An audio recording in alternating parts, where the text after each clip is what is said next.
大夏帝国夏京市夏京第一中学操场上聚集着高三一班的所有学子，所有人一脸肃穆地站立着，不时有人走上台，在几位老师的指点下，将手放在转职灵石上。徐浩转职完成，职业为生活职业厨师；唐天转职完成，职业为战斗职业骑士；刘丽丽转职失败。每一个人如同等待命运的审判一般。有人走下台时，因为有一个强大的职业，意气风发，满面红光；而也有另外一些人转职失败，掩面哭泣，崩溃地跑下台，感觉人生结束了。如果能够觉醒一个强大的职业，那么人生将会有一个非常好的开端，此后可以通过打怪升级，不断变强，走上人生巅峰。然而，觉醒的职业如果很差，甚至觉醒失败，那么不仅会沦为最底层的人，甚至随时有一天会被城市外的凶手攻进来，惨遭屠戮。因此，所有等待转职的学生虽然老老实实地坐在那，但是眼神中的紧张却是无论如何都掩盖不住。只有一个少年跟他们不同，他歪歪斜斜地坐在椅子上，闭着眼睛，嘴角流着哈喇子，竟然睡着了。突然，少年一个机灵，惊醒过来，打量了一圈附近的场景，直接爆了一句粗口：卧槽，什么鬼！少年的名字叫做陆白。这一刻，他感觉自己的心情无比炸裂，如同掀起万丈狂澜。而周围的其他学生们听到了他的动静，纷纷皱着眉转过头来。今天是所有人一生最重要的时刻，被打扰脾气当然不爽。陆白，你刚才睡觉不说，现在还打扰转职秩序，别以为你平时成绩第一名就高枕无忧了，如果转职成了垃圾职业，照样白搭。就是去年隔壁学校就有个学生，无论文化成绩还是身体素质都是全校第一，可是转职的时候竟然成了个农夫，只能一辈子种地了。周围的人表达着自己的不满，然而陆白却一句话都听不进去，因为他现在还处于震惊的状态中。我竟然重生了，回到了3年前的高三转职仪式。他望着台上古朴威严的转职灵石，感觉一切是那么熟悉，无数回忆涌上心来。一个穿着短裙的女孩走上台，陆白要是没记错的话，这个女孩将会觉醒一个法师职业。果然，下一刻灵石亮起磅礴的光芒。乔小雨转职完成，战斗职业法师。陆羽脸色一变，果然，此刻的他目光聚焦在转职灵石上，眼神渐渐变得冰冷起来，似乎有什么不堪回首的记忆。这个世界与网游类似，人人在18岁之时能够觉醒职业。职业分为3种：战斗职业，比如战士、法师、骑士、召唤师、御兽师、机械师等等；辅助职业，附魔师、炼药师、阵法师、牧师之类；以及生活职业，那就是厨师、农夫、建造师、维修师这些服务行业的了，更加接近于普通人。其中最吃香的就是战斗职业，凭借着强大的个人能力，完全能够碾压他人。辅助职业也还不错，一些强大的辅助职业在战争中重要性甚至远超战斗职业。有些地方宁愿缺100个战斗职业，也不能缺一个辅助。在这个世界，人们不仅要时刻提防外面凶兽的侵略，职业者与职业者之间的竞争与战斗同样充满血腥。生活职业是最为卑微的，如果没有力量，强大的职业者杀死他们，简直就像碾死蚂蚁一样随意。陆白重生回来，非常清楚这个世界是残酷的，而且他明白自己会觉醒什么职业。也就是因为这个职业，让他前世3年过得凶险万分，如履薄冰，甚至还不如狗。下一个转职者，陆白。就在这时，台上的老师念到了陆白的名字，看来轮到自己了。陆白走上台，此刻内心充满复杂。旁边的老师通过语言指导他放轻松，集中注意力，屏气凝神，将手放在转世灵石上。陆羽照做，很快一道光芒就覆盖了他的全身。台下陆白的同班同学都在聚精会神地看着，他们想知道这个平时成绩年级第一的好学生，最终会觉醒一个什么职业。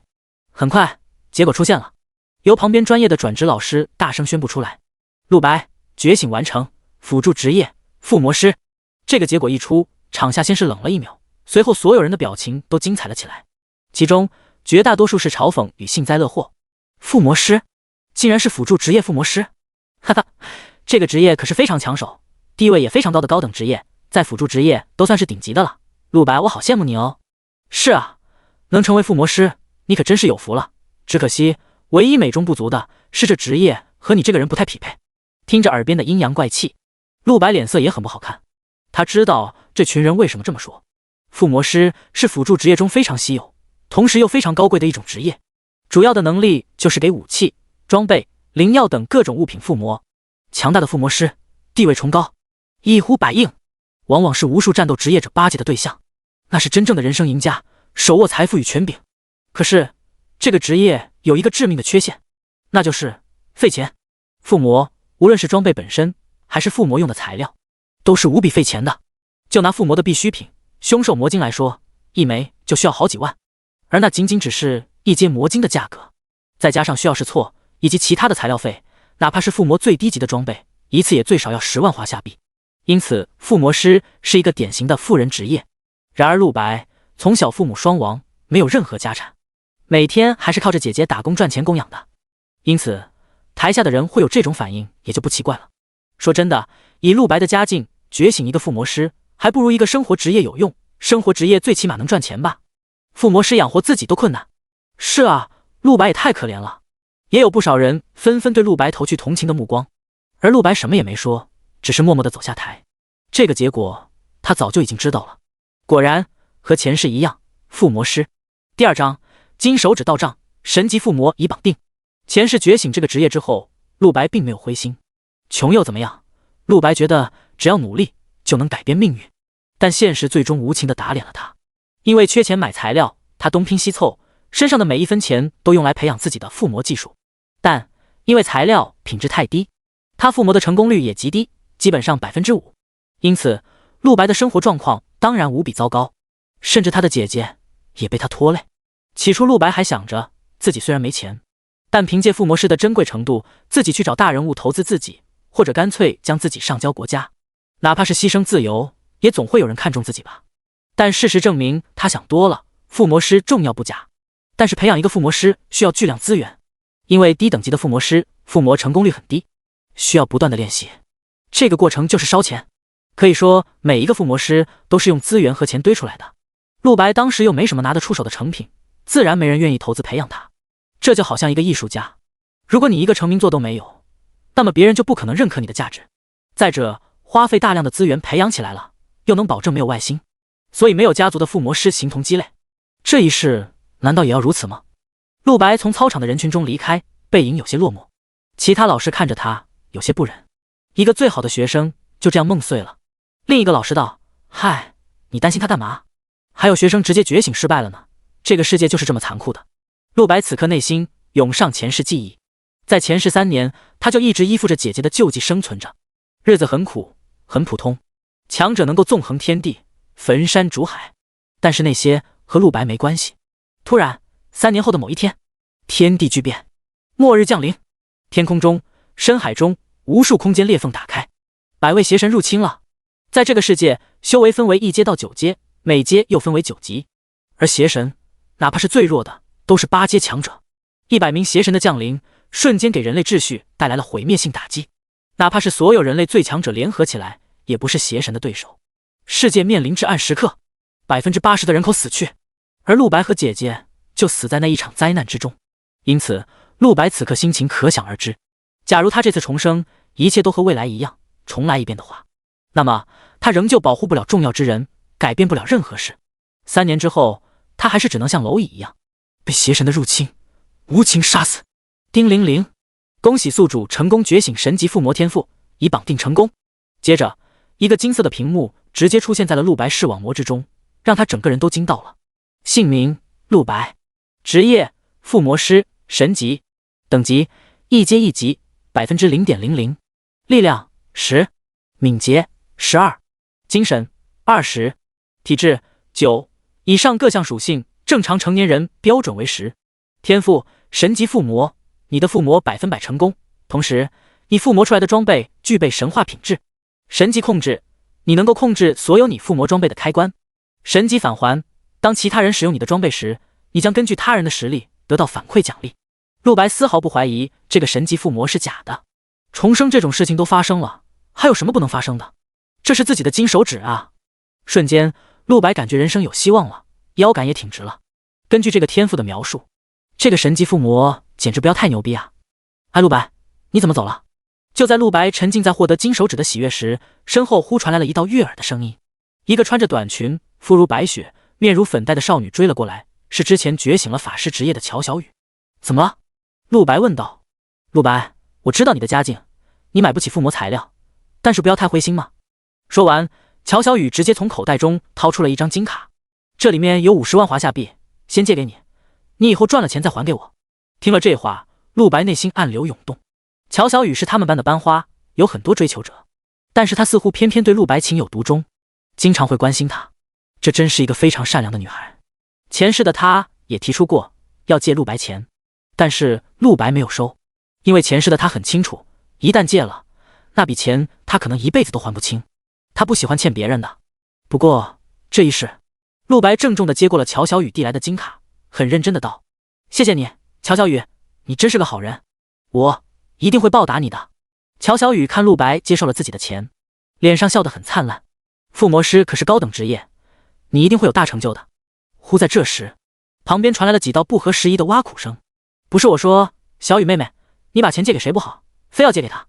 附魔师可没那么容易成功，你这50万恐怕陆白这辈子都还不起喽。是啊，小雨妹妹，就陆白这货色哪里配得上你，他跟我们差太远了。几个衣着光鲜的少男少女路过，每个人身上都穿着崭新的名牌，打扮得光鲜亮丽，一身衣服少说也要10几万。这很正常，夏京一中是一所贵族学校，固然有人靠着成绩优异进来，但更多的还是家里有权有势的贵族学生。林阳、萧雨萌，你们说什么呢？陆白他一定会成功的。而乔小雨面露不悦地维护着陆白，而陆白露出冷笑，果然这群同学还是和前世一样势利吗？名叫林阳的金发少年听了乔小雨的话后，脸色有些不爽。他的身材1.82米，是校篮球队的，家里开了一所职业者雇佣团，能网罗上百位职业者猎杀凶兽，资产过亿。更重要的是，他还觉醒了一个很强的战斗职业——狂战士，可以说前途一片光明。像陆白这种，他根本不放眼里，是吗？小雨妹妹，你觉得陆白会成功？据我所知，附魔者想要出成绩，除非是天才，否则初始的练习资金少说也要几百万。他要是能只凭50万附魔出像样的装备，那么我倒给他500万。如果不能，就让他从此退学，我不想在夏京一中看到他。第3章，给我3天时间。乔小雨脸色有些难看，他也知道附魔师想成长起来绝非一朝一夕。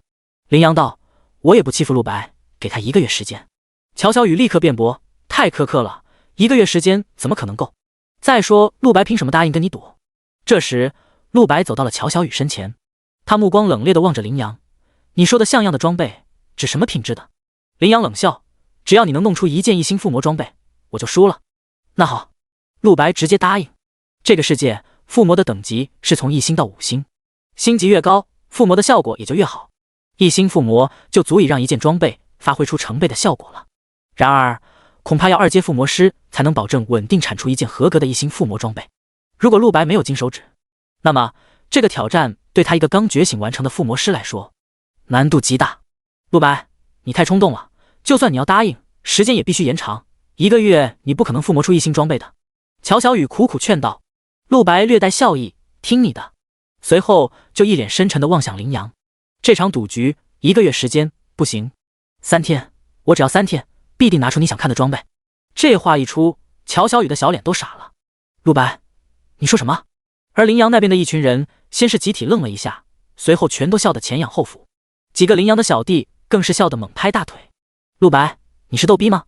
土鳖就是土鳖啊，根本不知道附魔的难度，才敢如此夸口。几个富二代的眼神都像是在看傻子。林阳更是笑得有些阴森。陆白啊陆白，你真是刷新了我对土鳖的认知。好，你说3天就3天，3天后学校会有一场野外狩猎赛，到时候你过来，如果我看不到你的装备，我保证你会滚出夏京一中。一旁的乔小雨这时都快急哭了。虽然他家背景也很大，但是也就跟林阳算同等级而已。他要是铁了心想让陆白退学，陆白就真的会被退学的。他就算想保也很难。而林阳看着乔小雨慌张的神色，内心重重的冷哼一声：哼，只要让陆白滚出学校，就再也没人能和我抢小雨了。随后人渐渐散开了。乔小雨一直在追问着陆白为什么要这么做，这简直是不可能赢的赌局。他只是个新手附魔师，这就像让一个第1天学开飞机的人去驾驶飞机一样，他们的难度是一样的。他现在想的是让陆白去给林阳服个软，然后他凭借自己的关系应该能把陆白保下来。而陆白神色平静道：小雨，非常感谢你帮我，你的恩情我永远也不会忘。请你放心吧，在我人生的字典里，从来就没有服软这2个字，我会让林阳心服口服的。随后，陆白高深莫测一笑：“3天后见。”话毕，他头也不回地走了。而乔小雨也只能将所有担心的话藏回肚子里。离了学校，陆白首先是去到集市。此时的他都不去想和林阳的赌局了。有神级附魔的存在，这个赌局他根本不可能输。手中捏着乔小雨给的金卡，现在他想的只有一件事，那就是怎么赚到钱，然后把50万尽快还给乔小雨。陆白记得他觉醒的法师职业很不简单，并且天赋也十分不错，在高考的时候就达到了2阶5级的水平，因此很轻松地考入了夏京大学，从此之后平步青云。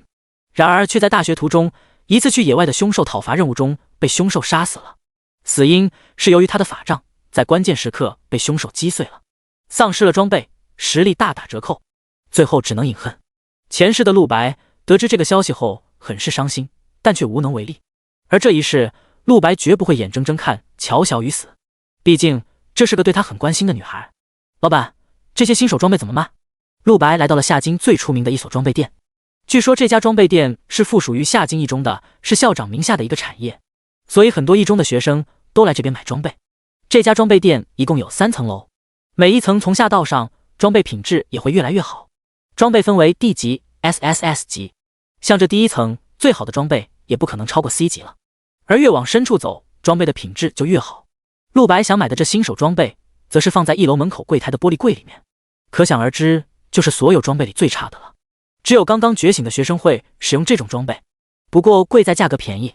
新手短剑1000华夏币，新手弓箭1500华夏币，新手法杖3000华夏币，客官想要哪种？柜台的店员无精打采地介绍道。毕竟一个学生，没必要太认真招待。陆白想了一下，给我拿一件新手短剑和一把新手法杖吧。装备很快就打包好了。陆白付了钱，准备离开之时，突然听到装备店深处传来了谈话的声响和皮靴踏地的脚步声。一个须发皆白的老者走了出来，身后还跟着一个助手。在他旁边的是一个很儒雅的中年人，应该是这家装备店的经理。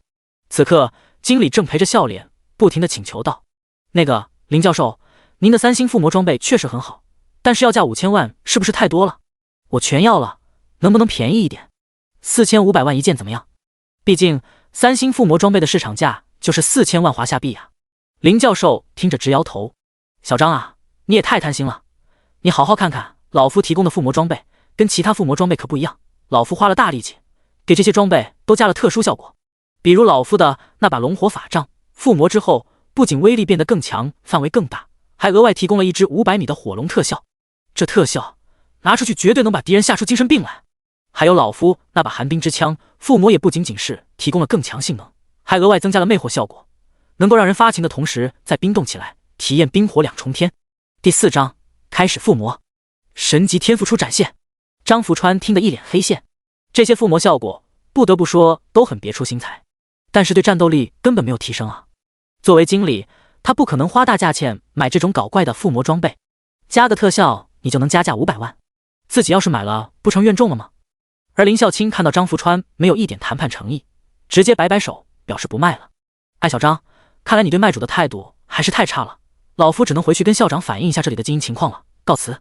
说完，林孝清带着助手拔腿就走。张福川一看林孝清要找校长，也是没办法了，内心暗骂一声老阴笔，随后连忙将人拦下来，强忍着内心滴血，以5000万价格将林孝清的所有装备都买了下来。林孝清丢出一个储物戒指，满意道：“拿去吧，老夫装备都在里面，期待下次再合作。”张经理。张福川欲哭无泪。而柜台处，陆白望着这一幕，感觉林孝清有些眼熟，想了一下，很快就在大脑中找到了相关的记忆。林孝清是看守学校储藏馆的长老，同时是一名7阶附魔师。据说他已经在学校里守了几十年了，专门给学校提供强力的附魔装备，是一位非常严肃认真、威望很高的长老。今日一见，陆白觉得事实和传闻有点小出入，不过他所关心的是，一件附魔装备竟然如此赚钱吗？顿时他冒出了一些想法，要是自己多买一点附魔装备，附魔之后再拿回来卖呢，岂不是很快就能实现财富累积？心动不如行动，陆白立刻这么做了。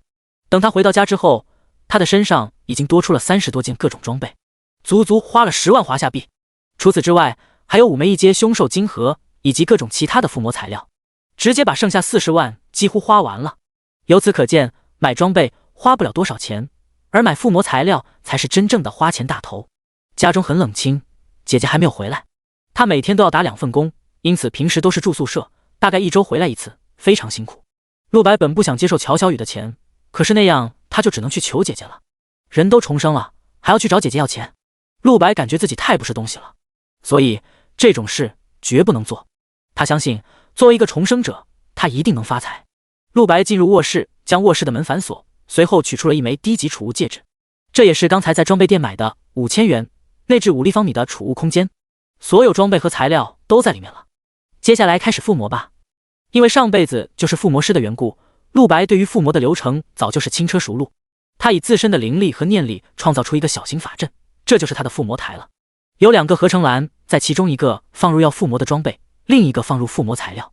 陆白首先拿了一把新手短剑，然后在另一个合成篮中放入了一枚风属性1阶凶兽晶核。凶兽晶核是每次附魔的必需品，除此之外还可以额外加入材料，让装备获得更多增益效果。第一把武器陆白准备卖出去，因此不打算弄得太好，所以除了晶核之外，只是往里面放了一朵风铃草。1阶风属性晶核，附魔装备敏捷加10，攻击力加5，耐久加20。1阶材料风铃草，附魔装备敏捷加 0.2。这些是陆白前世背得滚瓜烂熟的附魔规则，各种材料、各种晶核会产生什么效果，他了如指掌。不过自己现在有神级附魔，必然会超出规则了，看看效果吧。陆白正式开始附魔，法阵亮起一道光芒，晶核和材料渐渐被附魔师的特殊灵力化成了液体，如同被火焰融化的冰块。随后这液体与装备交融，散发出刺眼的强光。陆白闭上眼睛，附魔全程都由他的精神力来完成。附魔师的精神力和熟练度是除了附魔材料之外，影响最终成品的最大因素。一个出色的附魔师必定有强大的精神力和熟练度傍身，这能够让附魔的成果变得更好。不过比起前世那么多次附魔，这一次陆白的体验却非常不同。以前附魔的时候，每1秒精神力都在高速流失，他需要抓紧时间，却又不能太急错过时机，就像是在演奏急促的乐曲或者雕刻一尊人体雕塑，不能有任何失误，必须完美控制，让材料的灵力均匀地被装备吸收融合，最终附魔成功，否则效果就会大打折扣了。但这一次不一样，在神级附魔天赋的加持下，陆白感觉自己像神一般，精神力无边无际，取之不尽，而且对于装备的感知程度也到了完美的程度，他甚至能够感知到装备的每一处纹理。最重要的，附魔竟然全程不用他费脑子，装备正在灵力中自动淬炼着，附魔是完全自动进行的。这就是神级附魔天赋带来的吗？也太惊人了，每一个细节处理都是完美的水平，人类简直不可能做到如此完美的附魔。1阶附魔师通常一次附魔需要20分钟左右，而陆白这一次短短半分钟就完成了附魔。他睁开双眼，一把附魔完毕的新手短剑已经摆在了他的面前。一扫原本的廉价感，附魔之前这装备看上去就是一把普通的短刀而已，而现在这把短剑竟然散发着淡淡金光，刀锋上寒芒毕露，陆白还没摸就感觉一股杀气扑面而来。这真的是新手武器能散发出的气息吗？陆白握住短刀，同一时刻，这件装备的各种属性出现在了陆白脑中。最初，新手短刀，等级 D， 攻击力15，敏捷8，耐久10/10。附魔后，新手短刀，等级 D， 附魔等级5星，攻击力15000，敏捷2万，耐久5000。天哪，恐怖的数据让陆白都恍惚了几分。第5章，鹰嘴面具出售附魔装备。此刻他内心的震撼程度，简直就像一个身无分文的人打开手机余额，结果发现有几个亿一样。这神级附魔竟然这么变态吗？短短半分钟，直接让附魔品质达到了5星，让一件新手装备提升到了逆天的品质。虽然等级还是 D， 但这种数据恐怕说它是一件 S 级装备，都会有人深信不疑吧。不知道这装备能卖多少钱，先留着吧。他郑重地将这件装备收好，然后开始附魔剩下的装备。接下来他又如法炮制，又附魔了3把新手短剑，最终效果都跟刚才那把差不多。随后陆白稍微认真了几分，他取出了一把新手法杖。这件装备我也许能用来送人。附魔开始，陆白放入了1颗1阶火属性晶核，随后又加入火山石、岩珠骨、火灵草等各种材料，开始附魔。这一次也许是材料更多的缘故，附魔时间延长到了3分钟。原本新手法杖，等级 D， 攻击力30，敏捷5，耐久10/10。附魔后新手法杖，等级 D， 攻击力3万，敏捷2000，耐久4000。不得不说，最终的附魔效果也是相当之好。陆白满意的将其收入了储物戒指之中。他买的5枚金盒现在已经全部用完了，因为只有5枚的缘故，所以他这一次最多只能附魔5件装备，而这5件不是给别人的，就是用来送人的，唯独没有给自己的，因为陆白不愿意给自己用新手装备，就算是能附魔，他也不想用，毕竟他有更好的选择。2天后，夏津一中的装备店会有一场小拍卖会，其中有一把剑，我一定要买下来。陆白的眼神有些炽热，他记得那一把剑后来可是整个帝国10大强者中那位第1名的配件，绝对的神器。因此陆白将自己的目标定位了那把剑，他还记得那把剑的名字叫黑之种。完成了5件装备的附魔之后，陆白吃了点东西，随后天也不早了，就直接睡了。他打算第2天去装备店把附魔装备给卖了。第2日，由于转职仪式刚刚结束，学校给所有学生放了3天的假，用途是熟悉一下自己的职业，同时购买装备。装备在这个世界颇为重要，这就像打游戏一样，你没有装备，简直比少了一只手还糟糕，自身实力再强也打不过别人满装的人，除非你的修为远强于对方。并且接下来距离高考还有半年，在这半年的学期中，按照惯例，所有在教室中的课全部取消，接下来的所有课都是在野外围绕着实战展开的各种课程。也就是说，他们要去战场上真刀真枪的面对真正的凶手了。所以不只是陆白，其他所有学生现在肯定都在紧锣密鼓的准备着。陆白上了街，却并没有直接去武器店，而是先进了一家饰品店。店内装修很怪异，色调偏灰暗。刚进去，一个穿着奇装异服、身材极好、戴着面具的女店长就笑着道：“小弟弟，要不要买一个面具？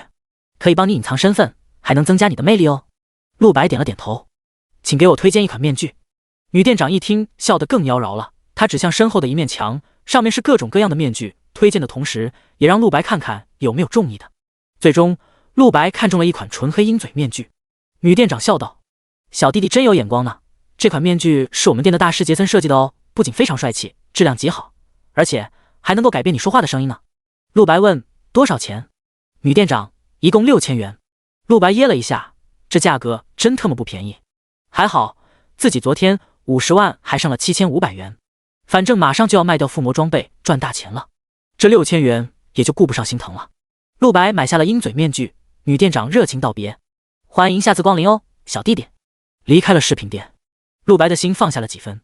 他有心要买一个面具，因为附魔师这种职业虽然高贵稀有，但相应的风险也是极高，万一被人盯上了，很容易有大灾祸。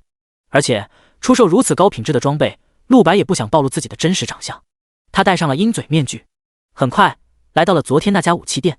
今天的店内十分热闹，有不少客人正在挑选装备，其中绝大多数是学生面孔，可以确定大部分都是魔都一中的人。陆白顿时觉得这个面具买的太有必要了。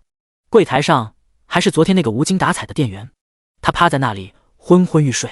陆白走近他，声音变成了一个低沉磁性的老者声音：“喂，我要出售一批附魔装备。”听到是有人要卖装备，而且还是附魔装备，店员脸色终于正经了起来，积极的回复道：“是吗？我现在就提醒专门的装备检测师过来。”他按下了柜台的一个按钮，这个按钮能够叫来负责检测装备的大师。同时店员很客气的道：“这位大人，敢问您出售的是什么等级的附魔装备呢？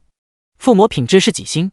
他的语气非常尊敬，毕竟每一个附魔师背后都可能有一个强大的家族或者背景，是整个世界别人最不敢轻易招惹的职业之一。陆白回答道：“是D级新手装备。品质吗？5星。”此话一出，店员整个都惊住了。店员还没来得及说什么，旁边就传来了几道嗤笑的声音。真是可笑，竟然还有人附魔新手装备，而且新手装备的品质最多只有1星，是不可能达到5星的。陆白转过头去，发现是几个学生，而且他无比熟悉，竟然正是林阳、萧雨萌那批人。除此之外，跟着他们来的还有几个富二代。第6章骗子，众人的怀疑。第6章骗子，众人的怀疑。李天乐听说家里是做跨国贸易的，比起林阳的家境只好不坏，并且也是个战斗职业骑士。昨天他家里给他安排了一只光明狮鹫当坐骑，花了上千万，现在正在跟朋友炫耀呢。除此之外，还有一个身材娇小玲珑的女孩站在最后面，名叫周书桃。她的背景也非常强大，甚至比在场所有人都强。传闻他家是夏京一个强大的家族，只是少数人知道究竟是哪个，充满了神秘。但有一点可以确定，夏京几乎所有家族的大人物都没人敢惹他，甚至见他后都客客气气。此外，周书桃觉醒的职业和萧雨萌与乔小雨一样，是个法师。陆白上辈子甚至和他有过交集。他最穷困潦倒的时候，收到过一笔匿名转账，足足10万元。后来陆白调查到，给自己这笔钱的就是周书桃。虽然他外表看起来高贵冷漠，但是陆白明白，最起码他和林阳这群富家子们不一样。事实也确实如此，周书桃是被林阳邀请过来的，说后天就要正式开课了，来挑选看看有什么出色的装备。可以看到，他们每人身上已经多出了不少品质不错的装备了，他们确实是为了这个来的。只不过在此过程中，偶然听到了陆白的话，由林阳领头的几人直接绷不住了。萧雨萌捂嘴笑道：“没想到学校开的这家武器店还会有假附魔师来骗钱吗？”林阳哥说的没错，新手装备的附魔上限就是1星啊。林阳冷笑，连这个都不知道就来骗钱，看来本少需要出手改善一下武器店的经营环境，这样我们学校的学生就不会被骗了。而陆白看到这一幕，眼神中只有不屑。富家子那种不知天高地厚的纨绔气息，真是在这群人身上表现得淋漓尽致。无论什么都要指点一番，还自认为懂哥。不过话说回来，他们会这么质疑也并非没道理，因为这个世界上基本没人会去附魔新手装备。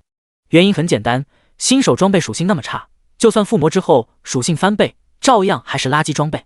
再说了，一件新手装备只有1000多华夏币，而附魔材料却要好几万甚至10几万，就算附魔成功了，拿出去卖也不可能卖到5000元以上，这是纯纯的赔本生意，怎么可能会有附魔师做这么愚蠢的事情？因此林阳一群人听完陆白的话之后才会嗤之以鼻，就连店员脸上也多出了怀疑的神情。这位大人，你确定你附魔的是新手装备吗？他都想让自己刚才叫的大师别来了。他对陆白是个骗子的猜测已经超过了90%，而且这还是个漏洞百出的骗子，最基础的附魔知识都不懂。而周书桃站在后面，对这场闹剧完全保持了沉默。李天乐突然道：“其实新手装备的附魔上限不一定就是1星，我听说一些顶尖的附魔师能够打破禁制，让新手装备脱离1星上限，甚至真的达到5星也不是不可能。”此话一出，林阳愣了一下：“天乐哥，你说的这真的假的？我怎么从来没听过？”李天乐摊了摊手：“我也是从我爸那里听来的，似乎是海外顶尖附魔师的传言，我也不知道真假。”林阳冷哼一声，将拳头捏得嘎嘣响：“那就对了，眼前这个人怎么看也不是顶级附魔师，他就是个骗子。看本少用拳头教训他一顿，让他吃吃苦头。”眼看着局势就要失控，陆白眉眼微垂，微微一叹：“无惧是因为无知吗？”一把新手短剑被从储物戒指中取出，短剑一出，瞬间室内的空气都仿佛降低了好几度，包括林阳几人和店员在内，所有人都感觉到了一股寒气扑面而来。这种感觉就像在冰天雪地中被突然夺走了上衣，冰冷刺骨，但又转瞬即逝。林阳的动作一下子停住了，一群人的目光都不由望向陆白手中那把新手短剑。什么情况？他竟然真的给新手装备附魔了？林阳的表情瞬间变了，刚才那气息是这把剑发出来的？没人能想到，陆白真能掏出一把附魔之后的新手装备，而且众人很快发现，这把新手装备不仅被附魔了，而且好像还不是普通的附魔。一旁萧雨萌眼神也充满不可思议：“不可能吧？这确实是一把新手短剑，可新手装备怎么会有这么强的杀气？”而李天乐像是看到了什么无比震撼的事，忍不住失声道：“天哪，这把新手剑好像真的超出1星的附魔上限了，我从未见过能有如此恐怖气息的新手装备。”那短剑锋芒毕露，闪烁着锐利的荧光，周身覆盖着淡淡金色，这可能是世界上最霸气的一把新手装备。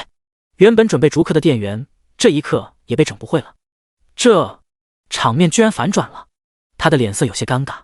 就在这时，之前叫来检测装备的大师也到了，是一位看上去很成熟的中年人，姓李，是夏京一中的一个老师，很多学生都认识他。林阳故作镇定道：“也许这新手装备只是看上去唬人，其实还是垃圾。现在大师来了，让我们请专业的来测试一下这把剑的各项数据，这样才能看出结果。”萧雨萌也点头：“说得对，反正我无法相信，真能有5星附魔的新手装备。李天乐也点了点头，他对这把剑已经开始起了好奇心。李老师刚来，立刻也感觉到了这新手装备上的雄厚杀气。这就是这位卖家要出手的附魔装备吗？居然是一把新手短剑！李老师的脸色也有些诧异，但显然是见多识广的人，很快就恢复了正常。那好，请随我到测试的房间，我会测试出这把武器的全部数据。陆白点头，将剑握在手中，跟着李老师和店员朝武器店专门的测试间走去。而李天乐对几人道：“我们也跟过去看看吧。”第7章1万伤害。震动的张福川，林阳大力点头，他非常期待看到最终结果，以证明自己最开始的判断是没错的。同时在内心暗下决定，要是发现了那把新手短剑徒有其表，一定会将陆白损得无地自容。那好，我们走吧。李老师是我们学校的自己人，很有权威，他的检测我们放心。说完，林阳又转头看向后面一直沉默的周书桃，他美艳的脸仍旧像冰山一样清冷，似乎对这一切兴趣不大。书桃，你也跟着一起来吧，一会儿说不定有乐子看呢。萧雨萌也过来劝周书桃一起，最后周书桃轻轻点了点头。武器店测试间，这里有各种各样的设备和法阵，能够准确无误地测试各种装备的攻击力、攻击速度、耐久以及防御力等等。陆白前世也是个附魔师，还是有点作品的，所以也来过这种地方，明白测试的大体流程。李老师慎重地对陆白道：“这位先生，请您放心，由我亲自为您测试装备，能够将误差控制在100,000,000%。同时，测试期间武器受到的一切磨损都由我们店铺负责修复。”陆白点头，将手中短剑递过去：“请吧。”李老师听到陆白的声音很苍老，微微怔了一下，但很快就又挂起了笑容。原来是一位经验充足的老附魔师，虽然很好奇为什么您会附魔新手装备，但我相信您的作品一定会让我眼前一亮的。说完，郑重地接过了陆白的武器。这一接，他整个人的表情就瞬间变了。丁，数据加载中。新手短刀，等级 D， 附魔等级5星，攻击力15000，敏捷2万，耐久5000、5000、5000。世界上大多数装备都具备一个特性，那就是在触碰到的时候会自动弹出这件装备的各项数据，这是便于每个使用装备的人更快掌握自己的装备。就像网游一样，当你得到一件装备之后，自然就能看到它的数据了。只有少数装备除外，比如主人不希望他人探测到这件装备的数据，又或者装备品质太高，修为太低的人也无法探测到装备的具体数据。这一刻，李老师双眼瞪大了，整个人足足愣了好久，才终于恢复了过来。他看向陆白：“您这……”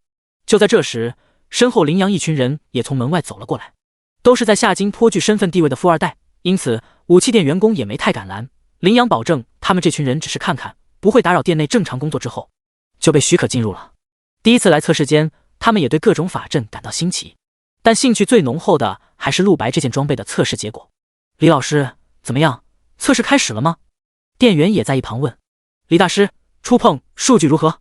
武器店内有个术语叫做触碰，触碰基本上就能看出一件装备的基本品质了，但不能排除有些人会使用一些歪把戏，在触碰数据上造假，所以接下来还需要经过详细的实战测试才行。但店员发现李大师的脸色似乎很差。您怎么了？李大师？李天拓摇了摇头，忍不住重叹一声，随后看了陆白一眼，那眼神之中是深深的恐惧与敬畏。真人不露相，高手在民间啊！能让一件新手装备达到5星品质，这种手段他别说见了，就连听都没听说过。不过具体结论还需要实战测试之后才能确定。老先生，我接下来就使用您的装备进行实战测试了。陆白点了头。随即李天拓就拿着短刀走到了一个测试攻击力的法阵之中，里面摆放着一块灵石。李天拓握紧短刀，作势要砍。而后方林阳一群人和店员有些疑惑，李老师他为什么不说触碰的数据？李天乐不解的道，他也是懂点行的。而林阳欢实了，还用问吗？肯定是这件装备不行，李老师也是个体面人，不想当面打击他罢了。萧雨萌也点头，笑着道：“林阳哥说的有道理，我以前也见过别人测试装备，在这个法阵中的灵石上砍上一刀，然后就会弹出伤害数字来了。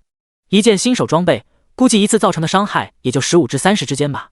这件附魔过了，但估计最多也就50至80。”这边话音刚落，李天拓那边发出一道刀砍的闷响，灵石受到重击，微微颤动一下，随后弹出了一个伤害数字-15000。伤害数字很大，是血红色的，无比显眼，就像网游一样。后方的众人都迫不及待地看过来，随后所有人的都斯巴达了。卧槽！不知过了多久，店员才打破沉寂，发出了一道低沉的感叹。而林阳、李天乐、萧雨萌已经完全傻眼了，就连周书桃的俏脸上都充满了震撼。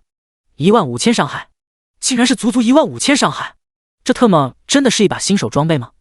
一时之间，他们都在思考自己是不是眼花了。就在这时，从测试间的门口突然冲出来了一个一脸兴奋的中年人，他身上还穿着睡衣，刚从楼上跑下来，到了地方连口气都不带喘，直接跑到了李天拓面前，满脸兴奋。老李，什么情况？有人要卖装备？伤害数字竟然超过了1万啊！是 S 级装备还是 A 级装备？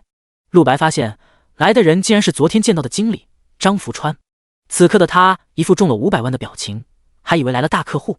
而李天拓脸色有些尴尬，不知道该怎么说。张老板，伤害确实是超过1万了，但是不是 S 级也不是 A 级。What？ 那是什么？是 D 级装备。随后李天拓将附魔短刀拿给他看，张福川的脸色也瞬间变了，他一眼就看出来这是一件新手装备啊，将其放在手中感知了一下，脸色瞬息万变。5星，竟然是5星附魔装备！第8章天价收购，巨款到账。这种只在传说中出现过的东西，自己今天竟然真的看到了。这一刻，张福川的内心掀起万丈狂澜。他转过头，凭借着强大的识人本领，一眼就看出了这件装备的卖主应该就是戴着面具的陆白。他走到了陆白面前，脸上堆着浓浓的笑容。这位先生，这把附魔的新手剑是您的？正是。苍老的声音发出，让张福川微微一怔，脸色随即更高兴了。小店非常感激，能有您这种大人物光临，接下来的几项数据不用测了，我们相信像您这种大人物绝对不会造假。说完看向一旁店员，给他使了个眼色。店员立刻会意，将林阳和李天乐一行人全都请了出去。被赶了出来之后，林阳的脸色彻底灰暗了，此刻他满眼挫败，失魂落魄地往外面走去，一句话都说不出来。一旁的萧雨萌也是一脸的郁闷，这怎么可能啊？15000伤害，新手装备再怎么附魔也不可能有这种数据吧？只有李天乐脸色还算平静，只有一个答案，我们今天碰到真正的大师了，认栽吧，走了。而周书桃没有说话，脑海中不断浮现出刚才那个面具人的身影，不知为何，总感觉有些莫名的异样。而此刻测试间内只剩下了张福川、李天拓和陆白3人。这位老先生，我知道您是卖装备的，那么在下也不绕弯子，您这件附魔新手剑品质非常好，您出个价吧。张福川开门见山的道。陆白内心暗怔，虽然拿出了这么好的装备，但卖还是第一次，他也拿不准到底该卖多少钱。张老板出价即可，只要价钱合适，那么我便出手了。听了这话，张福川转了转眼珠子，以退为进啊，看来这老者也不是什么好骗的主。俗话说无商不奸，张福川现在满脑子想的当然也是怎么以最优惠的价格把这把新手附魔剑买下来，但是他却不敢砍得太狠，眼前这老者很明显是经验丰富的大师，如果自己给他留下了个奸商的印象，以后想合作就难了。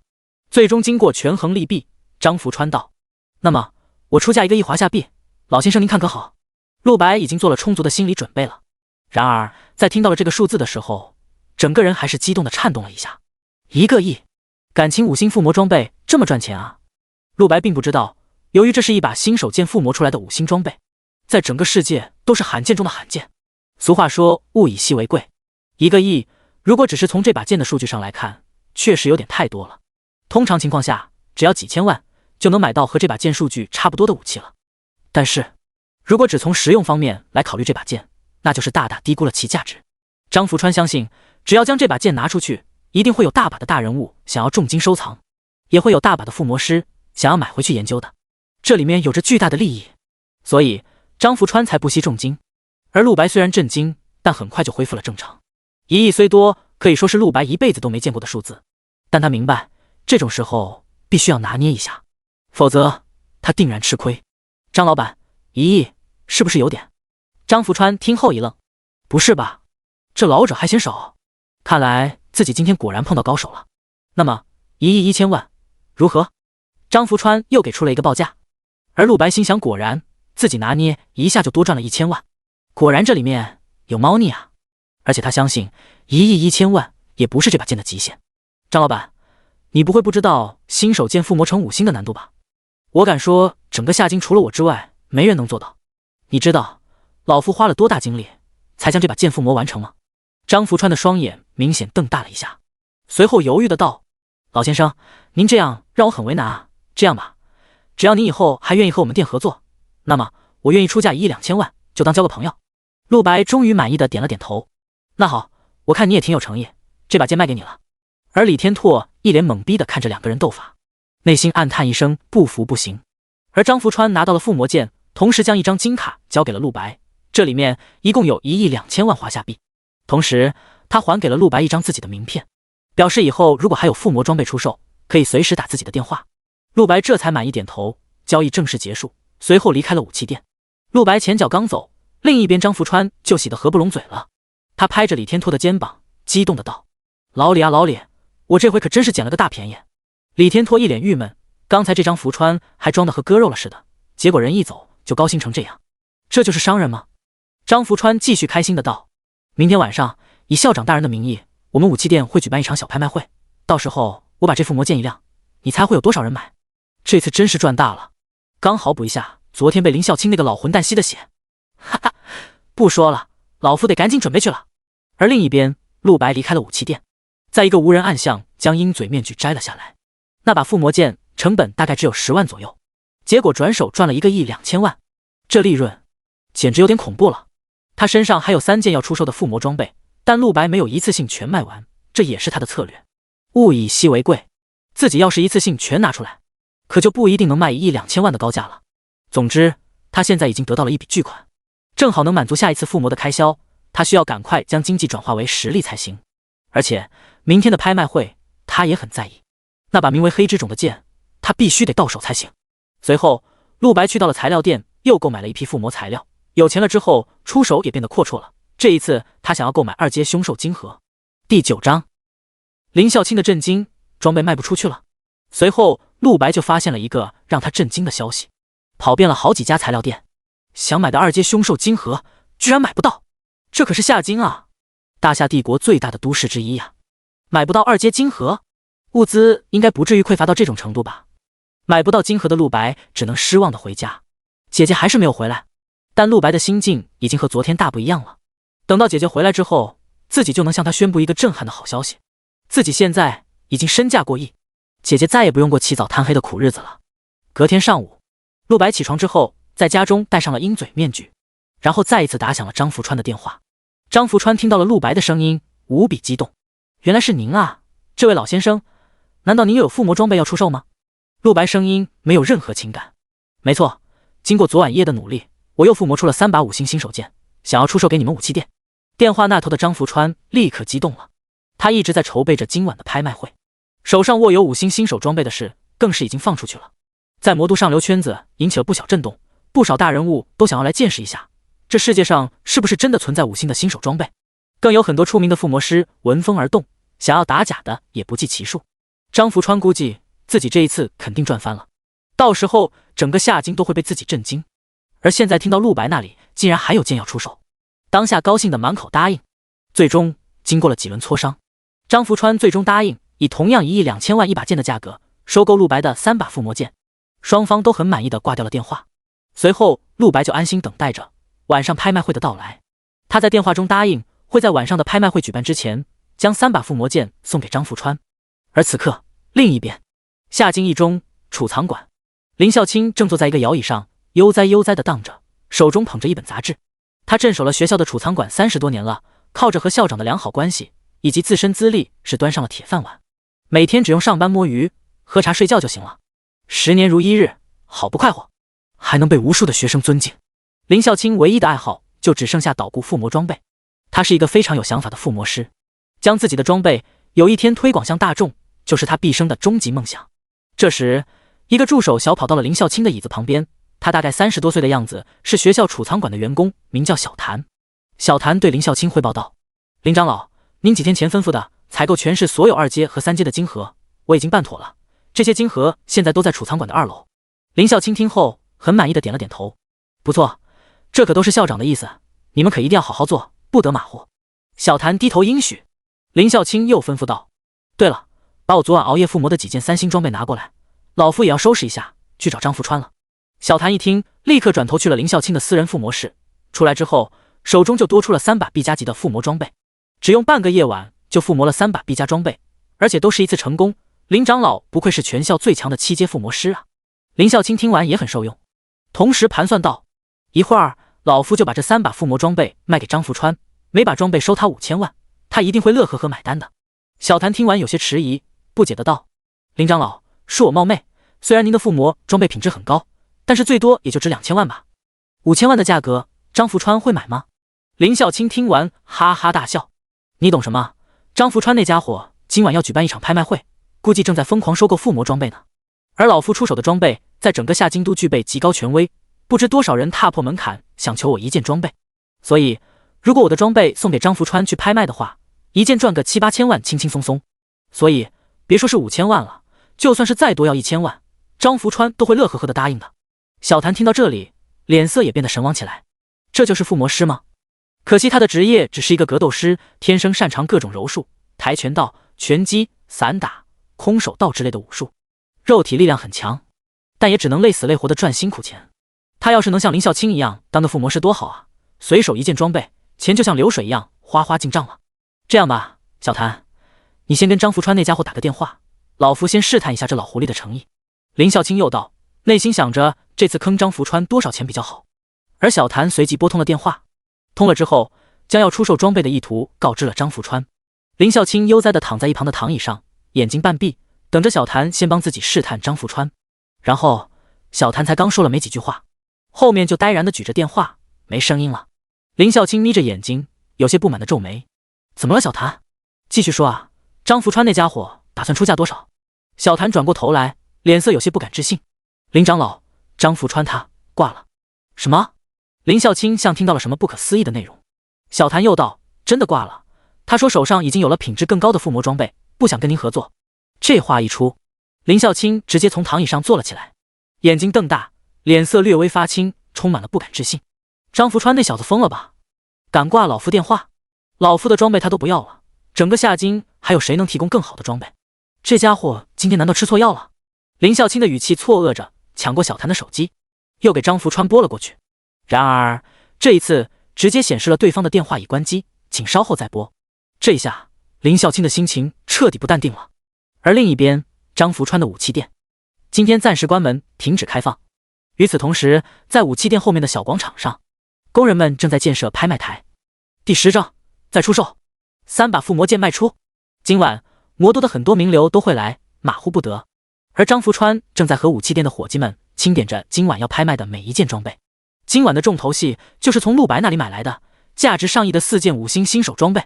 同时，张福川自己也在严阵以待着，为今晚主持拍卖会措辞。虽然今晚校长大人不会亲自到场，但拍卖会是以校长大人的名义举办的，他如果办砸了的话，这武器店的经理搞不好都别想干了。夏京市区一家咖啡店中，林阳几个富二代正坐在里面，其中萧雨萌几个女生正在喝咖啡。这家咖啡店的装修小资风格浓厚，消费也很高，是他们这些贵族学生钟爱的聚会地点。不过这一次并非是普通的聚会，周书桃和李天乐再次来了，还有好几个贵族学生，大概有10个人。萧雨萌喝了一口咖啡，抬起头道：也就是说拍卖会今天晚上8点开始，是吗？林阳点了点头：没错，我昨天在武器店买了盔甲、靴子、头盔还有护盾，但是唯独没有购买武器，就是为了等今晚的拍卖会。在场的一群贵族学生目的都是一样的，张福川武器店要举办的小拍卖会不仅在上流社会颇受关注，在学生当中更是难得的盛事，而且刚好是卡在高3正式开学的前一天举办的。校长的本意也许就是为了让学生参与竞拍，以购买更优质的装备，为下学期冲刺高考提供助力。李天乐问道：林阳，你看中了哪件装备？林阳笑道：虽然说昨天被那个老附魔师打脸了，但是这种事没什么丢人的，毕竟我们还是学生。经过我深思熟虑，我觉得那个老附魔师出手的5星新手剑属性非常不错，今晚的拍卖会上很可能出现这把剑，所以我想……林阳的话还没说完，李天乐的表情一下就变了。什么？别告诉我你的目标也是那把新手短剑？林阳微微一怔，随后坏笑道：原来天乐你也是奔着那把剑来的，我告诉你别想和我抢，我爸这次可给够我钱了，那把剑非我莫属。李天乐冷哼一声：那可不一定，拼财力我不惧你。一旁的萧雨萌听着二人的话，忍不住吐槽了一句：“林阳哥，你昨天还一副要杀了那个老附魔师的样子，今天就想要人家的装备了，变脸也太快了。”林阳打了个哈哈，眼神中浮现出一抹狂热：“你懂什么？面子在我眼中虽然重要，但最重要的是提升实力，这才是一切的关键。只要得到了那把剑，明天参加野外狩猎，我必然能斩获全班第一。还有你们别忘了，我们班那个叫陆白的傻子还和我打赌了呢，他肯定附魔不出1星装备的，到时候我把5星装备掏出来，看那个废物情何以堪。”林阳嘴上这么说着，其实内心未必多在乎陆白，毕竟陆白只是个平民学生，双方之间的差距太大太远了，以至于林阳根本不把对方放在眼里。他最在乎的是明天全班学生都到场，乔小雨当然也会来。如果他能够在乔小雨的面前狠狠地打击陆白，再把陆白赶出学校的话，那么乔小雨一定会发现自己比那个陆白强多了，这才是林阳的终极目的。好了，我们赶快去拍卖会现场吧，提前进去，防止到时候拥挤。周书桃站起身提议道，他没有什么明确目标，准备到了拍卖会上再看看。毕竟他的职业是法师，昨天那把5星附魔剑属性再好，和他的职业也不吻合。其他人纷纷同意。离开了咖啡店之后，外面停着5、6辆顶级豪车，任何一台价格都超过1000万。这群学生们纷纷上车，朝着拍卖会的地点疾驰而去，一路上不知吸引了多少路人的目光。另一边，陆白正坐着出租车朝武器店驶去。现在的时间是7点30，距离拍卖会开始还有不到半个小时。他按照和张福川的约定，准备把剩下的3把附魔剑交给他。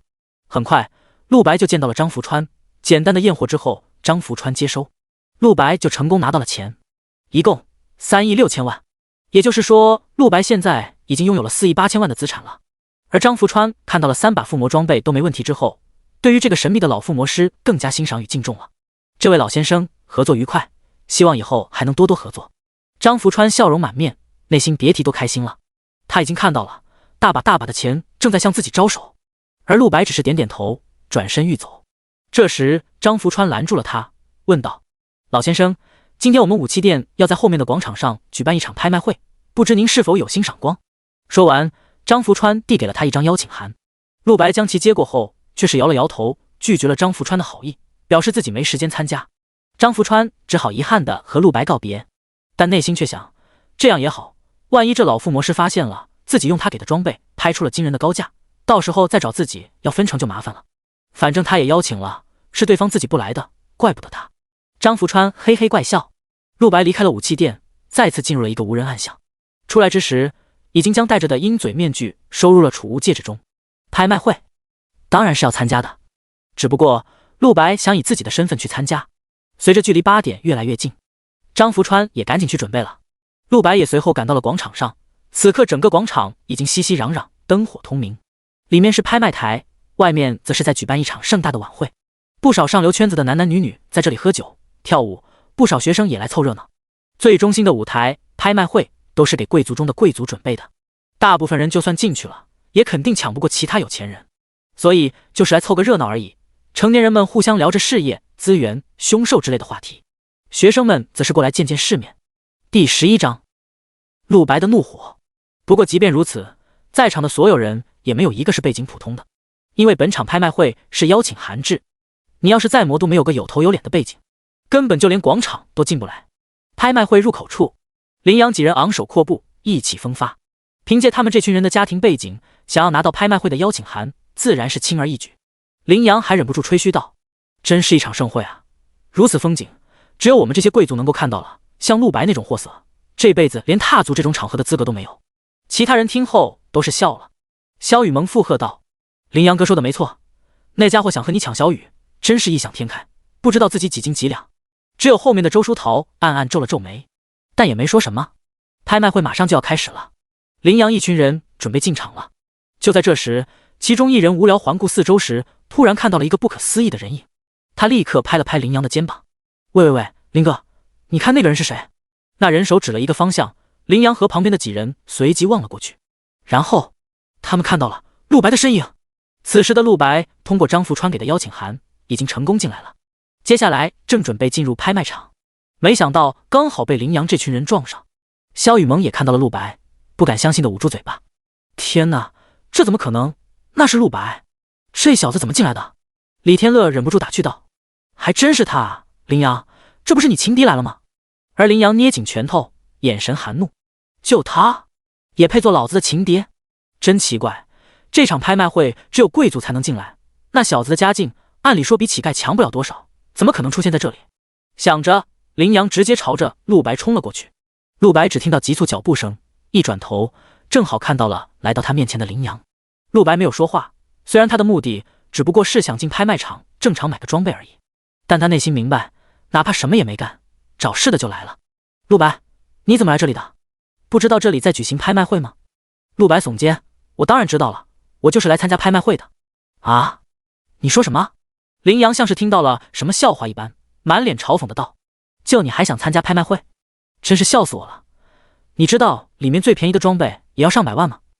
你买得起吗？我看你是偷跑进来的吧？羚羊言之凿凿地说道。后方，萧雨萌一行人也来了，看到陆白身上穿着的还是跟平时一样，都是地摊或休闲装，内心也出现了和羚羊一样的判断。而陆白完全懒得解释，冷声道：没事的话，我就进去了。说完便朝着拍卖会内场走去。羚羊立刻将他拦了下来，嘲弄道：别急着走啊，你难道心虚了？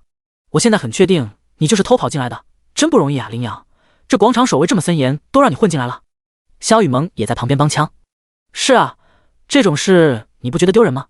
好歹你也是小雨的朋友，小雨知道这种事会怎么看你。还有，别说参加拍卖会了，你先把那天欠小雨的钱还了好吗？你还得起吗？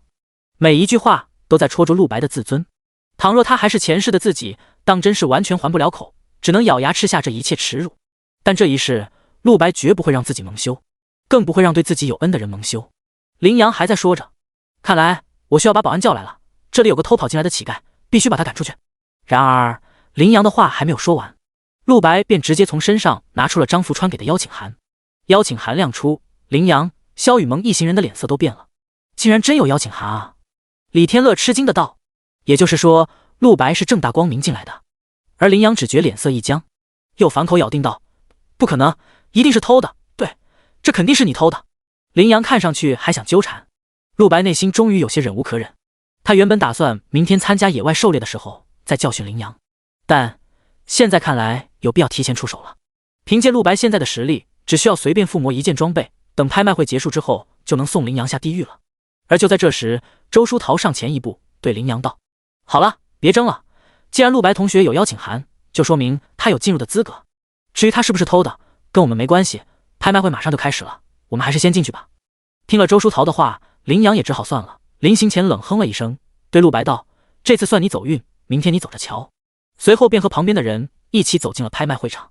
羚羊并不知道，站在原地的陆白此刻的脸色已经冰冷到极致，最后嘴角勾勒起一抹残忍的笑。你已经成功惹怒我了，明天我等着。很快，所有要参加拍卖会的人基本上都已经入场。陆白坐在了靠后的一个位置，而羚羊一群贵族学生则坐在中心的位置。在所有位置中最靠前的，当然是夏京最上流地位最高的一群人了。而羚羊他们虽然背景很大，但毕竟还是学生，能坐在中间就不错了。至少要等到他们继承家业之时，他们的地位才足以坐在最前面。此刻，羚羊一帮人已经收拾好了心情，期待着接下来的拍卖。终于，8点到了。张福川首先在所有人的目光下走上了拍卖台，他身上穿着笔挺的西装，一脸认真的道：欢迎各位来宾参加本场拍卖会。相信大家都知道，本场拍卖会是由唐校长的名义举办的1年1度的装备拍卖会。规矩，我相信各位来宾早就明白了。那么，在下也不多废话，直接进入我们今天第一件拍品。说完，张福川拍了拍手，2个穿着火辣的女孩推着一个小车走上台来，上面盖着一块布，里面很显然就是本次拍卖会的第一件拍品了。第12章，第一件拍品，神秘的金盒。2位侍女将第一件拍品小心翼翼地放在拍卖台上，而下方的观众席上，关注的人居然不多，尤其是第一排。第一排的座位是给本次拍卖会最尊贵的客人准备的，一共就只有5个座位。5位看上去霸气十足的中年人坐在那里，互相交头接耳。在每个人的旁边都有一个侍卫，这些侍卫或负剑而立，或手握折扇，或一身西方战盔，光看打扮真让人怀疑他们是不是现代人。当然也有跟其他每个人画风都不同的，比如最北侧有一个胖子，他旁边站着的侍卫手上竟然端着一把加特林。按照惯例，这第一件拍品一般都是些普通物件，没什么好拍的。胖子一脸淡然的道：同时望向坐在他旁边的另一个人。后者的身材与其刚好相反，十分瘦高，长相也颇为英俊。胖子对他说道：“宁财，听说你是附魔师，你这次来是为了那把传说中的5星新手剑吧？刚好雷某也对他很感兴趣呢。”胖子名为雷厉海，夏金雷家的2家主。雷家曾经是出过9阶职业者的家族，在整个夏金甚至整个国家的地位都无比之高，因此雷厉海在本次前来拍卖会的众多宾客中颇具分量，在场人都要敬他3分。宁财微微一笑道：“雷二爷，区新手装备，你为何对他有兴趣？”宁财是一位附魔师，这次来了就是想要一睹张福川所说的5星附魔的新手装。说实话，他的内心还无法相信，真的有人能附魔出5星的新手装备。所有装备因为品质不同，所以上限不同。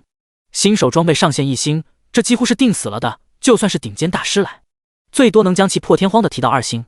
现在既然出现了5星的新手装，对于他们附魔师圈子中的人来说，引发的轰动不下于开天辟地。如果是假的，宁财反而安心了，但要是真的，那他必须拿下。因为一件平平无奇的新手装备，因为其5星的附魔品质，对附魔师来说不亚于一座知识宝库啊。而雷厉海微微一笑，一脸横肉挤在一起：“我的脾气你不明白吗？凡是好的东西我必须拿下，这5星新手剑多有收藏价值啊，我自然当仁不让。”宁财听完内心暗骂，装备还没见到呢，就多了一个很强的竞争对手了。自己带的钱无论如何也比不过在夏金如日中天的雷家2爷啊。而在这台下小插曲的同时，台上的第一件拍品也终于揭晓。张福川亲手将盖在装备上面的红布揭了下来，暴露在众人眼前的竟是一颗通体青色的晶石。看上去并不起眼，但在场所有人却都在一瞬间感到了一股扑面而来的凶煞灵气，带着血腥味和一股十分轻微淡薄凶兽气息。可就是这股淡漠的凶兽气息，让在场不少大人物身上的装备都发出了淡淡嗡鸣。好惊人的灵气啊！这难道是凶兽的晶核吗？大家身上的武器居然自动进入自卫状态了，这晶核好强的杀气！观众台上传出一阵阵惊呼，羚羊一群学生更是看得移不开目光，感觉不明觉厉。但坐在第一排的5人却是看都不看一眼。一个头戴斗笠、黑纱蒙面的女子轻笑道：“兽灵未消吗？哼，只不过是小把戏。”雷厉海也满眼嫌弃，虽然品质不错，但这等级实在太垃圾了，也可看不上眼。张福川脸上挂着笑容，宣布道：“第一件拍品，3品风属性凶兽晶核，是一位冒险者在野外的深窟中捡到的，没人知道这是什么凶兽死后留下的。不过如你们所见，这晶核上面残留着非常强大的凶兽灵气，兽灵甚至能直接让大多数人的武器进入自卫状态，可想而知其品质有多高。唯一美中不足的是等级太低，只有3阶，因此出价100万，请有意者竞拍吧。”价格出现之后，现场的气氛竟然直接爆冷，没有一个人竞拍。按理来说，100万这个价格对于在场的每一个人而言都不算高，可就是没人出价。原因是晶核这种东西对于一般人来说用处不大，主要是辅助职业，例如阵法师、附魔师、炼药师需要的东西。这枚晶核若是等级能够达到5阶以上，兴许还能引发不少人争抢。可是区3阶实在是太低了，3阶凶兽，在场大人物随便派个侍卫去野外能随便毙掉一大群，因此花100万买回去实在是冤种行为。看到没有一个人竞拍，张福川的脸色也有些尴尬。难道第一件拍品就要流拍了吗？果然，本场拍卖会大家主要还是奔着装备来的呀。正在张福川失望的准备撤掉晶核之时，台下突然传来了一个声音：110万。角落里传来了一道低沉的声音，瞬间引发了不少人回头，想看看是哪个傻子不开眼买这个晶核。随后他们看到了一个少年，陆白。陆白的眼神非常坚定，其他人可能不知道这颗3阶晶核的价值，然而陆白却十分清楚，因为根据前世的记忆，陆白知道这枚晶核后来引发了多大的轰动。万万不能小看这一枚3阶的凶兽晶核，虽然陆白也不知道它是什么凶兽留下的，但是它却有一个非常逆天的作用。一句话，前世拍到这件晶核的人，后来找了个附魔师将其镶嵌在了武器上，随后他直接从一位籍籍无名的小人物成为了整个帝国最强的10位职业者之一。此刻的陆白内心无比激动，但表面上努力装出一副没见过世面的样子，就是担心有人不开眼和他抢。那个人是个学生吗？第一次来拍卖会，也太蠢了吧，这么没用的东西也买，估计那家伙以为是什么宝贝吧，哈哈。有些人议论着，不时传来几声嘲笑。然而陆白却注意到，羚羊一群人的目光也朝自己这里望了过来。第13章，神秘之剑，黑之种。那是陆白，他能拿出110万。有人难以置信道，之前陆白连附魔都需要找乔小雨借50万，现在哪来的钱买3阶金盒？萧雨萌分析了一番，确实很可疑，不过他就算胆子再大，也不可能敢触怒拍卖会的权威，所以他很可能又去哪里借了钱。李天乐建议道，羚羊，那小子好像对那3阶金盒很感兴趣，你要不要和他抢？以你的财力，他抢不过你的。然而羚羊却面露不屑，自己是什么身份的人，花钱买个3阶金盒，回去都会被家族的人笑话的。没必要，陆白很明显是个没见过世面的乡巴佬，他估计把这破金盒当什么宝贝呢？他想花100多万买个垃圾回去，我怎么能不满足他呢？羚羊放弃了和陆白竞拍的想法，内心还美滋滋，毕竟自己可是见过世面的人，他可不是傻子。没有人和陆白竞拍，最终这枚3阶风属性凶兽金盒成功被陆白以110万的价格拿下。羚羊一行人都暗暗传来了鄙视的目光，而陆白嘴角微微上翘，目光瞥向了斜对面坐着的一个黑衣女子。猫，这一世你的金盒属于我了，这只是第一步，迟早我会夺取你的一切。黑衣女子名叫猫屋，刚才陆白出价的前1秒，她还有些犹豫，要不要把这个金盒买下来。她也不知道有什么用，不过出于顺手买下的想法。而就在她要举牌的时候，陆白抢先了一步。猫屋见有其他人卖了，于是也就不再去想着争抢了，静静地坐在那里等着下一件拍品。只是此刻的他内心不知为何有些奇怪，怎么回事？为何感觉心里空落落的，就好像错过了什么一般。拍卖会继续进行着，第2件拍品，光明护甲 B 加级装备。这件护甲在受到攻击时能够自动出现一个护盾，护盾可以抵消5000点伤害，每1小时充能1次。看见这件装备，台下不少人都传出惊呼的声音。这个装备如果是给学生用的话，简直是无敌的存在啊！从学生常用的新手装备就能看出来了，新手装备一次攻击只能打出2位数的伤害，就算是最强的学生，能打出几百伤害就算强者了。这个护盾直接能抵消5000点，这特么不是无敌，什么是无敌？起拍价400万华夏币。张福川的话音刚落，台下立刻争抢了起来。最终这件装备被以780万的价格被羚羊买入。羚羊脸上笑嘻嘻，虽然贵了点，但是物超所值啊！有这么好的装备，自己明天参加试炼的时候定然能斩获全班第一。旁边萧雨萌、李天乐等人都有些羡慕，纷纷称赞羚羊多金。他们这些学生平时零花钱也就10几万而已，这次是来参加拍卖会，所以身上都带了几千万。而陆白全程没有出手的意思，只因为他明白这些装备只不过是很普通的品质罢了，没有购买的必要。第3件拍品，冰骨矛。第4件拍品，龙火法杖。第5件拍品，治疗皇冠。一件又一件装备被送上了拍卖台，这里的每一件都是张福川武器店中的珍藏，效果都非常不错，基本上每一次的竞拍都非常激烈。不过坐在第1排的5人却都没怎么动过。之前那位头戴斗笠黑纱女子淡然地喝了一口茶，旁边的宁才凑过来道：刘姑娘，你怎么一直没见竞拍？不买件装备给你的弟弟吗？听说他马上就要高考了呀。柳如荣摇了摇头，美眸平静的道：没必要，我弟弟他已经有了更好的装备，我这次来是为了那把5星附魔新手剑的。听了这话，宁才的心咔嚓了一下，靠，不是吧，都是冲着新手剑来的？这群大人物都有病是吗？一把新手剑有什么好抢的？他们买回去有什么用？总不能是为挂在墙上收藏吧？宁才感觉费解。这时站在他旁边的侍卫凑了过来，侍卫背后附剑一身杀气，但对宁才颇为尊敬。宁大人，虽然柳姑娘和雷二爷都有要抢的意思，但是黄老和林先生对那把附魔装备并不感兴趣。而且我还有一个好消息，经过我1年探查，张福川手中似乎不止一把5星附魔的新手装备，所以我们还有机会。宁才双眼顿时一亮，脸色也缓和了许多。许言，不愧是你啊，精神探测力越来越强了，你真是我最出色的下属。我决定了，一会儿在拍卖会上给你买一把新剑。许言微微俯身感激道：多谢宁大人，在下永生不忘。而这边话音刚落，台上张福川已经又上了一件新的拍品，红布揭开，暴露在众人眼前的是一把通体黑金色的长剑，表面看上去并没有什么特别，甚至还有一点腐锈，必然是年代久远的兵器了。一眼看上去，这把剑又老又破，台下人都露出了错愕的表情。张经理，你这是怎么回事？这把破剑也拿上来拍卖？就是剑身都生锈了，估计杀鸡都费劲吧。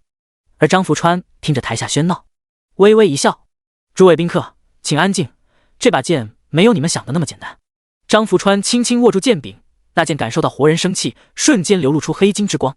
须臾，整个场上爆出一股肃杀之气，仿佛一下子连温度都下降了几分。之前还在叫嚣的几个宾客，此刻只觉寒气逼面，全身发抖，坐在原处再也不敢说话了。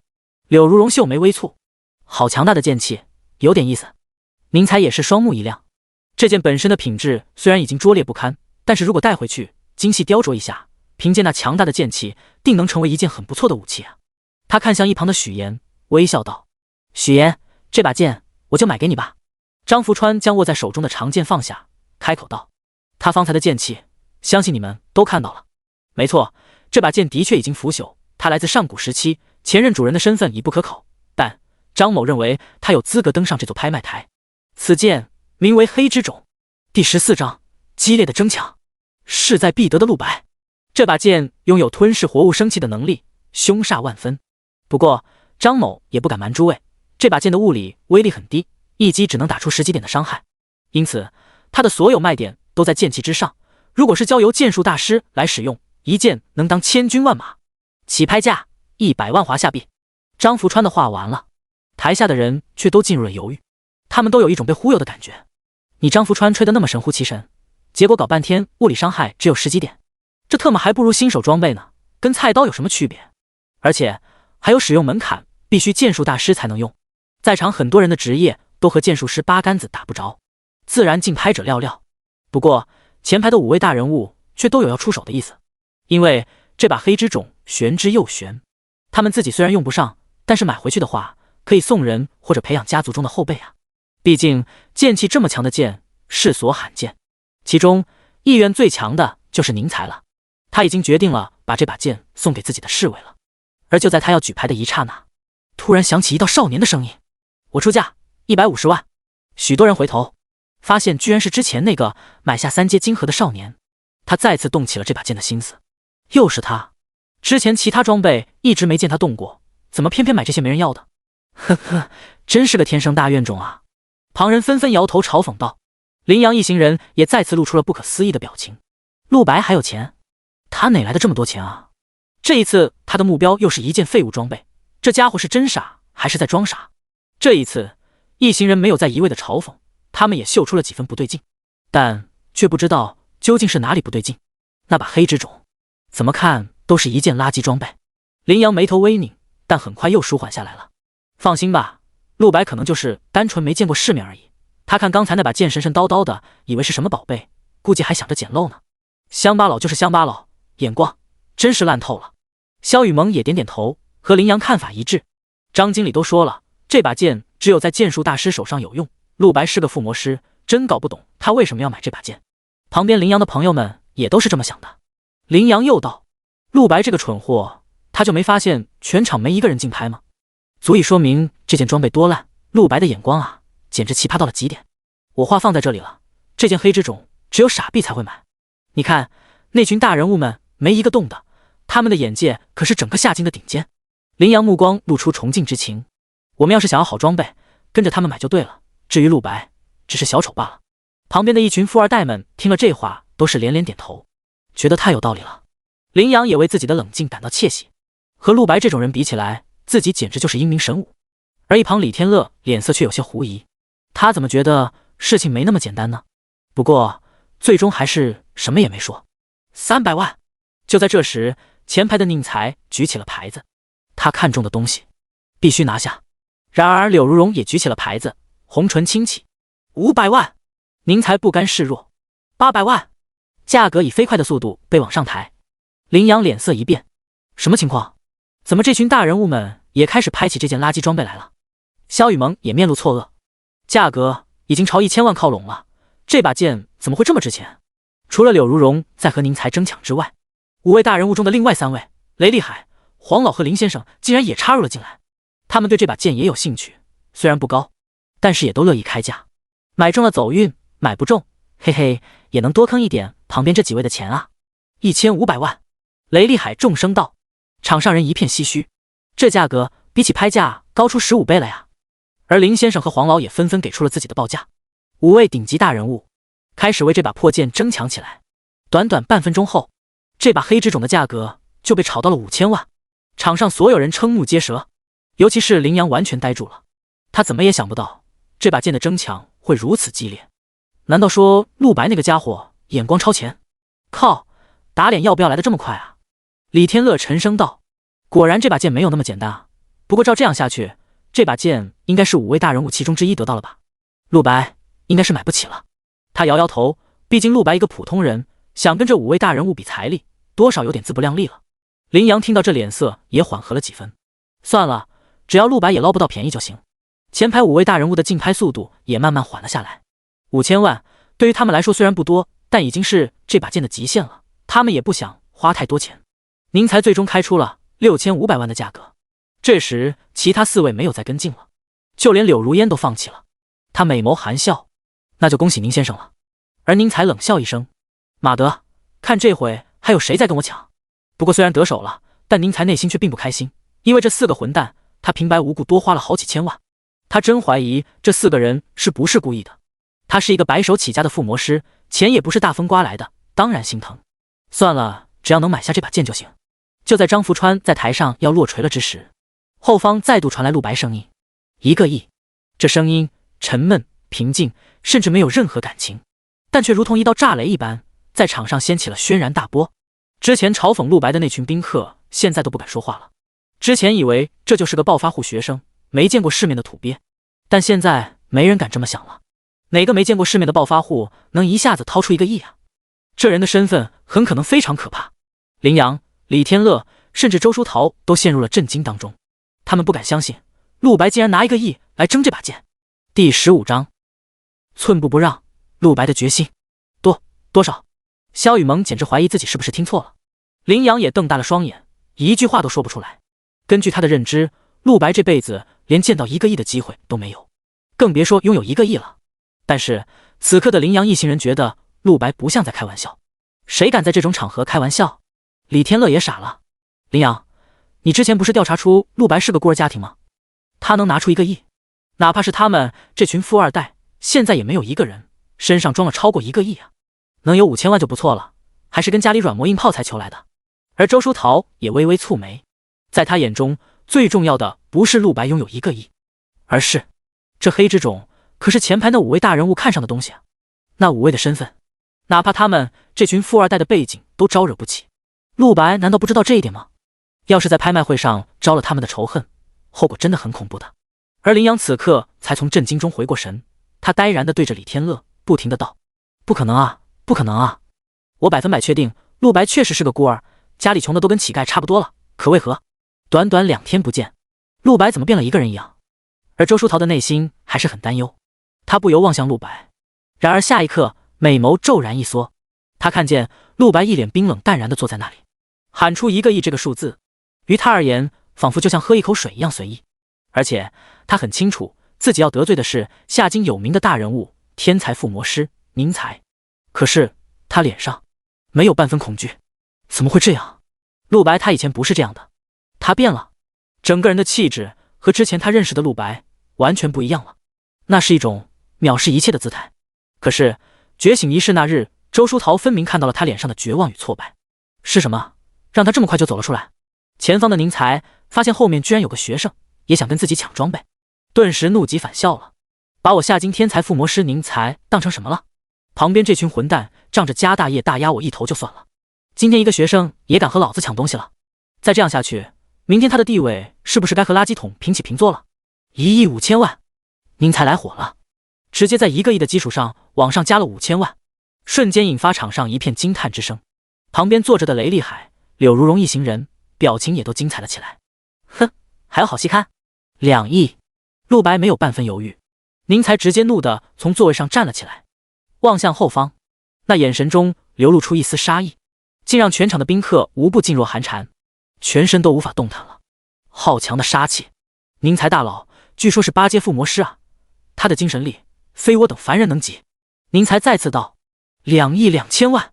他给陆白送过去一个目光，那眼神仿佛在说：别不识相，我只给你一次机会，如果陆白还要执迷不悟，那么宁财一定会让对方感受一下自己的怒火。他要让所有人知道，自己的权威不是什么人都能触碰的。许言紧张地凑了过来，宁大人，他眼神充满了感动与不忍。宁财为了自己花费巨量资金购买武器，许言内心自是充满了感激，但与此同时也觉得宁财花的钱太过了，让他受宠若惊，坐立不安。一件黑之种如此破费，不值得呀。许言，你别管，老子今天就和这家伙杠上了。宁财阴沉着脸道，事情到了这个地步，已经不是装备的问题了，而是面子问题。他宁财今天要是在一个学生面前退步，以后还有什么脸和另外4位大人物平起平坐？不过自己已经把价格抬到了2亿2千万了，警告也给了，这个少年应该放弃了吧？场上宾客也无不议论纷纷。周书桃内心焦急，他希望陆白能赶紧放弃和宁财抢装备，他还是个学生，没有张扬的资本啊。宁财可是夏京鼎鼎有名的大佬，被他记恨上，陆白的人生就完了。而林阳一行人脸色无比精彩，都在幸灾乐祸地表示，陆白这是自己往火坑里跳啊！天作孽有可怜，自作孽不可活呀！2亿5千万，就在所有人都认为陆白差不多该收手了的时候，陆白却毫不退让，再次报价，完全无视了宁财的警告。这一下真的让宁财破了大防，他脸都气得抽了一下，今天非要争一口气不可。就在这时，他看到了坐在一旁柳如烟一行人脸上那藏都藏不住的笑意。须臾，宁财一下子冷静了下来，他们是在看自己笑话吧？他此行身上带的钱也不多，如果继续拍下去，本来就不占优势的自己，还怎么跟这群家伙抢5星新手剑？花2亿多就为了给下属买一把武器，这已经远远超出预算了。想到这里，宁财只感觉千般不甘在心头，却又只能全部咽下。还是5星附魔的新手装备更重要。他重新坐回了位子上，脸色阴沉如冰。不拍了！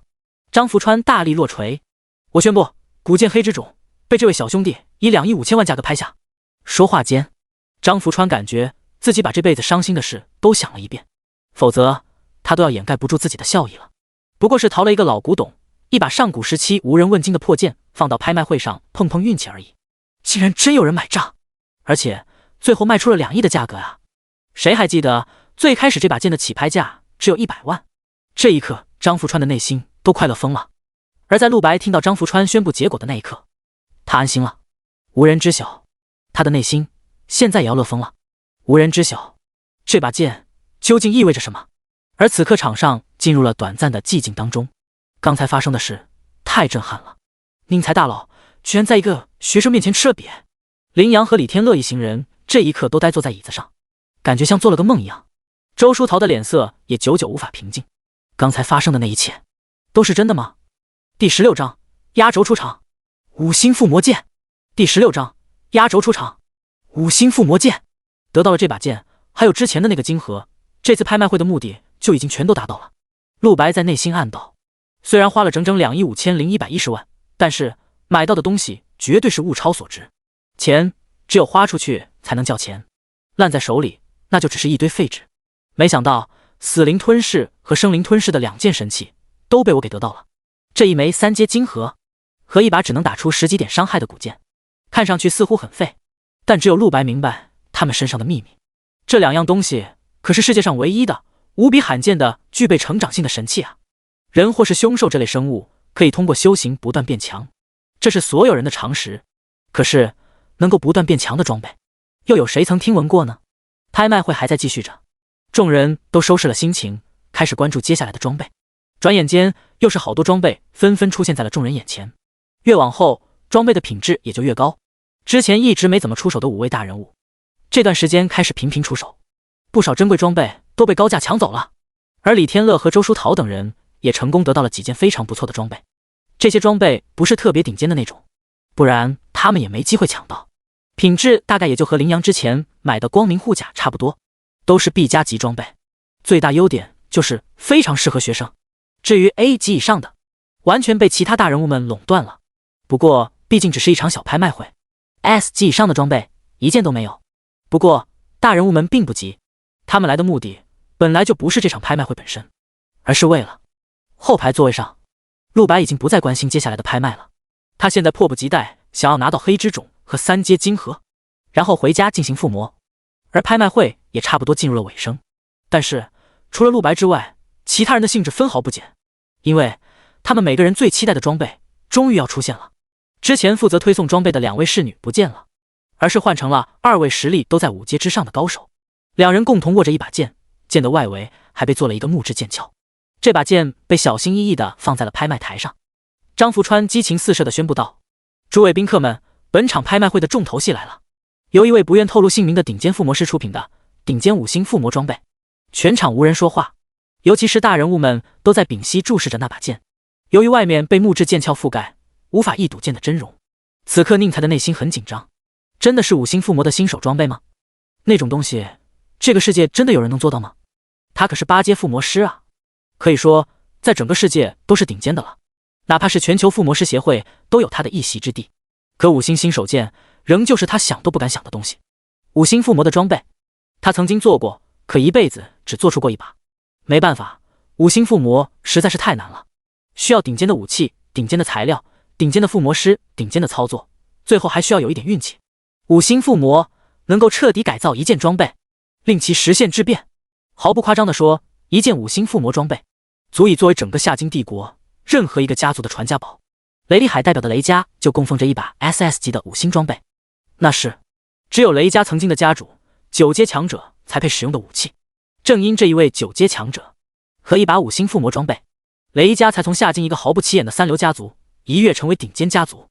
而他宁财自己也是靠着曾附魔出过一把5星装备，才获得如今的地位。不然他一个无权无势的人，凭什么跟旁边这4位平起平坐？可以说一把5星装备代表着鸡犬升天，这绝对没有半分夸张的成分。就连国家手中所拥有的5星附魔装备都绝对不超过10把。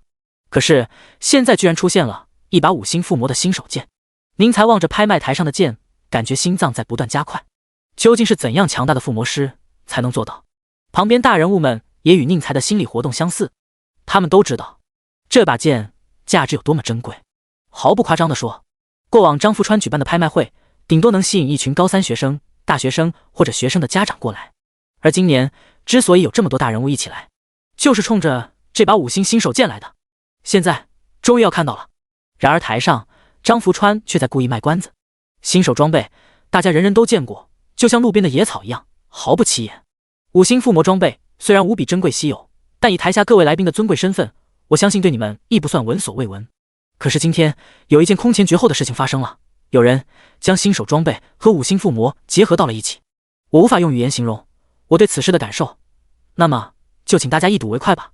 言毕，张福川伸出手，将那木质剑鞘从新手剑上取了下来，随后直接扔到了一边。下一刻，众人就看到了一把泛着金光、寒气毕露的短剑。所有大人物们一眼认出，这确实是新手装备没错，而这品质也确确实实是5星附魔。传言是真的，5位大人物的眼神都变得炽热了起来。看来这个世界出现了一位天才附魔师啊！宁财轻轻捏住拳头，他39岁得到了如今的成就，被所有人誉为天生的天才附魔师。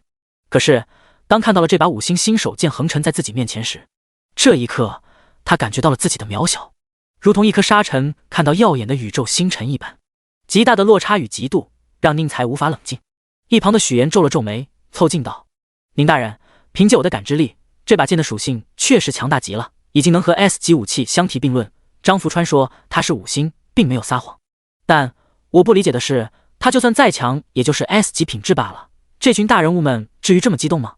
宁财冷哼一声，根本懒得解释，只是抛下一句：“你不懂。”第17章，我们才是小丑。激烈的竞拍，后方林阳的精神这一下子振奋了起来，看了旁边的李天乐一眼：“天乐兄，我们最期待的装备终于出现了。”萧雨萌脸色有些惊讶，真想不到这一把新手短剑居然能在这场拍卖会压轴出场啊！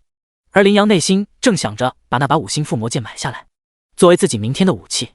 对于他们这些年轻气盛、缺乏社会经验的富二代们来说，他们还无法理解一件5星装备的价值究竟有多高。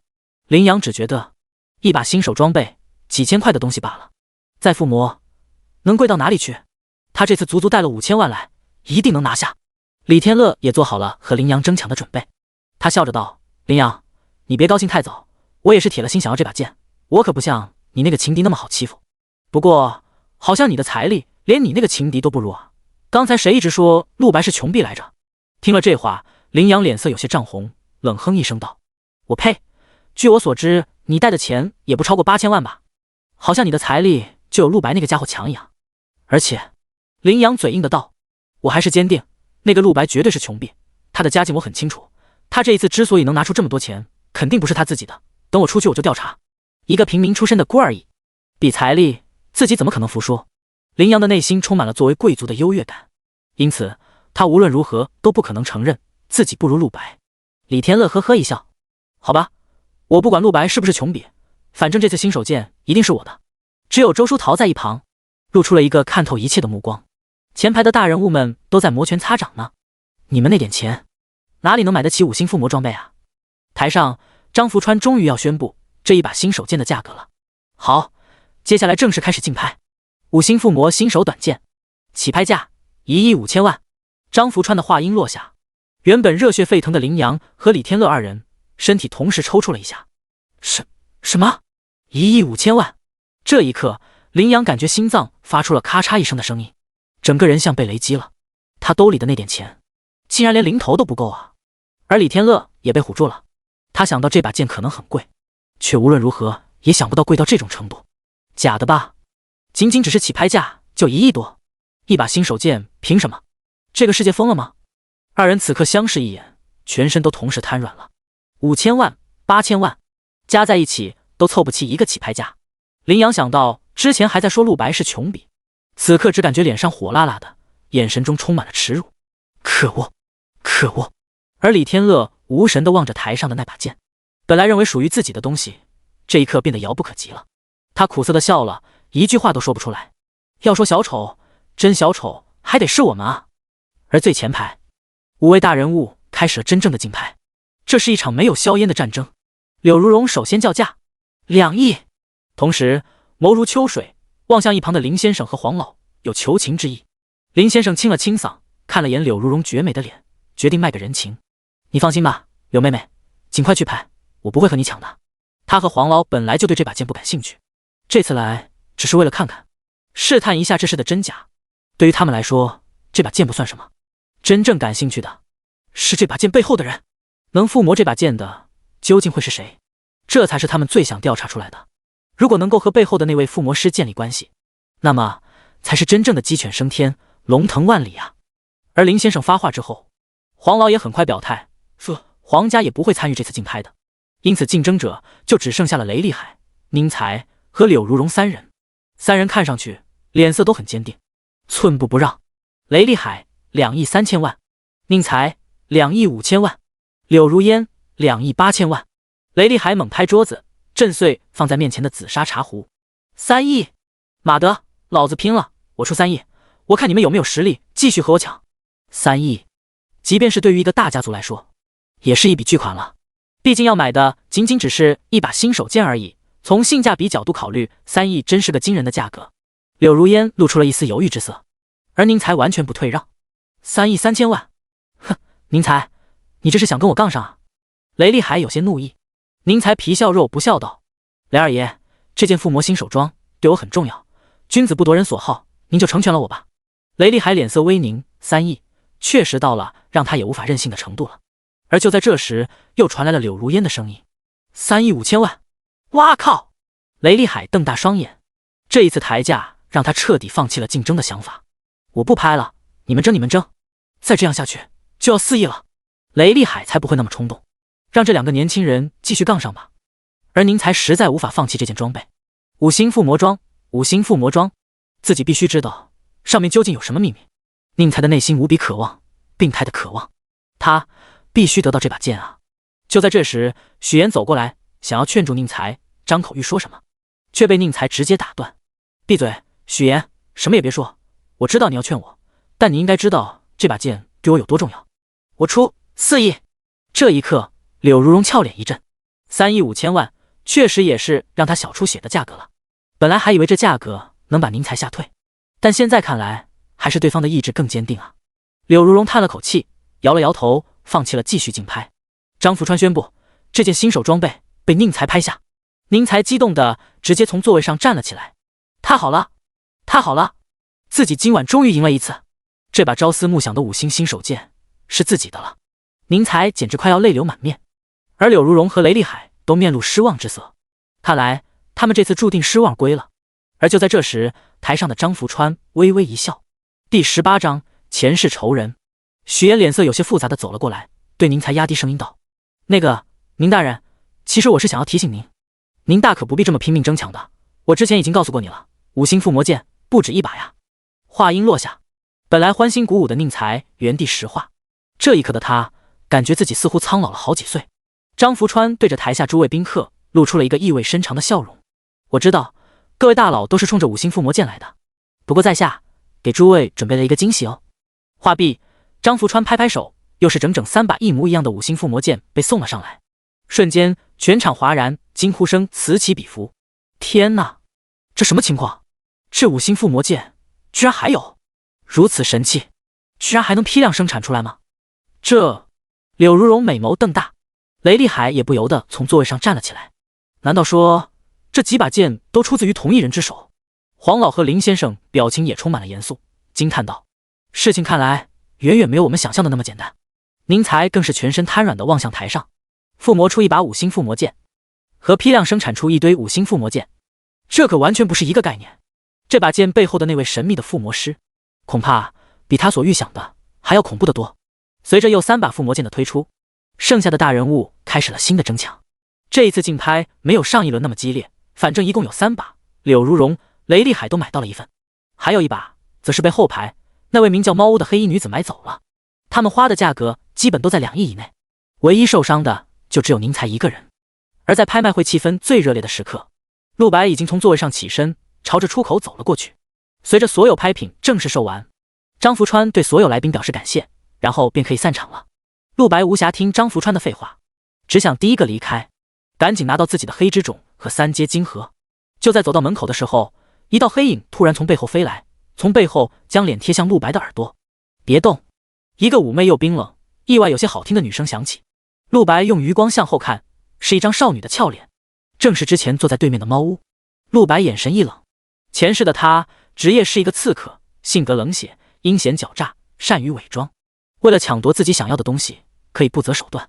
陆白前世的时候曾经唯一一次附魔出了一把不错的2星装备，本想拿到拍卖会好歹能赚点钱补贴生活，一把2星附魔装备足以卖几十万了，结果却运气不好，在一个暗巷中碰到了这个女人。猫屋毫不留情地劫走了他的2星附魔装备。当时的陆白负债数十万，身无分文，一无所有。猫屋的那次抢劫将他的生活打入了万丈深渊。陆白怎么可能不恨他？这位小帅哥，你刚才买走了那枚3阶的风属性金盒，对吧？猫屋娇滴滴的道。我说不上为什么，也很想要那个金盒，请问小帅哥可以把它卖给我吗？我愿意出双倍的价格哦。猫屋的声音有种魔力，再加上那艳美的面容，一般少男极难把持。但陆白心如止水，他不是那种人，看着猫屋的眼神中只有怒火。都是他害得自己过着那么苦的日子，在寒冬腊月的公园长椅上瑟瑟发抖，在贫民窟的垃圾桶旁边混着雨水吃难以下咽的干面包，为了躲债每天东躲西藏，甚至连姐姐都被他连累。这所有的一切不堪回首。陆白本不用过这么凄惨的日子的，绝不可能。他寒声道，眼神中涌出一股猫屋难以理解的凌厉。猫屋微微一怔，竟然被陆白的眼神吓到了。什么情况？自己一个刺客，竟然从一个高中生的眼神中感觉到了这么强的杀气。小帅哥，怎么突然这么凶？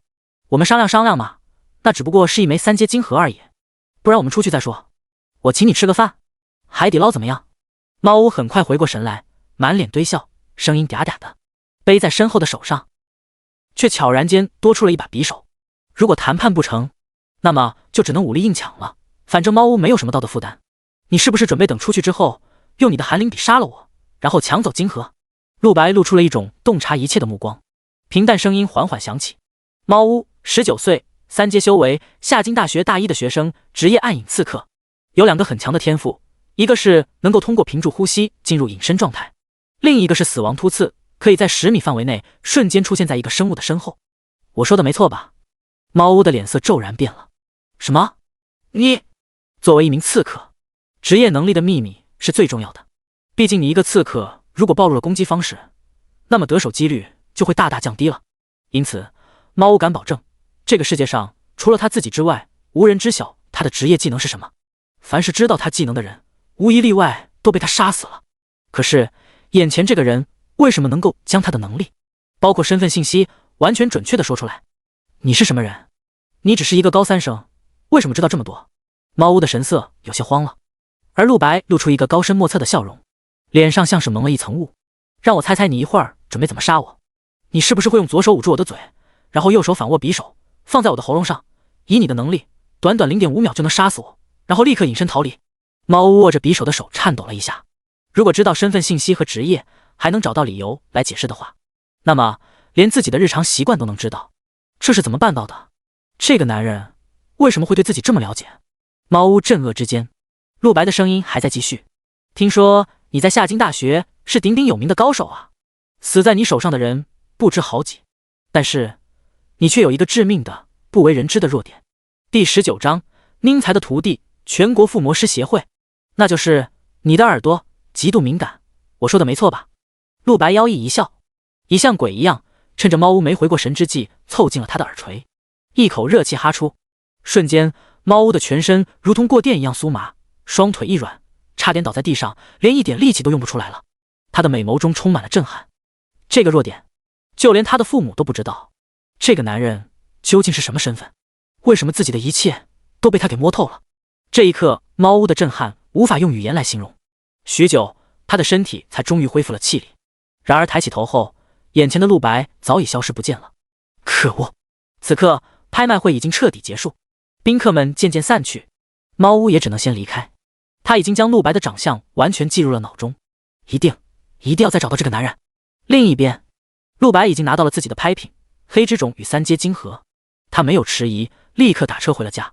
本次拍卖会自己虽然看上去稳得一匹，但实际上险象环生，死亡如风。自己就这一趟便得罪了夏京天才附魔师宁财，以及后来的全帝国最强职业者中排名前10的刺客女皇猫屋。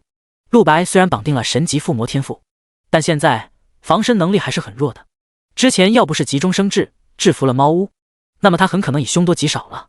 总而言之，这个世界很可怕，自己必须抓紧提升实力，这样才能有安全感。宁财带着许言离开了拍卖会，随后直接返回了自己的宫邸，一座占地20公顷的顶级别墅，内有泳池、庄园、上千仆人，甚至还有一个私人森林，极尽奢华。在一间附魔工作室中，宁财将自己一个人关在里面，那把5星的新手剑摆在他的面前。宁财闭上双眸，利用自己8阶的精神力，全力地感知着这把5星附魔剑的所有细节。他的周身覆盖着一层浓郁的金光，这是他的精神力，已经实体化的精神力。许久，宁财睁开了双眸，然而脸色却充满了敬畏。太惊人了，我将精神力全部用上，感知了整整半个时辰，可为何竟感知不出半点门道？这剑的主人究竟是怎么附魔的？此时的宁财抓心挠肝的难受，他方才一览了这把剑的每一处细节，得出的结论只有一个：鬼斧神工。这把剑简直就是神的艺术品。这把剑和他见过的所有附魔装备都不同，其他人的附魔装备或多或少都有些瑕疵，但是这把剑的任何地方都是完美的。宁财都要怀疑这是不是神创造的了。人类真的能够达到这么完美的程度吗？他的内心更加羡慕背后的那位附魔师，他到底是个什么人啊？为什么这么厉害？身为一个天才附魔师，研究了一辈子附魔的宁财，现在却对另一个附魔师的作品感到羡慕，这让宁财感觉十分丢人。他想要从这把剑上学习到宝贵的附魔经验，可却无论如何都看不懂是怎么附魔的。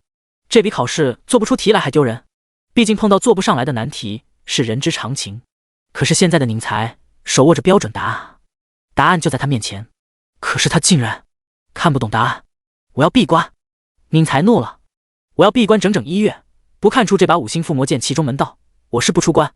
宁财眼神决绝，立下重誓，将那附魔工作室的大门重重关上，随后就坐在了地板上，目光死死盯着这把附魔剑。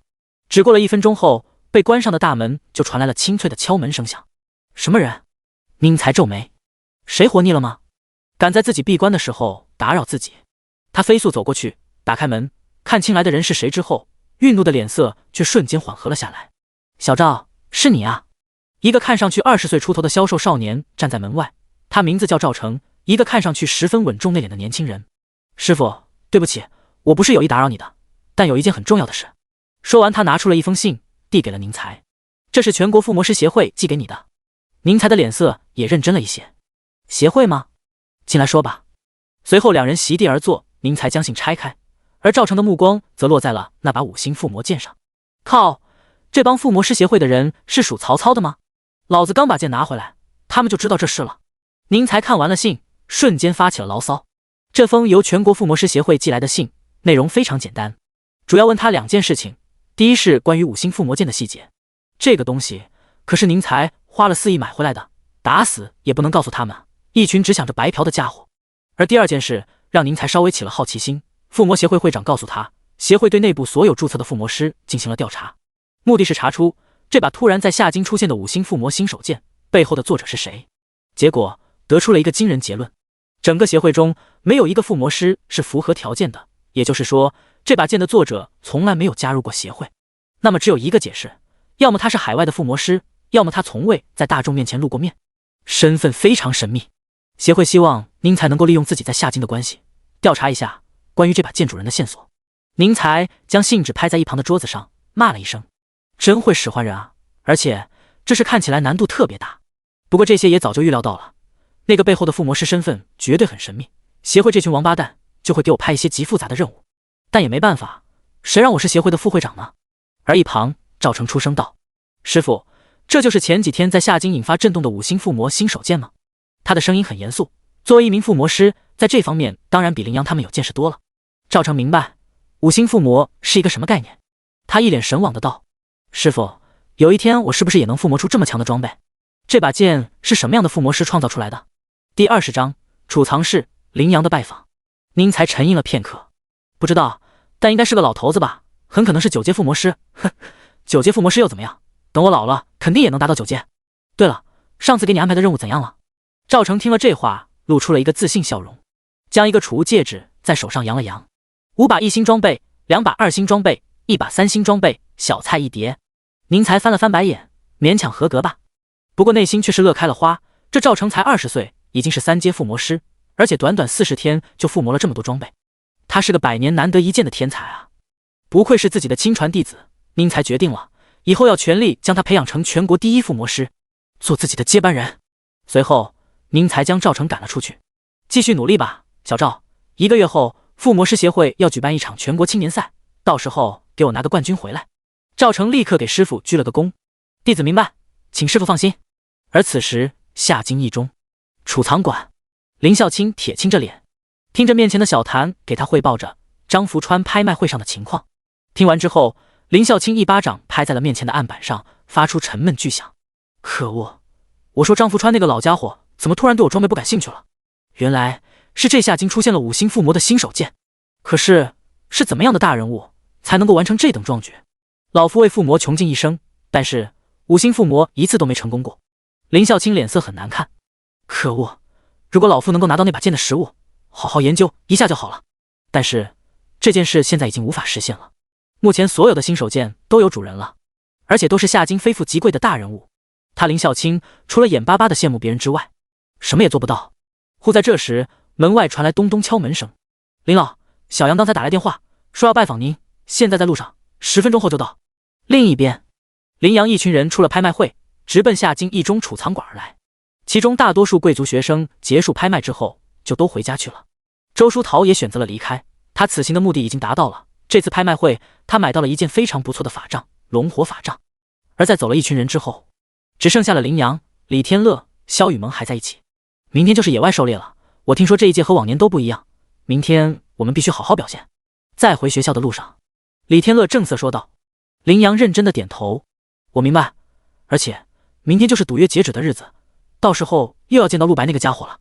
萧雨萌有些不妙的道，林阳哥，你觉得这场赌约你能赢吗？陆白那家伙好像很不正常。林阳沉默了，理智告诉他，3天对一个新手附魔师来说，要附魔出一把装备是想都别想的。可是联想到拍卖会场上陆白的种种表现，林阳竟然不敢下定论了。但最后他甩了甩头，冷哼一声，哼，我不管赌约他能不能赢，我只需要在小雨面前让这家伙难堪就好了。这对我来说简直不要太容易啊！别忘了，我这次买了这么多好装备，虽然武器没买到，但是我只要去找林长老要一把就好了。这就是林阳去找林孝卿的目的。事实上，两人同出一个家族，林孝卿是他的长辈，有这位七阶老附魔师在背后撑腰，还怕没有好的武器，因此没买到5星附魔剑的遗憾也就释然了。林阳继续道，而陆白呢，就买了个金盒和一把破剑而已，再加上他职业是附魔师，本来就不擅长战斗。明天你们都配合我，一定要让那个家伙下不来台。李天乐点了点头，笑着道，放心吧，哥们，我要是能帮你的话，一定会帮的。他们都是贵族学生，也许平时会有点矛盾，但当要面对陆白这种外人时，那肯定是分得清人情世故的。而萧雨萌有些迟疑，在狩猎中针对陆白，这不太好吧？老师可是禁止这种行为的。林阳立刻道，乔小雨不是你的好朋友吗？你也不想乔小雨和陆白那种臭屌丝在一起吧？所以啊，我们把他赶出学校，是为了小雨好啊。萧雨萌想了一下，这才终于点头同意。那好吧，为了小雨，明天你尽管去针对陆白，我们都会帮你的。听到这里，林阳顿时开心了，嘴角扬起一抹得逞的笑容。陆白啊陆白，你在拍卖会上出再多的风头又如何？明天就是你颜面扫地之日。几人到达了学校，林阳对门口看门的小厮表示想要见林孝卿一面，由于已经提前打过招呼了，而且小厮本就认识林阳，立刻就跑上3楼去喊林孝卿。片刻后，门开了，林阳3人看见了林孝卿那张苍老的面容。林伯，林阳非常热情地叫道。后面李天乐和萧雨萌则都对林孝卿鞠了个躬。林长老，作为一中的元老级人物，在学生眼中，林孝卿地位是极高的，哪怕李天乐、萧雨萌这种贵族学生也不能失了礼数。林孝卿点了点头，将3人请了进去，在1楼的座椅上坐下之后，林孝卿问道，小杨，你怎么来了？有什么事？林阳开门见山道，是这样的，你也知道，明天是开学的日子啊，会有一场野外狩猎，我今天去拍卖会上想买一把武器，结果被别人抢走了，所以特地来林伯这里，想问一下有没有什么好的武器。林孝卿听后脸色拉了下来，一边起身在1楼给林阳挑武器，一边冷哼一声，是张福川的拍卖会吧？李天乐道，是的，林长老，这届拍卖会很热闹的，很多大人物都来了。林阳躺在椅子上有些烦闷的道，可惜了，那把5星的附魔剑本来是完美的选择，奈何抢不过那群大人物，这才来麻烦林伯你的。3人并没有注意到，一旁林孝卿此刻的脸色变得更加黑了。第21章，林小纯、张福川5星附魔剑，马德听到就烦。他在1楼放武器的架台上点出几件适合学生的装备，取了过来。小杨，你的职业是狂战士吧？这里有几把 C 级的重剑。C 级啊？林阳有些意外。林伯，我好不容易来一趟，最起码也给我推荐一个 B 级的武器吧。林孝卿冷笑一声，孩子，你难道不知道吗？武器不是等级越高就越好的，而是要适合你才行。以你目前的实力， C 级以上武器你根本驾驭不了。关于装备，这个世界上也有严格的法则，大部分的装备，比如防具、储物戒指、魔法道具之类的，是很少有使用限制的，哪怕是一阶职业者也能用 S 级的装备，但是唯独武器是例外。武器有着一套严格的规则，像普通的一阶职业者最多也就能使用 C 级武器，再往上 B 级武器就变得很难驾驭了，而 A 级则直接用都没法用。当然也有一些天赋非常变态的人能够稍微驾驭高级一些的装备，但那是凤毛麟角。像林阳这种才刚刚觉醒职业没几天的菜鸟，如果林孝卿给他 B 级武器，林阳很可能会被武器反噬的。所以对于修为低的职业者来说，他的上限是恒定的，就算再有钱，你也最多只能买比别人高级一点的武器，而不能直接用家族给的 S 级、A 级这类顶级武器屠杀新手村。在这种情况下，附魔就显得极为可贵了。比如那把5星附魔新手剑，明明只有 D， 但是却能发挥出 S 级威力，哪怕是一个新手都能上手即用，所以林阳才会去拍卖会争的。听完林孝卿说的话之后，林阳内心也明白是这个道理。那好吧，林伯，你可要给我推荐厉害一点的 C 级武器，明天的野外狩猎对我很重要。林孝卿露出了狐狸笑容，好说好说，这把重型双斧就很适合你，只要600万。放心吧，虽然是 C 级，但也是顶级水平了。小杨，你用这个，明天绝对是全班最强的。林阳验了一下，感觉确实不错，慷慨给钱把这把双斧买了下来。而一旁的萧雨萌和李天乐都看愣了，没想到这林阳找自家亲戚买装备，居然还要给钱。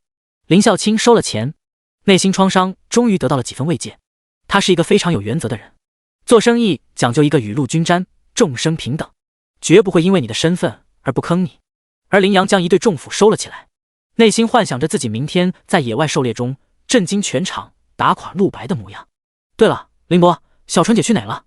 怎么没看到她？忽然林阳问了个问题。林小纯是林孝卿的孙女，职业和陆白那家伙一样，也是附魔师，比林阳大1岁。林孝卿回答：小纯被我罚禁闭了，不附魔出5把1星装备不准出来。哦，对了，林孝卿像是突然想到了什么，1个月后夏京会举行一场全国附魔师青年赛，我想让小纯去参加，但是这丫头太不服管了，她的性格你也是知道的，所以我想问一下，你们这届学生中有觉醒附魔师并且天赋很好的，我想给小纯找个伴来压压她的臭脾气，我这种老头子根本没法和她沟通。说到这里，林孝卿不由摇了摇头，脸上是老气横秋的惆怅，和年轻人之间的代沟让他根本没法和孙女对话，这也是一种心酸。而林阳听了后愣了片刻，全国附魔师青年赛，他立刻双目一亮，报出了一个名字。林伯，你说巧不巧，还真有一个，他的天赋非常强大，一定能管住小纯姐，和我是一个班的，名字叫陆白。林孝卿来了兴趣，专心的听着，而一旁的李天乐和萧雨萌都用震惊的望着林阳，后者毫不在意，仍旧在大力推销陆白。他不仅非常聪明，性格强势，天赋极高，而且人也非常可靠，更厉害的是他之前文化理论可是全校年级第1。林孝卿露出惊喜的表情，还有这种人才，那好，改天我见见这个小伙子，希望他能压住小纯的臭脾气。不久后，林阳一行人就和林孝卿道别，离开了储藏馆。刚出来，萧雨萌就充满不解地问：林阳，你疯了吗？你把陆白推荐给你姐做搭档，你这不是张嘴说瞎话吗？李天乐也难以理解，这样一来，陆白没准阴差阳错得到了林长老的特别照顾，那你岂不是帮你情敌抱上了一个大腿？抱大腿？哈哈哈哈，笑死我了。而林阳听了两人的话，哈哈大笑。你们根本就不懂林小纯的性格，她是一个典型的女强人，不应该说她是个女变态。她从小就什么都会，什么都是第1名，但是她有一个致命缺点。这么和你说吧，虽然她不是我亲姐，但我从小没少挨她揍。做游戏的时候，我只要有一点拖后腿，轻则被痛骂，重则被殴打，而其他的所有跟她做队友的人都是这样。她容不得队友有半点失误，经常打骂队友，但这个世界不是每个人都像她一样强的那么变态的。渐渐的，没有一个人肯和小纯姐交朋友了。毫不夸张地说，那是一个绝对的怪人。我宁愿跟一头3阶凶兽关在一起，都不愿意跟他说一句话。我敢说，只要当他的队友，绝对没有好下场。听了林阳这一番描述，萧雨萌和李天乐总算懂了。所以，你是准备让你姐打死陆白？林阳阴森一笑，在小纯姐的大学里，哪怕很多优秀的附魔师都不如小纯姐，更不用说陆白这个刚觉醒的高中菜鸟了。他要是知道林博给他安排了这么一个废柴来压他，一定会把陆白给打成残废的。你们就等着看好戏吧。第22章附魔，黑之种与噬灵晶合。此刻陆白这边，他早已回了家，并将自己关在了卧室之中，将黑之种取了出来。通过近距离的细细观察，陆白发现这把剑的锈迹比看起来还要多，看来此剑确实很古老了。陆白作为附魔师并不懂剑，但还是感到了一股苍茫肃杀的剑意。根据前世的记忆，得到了这把剑的是宁财的下属，一个名叫许岩的人。许岩自幼习剑，本来就是一个籍籍无名的贴身保镖，可是得了这把剑之后，实力飞涨，短短练习2年半，就成为了全帝国第1强者。这是多么恐怖的跃升速度啊！陆白深呼一口气，让我来看看你的秘密吧。他将手放在了黑之种的剑身之上，精神力注入，神级附魔师天赋启动，神级精神力正在与宿主融合。融合完毕，你可以直接读取任何装备的信息，你可以直接驾驭任何等级的装备，开始读取上古之剑黑之种的信息。陆白内心暗惊，神级附魔师精神力，这个世界上大多数低品质装备可以通过触碰来直接得到数据，但品质高的装备是可以直接屏蔽掉触碰的。现在好了，拥有了这神级附魔师精神力，自己就相当于拥有了一双针对装备的全视之眼。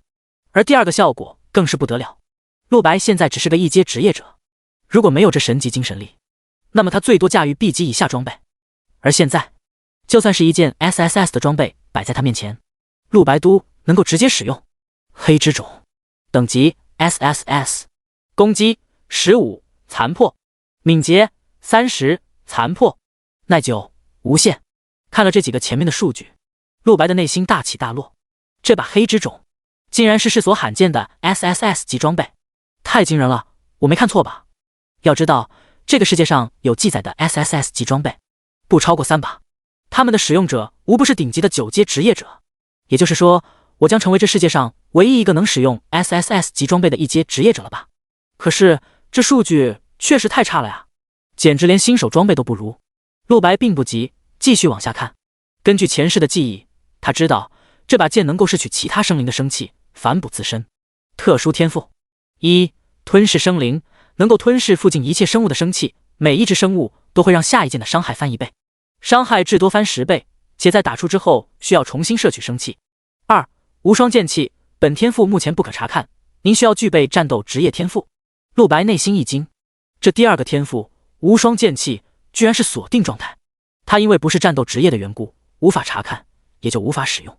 看来张福川那家伙说的没错，这把剑不是剑术大师根本用不了，最起码需要是个战斗职业。不过陆白也不着急，即便是单一个天赋吞噬生灵，就已经足够强大了呀。根据这个天赋的描述，附近每多一个生物，那么下一剑的威力就会翻1倍，最多能翻10倍。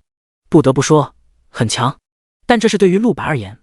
如果是别人拿到这把剑，以其15点的攻击力，就算是翻了10倍还是垃圾。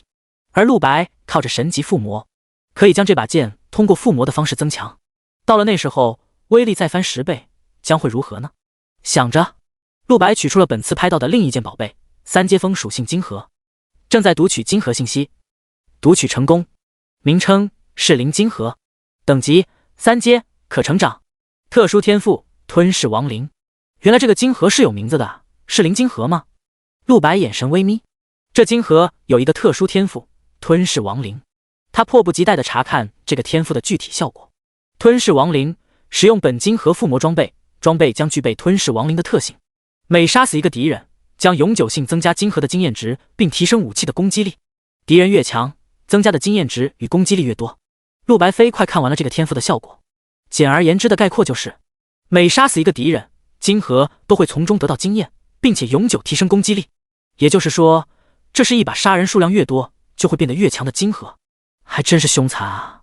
这枚噬灵晶核虽然现在只有3阶，但只要一直杀戮下去，就能够升级4阶、5阶，甚至9阶，真是一件至宝。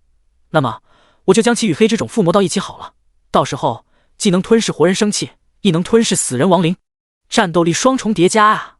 一道光芒亮起，陆白进入了附魔状态，他全神贯注着，足足过了1个时辰，附魔才结束。之前附魔5星新手装备的时候，陆白可是只用了半分钟就完成了，这次却用了这么久。不过这也是一个好消息，只有在装备和材料的品质越高的时候，附魔的时间才会随之变久。这说明了黑之种与噬灵晶核究竟有多强。让我看看附魔之后会变成什么样吧。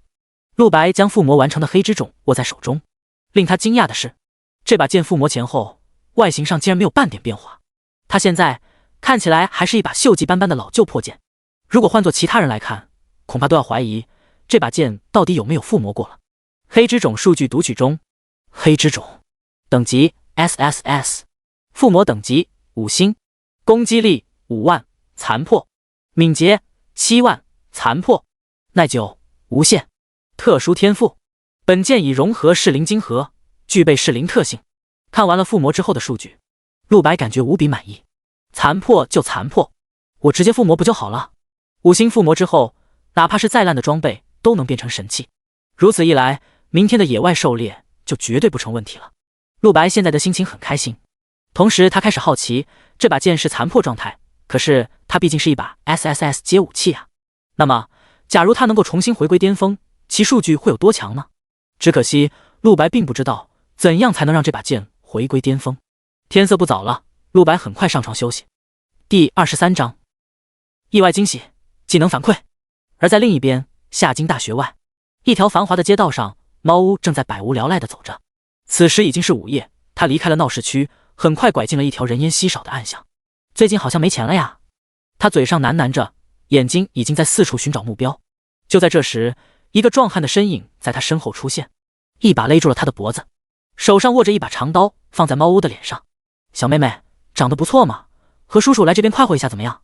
壮汉舔着嘴唇，一边说着，手已经朝着猫屋的身上摸过去。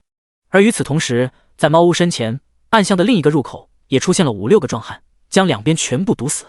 壮汉狞笑着道：“小妹妹，我劝你老实从了，大爷我可是3阶9级职业者，还有我的这群兄弟也都是3阶。你是附近的大学生吧？修为至多也就是3阶了，不可能是我们的对手。只要把我们服侍舒服了，不会难为你的。”前方的5、6个壮汉也走了过来，满脸惊喜的淫笑。今天真是走了大运，竟然还有这种姿色的，简直美若天仙！兄弟们今天开荤了！几个壮汉都是激动的搓手。猫屋的修为是3阶8级，对比这群壮汉，无论是修为还是人数都不占优势。然而他却平静地望着几人，像是在审视猎物。这个世界与网游高度类似，因此每个人类都有数据。其中一人的数据如下：壮汉，修为3阶2级，职业大刀客，攻击2000，防御1500，敏捷200，精神力200，血量2000，100。猫屋的声音响起：“你们听说过夏京大学的新生出现了一个最强女刺吗？”后方挟持住猫屋的壮汉脸色一变：“最强女刺，就是那个一个人清空了3阶凶兽营地的家伙。你们的消息很灵通吗？明明只是校外的混混，没想到也听说过我的名号啊！”身后壮汉听到这里，额头顿时落下一滴冷汗，吓得没有半分邪念了。难道你就是？猫屋轻笑一声，声音如同银铃一般清脆悦耳，纯洁无瑕，脸上却挂着魔鬼一般的笑容，身体骤然出现在了那壮汉身后，一把5星新手附魔剑架在了他脖子上。就让人家来好好服侍你们吧。死亡突刺，猫屋的职业技能，10米范围内能够瞬间移动到一个生命体的身后，有30秒冷却时间。刚好就拿你来试一下我新买的剑。糟糕！壮汉惊呼出声，后半句还没说完，脖子就鲜血飞溅，身体直接倒在了一旁的地上。13678，我的天，10000伤害！妈呀！其他人看到老大都被直接秒了，顿时吓得两腿直哆嗦，才知道今晚惹上大麻烦了。而猫屋也很惊讶，不愧是5星附魔剑，果然很强大。他还是第一次使用伤害过万的装备。而一旁的那群混混们进退两难，逃跑的话肯定是跑不过猫屋这个刺客职业的。无可奈何，每人强作镇定，拔出武器来，准备和猫屋拼了。隐身，而猫屋冷静地屏住呼吸，瞬间他的身体消失不见。人呢？一群壮汉们皆是双目瞪大，不停地左顾右盼。在这，忽一道剑光裹挟着飓风从背后劈来，几人一同回头。与此同时，他们的头颅也从头上掉了下来。14208， 15208， 14359。3阶职业者的血量基本都在2000左右，而这把剑的攻击力达到了恐怖的15000，杀这群壮汉易如反掌，甚至还有巨额的溢出伤害。杀完之后，猫屋将这几个壮汉身上的钱和装备全部搜刮一空，他的内心很满意，尤其是这把刚买的新手附魔剑，他已经有些爱不释手了。事实证明，花费巨金购买这把剑是值得的。好了，该回宿舍了，明天还有该死的事要做，下京一中吗？麻烦。猫屋在黑夜中喃喃着，身影消失不见。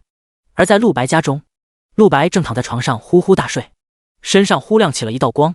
当夜，陆白做了个梦，暗影刺客职业者使用了您的附魔装备新手剑，您已获得刺客天赋，敏捷加500。暗影刺客职业者使用了您的装备斩杀敌人，您已获得技能死亡突刺。暗影刺客职业者使用了您的装备斩杀敌人，您已获得技能隐身。在梦里，陆白发现自己成了个刺客，内心不疑有他，开开心心地练习起了自己刚获得的2个技能。第二天一早，夏京一中就格外热闹了起来，所有高3学生没有一个敢迟到的，只因为今天是极为重要的新学期第一场野外狩猎试炼。这不仅仅只是一场试炼，也是对每个学生的考核。有传言今年的所有课程都会比往年更严酷、更正式、更危险。闲言少叙，在上午10点左右，高3一班的学生就都聚在了校内猎场。在一大片空地下，所有学生整齐划一的站立，哪怕是平时最跋扈的贵族学生，现在都无比恭顺。学生之间不允许说话，但即便如此，也无法妨碍学生之间开始互相攀比。领过了3天紧锣密鼓的准备，每个人都全副武装的穿了一身装备过来。身上装备品质特别好的，自然就高高抬起头，一脸骄傲，吸引着周围人羡慕的眼光。而装备一般般的，脸上充满自卑，内心为一会儿的实战捏一把汗。林阳身上穿的是之前在拍卖会上买的光明护甲， B 加级装备，金碧辉煌，一下成为了人群的中心。很多人忍不住出声夸赞，而林阳脸上的得意也藏不住。他不由想去看看陆白准备了什么装备，转头在队伍中张望了一下，结果各个方向都看遍了，也没看到陆白。陆白呢？跑哪去了？就在这时，一个脚步声响起，不远处陆白正向着队伍中跑来。第24章试炼。同班学生都有些愕然，今天这么重要的场合，就连林阳这种富二代都早早来了，陆白居然敢迟到。迟到就算了，更重要的是，众人目光都落在了陆白的身上。什么情况？陆白这家伙一件装备也没准备吗？居然还穿着休闲装，这是要去给凶兽送人头的节奏啊！不少人都皱起了眉头，只能认为陆白家境太差，买不起装备所致。而队伍中，乔小雨的美眸透露出担忧。陆白，而林阳看到这，内心的石头瞬间就落下了，和旁边的萧雨萌、李天乐等人交换了一下眼神，眉宇中的欢欣遮掩不住。陆白比他想的还弱呀，这一身也太磕碜了一点。李天乐内心反而感到奇怪，陆白昨天不是还能拿出几亿华夏币出来吗？今天穷到连一件防具都买不起。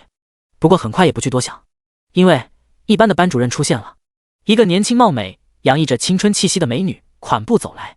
她修长笔直的大腿被黑丝包裹，脚踩着红色的高跟鞋，全身散发着成熟女人的独特魅力。她走到了所有人正前方，台下一些学生不由咽了咽口水，有些人不得不弯下腰，装出肚子疼的模样。人都到齐了吧？宣从双的目光扫过全场，她人如其名，是一个性格如同冰山的女人，也被不少学生称为魔鬼老师。虽然长得充满女性魅力，但性格却比男人更猛，对待学生无比严厉，像是魔鬼一样。班长常兴举手道：“宣老师，我们班一共34个人，都到齐了。”宣从双点点头。本次的试炼，相信你们都听到传闻了，将会比以往的任何一届都更加残酷，因为你们是背负人类希望的一届。本次的试炼采取与2班的比赛制，众人都在专心地听着宣从双讲解规则，而最后一排的陆白却在想着其他事情。今天居然迟到了啊！幸好赶在宣从双之前来了，不然以班主任的严酷性格，估计会多出不少麻烦事。而他之所以迟到是有原因的。昨晚陆白梦到自己得到了一个暗影刺客的天赋，同时还有2个刺客职业的技能。他昨晚在梦中练习了一夜，一觉睡醒之后，陆白发现这个梦竟是真的。看来是因为他卖出去的5星附魔剑被人使用了，所以触发了返还机制，无限返还。当其他人使用你的附魔装备时，将会得到反馈奖励。陆白也没想到，这反馈竟然如此丰厚，而且陆白很清楚这2个技能的主人是谁。这么快就已经把猫欧的技能与天赋也抢走了，陆白浮出一抹暗暗的笑容。如此一来，自己今天参加试炼会更加如鱼得水。台上宣如霜还在给学生们讲着规则，而陆白不需要听，作为重生者，高3第1场开学试炼的内容他早就知道了，这也是一段他无比熟悉的记忆。他所在的一班将与2班共同竞技，他们会分别进入一道传送门，随后被传送到不同的猎场。猎场中有各种各样的凶兽，击杀凶兽能够得到积分，越强的凶兽提供的积分越多。哪一班的第1名得到的积分最多，则哪一班获胜。这一切听起来非常容易理解，而且和往年的也差不多。但不同之处，宣从双最后才说，你们一会要参加的猎场和往年学生们的一阶猎场不同，在你们的猎场中可能会出现2阶、3阶，甚至变异凶兽，努力在里面活下去，尽可能多的斩杀凶兽，就是你们的任务。这话落下，所有学生脸色都变了，有人忍不住举手问：“老师，我们只是刚刚觉醒的职业者，这样的猎场会不会太困难了？”“是啊，会死人的呀，这也太过分了。”面对议论纷纷的学生们，宣从双柳眉微蹙，高跟鞋一跺，瞬间空气掀起了一道剧烈的狂风。宣从双7阶6级，天象师，能够操纵雷电、飓风、雨水等各种自然力量的强大战斗职业。给我肃静！宣从双气场一开，瞬间场下学生全都不敢吱声了，有几个胆小的甚至一下瘫软在了地上。宣从双继续道：“虽然本届猎场的难度极大，但是学校会保证每一个学生的生命安全。”话毕，天空中突然降下了一块块灵石，每个学生头顶都有一块，上面雕刻着特殊的符咒。这是张老师为你们准备的保护符石，临死之前触发它，他会将你们直接传送出猎场。学生们一脸惊奇，将灵石接过。陆白也拿过一枚，放在自己的身上。张老师就是隔壁2班的老师张辉啊，他是一位7阶的符像师，属于辅助职业的一种，非常稀有，能够雕刻出各种各样的符咒，类似于小说中的道士画符，能攻能守，十分全能，战斗力甚至不需大多数战斗职业。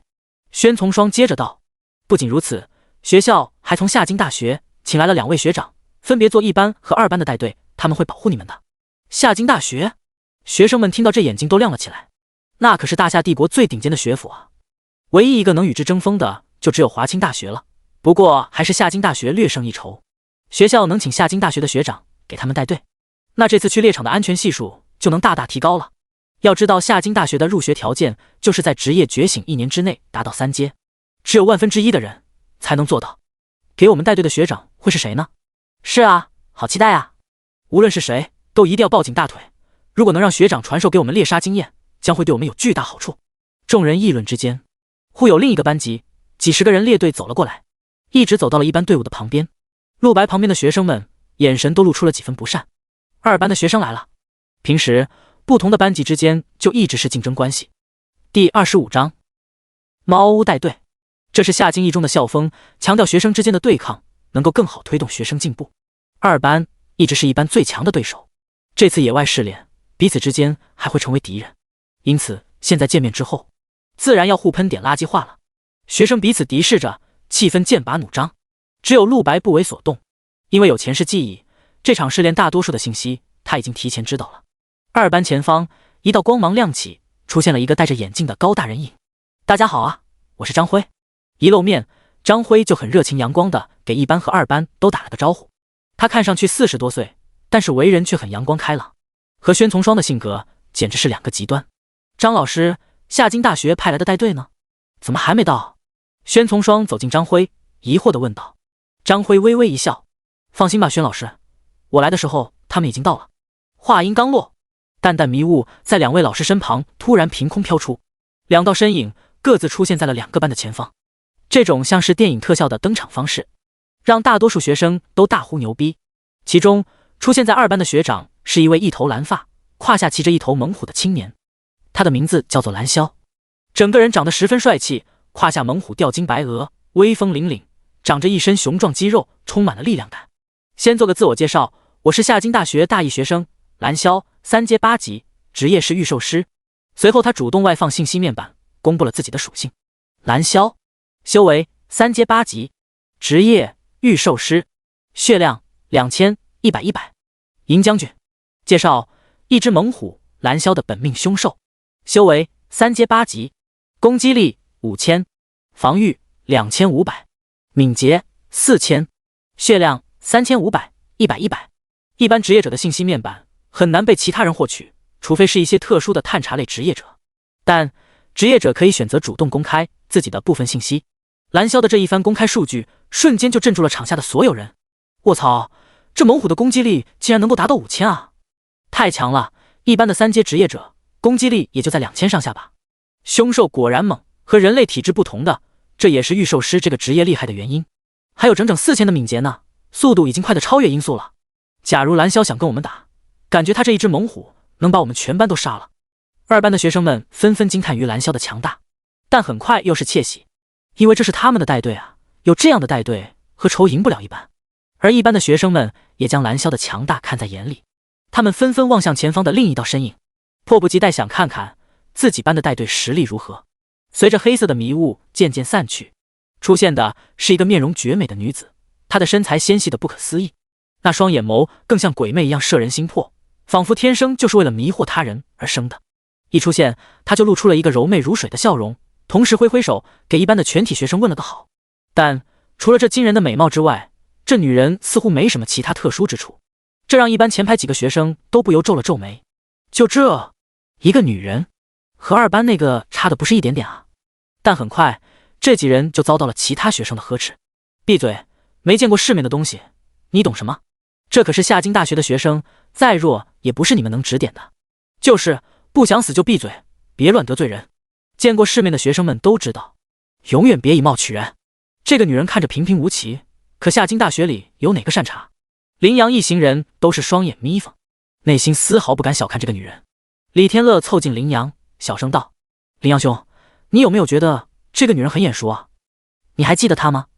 林阳笑了：“怎么会不记得？我在拍卖会上见过她，而且她还买走了一把5星附魔剑。没错，1班的带队恰好就是猫屋。”后方陆白神情冷漠：“这就是缘分吗？刚好是这个女人领队。他还记得前世这女人在猎场中当面羞辱过他，因为前世的陆白没有神级附魔，也没有钱，是真的买不起装备。在猎场中好几次被凶兽偷袭，拼尽全力才保住性命。而猫屋看见了弱小的他，非常轻蔑地嘲讽了陆白，一连说出了许多侮辱自尊的话。那高高在上的姿态如同俯视蝼蚁。他让陆白早早退学找个工作，因为这样下去迟早会被凶兽杀。事实证明，最后猫屋失望了，陆白没有被杀，就算除了新手装备之外什么也没有。陆白还是硬生生的通过了学期每一场实战考核，只可惜毕业之后还是一直不顺，那就是后话了。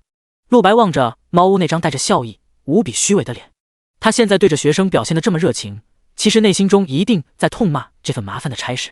所有高三学生在他眼中其实都是看不起的垃圾。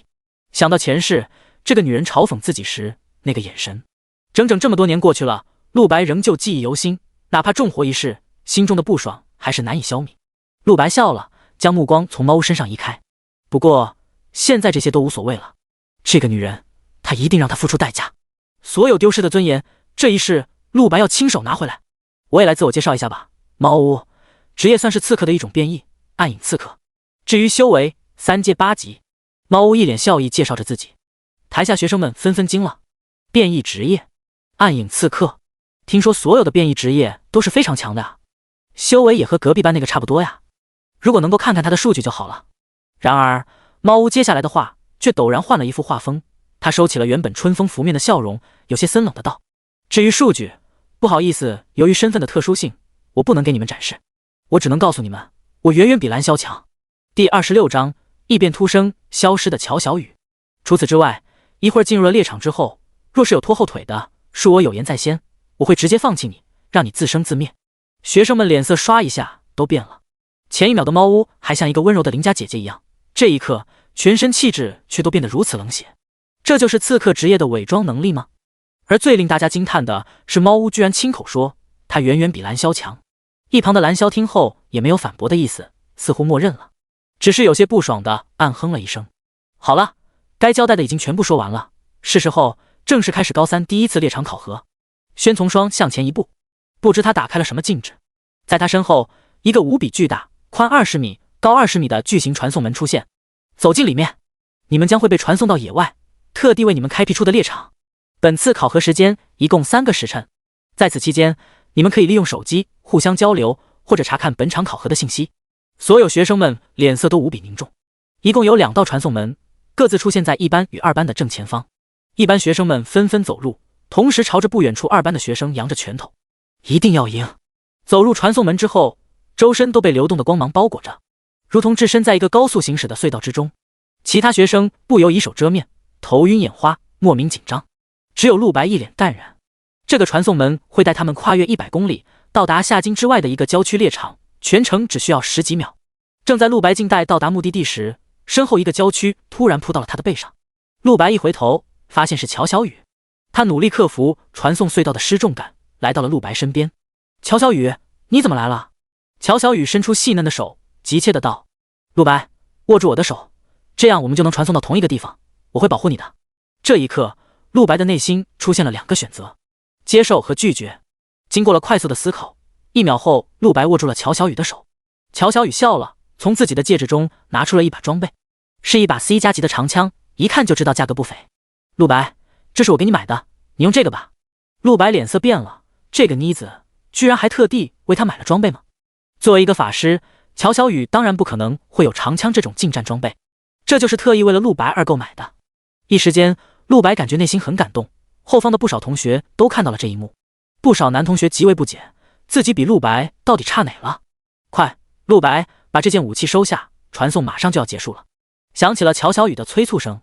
陆白决定先将这长枪接下来，落地之后也要好好保护好这个女孩才是啊。然而忽在这时，传送门内发生了一道能量异变，隧道开始扭曲起来，一道光芒像利刃一样朝着陆白飞过来。瞬间，陆白与乔小雨牵着的手被这道光芒一分为2，光芒将乔小雨的身体裹挟其中，转眼间消失不见。乔小雨，可恶，我差点忘了这茬。陆白内心暗骂一声。这种时空传送门也不是绝对稳定的，尤其是传送人数很多的时候，会发生一点难免的颠簸，倒也不会产生特别严重的后果，顶多有些学生头会有点晕而已，但极小概率会有人被能量乱流冲走。一切发生的太快了，陆白眼睁睁看着乔小雨消失，来不及做出反应，隧道尽头就在下一秒亮起了刺眼的白光，传送结束了。陆白在睁开眼时，自己已经站在了一片草地上，环顾四周，这里是一个森林。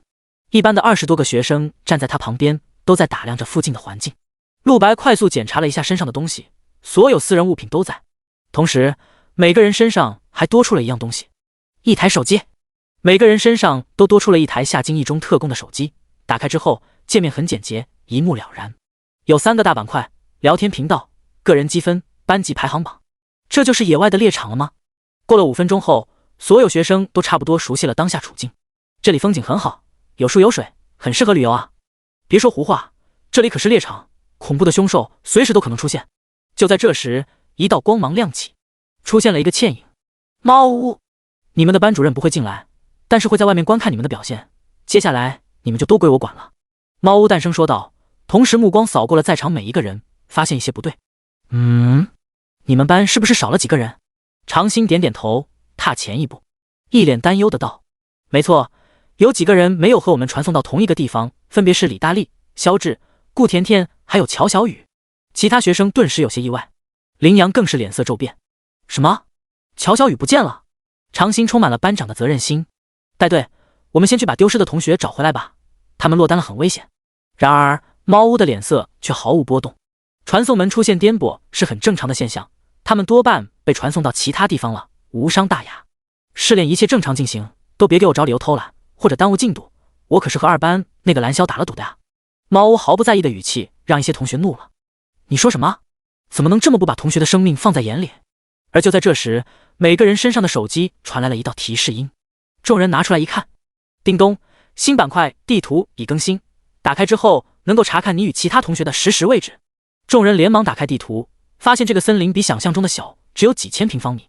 他们20多个人的图标凑在一起，在森林的入口处，而另外4个人散落各地，但其中3个都离得不远，只要往前找几百米就能找到他们了。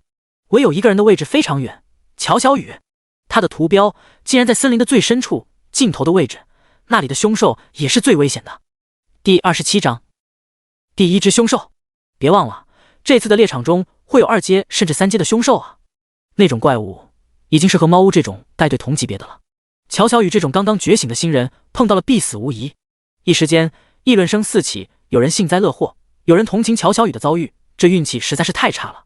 而一些关心乔小雨的人则非常担忧，巴不得立刻冲进森林深处去找乔小雨。林阳就是这么想的，他今天这次试炼最重要的目的，除了打垮陆白，还有就是给乔小雨展示自己的帅气啊。万一乔小雨遭遇了什么不测，那么这一切精心准备不就白费了吗？而萧雨萌和一群羚羊小弟死死拉住了他，这猎场可是非常危险的，万万不能冲动啊。猫屋开口道，你们不必担心，别忘了每个人身上都有保护符石，这个叫乔小雨的，就算是真遇到了凶兽，只要启动符石就没事了。再说了，外面的老师也看着呢，就算他反应不过来，老师也会出手的。猫屋的声音带有一种不容置疑的冰冷威严，而你们与其关心别人，不如好好关心一下自己。杀凶兽能够让你们得到经验值，快速升级变强，每一点经验都是你们半年后参加高考的资本。除此之外，你们和2班还处于竞争状态，输了的一方会有很严重的惩罚的。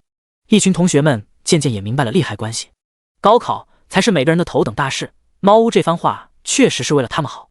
考核只有3个时辰，每分每秒都很金贵，注意多观看你们的手机，上面会有这场考核的注意事项，还有具体规则。猫屋说完之后，走到了森林的入口之处，给你们所有人1分钟时间，看完规则进入森林。众人纷纷拿出了手机，而陆白也手握手机，快速浏览了一下，这上面的聊天频道目前只有1班的同学，也就是说和2班的人是无法联系的。此外，第2个板块个人积分，点进去之后，上面会出现一条介绍，击杀凶兽会获得积分，记得获得尽可能多的积分，每个班级的前3名将得到学校的灵丹奖励。灵丹，顿时不少人眼睛亮了，灵丹可是无比珍贵的好东西，甚至比装备还要珍贵，哪怕只是1阶灵丹都有非常不错的效果，对修为大有裨益。总而言之，灵丹是任何职业者都梦寐以求的东西，顿时大家的猎杀激情就升温了。随后最后一个板块积分排行榜，上面的就是一整个班所有同学的积分了。当然，清一色的每一个人的名字后，积分数量都是0。此外，上面还有2班的积分排行榜，只不过点击之后会跳出提示：叮咚，当前不可观看其他班级的排行榜，请期待后续解锁。无论是聊天频道还是排行榜，目前来说都是一个班的单机模式。陆白点了点头，看样子没错，这一切都跟他的前世的记忆完全一样。这第一次考核3个时辰，但其实只能算比赛的上半场，之后还会有其他考核。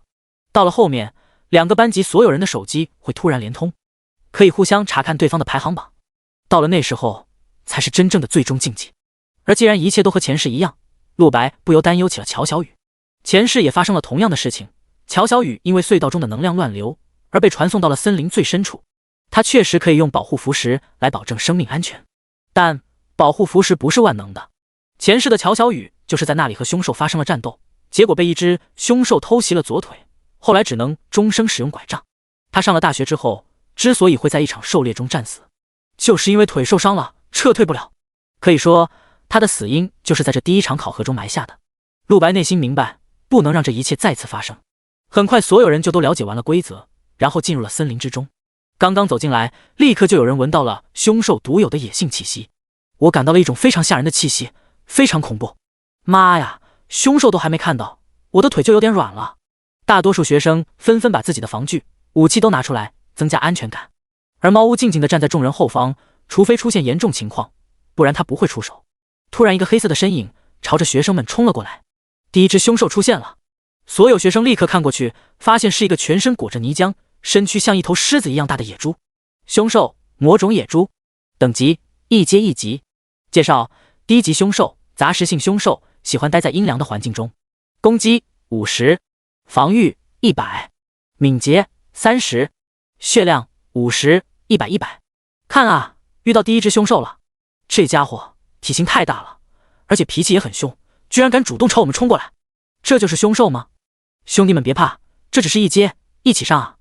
操家伙！学生们勇敢地举着装备冲了上去。这野猪一共只有50滴血，在20多个人的围攻下，直接被秒杀。瞬间，所有人的头顶亮起了一道光。经验+1， 20多个人全部都是经验+1。陆白也是如此。1阶1级，300，想升级到1阶2级，一共需要300点经验值。一只1级野猪大概能够提供25点经验，但由于这里站着20多个人，所以大家均分了25点经验，自然少得可怜，一人只剩1点了。而刚才补了最后一刀的人还额外得到了10积分。哇，我得到积分了！得到积分的人叫做赵宇，也是个实力不错的学生，职业是格斗师。目前积分排行榜上他排名第1，唯一一个有积分的人。顿时其他人羡慕坏了。卧槽，差点忘了站在一起，经验会被评分啊！而且这样也很难得到积分，看来必须要分开刷怪才是最好的选择吗？这个特性就和网游差不多，这也是猫屋站在后面的原因，不然其他学生经验都被他分走了，还升个屁级。第28章升级赌约。陆白疯了，学生们的策略也开始改变了，不少人选择了3人组队或者5人组队的方式分开进入森林，这样会更危险，但是想得到经验，你必须这么做。陆白没有和其他人组队的想法，他准备一个人进入森林，他也需要赶紧刷怪，让自己变得更强，那样的话，他就能够解锁更多副魔师的能力了。就在这时，他听到了身后传来了急促的脚步声，一回头，竟然是林阳一行人。林阳带着几个小弟，旁边还有萧雨萌和李天乐，追上了陆白。陆白，你往哪里跑啊？该不会是忘记了几天前的赌约了吧？还是说，你知道自己没附魔出装备来，心虚了，所以躲着我？刚一见面，林阳就先秀了一波优越，他一脸的嚣张跋扈，几乎笃定了陆白肯定附魔没成功。毕竟新手附魔师想要附魔就是很难，之前已经说过了，1个月的时间都紧张，更不用说3天了，这是即便有钱也无法弥补的事情。林阳已经迫不及待地准备脚踩陆白，然后将他踢出一中了。陆白脸色淡漠，面无表情。赌约？哦，如果不是林阳提醒，他差点就忘记这件事了。毕竟林阳对他来说实在是太微不足道了。而萧雨萌在一旁小声提醒林阳：“林阳哥，你要快一点，注意别让带队发现了。猫屋除了负责保护之外，还有监督的责任。要是发现有人偷懒，那必定吃不了兜着走。”林阳也有点怕他，点头道：“放心吧，我会速度处理陆白这个家伙的。”这边的动静也让不少学生被吸引了过来，想要了解一下是怎么回事。很快，他们就知道了陆白和林阳之间赌约的事情。我靠，陆白疯了吗？这种赌约也敢答应？3天附魔一件装备，疯了，这也太不自量力了。哪怕是我们这种对附魔师不太了解的，也知道3天时间根本不可能啊。大家并没有嘲讽陆白，但内心都觉得陆白凉了。为了这种事招惹上了林阳，林阳说会把他踢出一中，就100%会把他踢出一中的。陆白还在愣着干嘛？赶快把你的附魔装备拿出来给我看看啊！林阳有些不耐的道。旁边有学生劝说林阳先算了，赌约这种事情等考核结束了再处理也不迟。然而林阳将劝阻的人全部喝退。滚开！你们算什么东西，也配劝我？赶快滚去刷怪，别聚在这里，想把带队引过来吗？林阳态度恶劣，但大多数同学都敢怒不敢言，只能摇摇头走到远处继续看。早知如此，何必当初呢？李天乐这个时候也叹了口气，望着陆白，婉尊说道：你当初就不应该答应陆白这个赌局的，我要是你啊，就自己退学，而不是让林阳动手。聒噪！然而陆白冷然打断了李天乐的话，脸色淡漠地望向林阳。赌局我之前忘了，所以才没去找你。不过你说的对，今天确实是赌约截止的日子。不过我们的赌注可否改一改呢？林阳笑了。改赌约？你是不想退学了吗？可以，其实只要给我求个情，以后当我小弟，本少爷是可以网开一面的。他想着有个附魔师当小弟也算不错。然而陆白下一句话就让林阳人傻了。不，如果我输了，我不仅退学，我还会送你一把5星新手附魔剑。你之前参加拍卖会是想要这把剑吧？林阳整个人愣住了。你给我5星，特么的，你在胡说八道什么？陆白继续道。但如果你输了，我不要你给我500万画下币，你给我磕一个头认错就好。此言落下，周围同学都惊讶地张大嘴巴，无论如何都想不到陆白会说出这样一番话来。李天乐、萧雨萌一群人更是怀疑是不是听错了，陆白这是疯了吗？这样作死？林阳直接气笑了。好，你有种，老子答应你，但你要是给不了我5星附魔装备，我打断你的双腿，你的所有家人都要给我世代为奴。因为之前拍卖会上陆白拿出了几个亿，也算是买得起5星附魔剑了，所以林阳才答应了这场赌注。但在旁人眼里，这场赌约就太扯淡了。陆白口中说的话实在是太不切实际了，又是5星附魔装，又是让林阳下跪，陆白到底知不知道自己在说什么？之前为陆白求情的同学现在脸色都阴沉得很，觉得陆白是真的在自己找死。你答应就好。随后陆白从自己的储物戒指中取出了黑之种，林阳几个人一下子就反应过来了，这不是你那天在拍卖会上买的那把破剑吗？现在的黑之种虽然经过了5星附魔，可是外形没有发生任何改变，还是一把生锈的破剑。李天乐皱眉，陆白，我本来以为你会附魔新手装备，没想到你附魔了这把剑啊，难道破剑更容易成功？林阳冷笑着，仍旧觉得自己稳操胜券。得了吧，附魔成功之后，哪怕是1星剑的外观也会发生改变的。你看陆白这把破剑，不还是和那天一样破？种种迹象都表明了，陆白的附魔帖失败了。林阳已经开始思考该怎么向陆白收取自己的赌注了。陆白没有说话，附魔装备是可以散发出独特光芒的，1星装备是白光，2星是黄光，3星是紫光，4星是黑光，5星是红光。只要自己将光芒激发出来，这场赌约的胜负就不言自明了。然而就在这个时候，一道冰冷的低喝声响起，黑色的烟雾出现在了林阳和陆白的中间，一股无比冰冷的杀意扑面而来。一些比较弱的学生直接双腿发抖，失去了行动能力，因为这股杀气实在太强了。来者正是猫屋，他的脸色像是要吃人一般。能不能告诉我，你们这群家伙不赶紧去刷怪，在这里干嘛？我会记下你们每一个人的脸，然后报给你们班主任，你们在这里的每个人都会被处分。猫屋的眼神飞速在每个人的脸上游走着，他的特长是能够瞬间记下一个人的脸，包括林阳在内，所有学生都慌了。不要啊，带队！然而当猫屋的目光停留在了陆白的脸上时，他的表情变了。第29章，大批凶兽来袭。学校之中，传送门外，张辉与宣从双静静站在那里。透过一个魔法屏幕，他们能够看到猎场中实时发生的事，就像看直播一样。张辉饶有兴趣地看着一般的画面，突然问道：宣老师，你觉得你们班最有实力的学生是谁？宣从双没有回答，而是反问：你觉得呢？张辉笑了：你问我，那么我觉得你们班最有实力的学生就是那个林阳，他各方面都很优秀，应该算是本次我们2个班级竞争中我最欣赏的一个孩子了吧，也是我们2班学生的劲敌。听了他的分析，宣从双没有发表自己的见解，直接点头。你说的有道理。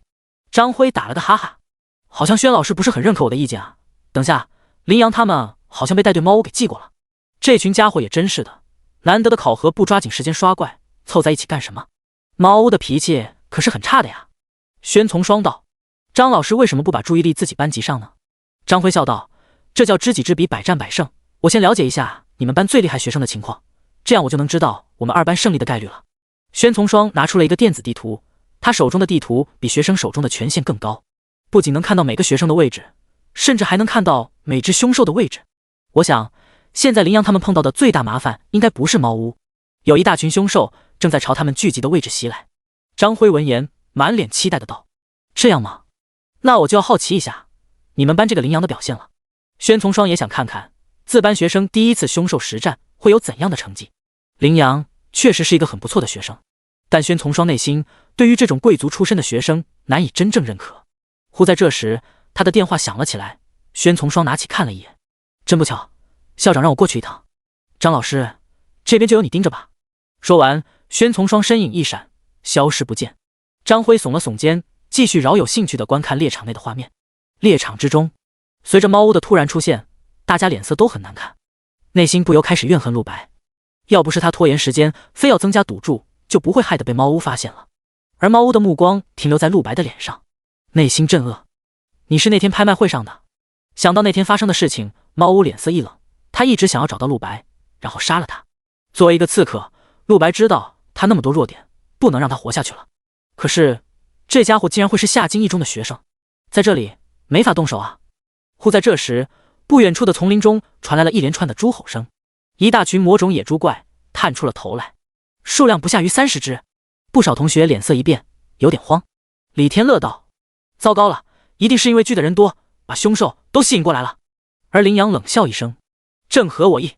他看了陆白一眼，不屑的道，陆白，你等着，等老子清完这波怪就来找你算账。说完，他就朝着魔化野猪冲了过去。林阳的小弟以及萧雨萌和李天乐也一同跟上。魔化野猪 LV 一阶1级，攻击20，血量50，这样的怪有好几只。林阳的小弟们纷纷释放自己的技能。火球术20，骑士冲锋30。大多数学生还是低级菜鸟，技能伤害很低，在没有好装备的情况下，基本能打出30以上伤害就算很不错的了。林阳看得直摇头，你们不行啊，看我的装备。说完拿出了之前从林孝清那里得到的重型双斧，朝着一头魔化野猪冲了过去，一记平平无奇的重砍500，魔化野猪直接被秒杀，死的不能再死。旁边其他同学纷纷羡慕，林阳好厉害，那是 C 加级装备吗？那可是值几百万的呀，轻轻松松就能打比我们强几十倍的伤害，太牛逼了！这就是氪金玩家和平民的差距，羡慕不来。在一片的喝彩声之中，林阳感觉十分骄傲。看吧，这就是装备的力量。把怪打死之后，得到了10几点经验，还有10点积分。只有10几点经验，是因为旁边还有人分了他的经验。但林阳不在乎，自己有这么强大的装备，何愁做不了全班第一？他兴冲冲的又冲上去刷下一个怪了。而李天乐那边也在激战，他的职业是骑士，此刻正骑着自己的坐骑光明狮鹫横冲直撞。光明狮鹫还是幼年期，只有1阶1级，已经价值上千万了，因为它有巨大的成长潜力。成年之后的光明狮鹫修为达到3阶以上，能够轻松碾压同等级的人类和其他凶兽，而且哪怕只是1阶也完全不弱。光明冲撞50，基本上一击就能干掉一头魔化野猪，所以刷怪也不慢。就在他和林阳2人兴冲冲的大杀特杀时，他们2个人也不可避免的受伤了。魔化野猪发动了技能猪突，林阳血量15，李天乐血量20，一阶1级职业者血量基本都只有100，被魔化野猪攻击一下还是很疼的。如果不是身上都穿了护甲，魔化野猪造成的伤害还会更高。不过林阳完全不慌，别忘了他有光明护甲，随时都可以启动，直接提供一个5000点的护盾，等于一下子多了50条命啊！不过目前的话，还没必要用这件保命神装。他回头喊道：“萧雨萌，动手！”萧雨萌点点头，他的职业是牧师，随手一个治疗术丢到了林阳和李天乐的身上，一下子就把受伤的2人血量回满了。牧师也是辅助职业的一种，而且是最常见的，几乎遍地都是。但虽然常见，受欢迎程度却是辅助职业中首屈一指的。毕竟一个团队中奶妈的地位有多重要，不必多说。林阳早在来之前就说好了，让萧雨萌跟他和李天乐在一起，3人组队一起刷经验，这样萧雨萌虽然没有战斗能力，但也可以一起升级。至于林阳的那群小弟，林阳让他们去一边刷怪，自己的经验可不能让他们给分了。后方的猫屋看到这里，觉得这届学生还算可以，远超平均水平了，至少看起来不需要麻烦自己出手。而陆白手握黑之种，他也要赶快刷怪了，只不过这群小怪他看不上眼。第30章击杀魔化野猪首领。很快陆白就将视线投到了远处的一个草丛中，下一刻草丛中冲出来了一头巨大野猪。魔化野猪首领 LV 一阶9级。介绍：野猪族群中的首领非常强大，皮糙肉厚，作为一个新手，不想死的话请远离他。攻击500，防御500，敏捷100，血量1000。吼吼吼！野猪首领一出现，立刻发出了震耳欲聋的吼声，在场学生都傻眼了。这么快，竟然都出现野猪首领了，这可是一阶巅峰的凶兽啊，秒杀他们跟玩一样。不仅如此，还有100点的敏捷，移动速度也是快到了令人发指的程度。一时之间，所有学生都是能离多远就离多远，就连林阳都感觉有些棘手。不过他自信，凭借他的实力，还有萧雨萌和李天乐的辅助，杀掉这头野猪首领也不在话下。等到刷完旁边这几头小野猪，就去干掉这只野猪首领，一定能够得到海量经验以及积分的。想到这里，林阳的内心美滋滋，就你了。而陆白已经将目标定在了这头魔化野猪首领的身上，直接手握黑之种，快速接近魔化野猪。你们快看，陆白在干什么？很快就有人看到了陆白的举动，纷纷不可思议的惊呼：这小子难道疯了吗？他一个附魔师跑去单刷凶兽首领？不会吧，陆白的脑子不应该这么不冷静啊？难道是因为之前觉醒了附魔师对他打击太大？很有可能陆白这是要寻短见啊。李天乐和萧雨萌也愣了一下，林阳脱口大骂道：尼玛，陆白疯了！他肯定是为了不想给我堵住，所以才去送死的。大家都觉得陆白想自杀。先不说陆白是一个完全没有战斗能力的附魔师，最重要的是他身上一件防具都没有，只是手上拿着一把黑之种就上了。那把剑林阳他们知道威力，一刀才10几点伤害，比起新手装备都不如。那么陆白现在和送死有什么区别？那野猪首领的伤害500起步，陆白只有100滴血。众人似乎都已经看到了陆白被干死的样子，虽然这个猎场保护措施有很多，但如果像陆白这样主动求死，想救的难度也很大。猫屋皱起眉头，这个家伙是怎么回事？他怎么会做出这么鲁莽的事情？准备用那把破剑杀死魔化野猪首领吗？他也不知道附魔的事情，只以为黑之种还是一把伤害只有10几点的破剑。那么问题来了，如果陆白要被野猪杀死了的话，那么他是选择救呢，还是不救？不救的话，陆白直接死掉，省得他动手了，大不了事后就说一切发生的太突然，没反应过来。猫屋打定了主意，决定不救陆白，但是样子还是要做的。他也冲向了魔化野猪首领，手中拿出了之前的5星附魔新手剑。猫屋准备好了，在陆白被杀的一瞬间，利用死亡突刺秒杀掉野猪首领，然后演出伤心的样子，就大功告成了。而野猪首领那边也看见了冲向自己的陆白，似乎嗅出了陆白的修为非常弱小，如此弱小的人类竟然也敢来挑战自己，让野猪首领非常愤怒。他以极快的速度冲向陆白，100点的敏捷让他巨大的身体像风一样快。然而别忘了陆白的身上现在已经有了刺客的天赋，敏捷加了整整500点。野猪首领的速度在他这里根本就是被碾压的存在。野猪首领的冲撞轻而易举的就被陆白躲了过去，然后落空的野猪首领因为惯性撞到了8米外的一棵树上，瞬间那棵需要2人怀抱的粗壮大树被直接撞断。恐怖的威力让在场所有学生都吓傻了。接下来轮到我了。陆白挥舞黑之种，黑之种攻击5万，敏捷7万。黑之种的敏捷达到了7万。武器的敏捷实际上就是攻速，能够突破1000点敏捷的武器很少很少，哪怕是在 S 级武器中都不多见。而7万攻速已经是逆天存在了，一次出手，只要陆白愿意，可以瞬间打出几十剑到上百剑，而且他出剑的速度是极快的，人用肉眼完全无法看清。同时陆白还有暗影刺客的技能，陆白立刻发动死亡突刺，瞬间陆白的身影出现在了8米外那只野猪首领的后方，轻飘飘一剑下去， 5万！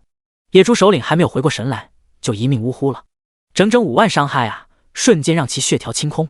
这还是在陆白没有发动自己的天赋吞噬生灵的情况下。毕竟野猪首领只有一只，如果是打一大群敌人的话，伤害还能再翻10倍。刚才发生的那一切都是陆白在 0.5 秒之内做完的，其他学生根本就看不清发生了什么。唯一一个能看清楚的，只有在半空之中的猫屋。他此刻的美眸充满了震惊。死亡突刺，他刚才是看见了死亡突刺吗？这是他自己的技能，猫屋当然无比熟悉。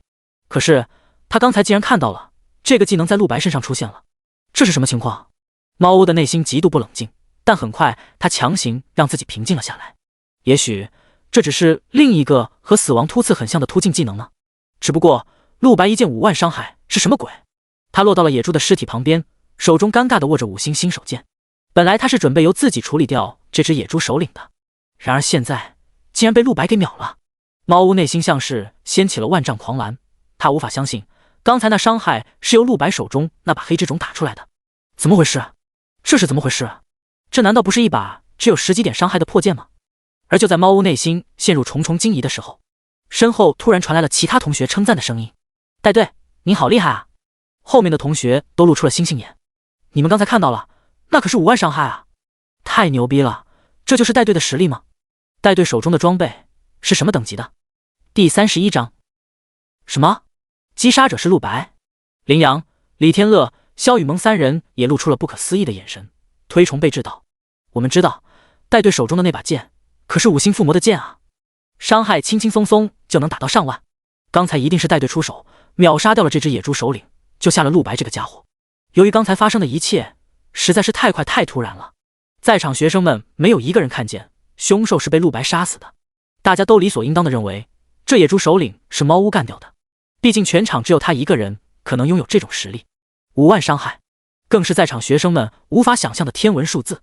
这一切都让人无法和陆白联想在一起。在众人目光中，陆白正握着黑之种，静静站在野猪首领的尸体旁边。林阳冷哼一声：“真是走了狗运了，带队把你救了下来。不过你下次要是再送死，一定不会再有这种好运。”其他同学们也都在抱怨着陆白的冲动，多亏了猫屋及时出手，不然他们一般就要出现第一个被淘汰的学生了。听着其他同学的声音，猫屋的脸色冷如冰霜，眸光频频流动。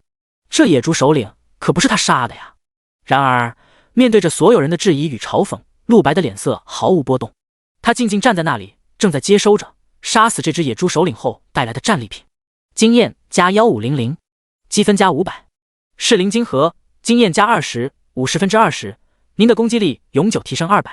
这一波下来，得到的战利品可谓不菲。得到了1500经验，让陆白的等级得到了巨大提升。一阶1级职业者想要升到2级，只需要300点经验值。陆白靠着这1500点经验值的注入，瞬间突破到了一阶2级。而一阶2级想要升级，需要400点经验值。陆白再次突破，来到了一阶3级。一阶3级再想升级，就需要500点经验值了，也是毫不费力的突破。最后，陆白的修为一阶4级，300、600，只杀了一只怪，直接连升3级。这种升级速度，不得不说非常惊人。果然，击杀高等级的凶兽是正确的。此外，还有积分奖励500点，以及非常重要的是灵金盒的经验值也提升了。想要让是灵金盒升到4阶，一共需要50个经验点。这只一阶9级的野猪首领一共提供了20点。此外，每一点经验值都会永久增加10点攻击力，收获还算可以。再接再厉吧。陆白清点完了战利品，顺便拿出了手机，点开了积分排行榜，想看看自己的排名怎么样。就在这时，一道公告声响起，所有人的手机都收到了信息提示。叮咚，出现第一个斩杀首领级凶兽的学生获得奖励积分，积分加500。突如其来的公告让一班所有学生都惊讶了，旁边林阳一群人全都怀疑耳朵是不是听错了，搞什么鬼啊？有学生击杀了首领凶兽，这是在逗我们玩吗？最弱的首领修为都有一阶9级，谁能打过呀？而在一般的聊天频道中，其他同学也是同样在炸锅。我靠，什么情况？老子正在刷怪呢，突然被这条公告炸出来了。谁杀了首领级凶兽？快站出来，快说是不是开挂了？我觉得是系统 bug 吧。大家都是一阶1级，上哪里杀首领级凶兽？我到现在甚至都没遇到过一阶2级以上的呢。会不会是林阳？林阳的装备和实力都是我们班顶尖的，是不是他带着人围攻了一只首领级凶兽？对啊，如果打团的话，拿下一只首领级凶兽也并非不可能。同学们抛出了种种猜测，有人推测是不是羚羊带着小弟杀的。然而很快，羚羊本人就出现在了聊天频道中辟谣：别乱说，我确实没杀凶兽首领，这种玩意谁能打过啊？什么？难道真的是系统 bug？ 我说，你们是不是傻？想知道是谁，直接去积分排行榜看谁积分最高不就完了吗？对啊，盲生你发现了滑点。有人一语惊醒梦中人，大家纷纷点开了积分排行榜，想看看是谁这样牛逼。羚羊一群人也顾不上刷怪了，纷纷退到了一个安全的地方，打开了积分排行榜，迫切的想要看看究竟是谁杀死了凶兽首领。下一刻，答案揭晓了，在积分排行榜上，第一名的名字赫然写着陆白，积分一共有1000点，而排名第二的是之前第一个击杀凶兽的赵宇，积分一共有350点。根据他自己所说，因为他是第一个击杀凶兽的人，所以学校的系统额外奖励了他300点积分，只不过并没有引发公告。而另外50点是他自己击杀的凶兽累计的。第3名是周书桃，竟然也是350点，他这积分就全部都是靠着他自己刷怪赢来的了。目前没人看到他在哪里刷怪，能够在这么短时间内拿到350积分，不得不说实力也很强。而羚羊则是第4名了，他杀了20只魔化野猪，一共200点积分，也是非常不错的成绩。但这一刻却没有人关注周书桃与羚羊，准确来说，除了陆白之外，没有任何一个人值得被关注。卧槽，第一名是陆白，聊天频道直接炸锅了。看完了积分排行榜之后，所有同学们人都傻了，他他妈不是一个附魔师吗？一个辅助职业击杀了凶兽首领，靠，陆白开了，他现在人在哪里？我要去膜拜他。很多在远处刷怪的学生都在大呼牛逼，而羚羊这边的众人全都是懵逼脸，他们刚才就和陆白在一起，陆白什么时候击杀凶兽首领了？刚才那只不是带队猫屋弄死的吗？羚羊一脸不敢置信，冲到了猫屋面前，带队？怎么回事？刚才那只不是你杀的吗？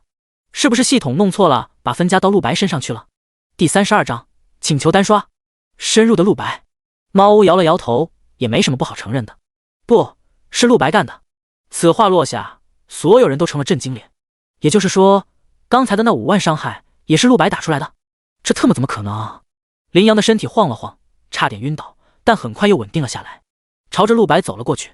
一旁萧雨萌一把拉住他：“羚羊哥，你要干嘛？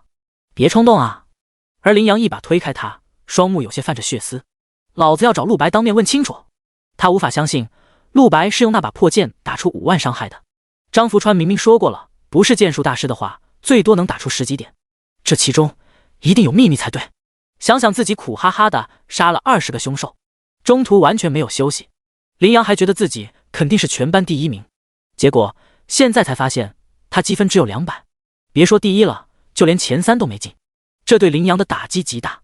然而此刻陆白的旁边却是围满了其他学生，其中有大多数人上一刻还在崇拜羚羊，现在已经全都被陆白给折服了，每个人脸上表情不亚于看到神仙下凡。陆白，你刚才真打出了5万伤害吗？不会是我眼花多看了一个0吧？陆白，你不是附魔师吗？怎么战斗力这么强？这把武器为什么伤害这么高啊？原来附魔师这么屌炸天吗？靠，我好后悔没转职成一个附魔师。一大群人聚在一起不停地问着，他们内心实在有太多好奇了。然而陆白一句话也没有答复。击杀了那头凶兽首领之后，除了积分和经验之外，还有别的东西可以利用。陆白走到尸体旁边，尸体旁边自动跳出选项，可一键分解。是否分解？分解之后能够得到野猪肉、野猪骨，这些都是在市场上卖的很贵的凶兽材料，用来吃也是很不错的。不过陆白完全不在乎这些肉，他目光敏锐地将尸体翻了一下，在下面他看到闪闪发光的金核，一阶金核，修为越低的凶兽产出金核的概率越低，而这只野猪首领一阶9级，击杀之后90%会出现一阶金核，而且是品质最高的一阶金核，市场价最起码15万起步。难怪人人都想做战斗职业，只要杀一只凶兽就赚10几万了，做战斗职业不可能穷啊。有了这个金核，他又可以附魔一件新装备了。而远方羚羊望着被众人簇拥的陆白，内心更加不爽，他握紧拳头，有什么好牛逼的？陆白一定是抱上了别人的大腿，以他自己身世岂能做到这一点？羚羊的话，其他同学听了之后非但没有支持羚羊，而是都皱起了眉头。林阳，你这话也太无理取闹了一点。陆白确实家庭环境不太好，但你有什么资格说他抱大腿？就是啊，而且就算是抱大腿了，那也是人家的实力。再说了，你林阳不也是抱着你们家族的大腿吗？这些话传进了林阳耳朵里，更让他气不打一处来。只有几个林阳最忠诚的小弟还愿意站在他身边为他说话，而其他学生们没有那么重力气，不会无缘无故去攻击陆白。喧闹没有持续多久，很快学生们就又继续猎杀凶兽了。然而陆白环顾四周，发现了外围已经没有他能看得上眼的凶兽了，大部分都是一阶1级，最强的也不超过一阶5级。其他学生们打起来十分吃力，有时候血量甚至差点被凶兽清空，还需要猫屋出手来救。陆白决定不继续在外围刷怪了，他跑到了猫屋面前，带队，我请求一个人去深处刷怪。这样做除了挑战更强凶兽，也能避免被其他人分经验。猫屋脸色微变，冷声道：你应该知道我不能一直在一个地方待太久，全场学生我都需要监护，你一个人去深处死了怎么办？他说完了这句话之后，沉默了一会儿，又摆摆手，算了，你去吧。他的内心还沉浸在陆白方才那惊天一剑当中，这个男人身上究竟有多少秘密啊？一向有些天不怕地不怕的他，这一刻居然有些后怕了。天生贪财的他当然对陆白手上那把黑之种有很强烈的好奇心，换做以前，他一定会在出去之后想办法杀人越货。可这一刻，他竟然怕了。他在害怕自己不是陆白的对手。猫屋都有点怀疑自己不是自己了，他竟然会害怕一个高3学生。他在内心暗暗决定，接下来秘密观察陆白，他想要知道这个男人更多的情报。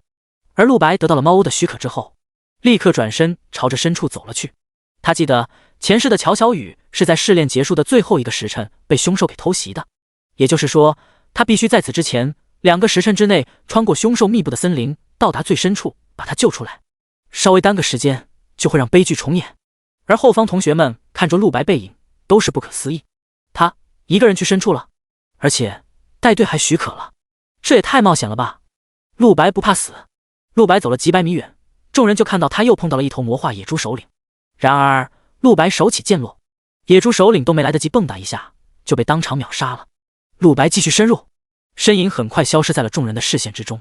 而林阳一脸不服，望着陆白的背影大骂：可恶，你给老子等等，赌约的结果还没有揭晓呢。他想要去追陆白，然而眼前冒出了10几头1阶3级的魔化野猪，将他堵住。林阳处理起来也不容易，甚至还多次受伤，后方的萧雨萌不得不一直给他回血，灵力都快用完了。林阳哥，你专心一点，不要再想着陆白，不然这群凶兽就会把我们全都打成残血的。哇靠，这一班学生怎么？而在外面，张辉的眼神都移不开了，死死地盯着陆白的背影。他原本以为这场狩猎会是1班与2班势均力敌的竞争，哪曾想到1班能有这么一个妖孽。他不由念叨起2班最强的学生，同时也是班长的名字。秦潇潇，你这次可是碰到大麻烦了呀。第33章，凶兽领地，单人挑战。陆白刚才那一剑打出了整整5万的爆炸伤害，如果张辉不是亲眼看见的话，他根本无法相信这是真的。从腰间掏出手帕，张辉擦了一下额头细汗，随后望向不久前宣从双站立的位置。宣老师，你到底是去干什么了呢？现在还没回来？你可能还不知道，你们班出现了一个大妖孽啊。不过陆白的名字我以前从来没听宣老师提起过啊，这么强的学生，宣老师难道不知道？陆白这边，他已经继续深入了大概1公里，杀了第2只野猪首领之后，就没有碰到很强的凶兽了。这毕竟是一个给新手用的猎场，凶兽首领在外围是很少的，而陆白一个人就斩杀了2只。接下来的路程，陆白只碰到了5、6只等级更低的凶兽，不管碰到的是什么，陆白全部一剑斩杀，因此赶路速度很快。他并不知道，此刻暗中有人正在注视他。猫屋的手中也有一个手机，而这个手机可以看到1班所有学生的实时画面。他本人还在森林外侧和大多数学生在一起。他一边四处游走，提醒所有学生注意安全，一边拿出手机暗中观看陆白那边的动向。没办法，他对这个男人的好奇心已在不知不觉间变得很重，甚至无法克制对他的求知欲了。陆白已经深入森林快1公里了，如果他是为了刷怪的话，不应该走这么快才对。难道他是想去深处？猫屋很清楚，在危机四伏的猎场之中，哪怕是陆白这么强的，想一直顺风走下去都是不可能的。以他现在的深度，接下来一定会出现厉害的凶兽了。果不其然，猫屋这边刚刚说完不久，陆白就误打误撞跑到了一个山洞前方。山洞的洞窟中传来了窸窸窣窣的动静，一股血腥味夹杂着淡淡凶兽独有的杀气开始在空气中蔓延。陆白握紧黑之踵，他明白有凶兽来了。很快，从山洞的洞窟之中就冒出了一群巨蛇，每一条蛇都有碗口粗细，最短的都有5米左右，而最长的甚至能达到10米。他们冰冷的双目注视着陆白这个入侵者，看上去攻击性极强，只要陆白再向前一步，他们就会毫不犹豫地发动进攻。魔化红蛇 LV 一阶3级，喜欢成群出现的恐怖蛇类，无毒，领地意识很强，不要踏入他们的领地，那会让你有去无回。攻击120，敏捷30，血量600。陆白看到了其中一条蛇的数据，这里有10几条蛇，其中90%等级都是一阶3级左右。陆白不废话，直接冲进了这群蛇的领地。猫屋看到这眉头微蹙，这可是凶兽领地，直接冲进凶兽的领地是绝对的失策行为。就在陆白踏入红蛇领地的那一秒，所有人的手机上就收到了一条公告：学生陆白第一个挑战凶兽领地魔化红蛇。一般学生们看到这条公告，表情全都变了。卧槽，陆白都杀到凶兽领地里了，他疯了吧？那可是死亡之地啊，别说是我们这种新手了，就算是2阶学生进去都必死无疑。一个领地少说有50只以上的凶兽，我真不敢相信陆白这么早就敢去挑战凶兽领地。羚羊一群人也是满脸震愕，陆白竟然去挑战凶兽领地了，而且还是一个人，这不是找死吗？果然乡巴佬就是乡巴佬啊！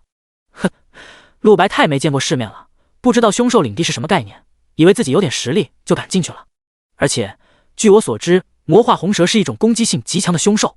我话放在这里，陆白如果不退出来，必死无疑。羚羊直接在聊天频道里说了这么一番话，而在他说完之后，下一刻就又响起了一道公告：叮咚，学生陆白退出了魔化红蛇领地。聊天频道立刻激荡起来，陆白他又退出来了，不愧是羚羊啊，贵族学生见过的世面就是多，吓死我了，还真以为陆白要挑战凶兽领地了，退出来才是正确的，不然陆白肯定会死得很惨的。羚羊也看到了这条公告，顿时内心冷哼一声，自己猜的果然不错，陆白没这个胆子的。凶兽领地如果让羚羊单刷的话，那么哪怕有光明护甲提供3000点护盾，羚羊都不敢进去，因为一定会被杀。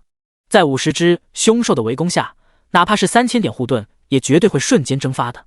凶兽领地有多可怕，由此可见一斑。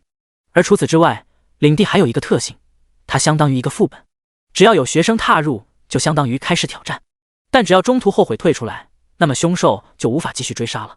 所以学生们碰到了凶兽领地，可以选择绕路走，等以后修为高了再回来刷。就在大家以为这只是一场乌龙，不再将其放在心上的时候，短短10秒钟后，又一道公告响起了：叮咚，学生陆白再次挑战魔化红蛇领地。卧槽，什么情况？反复横跳啊，这怎么又进去了？陆白疯了吗？他在干嘛？没记错的话，陆白一件防具都没有吧？几百滴血还不够凶兽2口啃的，这是真疯了呀！所有学生都傻了。而在森林深处，陆白这边此刻正十分冷静地手握黑之踵。他现在的数据如下：等级一阶5级13001500，力量70，噬灵晶核永久加450，敏捷72，刺客天赋加500，精神100，体质50，以上各项正常成年人标准为10，血量800。由于之前又杀死了一只一阶9级的野猪首领，陆白又得到了1500点经验，所以提升到了一阶5级，距离6级只差200点经验了。血量也从最初的100点达到了800点。最重要的，经过了一番猎杀，噬灵晶核发挥了作用，陆白的基础攻击力永久提升了450。现在哪怕他拿着一把没有附魔的新手装备，都能不逊于手持 C 加重负的羚羊了。第34章吊炸天，攻速流附魔师。而刚才陆白之所以要退出领地，然后重新进来，是为了拉怪。拉怪，网游中的一个常见名词。陆白也知道自己虽然攻击力很强，但是身上没有任何防具，敏捷也只有572而已。要是这群凶兽跑得比他快，他不小心被围攻了，那就完犊子了，800点血瞬间就会被蒸发。所以陆白刚才特意一只脚进入领地，其他红蛇感受到了入侵者，立刻就冲了上来。等他们靠近之后，陆白立马将脚收了回去，同时内心已经测出了这群魔化红蛇的移动速度。这样一来，他一会儿打起来心里就有谱了。而陆白退出去之后，所有原本杀气腾腾的红蛇立刻就丢失了目标。慢慢的就又回到了山洞中。准备就绪之后，陆白这次全身都走进了魔化红蛇领地，而张辉与猫屋两人现在都在看着陆白。作为两个高手，他们当然一眼就看出来了，陆白刚才在做什么。拉怪，这是一个非常常见的技巧，没有什么可夸的，但是对于陆白这种纯新人来说却无比难得。猫屋对此深有体会，像陆白的同班同学，基本上碰到了凶兽只会瞎冲一气，毫无章法技巧可言，最后和凶兽两败俱伤。不过新的疑惑也出现了，陆白又不是远程攻击的职业，就算拉怪了又怎么样？只见随着陆白第二次踏入凶兽领地，10几条魔化红蛇立马杀气腾腾的从洞窟中再次冲了出来。看见了陆白这个二进宫的人类，内心更加愤怒，只想赶紧将陆白撕碎。而陆白这一次早有准备了，他握紧黑之种，默念一声吞噬生灵，开始检测附近的生物，共发现15只生灵开始吸取生气。立刻黑之种从随机10只魔化红蛇身上各自抽取了一道光芒，吸收进了剑中。这道光芒只有陆白一个人能看见。被攫取生气的生物敏捷降低 50%， 此外您下一剑的威力翻10倍。传来了提示音，旋即原本跑得很快的魔化红蛇速度立刻就慢了下来，只有5只跑得仍旧很快。陆白内心满意，这吞噬生灵的天赋的确很强。陆白出剑了，拥有7万敏捷，他一次出手能够斩出上百剑。50万零6500， 56789， 52346， 52369，十几道伤害数字爆出，15只魔化红蛇在一瞬间暴毙，死的不能再死。我的天！外界张辉直接看愣了，什么情况？哪怕以他的观察力，也只看到了陆白握剑的手抖动了一下，然后15只魔化红蛇就全部躺了。猫屋这边更加震惊，以他3阶强者的观察力，竟然连陆白什么时候出剑的都看不见，因为陆白太快了。别忘了，猫屋的职业可是刺客啊，而且是变异之后更强大的暗影刺客。而对于刺客来说，观察力天生是其他职业的好几倍，甚至10几倍。即便如此，他都看不见陆白出剑的动作。那么陆白到底有多么强大？这一刻，猫屋的心乱了，一滴冷汗从额头落下，甚至感觉目光无处安放。这样的一个男人，自己那天在拍卖会上竟然试图杀死他。此刻猫屋内心充满庆幸，幸好那天陆白没想杀他，不然自己岂不是已经……但下一刻，猫屋又感觉到了一种极致的耻辱。他还从来没有害怕过一个人，更何况这个人还是一个比他小的高3学生。陆白并不知道自己刚才的行为引发了什么惊动，在弄死了10几只1阶3级左右的魔化红蛇之后，他立刻得到海量经验，每一只魔化红蛇大概能提供50点经验值，还有25点积分。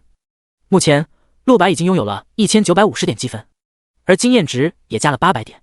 瞬间陆白的修为再次突破1阶6级600-2000，他的各方面属性也再次得到了增强，血量值也提升到了1000点了。除此之外，噬灵晶核升级了，噬灵晶核经验加10 3100，您的攻击力永久提升100。噬灵晶核，恭喜您，噬灵晶核的等级突破了，当前为4阶晶核。额外奖励，永久增加400点攻击力。武器的品质达到4阶晶核的附魔品质。之前弄死第2只魔化野猪首领的时候，魔化晶核就再次得到了20点经验值，再加上其他零零碎碎，最后经验值达到了47%，刚好弄死这群魔化红蛇之后，噬灵晶核突破了，从原本的3阶晶核蜕变为4阶晶核。按照这样下去，只要不停猎杀，总有一天这晶核会达到9阶晶核。传闻9阶晶核是所罕见，想要得到不知要付出多大代价。而噬灵晶核的可成长性，让这一切变得轻而易举。陆白无比庆幸当初买下了这枚晶核。当前攻击力数据，力量70，噬灵晶核加1050。黑之种数据，攻击6万，敏捷71000。因为晶核等级提升了，所以黑之种的攻击力和敏捷各自提升了1万和1000。按理来说，武器想要提升敏捷是极难的，大部分武器敏捷甚至是完全无法提升的，只要到达一个上限之后，哪怕再怎么附魔都没用。但是可能因为这枚晶核是风属性的缘故，当初附魔完毕，直接让黑之种敏捷提升到了6万，而现在还能2次提升，简直掉炸天。陆白觉得自己后续可以主要提升攻速，走攻速流，1秒100剑，这种感觉真的很爽。他要做世界上最快的男人。就在陆白这边清点庞大的各项数据时，另一边的山洞中，更多的魔化红蛇出现了。这一次直接来了30多只，可以说是倾巢而出，等级也更加高了，最弱的都有一阶5级，最强的甚至达到了一阶8级。陆白看都不看一眼，手轻轻一挥，空气中立马爆出无数伤害数字，30多只魔化红蛇全躺了。第35章击杀2阶凶兽首领。外界的张辉看到这里直接骂了。本届的猎场考核，他作为2班的班主任是非常有自信的，因为他们2班出了一个绝顶天才秦潇潇。张辉几乎敢保证，整个1班没有人能够超越秦潇潇，甚至羚羊都不能。但这一刻，张辉感觉有些腿软。在看完了陆白的表现之后，他的世界观被颠覆了。轩老师，你们班到底藏了个什么怪物啊？猫屋也看到了陆白瞬杀30多头魔化红蛇的画面，但这一次他表示情绪稳定，凭借一名刺客的冷静，他已经分析出了陆白的实力数据，并且100%确认陆白的实力来自于手上那把黑之种。如果没有那把剑，陆白就只不过是一个战五渣的附魔师而已。自己想暗杀陆白也并非绝无可能。想到这，猫屋的情绪渐渐平复，对陆白的印象也重新回到了一个刚刚觉醒职业的高3小学弟。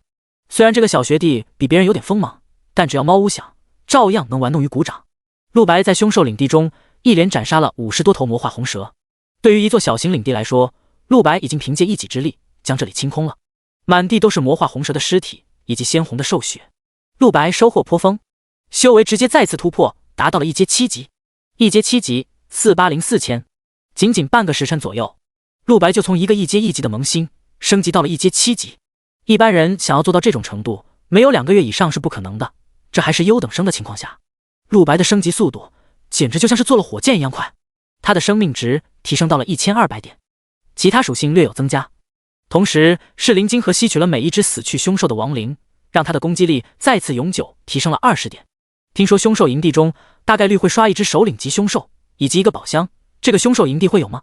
陆白低语着，下一刻眼前的山洞就微微颤动了起来，一只无比鲜红而又庞大的蛇头从洞窟中猛钻出来，又是一只魔化红蛇，但是这一只光是蛇头的大小便至少是刚才那群低级红蛇的5倍，体长也达到了恐怖的20多米。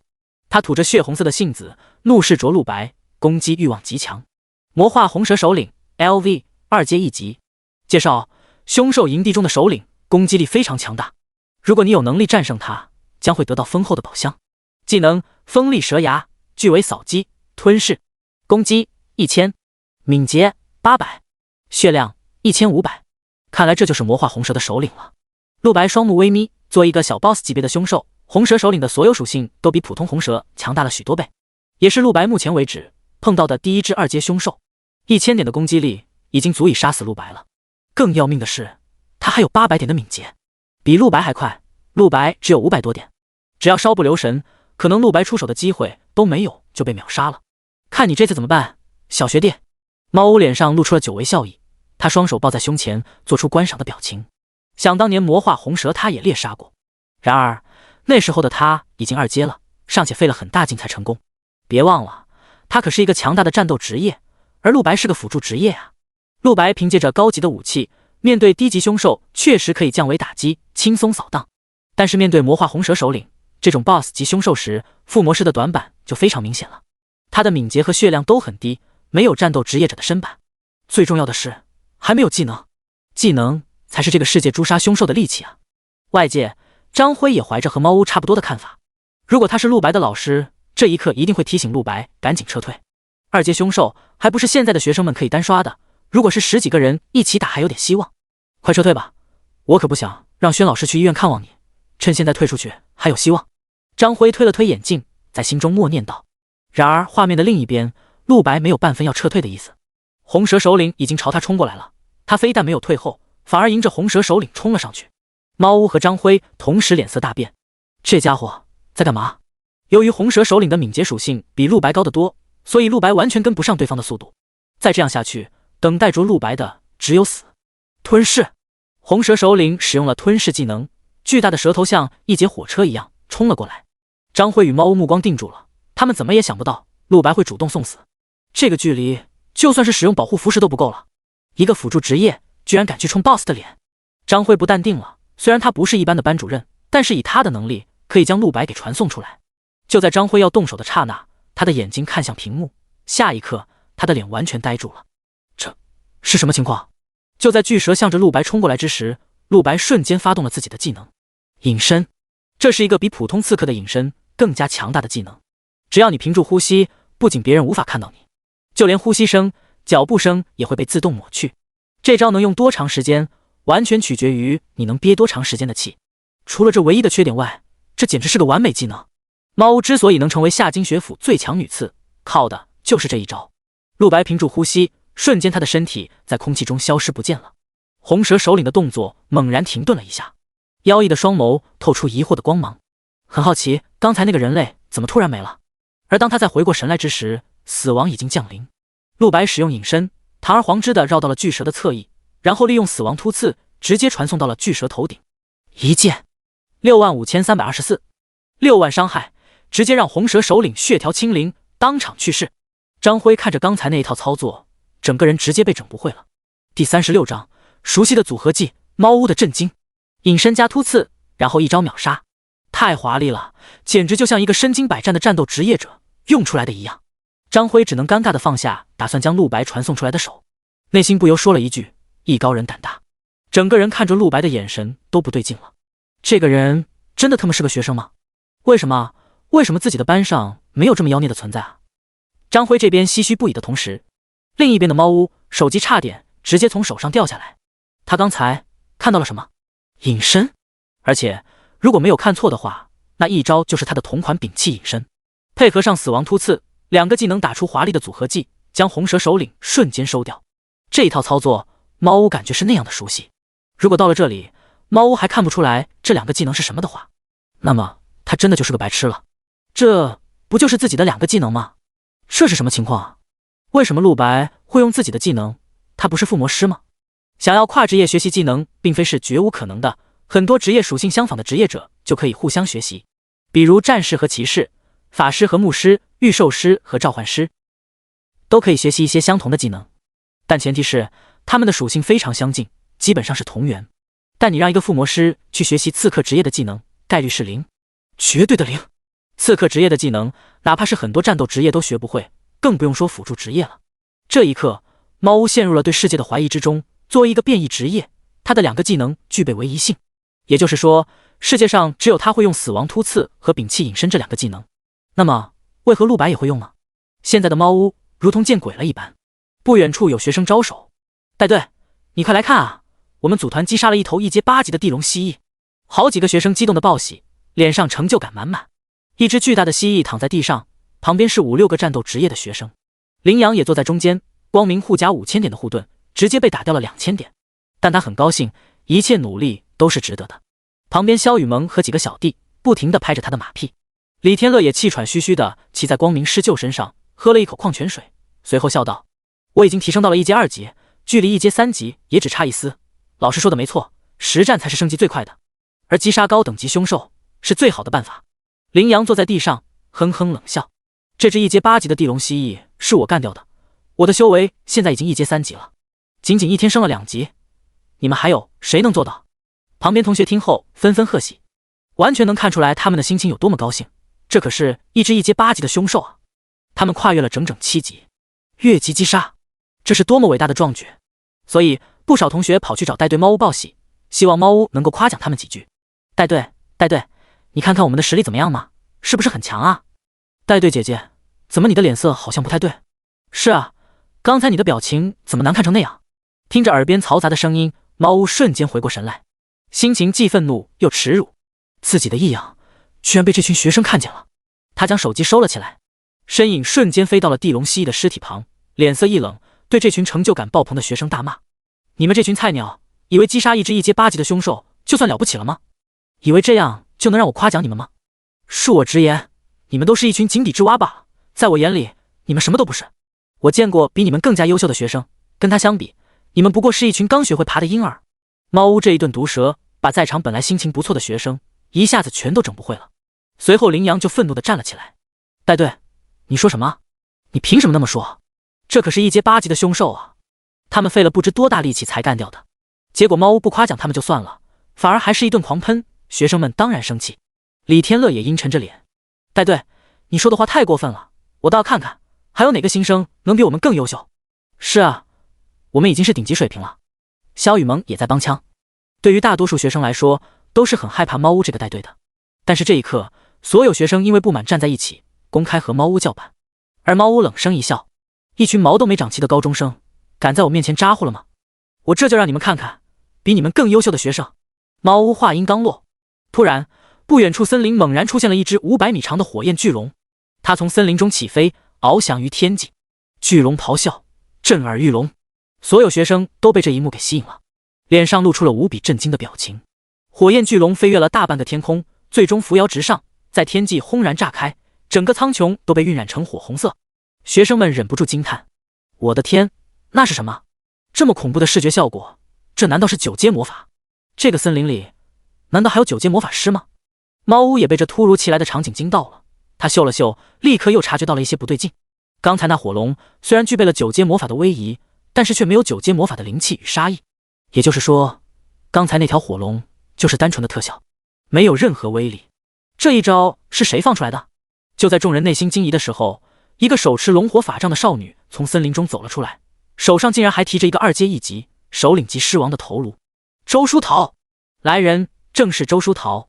在场所有的人全都看傻了，也就是说，周书桃一个人单杀了一只2阶的首领级的狮王吗？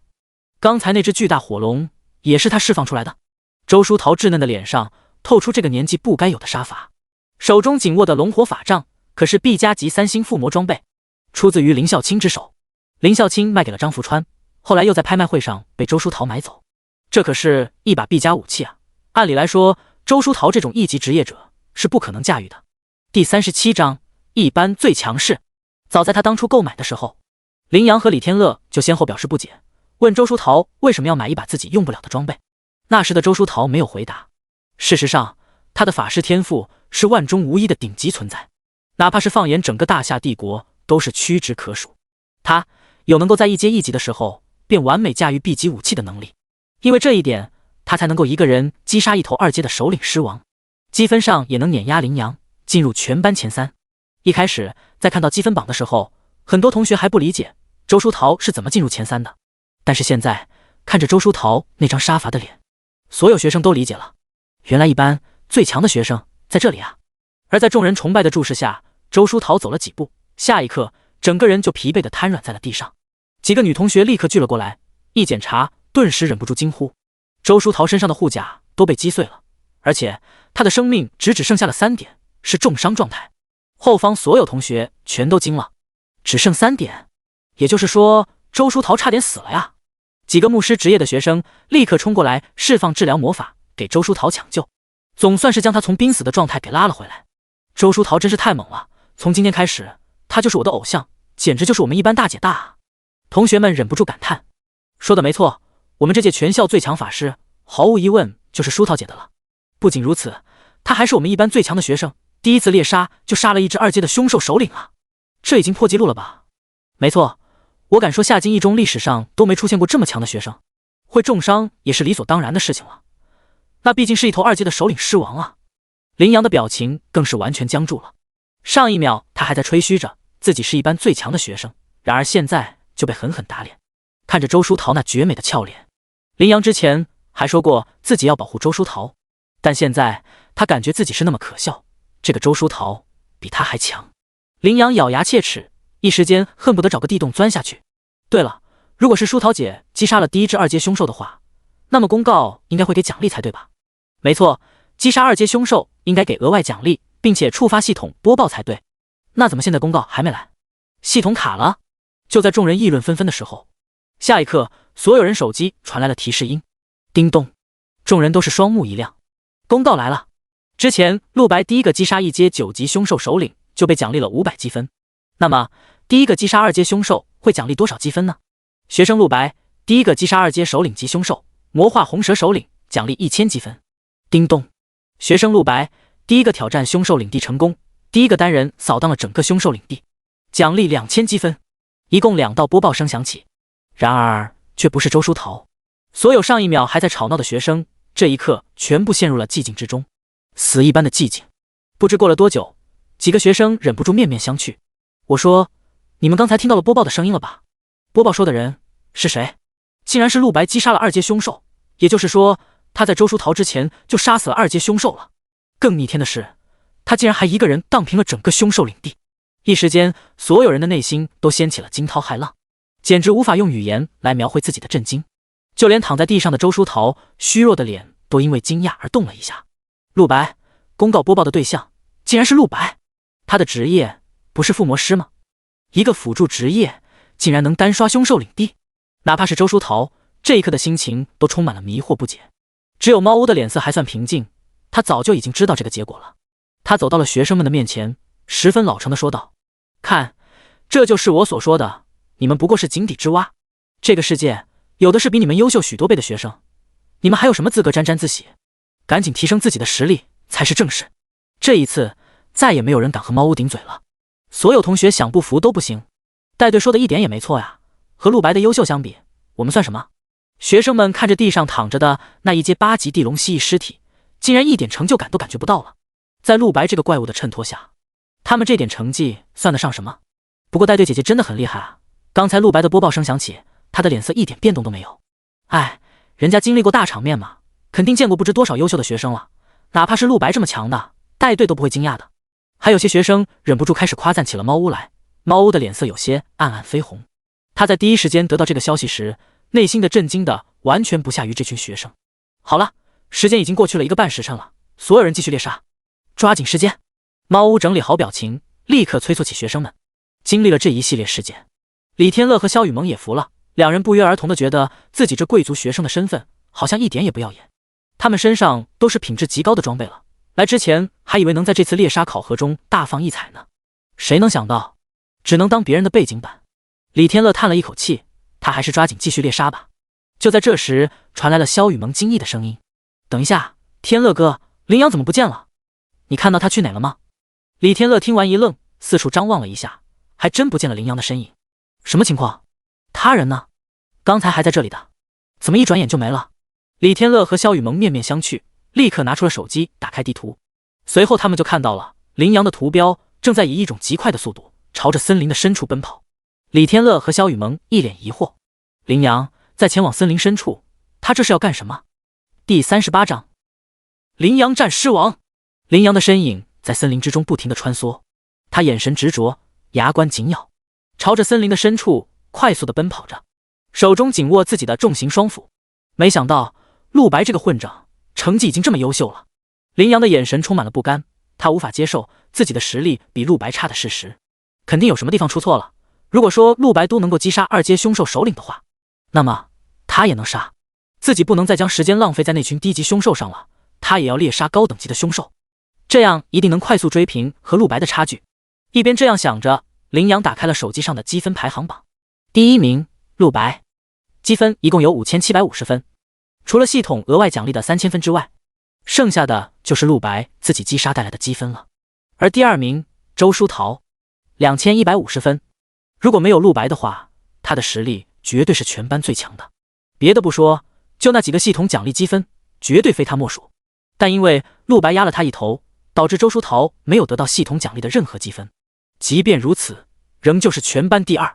第3名羚羊，1260分，是他刚才拼命击杀才得来的。之前的赵宇已经被他超越，毕竟赵宇只是运气好，得到了第1波奖励，硬实力上根本无法与羚羊这种贵族学生相比，甚至还不如李天乐。但是第3名根本没法让羚羊满足，他甚至感觉不到一丝喜悦。看着第1名后面陆白的名字，羚羊的眼神几乎要冒火了。陆白凭借着5000积分完全一骑绝尘，甚至羚羊跟第2名周书桃比起来都有不小的差距。老子难道还不如一个女人？我不管，我一定要杀一只高等级的凶兽来证明我自己。该死的陆白，老子一定要将你踩在脚下。羚羊语气坚定，眼睛中泛着仇恨的血丝。不知往森林深处跑了多久，突在路过一片草丛之时，草丛后出现了一个巨大的黑影。奔跑中的羚羊一转头，整个人吓得血都凉了。卧槽！一头巨大的红毛狮王正坐在草丛后面，他的身躯就跟一辆面包车差不多大，光是一双眼睛就跟羚羊半个脑袋差不多了。这跟周书桃杀的那只完全一样。狮王在看到了人类之后，眼神中立刻掠过一抹残暴杀意，没有任何犹豫就朝着羚羊冲了过来。妈的，这么快就朝我攻过来了，一点反应的机会都不给我吗？不行，周叔桃杀的狮王就是这家伙，老子不能怕，老子也可以的。羚羊被吓得全身发抖，但是强烈的战斗意志让他举起了手中巨斧，硬着头皮朝狮王冲了过去。老子要是连个女人都不如，以后还有什么脸泡女人？周书桃、乔小雨都是老子的！羚羊一边大声喊着给自己壮胆，一边用巨斧向着狮王的脑袋重重砍去。然而红毛狮王的速度比羚羊快太多了。吼！他低吼一声，随手一爪子拍了过去，不仅瞬间打断了羚羊的攻击，还将羚羊的身体直接拍飞了50多米远。爪子碰撞到他身体的一瞬间，血红的伤害数字弹出990。羚羊的身体在空中狂飞，撞断了一棵又一棵大树。每一次把树撞断都会造成一些伤害。50、50、50，最后落在了地上。羚羊一查自己的光明护甲，竟然又掉了1000多滴血，现在只剩下1900了。妈的，这个畜生的速度怎么这么快？羚羊将巨斧支在地上，再次站了起来。然而刚抬起头，红毛狮王恐怖的身躯就像跑车一样又冲了过来。狮王冲撞，完了，是技能。羚羊心中大乱，但身体根本反应不过来，再次被顶飞。2259，羚羊重重砸在地上，身上的光明护甲完全破碎。完了，我差点忘了，我的护盾还没有充能。之前森林外侧的战斗中，羚羊的5000点护甲被打掉了2000点，而光明护甲自行恢复需要1个小时。羚羊感觉全身像散架了一样疼，连站起来的力气都没有。一查血量还剩几十滴血，狮王只需要再轻轻一拍，他就死了。这一刻，羚羊才意识到自己和二阶凶兽之间的差距有多么悬殊。这是一个他根本就不知道怎么去战胜的对手。望着10米外狮王的威风凛凛的身体，羚羊绝望了，与其等死，还是退出考核吧。羚羊的手朝着怀里的保护符石摸去，但下一秒不可思议的事情发生了。红毛狮王最后看了羚羊一眼，竟然没有冲上来补刀，而是直接掉头往森林的最深处冲了过去，仿佛那里有什么很重要的东西在吸引着他。很快身影就消失不见了。羚羊捡了一条命，表情充满了震愕。什么情况？这狮王跑了。陆白这边在清理完了一整个魔化红蛇领地之后，他也听到了系统的公告声。除了击杀魔化红蛇首领得到了1100积分之外，系统还额外奖励了3000，同时他得到了2000点经验值，目前等级为1阶7级，28004000。而这一战的收益还远不止这些。作为一个重生者，陆白保持着打扫战场的好习惯，不然会错过很多好东西。通过清理战场，从这群魔化红蛇身上，他得到了8个1阶金盒。除此之外，还有最重要的一件事：一个领地中的凶兽首领被击杀之后，100%会降临一个宝箱。果不其然，就在陆白清理战场的同时，那魔化红蛇首领的尸体上出现了一道光芒，光芒散去，是一个木头宝箱。陆白打开，恭喜您获得经验乘2000，获得2阶金盒乘1。瞬间，陆白的修为再次突破1阶8级，86000，好极了，继续前进。现在时间已经过去了1个半时辰。前世的乔小雨是在最后1个时辰的时候受伤的，时间不多了。不过万幸的是，现在的陆白距离森林最深处也不远了。第39章，乔小雨被弥补的遗憾。不需要看地图，也不需要任何思考，陆白完全凭借着前世记忆就能够找到乔小雨所在的地方。森林最深处，此刻的乔小雨正坐在一座丘陵之上，各种凶兽聚在下面，数量约莫有10几只，正试图往丘陵上爬。群兽环伺之下，乔小雨单薄身影显得那般娇弱，但是他的脸却充满了坚毅。一只全身发光的魔化金钱豹正在悄悄地从乔小雨后面往丘陵顶峰攀爬，试图从背后偷袭乔小雨。然而乔小雨立刻发觉，他的手中紧握着一根冰雪之色的法杖，这法杖看上去品质不错，上面有一个古朴的魔法石吊坠。乔小雨举起法杖，向魔化金钱豹释放了一个魔法极冻光线。1阶5级的魔化金钱豹被命中，瞬间全身都被冻成了冰块，从丘陵的半山腰滚到了地面。乔小雨这才松了一口气，靠着刚才那种方式，他已经击退了10几只凶兽，这才在这里坚守了1个半时辰。但是这样下去不是办法，一大群凶兽正在下面守着他，他根本下不去，也逃不掉。他拿出手机看了一眼，但很快大失所望，这手机还是和刚来的时候一样，聊天频道无法打开，积分排行榜无法打开，甚至其他同学们的定位都无法打开，就连公告都无法降临到这里。看来在森林的最深处似乎有某种结界，能够屏蔽一切和外界的联系。乔小雨哀叹一声，美眸中充满了担忧。也不知道陆白那边现在怎么样了呢？话音刚落，他听到耳边又传来了异响，一只大猩猩已经凭借着强大的攀爬能力爬到了他的脚边。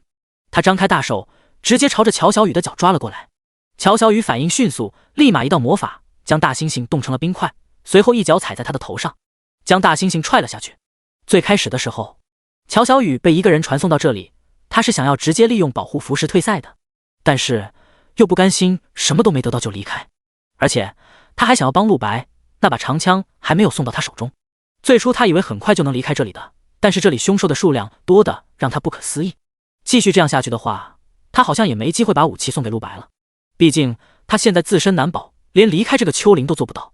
如果我能用我现在最强的魔法将下面的所有的凶兽全部冻住，是不是就能逃出去了呢？这样我就还有找到陆白的可能了。可以搏一搏。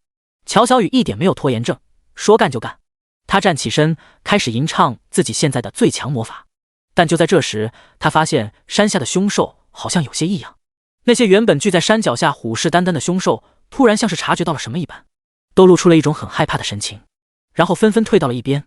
下一刻，大地也传来了微微颤动声，由远及近，似乎什么凶兽正在往这边靠近。乔小雨美眸好奇，怎么回事？下一刻，远方丛林中跑出一头巨大的红毛狮王，他奔跑的速度极快，短短几秒钟就冲到了丘陵之下，用自己庞大的头颅奋力撞击在丘陵之上，瞬间整个丘陵都微微颤动了一下。乔小雨脸色一变，2阶1级的红毛狮王首领，他被吓得直接打断了施法吟唱。如果是这种等级的凶兽来了，那么他就算是使用最强的魔法也根本逃不出去的。他的魔法还不能冻住这么强的凶兽，怎么回事？难道说这红毛狮王是冲我来的吗？乔小雨的美眸很疑惑。然而下一刻，丛林中又冲出了几十头各种各样的凶兽，他们的修为只有1阶，是紧随着那只红毛狮王而来的。刚来这群凶兽就立刻对着红毛狮王发动了攻击，打断了红毛狮王继续用头撞击丘陵。红毛狮王也随即反击，双方厮杀在了一起，须臾兽血飞溅，哀嚎声与吼叫声不绝于耳。立于山巅的乔小雨充满惊讶，凶兽与凶兽打起来了。他没心情去思考这群凶兽打斗的原因，但是从这场混乱之中，他看到了机会。趁着这群凶兽在战斗，他为什么不趁机离开呢？想着，乔小雨立刻下山，离开这座丘陵之后，他只需要再往北走上500米，应该就能离开结界范围了。到了那时候，自己的手机就能跟外界取得联系，想做什么事都会很方便。乔小雨很快就来到了山脚，那群凶兽还在互相厮杀，红毛狮王占了绝对的上风，咬死了好几只1阶凶兽。乔小雨紧张地迈开腿，内心祈祷这群凶兽没有发现自己。一连走出了几十步远，他的速度越来越快，那群凶兽似乎没注意到他。乔小雨神经紧绷着，眼看着只差3步，他就要进入森林中了。到了那时候，他就可以快速奔跑，一定能够离开这个恐怖的地方。然而就在这一刻，那群凶兽突然发现了乔小雨的气味，10几头凶兽同时回头，扑面而来的杀气让乔小雨的内心恐惧到了极点。还是被发现了吗？可恶，那就只能战斗了。10几头凶兽们从几十米外朝着乔小雨冲了过来，而乔小雨怀着殊死一搏的心态，要么打赢，要么利用保护符石离开。反正陆白他是没希望见到了，武器也没法送了，陆白最终还是只能靠他自己了吗？想到这里，乔小雨的美眸充满遗憾。忽在这时，一道很熟悉的声音猛然在乔小雨耳边响起：乔小雨，总算找到你了，我是陆白。话毕，陆白直接挡在了乔小雨的身前。看着不远处10几头冲过来的1阶凶兽，陆白松了一口气，终于还是赶上了呀。他回头瞄了一眼乔小雨白皙纤细的左腿，一股感动涌上心头。太好了，还是完整的，没被咬。乔小雨还不是残疾，自己上辈子的第一个遗憾总算是没有在这一世重现。接下来他只需要把这10几只凶兽全部秒杀，然后把乔小雨带回去就行了。陆白，你怎么来了？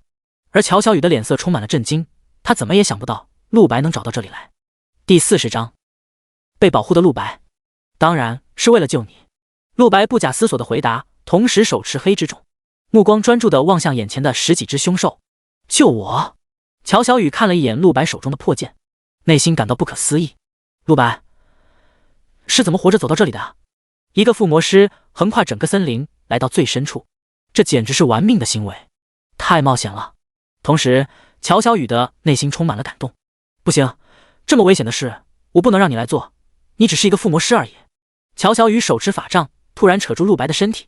正在准备迎战凶兽的陆白没反应过来，就被乔小雨强行拉到了丛林之中一棵大树的后面。陆白，你在这里躲好了。乔小雨拿出自己的法杖，非常认真地说：这些凶兽就交给我，你待在这里千万别出来，如果我被打败了，你就使用保护符石传送离开吧。陆白脸色一猛，但很快就反应过来，这妮子是以为自己还是个战五渣的附魔师啊。不过也不怪他有这种想法，就凭自己手上这把黑之种生锈的破造型，就很难让别人以为他是个强者。乔小雨，你误会了，这场战斗别说了。乔小雨打断了他的话，用一种很严肃的口气警告着陆白，这里的凶兽没外面的那么好对付，甚至还有2阶凶兽，我们这次算是遇到大麻烦了。不过请你放心，我会尽全力保护好你的。我现在已经是一个1阶2级魔法师了，很厉害吧？说完，乔小雨就拿着法杖一个人站了出去，独自面对10几头冲过来的1阶凶兽。他开始吟唱起自己的最强魔法。被强行塞在大树后面躲着的陆白有些哭笑不得，他看向乔小雨手中的那把法杖，凭借着自己神级精神力的天赋，能够检测出任何装备的所有数据。冰神法杖 C 加级3星附魔，攻击1900，敏捷100，耐久5000，99-100。那竟然是一把3星附魔的装备，难怪乔小雨能一个人在这里坚持这么久。凭借1900的高阶伤害，乔小雨确实有碾压一切2阶以下凶兽的能力，能够拥有这种装备，也足以说明乔小雨身后的背景非常不简单。须臾，那10几头1阶凶兽冲到了乔小雨的身边，随即对乔小雨发动了猛烈攻击。而与此同时，乔小雨的吟唱结束了，手中的冰神法杖猛然放射出强烈的蓝色光芒，以他自身为中心，周围20米的所有凶兽全部被蓝色光芒包裹。下一刻，所有的1阶凶兽全部都被冻成了冰块。而后，乔小雨法杖重重一挥，碎！所有被冰住的凶兽又全部爆开，无数伤害数字爆出：2659、2549、3215、2159。我靠，这妮子可以啊！乔小雨凭借着强大的 AOE 魔法，一招就灭掉了所有的1阶凶兽。果然，法师这个职业爆发力是最猛的，这一点其他近战职业根本无法比拟。弄死了全部10几只凶兽后，乔小雨立刻返回了陆白身边。陆白饶有兴趣地问：这些技能是你什么时候学习的？乔小雨回答：前3天我在家族提供的技能书上学的。家族的技能书？陆白微微一愣，果然和自己的判断一致。乔小雨背后的家族很有实力，刚才的那个魔法绝非普通的1阶职业者能用出来的，只有一些强大的家族能够让后代在极短时间学会一些很强的技能。没时间解释太多了。乔小雨一把拉住了陆白的手，脸色很焦急。刚才的那个魔法对我的灵力损耗很大，我们必须赶紧离开这里，快走吧，陆白。说完就要拉住陆白往外面走。陆白只得顺从，但却无心感受手中柔软，他的眼神充满了警惕，望向后方。乔小雨如果就这么容易走掉了，前世的他腿又如何会被凶兽咬断？前世的时候，乔小雨也是被传送到森林深处，森林深处的结界能够屏蔽里面的人与外界联系，乔小雨无法求救，而整个一班也就无人去营救乔小雨。乔小雨凭借自己的力量从凶兽堆中跑了出来，原本以为万事大吉，却突然间被一只红毛狮王袭击，咬断了左腿。如果不是乔小雨启动保护符时，可能命都要丢。而前世的陆白是唯一一个赶来营救乔小雨的人。前世的他没有金手指，没有黑之种，除了一把新手剑什么也没有，却硬生生地冲到了森林深处。但最后还是来晚了一步。陆白赶到的时候，乔小雨的左腿已经被红毛狮王给咬断了。乔小雨，你有看到一头红毛狮王吗？陆白问道。乔小雨一边穿越丛林一边回答：看到了，有一头2阶的狮王首领，但他似乎对我没兴趣，莫名其妙的在用头撞击丘陵。不过现在不用担心了，狮王根本没有追上来，我们跑的距离足够将他甩掉了。陆白听了，内心有些意外。如果乔小雨看见的那只红毛狮王没有追上来的话，那么他是怎么被袭击的？难道世界线变动了？快看，陆白，前面就是结界的边缘，我们只要冲过去就得救了。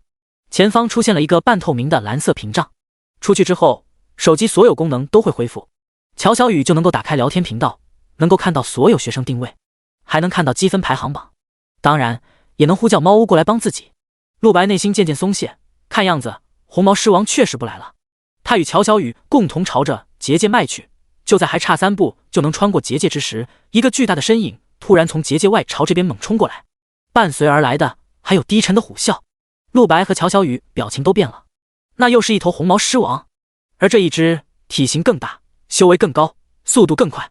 第41章伤害减免，修为的差距。狮王瞬间冲破了那淡蓝色的屏障，同时也注意到了前方还有2个人类，他直接朝着陆白和乔小雨冲了过来，打算将这2个人类顺手解决掉。快躲起来，陆白！乔小雨慌了，连忙一把拉住陆白，2人一同跳到一块大石头后面。狮王紧随其后，身躯撞到了大石头上，发出沉闷巨响。万幸石头很坚固，乔小雨和陆白成功躲过一劫。那是一头2阶2级的红毛狮王，比你的修为高一个大境界了。陆白沉声道。凭借着强大的精神力，他只看一眼就看出了那头红毛狮王的修为。乔小雨只是个1阶2级的法师，与狮王的修为悬殊太大。陆白再次握住黑之种，只能自己上场了，把红毛狮王干掉。然而乔小雨却又玉手一挥，按住了陆白的身体，挡到了他前面。陆白，我来拖住这只狮王，你快逃吧。放心，我在被他击杀之前一定会启动保护符石的。至于你，一定要多刷怪，这是我要给你的长枪。说完，乔小雨将一柄通体黑色的长枪丢到了陆白的手中。陆白一把接过，而就在这一刻，乔小雨的娇躯从大石头后面冲了出去。这妮子！陆白将那柄长枪收入了储物戒指之中，连忙追了上去。乔小雨手持冰神法杖，已经冲到了红毛狮王10米外的位置，跟他正面对峙。那稚嫩精致的小脸上写满了坚毅和决绝。小雨！陆白追了上来，站到了乔小雨旁边。这丫头胆子真的不是一般的大，除了她，还有什么1阶职业者敢这么勇？别忘了，她只是一个法师啊，脆弱的法师。吼！狮王见2个人类还敢正面自己，身体顿住了。他认为这2个人类可能有点实力，他开始犹豫，自己是直接奔赴森林的最深处，还是把这2个人类解决掉再走。陆白，你怎么没有撤退？乔小雨眼神错愕，脸上写满了急切。陆白却笑了，看样子咬断你的腿的就是面前这只红毛狮王了，而不是你最开始看到的那只。仇人见面，我怎么会走呢？咬断我的腿？你在说什么？乔小雨蹙眉。陆白挠了挠鼻子，没什么。那威风凛凛的狮王全身正在散发强烈的杀气，陆白忍不住问：小雨，你为什么敢留下来拖住这家伙？你不怕他？我说过他的修为比你高一个大境界。如此悬殊的战力差距下，乔小雨把全身魔法用完都不一定能杀死狮王，而狮王只需要轻轻一拍就能把乔小雨满血秒杀。不怕。乔小雨对他眨了眨眼，云淡风轻地说：反正有保护符石，又不是真的战斗。嘴上这样说着，陆白却注意到乔小雨的手在发抖，他的娇躯都在微微颤抖着，哪怕极力隐藏，仍旧无法避免。他毕竟只是一个刚觉醒职业不到1周的高中生啊。陆白微微垂眸，低声一叹：好吧，我明白了。他当然不会撤退，这只前世给他带来遗憾的狮王，陆白一定要亲手斩杀掉。他永远也不会忘记前世的他，眼看着杀人凶手在眼前，却无法报复的屈辱和遗憾，绝不能让他再咬断乔小雨的腿。一会儿这畜生若是冲过来，自己一剑斩了他就是。至于乔小雨，那一枪孤勇，陆白也不忍心戳破。极动光线，乔小雨吟唱1秒，随即一道魔法朝着狮王攻了过去。400，伤害数字弹出，竟然只有400！乔小雨惊了，这只狮王一共有2500点生命值，而乔小雨这3星附魔的法杖攻击力足足1900，却因为彼此间的修为差距以及狮王强大的防御力，直接让伤害暴减。而极动光线原本该有的冰冻效果，在狮王身上也完全无效。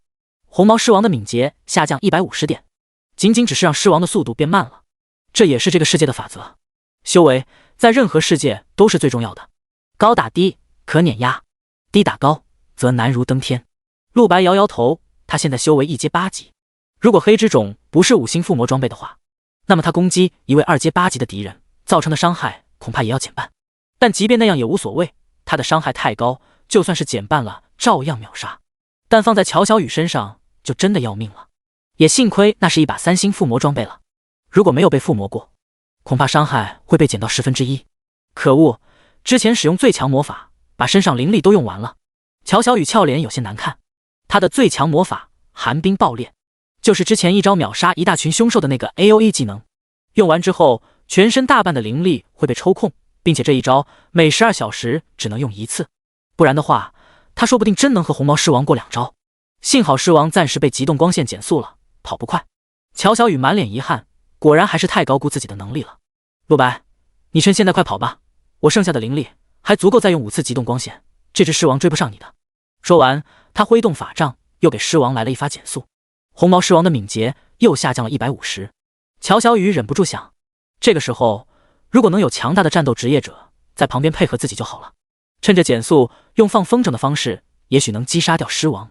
只可惜陆白的实力太差了，这只狮王哪怕是自己的3星附魔法杖都只能打400伤害，陆白的攻击对他恐怕更是挠痒痒。要是能有其他贵族学生在这里就好了，贵族学生身上一定会有更强的装备，可以破防这只红毛狮王。就在这时，旁边草丛突然钻出了一个人影，与之一同到来的还有一声惊呼：陆白、乔小雨，你们竟然在这里！出现的人居然是羚羊。陆白眉头微微一皱，这个家伙怎么会到这里来？记得前世的时候，自己是唯一一个来找乔小雨的人啊。而乔小雨双目一亮，当下也顾不上羚羊的人品了。羚羊，快来帮帮我们！第42章，陆白亮剑，神秘宝物。乔小雨快速将这里的情况告诉了羚羊。羚羊也是懵了，他刚刚被一只狮王给差点打死，要不是靠着家族给他的补血药瓶，现在都不敢走到这里。补血药瓶顾名思义就是用来补充血量的，羚羊身上带了几瓶，一瓶可以增加200点生命值，羚羊现在已经补满了，他一共有500点血量。但是让他去跟这只狮王对抗，他也不敢啊。羚羊，快动手啊，我们2个一起可以和红毛狮王一战的。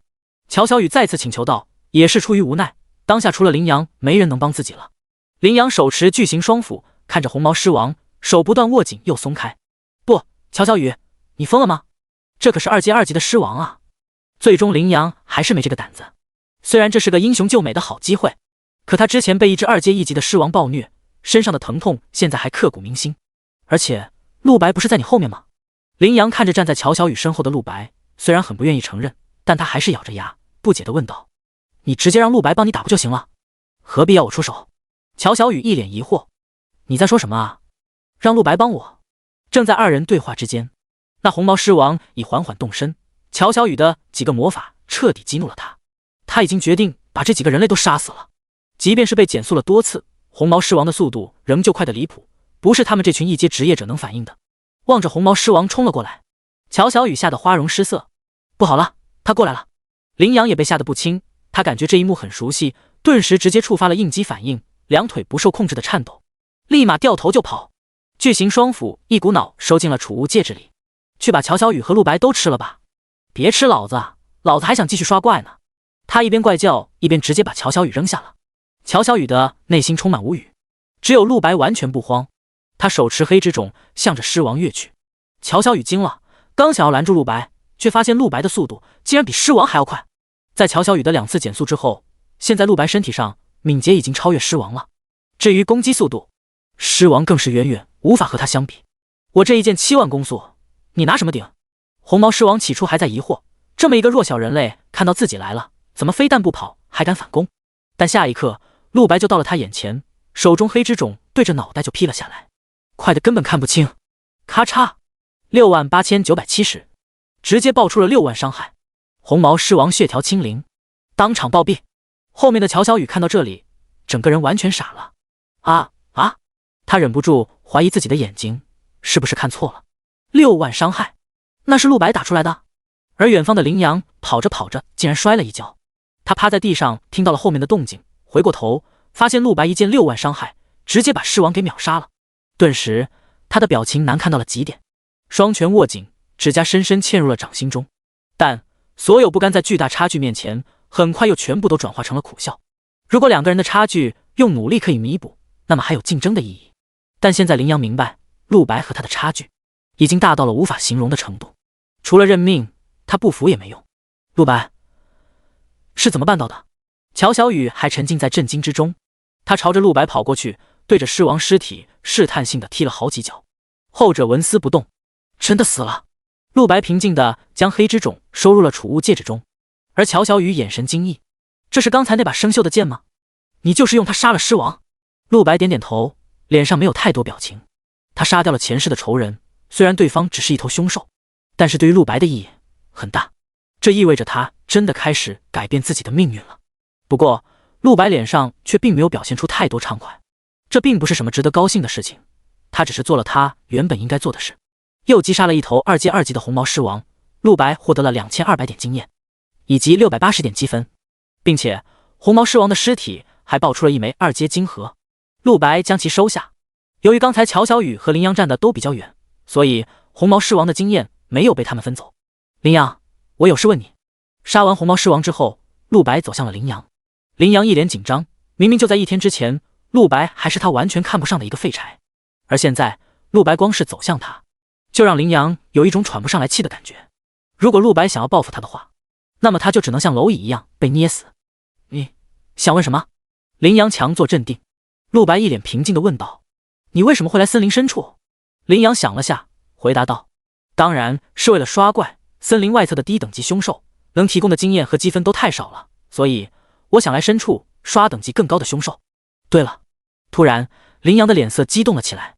来的时候我发现了一个很神奇的迹象，本来走到一半的时候，我遇到了一只狮王，我被他打败了，侥幸逃退后本想去和其他人会合，结果我看到四面八方都出现了好几只2阶的凶兽，他们都在往森林的最深处奔袭。我搞不清楚状况，只能赶紧躲开他们。我也是为了躲他们，才误打误撞被赶到这里来的。陆白听了这番话，立刻开始思考了起来。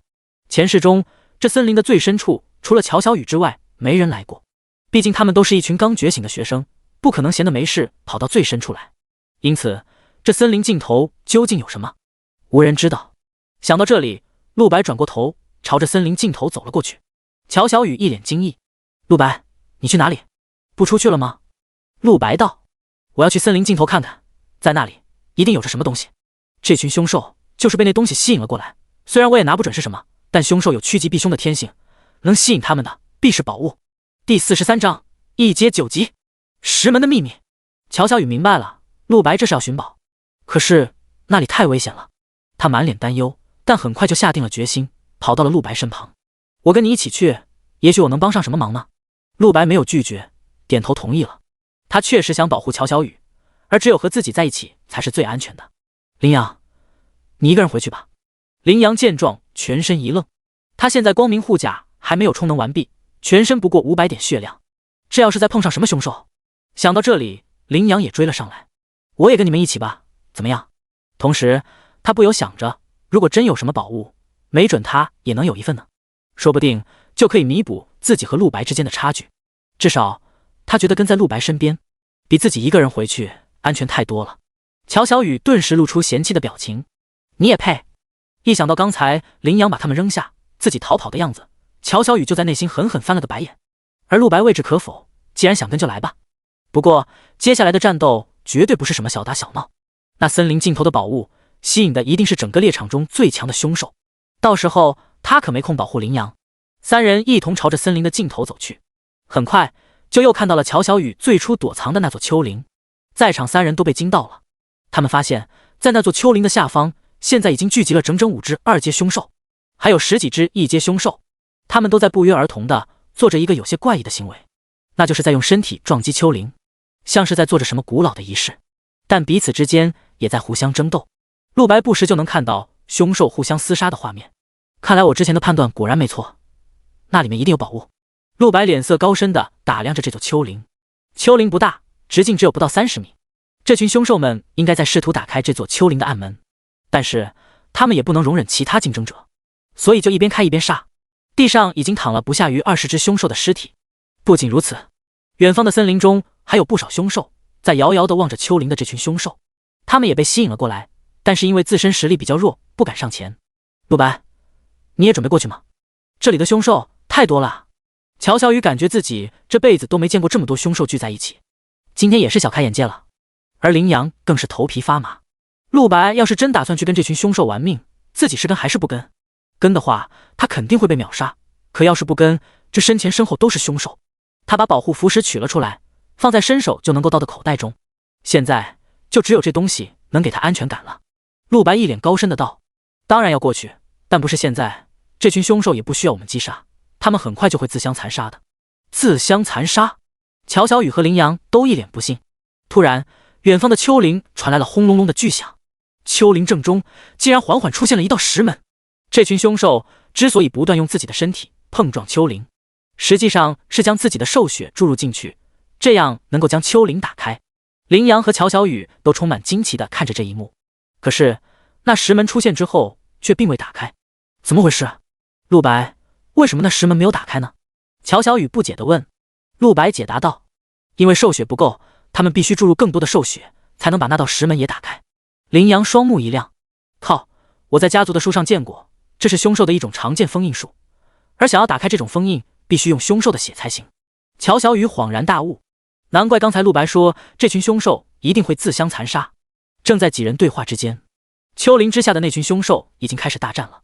一群一阶凶兽互相撕咬，5只2阶凶兽彼此厮杀，激烈程度羚羊和乔小雨生平头一次见。无数被撕扯下来的碎肉碎枝掉落在地上，不断弹出的伤害数字更是让人眼花缭乱。无数兽血像不要钱一样被洒在地上，整个石门前的土地都被染红了。战斗进行得很快，10几只1阶凶兽马上就全军覆没了。紧接着一头2阶狮王和一头2阶巨蜥也被杀死，最终一只2阶大猩猩又杀死了最后2头2阶凶兽，成为了这场大战唯一的幸存者。他的全身都已经被兽血染红，而面前石门的封印终于凑足了足够的兽血。轰隆隆，机关移动的声音响起，石门打开了。陆白站起身，拿出黑之种，走吧，我们是时候进去了。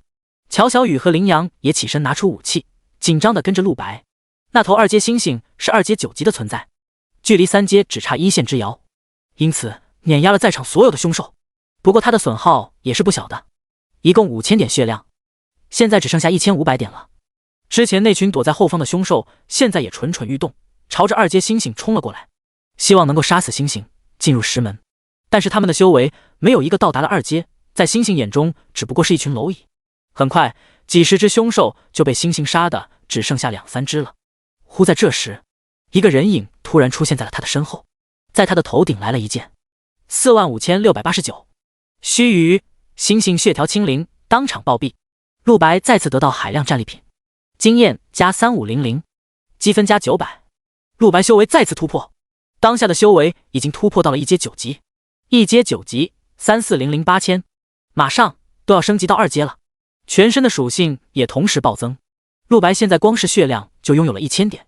而乔小雨和羚羊2人也用自己的武器干掉了那仅剩的2、3只1阶凶兽。这场战斗就这么轻松的结束了。也就是说，我们现在能进入石门，得到宝物了吧？羚羊一脸激动，而乔小雨鄙夷的看了他一眼，自动跟他保持距离，不过内心也是非常高兴。第44章，停止的积分，进入石洞。陆白点了点头，但还不急着进入石门。他一边打扫战场，一边表示：你们赶快补给一下，在山洞里面8成还有更危险的战斗。羚羊全身一愣，还有，这山洞外的凶兽大战已经是他能想到最危险的战斗了。乔小雨严肃起来，已经做好了战斗准备。他灵力还剩不多，但是给陆白打辅助还是可以的。不过就在之前，他还一直想着保护陆白，现在却一下只能勉强给陆白打辅助。这突然的巨大落差让乔小雨的心中还是有些虚幻感。望着不远处陆白的脸，他的内心不知有多少问题想问。陆白为什么会变得这么厉害？而陆白一直在低头清理战场。先不说几十头1阶凶兽，这里光是2阶凶兽的尸体就有10只，修为还都不低，爆出来了不少金核，1阶和2阶都有。陆白全部收下，同时还有一些凶兽身上有非常珍贵的附魔材料，比如猩猩毛发、巨蜥骨头、狮王牙齿等等。最后陆白完全不在乎都是些什么了，一股脑的全部收进储物戒指。最终整个储物戒指完全满了，这毕竟是一个只有5立方米占地面积的低级戒指，回去之后必须换个好的了。而乔小雨和羚羊都坐在一旁，为陆白口中说的更危险的战斗而感到紧张，所以没有一起去清理战场分一杯羹的想法。他们都是贵族家庭，不缺这点凶兽材料，能跟在陆白后面稳点经验就是最大的愿望了。等一下，我发现了个问题。这时羚羊拿出了手机，一脸惊奇，为什么我的定位系统、积分排行榜还有聊天频道全都用不了了？乔小雨呵呵一笑，你才发现啊，这森林深处有结界，能够屏蔽手机所有功能。羚羊这才恍然大悟，难怪你之前一直没有求救，我还纳闷怎么到现在没人给我发消息。乔小雨不再管他，而是闭目养神，为接下来战斗做准备，休息可以让他的灵力恢复一点。突然，一旁又传来林阳震惊的声音：“卧槽，等一下！”乔小雨皱眉，又怎么了？林阳举着手机，脸色充满古怪：“我刚才不是杀了2只异阶凶兽吗？想看看自己的积分涨了多少，结果你们看，我的积分竟然没变。”林阳的积分还是和之前一样，1260分。他已经杀了好几只凶兽了，结果个人积分1分没加，该不会自己之前所有凶兽都白杀了吧？林阳内心不可谓不急，而乔小雨冷声一笑：“那又怎么样？你看看我的积分。”说着，乔小雨展示自己手机上的个人积分。林阳一看，双目顿时瞪大了：“0！天哪，怎么会是0？”林阳这时也察觉出什么来了。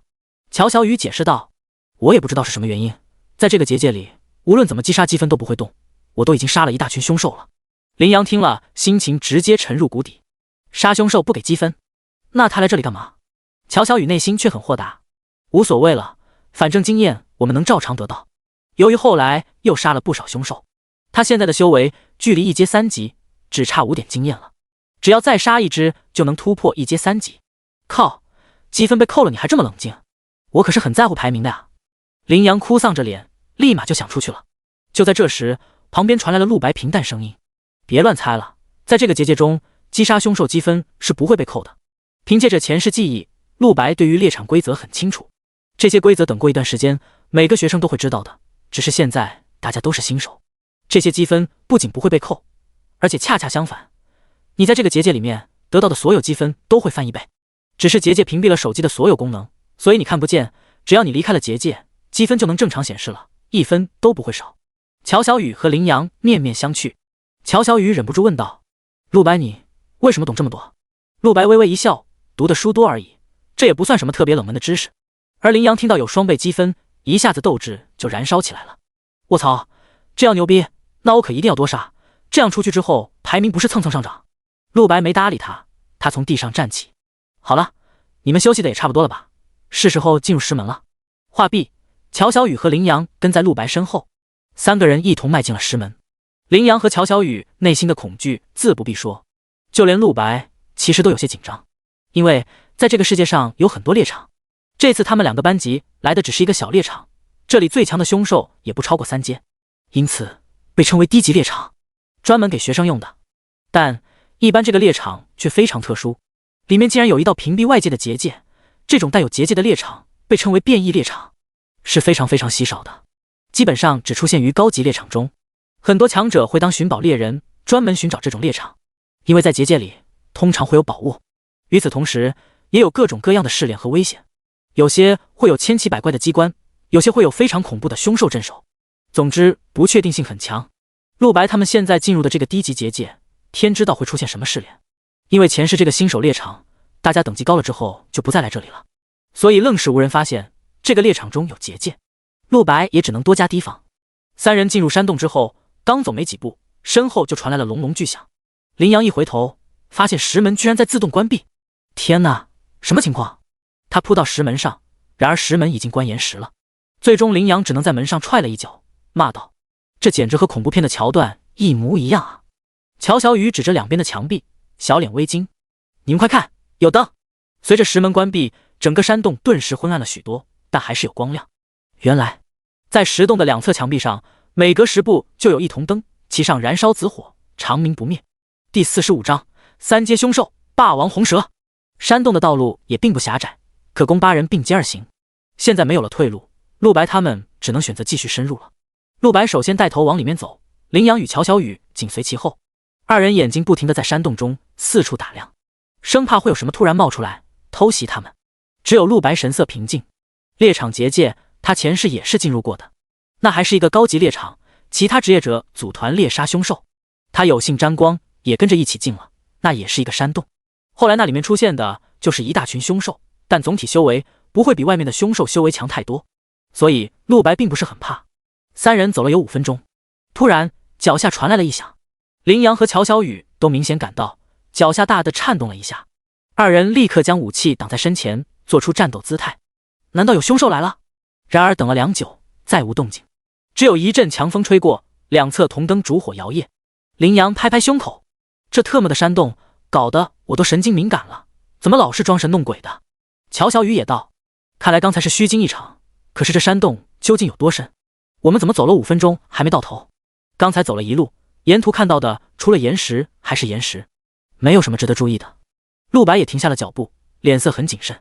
拥有神级精神力，还有一个好处，就是他的感知能力远超常人。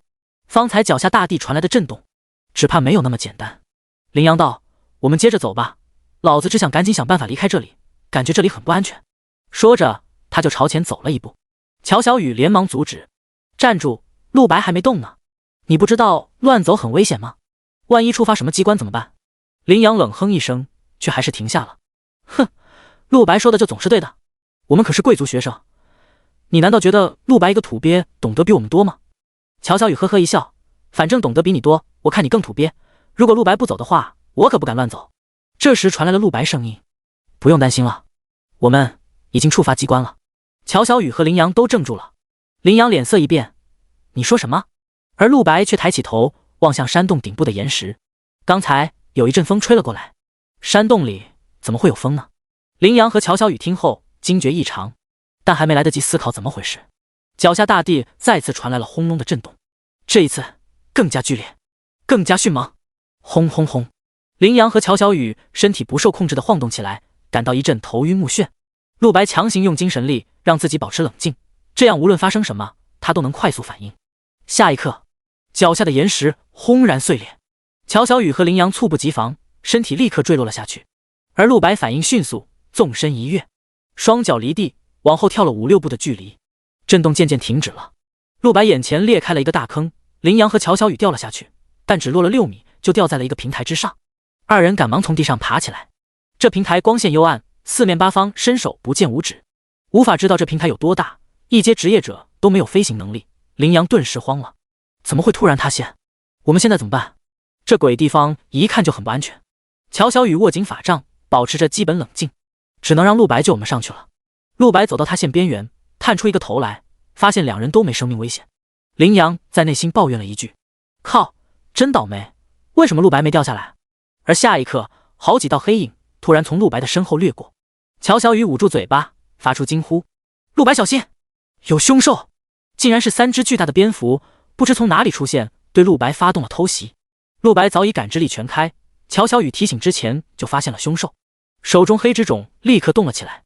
咔嚓，剑光闪烁，林阳和乔小雨还没看清发生了什么，3只巨型蝙蝠就全死了。陆白蹲在尸体旁，2阶2级凶兽，修为不低呀。他们身上还爆出了一枚金核，陆白将其收下。他明白，最先出现的往往是最弱的。这石窟中修为最低的凶兽竟然都有2阶2级，接下来的战斗一定很激烈。陆白他好厉害！再见陆白出手，乔小雨还是惊叹不已。而林阳冷哼一声：“没什么可牛的，那不可能是他自己的武器。前几天我还看他拿出了几个亿，天知道他傍上了什么大腿。”你说陆白傍大腿？乔小雨皱眉：“当然了，你难道不这么觉得？不傍大腿，哪里能突然拿出那么多钱？哪里能突然拿出这么强的武器？”只是林阳现在还没机会调查陆白，但在他心里能想到的只有这一个答案。哼，反正比你强就行。乔小雨懒得和林阳多说，而林阳冷笑一声：“不管陆白背后是什么人，我承认能傍上这么强的大腿让人羡慕，但是那终究不是他自己的实力啊。”随后他又故作洒脱地叹了口气：“算了，多说无益，我也不是小肚鸡肠的人，我们还是赶紧想想怎么上去吧。这下面太黑了，我是1秒钟都待不下去了。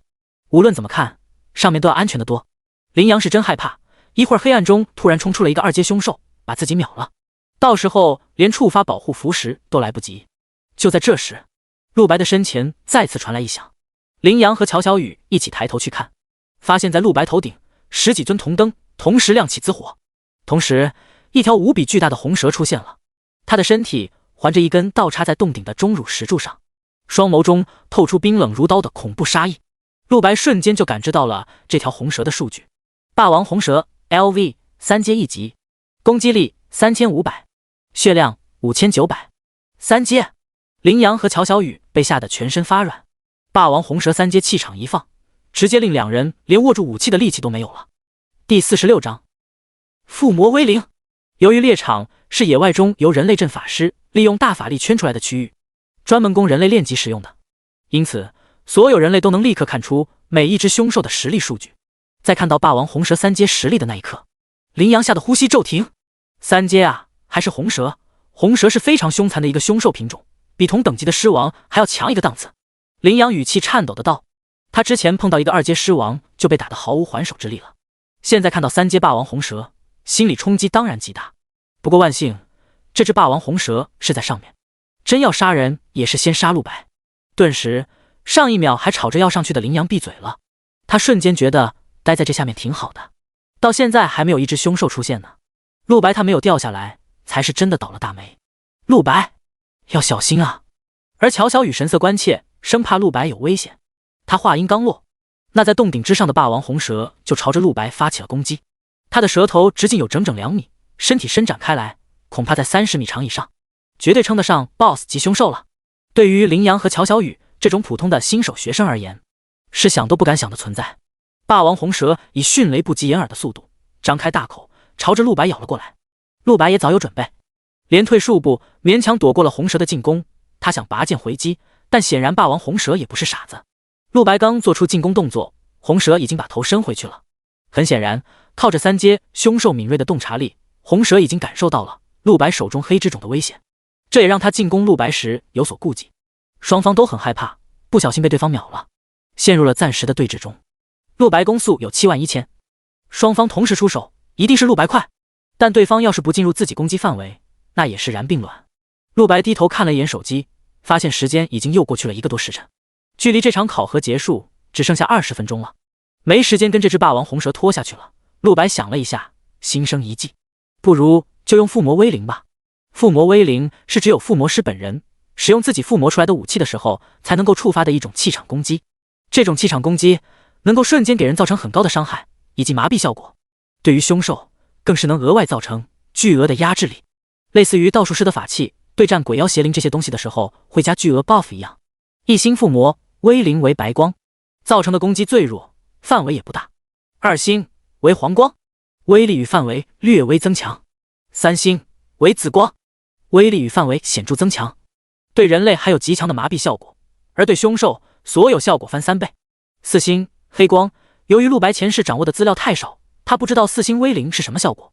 5星红光更加稀有，恐怕没有什么书上记载过5星威灵是什么样的，不过现在刚好可以看看了。陆白咬破舌尖，一口血喷在黑之种上，而后举过头顶，开始吟唱威灵咒，将体内灵力源源不断注入剑中。头顶霸王红蛇不理解陆白在干什么，他保持警惕，将头缩在上面，不敢妄动。而乔小雨和羚羊也是2脸懵逼。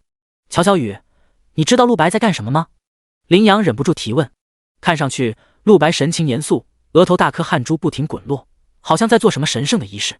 然而在别人视角中，陆白举着一把生锈的破剑，嘴中还念念有词，看上去像是江湖骗子做法。乔小雨没说话，他在努力去看懂。就在这时，乔小雨注意到陆白手上的黑之种在微微发光，而且那光芒有越来越亮的趋势。乔小雨双目一亮，我懂了，陆白在注入灵力，他是想用只有附魔师才能使用的附魔威灵。乔小雨的家族也是有御用附魔师的，他一脸神往地说道，我们家族有一位非常强大的7阶附魔师，他向我父亲展示过这一招，我手中这冰神法杖是一把3星装备，在我手里时平平无奇，但是在那位大人的手里竟然能一击震死10只5阶凶兽，用的就是附魔威灵。听了乔小雨的话，羚羊也一下子明白了过来。林孝清是他族中长辈，关系甚近，也是7阶附魔师，他当然也知道附魔威灵这个东西。你是说陆白在用附魔威灵？这怎么可能？羚羊满脸不信的驳斥，附魔威灵必须是自己附魔的武器才能使用，你可别告诉我这把能打出上万伤害的剑是陆白附魔的，这不是胡扯吗？羚羊只觉得荒谬。乔小雨的小脸也一下子耷拉了下来。是啊，陆白只是个1阶附魔师，怎么可能附魔得出能打出上万伤害的武器？也就是说，陆白是在用一把不属于他的武器强行发动附魔威灵。乔小雨惊讶地用手捂住嘴，那样的话不仅用不出来，还会把全身所有的灵力和精神力全部用完的。望着上方正在努力往黑之种注入灵力的陆白，乔小雨的心悬到了嗓子眼。羚羊却眉头大皱，这家伙也真是的，他自己不知道自己用不出这一招吗？真是自作孽不可活。看着陆白头顶那恐怖的霸王红蛇，羚羊真是被陆白的鲁莽举动吓到了。话说回来，我才想起，我和陆白还有个赌约，乔小雨你也记得吧？是当着你面立下的。林阳一下子恢复了自信，转过头，用一种故作成熟的语气，摇头叹息：“哎，都怪陆白当初非要夸口，说要3天附魔出一件装备，最后果然还是做不到。他手中那把黑之种，定然是其他高人帮他附魔过的。也就是说，赌约我赢了，但现在我根本一点也不高兴啊！陆白这样下去，死定了。”林阳这样说着，内心实际上已经乐开了花。这不就是他一直等待的机会吗？在乔小雨面前狠狠地踩陆白，而乔小雨真信了他的话。这一刻，脸色苍白如纸，2只手紧紧地合在一起，不停颤抖着，暗暗为陆白祈祷。陆白，怎么办？第47章，威灵神力，失控的羚羊。就在羚羊一旁唱衰之时，陆白手中黑之种光芒已越发强烈，他已将自身大半灵力注入其中，再加上作为引子的舌尖血，够了。5星威灵，放！一道血红的光芒蓦然从剑身腾起，剑气如龙吼，震耳欲聋。一旁正在说话的羚羊被这声音吓得全身一哆嗦，什么情况？他转头一看，黑之种之上一道刺目红光裹挟着滔天杀意，像爆炸一般猛然迸发出来。羚羊的眼神瞬间定格了。卧槽！红色的！陆白淡然一剑挥下，红烟腾空，冲击力传到4面8方，整个山洞都在颤抖。羚羊和乔小雨2人的身体也被恐怖的威力波及，2人共同被轰飞了10几米远。不过乔小雨轻飘飘地落在了地上，没受多少伤。羚羊却惨了，他不但被冲击波推出去，最后还重重砸在了地上，直接扣了450滴血，还剩50滴。羚羊被吓得3魂丢了7魄，望着陆白的眼神中是极致的恐惧与震撼。红色光芒意味着什么？他心知肚明。5星！羚羊语气颤抖地说出这2个字，不仅仅震撼于那黑之种是一把5星的附魔装备，最震撼的是陆白能释放出威灵，这代表着这把剑是他亲手附魔的。大家觉醒职业才短短3天，陆白已经达到了附魔师的巅峰。羚羊趴在地上，难以接受这个事实。难道说那个赌约最后输的是他？陆白不仅仅按照赌约完成了附魔，而且还是5星附魔。这个世界疯了吗？不，一定有什么地方出了问题，这不是真的，不是真的。羚羊突然失控了，歇斯底里的朝着陆白冲了过来，眼神已经完全失神，像是恶鬼一样疯狂。乔小雨想拦住他，却被发疯的羚羊一把推开。此刻的羚羊失去了理智，朝着上方的陆白咆哮着冲过去。他此刻只想要个说法，要一个解释。陆白凭什么能附魔5星装备？他只不过是一个新手附魔师啊！羚羊没法接受这么扯淡的事情，他用尽全身力量试图从平台上跳回地面，然而6米的高度让他束手无策。不但如此，山洞之中黑之种散发出来的红色附魔威灵正像云团一样在不断膨胀着。羚羊在坑中平台里不断跳跃，想要上去，而随着他越跳越高，最终一头撞在了红色威灵的气场上。轰！瞬间就像是被一辆100吨重卡撞了，羚羊身体被震退，在空中暴吐鲜血，血量一瞬就被扣到只剩最后1滴血，5脏6腑都疼得像要碎了一样。钻心的疼痛让羚羊从癫狂中清醒了过来，他捂着胸口痛苦呻吟。下一刻，他又发现了一件更绝望的事，他身上穿着的光明护甲竟开始像被震碎的玻璃一样不断脱落。由于双方装备品质相差太多，光明护甲被完完全全碾压，这是低阶装备面对高阶装备时最直观的下场。光明护甲当场报废，之后将丧失灵性，再无修复可能。这可是我花了700万买来的装备啊！羚羊手中抓着护甲的碎片，脸上是巨大的悲痛。乔小雨走了过来，简直不知该说什么。如果不是这件装备以报废为代价替你挡了伤害，现在你已经死了。他一脸冷冽。陆白竟然能放出红色的5星威灵，乔小雨内心要说不震惊是不可能的，但是他看起来比羚羊克制多了。头顶，陆白仍旧在凝神操纵着威灵的攻击，他在用心感受着这威灵的每一分力量。至于方才羚羊的动作，他甚至看都没有看一眼。这是他第一次使用附魔威灵，但是在神级精神力的加持下，就像是用了1万次一样熟练。附魔威灵的攻势是360度无死角的范围攻击，但是附魔师本人是可以自由控制攻击范围和攻击力的，否则刚才那一剑，乔小雨和羚羊就已经双双毙命。陆白将绝大多数的威灵都导向了头顶的霸王红蛇，剑之威灵化为了一条血红苍龙，气势掠天。说时迟那时快，霸王红蛇只感知到了一股超出他理解的力量，暴涌而来。这力量不仅仅只是强大那么简单，还有一种类似于血脉压制般的气势。霸王红蛇全身每一处毛孔、每一个器官，甚至每一个细胞都被死死压制住了，动弹不得，连动一下眼皮都做不到。最终，在极致的恐惧中，霸王红蛇被威灵完全吞噬，整个身体湮灭于红岩之中。108569，伤害数字弹出，10万伤害。羚羊和乔小雨两人都震惊的说不出一句话来了。这就是五星威灵的伤害吗？五星附魔威灵是多少强者一辈子都难以目睹的画面。乔小雨与羚羊做梦也想不到，有生之年自己竟能亲眼见识有附魔师手操五星附魔剑，驾驭威灵，屠戮凶兽。更想不到那个附魔师是陆白，方才那道身姿简直像是神明一样。羚羊全身已经彻底瘫软了，嘴中失神的不断重复着我说了，我说了。而乔小雨娇躯微颤，在短暂的惊骇之后，他凝视着头顶陆白的背影，美眸渐渐定格。良久，他抿唇一笑，原来陆白你这么厉害。弄死了3阶霸王红蛇之后，一个青铜宝箱从天而降。陆白轻轻呼了口气，释放一次附魔威灵对他的身体也是极大的消耗。这一次如果不是在山洞里，凭借着五星附魔威灵的威力，攻击范围最少能覆盖上百米，但那还不是五星附魔威灵最强的力量，甚至只是冰山一角。由于一般人接触不到这种东西，书上关于五星附魔装备的记载也很少，因此陆白只能等以后修为更高，才能了解到五星附魔的全貌了。方才他为了不误伤乔小雨，因此极力控制范围，也幸亏他有神级精神力了，不然一阶附魔师哪能刹得住车？五星威灵一定会把周围的人全部轰成齑粉，山洞也会破碎，到时候陆白会被自己砸死。经验加5000，积分加2000，击杀霸王红蛇的战利品到账了。陆白再次升级，修为突破2阶1级，2阶1级4001000，仅仅一天，修为就从1阶突破到了2阶。陆白敢说，这种事在人类历史上都是空前绝后的。升级会瞬间恢复全身所有灵力和血量，陆白感到之前失去的灵力都回来了，但是身体的疲惫感还是挥之不去。这一发附魔威灵简直比跑了一场马拉松还累。稍微恢复了一些体力，陆白将那个3阶霸王红蛇死后掉落的宝箱打开，里面是一枚3阶金盒，还有一个红色护肩。陆白将这2样东西收了起来，护肩他感知了一下，双目微微一亮。B 阶防具还可以。而后宝箱中涌出一道金光，在空中汇聚成了一圈小字：你已成功击杀镇守结界的凶兽，恭喜你！山洞内所有人类都会增加2000点经验，以及1000点积分。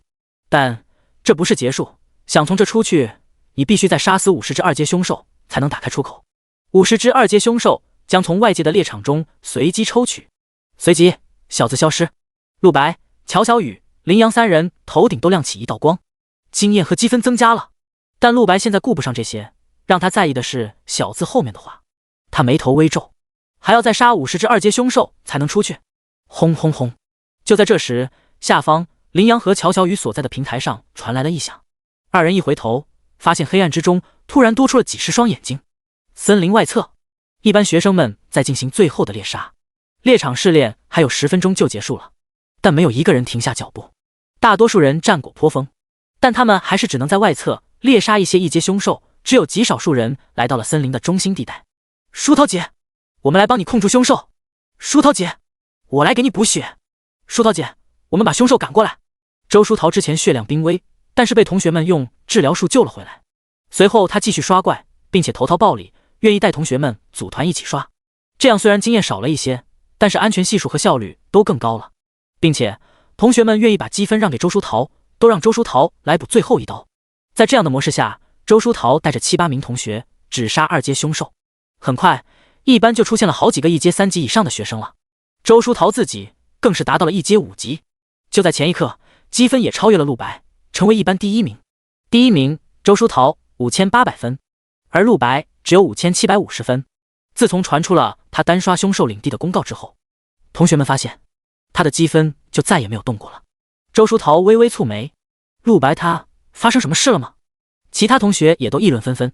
大多数人推测陆白极可能是团灭凶兽领地之后，身体的损耗太大，找个地方躲起来休息了。果然一个人刷怪终究无法持久，陆白就是太傲了，非要一个人深入单刷，最后只能泯然众人。就是跟我们一起组团多好啊！这么多人的力量还打不过他一个人。说得对，团队的力量才是最强的。一般真正的大姐大还得看书讨解呀。一般同学们凑在一起云云。第48章，消失的凶兽。震惊的同学们，萧雨萌和李天乐两人也在另一个地方刷怪，旁边带着的是3个羚羊的小弟。他们5个人凑在一起也不弱，一连斩了几十只1阶凶兽。李天乐已经突破1阶3级了，而萧雨萌距离1阶3级只差一点。其他3个羚羊的小弟也都到达了1阶2级。羚羊那家伙怎么回事？之前莫名其妙走了，然后就再也找不到他了，他的积分也没有动过。李天乐滑动手机，脸上充满了不解。羚羊之前是第3名，积分1260分，而现在还是1260分，但排名已经滑到了10名开外了。更离谱的是，李天乐之前在地图定位上看到陆白、羚羊、乔小雨3个人的图标凑在了一起，可是凑在一起没一会儿，3个人的图标集体消失了。难道说他们已经不在猎场中了？可是那样的话，应该会有公告提示才对。李天乐当然不知道，陆白3人进入山洞之后，手机仅有的信号也被完全屏蔽了，因此就连定位都消失了，甚至就连猫屋的手机都无法看到他们3个人的实时状况。萧雨萌悠悠一叹，谁知道羚羊哥跑哪去了？再这样下去，我一个牧师的积分都快比他高了。李天乐摇了摇头，这家伙也真是的，来之前还让我们配合他刁难陆白，结果他到现在还没去找陆白兑现赌约，我本来还以为有乐子看呢。萧雨萌道，安娜，你不会觉得那个离谱的赌约陆白能赢吧？反正最后总会兑现的，陆白躲得了初一，躲不过15。只不过之前羚羊还说要拿第1名的，他怎么也想不到陆白和周书桃的积分都比他更高吧。萧雨萌望向远处带领团队刷怪的周书桃，他们正在将3只2阶凶兽赶到一个包围圈里，最后由周书桃用魔法一起灭杀。一群1阶学生竟然能一次杀3只2阶凶兽，这在夏津一中整个校史上都是首例。萧雨萌的眼神中有些向往，有些嫉妒，但最终还是恭喜的道，周书桃也是我们的好姐妹，她这么厉害我也挺高兴的，只要不是陆白那个小子拿了第1就行。只不过书桃这么优秀，也不知道什么男生配得上她。李天乐躺在光明狮鹫背上，嘴中叼着一根狗尾巴草，冷哼一声，我可不操心这个，还有10分钟试炼就结束了，我还是休息一下吧。这一次我已经猎杀的够多了，1次试炼升2级，这已经是极其优秀的水平了，也从侧面反映出学校的决策是对的，在猎场中加入2阶和3阶凶兽，不仅没有让学生们全军覆没，反而激发了最强那一批学生的潜力。就在李天乐闭目养神之时，突兀，耳边传来了萧雨萌的惊呼声，我的天啊！李天乐有些不爽，你吵什么？而下一刻，远方又传来了一大群学生集体的惊呼声，似乎有什么不得了的大事发生了，吵得李天乐内心充满疑惑。他一睁眼，发现声音来自周书桃带领的刷怪团那边。李天乐循声望去，发现那边刷怪团中所有学生都满脸错愕地站在那里，他们刚才只差一点点就要把3只2阶凶兽全弄死了，但突然之间3只2阶凶兽离奇消失了，这是什么情况？大白天闹鬼？这个猎场难道是出 bug 了吗？我们兄弟3人差点被怪打死，辛辛苦苦才把他们引过来的，哪来的 bug？ 这是现实世界，你以为你在打游戏吗？只有一个解释，一种我们无法理解的力量将凶兽给转移走了。周书桃也愣在了原地，美眸中写满了困惑。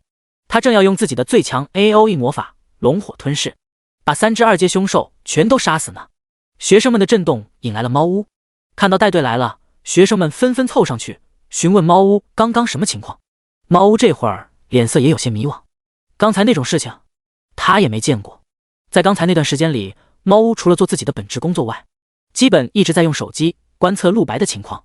然而当他看到陆白为了寻找乔小雨走到了森林的最尽头，然后穿过了一道淡蓝色屏障之后，他的屏幕就瞬间黑了，再也看不到任何陆白的实时状况了。他还以为是手机坏了，修理半天依然照旧。最终他得出了一个想法，猎场结界，只有猎场结界才能够屏蔽外界感知。但是猫屋对于结界了解事情也并不多，现在猎场内又发生了凶兽离奇消失的事件，猫屋不知原因，但隐约能猜到恐怕也和结界有关。他抬头望天，眼神中满是不爽，陆白，又是你干的吗？洞窟之中，羚羊与乔小雨2人身处的平台上，突然出现了几十头2阶凶兽，他们都是从猎场的各处被直接传送过来的。羚羊终于从失神状态中回过神来，他惊恐地望着四面八方的凶兽，步步后退，内心终于明白了，原来这平台是用来做这个的吗？难怪之前一直没什么动静，感情凶兽是在这里等着他。乔小雨的脸色也瞬间苍白，就连刚刚得到经验和积分的喜悦也被冲淡了。上一秒还安安静静的平台，这一刻成为了杀戮的修罗场。而陆白站在上面俯瞰着这一幕，他的四周一片祥和，看来结界只把凶兽传送到平台上了，而上面啥事没有。所有凶兽将在2分钟后发动进攻。一道声音突兀响起，乔小雨和羚羊都紧张到了极点。然而看向头顶，陆白似乎没有帮忙的意思，毕竟这些凶兽出现在下方，危及不到他的安全，所以陆白完全不慌。陆白，羚羊眉头阴郁，像是有什么困扰，他突然呼喊起了陆白来。乔小雨立刻打断：“你喊陆白干嘛？想让陆白帮你？不可能的。”羚羊皱起眉头，在经过了极大打击之后，他的声音沙哑了许多，脸上也再没有盛气凌人的样子了。乔小雨，你别告诉我打算靠自己的力量杀50只凶兽。小雨，那可是50只2阶凶兽啊！乔小雨很倔强地挺起胸脯，那我也不会让陆白为我冒险。刚才得到了2000经验，我已经突破1阶3级了，全身所有的法力和灵力都恢复了，有一战之力。第49章，你没有被杀的价值。羚羊听完笑了，他也升到了1阶3级，之前被打残的只剩50点的血量已经回满，他现在一共有800点血量了。因为是狂战士职业，身板硬，他每次升级加的生命值会更多一些，但是他可不认为自己有在这平台上战斗的资格。乔小雨，我真是服了你，你以为你也有5星附魔装备吗？提到5星附魔装备，羚羊现在还感觉无比不甘。之前从拍卖会上离开，他觉得只是无关痛痒的一次失败，那把5星附魔剑虽然没有得到，但是他也不稀罕。后来他才知道自己错得离谱，那日没在拍卖会上把那把5星附魔剑买到手，是他这辈子最错误的一个决定。看看陆白使用5星附魔装备时是何等的霸气啊！羚羊只觉心脏抽痛，别说是购买5星装备了，人这一辈子能见到几次5星装备，而他竟然擦肩而过了，这定然会成为终生的遗憾。羚羊低声一叹，他还是很喜欢乔小雨的，但原本计划全乱了。他的形象因为陆白的存在，如今已被彻底碾压了。他和陆白之间的差距，不全都是因为一把5星附魔装备吗？总之，现在他和乔小雨没可能了，心心念念的附魔装备也得不到。羚羊顿觉无比耻辱，但日子还得过，我是不可能留在这里战斗的，一会儿2分钟一到，我就传送离开，反正猎场马上也要关闭了。羚羊沉声道：“我刚刚得到了1000积分，离开结界之后，积分会翻2倍，也算没白来一趟了。”乔小雨蹙眉，不解地问：“那你喊陆白干嘛？”羚羊看着头顶的陆白，脸色一冷：“陆白，说实话，我还是很讨厌你。我搞不懂你一个平民是怎么突然变得这么强的，连我们这种贵族学生都只能仰望你。我只是有一个问题。”陆白听到这，转头微微逆视，眼神古井无波。他一低头，羚羊立刻感到一股强大气场压了下来。羚羊捏紧拳头，咬牙继续质问道：“陆白，我之前曾经当众羞辱过你，还想把你踢出学校，甚至一直想弄死你，这些我相信你都知道。所以我想问，你为什么不杀了我？对你来说，想杀了我，轻轻一剑就行了吧？这里的结界屏蔽了外界一切感知，哪怕老师也不知道这里的事。所以，陆白，你为什么不杀我？告诉我，你难道不恨我吗？”羚羊双目血红，情绪激动起来。这件事之前一直困扰着他，被陆白的出手3番2次震惊以后，他有一种一直被玩弄于股掌的感觉，这感觉很令人崩溃。他就像一只被猫戏弄的老鼠。乔小雨也被这番话惊到了，他还不知道羚羊对陆白有这么多怨恨。陆白充满平静：“羚羊，你误会了。”陆白手握黑之种，在听完了羚羊的话之后，不仅没有任何表情，语气也淡然到了极致：“我不杀你，没有别的原因，而是因为你不配被我杀，懂吗？”此话落下，羚羊和乔小雨的表情都同时怔住了。你在我眼中只不过是一个渺小蝼蚁，我起初是想将你抹杀，但后来我觉得你根本没有这种价值，你根本没有被杀的价值。陆白眼眸深邃，透出一种高深莫测的超然，那双眼时而浑浊，时而清明，如冰如刀，冰冷刺骨，俯瞰一切。哪怕是隔着数十米，羚羊都感到自己被完全看透了。他望着陆白的脸，这一刻真的觉得自己是那么的渺小。一旁的乔小雨也彻底愣住了，他也能感觉到自己被一种很强的念力包围了。这种念力如同神明的力量，难以形容，简直像是来自于9阶强者的精神力。乔小雨忍不住颤抖，他一下子感觉陆白变得无比陌生，好像他们面对的不是一个高中生，而是一个活了无数年的9阶老祖。对于陆白来说，他两世为人，经历过无数寒酸与耻辱，大人物也见过不知多少，可他从来没有对谁低过头，也从来没有轻言放弃过。他还见证过世界末日，见证比过9阶强者还强的100位邪神将士。重活一世，他的眼界比林阳高的太多太多了。他眼中看到的是这整个世界，甚至是世界之外的事。林阳只不过是一个小小的高中生，说是蝼蚁，都是抬举了林阳。有什么资格让陆白对他有什么仇恨？杀他不杀他都是无所谓的事，只要他想，他随时都能做，随时都能杀。就算是离开了这猎场之后，他照样也能杀，又有谁能拦住他？听完了这些，林阳全身像虚脱了一样无力，内心有万语千言堵在胸口，他已经无法形容自己现在对陆白是怎样的感觉了。只有一点是明确的，他以后再见陆白，一定会感到无边的恐惧。乔小雨，准备战斗吧。这时又传来了陆白的声音。林阳惊了，战斗？你不会是想杀了这50只2阶凶兽吧？你疯了吗，陆白？这样你只会和乔小雨一起死在这里。我承认5星附魔装备非常强，但你最多保住自己，能保住乔小雨吗？陆白从储物戒指中淡然甩出了一把法杖，扔到了乔小雨手中。这正是他之前特意附魔的一把5星附魔法杖，虽然是新手法杖，但也是实打实的5星附魔装备，伤害过万。乔小雨将其接过，立刻通过触碰感知到了这把法杖的数据，瞬间他震惊的语无伦次。五星。林阳疑惑不解，他走过来打量这把新手法杖，很快就看到了5星附魔装备特有的金色光泽。林阳意识到了什么，赶忙将手放在了上面，随即他也看到了法杖的数据。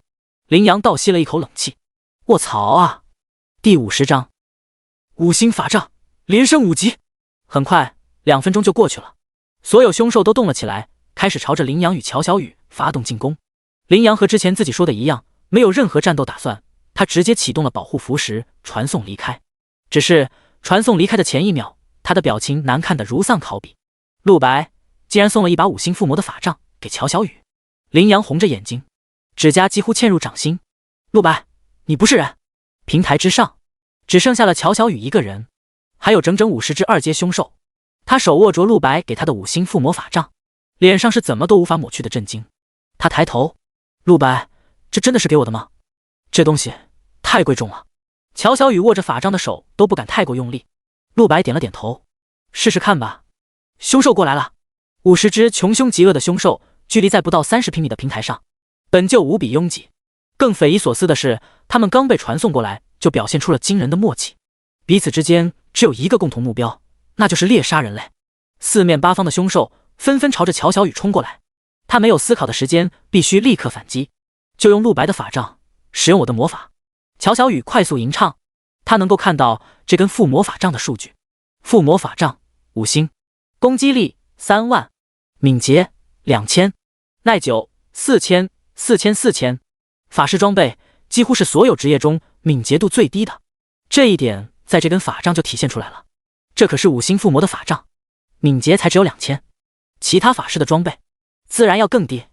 这是对法师这个职业的限制，因为法师的魔法往往是毁灭性的，破坏力太强，注定了攻速不可能快。乔小雨手持5星法杖，感到一种很神奇的感觉，在2000敏捷的加持下，他的吟唱速度变得极快，连0.5秒都不到便吟唱完毕，几乎就是瞬发。寒冰爆裂，一道寒光从乔小雨的法杖上亮起，向着四面八方绽放开来。周围的凶兽距离乔小雨最近的爪子都已经碰到他的发梢了，有20多头凶兽冲在最前面，把乔小雨死死围住。但下一刻，这20多只凶兽全部都被强大的法力命中，身体冻结成了冰块。乔小雨心惊，如果是我的法杖，绝对做不到这种程度，恐怕光是吟唱就需要1分钟吧。而且他还记得，之前对战2阶狮王的时候，他的魔法效果被极大的衰减了，因为他修为上和凶兽差距太大。在这20多只凶兽中，个个都是与那狮王不相上下的存在，甚至比狮王修为更强大的也不在少数。却见那寒冰法杖威力没有半点衰减，完美的发挥了最好的效果。爆裂！须臾，被冻成冰块的凶兽们纷纷炸开，化为了满地的冰渣子。29459 29949 29697 3097，眼花缭乱的伤害数字爆出。乔小雨不敢置信，这么恐怖的数字是他打出来的。听说附魔装备可以抵消因为修为差距而导致的伤害衰减，星级越高，抵消的也就越多。乔小雨喃喃，刚才我的魔法伤害和法杖的攻击力完全一致，没有任何衰减。难道说是因为这把法杖是5星的缘故？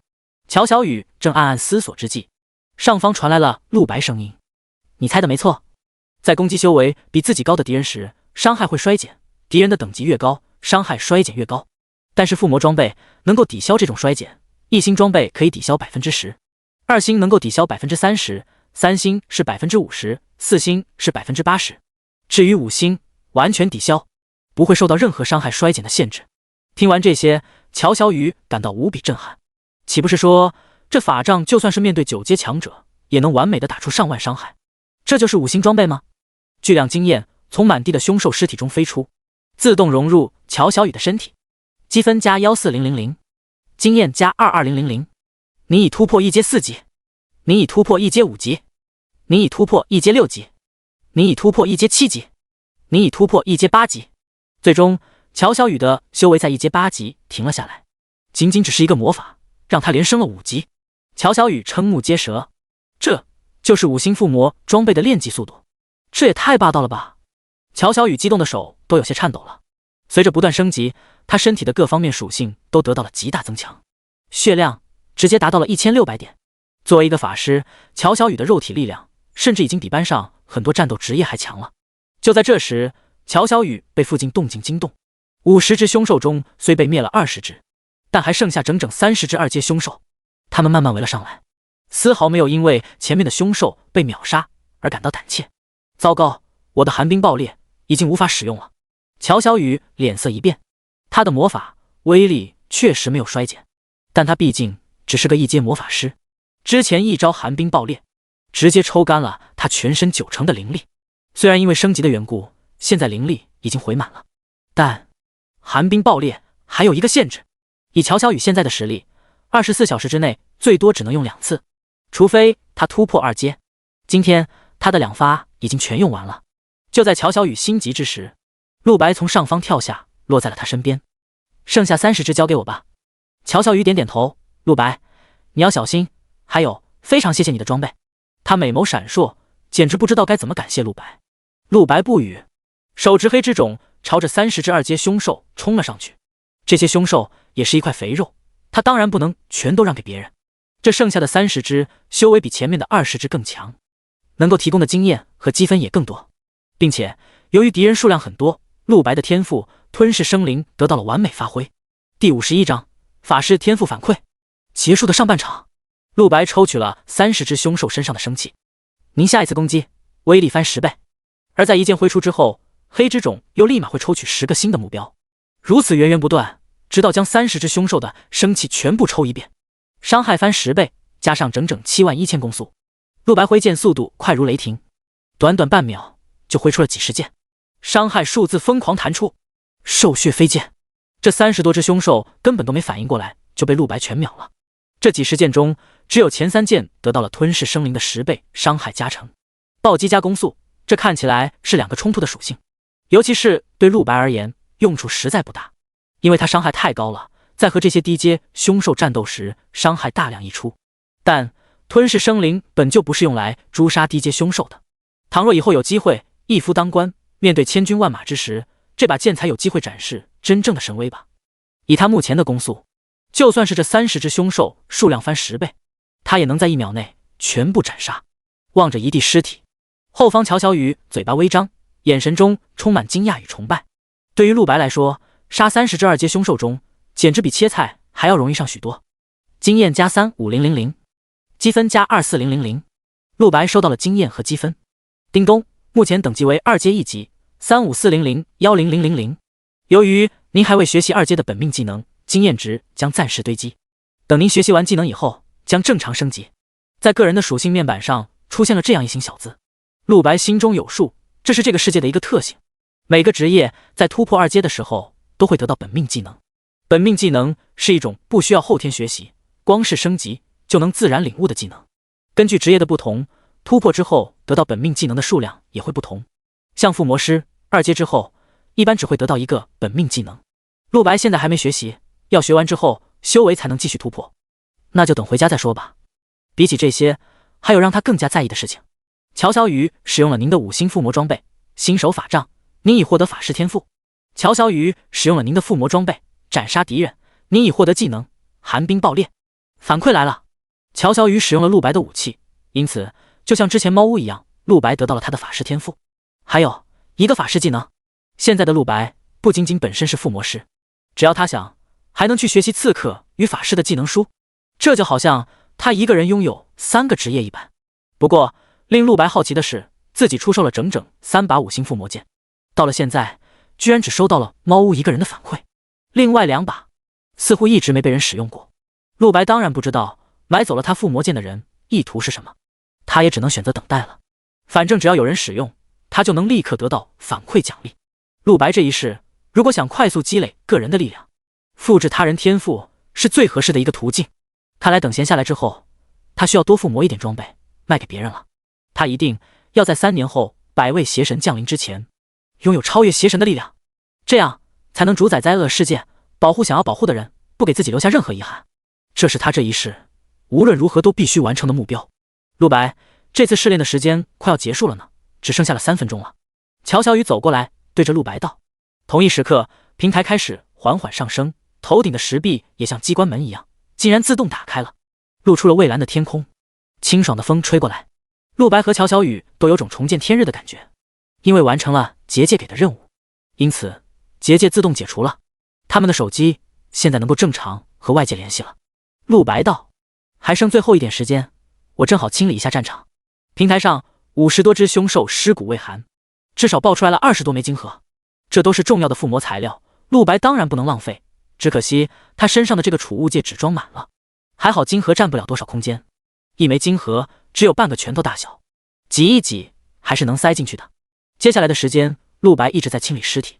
而另一边，在森林外侧的同学们中，之前3头2阶凶兽离奇消失事件造成的影响还没有结束。靠，哥几个刚刚去森林深处转了一圈，发现了不得了的事情。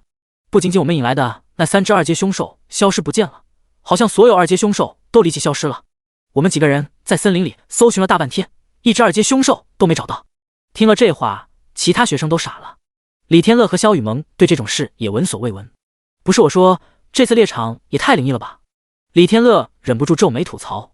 先是羚羊、陆白、乔小雨3人从地图上离奇失踪，然后竟然凶兽都莫名其妙消失了。萧雨萌也不明觉厉，这猎场该不会真的闹鬼吧？还有5分钟，试炼就要结束了，羚羊哥到现在都还没消息，会不会是遭遇了什么？萧雨萌话音未落，忽一道提示音在所有人耳边响起。羚羊启用了保护符石，已被传送出猎场，回到夏京一中校园。所有人的手机收到了这条公告。羚羊哥启动保护符石了，他已经回学校了。萧雨萌惊讶。李天乐有些好奇的轻抚下巴，说实话，我真想知道羚羊都经历了什么。要不一会我们出去立马去找他问问吧，说实话我很担心他的安危。萧雨萌没好气的道。你是担心他的安危吗？明明是想炫耀自己的实力，他肯定不想知道你成为了积分榜第3的事。李天乐哈哈大笑。我现在也是有2000分的男人啊，而且我和我的坐骑修为都达到1阶3级了。我真想把这些告诉羚羊，到时候他的表情一定很精彩。第52章，恐怖的积分数量。李天乐很清楚羚羊的性格，这是个非常要强、唯我独尊的家伙。来之前一直嚷嚷着要拿第1名，估计这家伙怎么也想不到，最后排名还不如我吧。李天乐现在的积分是2100，在全班排名第3。虽然和第2名的陆白、第1名的周书桃是远远没法比了，但是跟一般其他的同学比较起来，他不是最强，谁是最强？李天乐心中乐得很。其他同学也很好奇，羚羊去了哪里，消失了那么久，一直到猎场快要结束了才有点动静。不过这些只能等出去之后再去找羚羊问了。只有猫屋在听到了这条公告之后，脸色骤然一变。羚羊都有消息了，陆白是不是也会有消息？他们是不是已经出结界了？他立马换了个没人的地方，拿出手机。就在这一刻，积分排行榜发生了变动，这证明了他的判断。果然，那3个家伙都出来了。排行榜上，原本的第1名周书桃，第2名陆白，第3名李天乐，名字瞬间变化成第1名陆白，第2名乔小雨，第3名周书桃。而再看一眼名字后的积分数量，哪怕是猫屋都不由震惊地捂住了嘴巴。那双始终冷静的双眸，这一刻再也藏不住震撼了。我的天啊！各位学员请注意，本次猎场考核上半场已结束，所有同学3秒后被传送回校园，下半场将在1周后开始，规则变动将后续公布。公告的声音在每个人耳边响彻。下一刻和来时一样，所有人只觉眼前一黑，身体就被自动卷入了传送门中。又经过了一阵天旋地转，大家都回到了夏京一中的校园里。刚落地，一脸阴沉的猫屋出现在所有人面前。你们的手机在高考之前将一直留在你们身边，为下一场考核做准备吧，我有事先走了。说完这句话，猫屋就立刻离开。他现在的情绪无比不冷静，尤其是看到陆白的种种表现，颠覆了他对附魔师这个职业的认知。尤其是自己的2个保命技能居然都到了陆白的手里。猫屋面上仍旧以冷静的一面示人，但藏在袖袍中的双手却是在不停颤抖着。他要回大学，他要找一位教授问问，来解答自己现在积累的一大堆疑问。而学生们回来之后，大多数人还不知道积分排行榜上发生的变动，他们还在一脸兴奋地讨论着关于这次猎场的话题。同时，不少同学纷纷寻找班主任宣从双，然而看了半天，愣是没看到宣从双在哪。奇怪，班主任人呢？他不应该在外面一直看着我们考核吗？我还想要跟老师分享一下我的喜悦呢，还有好多凶兽方面的问题想问他。真是见鬼了！2班的班主任张辉还在，但是宣老师不见了。2班的学生们也出来了，每个人皆是意气风发。刚回到学校，立刻传出了一道道得意的声音：哈哈，这就是高级猎场，也不过如此。2阶凶兽也没那么难对付吗？江修老大一个人就杀了13只，他现在都已经1阶6级了，积分整整7200。我唐小龙也杀了12只，只比江修差一点罢了。等着，下半场我们再分高下。我们班强大的职业士实在太多了，一班那群废物想跟我们比，简直太不自量力。说的没错，我已经迫不及待下半场了。2班带队骑着猛虎的蓝霄出现，在他身旁是一名一头白发、身穿黑衣、身材有些瘦削的高大少年，名为江修，如今的2班最强。江修，你简直是我见过最强的新人，今年龙团的特招资格一定是你的。蓝霄眼神中充满了后生可畏。江修双眸冷淡，平静点头，多谢带队夸奖。蓝霄又说，下半场考核具体规则我也不清楚，但一定是让你们2班与1班竞争。目前以你的实力，我敢说1班不可能赢，刚好也替我出了一口恶气。猫屋那个嚣张的臭女人，最后带的班还是输给了我。作为一个带队，蓝霄竟然会对一个学生如此夸赞，溢美之词不绝于耳，可见江修的实力是多么惊人。方才那场考核，江修已经用自己手段折服了全班的人，现在没有一个人不服他的。好几个2班的学生凑了上来，笑嘻嘻的道：江修老大，这次我们在猎场内的表现，相信张老师都看见了吧？江老大，我敢打赌，张老师一定会为你兴奋到发疯的。我们现在赶快去找班主任吧。你们看，班主任在那边。作为学生，无论是1班还是2班，从猎场中出来的第一件事，还是想找班主任评价一下自己的表现。然而2班几个同学很快发现了一些不对劲。张辉确实还在，但是他一直站在一个地方纹丝不动。他面前有2个光屏，一个放的是1班的画面，另一个是2班画面。当然，现在2个光屏已经全部黑屏了。只是张辉现在根本压抑不住自己的惊讶。陆白进入结界之后的画面，他也是看不到的。但是仅仅之前陆白之前的表现，就已经足够让他这个2班班主任感到不安了。而且他是能够看到1班同学的积分的啊。这一刻，望着陆白的积分数量，张辉简直像活见鬼了。这个数字到底是怎么做到的？他现在只想找猫屋问一问陆白这个学生的情况。这已经不仅仅是1班与2班的竞争问题了，甚至关乎到整个学校。夏京一中出现了这么优秀的学生，这定然会在整个夏京都引发一场地震啊！而后方2班学生看到张辉站在那里不动，纷纷好奇张辉这是怎么了？难道说班主任因为我们表现太好，所以太震惊了？哈哈，很有这个可能。托江老大的福，我们就等着被班主任奖赏吧。而下一刻，他们看到张辉动了，2班学生等待着张辉走向他们。然而出乎意料的是，张辉对于2班的学生们看都没有看一眼，直接朝着1班走了过去。第53章， 6万积分。张辉面色严肃，看到迎面走来的猫屋，立刻招手。猫屋，我要向你打听一个。然而话未说完，猫屋就给了他一个冰冷的眼神。张老师，让开，我有急事。说完直接化作一团黑色烟雾消失。张辉有些怒了，这个猫屋的性格果然跟传闻中一样不好说话，对于他们这些高中老师竟然一点面子都不给，也怪自己平时表现得太和善了吧。张辉扶额一叹。这时唐小龙带着几个2班同学来到了张辉身旁。张老师，你去1班那边干嘛？我们刚才在猎场中的表现你看到了吗？是不是比1班那群家伙强大多了？等着吧，这一次我们会狠狠碾压1班的。同学们七嘴八舌，脸上的优越感藏不住。唐小龙也笑着道，张老师，我已经1阶5级了，再加上江修，这次2个班级的考核必然是我们获胜，您就等着评上特级教师吧。同学们都是一脸热情，但很快他们就发现张辉的脸色并不好看，一点也没有他们预想的高兴与欣慰，甚至都没有夸赞他们一句，这让同学们有些不满。张老师，你怎么了？张辉心事重重道，没什么，你们的表现我看在眼里，你们的天赋是20年内最优秀的一批学生。2班学生听完都得意地笑了。然而张辉却话锋一转，但是我对特级教师没有兴趣，哪怕是你们最后没有得到第1，我也不会怪你们的，只要你们好好变强就好。说完张辉转身离开，我有事要去找1班的轩老师谈谈，你们解散吧。言毕，张辉的身影就化作光芒就消失了，留下几个2班同学面面相觑。有人皱眉，张辉说的那些话是什么意思？看不起我们？他今天很不对劲啊。唐小龙耸了耸肩，管他呢，张辉的性格你们懂得，弱势的很，跟1班那个轩从双恰恰相反，反正我们一定能拿到第1名的。说的没错，等咱们拿了第1，张辉就没话说了。走吧，堂哥，今晚办个派对放松放松。哈哈，说的对，堂哥，我早就准备好女人了，记得多叫点人来，今晚咱们一醉方休，还有未来几天去哪玩，我都安排好了。从猎场出来之后，2个班级的学生就纷纷解散了。李天乐与肖雨萌回到校园之后，就马不停蹄地朝着教室跑去。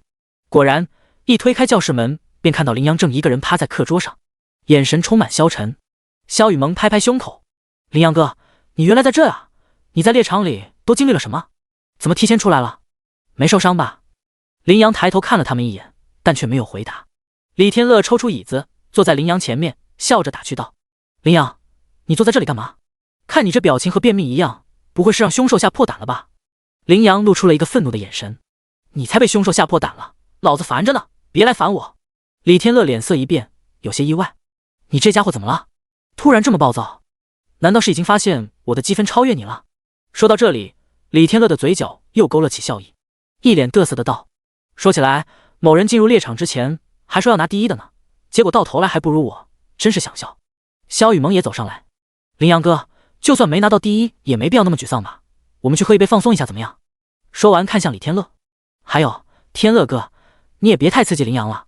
李天乐一耸肩，无奈摇头，好吧，不刺激就不刺激，林阳，一起去喝一杯吧，别趴在这里装深沉了。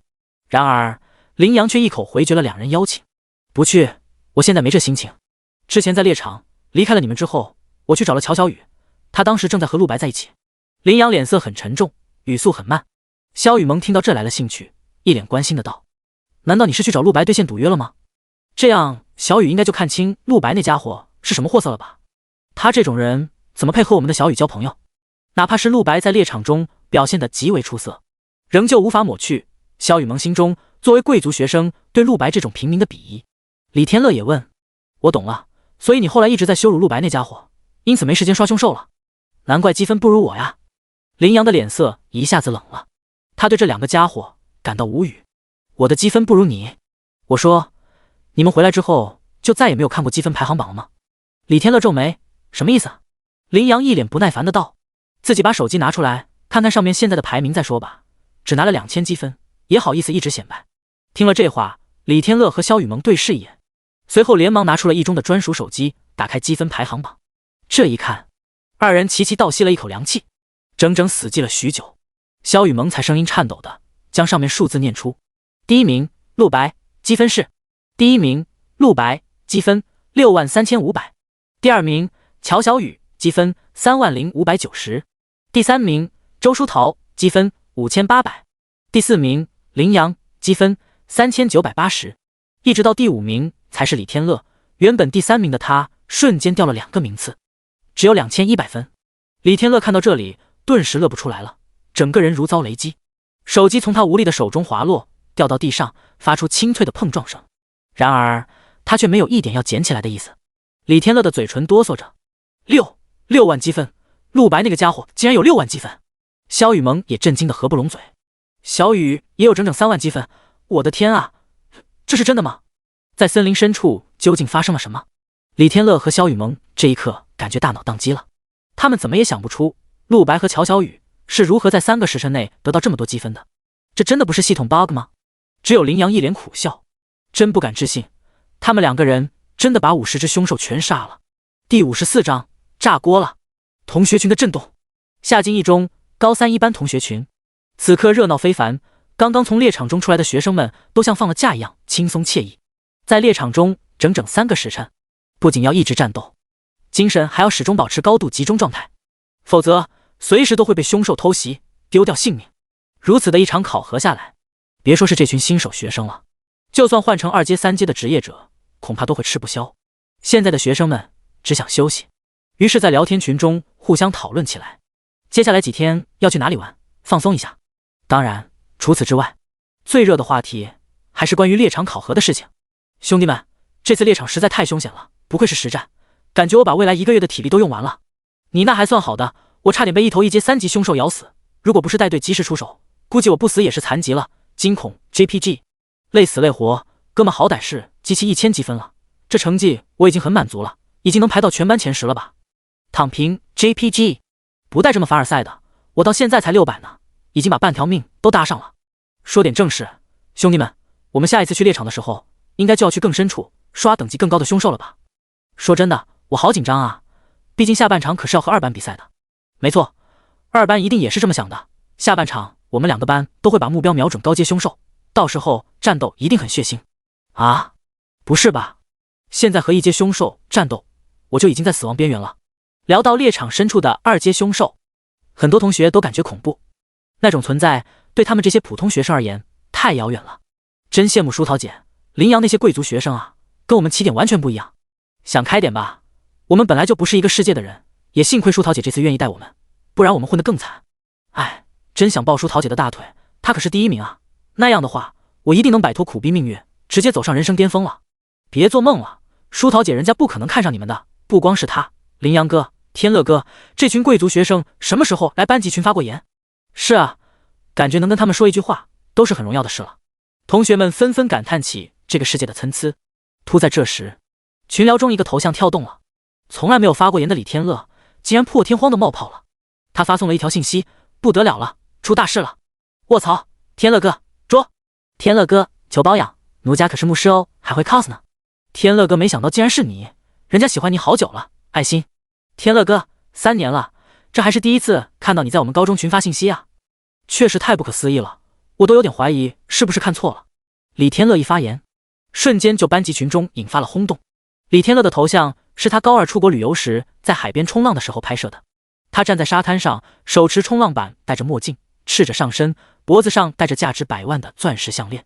平时不少女生只能暗暗仰慕他。虽然在一个班，但实际上平民和贵族学生完全是2个世界的人。现在能在班级群看到，甚至一起聊天，实在是特别稀罕的一件事。不少小女生纷纷主动献媚，但也有更多人关注李天乐口中说的大事。怎么了？出什么大事了？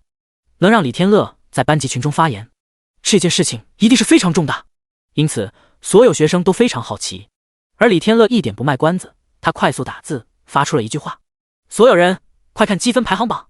后面还直接跟了一张积分排行榜的截图，只截了前5名。其他同学第一反应都是大感不解。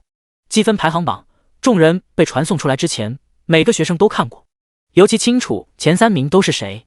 那3人的名字全班同学都能背出来。印象最深刻的就是周书桃这个第1名，他已经成为了一班公认最强，被所有人当作大姐大崇拜。在众人心中，他现在是带领1班的老大，下半场1班和2班的竞争，他们1班如果想赢，没有周书桃是万万不能的。所以对李天乐又发一遍感到困惑，不过大多数人还是点开去看，随后就看到了第1名上周书桃的名字竟然没了，而是换成了陆白。而在他的名字后面，那惊人的63000积分更是让所有屏幕对面的学生都心肺骤停了一下。卧槽，多少？6666，63000！我的老天啊！我的狗眼都被亮瞎了！开玩笑吧？这是不是系统 bug 呀？完了，起猛了！我一定是起猛了！刚才那个数字一定是幻觉！一瞬间，整个班级群炸开了锅。陆白的63000积分给所有学生带来的震撼效果，如同一发核弹，甚至就连一些长久潜水的富二代学生也被这张图给炸出来了。一时间，整个群里全都是卧槽的声音。那可是整整63000积分啊！一班总共34个人，而陆白一个人的积分比其他33个人积分全都加起来还要高得多，这如何能不让人震惊？同时，大家也注意到了第二名乔小雨，积分30590。天哪，乔小雨竟然也有3万积分！我在传送离开之前看过积分排行榜，那时候他的积分还是0呢。我也看了，我以我的名字发誓，就在我们离开前1秒，乔小雨的积分还是0。逆天了，真的逆天了，这个世界疯了！班长长兴，我记得乔小雨不是刚开始就被传送到猎场最深处，生死未卜吗？为什么能有这么好的成绩？有同学回答，我之前看到地图上陆白和乔小雨好像凑在一起过，后来他们的定位离奇消失了，天知道他们在一起经历了什么。舒桃姐竟然跌到了第3名，而且她的积分跟前2名完全没有可比性。周舒桃5800分，而前2名都破万了。第55章，下半场的新规则。有一说一，周舒桃的成绩已经是几十年以来高3学生中数1数2优秀的了，所有学生们几乎把她当成偶像来崇拜。结果就这么一瞬间，周舒桃竟就被人超越了，而且是碾压一般的超越。其他学生的心理冲击不可谓不大，而随之而来的是所有同学强烈的好奇心。我真的想知道陆白他们究竟经历了什么，这也太牛逼了吧！我们应该找他们问问。是啊，乔小雨和陆白为什么没在群里？他们应该也被传送出来了吧？等等，你们回忆一下，之前我们一起传出来的时候，好像唯独他们2个没一起出来。什么？此刻，另一边，学校空地上2道光芒闪烁，陆白和乔小雨的身影出现了。他们2个由于进入猎场太深以及结界的缘故，所以传送出来的时间比其他学生晚了一些。终于出来了，看到熟悉的学校，乔小雨的心情终于放松了下来，美眸中写满了疲惫和庆幸。之前他一直都是九死一生，被各种凶残的凶兽追杀，如果没有陆白在的话，他自己都说不准自己的下场会是什么。陆白，真的谢谢你了，这把武器。乔小雨拿出了陆白给他的那把5星法杖，一脸郑重地还给了陆白。这把武器一定非常珍贵吧？我也是知道附魔装备价格的，这把5星法杖一定能卖到上亿华夏币。陆白，谢谢你借给我用，你收回去吧，我简直不知该怎么报答你。乔小雨美眸闪烁着，语气无比真诚。然而陆白却没有接，他平淡开口：乔小雨，这把法杖送给你了。啊！乔小雨惊讶地张开嘴，几乎立刻摇头。不行的，这个太贵重了，我不能收。陆白没有给他拒绝的机会。不要推辞了，拿着，你忘了吗？我之前还欠你钱呢，谢谢你给我的那张金卡。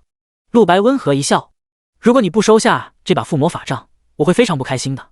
这把法杖本来就是给你准备的。乔小雨内心充满了感动，他这辈子还从来没收到过这么贵重的东西，而且细品陆白刚才那句话的含义，给我准备的？难道说这把5星法杖也是你附魔的吗？他小心翼翼地开口问道。陆白点了点头。乔小雨顿时震撼得合不拢嘴，他所接受的教育和见识告诉他这不可能是真的，但是看着陆白的脸，乔小雨心中连半分怀疑的念头都没有。最终乔小雨将这根法杖收下了，他露出甜美的一笑，微微低头，怯怯开口：陆白，真的谢谢你，没有你我一定死了好几次了。陆白，你真的好厉害。陆白点了点头道：好了，差不多我要回去了，之前击杀了那么多2阶凶兽，你应该也得到了不少积分，这些积分等考核结束后可以兑换很多灵丹。后半句陆白没有说出口，他想对乔小雨说，这一世你一定要好好变强。陆白现在一身本领都来自于乔小雨那张50万的金卡，那是一切的起点。陆白已经决定了，这一世他虽然不会对任何人动情，但他定会保乔小雨一世平安，他不可能再让乔小雨像前世一样死去。这时乔小雨突然想到了什么，微微蹙眉。对了，陆白，我有一个问题，之前我们在结界中杀死的那50只2阶凶兽都是从外面的猎场传送进来的吧？也就是说整个猎场的2阶凶兽都被我们杀完了呀？那么下半场比赛我们一般怎么办？如果说一般的猎场中所有高阶凶兽全都没了，那么在和2班竞争的时候，定然会吃大亏。虽然说乔小雨和陆白自己肥了，但代价却是要饿死同班的所有同学啊。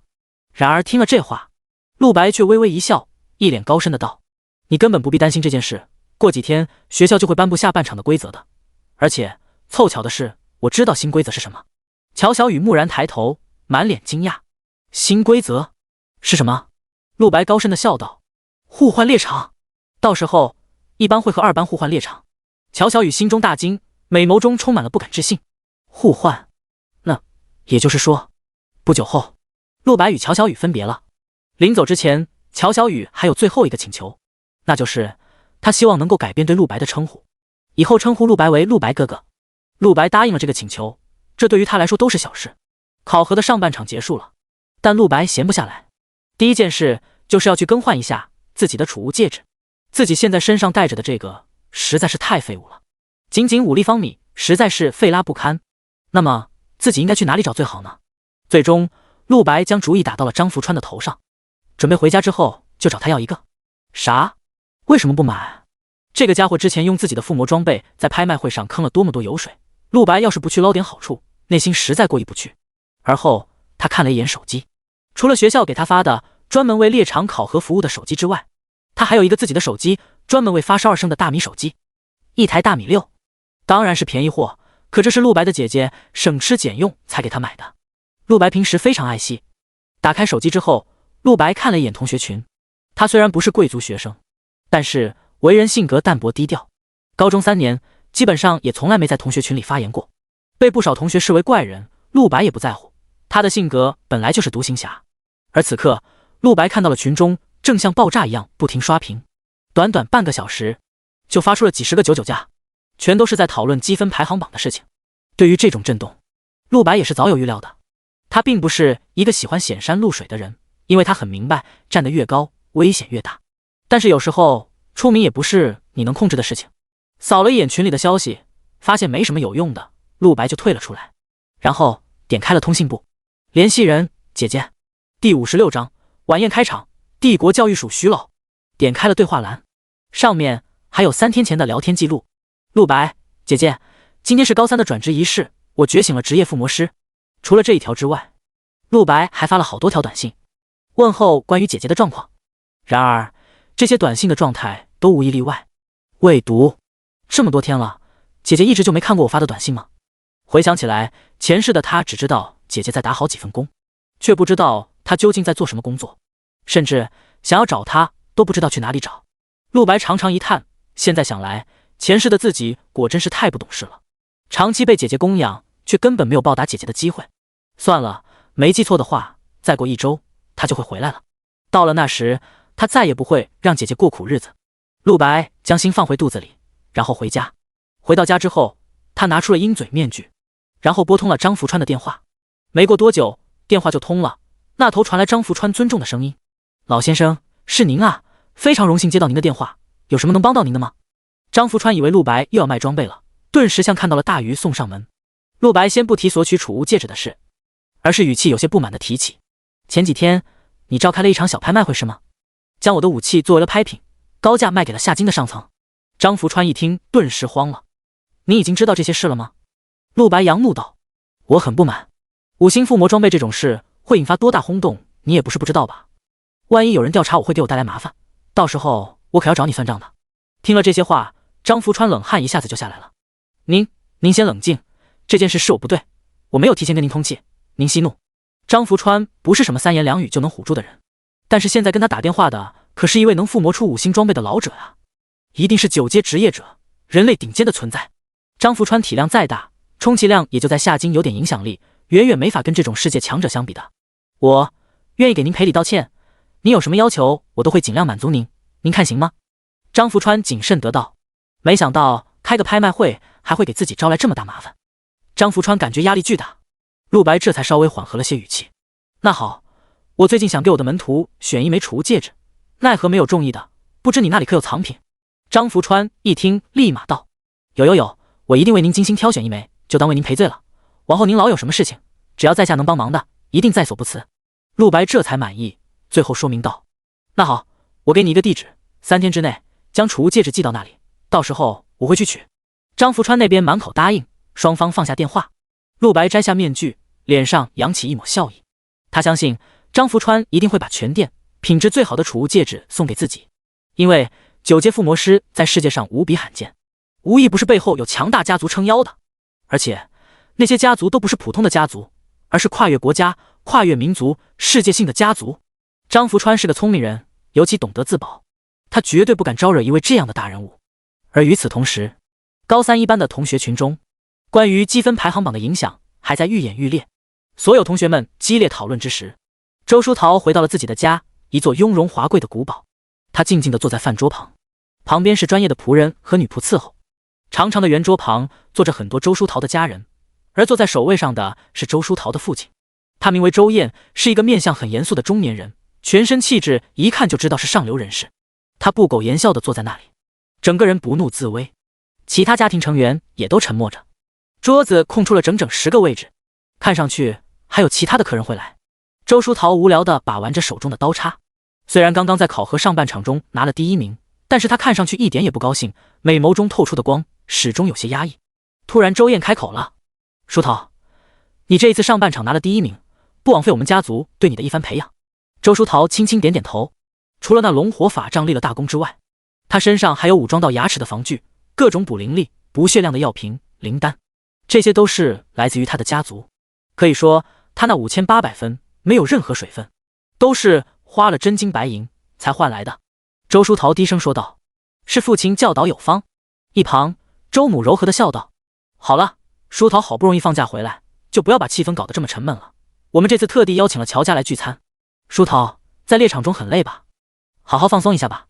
周燕的脸色也渐渐冰封，问道：书桃，听说乔家的女儿也跟你一个班吧？她成绩怎么样？周书桃沉默了一会儿，他记得乔小雨是0分，但最后还是摇摇头：我不记得了。周燕也没有追问，只是非常认真地嘱咐了一句：这次除了乔家之外，我还请来了教育署的大人物，那可是帝国高层。书桃，你一定要好好表现。周书桃也明白重要性，轻轻点了点头。不久后，宾客终于到了。首先是一个在夏京底蕴深厚的世家大族，乔家。周书桃和家人一起站起身迎接。他看到除了家主带了家世来之外，还有一个熟悉的同龄人面孔，乔小雨。而在乔家之后，又有一个衣着不凡的老者登门。他一出现，无论是乔家家主还是周燕都大气不敢出，客客气气地将其请了进来。徐老，您终于来了。徐玉杯双眸浑浊，2个眼珠全部发黑，光是看着别人就让人感觉无比恐惧。我长话短说，我这次来主要代表教育署，看看你们2个家族的后辈天赋如何。乔家与周家都连连点头。宾客入座，晚宴开始。仆人将一道道丰盛的佳肴送上餐桌，几个家主谈笑风生，而乔小雨坐在周书桃的对面，2人都没有说话，只是不时对视一下。第57章，得意的周燕。最后还是周燕最先进入正题，她挑起话头：徐老，这次一中的上半场考核已经结束了，全女拿了5800积分，在班上排名第1。作为父亲，这个成绩我很欣慰啊。他露出赞赏的笑容，随后对乔家家主投去一抹挑衅的眼神。周燕有意想要和乔家对比，这也是将他们邀请过来的用意，不仅仅因为乔小雨和周书桃同班，更因为2个家族素有旧怨。徐玉杯浑浊的眼神亮起了一道光，5800分，这已经是放眼20年都没有出过的好成绩了，哪怕是他都对这么优秀的学生感到赏识。听了这话，周母和周燕脸上都藏不住的喜悦。他们知道教育署最近要搞大动作，如果周书桃能被国家看中，以后定然鸟入青天，平步青云，整个周家都会受益。而乔家则是隐忍不言。徐玉杯又道：你们都是夏京的上流人物，我知道你们消息灵通，相信最近帝国境内出现越来越多凶兽裂缝的消息，你们也已经知道了吧？乔父乔北仓的脸色严肃起来。凶兽裂缝？听说里面会源源不断出现强大的凶兽，自从10年前开始，每年都会出现一个。徐玉杯点头，不错，但是去年的时候，凶兽裂缝竟然一次性就出现了20个。帝国占星师预测到，在不久的将来，很可能会有灾难降临，所以帝国教育署更改了政策，加大对人才的培养。光是本届高考的奖励就比往年翻了10倍，当然，难度也会更高。周书桃和乔小雨脸色微微一变，原来是这样，难怪他们入学第1场考核猎场里面就有2阶和3阶凶兽了。原来是国家特意这么做的，目的是为了选拔出最优秀的人才吗？到了这里，二女也明白了徐玉杯这次来的目的。周燕晃了晃杯中红酒，开口道：“全女的成绩在班上，甚至整个一中应该都是顶尖水平的。”她看向周书桃：“对了，书桃，你们班上有没有水平和你相近的学生？”这个问题再一次将锋芒对准了乔家。周燕打听到，乔家的女儿不仅和周书桃同班，就连觉醒的职业都一模一样，法师。因此，她这个问题非常高明。如果周书桃回答没有，她就可以好好吹嘘一下自己的女儿，给徐老留下一个好印象。如果周书桃回答有，那么不管她说谁的名字，只要不是乔小雨，周燕照样可以做文章。就算是说了乔小雨的名字，那么她记得自己的女儿可是第1名啊。到时候乔家不如周家，这件事还是会被摆上明面。乔北仓也听出了周燕这个问题的用意，有些皱眉。周书桃淡淡回答：“有的。”周燕故作惊讶：“是吗？还有谁？”周书桃沉默了一会儿，报出了一个名字：陆白。周书桃还记得在考场中陆白那惊人的表现，他甚至都怀疑过自己拿不到第1。陆白，不仅周燕，乔家的人也有些皱眉，这是个从来没有听过的名字啊！整个夏京所有贵族学生的名字，他们耳熟能详。也就是说，这是个平民？还有天分这么好的孩子吗？他是什么职业？周燕又问道。周书桃想了想，开口：“附魔师。”听了这话，乔家和周家人眉头都皱得更深了。附魔师确实是个很高贵的职业，但貌似这是一个辅助职业啊！一个辅助职业怎么可能在猎杀考核中达到和周书桃这种战斗职业相近的水平呢？书桃，你确定你没有记错吗？附魔师的战斗能力应该很弱才对。不，我没有记错，那个附魔师就是很强。周书桃认真的道。坐在他对面的乔小雨眼神变得有些异样起来。徐玉杯微微点头，附魔师也是个非常有潜力的职业，有机会的话，我也可以考虑见一下这个叫陆白的学生。不过当下，他的关注重点还是在周乔两家身上。乔家主，令女成绩如何？徐玉杯看向乔北仓，毫不掩饰的直接发问。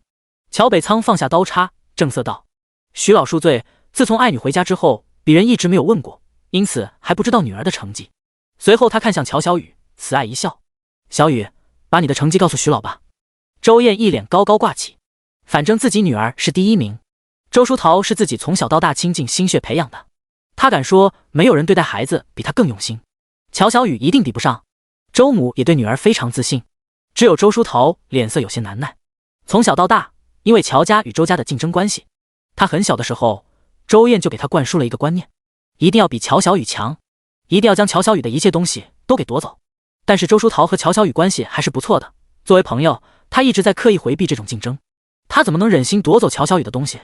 而且周书桃还记得乔小雨的成绩可是0啊，这也不能怪他，毕竟是传送门惹的祸。但是在这种众目睽睽的场景下，让乔小雨说出自己0分的成绩，这将会引起什么？周书桃的脸色十分局促，极力想要阻止乔小雨说出成绩，但是他无能为力。只见乔小雨坐在那里，在所有人的注视下，终于开口：“我的成绩。”叮铃铃。忽在这时，一旁周燕身上的手机响起了铃声，她将铃声关掉，歉意一笑：“非常抱歉，诸位，我差点忘了，之前我去找学校要了一份一般的成绩单，刚才他们刚好将成绩单发给我。学校的成绩单结果一定是最准确的，这样可以更了解女儿的情况。”周书桃听后却脸色一变：“爸，难道你不相信我告诉你的成绩吗？居然还要特地去找学校要一份？”周燕被揭穿，立刻训斥：“你胡说什么？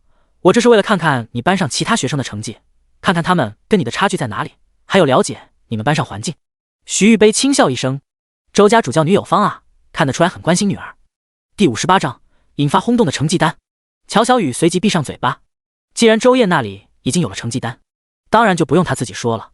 那好，周家主，就劳烦你来告诉我们成绩吧。乔北仓正色道。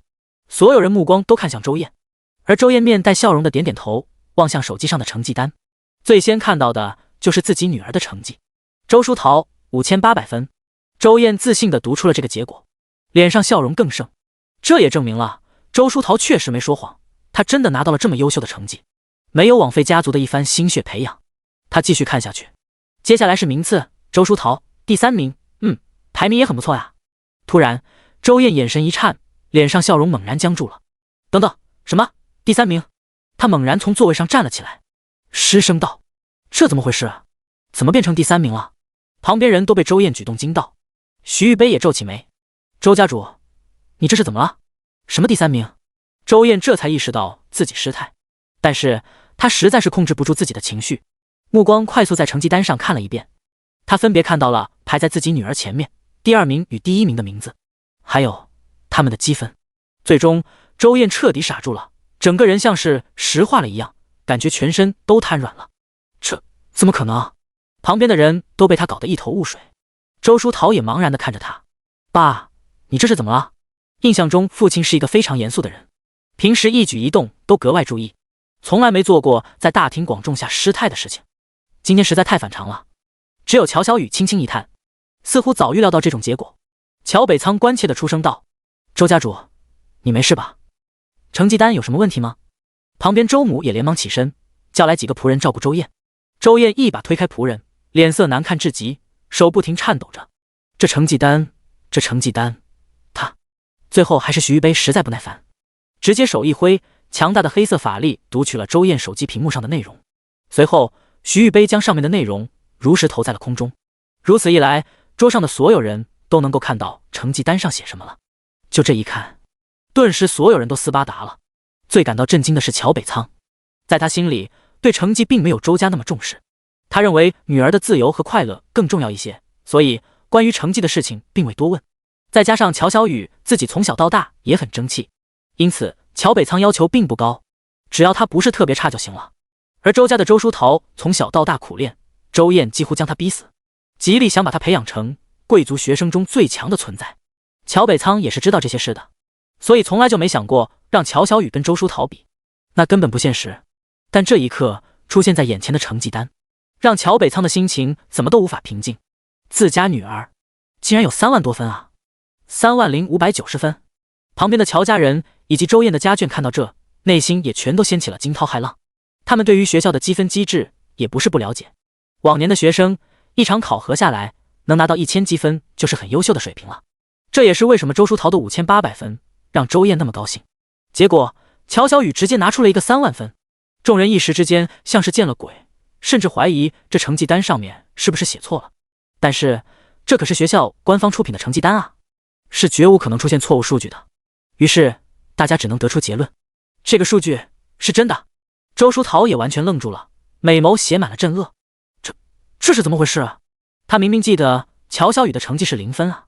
原本还有些担忧乔小雨的他，被这突如其来的反转搞得猝不及防，就连徐玉杯的眼神都变了。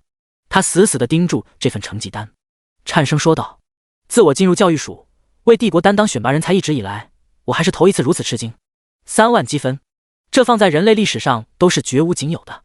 过去的猎场考核中，从未出现过这么逆天的成绩。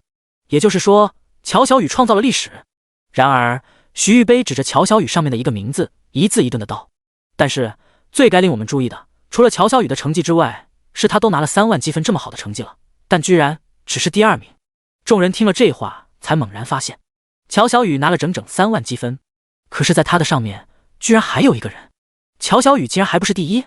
周书桃惊了，连忙向上看去，在场的所有人也都将目光聚焦在第1名的名字上。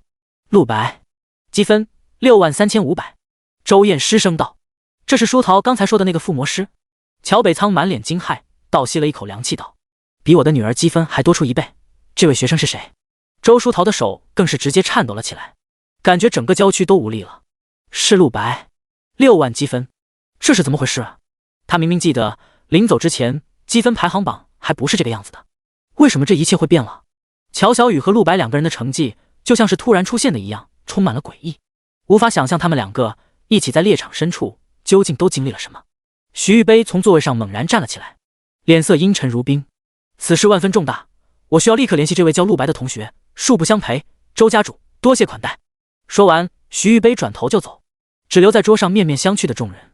乔北仓强行平复自己震惊的心情，从位子上站起，正色道：“嗨，周家主，那么在下也先告辞了。”走。乔北仓带着家世还有乔小雨也离开了晚宴，只剩下了周燕一个人无力地坐在华贵的椅子上，感觉大脑在嗡嗡作响。他沉默地握紧拳头，眼神像一把冰冷的利刃。父亲，周书桃脸色慌张，望着父亲铁青的脸，感觉心中升起浓浓寒意。一旁周母也被这局势吓到了，连忙走过来劝慰：“你别太激动了，书桃他的成绩已经很好了。”住口！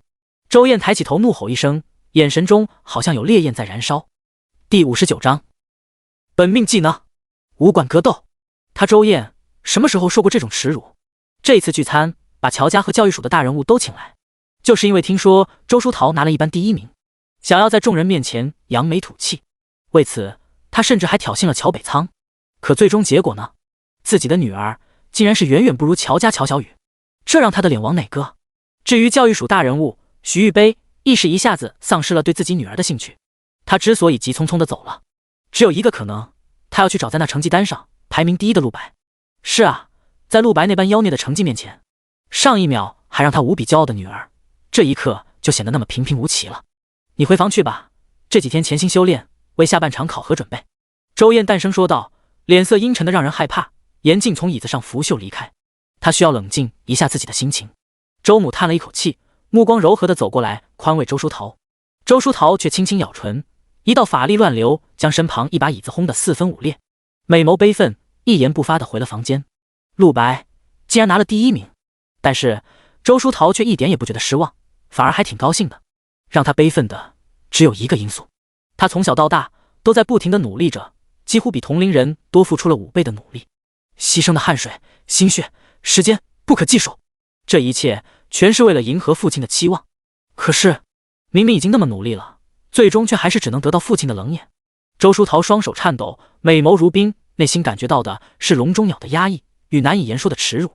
关上房门，坐在地板上，精致的面容写满颓废。在他脑海中不经意间浮现出了一道身影。周书桃口中喃喃：“陆白，如果是你的话，可以拯救我吗？不，也许连你也不行吧。”夏京一中武馆，一个舞厅中，上百名学生聚在这里，席地而坐。前方擂台上，一个身穿武道服的教官正在给学生们演示着各种格斗术。这种格斗术是由无数先人智慧结晶融合而出的，不管是跆拳道、散打，亦或是拳击，各门各派，天南海北，无所不包。你们虽然是职业者，但是在和凶兽战斗之时，空有一身职业本领还远不够。如果没有一套强大的身法和格斗术，那么你们只不过是一群不堪一击的菜鸟罢了，只能成为凶兽的大粪。不管你的职业是什么，这套格斗术学了都有好处。教官罗天一边演示动作，一边对舞厅内所有学生严肃讲解。下方学生无不认真听讲，眼睛紧紧注视着罗天手中动作。有学生从中有所领悟，双目亮起金芒；也有学生摩拳擦掌，迫不及待想进入实战环节进行操练。只有一个后排的学生闭着眼睛坐在那里，好像睡着了。陆白，他坐在这舞厅中，但似乎耳边的一切声音都跟他无关。如果细心观察一下的话，能够发现在他周围有一层淡淡的金色光芒包围着他。果然，这突破2阶之后得到的第1个本命技能跟我前世一模一样。陆白睁开眼，心中自语，如今的他已经拥有了第1个属于自己的技能批量附魔。介绍：发动此技能，你可以同时附魔多件装备，您的精神力越强，能同时附魔的装备越多，至多不能超过100把。此外，觉醒本技能后将获得一个永久性被动效果，你的精神力增强3倍。效果非常简单，一目了然。原来他单次只能附魔1件装备，但现在可以批量生产了，这对附魔师增益很大。要知道，低阶附魔师想要成功附魔1件装备，动辄需要几个时辰；想要附魔1身装备，没有个1周时间是绝不可能的。毕竟不是每个人都像陆白一样拥有神级精神力。这时候有了这个批量附魔，就大大方便了。不过普通2阶附魔师也仅能同时附魔2件装备而已，3件就已经是天才级别的了。陆白不知道自己能同时附魔几件，但当下在这舞厅中可没机会使。这武馆乃是夏京一中专门开设，用来培养学生的身法、格斗术以及强身健体用的。格斗术的重要性不必多说，一个完全没练过武的魔法师碰上了一个精通身法的魔法师，面对凶兽时谁存活几率更大？结果自不用说，像骑士、战士、刺客一类，由于天生职业优势，可以不用学习格斗术。这格斗术的最主要目的就是给法师、弓箭手、牧师这种近战能力薄弱的职业者增加生存概率的。不过陆白是不想来的，但是因为他是一般的学生，他必须要来。这是宣从双从高1开始就发布的一条严格命令。班级中所有平民学生每周必须强制去武馆上课，并且费用全免。据说这是宣从双给他们争取到的福利，很多平民学生都很感激宣从双，因为这层原因，一班的整体实力都上去了。而陆白当然也属于平民学生之列了，从高1到高3，他每周都要来，从未间断。好了，动作要领我已经全部讲解完毕了，接下来我想邀请一位同学来给我们演示一下。这一周的武馆刚好是高3一班与高3二班共同使用的。在这个舞厅中，最中间的位置是擂台，而擂台左边坐着的是一班的同学，擂台右边是二班的同学。罗天站在台上，想邀请一个学生到台上演示一下，目光在2个班级学生身上游走，很多人跃跃欲试。很快就有人自告奋勇了，一个高大身影从二班的队列中缓缓走出，那人一头银发，脸上充满自信，眸中透出一种漠视一切的冷淡。罗天惊喜的道：江修，又是你啊，不愧是我最出色的学生。那好，就由江修来为大家演示一下格斗术。二班不少人纷纷给江修助威呐喊，很多女生也都投去了爱慕的眼神。江修在学校名声很大，不仅家族势力雄厚，而且品学兼优，长相帅气，气质高冷，甚至一班都有不少女生是江修的倾慕者。第60章，你们一班最强是谁？只见江修走到台上，立刻演示起了方才罗天使用的格斗术，他完成的无比精湛，引得台下叫好声连连。而陆白却闭上了眼睛，无心多看。与其关心这个，他还不如多熟悉一下自己现在的精神力。很快，江修一套动作就完成了。由于表现得太好，就连教官罗天都对江修高度评价，不愧是我最出色的学生，你在格斗术这方面已经很接近于我了。而江修只是礼节性的对台下低了低头，满脸都是冷淡与高傲。罗天，接下来就是挑战切磋环节了，我会请2位学生在擂台上进行切磋，我们大家从中学习技巧。他又看向了江修，那么江修，这次就由你来挑一个学生发起挑战，怎么样？挑战切磋环节很简单，就是随便让一个学生对着另一位学生发起挑战，如果2人都没意见，那么就可以上台开打。江修皱起了眉头，摇摇头道：算了，高3届的学生中已经不可能有人是我对手了。说完，他看向了2班的学生，淡声开口：公鸡头，还是你上来带我挑战吧。一个留着机关头发型的学生立刻站了起来，走到了擂台上。他的名字叫马杰，家里势力也不小，是江修的忠实拥趸，对他言听计从，在2班学生中实力属于上游了。更重要的是，他的格斗术水平也非常不错，基本只在江修之下。马杰上台之后，满脸都是自信的笑容。刚好最近我们2班与1班正在列场考核竞争，那一场考核由于江修老大的缘故，1班是必输无疑了。那么就由我马杰在这次格斗术切磋上先行挫败一下1班这群宝宝们的士气吧。这番话说完，后方立刻传来2班同学们的支持声和哄笑声。在他们看来，列场考核2班有江修在内多位强者带领，已经完全碾压1班了。事实也的确如此，在陆白前世这次列场考核中，2班的最终以压倒性的成绩碾压了1班，以至于后来整个学期1班学生都只能生活在2班的阴影下。马杰用蔑视的口气道：既然是挑战，那么我当然要挑选1班的学生了。不过我的成绩相信各位都知道，1中格斗赛亚军，连续将5个对手打进医院，除了最后惜败于江修老大，整个高3我相信没人是我对手了。这种情况下，我真担心，就算我一会儿选中了人，1班的人也不敢来啊。这番话说完，在座的1班学生全都怒目而视。这里的几乎都是平民学生或者一些近战能力很弱的职业，像林阳作为狂战士，他的格斗能力就很强，至少和马杰不相上下。但是像他这种贵族学生是不会来的，也懒得管1班这些平民学生的死活。因此当下1班学生只能受辱，却没有敢还口的，因为害怕一会儿马杰会来挑战自己。武馆规矩，挑战不能拒绝，而且必须要过上3个回合才能认输。江修语气一冷，对着马杰道：哪来这么多废话，赶快挑战。马杰这才只得收了口水，走到了擂台中央，目光扫过1班的全体学生。他这种水平的人当然也不屑于挑战水平一般般的对手了，那样的话战斗打起来也没意思。但是马杰对于1班也不是很了解，只好开口问道：你们1班坐在这里的实力最强的是谁？马杰此话一出，1班学生们纷纷互相对视起来，不少人想要上台用拳头赢回尊严，但由于实力不济，最后还是只能老实坐着。要说1班中最强的学生，最终不知是谁首先回头看向了后方最后一排的陆白，然后大量的学生都回过了头，将目光聚集在陆白的身上。1班最强不就在这里吗？积分排行榜的事情，现在早就已经在一般人尽皆知了。陆白的名号如今无人不晓，但是由于他为人淡泊低调，也没什么朋友，几乎完全没有融入班集体，所以其他人也不好去打扰陆白。但当下能站得出来的似乎只有陆白了。陆白还是坐在那里，闭目养神，正在专心熟悉自己的神级精神力，对于外界的一切置若罔闻。马杰也顺着一班学生们的目光看向了陆白，那就是你们一班最强。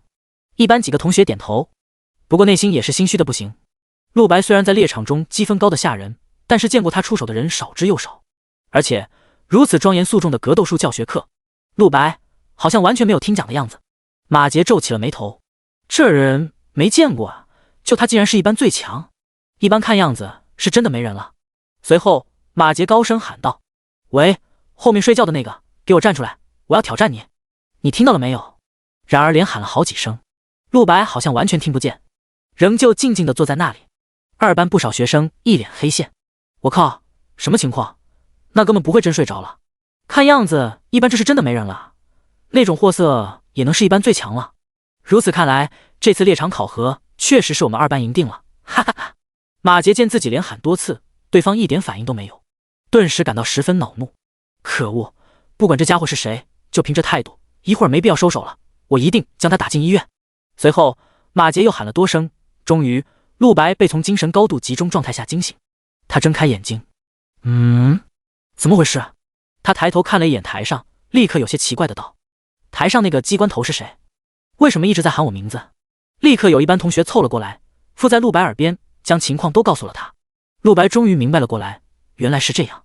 哼，总算是醒了呀，赶快上来和老子过几招，让我们看看你这一班最强是什么货色。马杰一脸不屑的道。第61章秒杀，降维打击的陆白。而陆白神情淡漠，冷笑一声：就你，简直不知死活，为什么不换个人挑战？我有何功夫跟你这种小角色打？不过按照武馆规矩，挑战是不能拒绝的。最后陆白还是走上了擂台，在他的后方是一班一双双望着他背影的眼神。说实话，陆白到底能不能行，所有学生心里都没底，因为陆白平时太低调了，因此没什么人了解他，而且他好像从来没有在武馆中展示过自己的实力，就像一个边缘人一般。万一他的格斗能力很差，跟马杰这种格斗高手对战，定然会吃大亏的。但当下一般学生们已经别无选择，只能相信陆白，并且在内心暗暗给陆白加油。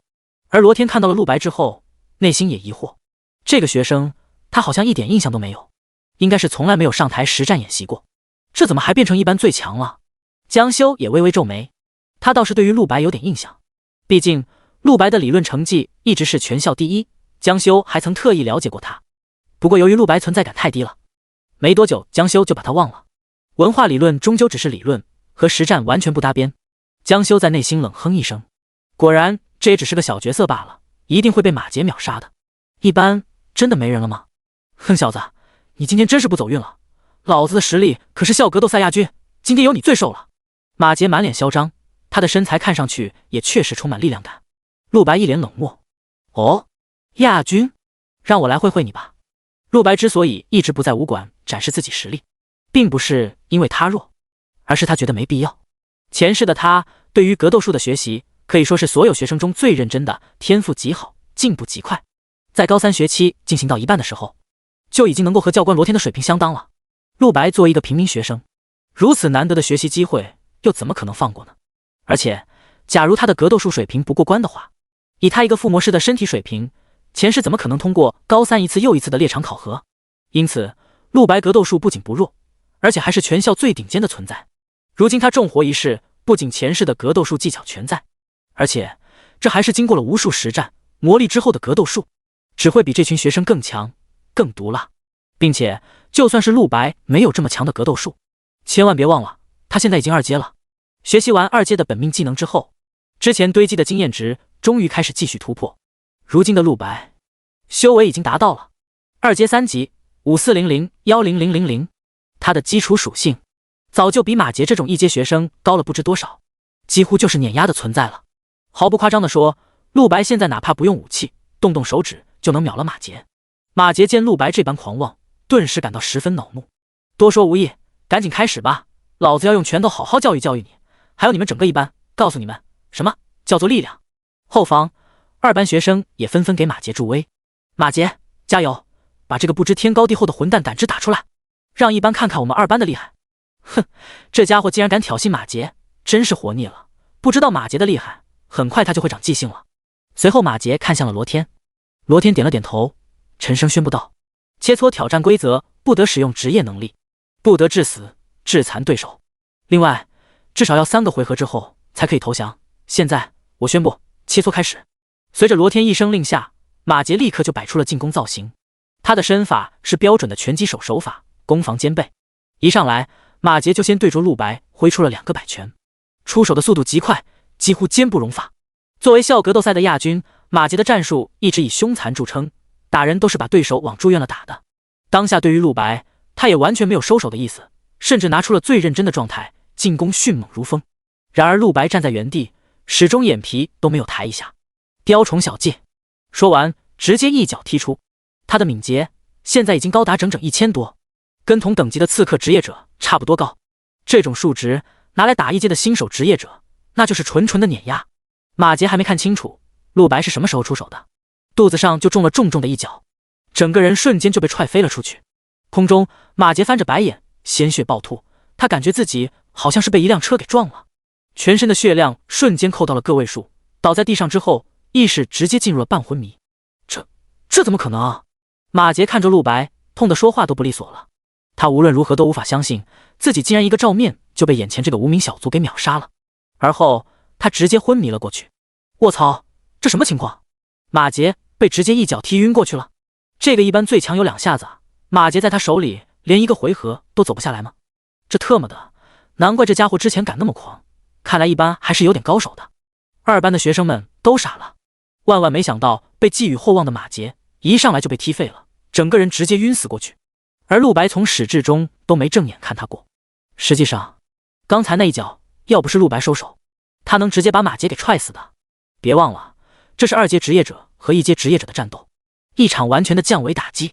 但在场其他人根本不知陆白修为深浅，尤其是罗天，此刻的脸色完全变了。对于陆白这个学生，再无小看。而江修则是眉头紧皱，他走到了被踢飞的马杰身边，看了一眼，随后转过头对陆白道：实力很不错呀，我真想不到一班还有你这么强的。他招呼2班的人上来把马杰抬下去治疗。几个2班的女生一上来看到马杰伤得这么重，顿时就忍不住了，对着陆白声讨：都是同学，你下这么重的手干嘛？你是想要杀了马杰吗？第62章，跟我切磋一下如何？陆白冷声一笑，先不说他是主动挑衅，就他刚才那几拳，我如果中了会怎么样？方才马杰每一次出手都用了全力，而且专门攻击陆白要害。如果他只是个普通的高3学生，被打后必定重伤，最少也要在医院里休养1个月，严重一点甚至还会脑震荡，留下终身后遗症。几个2班的女学生也明白这一点，顿时为之一窘，哑口无言的将马杰给抬下去疗伤。江修脸色冷淡，确实是马杰主动挑衅的，但他怎么说也是我们2班的人，他被打了，我不能无动于衷。事实上，江修这一刻还有点高兴，原以为这整个舞厅没有人有资格做他的对手，现在却突然冒出来一个人，让他高看一眼。后方2班学生们也群情激愤的起哄：江修老大，这个一班的家伙实在是太狂妄了，一个平民罢了，嚣张什么？给他点教训，为马杰报仇，让他看看我们2班的厉害。也有人很清醒的高高在上的嘲讽道：你们别喊了，我们江修老大这么强，这个一班的家伙怎么可能敢应战？除非他想找死。是啊，这家伙应该根本就不敢接战才对。别忘了，我们江修老大不仅实力强，背后的那可是夏京的顶级世家江家，一般的下贱老鼠哪来的胆子直视我们江老大？哼，说得好，这群一般的臭平民连让江老大亲自出手的资格都没有，就算是我跟他们打都觉得脏手。一般来武馆学习的全都是被宣从双要求过来的平民学生，一直以来就经常被2班的人看不起，但是每个人都敢怒不敢言，毕竟他们不仅实力上打不过贵族学生，就算是打赢了，贵族学生凭借家族势力很容易就能让一个普通学生身败名裂。在学校内，平民学生被强逼退学的案例屡见不鲜，搞得剩下的学生没点背景的只能低下头做人。对于贵族的霸凌，逆来顺受，这种环境一旦长久，必然塑造出一大批嚣张跋扈的贵族学生，将自己当成上等人，将歧视普通学生视作理所应当的事。而现在，在学校名声很大的贵族学生马杰，竟然被陆白一个平民给打倒了，这是一件非常耻辱的事情。二班必须找回这个场子。江修作为二班所有人的领头，班上有人被打，等于权威被挑战，他必须有所表示。既然你的实力这么强，跟我切磋一下如何？江修直接对陆白发出了挑战，这在理论上不合规矩，但是罗天却睁一只眼闭一只眼，没有制止。谁让他江修背后的是整个夏京最强的世家呢？而且就凭罗天对他的喜爱程度，就足以让罗天默认他的做法。只不过作为武馆教官，罗天还是对陆白道：江修想再发起一次挑战也不是不行，不过陆白，这一次你有拒绝的权利。罗天话刚说完，后面一班就有人忍不住站起来，极力劝道：陆白，千万不能接受啊！江修的实力太强大了，据说这家伙现在的修为都已经有1阶6级了，你跟他打必定会被碾压的。是啊，而且他的家族势力是我们万万惹不起的，千万别答应他。作为一个刚开学就达到1阶6级的怪物，光是这份修为就注定了江修在整个高三战无不胜。但这还不是一般同学们如此恐惧的主要原因，更重要的是，江修背后还有个顶级强大的家族——江家，那是真正在夏京首屈一指的大族。像林阳家里那种开个职业者雇佣团的，在江家面前不过是小鱼小虾，只有毕恭毕敬点头哈腰的份。陆白跟江修切磋，不管最后是赢了还是输了，都算是跟江修结下了梁子。事后假如江修想要报复，陆白怎么抵抗？以江修的势力，只要他想让陆白家破人亡，都是轻轻松松，这绝非是夸张。因此一般学生们无论如何都不想让陆白去得罪江修。然而陆白却是云淡风轻一笑：世家吗？真是有意思，一切都和前世一模一样。在前世，他所见最多的就是上流人对于普通人的藐视和欺凌。在他颠沛流离与命运艰苦抗争的前世，给他最多耻辱与阻碍的也是这群世家门第。无论你有什么顶级的家族背景，或是傲人天资，在我眼里都不过是小小的一粒沙尘。你执意要打，我就奉陪。陆白声音淡然，不卑不亢地说道。后方一班的学生都露出了错愕的表情。陆白竟然答应江修的挑战，太莽撞了！陆白难道不知道江家的恐怖？在这个学校的，谁不知道江家有多强？陆白心里肯定明白，但是听他说的话，好像有所倚仗。难道说他有比江家更强大的背景？啊，别瞎说吧，还有这种事？整个夏京哪有比江家更强的家族？一般学生们面面相觑，内心猜疑。无论怎么看，陆白一直以来低调的性格，都不像那种会头脑一热就往上冲的人，这就不得不让其他人费解了。二班那边也因为陆白的果断而有些惊讶，但很快一道道冷笑的眼神就投了过来。来得正好啊，他们完全不相信陆白背后会有什么强大的背景。一句话，整个大夏帝国最强的家族都在夏京，而他们就是这群顶级家族的接班者。对于整个上层关系网络了如指掌，陆白如是有什么大背景，他们会不知道。并且最直观的，就陆白身上这衣服，这打扮便没有半分贵族气质啊，甚至连很多平民学生都远不如。陆白在他们眼中，就算实力再强，也终究不过是一个有些叛逆的蝼蚁。和他们贵族抗争，最后的结果只有2条路：服从或灭亡。江修脸色一冷，满意的点点头。那好，我很佩服你的勇气。说完，他做出了战斗的姿势，很久以来他都没这么认真过了。先说好，我的修为可是1阶6级。第63章，帝国教育署。陆白听完这句话之后，脸上没有任何反应，好像一点也不在乎一样。江修看到陆白这种反应，内心的胜负欲被久违的激起了。他冷哼一声：好极了，我一定要用力量让你明白什么叫做服从。切磋马上就要开始。陆白只是静静站着，甚至没有正眼看江修。他现在有2阶3级的属性，还有是灵晶核给他的身体增加的永久攻击力。战后经过清点，是灵晶核已经升级到5阶了，并且为他增加了整整4000多的基础攻击力。如今他的数据面板如下：陆白等级2阶3级5400-10000，攻击1200，是灵晶核永久加4980，敏捷690，刺客天赋加500，精神神级，体质600，血量2200。可以说，如果不是规则严格规定不能杀死对手，以陆白现在的数据，他轻轻一拳就能把江修直接打死。然而江修却浑然不知，并且陆白那漫不经心的态度已经将他激怒了。一般当中，这个陆白是不是最强的，他不知道，但是最不知天高地厚的一定是他了。自己有着顶级贵族身份，面对陆白尚且认真一搏，也没有出言嘲讽小看他，而是将他作为一个合格的对手。然而陆白竟然一点也没有尊重他的意思，这让他如何能忍？就在这场决斗要开始的时候，突然武馆的大门被猛然轰开，门前出现了2道身影。这2个不速之客的到来，一下子打断了陆白和江修的切磋。整个武馆中，所有学生都将目光望向门口，想看看是谁这么没有规矩，在上课的时候过来打断。但就这一看，所有学生都倒吸了一口冷气。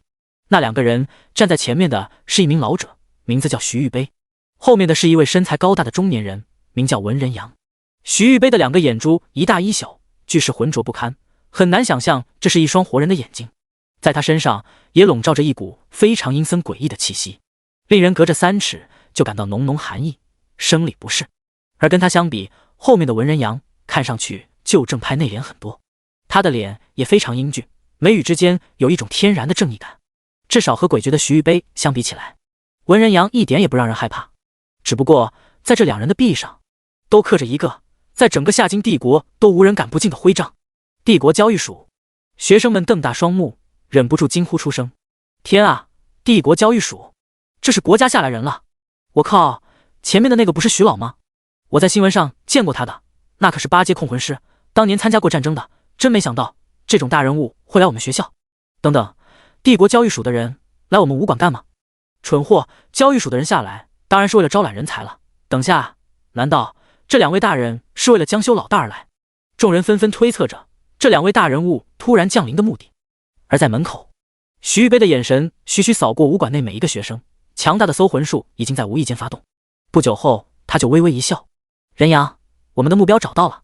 而文人阳清了清嗓，严谨认真道：徐老，虽然你是我的上司，但是我们来找学生，代表的是国家，进门之前怎么也该先敲门吧。徐玉杯直接一掌把武馆的铁门都给轰烂了。这种登场姿势不像国家下来的大人物，反而像黑帮大佬来收保护费的。徐玉杯毫不在意的一笑：人阳，作为初入交易署的晚辈，你要学的东西还很多，我们做事就是这样，不这么做的话，你是不可能压得住那群心高气傲的学生的，懂吗？后方的文人阳脸色微正，似懂非懂。前方教官罗天见了2位大人物，一点架子也顾不上了，直接从擂台上小跑到门前，对着徐玉杯2人嘘寒问暖。经过了一番问询之后，罗天知道了2人的目的。原来2位大人是来招学生的，那个学生现在在武馆吗？那好，请2位大人将他叫出去吧，我代表武馆方面极力配合。陆白看向了2人，冷淡的双眸微微眯起。教育署吗？对于这个机构，他还是很了解的，是一个权力极大的帝国机关，管辖帝国境内一切学府，以及绝大多数的职业者猎团。一句话，全帝国90%的人才都归他们管，那是真正的权势滔天，什么世家大族在国家的高级机关面前完全不够看。江修也充满意外，竟然是徐老来了。教育署来人基本上只有一个目的，招人。教育署会从帝国所有学府中挑出全国最顶尖的人才招进教育署，能被他们看中，不仅说明了你的天赋在全国都属于顶尖水平，更意味着你今后将前途无量。进了教育署，从此以后将会被国家培养，能得到的好处多到数不清。我们这个武馆里竟然有人能被教育署看中吗？会是谁？你是蠢货吗？肯定是2班的那个江修了，他的升级速度恐怕是整个帝国最快的了吧。马德，这也太让人羡慕了，才开学几天啊，教育署的人就上门来特招。一班的人纷纷心神震撼，眼神中充满羡慕嫉妒恨。往年教育署都等到高考结束才会下来招人的，而且徐老位高权重，一般也不会亲自下场。而如今高3才开学不到1周，徐玉杯就亲自带着人来了，只能说明被他们看中的学生天分到达了妖孽的程度。教育署唯恐不抢先一步，人就被其他势力提前截胡了去，这也让2班的人都春风满面，挺直了腰杆，脸上都是兴奋的光，更加不将1班放在眼里了。我们2班出了个被教育署特招的人，这是极致的荣耀。徐玉杯带着文人阳朝着武馆的擂台中央走去，全场的目光都聚集于2位大佬身上。江修正色而立，微微昂起头来，满面的意气风发，做好了和徐老交涉的准备。毫无疑问，这整个武馆乃至于整个夏京一中，除了他还有谁有资格被徐老亲自上门来招？第64章，来找的不是江修。徐玉杯脸上挂着似笑非笑的表情，双手背在后面，来到了擂台上。江修主动踏前一步，恭敬地微低下头：“徐老，您是要找我？”谁知徐玉杯只是看了他一眼，就微微摇头：“不是找你。”江修听后，脸上充满错愕：“您确定不是找我吗？”徐玉杯这回直接没搭理他，而是继续挪步向着陆白走了过去。擂台下方，所有学生都在紧紧地注视着这一幕，就连教官罗天都在一旁围观。徐玉杯，帝国交易署2把手，这可能是在场大多数人这辈子能接触到地位最高的人了。然而此刻众人的关注点都在刚才徐玉杯和江修的对白之上。什么？徐老不是找江老大的？我没听错吧？卧槽，这是怎么回事？江修自己也是一头雾水，徐老这种顶尖强者还能认错人不成？在他身后的文人阳也是静静地跟随着徐玉杯的脚步，从始至终都没有多看江修一眼。江修忍不住直接走上前拦住徐玉杯：“徐老，您可能是误会了，我的名字叫江修。”徐玉杯脸色冷淡，不耐烦的道：“我知道，夏金江少爷，等你高考结束之后，我的下属会来跟你交涉的，但这一次我要找的不是你。”江修听后全身一震，差点站不稳了。他被迫让开，徐玉杯和文人阳2人轻轻踱步，最后走到了陆白的面前。徐玉杯微笑开口，只是他一脸阴鸷，笑起来比哭还难看。“你好啊，同学，你就是陆白，对吗？”陆白点了点头：“是的，我就是陆白。”在场下看到这一幕的人，这一刻全都头皮发麻了。一般众人面面相觑，震惊的嘴都合不拢。卧槽，这他妈什么情况？徐老不是来找江修，而是找陆白的。也就是说，陆白的天分比江修还要强大。加入了教育署之后，也就是有国家做背景，陆白这是要起飞啊！2班一群人更是炸开了锅，个个眼睛瞪得像牛一样大。怎么回事？这他妈怎么回事？不是找我们江老大吗？陆白区区一介平民，有什么资格被教育署看中？一定是哪里出问题了。你是智障吗？教育署的人怎么可能会弄错啊？看来徐老真的是冲着这个叫陆白的家伙来的。徐玉杯走到了陆白身边之后，提出想邀请他出去谈谈。陆白点头同意，事实上拒绝也没用，至今还没有学生敢不给帝国教育署面子，更何况这是徐老亲自来请。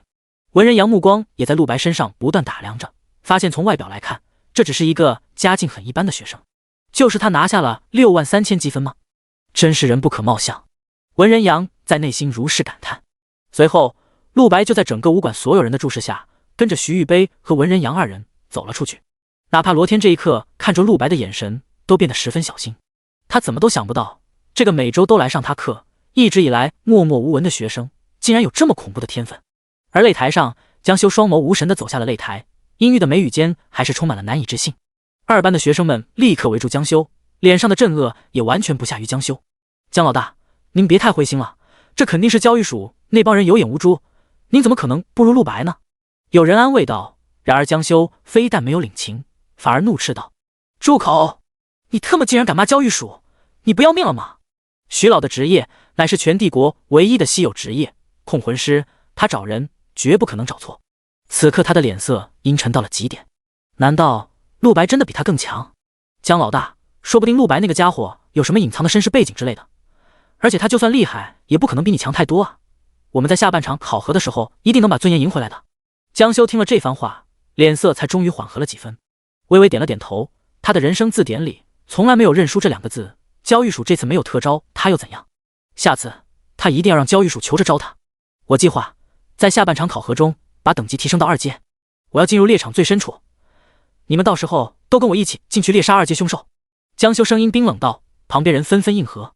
上一秒陆白在他们的眼中还是一个被嘲讽打击的平民，然而此刻却是被帝国教育署看中，直接成为了背靠帝国的顶级天骄。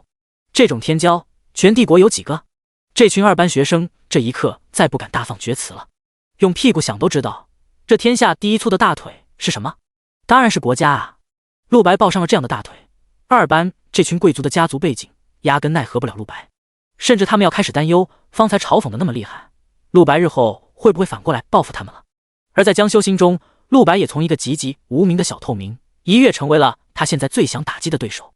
他捏紧双拳，在内心刻骨铭心的咬牙：“陆白，你给我等着，很快我就会将今天的耻辱洗刷。”而外界，陆白跟随徐玉杯与文人阳出了武馆，随后就一路来到了校内一处废弃的空地，平时绝对没人会光顾这里。到了地方，陆白沉默不言，等着交易署的2位大人物发问。徐玉杯开门见山：“陆白同学，我们注意到你在猎场考核的上半场拿到了63000积分，对吗？也就是说，你至少杀了50多头2阶凶兽。”陆白很老实的点头：“没错。”徐玉杯诡谲的笑了，他的周身一直笼罩着一种令人捉摸不透的诡异气质。好极了，那么我们非常想知道你是怎么做到的？你的职业是附魔师，这不是一个战斗职业吧？听到这，陆白露出了些犹豫的神色。忽然他看到徐玉杯的双眸在盯着自己，他抬起头，刚好和他对视，下一秒，陆白就感觉自己的心跳停了一下，整个大脑都断片了 0.5 秒，好像有什么东西被徐玉杯给取走了。原来如此，你的修为已经2阶3级了呀，真是了不起。徐玉杯露出了不可思议的笑容。第65章，请您来试一下我的武器。方才他动用了自己的能力，强行观看了陆白的修为。这是控魂师。陆白的内心掠起浓浓寒意，传闻这个职业全世界只有一个拥有者，那就是眼前这个徐玉杯。控魂能力无比霸道，能够操纵另一个人灵魂，甚至是直接灭魂。敌人在毫不知情的情况下，可能就被徐玉杯斩首了。而且他还能进行搜魂，强行观看另一个人的记忆，甚至是将另一个人的记忆完全清除、篡改，将其变成自己的傀儡。面对一个能力如此变态的家伙，陆白明白自己的任何隐瞒都是徒劳的，只有老实配合这一个选项。自从重生以来，他还是第一次这么没有安全感。自己的金手指，自己的底牌是他最大的秘密，无论如何都不能泄露。不过控魂师理论上也是靠着精神力量发动的，陆白凭借着自己的神级精神力，假如徐玉杯要给他强行搜魂，他应该也能抵抗几秒钟，但终究实力悬殊还是太大了。而且这家伙的性格也让人十分捉摸不透，明明是个帝国大人物，怎么看上去这么像个神经错乱的反派？文人杨四是怕陆白被吓到，温和开口道：“同学，你别紧张，徐前辈可能手段有些直接，但我们交易署最主要的目的是希望你这种人才能和我们国家达成合作。”陆白点了点头，脸色很忠厚：“我明白，为国效力，天经地义，请2位大人放心，能被教育署看中，对我来说也是非常荣耀的事，我一定配合。”徐玉杯见陆白如此上道，顿时淡淡笑了起来：“很不错，你的悟性和天分都让我很喜欢。那么在我们将你正式纳入教育署之前，先给我们交个底吧。你作为一个附魔师，究竟是怎样做到在猎场中有那么出色的成绩的？放心，我们2人可以发誓，你的所有实力信息都将被列为国家机密，绝对没有泄露可能。”陆白听完，这才一脸放心的点头：“既然这样，那我就告诉你们吧。其实我的附魔师职业发生了变异，我附魔出来的装备品质会数以1000倍的增强，我本人就是靠着这一点才在猎场中表现那么好的。”徐玉杯和文人阳听了这话都震惊了。随后徐玉杯平复脸色，笑着道：“很好，你非常坦诚，附魔师变异这种事情我还从来没有听说过，原来如此。”文人阳也吃惊道：“附魔出来的装备品质竟然能够翻上1000倍，如果这是真的，那么这位同学你简直前途无量啊！以后要是培养起来，对于整个国家都会有巨大贡献的。”陆白青涩一笑，不好意思的挠了挠头：“多谢2位大人物夸奖，但也请2位能将这个信息保密，我不希望别人知道我变异职业的事情。”徐玉杯打下包票：“你放心吧，国家比你更在乎将你信息保密的事情。关于你的职业，以后哪怕是教育署里，也只有像我一样的几位高层会知道。”陆白听后呼了一口气：“既然这样，那么我就放心了。”随后陆白从自己的储物戒指中取出了自己的剑黑之种，递向了徐玉杯，一脸真诚的道：“徐老，为了检验我刚才说的话不是假的，请您来试一下我的武器吧。”徐玉杯见状微微愣了一下，竟然自己主动把武器都掏出来了。徐玉杯经过了片刻犹豫之后，反而有些不好意思了：“你真是我入职以来见过最没有架子的一个学生了，既然如此，那我便试一下。”说完，徐玉杯接过了黑之种，内心已经对陆白开始了肯定。这个人对于交易署的工作非常配合，可见对于国家是很忠心的，值得培养。如今的人才大多都是帝国各个世家培养出来的，以后当然也会效命于世家，国家相对没那么容易掌控。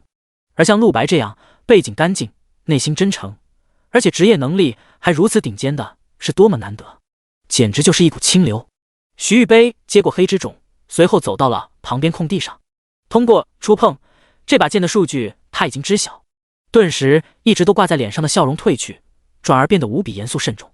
他转过头：“人阳，放之凶兽，挑一只实力强的。文人阳连忙点头应许，随后从腰中摸出一个玉盒，将手指放在上面，不知他用了什么手段。短短1秒后，一头巨大的6阶凶兽被放了出来。地狱恶狼 LV 6阶1级，血量65000。地狱恶狼一出现，一股恐怖的凶兽气息瞬间在空气中蔓延。地狱恶狼恶狠狠地看了一眼3个人类，战斗意志很强。此刻他好不容易被放出来，说什么也不想被关回去了，会拼尽全力的厮杀，只要能逃跑。然而可悲的是，他成为了徐玉杯事件的小白鼠。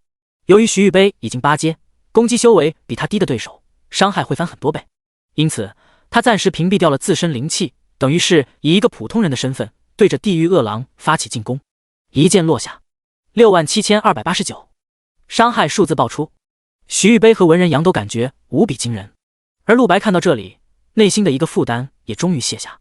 文人阳很满意的笑道：“这真的是一把学生用的武器吗？”面对6阶凶兽，竟然没有丝毫伤害衰减，也就是说，这是一把5星附魔的剑。徐玉杯也转过头望着陆白，真想不到你有这么厉害，这把剑是你本人附魔的？这也是职业发生了变异的缘故。见陆白点头，徐玉杯和文人阳都有一种捡到了稀世珍宝的感觉。陆白这职业变异的，如果说其他职业者修行之路都是在和天地抗争的话，那陆白简直就是老天爷给他做好了3菜1汤，然后亲自往他嘴里面喂。这种人才天生就是要被国家培养的呀。陆白，关于你的实力我们很满意，这次回去之后会将你的情况汇报高层，你被特招进教育署已经是板上钉钉的事了，回去等消息就好。徐玉杯将黑之种还给了陆白，而陆白也开心的笑了。是吗？太好了，我也很满意。就在这一刻，他的脑海中响起了一道清脆的声音：叮咚，徐玉杯使用了您的附魔武器，你已获得职业天赋控魂师。第66章2班清场。叮咚，徐玉杯使用了您的附魔武器，你已获得职业天赋控魂师。你已获得控魂师技能灭魂。灭魂介绍：你可以选定一个目标，在 0.5 秒内灭杀该目标的灵魂，冷却时间24小时。注：本技能只对修为小于等于你的目标有必杀效果，敌人等级比你高时只会对灵魂造成永久伤害，敌人等级越高伤害越低。这是控魂师的第1个技能，光是技能效果就充满了霸道，强制抹杀灵魂。唯一的缺点大概就是对自身修为也有要求，但只要以后陆白修为高了，这就是个神技。你已获得控魂师技能搜魂。搜魂介绍：你可以大范围的搜索区域内每个人的实力信息，也可以对单体目标搜魂，搜魂可以读取对方的信息与记忆。注：本技能可对任何目标发动，当您读取一个目标的全部记忆后，本技能将进入1周的冷却。你已获得控魂师技能篡改灵魂。篡改灵魂介绍：您可以完全清除一个人的记忆，并随心所欲篡改记忆内容，冷却时间3年。这就是陆白从徐玉杯身上获取的全部3个技能了，可以说每一个都强大到了不可思议的程度。徐玉杯是8阶职业者，他身上肯定还有更多强大技能，不过陆白一次性最多也就复制3个了。不过这3个都是最强的，也是控魂师这个职业最重要的3个技能。徐玉杯和文人阳跟陆白交涉完之后就离开了，而陆白站在原地，嘴角已经深深勾勒起了一抹笑容。自己这一次收获非常大。徐玉杯和文人阳离开了学校，在路上走着，为这一次招揽到了陆白这么优质的人才而感觉非常开心。徐玉杯脸上还挂着得意的笑容，对文人阳教诲道：人阳，看到了吗？必须第一时间让学生感受到你的力量，学生才会老实的服从你。你要知道，越是厉害的学生，内心的算计也越多。文人阳深有感悟的点头：我懂了，徐前辈。不过刚才那个陆白还是很不错的，完全没有算计的样子，这都是徐前辈的功劳，看样子我还有很多要跟你学习的地方。徐玉杯心情很高兴，浑然不觉自己最重要的东西已经被人给夺走了。接下来几天，2班与1班的学生都在筹备下半场的猎场考核，陆白也不例外。只不过他并没有像其他学生那样去武馆或者藏经阁之类的地方，而是一直留在家中附魔着自己上次购买的那一批低阶装备。这里面大部分都是新手装备，当时是图便宜买了一大堆，但现在貌似有些冗余了。不过陆白毫不担心用不出去，他已经想好了这些装备的去处。附魔开始，陆白将之前在猎场中积累的大量金河拳都用上了。而在陆白居家专心附魔之时，夏京一中一座高塔门口的牌匾上写着藏经阁，这是校长亲自给这座塔取的雅称。校内的教职工还是更喜欢另一个比较直白的叫法，技能馆。里面收藏着上千种各种职业可能会用到的技能书，学生们可以进来翻阅学习。当然不是免费的，哪怕是想学习最普通的技能，都需要给校长缴纳一笔费用。此时，藏经阁的1楼聚集着很多学生，身边都堆着层层叠叠的技能书。林阳从一堆技能书中站了起来，脸上挂着自信的笑容。我这几天的努力真是没白费，已经学会了8个战士技能了，再加上我本身的天赋狂化，目前已经拥有了9个技能。萧雨萌也在努力的学习牧师技能，他有些惊讶的道：“林阳哥怎么这么努力？学习这么多干嘛？我到现在才学了3个。”李天乐躺在光明狮鹫背上，笑着打趣：“我说，你该不会还打算在下半场考核中和陆白竞争吧？”林阳面色一沉，苦笑道：“陆白那家伙是个怪物，我不可能再跟他竞争的。我之所以学这么多技能，除了考核外，还是为了应付小纯姐。你们忘了，等考核结束，他就要出关了，我不多学点技能，到时候要被他打死。”李天乐惊了：“你姐打你干什么？这么久没见，你还不应该高兴吗？”林阳对此没有多解释什么，叹气道：“我上次就跟你们说过了，她是个脑子有点问题的女人。总之说了，你们也不会明白的。”说完，就继续捧着技能书埋头学习了起来。而就在林阳专心学习的时候，突然技能馆的大门被猛然推开，发出一道巨响，接着就走进来了10几个人，都是面色凶煞，气势汹汹。林阳3人都被这动静惊动了，林阳顿时怒了：“是什么人？不知道在技能馆要保持安静吗？”李天乐也从光明狮鹫背上跳了下来，有些不爽，捏起拳头就往外走。走，看看是哪个家伙这么没礼貌，让他给我们跪着道歉。林阳3人朝着技能馆的大门处走去，然而到了地方一看，却是集体沉默了。来的这10几个人全部都是2班的，并且是2班的强者，其中他们领头的人叫江修。竟然是江修！他们来干嘛？没记错的话，场馆今天是我们1班的使用时间吧？他们怎么强闯技能馆？李天乐和萧雨萌都满脸错愕，而林阳察觉到了几分不妙。果不其然，江修一开口就颇为冷厉无情的道：“这里所有1班的全部滚出去，接下来技能馆被我们2班包了，有不服的可以来找我单挑，一起上也行。”此话一出，顿时技能馆内一片寂静，1班的学生们都被这突如其来的阵势吓傻了。而江修直接下令让手下的人清场，把1班的学生统统赶出去。很快就有人怒了，1班赵宇怒气冲冲地站了出来：“你们2班这是什么意思？1楼的技能馆是我们2班与1班轮用的，今天是我们1班的使用时间，你们怎么能强行霸占？要学习不能去楼上的公共场馆吗？”第67章，强大的江修。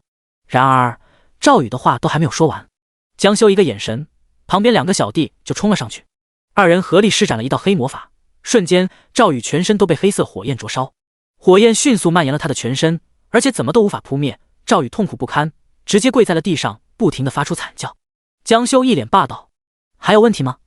同时他在内心冷哼一声：“陆白，这就是我对你复仇的第一步，我一定会向你证明我比你强大的多，而且整个2班都会将1班死死碾压。”见了赵宇说了一句话就被2班人重创，1班的人顿时都震惊了。班长长兴美眸含怒，毫无恐惧地站到了赵宇的身边，将他身上的火焰驱散，随后望着江修道：“江修，你这是什么意思啊？仗着实力强和家族背景就可以欺负人吗？”江修面无表情，只是阴沉说道：“原来是常大班长，你是想要反抗我吗？”说完他就朝着旁边2个2班的强者使了一个眼色，2人立刻会意，朝着长兴走了过去。只要他们出手，定然能够瞬间制服长兴，到时候长兴也惊了，没想到2班突然会这么蛮横无理，此行甚至就连沟通一下的兴趣都没有，摆明了一个态度，不服就打，好像1班的人跟他们有什么深仇大恨一样。1班究竟是怎么招惹他们了？就在长兴要被2班的2人抓住之时，林阳站了出来，挡在了长兴面前：“看在我的面子上，请别对常班长动手。”2班的2人见到是林阳来了，果然停下了。随后林阳回过头瞪了一眼长兴：“笨女人，江修你不认识吗？以为你在2班也是班长啊？哪怕是我的家境都要对他客客气气，他要是真生气了，我保不住你。”长兴听完也只能恨恨地低下了头，他家也是有背景的，但稍稍次于林阳，他当然也明白江修的身份有多大。随后林阳看向江修，露出了讨好的笑容：“那个江少，今天场馆确实是轮到我们1班使用了，你这样做不太合适吧？”江修听到这微微皱起眉头，声音透着浓浓寒意：“怎么，你林少要替1班出头？”林阳脸色有些难看，说实话，如果可以，他真的不想跟江修这种大佬对抗。但是今天在场的一般学生中，他是话语权最高的，他要是不站出来，所有朋友都要被赶出去，以后还有什么脸在关系圈中立足？林阳觉得凭借自己家的背景，应该还是能和江修商量商量的。江少，夏京最大的职业者雇佣团是我爸开的，能不能给我个面子？我们班学生真的很需要学习。这话还没说完，就被江修直接冷声打断了。他双眉如剑，直接笑了起来，语气冰冷不屑。好大的口气，我给你面子，就算是你爸在这里，他也要给我点头哈腰。林少，我给你3分钟时间，带着你朋友离开这里，不然后果自负。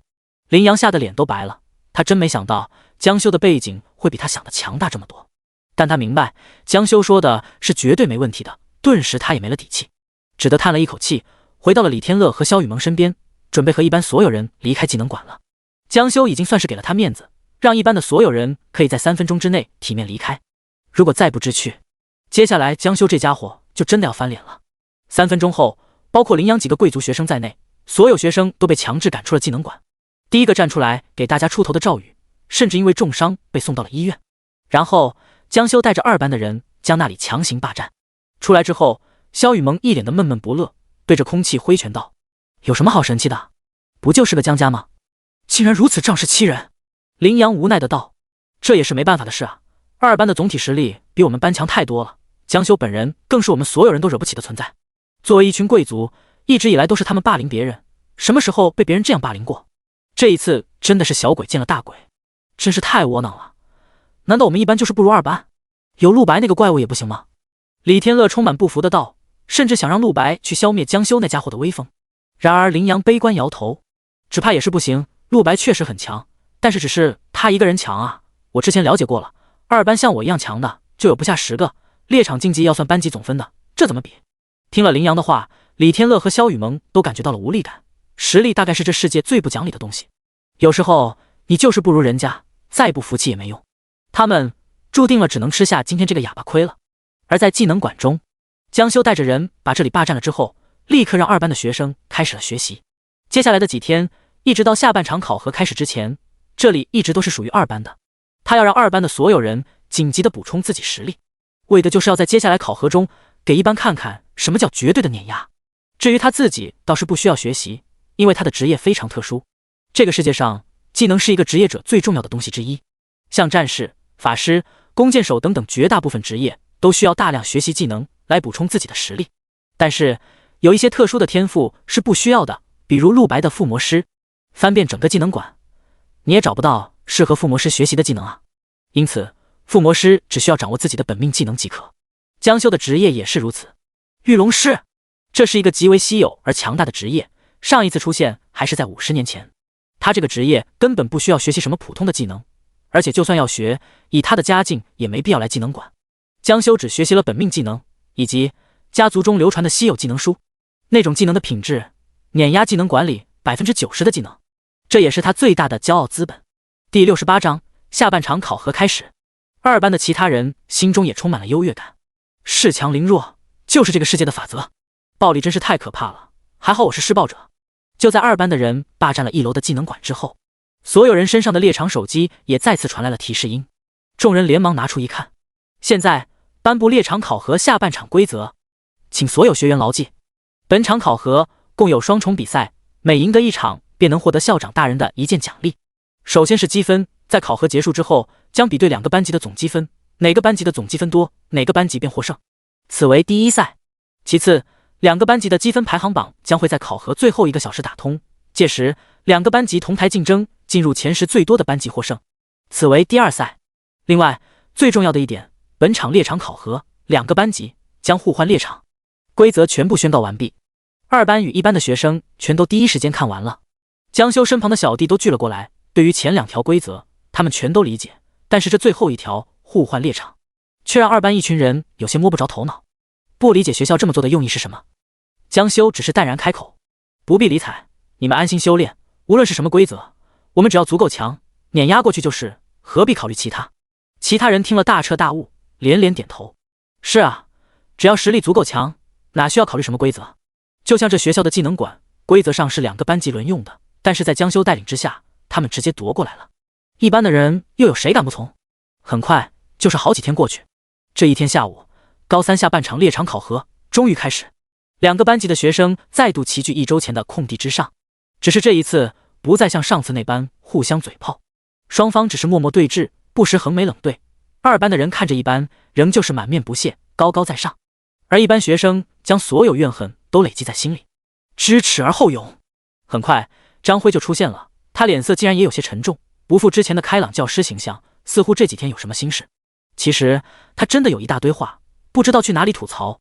在看到了陆白隐藏的惊人实力之后，他立刻准备去汇报给校长，结果校长竟然不知道去了，连同其他学校高层全都不见了踪影，甚至宣从双人也没了。打手机，手机全部关机。张辉挖空心思，好不容易用通讯符时联系上了校长他们，没想到校长带着学校一大群高层外出办事了，宣从双也在那里，似乎有很重要的事，所以他们暂时没工夫关注高三的考核了。校长只给了张辉一句话：你现在就是学校的最高层了，这场考核接下来就由你一个人主持。然后直接切断了联系。张辉内心懵逼了，但也是没办法，陆白的事情只能下次再跟他们说了。全体都有了，关于下半场的考核规则，相信你们都知道了，那我也不多废话，我将直接开启传送门。请问两个班级的人都到齐了吗？一班的人看到只有张辉一个老师，内心很纳闷自家的班主任去哪了，不过也没有太过在意。常兴举起手来：那个张老师，我们班少了一个人。张辉皱眉，这么重要的考试，怎么有人赶来的比我还晚？话音刚落，不远处教学楼的方向，一个身影朝着这边跑了过来。一班众人瞪大眼睛，靠，原来是陆白，他又迟到了。张辉面色也微微一变，这孩子不就是一班的那个第一名吗？6万积分的获得者。江修等人也第一时刻投过来冰冷的目光。哼，陆白是吗？上次没能打完的切磋，就留到这次的猎场中继续吧。江修捏紧拳头，眼神中是浓浓战意。短短1周过去，陆白已经从一位小透明变成了光是出现就能吸引无数目光的名人。陆白向众人表示歉意，随后归队，站在了队伍的最后面。乔小雨立刻主动地从队伍中间窜到了最后，小声地喊道：陆白哥哥。陆白抬头看向他，只见乔小雨俏皮地吐了吐舌头，然后两个人站在了一起。你怎么又迟到了？我差点以为你弃考了。陆白尴尬一笑，一直蹲在家里附魔装备，差点忘了今天是考核的日子了。这几天他将自身的装备都附魔了一遍，不过其中下了最大功夫的是之前在猎场的山洞中击杀霸王红蛇之后得到的那件红色护肩，名为霸王护肩，必接防具，效果如下：霸王护肩，必接。介绍：可为您提供一个数值为5000的覆盖性护盾，范围3米。当您的肩部和脖子受到小于1000的伤害时，直接免疫。这是它的原属性，只能说中规中矩，作为一个必接防具勉强凑合。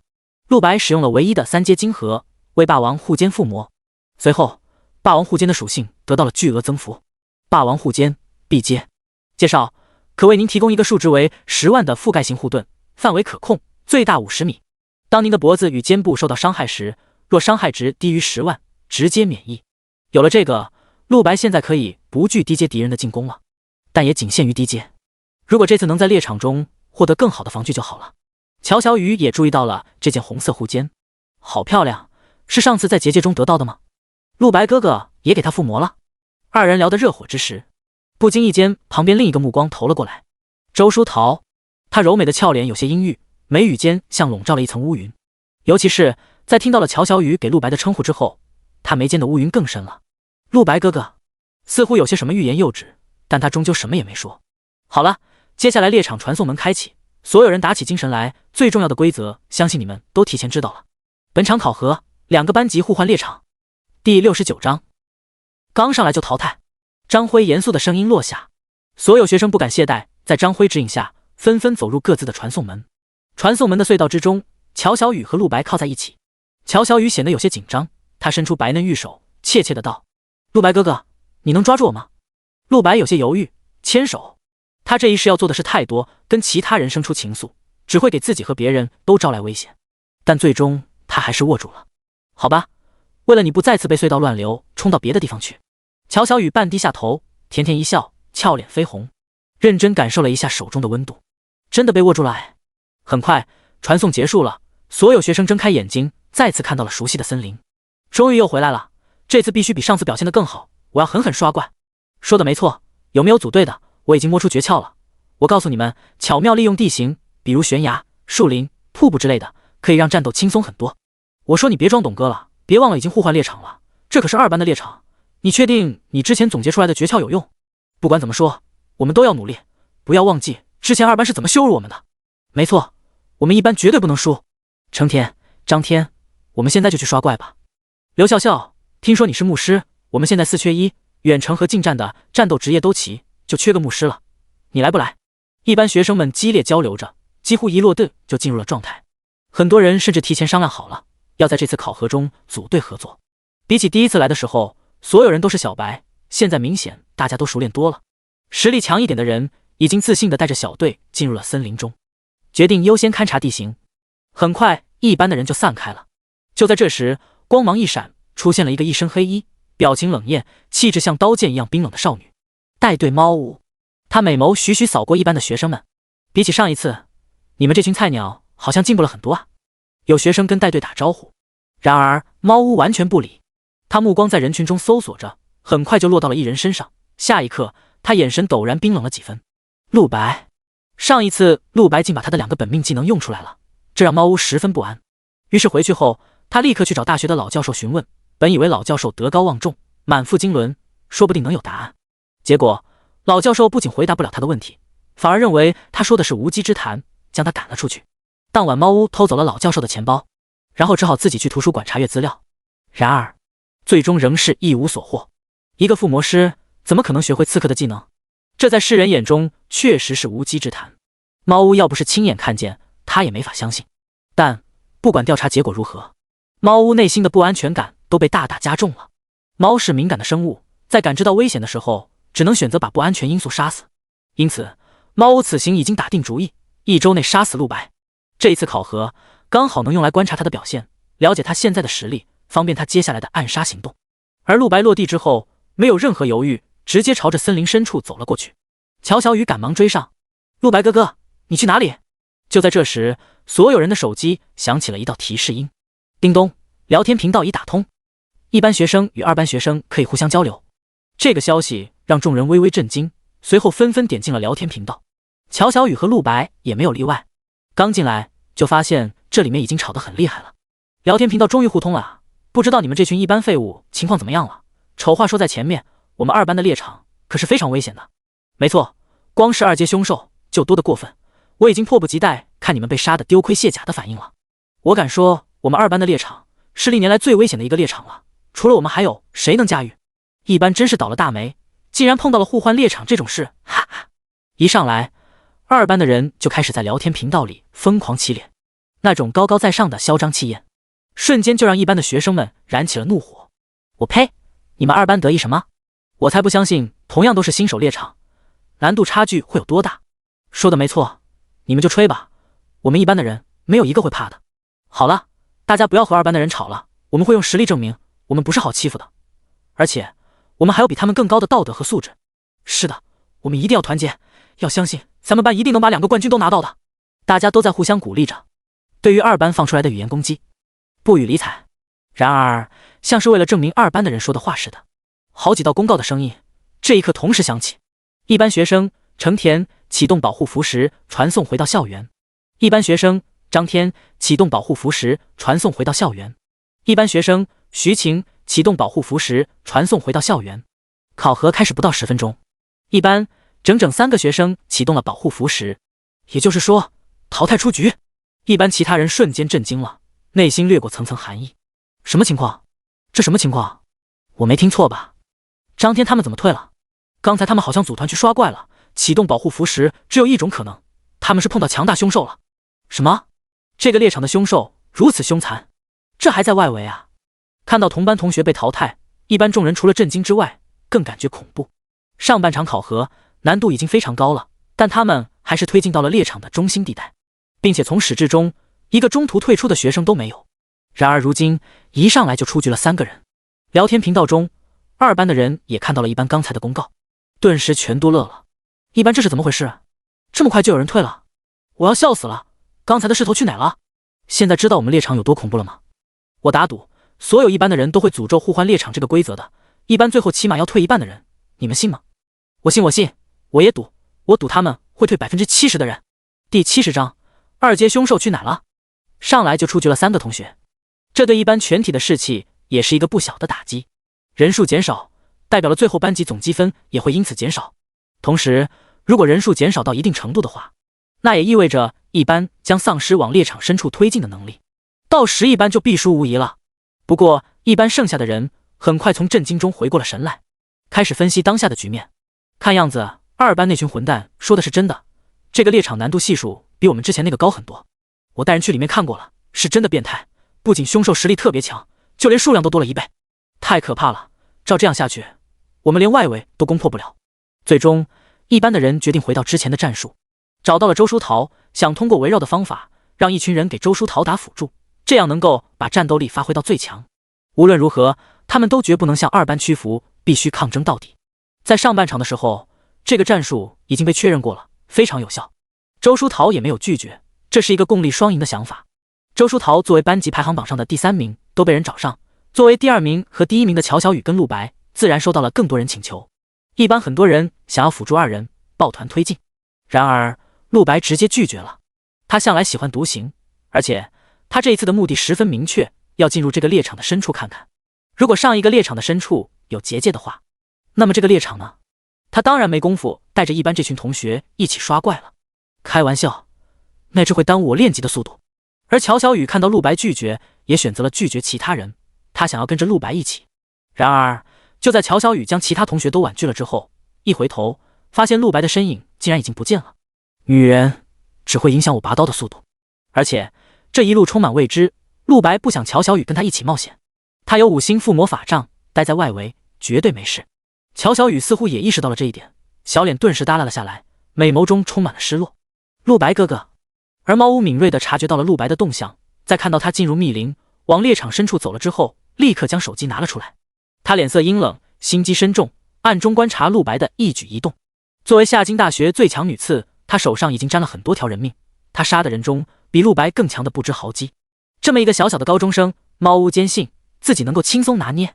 而此刻，二班江修伫立在人群中心，旁边有人对他汇报道：江老大，一班那边刚才传来公告，已经淘汰3个人了。江修冷哼一声，眼神中是浓浓不屑。果然是一群废物，不过我在乎的只有陆白一个人，不知道这个家伙现在怎么样了。他看向积分排行榜，2个班级的积分排行榜要等到最后1个时辰才会打通，因此现在江修还看不到陆白的情况。不过之前考核开始之前，二班的人听到了不少风声，一班有许多人传言陆白的积分非常高，高到了让江修都觉得匪夷所思的程度，但由于流言太多，各种版本都有，真假难辨。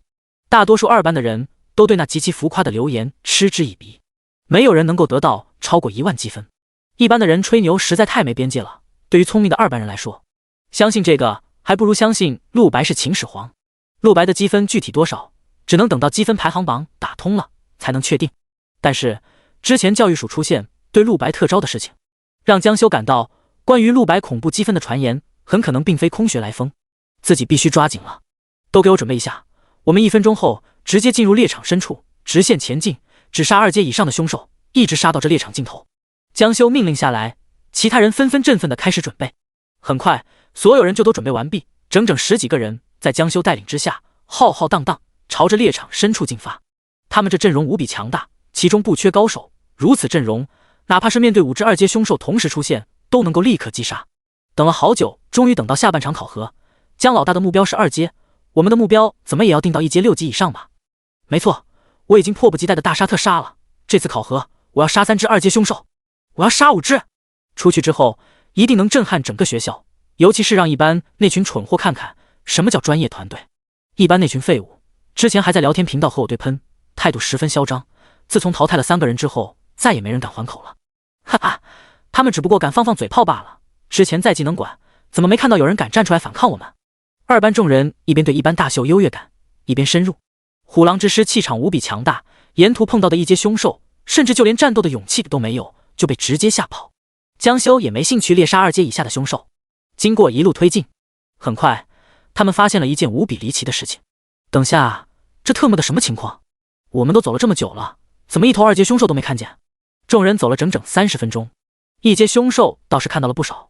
可以看出这森林中生态还是非常好的。可是二阶的凶兽竟然一头也没有，最后也就找到了几头已经被猎杀的二阶凶兽残骸。这证明了这个猎场确实是有二阶凶兽的，但是活的却无论如何都找不到。江修的内心也变得无比疑惑，他皱起眉头，眼神如冰。这不合理，我来探查一下这附近的情况。说完，江修闭上双眼，将手放在脖子上的黑石项链上，身上亮起一道金光，精神力已经覆盖了方圆10里的猎场。旁边有人惊叹：江老大这是什么能力？看上去好神奇。立刻有人回答：这是江老大的装备，神世之石，价值上亿，能够检测到方圆10里的所有生命体。这么恐怖，太好了，那么我们一定很快就能找到二阶凶兽的踪迹了。哼，一般那群家伙真是废物，可能是因为他们太弱了，所以学校给他们分配的猎场才会本身就没有多少二阶凶兽吧。第71章全新挑战，随机踢人。神世之石的探查很快结束，江修睁开双眼，脸色却变得充满惊疑。什么情况？为何会是这种结果？旁边众人立刻都凑了上来，询问江修结果如何。江老大怎么样了？找到二阶凶兽了吗？二阶凶兽在哪里？我们已经迫不及待了。江修剑眉皱起，整个人还有些发愣，低语一声：这猎场有古怪，方圆10里之内就连一只二阶凶兽都没有。周围的人瞬间露出了江修更加震惊的表情。什么？怎么会这样？难道说这一般猎场二阶凶兽数量稀少到了这种程度？马德，他们这个猎场也太废物了吧！我们来是为了挑战高阶凶兽的，现在怎么办？江修身上神世之石乃是高阶探查类装备，探查结果是不可能有误的。江修脸色也阴沉下来，他们为这场考核做了那么多准备，结果如今竟陷入了没有凶兽可杀的境地，这种事是所有人都始料未及的。江修内心的郁闷自不必说，旁边其他人更是对一班破口大骂。如果不是一班总体实力太差，学校怎么会给他们一个这么废物的猎场？难道说他们这次下半场考核只能去刷一阶凶兽了吗？忽在这时，远方传来了另一群2班学生的声音：江老大，快来这里，我发现了一个凶兽领地。凶兽领地？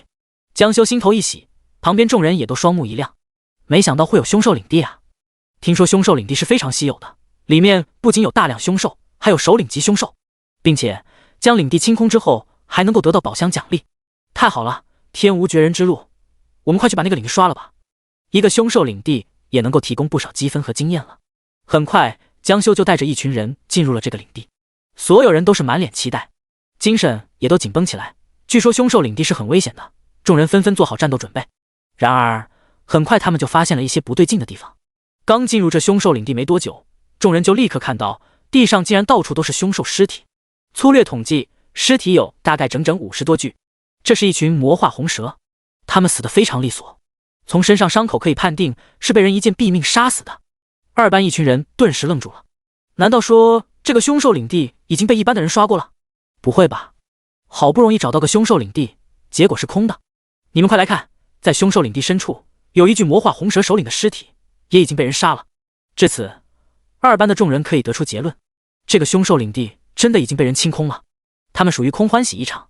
江修脸上的表情当场凝固了，虽然表面看上去没什么表情，但在那平静背后，江修内心已经充满愤懑。如果这猎场没有高阶凶兽，那他原本的计划可就要被全部打乱了。江修转过头，一脸冷厉地命令旁边的小弟，所有凶兽领地的附近都是有功勋牌的，上面会记载这个领地的击杀者名单，你们快去看看这个领地是谁刷的，把名字记下来，出去之后我来让他们付出代价。江修发话了，身旁小弟立刻照做，他们现在也憋了一肚子火，很快就找到了这个凶兽领地的功勋牌。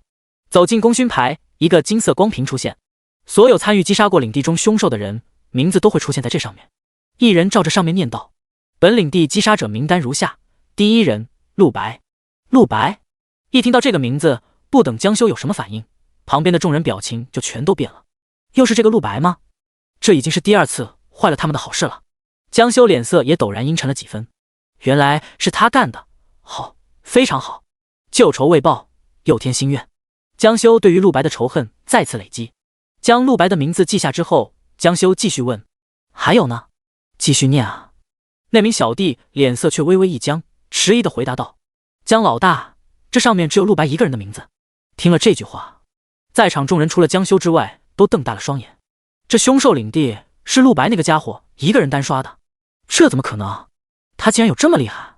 如果真是这样的话，之前一班的人说他是一班最强，看来是真的呀。但很快也有人冷哼一声，那又怎么样？不就是一个凶兽领地吗？我们江老大想要单刷也是能做到的，就算这个领地没法刷了也没关系。我们上一场的成绩那么好，现在积分一定还是领先地位，所以不用着急，慢慢找就好了。二班众人试图将心态先稳定下来，心态是最重要的。而就在这时，所有人的手机再次响起一道提示音，又有新的公告降临了。叮咚，现在公布考核挑战，每个班级必须在半时辰内至少击杀一只2阶凶兽，否则将随机踢出3名学生。在本班积分排行榜排名前10的人不会被踢。现在距离第一个半时辰结束还有5分钟。这个公告落下，二班众人的表情顿时变了。什么？这个规则在坑爹吧？竟然要求半时辰内必须击杀一只2阶凶兽。二班到现在击杀2阶凶兽的数量还是0，因为他们根本就找不到2阶凶兽。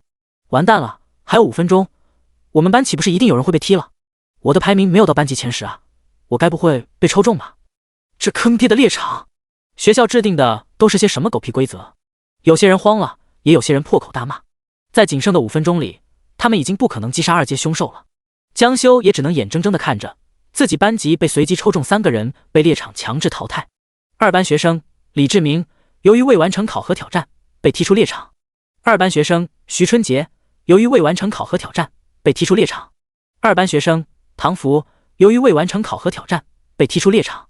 第72章激烈互喷向最深进发。连续3道公告声音响起，3名二班的学生身上骤然亮起一道光芒，保护符石被强制发动了。下一秒，他们就被踢出了猎场，传送回到了校园。叮咚，下一次挑战开始，半个时辰开始倒计时。请注意，本次的惩罚将会更加严重，无法击杀2阶凶兽的班级将会被随机踢出5个学生。江修此刻脸色颇为难看，双拳紧紧握住，指甲嵌入掌心。可恶！其他二班的人也是满脸耻辱，刚才还在嘲讽一班的人被淘汰了，没想到这么快他们二班就也淘汰了3个人，而且丢人程度更甚。至少一班的人是主动离开的吧，二班却是被这猎场强制踢出去的。刚才的那一系列公告，一班那边当然也能收到。震惊的同时，大多数人都觉得庆幸，他们选择了跟周书桃等班中强者抱团之后，终于没有人被淘汰了，而且也成功在半个时辰之内击杀了好几只2阶凶兽。二班的人之前不是很嚣张吗？现在这是怎么回事啊？半个时辰连一只2阶凶兽都搞不定吗？太可笑了，二班的人不至于这么弱吧？我还一直觉得你们很厉害呢，我们班可是已经杀了好几头2阶凶兽了。哈哈，这就是你们二班之前嘲讽我们的代价。聊天频道中，一班的人收到公告之后，立刻去聊天频道里嘲讽二班的。风水轮流转，之前他们被二班的人起脸，现在终于轮到他们反击了。而二班的人当然也立刻驳斥，尼玛的一群混账，你们这群一班废物还有脸说？还不是因为你们的猎场太过于垃圾，竟然连一头2阶凶兽都没有。你们的实力是有多么差劲，学校才会给你们安排一个难度这么低的猎场啊？就是你们一班的还有脸嘲讽吗？你们也配和我们二班比？一班的人看到这里都愣住了，你们怎这么接？自己没用就直说，怎么开始胡说八道了？谁说我们的猎场没有2阶凶兽？就是2阶凶兽的数量明明很多才对，你们这群二班的不要在这里乱泼脏水。一班的回复，二班大多数人看了之后都嗤之以鼻，情绪反而更加激动了，在聊天频道里和一班不停对骂。但也有另外一些人感觉到了不对劲，一班那群家伙说的不像假的啊，他们的猎场难道之前也有很多2阶凶兽？江修也皱起眉头，按理来说学校给他们安排2个难度差别这么大的猎场，确实概率不大，可是那又如何解释当下的情况？他们找了半天，确实一只2阶凶兽都没有看到啊。就在这时，江修看到了远方出现了一个很熟悉的身影，一个满身花花公子气息的少年，带着7、8个随从朝着江修走了过来。为首那名少年还一脸笑意地对江修道：江少，看来你心情很着急啊，你这是在找高阶凶兽吗？江修的眼神瞬间冷了下来。唐小龙，唐小龙是二班第2名，一直很想跟江修竞争，二人的天赋、背景以及实力都是江修更强大一点，但这无法否认，唐小龙也是一个天才，只不过2个人的性格相差很大。江修属于天赋很好，人又非常努力的类型，唐小龙花花肠子就多得多了，平常并不努力，可是脑子非常灵活，每次发生什么竞技都能稳稳地占据班中第2名。之前上半场考核结束之后，唐小龙没有选择和江修一样积极准备下半场，而是直接带着小弟们去夜场开派对，整整疯玩了7天。因为唐小龙认为二班已经必胜了，自己的实力也已经很强，完全没有提升的必要。江少，你刚才的表情好像很难看，是不是觉得这场考核要输给我了？江修脸色充满冰冷，冷哼一声，我根本懒得跟你比，而且你不可能赢得了我的。再说，比起跟我竞争这件事，你难道没发现这个猎场没有高阶凶兽吗？你不怕我们班最后不如一班？唐小龙像听到了什么笑话，无比自信地笑了起来。不如一班？不可能，我们二班可是强者辈出，哪怕是秦潇潇这次没来，我们第1名也是板上钉钉的，区区一班，不可能是我们对手。江修懒得跟他多说，冷哼一声，这猎场之中根本没有高阶凶兽，就算是秦潇潇那个女人来了，只怕也会束手无策。唐小龙却道，这有什么好苦恼的？不就是找高阶凶兽吗？直接去猎场的最深处不就行了？他露出了一抹非常阴险狡诈的笑容。江修啊江修，看来你的智略终究不如我啊，人一定要狡猾一点，猎场最深处一定会有很多高阶凶兽的，而且就算2阶凶兽完全消失，你忘了吗？这次猎场里还有3阶凶兽啊！唐小龙的话犹如一语惊醒梦中人，江修以及旁边的人都是双目一亮。是啊，就算没有2阶凶兽可杀，猎杀3阶凶兽不就好了？他们组团一起上3阶凶兽，未尝没有一战之力，而且3阶凶兽能提供的经验和积分远超2阶凶兽啊！顿时，本来彷徨的众人立刻找到了新的目标。但江修看着唐小龙，眉头却皱得很深。可你为什么会把消息告诉我？你不是一直想要超过我吗？唐小龙顿时仰头大笑，哈哈，当然了，我只不过来提前嘲讽你们一下而已。我的真身已经到达猎场最深处了，江修，你很快就要被我超越了。说话的声音渐渐越来越低，唐小龙的身影以及旁边一群随从也像是影子一样，慢慢变得越来越淡，直至彻底消失不见。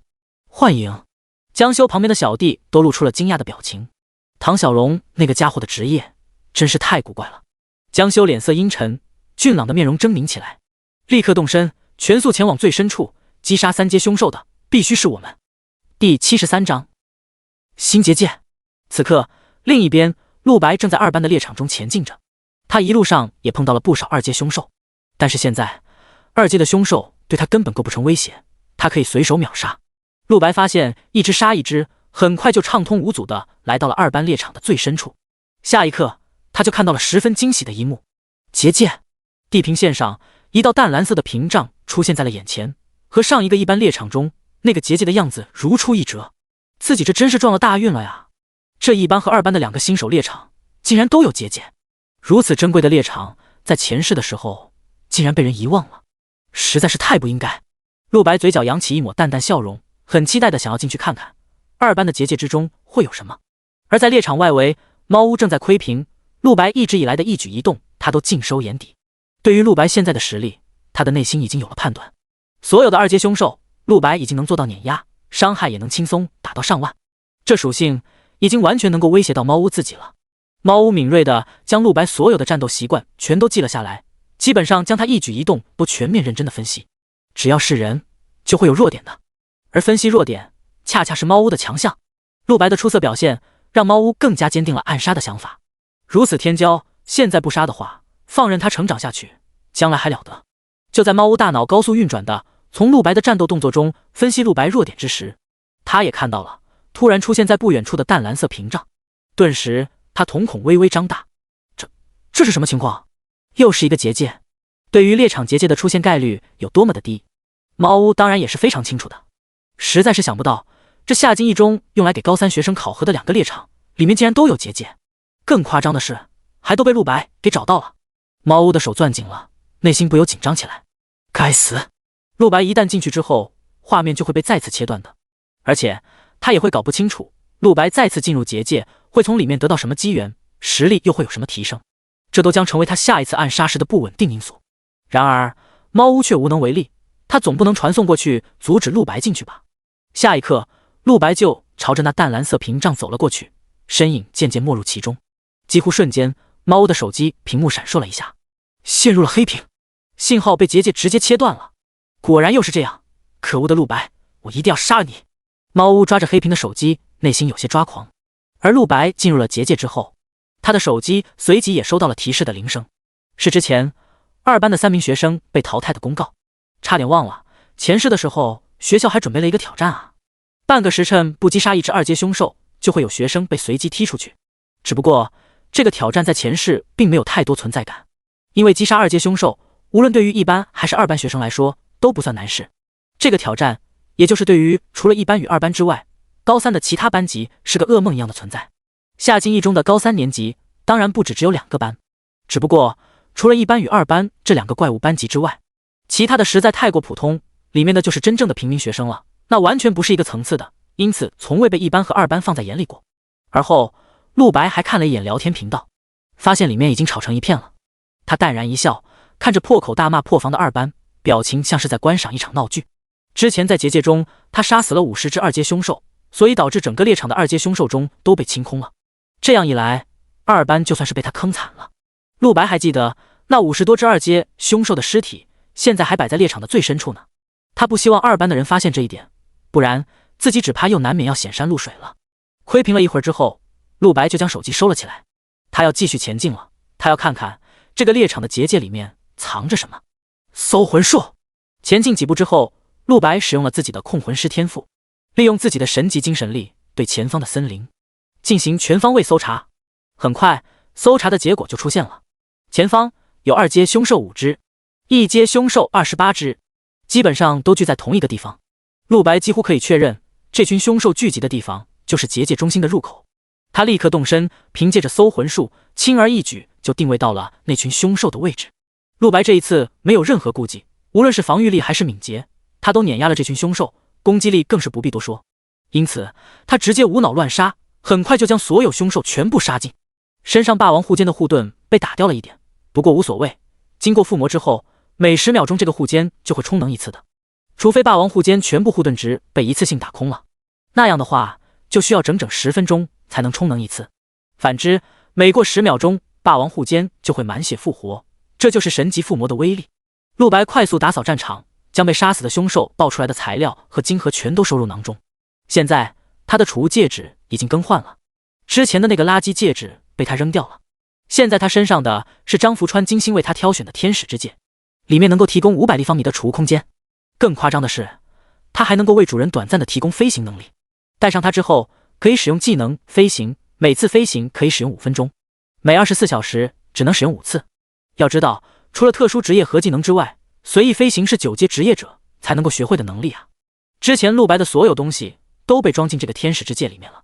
清理完战场之后，陆白找到了一个巨大的地洞入口，很显然，这里就是这个猎场结界的入口了。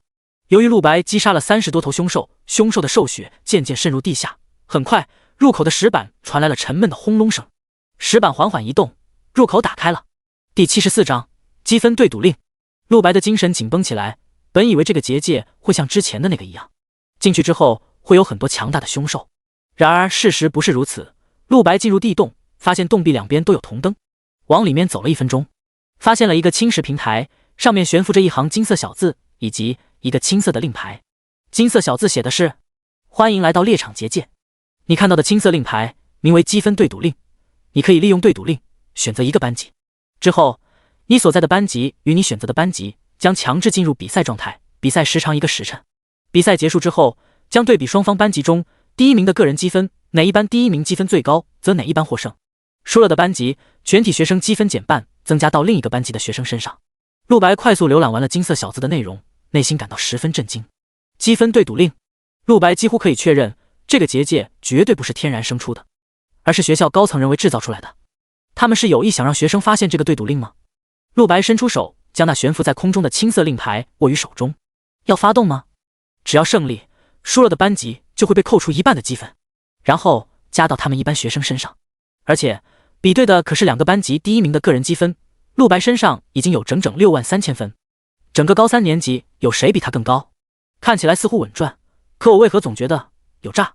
陆白皱起眉头，内心不由谨慎起来。打量了一下这个古怪的地洞，陆白觉得这里不太安全，随即拿着青色令牌准备离开地洞之后再发动它。然而刚刚从地洞探出头来，青色令牌发出嗡鸣声，警告：你已离开使用范围，对赌令将在1分钟后自毁，如果你仍想发动，请立刻回到地洞中。什么？陆白眉头大皱，果然这个对赌令没有看起来那么简单。陆白对这个学校的尿性太了解了，永远不会白掉馅饼，必须要回到山洞才能发动。这里面要是没有陷阱，陆白怎么都不信。当下他陷入了骑虎难下的境地，如果不回去，这对赌令将会在1分钟之内自毁；倘若回去，就不知道要面对什么神秘挑战了。陆白短暂思考了片刻，长吸了一口气，还是决定回去搏一搏。陆白刚刚回到地洞之中，青色令牌瞬间光芒大振，飞至空中，将整个地洞都给照亮。请选择你要对赌的班级。陆白回答：高3二班。二班是全年级最强，他们身上的积分当然也最多，赢了他们得到的奖励是最丰厚的。收到了陆白的指令之后，对赌令光芒更加强烈，一股强大的灵气从中迸发而出。对赌双方已确认一班与二班，积分对赌令启动。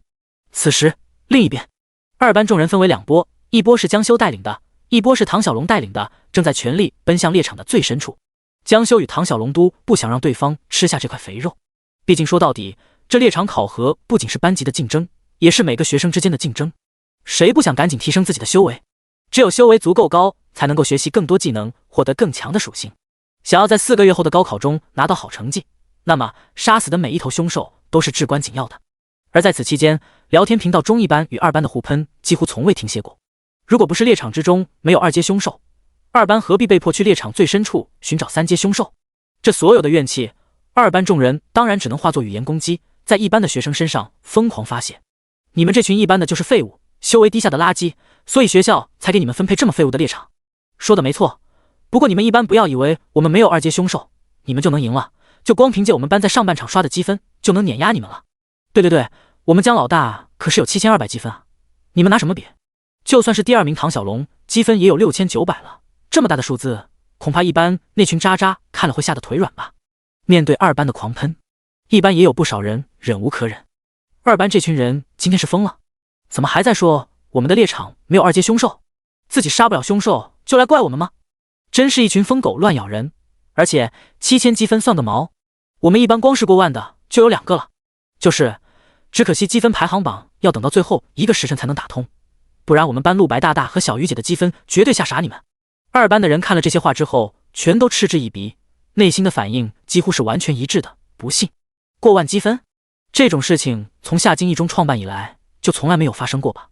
能有1000积分就是天才了，像江修这种单场考核能拿7000积分的已属于全国巅峰水平。我要笑死了，过万积分还2个，真是编都不会编。你们但凡编个现实点的数字，我们都信了。果然实力不够就只能一赢啊！我倒是真想积分排行榜能现在就打通，这样就能戳穿你们这群家伙的拙劣谎言了，老子要狠狠打你们的脸。江修也会关注聊天频道里面的内容，他内心的看法和二班其他人的看法差别不大。他仅仅对于陆白一个人非常警惕，可要说总体实力，整个二班没有不自信的，毕竟2个班级的强者数量就不成正比。江修本人内心的优越感当然更强，这一次去猎场深处，如果真能击杀一只3阶凶兽，他们必定会破纪录。到了那时候，二班就是全年级最强，他江修就是全二班最强，并且一定会破整个夏金一中的纪录，在一中的校史上都留下自己的名字。江修的胜负欲很强，这件事是他一直以来的目标，现在看来距离实现已然不远。就在这时，所有人耳边突然响起一道公告声：一班学生陆白启动积分对赌令，对赌对象为高3二班，2个班级即刻进入比赛状态。第75章提前打通，积分排行榜揭晓。突兀的公告声让一班和二班的学生都有些懵。积分对赌令，那是什么玩意？我们难道不是一直在比赛状态吗？积分对赌令我好像听说过，在过去校史中曾经出现过，是校长特意安排的一种考核道具，能让2个班级强行进入一个比赛，输的一方会付出很惨烈的代价。什么？那比赛的内容是什么？陆白那个混账在哪里找到的对赌令？我们二班不会被坑吧？公告的声音很快继续，对赌令已启动，规则如下：本场对赌比赛时长共1个时辰，比赛结束之后将对比双方班级中第1名的个人积分，哪一班第1名积分最高，则哪一班获胜。输了的班级全体学生积分减半，增加到另一个班级的学生身上。5分钟后提前打通2个班级的积分排行榜，请做好准备。公告声音结束，瞬间引发轩然大波，无论是一班还是二班都非常震惊。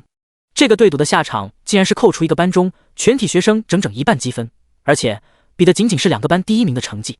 2个班级的人都很快分析出一个结论，那么就是说需要我们其他人全力辅助第一名猎杀凶兽，对吗？2班的第一名当然是江修。1班这边以周书桃、林阳为首的猎杀团体也都停下了手中动作。那么他们呢？要辅助陆白吗？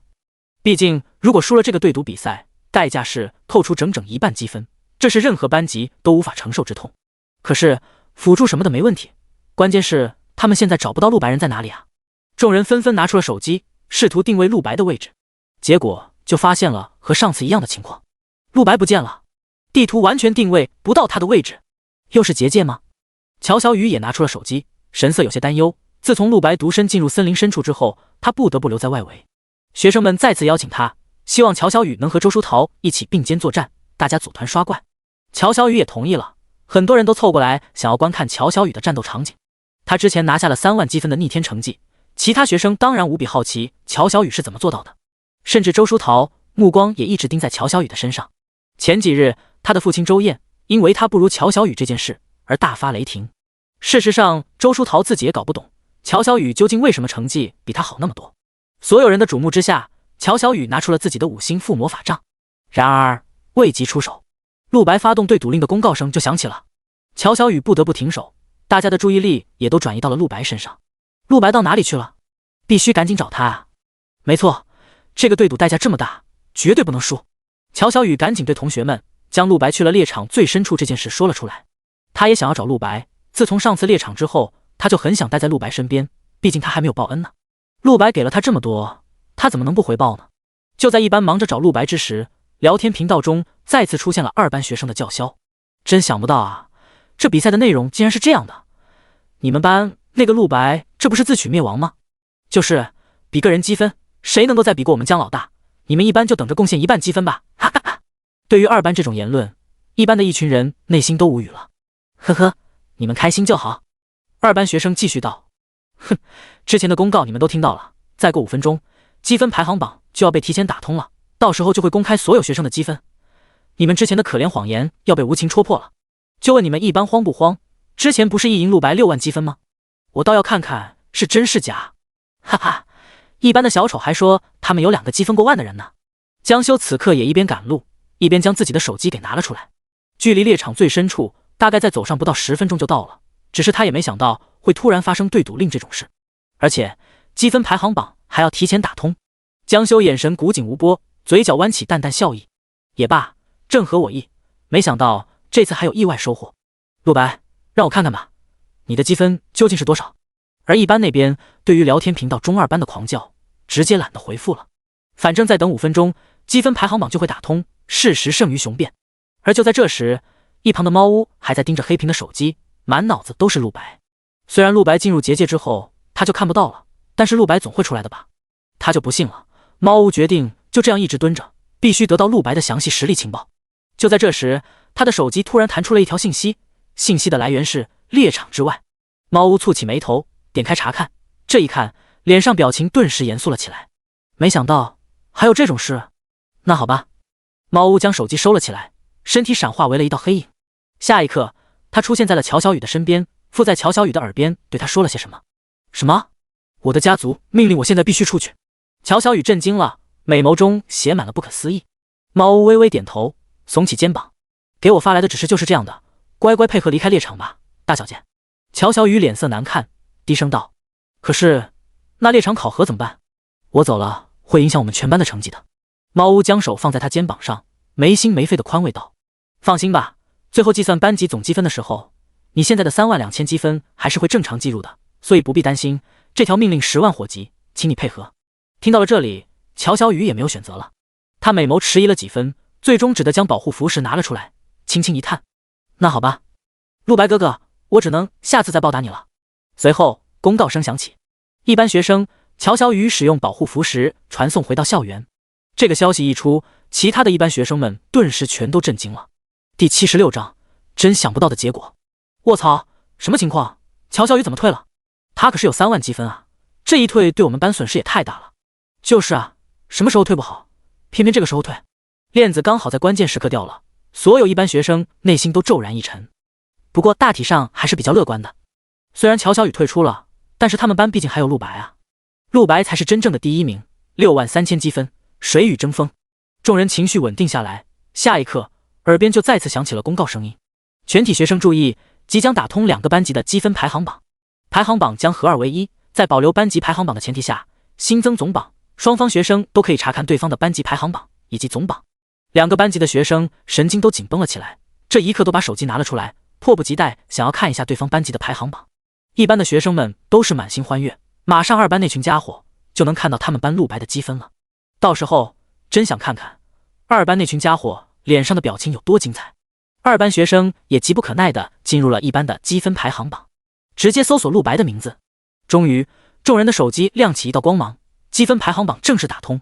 所有人屏住呼吸，看着排行榜，几乎所有人目光都聚集在陆白的名字上。下一刻，所有凝视手机的人都发出了一道震惊的惊叹：卧槽啊，这特么是什么情况？陆白个人积分0，不管是1班的学生还是2班的学生，这一刻全部都傻了。震惊、疑惑、炸裂，不是说好的63000积分吗？这怎么变成0分了？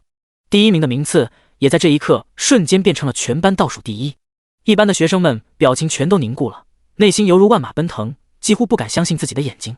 这他妈怎么回事啊？2班那边则是在经过短暂震惊之后，全都开始大笑了起来。聊天频道瞬间再次沸腾。尼玛呀，你们1班是想笑死我们吗？还他妈6万积分，我真的绷不住啊！我想到你们1班废物，没想到你们1班这么废物啊！你们1班最强才0分，也就你们班那个周书桃还挺厉害的。书桃吗？我认识，夏京周家，他能拿到这个名次，我们一点也不意外。现在1班的积分排行榜上，周书桃成为了第1名，因为乔小雨退了，陆白变成了0分，而周书桃经过了刚才的猎杀，现在积分已经达到了6500分，1班第1名。而在总榜上排名第3，前面分别是6900分的唐小龙，以及7200分的江修。江修在看到陆白积分的时候，也感觉到了大跌眼镜，让他期待了这么久的东西，最后竟然是这种结果，0分。这也让他开始怀疑自己眼睛是不是看错了。然而再仔细的看一眼，确实还是0分。之前的马杰更是气得全身发颤，我特么竟然输给了这样一个人。但很快，江修身旁的另一名下属就提出，不对啊，江老大，之前那个凶兽领地不是陆白那家伙刷的吗？他再怎么样也不可能是0分啊。马杰也反应了过来，确实，可是这积分排行榜上为何说他是0分？江修也皱起了眉头，内心疑窦丛生，可无论怎样他都想不出答案。学校的显示是绝对不可能出错的，事实说明陆白现在的积分确实是0分。2班的其他人都已经乐开了花了，这样一来，1班第1名就成了周书桃，而周书桃怎么跟他们老大江修对比？一开局就落后了1000多分了，也就是说这一次对赌他们赢定了啊！一旦胜利，将得到整整1半积分，这是多么诱人的奖励！1班这边所有学生甚至都顾不上聊天频道中2班的嘲讽了，一柄冰冷的利剑已经悬在了每个人的头顶。按照现在排行榜上的分来看，这个对赌比赛他们劣势很大。如果他们所有人都被扣了1半积分，那么最后的总积分对比也会完蛋的。到了那时候，1班所有人的内心在这一刻都跌入了谷底。而在另一边，陆白他现在的心情也是一言难尽。我就知道鬼学校不会白白掉馅饼，猎场结界没有那么简单，鬼学校还是要搞我啊！自从他启动了积分对赌令之后，下一刻地洞的大门就被彻底封死，和之前在1班的那个结界一样，必须完成学校准备的挑战，才能够从这结界之中出去，并且在此期间内，陆白的所有积分将会被暂时屏蔽。也就是说，如果陆白不能够在1个时辰之内，在对赌比赛结束之前杀出去，那么这场比赛他们1班就输了。校长当初设计这个猎场的时候，应该不只是恶趣味，他这样做能够准确地关注一个班中实力最强的人。毕竟能够进入猎场最深处的学生，肯定是班上实力最顶尖的了。而这个最顶尖的学生发现对赌令，并且启动对赌令之后，他就会被关在这个结界之中，并且屏蔽他的所有积分。如果1个时辰之内出不去，那么就极可能输掉这场对赌比赛。陆白内心不由暗笑，狡猾，真是太狡猾了。这校长果然和他前世的记忆一样，是一个处处都狡猾的老家伙。这么设置的目的，应该就是逼着被困住的学生想办法从结界中杀出去吧。毕竟在这样的威逼下，确实能发挥出一个人的极限潜力。陆白这一刻也不得不接受这个挑战了。那么应该怎么样才能从这结界中出去？他并不惧怕挑战，或者说他就是冲着挑战而来的。陆白拿出黑之种握在手上，朝着地洞的深处继续走下去。在走了大概1分钟之后，前面变得宽敞了许多，竟然出现了一个巨大擂台。与此同时，天空中亮起了一行金色小字：请注意，1分钟后，本猎场中所有2阶以上凶兽中的幻影将会被传送到这个地洞的擂台之上。凶兽的幻影和本体实力完全一致，他们会不停追杀你，直到他们死亡或者你死亡。将幻影击杀之后，外面的本体也会被击杀。同时，在结界之中击杀的凶兽获得积分乘2，一共会传送进来50只2阶凶兽。但考虑到你是学生，只需杀死10只就可以离开结界，但前提是你能活着出去。赌博有害生命，努力吧，校长大人。诸葛黎阳。第77章，联合组团猎杀。陆白看完这行字之后，不知该如何吐槽校长的操作，但最终还是表示情绪稳定。不就是杀凶兽吗？擂台开始微微颤动起来，随着空中悬浮的金色小字消失，数十道光芒从天而降，一个又一个的2阶凶兽幻影出现。而此刻，一般猎场中，不明真相的众学生还沉浸在茫然和恐惧中。完了呀，没有了乔小雨和陆白，我们这场积分对赌还怎么赢？2班那个江修实力真的很强，可是好端端的，陆白的积分怎么会不见了呢？难道是学校故意搞我们？一定是学校的系统出了问题，必须发表抗议了，我们不能就这么坐以待毙啊！一旁，周书桃还有李天乐、萧雨萌、林阳等人也都在盯着积分排行榜，心中充满了震惊和疑惑。李天乐满脸不解，陆白的63000积分怎么会突然清空啊？学校搞什么鬼？林阳面色沉肃，想出了一个较为合理的解释。校长在外地一直没有关注考核现场，难道是他看陆白积分太离谱，所以出手抹除了？要知道，一中校史上还从未出现过首场积分破万的学生。这场对赌赛和一般的所有学生都紧密相关，如果最后他们输了，那么每一个人都会被扣除1半积分的。因此，众人都很紧张。这积分的用处除了考核评比，作用也是很大。在学校技能馆中，可以凭借积分兑换技能书，在校擂台、武道馆等多个场合都是可以作为货币使用的。而最重要的是，校长为这次考核准备了灵丹，他们都准备考核结束之后使用积分兑换灵丹。这一场对赌赛输了，直接1半积分没了，这种事光是想想就能让学生们痛不欲生。很快，大量学生不满情绪就酝酿了起来，大家都想向学校抗议，希望学校能对陆白积分被抹除这件事给一个说法。就在一班的众人闹得越来越大的时候，茅屋出面了。他脸色冰冷，手持5星附魔剑，一出场，那身上独有的暗影刺客气质就压制了在场所有学生。这气质比刀剑更尖锐，比雪山更冰冷。学生们纷纷被吓住了，当场全都闭嘴。你们在这里吵什么？学校的系统怎么可能会出错？陆白的积分被抹除，一定是他自己做了什么导致的。再在这里聒噪，扰乱考核秩序，小心我不客气！赶紧滚去刷怪！猫屋这一番恶狠狠的斥责，让原本还喊着抗议的学生顿时萎了。被抹除是因为陆白自己吗？可恶！那我们应该怎么办？就这么等着输掉积分赛吗？众人的脸都耷拉了下来，内心充满绝望。有人跪在地上，不甘地握紧拳头，狠狠捶向地面。不行，就算是没有陆白，我们也绝对不能放弃。不是还有舒桃姐吗？我们继续辅助舒桃姐，她的积分和江修差距并不是太大，只要我们最后努力，这场比赛也不是赢不了的。众人都纷纷重新燃起了斗志，很快就再次凝聚了起来。周书桃也主动表示，接下来会全力为了积分对赌赛而战。一班几乎所有学生几乎都站在了一起，而这一次，他们只为周书桃一个人刷怪。不远处，林阳、李天乐、萧雨萌一行人望着一班浩浩荡荡大部队，犹豫良久，也选择了加入其中。我们也来帮忙吧，毕竟如果输了比赛，他们3个积分也要减半。这种规则的驱使下，他们不得不拼命战斗。一班全员除了陆白和乔小雨之外，都联合了起来。猫屋望着这一幕，缓缓退到了一边，美眸中也有些震撼。没想到这群杂鱼凑到一起了呀！一班30多人的团队开始朝着猎场中心进发，一路上碰到了不少一阶凶兽。在这么多人面前，一阶凶兽已经完全不被放在眼里，出场就会被秒杀。众人会故意将最后一下留给周书桃补刀，经验所有人都是能吃到的，但是积分只属于周书桃一个人。很快，他们就扫荡了外围整整20多只一阶凶兽。周书桃的积分飞快上涨，很快就破了7000。他的内心对同学们很感激，暗暗决定更加卖力，一定不能让班级输掉这场积分对赌赛。另一边2班也发现了，一班周书桃的积分上涨速度非常快，江修和唐小龙都不约而同加快了脚步，他们就要到达猎场最深处了，一定要有3阶怪啊！江修已经做好了战斗准备，眼神锐利的如同鹰眼。而这边的一班已经杀到了猎场的中心位置，太爽了！原来组团刷怪效率这么高的吗？那是肯定啊，人多力量大嘛，我们一人一个技能就能秒杀一大片一阶凶兽了。可是，一阶凶兽的积分和经验毕竟还是少了，如果能出现二阶凶兽就好了。放心吧，二班的这个猎场，二阶凶兽数量很多。你们看，前面不就有吗？有人发现了前方50米处有二阶凶兽的踪迹，随着走近，大家惊喜地发现，不仅有二阶凶兽，而且还有整整5只。天呐，发财了！快快快，把这5只集火秒掉，就算一只能提供500积分，5只也能提供2000多积分了呀！如果能发现凶兽领地就更好了，击杀领地的首领级凶兽，一只就能加1000多积分呢。众人都是热血沸腾，在此之前，大多数人见到修为稍微高一点的一阶凶兽都会感觉非常害怕。然而现在面对整整5只2阶凶兽，士气反而十分高昂，甚至有一种找到宝藏的感觉。30多个人皆是全神贯注，全力以赴。虽然配合达不到最佳，但能发挥出来的战斗力也非常惊人了。众人有把握拿下这5只2阶凶兽，只不过显然这5头凶兽也不是吃素的。战斗一开始，立马就变成了一场恶战。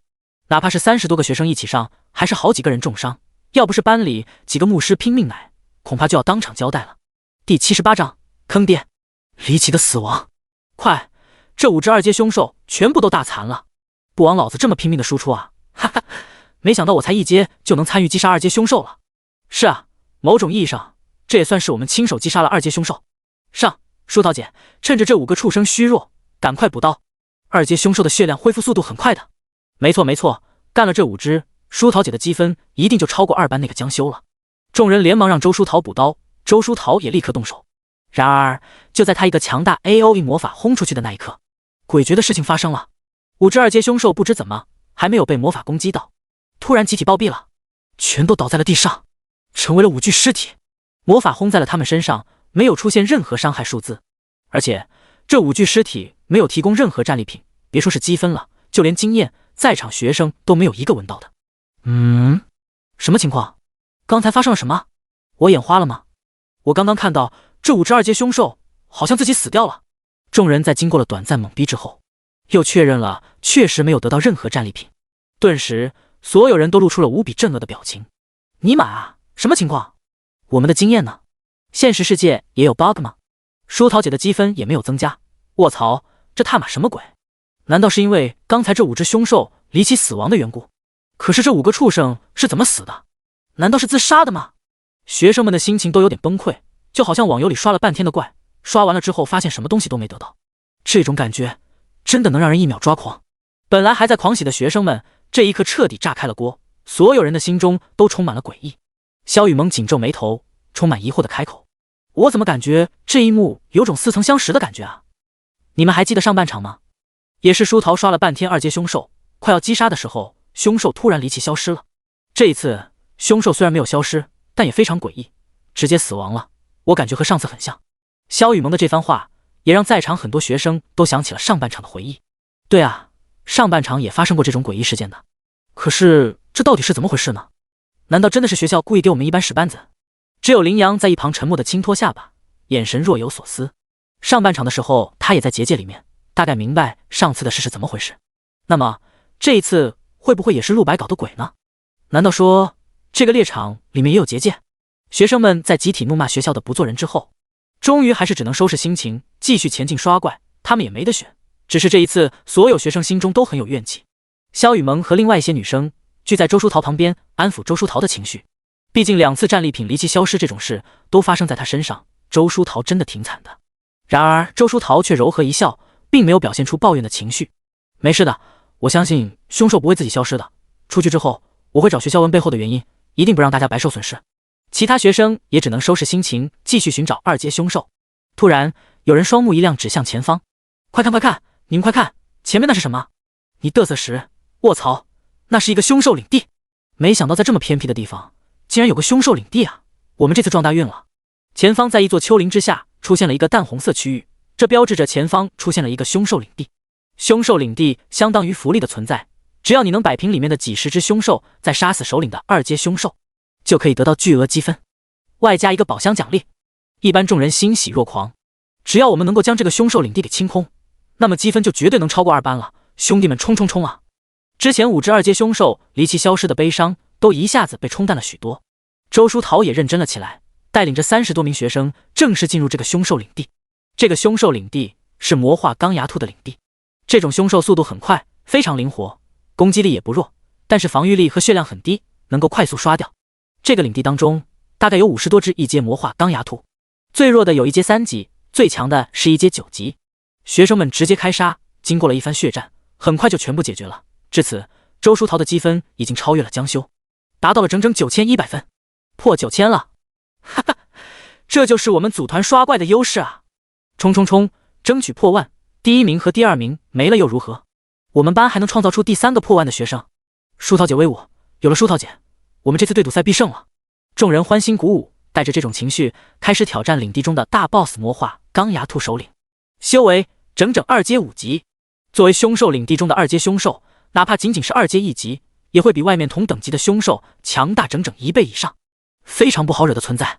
30名学生展开殊死搏杀，疯狂消耗，终于魔化钢牙兔首领血量见底，而且进入了残废状态。这一次的周书桃不等其他人提醒，提前吟唱了一个高伤害魔法，朝着钢牙兔首领猛轰过去。然而福无双至，祸不单行，之前的情况再一次发生了，这只钢牙兔首领竟然再次离奇死亡，魔法打在尸体上，一点伤害都没打出来。周书桃也没有获得任何积分，其他学生们也没有得到任何的经验。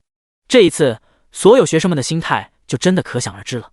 经过短暂的集体寂静之后，不少人立刻就抓狂了，疯狂对学校阻拦输出，有些心态暴躁的人甚至现在就想传送出去，找学校高层们好好理论一下。周书桃也充满疑惑地皱起眉头，这究竟是怎么回事？而此刻结界之中，陆白正手持黑之种，热火朝天的刷怪，在他面前已经有整整20多只2阶凶兽的尸体了。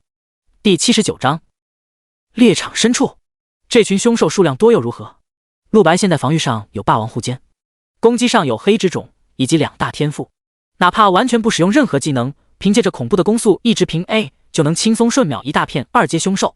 陆白甚至觉得只有面对数量这么多的敌人时，自己这攻速流才真正有用武之地。眼下面前还剩下30多只2阶凶兽幻影，分布在他4面8方。虽然要求上只用杀死10只2阶凶兽就可以从这里离开了，但是学校显然没想到有一天会关一个像陆白这样的学生。陆白决定了将所有凶兽全部刷完了再离开。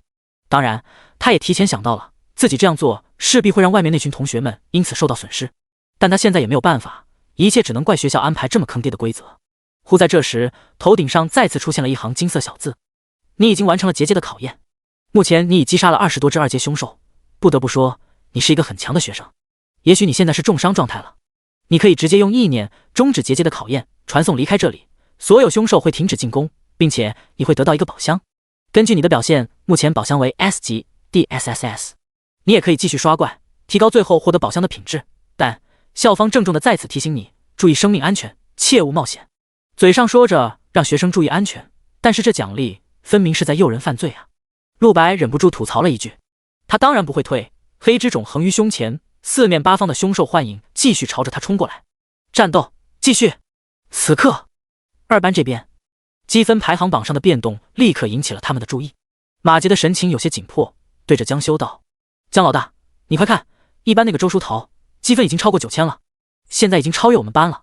要知道现在才过去半个小时而已。所有2班的人看到之后都感到很震惊，无法理解周书桃是怎么提升的这么快的。由于2班的贵族学生很多，性格上也更加跋扈，目中无人，所以2班的贵族学生和平民学生之间割裂更加严重。2班的平民倒是不介意效仿1班的团结战术，围绕江修。然而江修和唐小龙已经带着一群随从深入结界深处了，平民学生们实在没有条件深入危机四伏的猎场去追着给江修他们打辅助。江修不带他们，他们也没办法。班级聊天频道中，很多2班的人都充满焦急。怎么回事？1班那个周书桃积分一直在疯涨啊，照这样下去，半个小时之内他积分肯定破万。尼玛啊，我们班的第1名江修现在积分还没动呢，1班这是怎么做到的？周书桃一个人刷怪怎么会有这么快？恐怕他们是采取了战术。你们看，1班的积分排行榜上除了周书桃，其他人积分都没动，他们肯定把积分都让给周书桃了。只可惜这种战术在我们班，大部分人只能在聊天频道里发牢骚，却还不敢直接骂江修。除非有人真的想拿自己的生命开玩笑，平民学生与顶级贵族之间的差距就是大得让人心寒。不过，二班众人的发牢骚还是无形之中给江修创造压力了。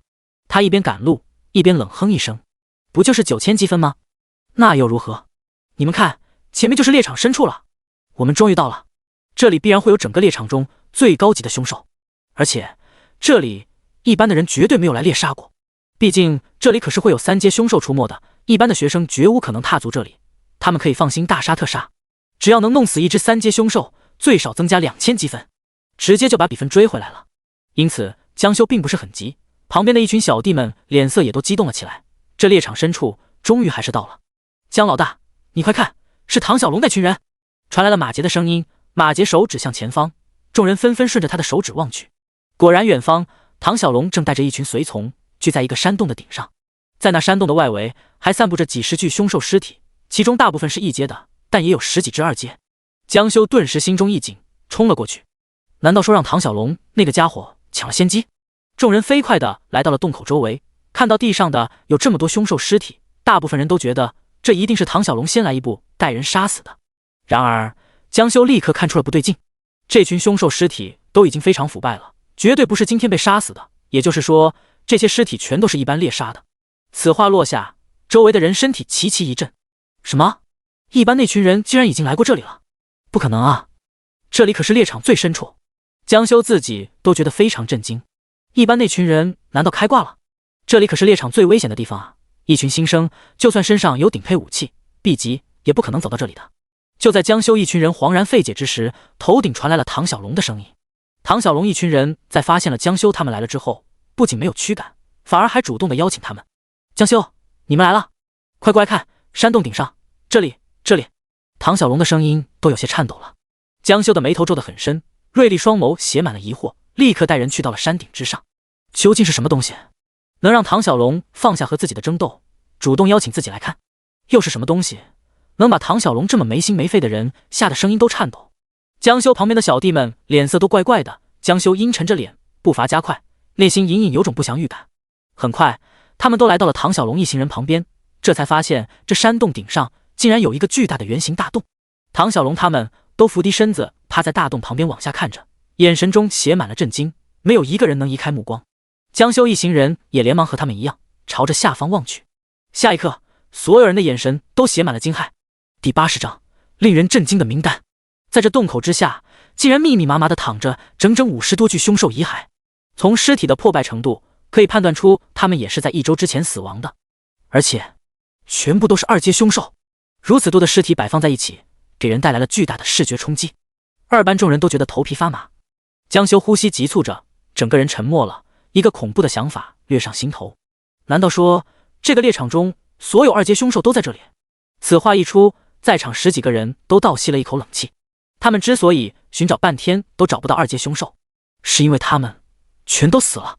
我之前还以为是一般实力太弱，所以学校给他们分配了一个高阶凶兽极少的猎场，没想到这些凶兽是一般的人杀的。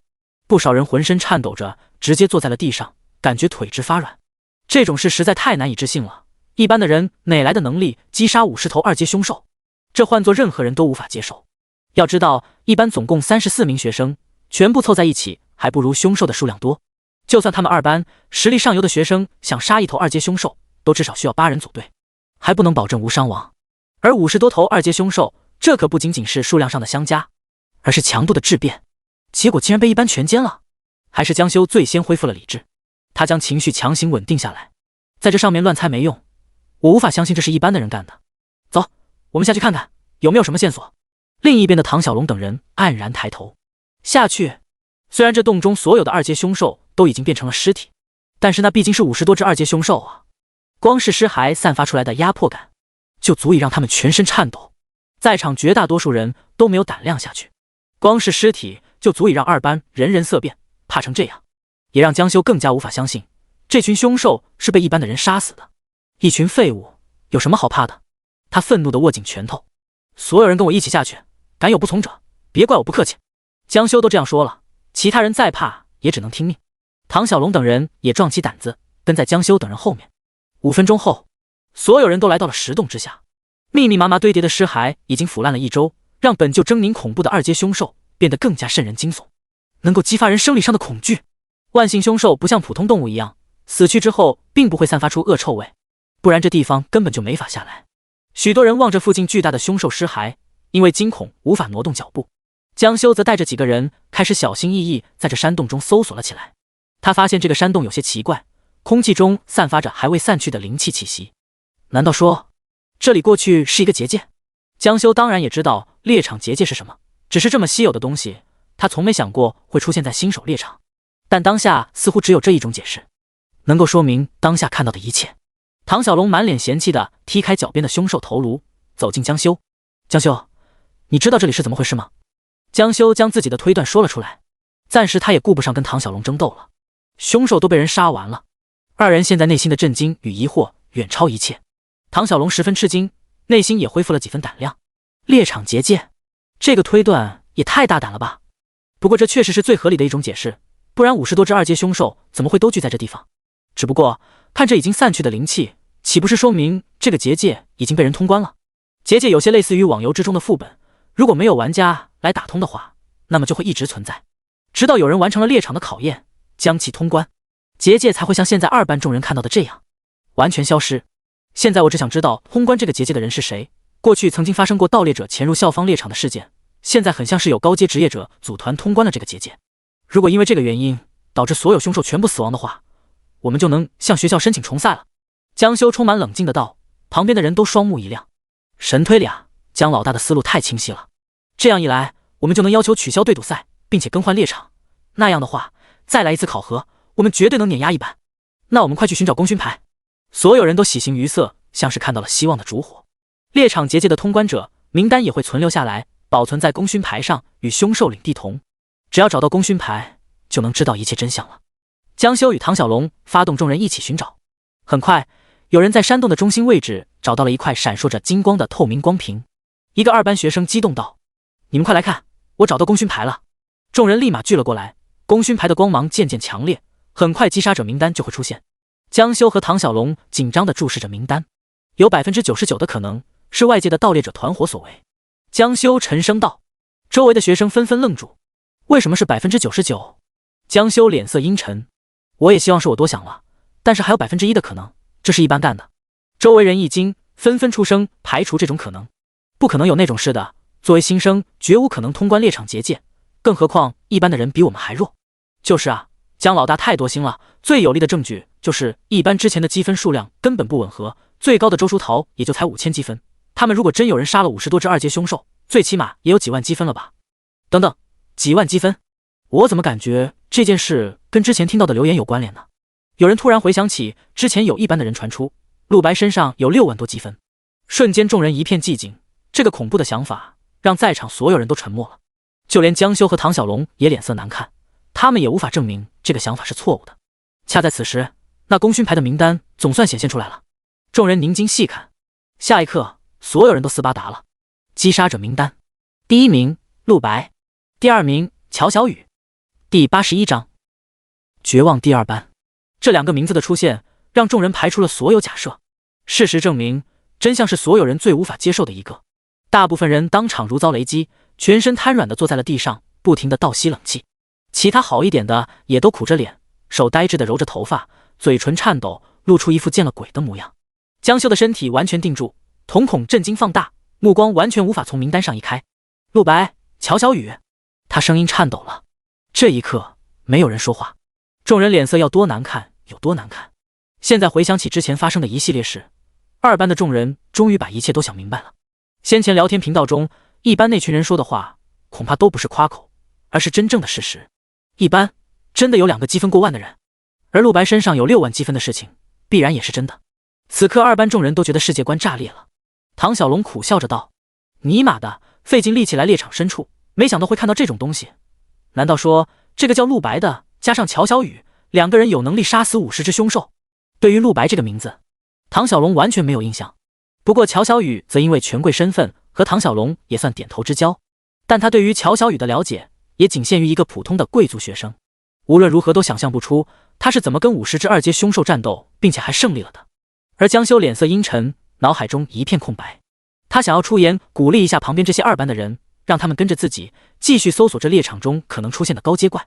然而这次他自己都觉得底气不足。你们也别太沮丧了，我们还是有机会的。马杰脸色难看至极地说。姜老大，真的还有机会吗？如果这猎场中的凶兽不是被盗猎者团伙杀死的话，我们就不能申请重赛了。凶兽是被另一个班级的学生杀死的，这显然属于规范之内的事，学校定然许可。二班的人不能以此为理由不承认这次比赛，也就是说他们被一班以这种方式在上半场的时候就被安排得明明白白了。在场二班的人内心都充斥着绝望，原本看不起的一班突然变得这么恐怖，他们不仅觉得打脸，更觉得无力。别说是二阶凶兽全死完了，就算是二阶凶兽还在，他们也竞争不过陆白啊。6万积分，这已经是一个不可能超越的数字了。就连唐小龙都默不作声，已经默认这场对赌赛会输掉了。众人想着马上自己的积分就会被砍去一半，这一刻都心疼得如同刀绞。有人开始大声抱怨，这该死的对赌令，我们辛辛苦苦刷怪挣来的积分马上就要被一班夺走了，这还不如杀了我算了。操，这是老天在玩我们吗？一班凭什么会那么强啊？这个叫陆白，他究竟是怎么做到这一切的？他难道不是个新生吗？我现在退出考核的话，出去立马把积分花完，能不能不扣我的积分啊？我刚好准备用这些积分学习几本珍贵技能书啊。我已经眼馋3年了呀。没用的，我刚才看过了，对赌赛结束之前，我们的积分会被锁定，花不出去的，我们注定要割让一半积分给一班了。江修听着耳边嘈杂的议论声，拳头攥得越来越紧，很明显大家心态都在崩溃边缘。终于他忍无可忍，够了，你们难道这就怂了？别忘了，积分排行榜上陆白的积分现在是0，就算他之前得到过几万积分，但现在他肯定因为某种规则积分被清零了，这不是天赐良机吗？我们怎么能不抓住？我这次是来找3阶凶兽的，你们看，虽然这猎场2阶凶兽全都死了，但是尸体里面并没有3阶凶兽吧？所以你们只要找到3阶凶兽，辅助我击杀他，然后积分超过周书桃，我们就赢了。江修的话语充满煽动性，眼神中带着不容置疑的威严。他说话在2班是最有分量的，而且这番话确实有些道理，如同在绝望中的最后一线生机。在场众人心态真的渐渐回来了，比起放弃挣扎，做事自己被扣除一半积分，他们更愿意再挣扎一下。只是苦于没有方案，而现在江修告诉了他们一个方案，他们当然愿意拼命，哪怕只是为了守护自己的积分。江老大说的对啊，还有3阶凶兽，我们只要找到3阶凶兽，将其杀死，就能得到大量积分了。之后还可以一起去大范围猎杀1阶凶兽，也能得到不少积分啊。这样一来，想要赢过周书桃也是不难的。众人的士气逐渐回来了，江修脸色终于缓和几分。唐小龙也说，虽然和江修是竞争关系，但为了守住积分，这一次愿意辅助江修。就在众人开始议论要去哪里寻找3阶凶兽之时，突然唐小龙头顶上的一块钟乳石开始松动。这钟乳石看上去早就严重受损了，一直摇摇欲坠，最终经过几百小时的挣扎之后，还是挺不住了。钟乳石轰然断开，朝着下方砸了下来。唐小龙正在和众人谈话，根本躲闪不及，钟乳石直接砸在了他的头顶。轰的一声，钟乳石化成了一堆碎片，唐小龙被砸得眼冒金星，差点直接昏了过去。他一手捂着头，一边破口大骂：靠！尼玛的，为什么会有石头掉下来？这他妈什么情况？要不是老子职业是重型战士，这一下绝对重伤。重型战士比普通的战士职业品质更高，尤其是血量、防御力这些基础属性，1阶的时候就比其他职业强大好几倍。也幸亏是砸在了身为重型战士的唐小龙头上了，换了别人最轻也是重度脑震荡。然而就在唐小龙跳脚的时候，其他人却并未关心唐小龙被砸这件事，而是呆呆地望着这堆石头残渣。众人发现在这堆残渣里面竟然混着一张巨大的凶兽蛇皮，不知是谁惊骇开口，这灵力气息，这蛇皮大小，无论是从外观还是气息上判断，这都很像是3阶凶兽霸王红蛇的蛇皮啊。第82章最后希望，亡灵蝙蝠。众人能够看出眼前的这张蛇皮已经残缺不全了，上面甚至还有被灵力炙烤过的痕迹，哪怕是探查能力一般的学生都能看出，这3阶霸王红蛇生前必定和职业者发生了战斗。然而职业者使用了类似于魔法的强大手段，瞬间秒杀了霸王红蛇。他身体除了一些蛇皮之外，其他部位什么都没有留下来，但仅仅这些蛇皮就足以证明他3阶凶兽的身份了。江修弯下腰，将蛇皮捏在手里，呼吸急促着，眼神无比紧张。你们先别急，虽然看起来很像3阶，但也许这并不是3阶凶兽呢。等我详细调查一下才能确认结果。江修最后试图稳定军心。三阶凶兽的外皮和二阶相比有显著差异，三阶凶兽的外皮已经轻度精化了，将变得比牙齿和骨骼还坚固。正因如此，这头霸王红蛇全身组织都没了，但是还能剩下点蛇皮。二班众人跟江修一起低下身子抚摸蛇皮，发现这蛇皮真的已经精化了，这是三阶凶兽最有力的证明。唐小龙哭丧着脸，尼玛呀，真是三阶凶兽！其他人也都全身瘫软，绝望感在每个人心中弥漫。这只三阶凶兽的出现，证明了他们最后的希望也破灭了。只有江修还不死心地摸了一遍又一遍，他已经明知真相是什么了，但是他不愿意承认。难道这只三阶的霸王红蛇也是被陆白他们猎杀的吗？这怎么可能？江修自信整个高三没有人能比自己更强，但是让他去杀三阶凶兽，绝对和自杀毫无区别。旁边小弟都走上来劝道：江老大，我们还是放弃吧，真的没希望了。我们从一开始就落入了陆白这个混账的圈套里。是啊，这个猎场里面根本就没有高阶凶兽，我们接下来无论怎么努力都不可能赢了。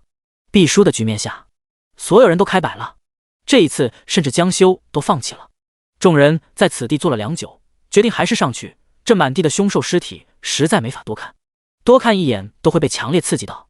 巨大的挫败感充斥在江修心头，他这辈子还从没被人这样碾压过，从没觉得这么无力过。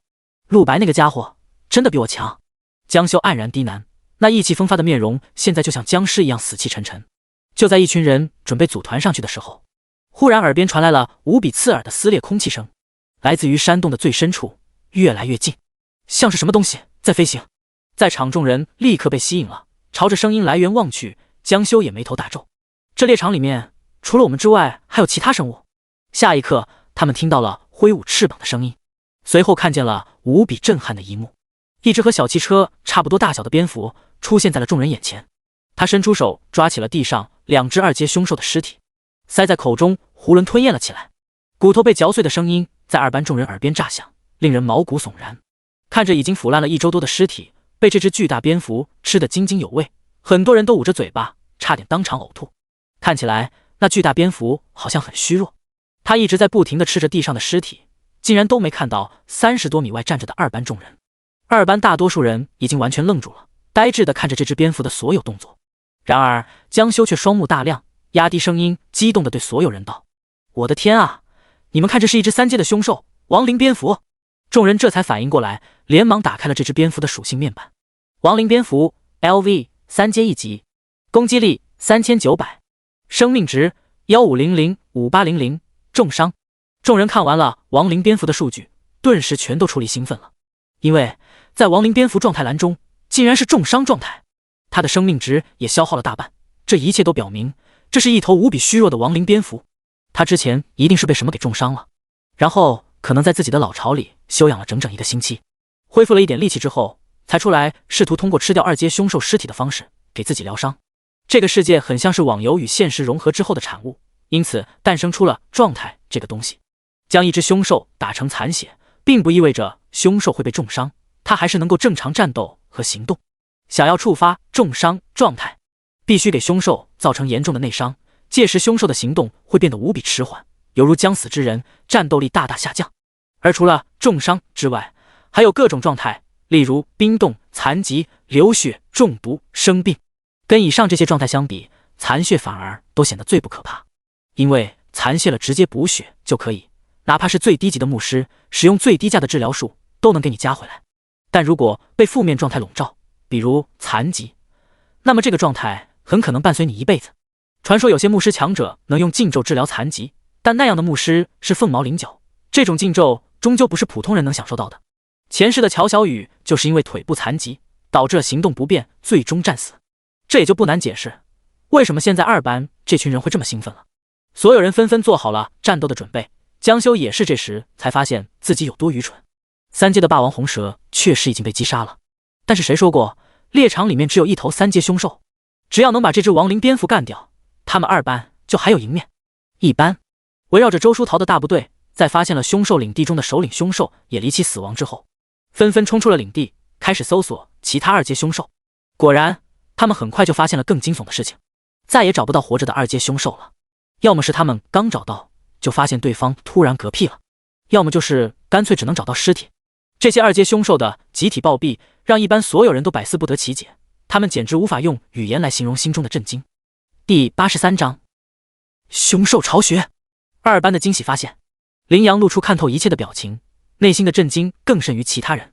他确信这绝对是陆白所为，难道说他再次将这个猎场的所有二阶凶兽全部清空了吗？这个人简直恐怖如斯啊！周书桃则是满面疑惑，感到不明觉厉。他没想到竟然会发生这样的事。一只两只凶兽离奇死亡可以用巧合来解释，但现在整个猎场所有二阶凶兽全都离奇死亡，这背后绝对是有人在操纵这一切的。一般众人坐在地上，嘴中都骂骂咧咧。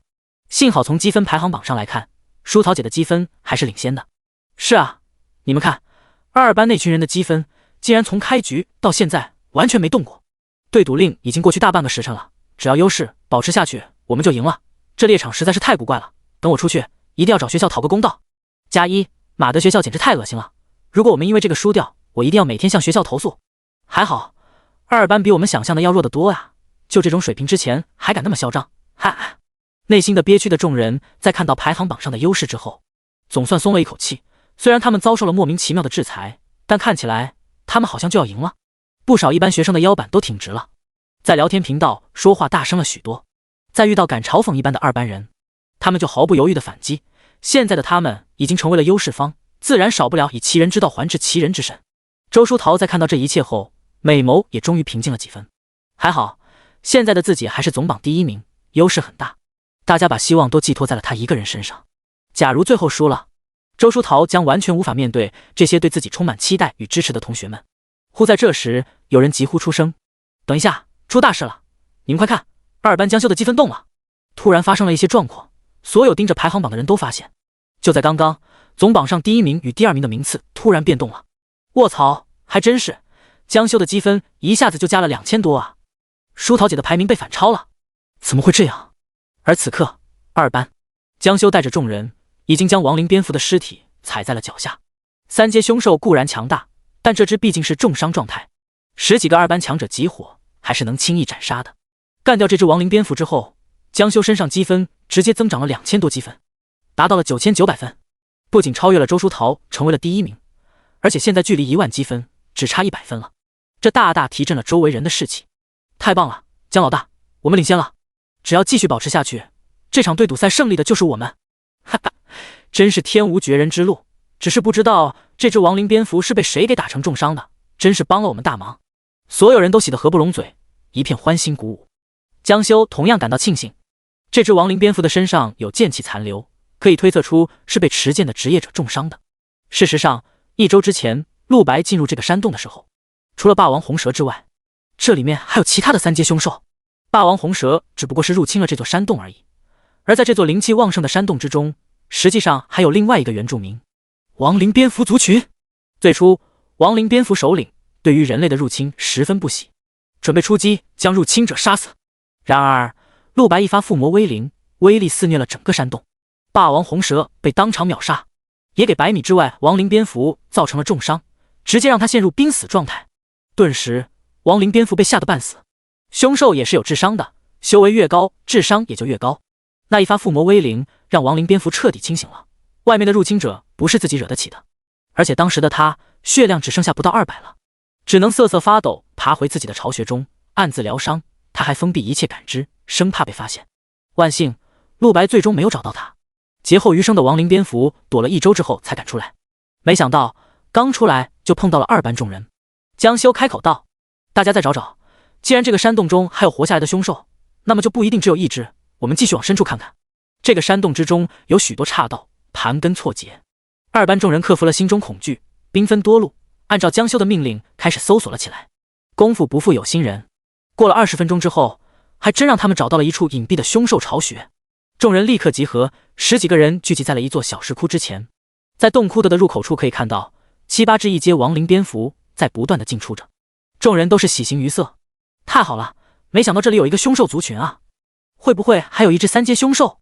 只要我们能再杀死1只，就可以直接奠定胜局了。杀进去就知道了，就算只是这些1阶亡灵蝙蝠，也是不菲的积分。这些亡灵蝙蝠的修行就都不低了，基本上都在1阶6级之上。二班众人不敢打草惊蛇，一直等到全体集合之后才敢出手。唐小龙主动挡在最前面，和几个战士职业的同学充当肉盾。幻影之术，唐小龙使用自己的独家技能，瞬间创造出了3个自己的分身，然后再使用另一个技能盾山之力。他与分身共同举起一个重型光盾，长宽5米，挡在所有人之前。敌人的攻击都会被这个光盾挡住，而自己人的攻击却可以穿过去。这个光盾的数值等同于唐小龙自身生命值的3倍，所以只要后面的牧师给他不停加血，那么这个护盾就是无敌的。一群异阶的亡灵蝙蝠在发现了人类之后，立刻进入了战斗状态，朝着众人冲杀过来，然而却被唐小龙的光盾死死挡住。后方江修带着众同学几轮猛攻，很快所有异阶亡灵蝙蝠就全部被杀光了。这一战，江修也展示出了自己强大的职业能力，他的职业是御龙师。第84章御龙师，江修的职业。江修如同魔法师一般吟唱，不多时，一只黑龙从他手心中释放而出。黑龙体长足有20多米，双目血红，十分凶煞，霸气无比，在这狭窄的山洞中显得有些拥挤。黑龙受江修意念驱使，一口龙炎直接将一大群亡灵蝙蝠全部清掉。1056、1236、1159，一记普普通通的龙炎，伤害能够达到1000以上，而且还是范围攻击。在场同学纷纷惊叹，江老大这黑炎魔龙，不管看了多少次都觉得牛逼啊！可不是，这黑炎魔龙可是在魔域中捕捉到的，现在只有1阶，传说9阶魔龙拥有毁天灭地的力量。江老大实在太强了，这种程度我们完全没法相比啊！御龙师这是一个高阶职业，但处境上却和附魔师有些相似。在1000年前，御龙师是毋庸置疑的顶级职业之一，觉醒了这个职业，就代表了必定走上人生巅峰，受万人瞻仰。然而放在今天，却不再是顶尖职业，更像诅咒，因为它有一个比附魔师还要尴尬的地方。御龙师，你最起码要有龙啊！龙需要御龙师后天捕捉，并且签订契约。然而当今世上，龙族已经衰落，几百年没有在世界上出现过了，甚至很多人推测，龙族极可能已经灭绝了。可想而知，如果是一般人觉醒了这个职业，必将面临无龙可用的窘境，最终要么郁郁而终，混得狗都不如，要么将就一下，和类龙生物或是与一些带有残留龙族血脉的凶兽签订契约，但那样根本就无法发挥出御龙师这个职业的真正力量。而江修，他是夏京的顶级贵族，这份背景足以使他哪怕觉醒了御龙师这种职业，也能高枕无忧。家族的强者直接潜入了魔域，最终以2名6阶强者战死的代价，抓回了这只1阶的黑炎魔龙。自此，江修成为了真正的御龙师，这是一个真正的顶级职业。在清掉了10几只1阶的亡灵蝙蝠之后，他再次得到了1000多积分。随后江修操纵魔龙，释放龙炎，灼烧洞口，将洞窟外层防御也全部焚毁。片刻后，洞窟大开，众人看见了，里面竟有整整80多只1阶亡灵蝙蝠。更令二班众人没想到的是，在洞窟最深处，竟然还有一只3阶的首领级亡灵蝙蝠，他似乎也在重伤状态中，虽然无力地倒挂在壁顶上，但目光却充满警惕的时刻凝视着洞外的人类。二班众人顿时又惊又喜，如果能将这么多的凶兽全部吃进去，他们这场对赌赛必胜无疑。此时距离比赛结束只剩下半个小时了，刚好够他们打赢这一仗。江修命令众人打起精神，虽然面前的奖励足以让人疯狂，但假如不慎的话，他们极可能会全军覆没。果然，那首领级亡灵蝙蝠很快就出手了，他已经知道了另一只首领蝙蝠战死的消息。虽然自身重伤，可他明白，想活下去只能把这群人类都杀了。亡灵蝙蝠张开口，释放亡灵超音波攻，刺耳的音流回荡整个山洞之中，如同鬼哭，就连山洞中的岩石都剧烈颤抖。二班的人充满痛苦地捂住耳朵，然而作用不大，很多人跪倒在地，感觉全身的骨头都在颤抖，完全无法行动。还有些人被这超音波直接致盲，眼前一片漆黑，什么都看不见。更有甚者，身体比较差的直接瘫倒在地，七窍流血，就连使用保护符石的力气都没了。一个又一个状态出现在众人头顶，致盲、致盲、晕眩、重伤、重伤。也就江修和唐小龙靠着一身顶配装备能够堪堪扛住，但也不好受。这就是3阶凶兽吗？明明已经重伤了，还能做到这种程度？仅仅一招，险些将他们所有人直接团灭了。江修确信，如果这是一只全盛状态下的亡灵蝙蝠，他们必死无疑。万幸亡灵蝙蝠的超音波无法持久，重伤的他累了之后不得不停下休息。江修抓住机会，驱使黑龙，一口极致龙炎朝着洞窟中爆射了过去。巨大的爆炸声响起，整个山洞震动，死伤的一阶亡灵蝙蝠不知好几。其他学生还能动的也都赶紧加入了战斗。在此期间，80多只一阶亡灵蝙蝠也在反扑。唐小龙在前面死命挡住，如果不是身上治疗药水够多，差点就要遁破人亡。在经过了10几分钟的恶战之后，所有一阶亡灵蝙蝠被全部歼灭了。众人剑指3阶首领蝙蝠，这场战斗胜负已然明朗。首领蝙蝠使用最后余力释放出超音波攻，这一次首领蝙蝠竭尽全力，在场学生全部浑身颤抖，倒在地上动弹不得。就连江修和唐小龙这回也扛不住了，不得不捂住耳朵，脸色难看。然而头顶的黑炎魔龙却完全不受这超音波攻的影响，他面色如常，一开口，龙吟放出，瞬间打断了首领蝙蝠的吟唱。龙曾是统治世界的种族，凌驾于万族之上，而龙血是世界上最高贵最强大的血液。在这样的法则之下，黑炎魔龙可以免疫任何低等种族的精神攻击，而他反而能碾压对方。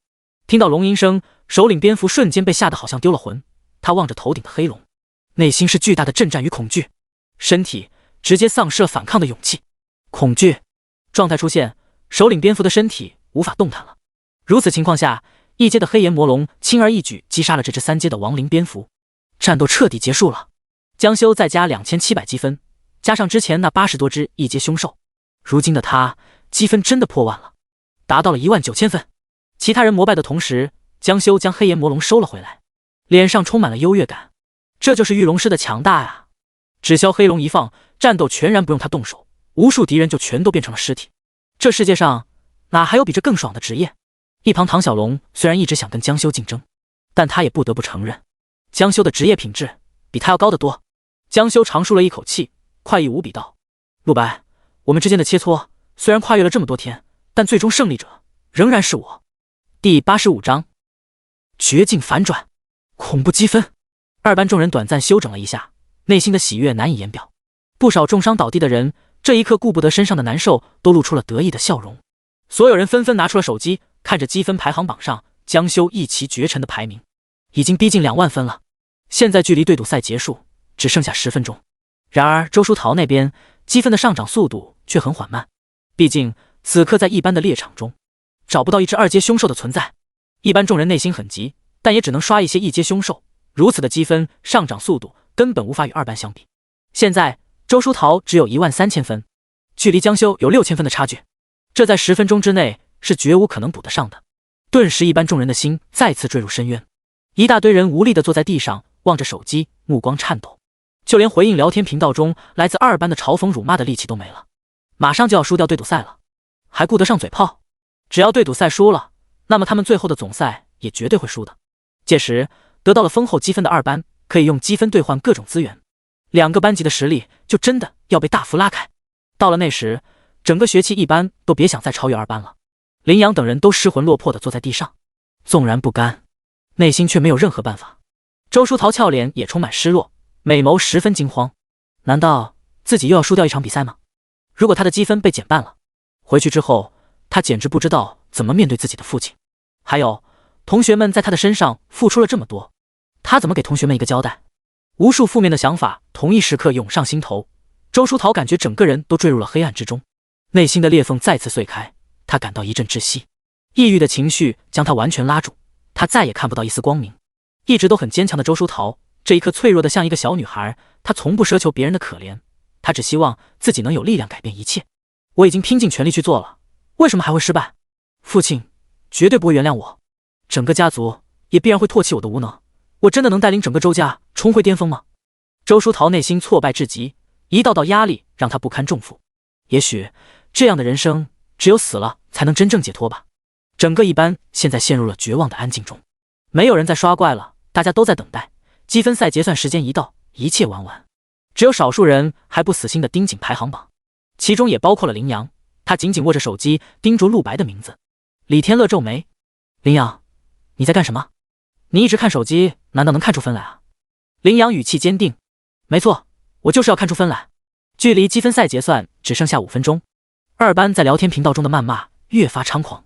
就在这时，陆白的积分骤然变了，林阳第一时刻捕捉到了这个变化，他看到陆白的排名从最后一名一下子暴涨到了第1名。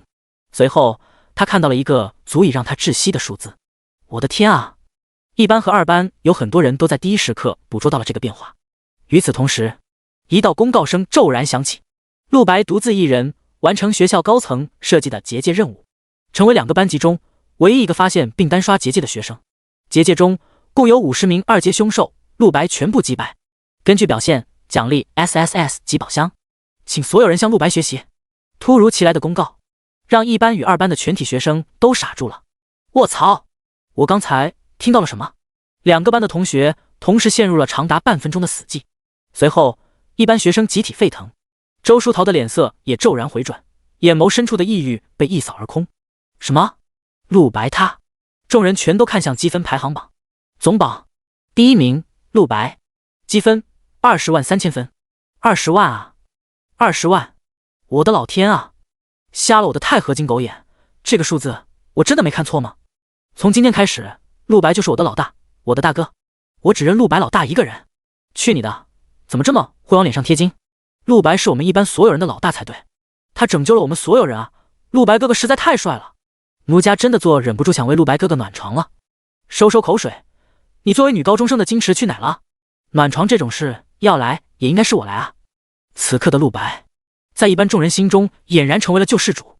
在看到陆白以10万积分强势回归总榜第1名的那一刻，众人内心的喜悦、震撼、敬畏是无法用语言来形容的。萧雨萌和李天乐也都傻了，他们真没想到陆白积分还真的暴涨了。林阳一边震惊一边露出了一个得意的笑容。怎么样，我猜的没错吧？而另一边2班众人的心情就完全相反了。不少人刚才还正在聊天频道中打字嘲讽1班，突然公告的声音响起，所有人打字打到一半的手骤然停住了。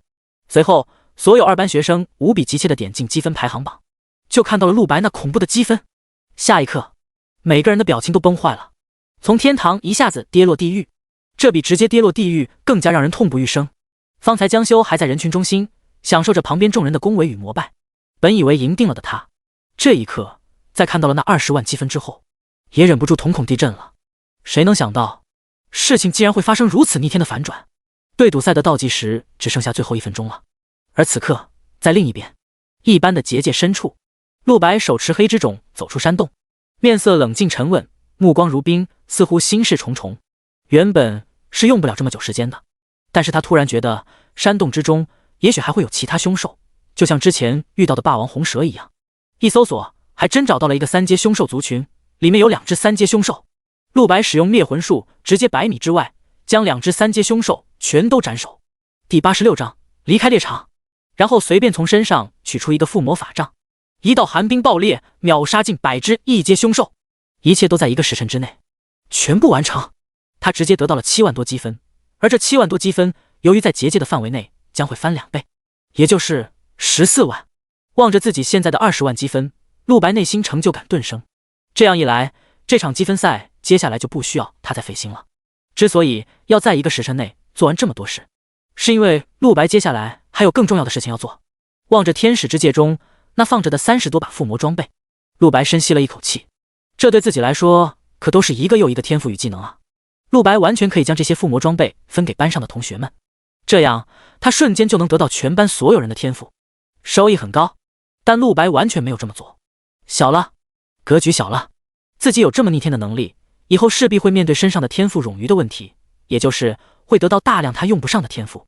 为了避免这种事情的发生，陆白当然要避免夺取废物天赋，尽量去夺取天赋更强大的人了。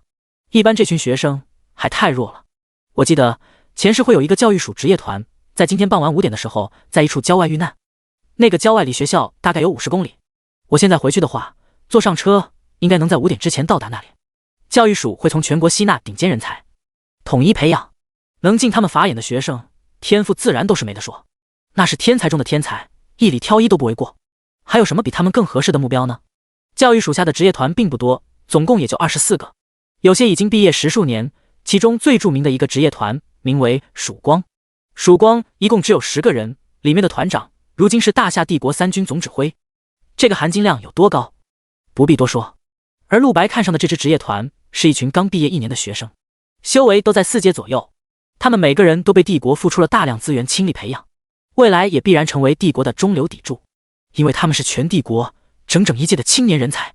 前世，他们的死霸占了整整1个月各大软件新闻的热搜头条，震惊了全国，无数人为此扼腕叹息。陆白早前附魔身上这堆装备的时候，就是为了这件事做准备的。积分对赌赛时间结束，开始结算。这时，充满威严的公告声终于在2个境地内响起了。2班第1名江修，积分19600分；1班第1名陆白，积分203800分。获胜者陆白。2班失败，对赌赛生效，惩罚即刻降临。顷刻间，2班所有学生个人积分产生巨大的变动。最引人注目的就是江修的19600分直接被砍成了9800分，其他每个人也都眼睁睁地看着自己的积分被减去了1半。整个猎场中哀嚎声不断。蓝霄作为2班带队，眼睁睁看着这一切，眼神中藏不住惊诧。来之前他从没想过这一场对赌赛会精彩到这种程度，更没想到江修这么强的学生都会被击败。望着远处脸色难看至极的江修，他从没见过这个少年露出如此挫败的表情。曾预言2班必胜的他，这一刻不好多说什么，只是在内心暗暗记下了一个名字：陆白。而在2班痛心疾首的同时，1班所有人的积分都开始狂加。2个班级的人数是一样的，都是34人，按照各自名次获得对面班级成员的积分。陆白是第1名，就能获得同样是第1名的江修积分9800分，名次越高加的越多。整个1班充满了欢呼和浪叫声。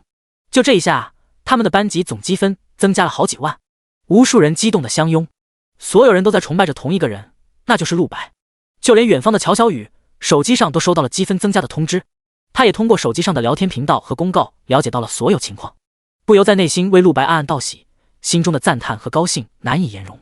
正在全场震动之时，又一公告降临：1班学生陆白使用保护符时传送回到校园。听到了这个消息，1班的人和2班的人都惊了。1班众人一下子从狂喜中抽了出来。虽然对赌赛胜利了，可是猎场考核还剩下2个时辰，陆白怎么就走了？不过在20万积分的加持下，以及对赌赛的奖罚，接下来1班就算集体躺平，最后也是必胜。众人唯一的遗憾是，一群崇拜陆白的学生们没法当面表达内心的敬意了。不少人还想着要抱陆白大腿的，毕竟同样作为平民学生，陆白比起那群贵族而言好接近得多。尤其是不少女生满眼失落，陆白哥怎么离开了啊？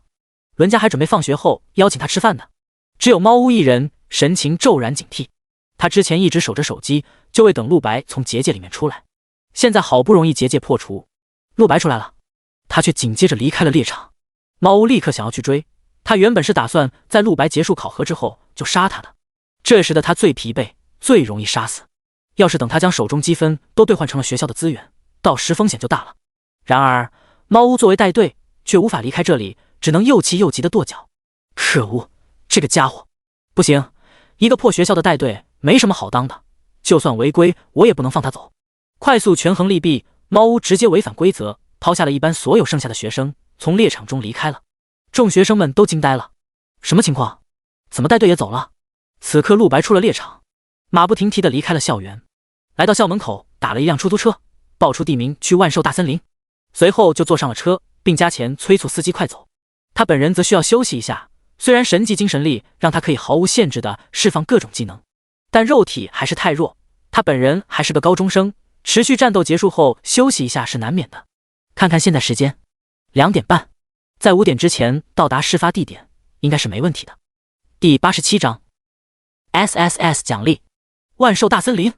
万寿大森林是夏京附近最凶险的地方，在整个夏京帝国也是最大的凶兽栖息地之一，一直以来都是恶名昭著。占地上1万平方公里，里面据说就连9阶凶兽都有。前世那个教育署的职业团跑去那里刷怪练级，执行任务，也不难理解最后为什么会遇害。陆白独自前往寻找他们，自然也要冒重大风险，但他的内心是很自信的。打开个人面板，如今他的修为一栏赫然写着3阶1级6500-50000，他3阶了，也觉醒了第2个本命技能。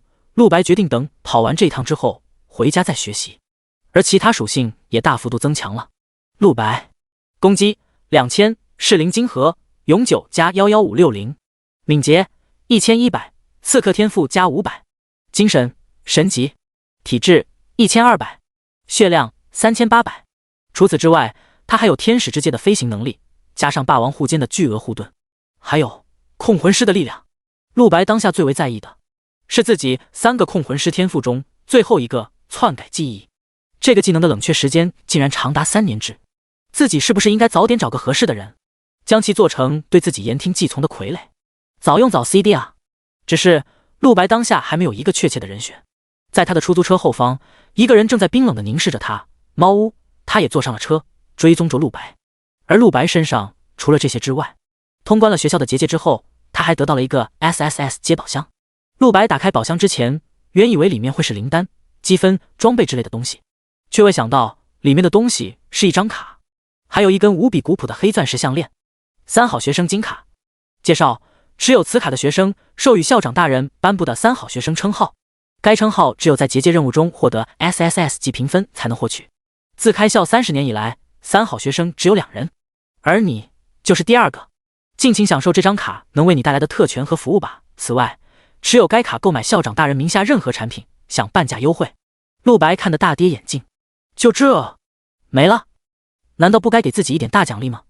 比如有了这张卡，可以不用上课，出入校内所有修炼场所，免费获得各种修炼资源，装备武器灵丹免费送之类的。而且3好学生这个称号敢不敢再幼稚一点？陆白一头黑线，最终也只能将这金卡收了起来，看向了仅剩的第2件宝物——黑色钻石项链，古神的灭灵项链，微残破，等级 SSS， 技能1，古神庇佑，戴上它，屏蔽外界一切探查类魔法、技能或禁咒，哪怕是凡人戴上它，一名9阶强者精神力全开，亦无法发现。技能2，古神灭灵，使用此技能将自动检索附近所有使用搜查类技能、魔法、禁咒的对象，并立刻获取其所有属性信息，并令其精神力受创，失效10秒钟。技能3，不死古神，为你免死一次，而后本装备彻底残破。这就是项链的全部效果了。陆白忍不住瞳孔瞪大，立刻将这项链戴在了自己脖子上。项链已认主，除你之外，任何人无法取下。陆白总算明白了，为什么刚才那张金卡那么没用。感情这宝箱最大的宝贝在这，就这一串项链，再多的积分也比不上。哪怕只单论这无条件免死一次的特性，便胜却人间无数。学校竟然下了这么大血本，把如此至宝放在一个连会不会被发现都不知道的猎场结界里。这可是 SSS 阶装备啊，举世罕见的 SSS 阶装备，自己在半个月里捡漏了2个。而且以校长的贪财本性，这种至宝竟然不自己吞了。陆白无法理解，只有一件事是可以确定的，自己撞了大运。出租车经过了1个多小时的车程，终于将陆白送到了目的地，到达了万寿大森林的入口处。万寿大森林占地上万平方公里，分为外部、中部和深处，外界配有几千个传送小门，可以通过传送小门进入外部和中部的各个分区，但是深处却没有传送门，因为人类暂时没有能力在深处安置传送法阵。陆白此行也用不着去深处，前世的那个职业团只是在万寿大森林外部而已。外部的凶兽最弱，即便如此也曾多次出现过7阶凶兽，越往里面凶兽越强。这个职业团虽然全是天才组成，但毕竟还是初生牛犊，再狂也只能止步于森林外部。那个职业团的名字我没记错，应该叫做蓝蝶。至于所在位置，他努力回忆起前世新闻报道上的地名。对了，应该是巨灵山脉。陆白找到了巨灵山脉的传送点，直接进入传送。这个传送点可将他直接送到100里之外的指定地点。就在这时，后方的猫屋也悄悄尾随跟了上来。万寿大森林的入口处云集了上百名职业者，每天光是人流量就有几万，每个传送点亦是人头攒动，因此猫屋可以放心跟踪陆白，不会被发现。只是他有些搞不清楚陆白的意图。这万寿大森林可是凶险之地，就算是我也不敢独自前来。陆白为什么要急匆匆的来这里，甚至不惜中途退出猎场考核？猫屋眉头皱得很深，但没有想太多，这里是个好地方。要是陆白死在了城市里，说不定自己还会被怀疑，但死在了凶兽大森林里面的话，绝没有任何人会追究。他迫不及待要用刀在陆白的脖子上画出精美的图案了。猫屋伸出舌头，陶醉地舔了舔红唇。好极了，陆白，你为自己挑选了一个完美的目的。此刻，巨灵山脉处，一支30多人组成的职业团正在和一群凶兽中酣战着，其中有12个人的面孔明显很年轻，他们是同一个人职业团的，名为蓝蝶，每个人都是刚从高三毕业1年的学生。第88章蓝蝶职业团，每个人的职业都不低于4阶。短短1年时间到达这种程度，除了他们自身的努力和天赋外，国家也提供了不少帮助。除了这12人之外，其他的人也是一支职业团，但却来自于军区。他们看上去年纪只比学生们大一点，约莫20多岁，是教育署从军队职业团中专门调来的军人，职责是保护蓝蝶。军队有20多人，隶属于同一个职业团，修为大多在5阶上下，最强的团长修为6阶。这样的安排有2个巧妙之处：第一是确保了蓝蝶的生存能力；第二，不仅让蓝蝶修炼了，也让军区的职业团顺带着练兵了，不是？教育署和军区一直有这样的合作传统，至今还未发生过大的问题。只见30多人组成的队伍正对森林中的各种4阶凶兽进行着围杀，一座奔流不息的大瀑布成为了众人的背景，水流撞击礁石的声音不绝于耳。地上有几10具凶兽的尸体，一个一头蓝发扎着双马尾的少女笑道：太棒了，夏团长，只要再击杀20只4阶凶兽，我们的100只猎杀任务就圆满完成了。蓝发少女耐念儿，口中嚼着泡泡糖，不时吹出一个泡泡，谈笑间就挥出一个又一个强大魔法，一只又一只凶兽倒下。而团长夏从文微微点头，脸色很冷静。虽然快要结束了，但你们要记住，哪怕是最后一刻也不能掉以轻心。看，前面出现新的凶兽了。他意念一动，一双眼睛竟然变成了红色，立刻读取出了这只凶兽所有信息。狂野战星4阶9级凶兽，是个难缠的角色。他的弱点在腿部，一共有6个技能，分别是：这是团长夏从文的天赋，眼睛能够立刻检测出凶兽或者人类的全部信息，就连弱点在哪、技能是什么都能完美检测出来。在他眼中，任何秘密都藏不住。其他成员们纷纷听从团长的指示，认真战斗，所有行动都无比娴熟，配合默契。各个职业成员之间相性极好，哪怕是一旁的军队职业团都表示，哪怕是职业军队也很难达到他们的配合水准。很快，狂野战星就在众人的绞杀中倒下。蓝蝶势如破竹，他们明明刚从高3毕业才1年，但已能明显看出战斗素养完全不同于普通学生了。而蓝蝶的所有成员都不知道的是，千里之外，在教育署总部，几10双眼睛正在注视着他们的所有举动。徐玉杯和文人阳以及几位教育署高层坐在中间，脸上都带着浓厚笑意。徐玉杯开口：看样子上一届的学生1年来的训练成果非常显著，他们都通过了考验。其他高层亦露出赞许之色。这场猎杀任务从一开始到现在，他们都表现得非常亮眼，每个人都让我觉得惊讶。这说明了帝国的培养没有白费，尤其是团长夏从文，指挥水平太高超了，完全不像一个大学还没毕业的学生。我从他身上看到了叶秋刚的影子。叶秋刚，这个评价太高了吧？那可是我们整个夏京帝国的骄傲。不过夏从文这个孩子确实很出色。除了帝国教育署诸多高层之外，还有许多被邀请过来的宾客也在场，其中包括了夏京一中校长须发皆白的诸葛黎阳，还有包括宣从双在内的一群老师。帝国军区高层严老、夏京大族雷加雷厉海、柳家柳如烟，此外还有多个大族以及帝国其他部门的高层。雷厉海与柳如烟虽然背景都不弱，但在场上这群人之中显然是气场最弱的，他们本没有来到这里的资格。唯一的原因仅仅是因为在蓝蝶的成员中有他们家族的后辈，雷厉海他的大儿子就是蓝蝶成员之一，仗着这层关系才被邀请来这里的。而帝国教育署之所以广邀这么多人，就是为了给帝国的其他部门展示一下教育署的训练成果，这是每年雷打不动的传统。徐玉杯凑近严老，脸上邪笑：怎么样老严，我们教育署的调教成果很不错吧？这群小家伙虽然都是天才，但距离强者还差得很远，只有教育署才能给他们正确的导向。严老冷哼一声，皮笑肉不笑：我明白我明白，您放心，你教育署今年还是帝国第1部门，我们军区将继续积极配合你们的合作。徐玉杯抬头大笑：能使动军区，我们教育署真是太荣幸了。而另一边，诸葛黎阳望着面前的大屏幕，里面在实时转播万兽大森林中的画面。他转过头望向宣从双：去年夏从文是从我们学校毕业的，宣老师，你应该兼任过1个学期他们的班主任吧？所以教育署让我们来看看这群学生的表现。在老夫看来，无论是夏从文还是其他孩子，都已经成长得今非昔比了。宣老师，你觉得呢？宣从双脸上并无太多表情，先淡笑了一声，附和校长，而后直接开口：他们却是天才中的天才，但校长您应该知道，我对贵族学生并无好感。宣从双自己就出身平民，而且因为一些原因对贵族的厌恶根深蒂固。蓝蝶的学生们确实都很强，但是其中却一个平民学生都没有。教育署只招收最精英的人才，很少有平民学生有资格被纳入其中，这让宣从双感觉失望。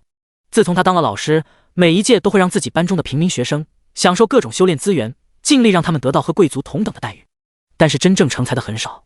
宣从双教过的学生里不缺天骄，甚至有好几个被教育署招收的学生，但他并不高兴。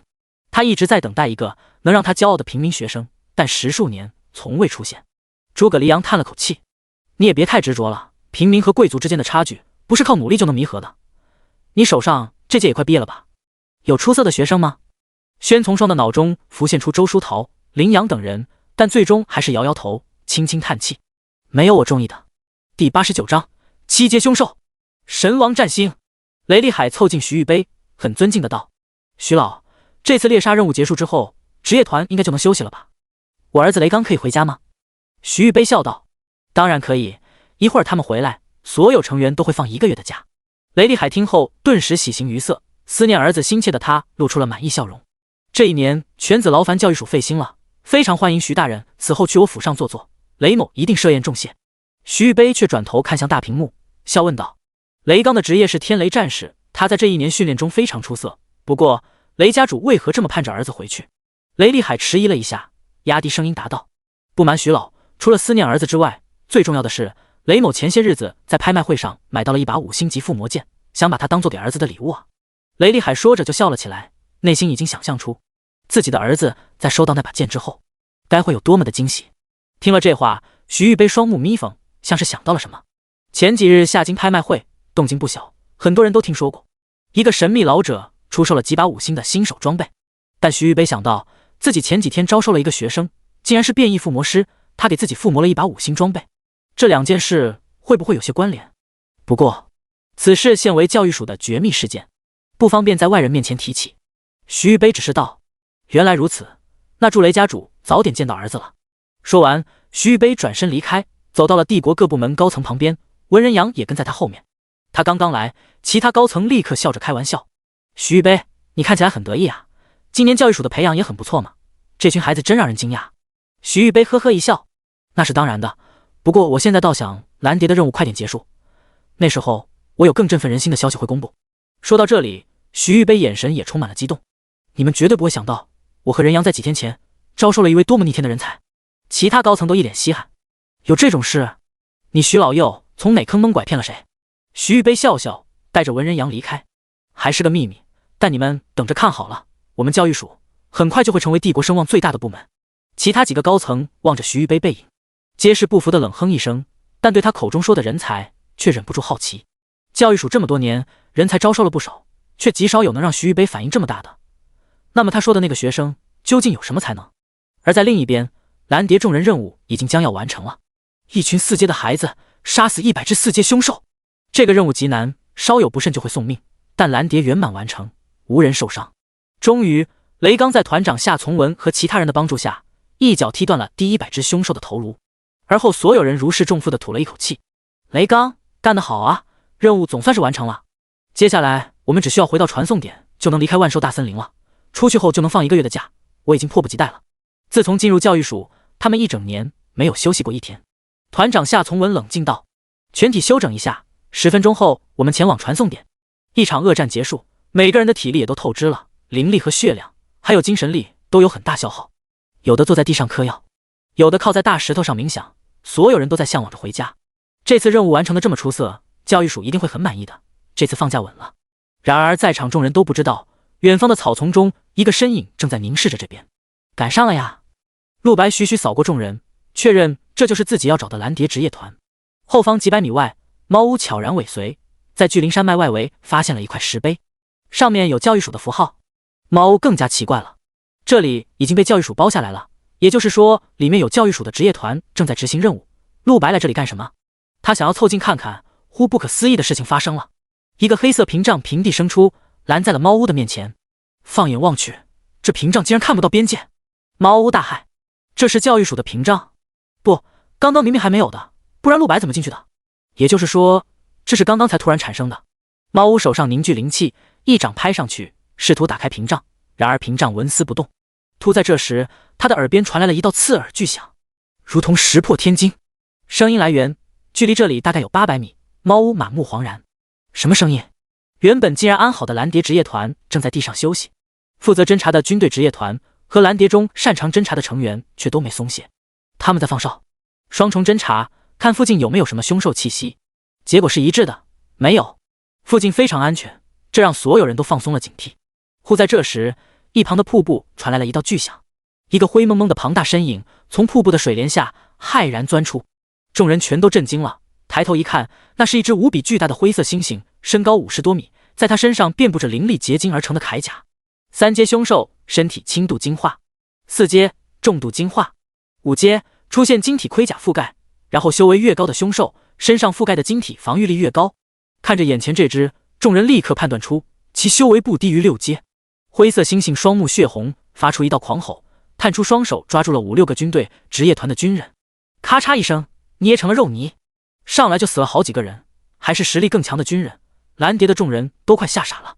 但团长夏从文十分冷静，都别慌，我们可是教育署下辖的职业团，帝国精英。他的话让队友们的情绪稳定了很多。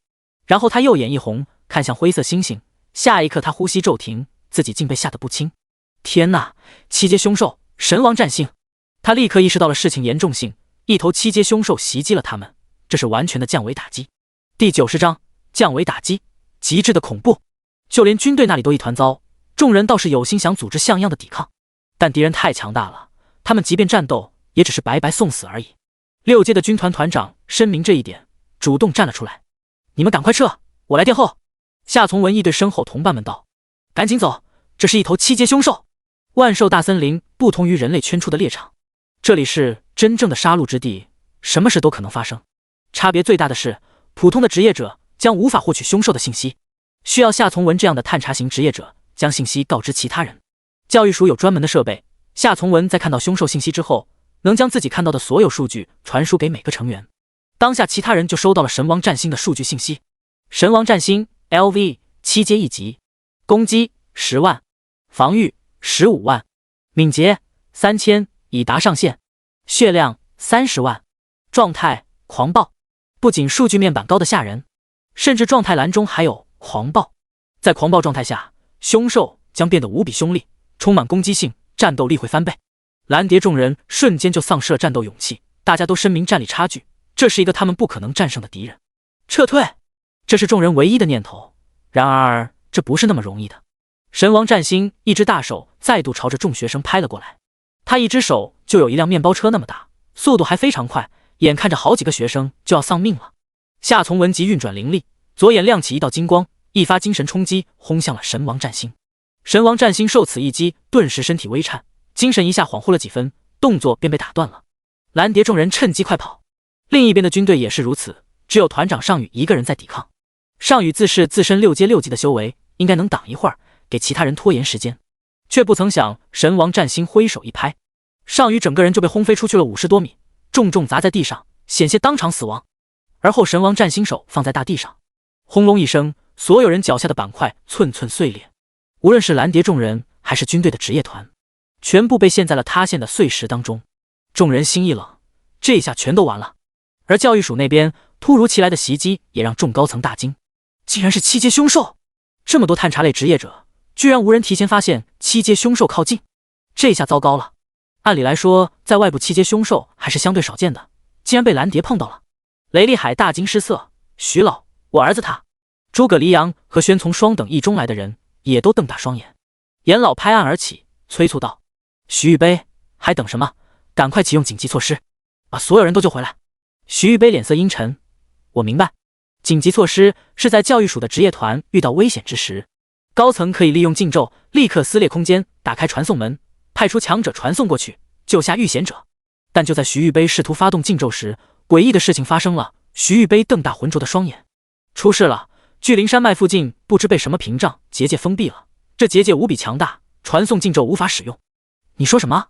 严老大惊，其他人也都露出了惊恐的神色。无法启动传送门，这也就意味着2个职业团的人全都凶多吉少了。诸葛黎阳脸色也严峻起来。屏障结界，是什么人有能力将整个巨灵山脉封锁，就连帝国教育署的禁咒都无法使用？蓝蝶这边情况已经岌岌可危，神王战星轰碎了大地，将所有人都困住。接下来当然就是屠杀。夏从文脸色难看至极，对着众人吼道：“都不要放弃战斗，为了帝国的荣耀，战斗至最后一息，哪怕是死在这里，也要让从这畜生身上咬一块肉。”大家都用出自身所有底牌，然而打在7阶的神王战星身上根本无关痛痒。先不说他那逆天的防御力和生命值，光是修为之间产生的伤害减免，就足够让这群学生的反击变成挠痒痒。而战星想杀他们，却比捏死一只蚂蚁难不了多少。说时迟那时快，巨行再次抓起好几个军团的职业者，轻轻一捏，几人命丧当场，碎掉的头颅、手臂，还有无数夹杂着鲜血的肉块从天空掉下来，像是下雨一样，落在了蓝蝶这群少年少女们稚嫩的脸上。饶是训练有素的他们，也有好几人当场崩溃了。完了，完蛋了，军团的团长都不是这怪物的对手，更何况我们。赶快向教育署求救吧。奈尼尔带着哭腔道，他从没这么绝望，从没觉得死亡离自己这么近。神王战星出现不到20秒，已经有7、8个人因此而死了。众人最后的希望就是教育署能派强者过来救他们，但很快就传来了一个噩耗。夏从文语气震惊的道：“怎么回事？联系不上总部，我们所在的区域好像被什么结界给屏蔽了，我们和外界完全失联了。”这句话让所有人瞳孔放大，心情当场坠入深渊。蓝蝶众人眼睁睁望着远方军团的20多人被神王战星屠戮，而等所有人死完，就轮到他们。这种等死的感觉比直接去死更加折磨。忽在这时，一道人影突然出现了，从众人的头顶落下来。神王战星还在对军团的职业者们屠杀着，那人影直奔神王战星而去。霸王护肩，一个覆盖50米范围的护盾笼罩在了所有军人的头顶。神王战星的巨手被护盾挡住，这护盾一共能提供10万点的护盾值，对于学校的学生们来说似乎很多了，但是对上战星却是被一巴掌拍得粉碎。但这也给所有军人争取了活命的机会，要是没有这个护盾顶了一下，刚才战星一掌，在场20多位军人全灭。军人一脸劫后余生的望着头顶那道人影，我们还活着吗？是那个人救了我们，好厉害，竟然能够使用出这么大范围的护盾。第91章宋5星附魔装备。远处蓝蝶众人亦瞪大双目，他们看到那人影手中是一把黑剑，在救下军团众人之后立刻接近战星。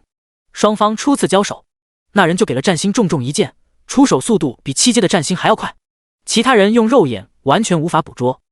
209680，一剑20万，将战星的身体打了一个踉跄，连忙后退，眼神中充满惊恐。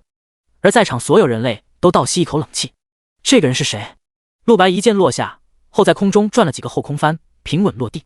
刚才的伤害是在吞噬生灵的增益 buff 下打出的，他吸取了神王战星的生气以及军团其中9位人类的生气，直接让伤害翻了10倍。本该一剑结果了这畜生，但是神王战星身上的盔甲太厚了，减免了大部分伤害，但现在他身上的晶体盔甲也因此大部分脱落了，防御力衰减了 95%。 这还是第一个能抗住陆白10倍伤害增幅的敌人。陆白自己都觉得不易，一直以来好像都没有能撑住自己1剑以上的敌人。而神王战星满目惊恐，狂暴状态下的他甚至都不得不冷静了下来，望着这个突然出现的人类，内心无比惊讶，自己竟然被敌人一击破了全身防御，外加掉了20万血。他无奈闭上双目，双手合十，周身亮起一道灰色结界，将整个身体都包裹在里面。随后血量开始以每秒1万的速度恢复。在这段时间，神王战星无法移动，无法攻击，但同样的，受到所有伤害会衰减 90%。 陆白明白这一点，所以也没有冲上去打他。7阶的凶兽果然还是太超模了。而军人团与蓝蝶的人内心都极为震惊，死死看着陆白。这难道是教育署派人来救他们了？众人想看看这人的样貌，却发现对方脸上戴着一个鹰嘴面具，一开口声音无比沙哑，似是一个老者。你们别怕，我是来救你们的。夏从文强行冷静下来，问道：您是教育署的大人物吗？陆白回答：不是，不要过问我的身份，我需要你们跟我一起杀死这只7阶凶兽。说完，陆白手摸向了天使之戒。而教育署总部这边，高层们也紧紧盯着陆白。原本以为蓝蝶和军团要全军覆没了，许多高层内心都十分焦急，陆白却在这个时候出现了，不仅救下军团的人，还重挫了神王战星。在场人都无比好奇这面具人的身份。徐玉杯，这是你们教育署派过去的人？严老眉头紧锁，不是说传送门用过了吗？这是怎么回事？徐玉杯也颇为意外，当然不是，这不是你们军区的大人物吗？就你们距离万寿大森林最近。严老立刻否认，然后又去问了其他几个部门，最终得出了一致的结论。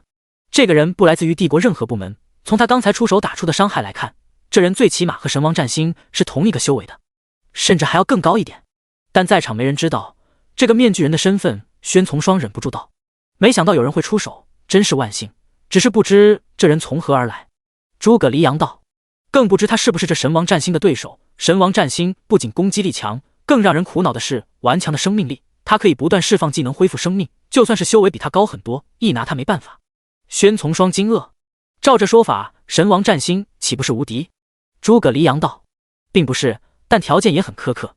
他进入技能需要2秒钟的吟唱时间，在这2秒内一次性杀死他，就可以击败战星了。”旁边几位老师听完忧心忡忡，按照这个说法，这场战斗还是很难打，想在2秒内秒杀一个7阶凶兽，谈何容易啊！除非有很多强者集火，不然只有那个面具人一人，战星很容易应付。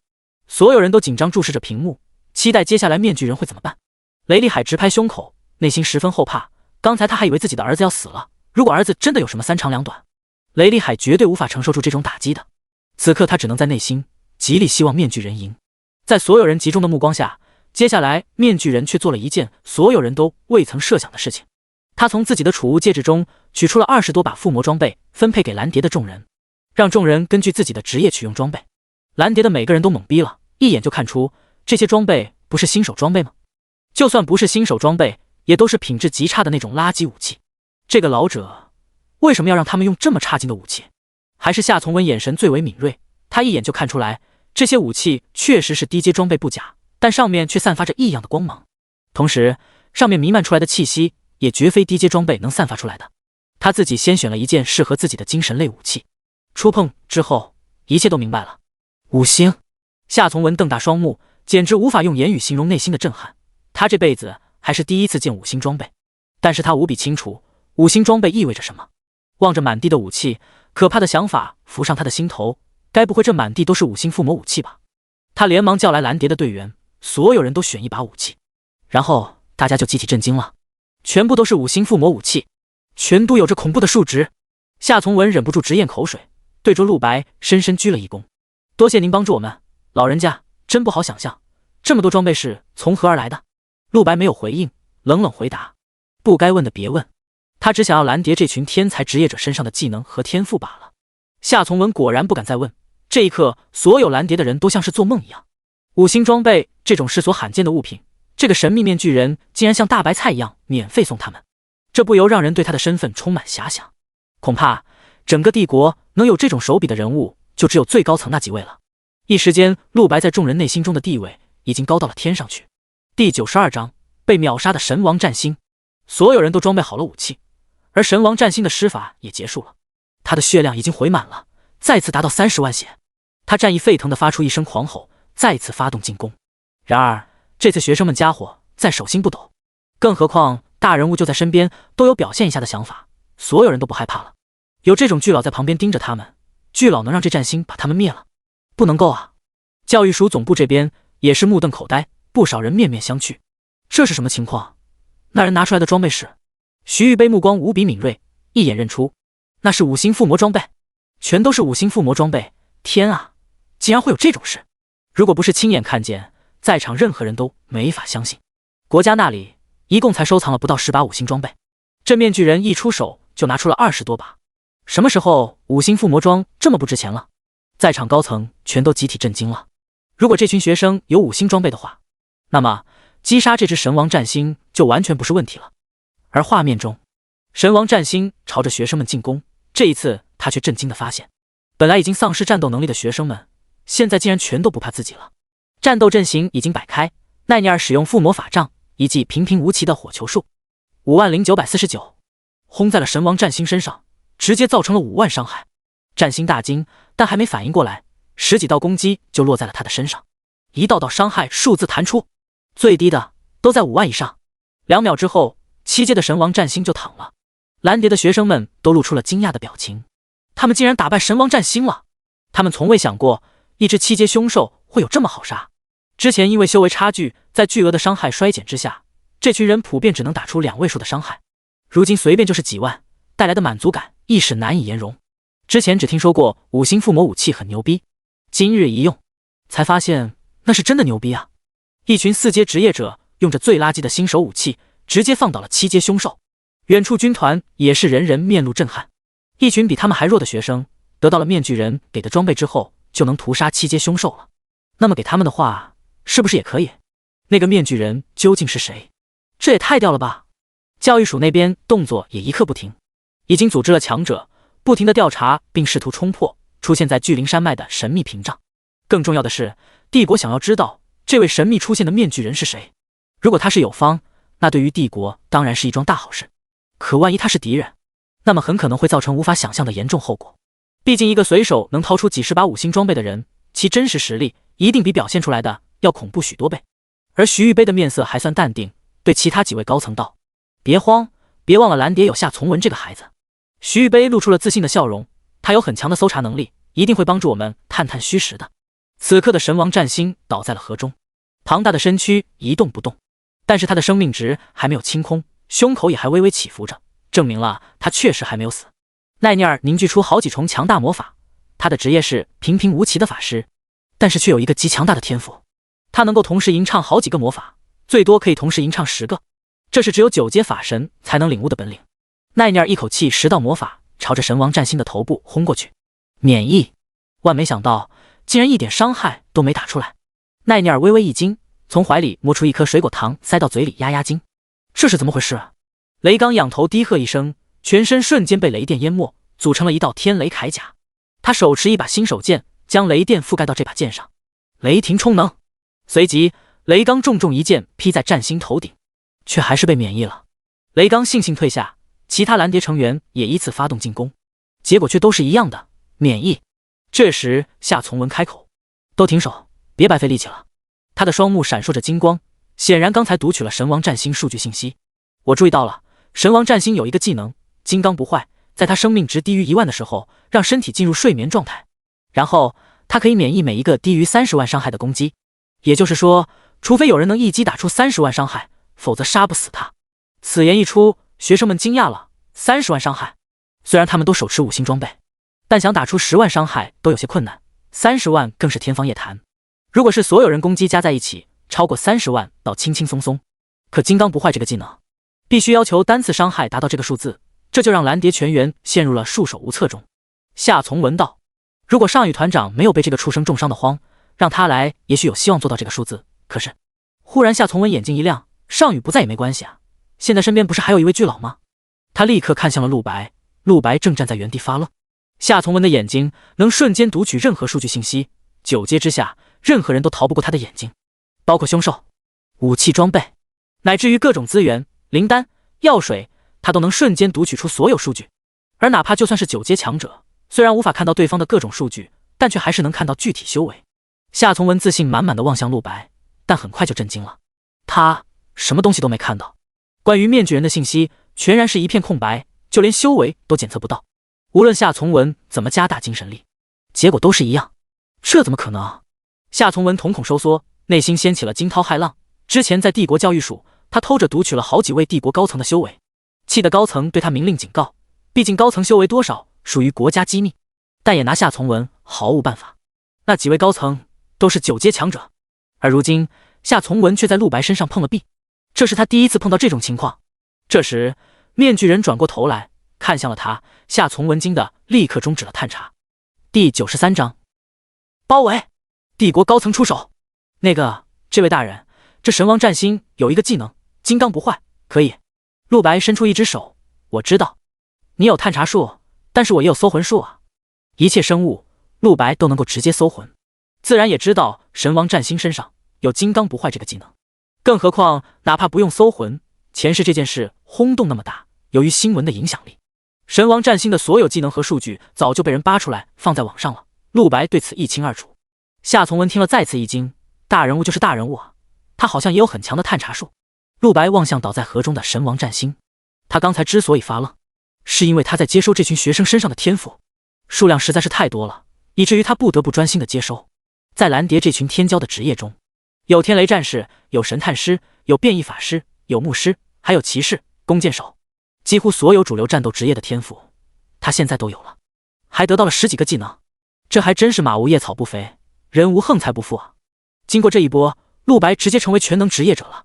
既然此行的目的已经达到，陆白现在只想赶紧脱身。帝国高层说不定已经注意到自己了。陆白仗剑生灵吞噬发动，很快就又吸取了军团中10个人的生气。被吸取的人露出了疑惑的眼神，一下子感到身体虚弱了不少，就像昨晚一夜没睡一样，但却也不敢提出什么异议。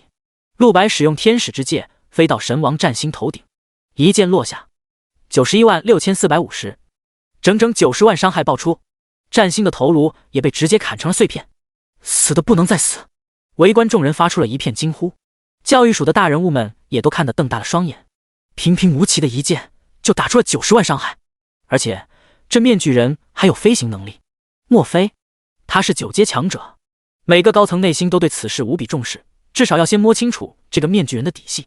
如果是哪个大族的供奉，或者某个宗门的强者，那问题不大，可要是从外国来的职业者，那就值得警惕了。屏障还没解除吗？严老一脸急切地询问下属。军区那边已经组织了10几位7阶以上的强者，带着上百人的驻军凑近了巨灵山脉，竭尽全力地试图打破屏障。然而屏障纹丝不动，下属也只能一脸难看的回复：严老，现场传来消息，屏障根本打不破呀。忽在这时，下属的战术耳机传来了新的消息，顿时他双目一亮。什么？好，我明白了。随后他兴奋地对严老汇报道：报告严老，就在刚刚，屏障自行解除了。严老还没有什么反应，徐玉杯就激动地走了过来，面色严肃。看样子是神王战星的问题，只有把他杀死，屏障才能解除。他立刻通知教育署的人，立刻派人前往巨灵山脉，将蓝蝶接回来，然后把那个面具人拦住。严老微微一怔，也紧忙发动命令，军区也要将面具人给我带回来。他不怀好意地冷笑一声：徐老，你的动作很快啊，但你的人绝不可能快过军区，我已经让几百个人把巨灵山脉包围了。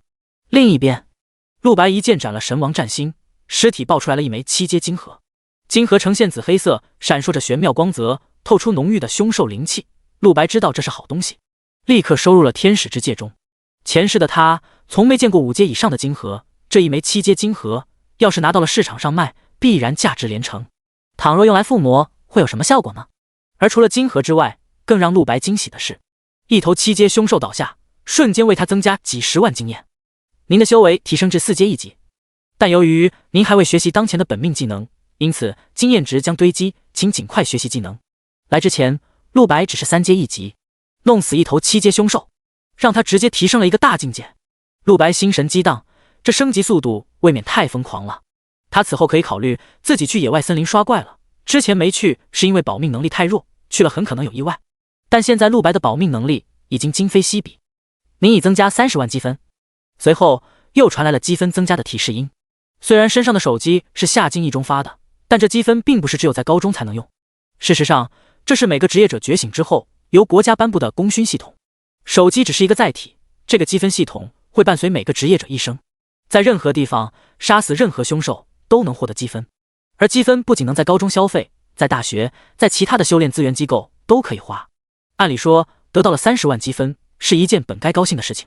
但陆白内心却暗道了一声不好，他现在的积分系统在夏京一中的学校高层那里，之后学校高层必然会注意到他获得了这么多积分，稍微调查一下，他就很可能会暴露了。陆白在内心暗骂自己粗心，要是校高层把信息汇报给了国家，到时候他也无法确定会发生什么事情。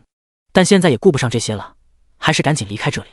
陆白收了战利品，直接向着巨灵山脉外飞了过去。在场的蓝蝶和军团的人都惊愕不已，怎么回事？这位大佬怎么走了？尤其是蓝蝶众人望着手中武器，满腹惊骇。他们本打算战斗结束把武器还给陆白，但没想到对方直接走了。难道这武器他不要了？此刻陆白身上的附魔武器还剩下几把，这些是蓝蝶那群人挑剩下的，他没选择把这些武器胡乱给别人。上次徐玉杯的事件让陆白明白，身上多备几把附魔武器不是坏事，宁缺毋滥，他宁愿少吸取几个天赋，也不要垃圾天赋。却说陆白飞了4分钟，已经到了巨灵山脉的外围。他落到了地上，扫了一圈，发现四处无人。这时他看到了远方天空上出现了10几架军区的直升机。他现在可以肯定，巨灵山脉四周已经被军区的职业者给包围了。是冲我来的吗？陆白苦笑一声，将脸上的鹰嘴面具摘下。还好自己溜得快，不然就走不掉了。他并不知道，此刻暗处一双眼睛正在盯着他。第94章，让你成为我的奴隶。陆白心想，来之前这巨灵山脉的路线自己是规划过的，有一条非常隐蔽的暗道，一般人不会找到这里。他来的时候就是从这里来的，现在也要从这里离开。忽在这时，陆白猛发觉身后有东西接近，猛一回头，却发现原来无人。正狐疑之际，一阵粉色烟雾从天而降，覆盖了整整30米的范围。陆白吸入了一些，顿觉头晕目眩。这是毒物。陆白，你总算是落在我的手上了，我给你投放可不是一般的毒物。猫屋从一棵树后缓缓走出，脸上带着得逞的阴笑，声音冰冷至极。那是精神型的奇毒，只要吸入一点，就会对你的精神力造成不可逆的破坏，甚至篡改你的常识。简而言之，用完这一招后，你会变成一只听话的绵羊，任我摆布。陆白看到猫屋，双目微微眯缝。现在猎场考核应该还没结束，这女人怎么会在这里？难道她是尾随自己而来的？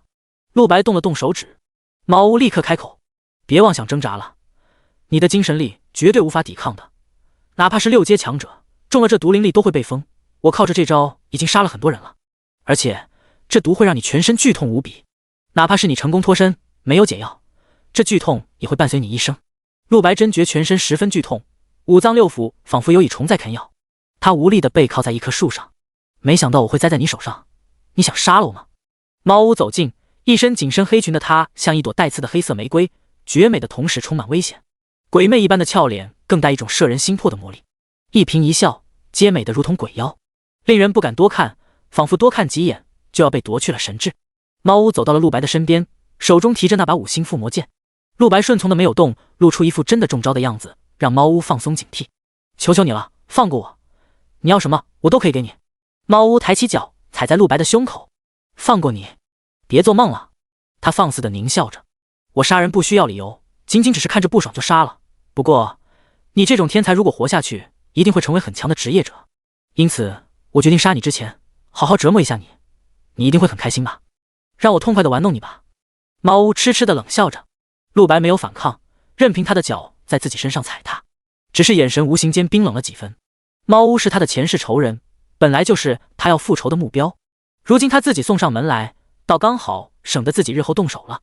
猫屋之后又扯住陆白的头发，伸出仙指捏起他的下巴，发现陆白的眼神已经因为毒物有些迷离了。他居高临下，遗憾地叹了一口气，看来你也只有这种程度了，已经失去意识了吗？真没意思。说着，他举起手中的附魔剑，朝着陆白的喉咙斩去。既然如此，就让我痛快地送你下地狱吧。请放心，我会将你的头颅珍藏起来，作为我的战利品，让我看到你美丽的鲜血吧。猫屋再次痴痴地鬼笑了起来。这个女人过去不知折磨并杀死了多少人，无论是男人还是女人，有时是为了夺人钱财，有时干脆只为满足自己的变态嗜好。陆白在内心阴沉一笑，这样的人死不足惜。说时迟，那时快，猫屋手中剑已经落在了陆白的脖子上。陆白意念一动，猫屋预想中头被砍下来的画面没有发生，甚至没有弹出任何伤害数字。免疫。猫屋的美眸飞快掠过一抹震惊，这是怎么回事？为什么会免疫了？下一刻，陆白从地上站了起来，脸色恢复了正常，眼神清明而锐利。他轻松写意地开口：无聊的游戏结束了，学姐。猫屋瞳孔微缩，有些慌乱。怎么回事？你不是中了我的毒吗？还有我的剑，为什么会没有伤害？陆白欺身上前，速度比猫屋还要快上数倍，他瞬间掐住猫屋的脖子，将其提在了空中。因为这把武器就是我附魔的呀。陆白笑着，眼睁睁看着猫屋的脸从呆滞转化成了震惊。可恶，你！猫屋试图从陆白手上挣脱，然而陆白的手无比有力，猫屋用尽全身力量都无法逃脱半分。随后陆白一记精神冲击，让猫屋彻底失去了反抗的力量。猫屋无力地落到地上，娇躯瘫软如泥，满脸虚汗。为什么你会这么强？我竟然不是你的对手！猫屋内心无法接受这个事实，他的俏脸颤抖着，一抬头发现陆白正在向自己走近，顿时全身颤抖得更加剧烈。不要过来！你想要干什么？他绝望地呼叫着。这一刻，恐惧涌上了他的心头。陆白走到了他面前，俯视着猫屋。我会使用一个秘术，篡改你的记忆，修改你的常识，抹杀你原本的一切，让你成为只忠于我的奴隶。猫屋震惊了。陆白如同审判一般，居高临下的将手放在了猫屋的额头上。篡改灵魂。猫屋顿觉全身发麻，灵魂的力量正在被一点点抽离。这一刻，他意识到陆白说的是真的。他开始不断的求饶，变成奴隶这种事，他宁愿死都无法接受。然而，所有的求饶声都被陆白忽略。猫屋的声音越来越小，最后完全无力。最终，猫屋的额头出现了一个红色的印记，看起来像是彼岸花的花瓣。这是篡改灵魂成功之后的特殊标记。陆白可以自己定制，他随意设置成了一个花瓣。猫屋闭着眼睛，靠在树上，呼吸几乎停止了。过了许久，他的呼吸才恢复，变得越来越均匀。陆白紧张地注视着他，这个女人真的成为自己的奴隶了吗？片刻后，猫屋睁开了眼睛，仍旧是原本的气质，仍旧是原本的冰冷，仍旧带有那种摄人心魄的魅惑气质，似乎一切都跟原来一样。猫屋抬起头看向陆白，主人，要抱抱。第95章，乖巧的奴隶猫屋。陆白瞳孔微滞，随后回过神来，内心大喜，成功了！眼前猫屋已经成为了只忠于他的奴隶，篡改灵魂也陷入了长达3年的冷却之中。陆白伸出手捏住猫屋的下巴，将他头抬起，注视着他的脸。猫屋被捏得有些难受，但是却不敢反抗，乖顺的任由主人发落。主人，你这是？我们现在在哪里？他有些慌乱地打量着四周，天空中几10架直升机不断发出嗡鸣，这一切都让猫屋感到不安，如同一个受惊的小女孩，和原本变态冰冷的最强女刺客判若两人。陆白松开手，也不想浪费时间。刚才中了猫屋的奇毒，这奇毒主攻精神力，能在10秒钟撂倒6阶以下的职业者。可陆白拥有神级精神力，自然完全免疫。但这奇毒却还有个附加效果，那就是会让身体剧痛无比。陆白现在还忍着痛呢。你身上的毒有解药吗？陆白直接不客气地对猫屋开口。猫屋顿时一惊，主人，你中毒了？是谁如此狠心给你下毒？解药我是有的，只是有限。他莫名犹豫了起来，似乎有难言之隐。陆白皱起眉，有些不耐。什么？赶快把解药给我！猫屋犹豫片刻，随后乖巧地伸出舌头。这毒是我自制，解药是我的唾液。陆白惊了，心想这猫屋制毒真是别出心裁，一般人怎能想到这种解药？可是这样一来，自己岂不是要干失节之事？奈何身上剧痛实在难忍，再加上军区的人随时可能发现这里，陆白只好凑近猫屋。片刻后，陆白的脸色明显好转，身上的剧痛大幅减轻。不多时，奇毒完全解了。心下盘算一下，猫屋长得绝对是绝美类型，虽然过去是仇人，但现在已经是自己的奴隶，亲这一口自己也不算亏。主人，我们接下来去哪里？猫屋走上来，脸色有些害怕。陆白犹疑了一下，这女人被自己篡改灵魂之后，该不会连战斗都不会了吧？按理来说，自己修改了她的常识后，除了自己成为她至高无上的主人之外，其他的一切陆白并未选择改变，也就是说，他的性格与实力皆与原来相同。你现在还有战斗能力吗？陆白直接开口问道。猫屋点点头，当然有了。猫屋时刻准备用生命为主人战斗。说着，从怀中掏出新手附魔剑，亲昵地抚摸了一下剑柄。这可是主人附魔的武器，已经被猫屋视作真爱之物。陆白见状，终于放心。那好，现在这里快被军区的人包围了，他们的目标不是你，你直接离开就好。明天下午跟我在夏京大学门口会合。说完，陆白直接转身离开。这时却发现猫屋伸出手，小心翼翼地扯住了自己衣角。他低下头，小声地嗫嚅着：“主人，我感觉自己忘记了很多事，想不起来了。你是我唯一的依靠，你一定要来找我。”陆白听完，默然点了点头，伸出手轻轻在猫屋头上摸了摸，随后甩袖离开。猫屋方才得了主人的命令，实施起来也绝无耽搁。他立刻从另一个方向离开了巨灵山脉。路上碰到军区的人，也没有对猫屋起疑心，只以为是正常进来刷怪的职业者。之后，猫屋踏上回市区的路，耐心等待第2天跟陆白会合。而陆白则小心多了，他先屏住了呼吸，启动隐身，然后又发动了古神项链的古神庇护，完全抹去了身上所有气息。这样一来，他就能确保绝对安全了，哪怕是从一个9阶强者面前走过，对方都无法发觉。作为一个4阶职业者，身体素质也比普通人类强大很多倍。他一次屏住呼吸，维持20分钟以上是完全没问题的。他就这样飞越了巨灵山脉。很快，陆白就成功脱身了，而军区和教育署那边派来的人自然扑了个空。最终，对面具人的拦截宣告失败。严老和徐玉杯收到了这个消息，只能叹息。蓝蝶众人也被军队接收了，在护送下平安返回了教育署总部。刚刚回来，徐玉杯等不及12个人休息，直接将他们带到了自己的办公室，开始问话。最先被问的人就是团长夏从文。徐玉杯浑浊的眼神满是炽热。夏从文，虽然我们没能拦截下面具人，但你的灵眸一定探查到那个面具人的信息了吧？你应该知道国家需要什么。谁知夏从文却露出了窘迫表情，最终也只能如实回答：回虚了，我的灵眸失效了，我也不知道是怎么回事，唯独看不到那个面具人的任何信息。听了这话，徐玉杯还有他身旁的几位教育署高层都露出了震惊的表情。失效了？你的灵眸怎么可能失效？旁边几位高层震愕地问道。哪怕是我们的信息，你都可以窥探到啊。其他蓝蝶的人也没想到，竟然还有他们团长检测不到的人。然而不管问几次，夏从文的回答都是一样的，关于那个神秘面具人的信息是一片空白。最终徐玉杯也只能放弃了夏从文没有说谎的理由。这一切让面具人在几位高层的心中更添了许多神秘色彩。这个人帝国必须找到。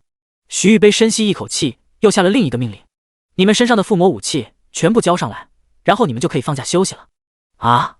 蓝蝶的人都震惊地张大了嘴巴。面具人没有收走这些装备，对蓝蝶的众人而言无疑是天降之宝，虽然只经历了一战，但是他们已经爱不释手了。原本想一直带在身边的，没想到一回来国家竟然想收走。徐玉杯身旁一位更老的高层走上来，威严的道：这还用想吗？神秘面具人的身份没有调查清楚，这些武器就是唯一的线索了。此事关系重大，甚至对整个帝国都有影响。你们服从命令，不要有任何异议。高层都这么说了，蓝蝶众人只能乖乖将武器交了上去，最多暗地里吐吐舌头，暗骂帝国不做人，夺人所爱，如同伤人性命啊。第96章宣从双。随后蓝蝶众人放假了，徐玉杯已经将教育署的人全部从巨灵山脉撤了回来。严老却仍不死心，继续下令让军区的强者搜寻面具人的下落。徐玉杯见状忍不住劝道：严老，你还是放弃吧，我手下的人已经将各种探测术都试过了，没有获得任何线索，那个面具人就像是人间蒸发了一般。严老冷哼一声：我不会放弃，别太低估军区，我手下有一支搜查军团，能够根据脚印和气味锁定敌人。徐玉杯眉头微皱，这倒确实是个办法，但他仍道：呵呵，我不相信你们军区会成功。严老没有理他，手一挥，面前出现了一道光屏，里面是巨灵山脉的画面。几位强者正动用秘术，试图通过地上的脚印与空气中的气味来锁定那个神秘面具人。徐玉杯脸色微微紧张，看起来这个搜查军团好像已经取得进展了，不会真让他们找到了吧？忽在这时，天空中雷声大作，很快倾盆大雨从天而降。这场不合时宜的暴雨瞬间抹去了地上所有的脚印与气味，搜查军团的人只能跌足长叹，严老也大惊失色。什么时候下雨不好，偏偏这个时候？徐玉杯捧腹大笑，笑脸比哭还要难看，他毫不留情的嘲讽：我早就说过让你别费劲了。严老冷哼：找不到面具人，你好像很高兴。徐玉杯收起笑容，突然露出一种高深莫测的表情。实不相瞒，我的手上似乎有关于那面具人的线索，不过我不打算透露给你们军区。随后徐玉杯走向门口，对严老挥了挥手：我请来的宾客要走了，我出去送送他们，再见了严老。严老眼神一冷，故弄玄虚。雷厉海终于接到了自己的儿子雷刚，此刻坐在车上朝着雷家驶去。车上雷刚正在滔滔不绝地和父亲讲述在巨灵山脉的事情，尤其是关于面具人以及5星附魔装备。从鬼门关走了一圈，不仅不让雷刚感到害怕，反而无比兴奋。雷厉海静静听着，内心也对那面具人充满了敬仰，不仅实力恐怖，而且还是自己儿子的救命恩人。雷家如果能抱上这种大腿，定然飞黄腾达。只是不知那是何方的巨老，定然是不世出的绝顶强者，说不定都活了几百年了。一个雷家，只怕对方完全看不上眼。除此之外，还有一个雷厉海感到尴尬的地方。原本他准备将之前拍卖会上买到的5星附魔剑作为惊喜送给雷刚，如此重大的礼物，他确信自己的儿子会感动得无以复加，却被这突然冒出的神秘面具人让自己儿子提前体验了一把5星装备。如此一来，这礼物的惊喜程度就被大大冲淡了。雷厉海郁闷地叹了一口气，但想了想也释然了。司机在路上开了半小时，很快就要回到雷府。没想到这时前面竟然有人拦车，司机只得停下车。雷厉海打开车窗，窗外站着一名男子。雷厉海面露疑惑：宁大师，你有何事？拦车的人竟是宁财，他旁边还站着自己的侍卫许岩以及徒弟赵成。宁财一拱手，笑着开口：叨扰了，雷二爷，我有事和你谈，可否到我府上一坐？教育署总部大楼外，夏京一中的校长和众老师准备打道回府了。关于高三几个班级列场考核的结果，他们现在还不知道呢。这时考核一定已经结束了，众老师都急不可耐想回去看看。一群老师们先出了大楼，诸葛黎阳走在最后面。突然，徐玉杯叫住了他。诸葛黎阳回过头，露出了客套的笑容：“是徐大人啊，有什么事？”徐玉杯凑近诸葛黎阳：“诸葛校长，有话跟你说，是关于你们学校的一个学生的。”徐玉杯拉着诸葛黎阳，二人叙谈了起来。起初诸葛黎阳还漫不经心，但在徐玉杯开口之后，脸上表情开始陡然变化，最后眼神中充满了震惊。大楼外，一群老师站在那里等待着诸葛黎阳。宣从双抬头望着阴沉的天空，暴雨似乎没有要停下的意思。诸葛黎阳也迟迟不出来，他轻声抱怨了一句：“真是的，校长怎么这么慢？宣老师很急着回去吗？”这时，一个满面笑容、英俊潇洒的年轻男老师出现在了宣从双后面，他看起来很和善。“我的名字叫郭晨，刚调来夏京一中，听说宣老师您是教师中地位最高的，特地来拜会一下。”宣从双看了他一眼，什么也没说。郭晨大大咧咧继续道：“听说宣老师已经7届6级了，您的实力，当初夏京大学都特招过您，可为何你拒绝了，反而来一所高中做老师？”宣从双还是没有作声，只抛去一个冷淡的眼神。郭晨挠了挠头，又问：“听说宣老师因为当年那件事很讨厌贵族学生？”宣从双冷冷地瞪了他一眼：“别提那件事。”郭晨只好打住，又提起了另一件事：“听说您多年来一直在资助平民学生，真了不起。可我听说这一次列场考核的结果将决定特级教师的人选。你们一班正在和2班竞争，只有胜利一方的班主任才能成为特级教师。可你应该也听说了，2班出现了好几个厉害的学生吧？一旦评不上特级教师，宣老师，你对平民学生的所有资助可就不得不取消了。”听到这些，宣从双脸色陡然难看了几分。他多年来一直给平民学生提供免费修炼资源，是通过和校长争取来的，但这是有期限的。校长当初说了，给宣从双的修炼资源特权，今年就要截止了，除非他能够成为特级教师。特级教师称号能让宣从双获得校内所有修炼场所的永久使用权。宣从双本想竞争一下的，可他也是不久前才知道2班出了很多强者，这特级教师多半是张辉的了。宣从双沉吟许久，最后开口：“那又怎样？没有了特级教师，我也可以自费继续资助学生。”第97章，特招的学生在一班。郭晨沉默了一会儿，安慰的道：“好吧，其实我本意是想请宣老师吃顿饭，表示一下晚辈的敬意。我听说了很多关于你的事，对你很崇拜，你应该不急着回学校吧？”宣从双对这邀请毫无兴趣，冷冷道：“为什么你觉得我不急着回学校？”郭晨耸耸肩：“因为听说你讨厌贵族学生啊，你们一般都是贵族学生吧？他们成绩怎么样？你会感兴趣吗？更何况这次考核一定是2班获胜吧？我怕宣老师接受不了这件事。”宣从双笑了，脸上充满冰霜，一股冷厉气质如同千年冰雪将郭晨包围。“不要自以为了解我，我是讨厌贵族不假，但不代表我不关心学生。考核输了又如何？失去特级教师又如何？他们终究是我宣从双的学生。在最重要的列场考核时我离开了，而且离开了整整1周，这已经是非常不负责任的表现。我现在只想赶快回到我的学生旁。”宣从双一番义正言辞，让郭晨吓得不敢说话，终于放弃了打听宣从双的事，只举了举手中的雨伞，小心翼翼地笑道：“那外面下雨了，我送宣老师上车吧。”宣从双不予作答，只是抬起高跟鞋在地上一跺。须臾，天空的暴雨停止了，乌云神奇的消失不见，天空当场放晴。宣从双头也不回，朝着几10米外学校专车走了过去。郭晨惊的下巴都掉下来了，这就是7阶天象师的实力。果然宣前辈这性格和传言中一样冷如冰霜啊。其他老师亦向郭晨投来的同情目光。就在这时，诸葛黎阳从大楼中走了出来，脸色有些沉重：“校长，您终于出来了。徐大人为什么拦住您？他说了什么？”老师们凑了上来，语气很尊敬。诸葛黎阳披上大衣，手持拐杖，戴上一个灰色古爵帽，古井无波的开口：“先上车吧。”在场的5、6位老师加上诸葛黎阳都上了学校的专车，一辆有些年头的加长林肯。车上，一群老师再次询问徐玉杯说了什么。诸葛黎阳沉吟片刻，开口：“教育署邀请我们的原因，你们应该都知道。按照每年的惯例，他们让我们去看看那些从我们学校招走的学生成长状况如何，这样就能说服我们继续跟国家合作。”诸葛黎阳顿了一下，继续道：“而刚才徐大人拦住我，是为了跟我聊一个学生。前几天徐大人带人去了我们学校，将那个学生提前特招到教育署了。”在场老师们俱是一惊，提前特招，这意味着什么？所有人都很清楚，夏京一中好像已经20多年没有发生过提前特招的事情了吧？上一次被提前特招的人名字叫做叶秋刚。郭晨适时送上一句恭维：“恭喜诸葛校长，如此一来，我们一中必然又要声名大振，被整个教育界仰慕了。”所有老师都很兴奋，只有宣从双静静坐着，面无喜悲。有老师道：“对了，那么这个被特招的学生是哪个班的？叫什么名字？”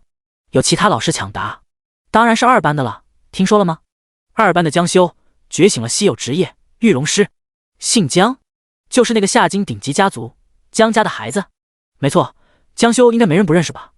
的确，如果有学生被特招，最可能的人选就是江修了。2班今年的威风可要大起来了。”一群老师们纷纷感叹着。诸葛黎阳却冷不丁道：“不，你们都讲错了，这个学生不是2班的，而是1班。”说最后一句话时，诸葛黎阳的目光落在了宣从双身上。宣从双脸色顿时一变：“您说什么？”他几乎怀疑自己听错了。在此之前，他几乎不敢想这个特招生是自己班上的。他的班上有什么人配得上这份殊荣？周书桃、乔小雨，又或者林阳？宣从双默念了几个可能的名字，但最后却都一一否认。不可能，他们几个确实很优秀，但和2班的江修还是差得太远。其他老师亦充满不敢置信，纷纷询问诸葛黎阳究竟是谁。校长，你真的没有开玩笑？宣从双再次发出了灵魂疑问。诸葛黎阳抬起头，哈哈一笑，他的脸已经很苍老了，但那双眼睛却充满睿智与敏锐。这样好了，这件事回去之后再告诉你们，刚好老夫要召开一个大会。他高深莫测的道：“回去之后，你们将所有高3班级都召集起来，操场集合，所有话老夫那时候说。”在场的老师们还想再问，但校长都做决定了，他们也不好再多说什么。陆白从万寿大森林回来了，但是并没有回家，而是打车又回到了学校。猎场考核结束了，接下来当然是发放奖励，而且陆白记得接下来校长还会开一个年级大会。他现在身份毕竟还是个高中生，要是不去会招来麻烦的。陆白在校外走着，到了校门口的时候，身后突然传来了一个有些严厉的声音：“陆白，你怎么在这里？”陆白回头一看，竟然是宣从双。宣从双的美眸十分冰冷：“你在校外乱逛什么？该不是翘课了吧？要我说你什么好？你作为平民学生，应该比那些贵族更加努力啊，而不是游手好闲。”陆白并没有反驳，而是虚心的听着。在他记忆中，宣从双是一个很不错的老师，虽然很严厉，但根据前世记忆，他对于学生是真的认真负责，尤其是对于平民学生。校内的武馆、技能馆、修道院、藏宝阁以及所有的资源场所，平民学生1年都进不了几次，而宣从双却给自班的平民学生申请到了，他们可以随时免费进入，而陆白就是最大受益者。宣从双心中对陆白也很有印象，因为后者在文化理论领域一向是年级第一。只可惜后来听说陆白觉醒了附魔师这种职业，联想到他的家境，宣从双不由叹息，如果是个战斗职业该多好啊。第98章考核总结大会。宣从双肌肤白如凝脂，吹弹可破，一头黑发如瀑，从远处看风华绝美，带着特有的高冷美人气质，令人不敢亵渎。他望着陆白的眼神流露出一丝不易察觉的惋惜，如果自己班上能出一个2班江修那种人物，该有多好。总之你赶快回班吧，我刚从外面办事回来，已经让班长通知大家5分钟后操场集合了，马上要开会。宣从双最后对陆白说了这一句，就踏着红色高跟鞋，伴随着清脆的脚步声离去。陆白目送走他的背影，却没选择回班，而是寻了个隐蔽角落，用手捏住古神项链，将黑钻石从衣服夹层中抽了出来。他刚去巨灵山脉击杀7阶凶兽，拯救蓝蝶的事情，必然已经引发轰动了。虽然戴了鹰嘴面具，又隐藏了气息，但这不保险。陆白并不想被认出来，来去之前身上的衣服处理过了，但自己身上的项链、戒指却可能被人发觉。古神项链好办，将标志性的钻石藏在衣服中就是了，别人保准认不出来。刚才在巨灵山脉的时候，他也一直将黑色钻石隐藏在衣服下面，但天使之戒却不一样，自己就戴在手上，明晃晃的吸人眼球，可揣在兜里又不方便自己取东西了，怎么办呢？陆白苦恼之际，突然想到一个办法。对了，我是附魔师啊，真是太笨了，我可以给天使之戒附魔一个改变外观的功能，这在附魔师中算是一个比较稀有的能力，而且只有高阶附魔师的精神力才能掌握，起码要6阶以上。陆白前世也是在学校的技能馆中无意看到的，因为关于附魔师的技能极少，陆白就将这个法咒背了下来。奈何前世他的精神力根本使用不了，可如今陆白拥有神级精神力，必然毫无问题。说干就干，陆白用手指触碰天使之戒，念动法咒。须臾，天使之戒亮起光芒，果然发动成功了。陆白将其定制成了一个普普通通的玉质戒指，脖子上的古神项链倒是没动，毕竟这是学校的奖励，现在改的话反而让人生疑。一切完备，陆白走向了操场，而另一边，宣从双也在急匆匆地向着操场走去。他内心装着一件很疑惑的事：校长在车上所说的他一班竟然有被教育署特招的学生，究竟是谁？快步走向操场，宣从双眼神冷静，只要找自班学生问一下，看看谁成绩最好，就有答案了。宣从双很快走到了操场大门处，却早有一个身影站在那里，似乎在等他。宣从双一看，居然是张辉。张辉看到宣从双，如释重负，大力挥手：“宣老师，你总算回来了，多日不见，甚是想念啊！快来，我有话跟你说。”这几天他早已是憋惨了，短短1周，在他看管学校和考核的过程中，发生了一大堆他意想不到的事情，简直是30年未有之巨变。张辉找不到人分享自己的心情，自是郁闷的不行。好在今天一群学校高层总算回来了，在校长办公室里有猎场考核所有数据，诸葛黎阳那边是不需要自己汇报了。张辉现在只想找到宣从双，质问一下他究竟是怎么调教出陆白这种顶级妖孽的。他一直以为这场考核最终的胜利者会是自己，然而宣从双看到张辉挥手，脚步却完全没停，抛下一句：“张老师，抱歉，有事在身，不便叙谈。”说完，直接奔着操场上自己一班的所在地走了过去。张辉顿时僵在了原地。啊，自己竟然被晾在一边了。操场上，高3所有班级全部集齐，一共有8个班级，几百人整齐划一的列队。宣从双从各班旁边走过，听到的全是议论声。高3除了1班与2班之外，其他的水平都大差不差。虽然能进夏京一中学府的，就证明天资不俗，但是跟前面2个班级比起来，那就是菜鸡互啄。这不，所有班级都在讨论这次高3的冠军班级是1班还是2班。这是因为只有这2个班级有可能获胜，完全没有人会怀疑到其他班级上去。宣从双脚步更加急促，按照他之前的设想，经过对比1班与2班的学生实力，冠军毋庸置疑是2班了。这件事之前所有高3老师都达成了共识，但宣从双在听到了自己班上竟有学生被特招之后，一下子就又燃起希望了。会不会这特级教师自己还有机会得到？宣从双已经看到自己班上的学生了，站在操场的最内侧。然就在他即将走近，找个同学问问这几天情况的时候，一个人却从后面追上了他，一下子挡在了他前面。为我说：“宣老师，干什么这么着急？我也有很重要的事要跟你分享，你一定感兴趣。”来者是张辉，他一边扶着眼镜，一边急切的道，眼神中已经克制不住自己的分享欲。宣从双也是无奈了，有些不耐的蹙眉：“好好，那你快说，我等着去看我的学生。”张辉道：“要说的事情有很多，是关于你们班学生的表现的。这一次我们2个班的比赛，我真没想到最后会发展成这样。哎呀，要说的事情太多了，不如你先将比赛录像看一遍，到时候我再跟你说，效果最好。”张辉从怀中取出一个猎场手机，递给宣从双，而宣从双脸色阴沉。张辉这一番话说完，他内心更不耐烦了：“张老师，你哪来这么多开场白？就不能直接挑重点告诉我吗？还是说你们2班这次在猎场中表现太好，你特地拿来向我炫耀？”宣从双冷哼一声，直接没接手机，转身就走。张辉一见顿时急了：“哎，别走，宣老师，我说重点是关于你们班那个学生，名字叫陆。”话音还未落下，忽在这时，操场的大讲台上，一个学校高层的身影出现，他手持扩音麦克风：“全体学生、老师，立刻安静，校长的高3会议马上开始。”第99章，诸葛黎阳登场。巨大的声音须臾让全场安静，张辉的声音也被打断。宣从双停在原地，望向台上。此时1班与2班的人俱整齐站立，一方是欢欣鼓舞，另一方却是面如死灰，俨然天堂与地狱的差别。江修一身黑衣站立在2班最中央，他的眼神从未像今日这样阴沉。如果不是这大会由校长亲自召开，非来不可，他一定会直接缺席。整个2班的气氛也都肃穆至极，没有任何人开口说话。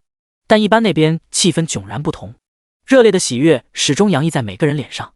哪怕是学校高层命令各班安静之后，仍旧有人窃窃私语：“这一次真想不到我们1班能赢啊，多亏了陆白哥，实在太猛了。”说的没错啊，你看到2班那群人的表情没？我都想笑了。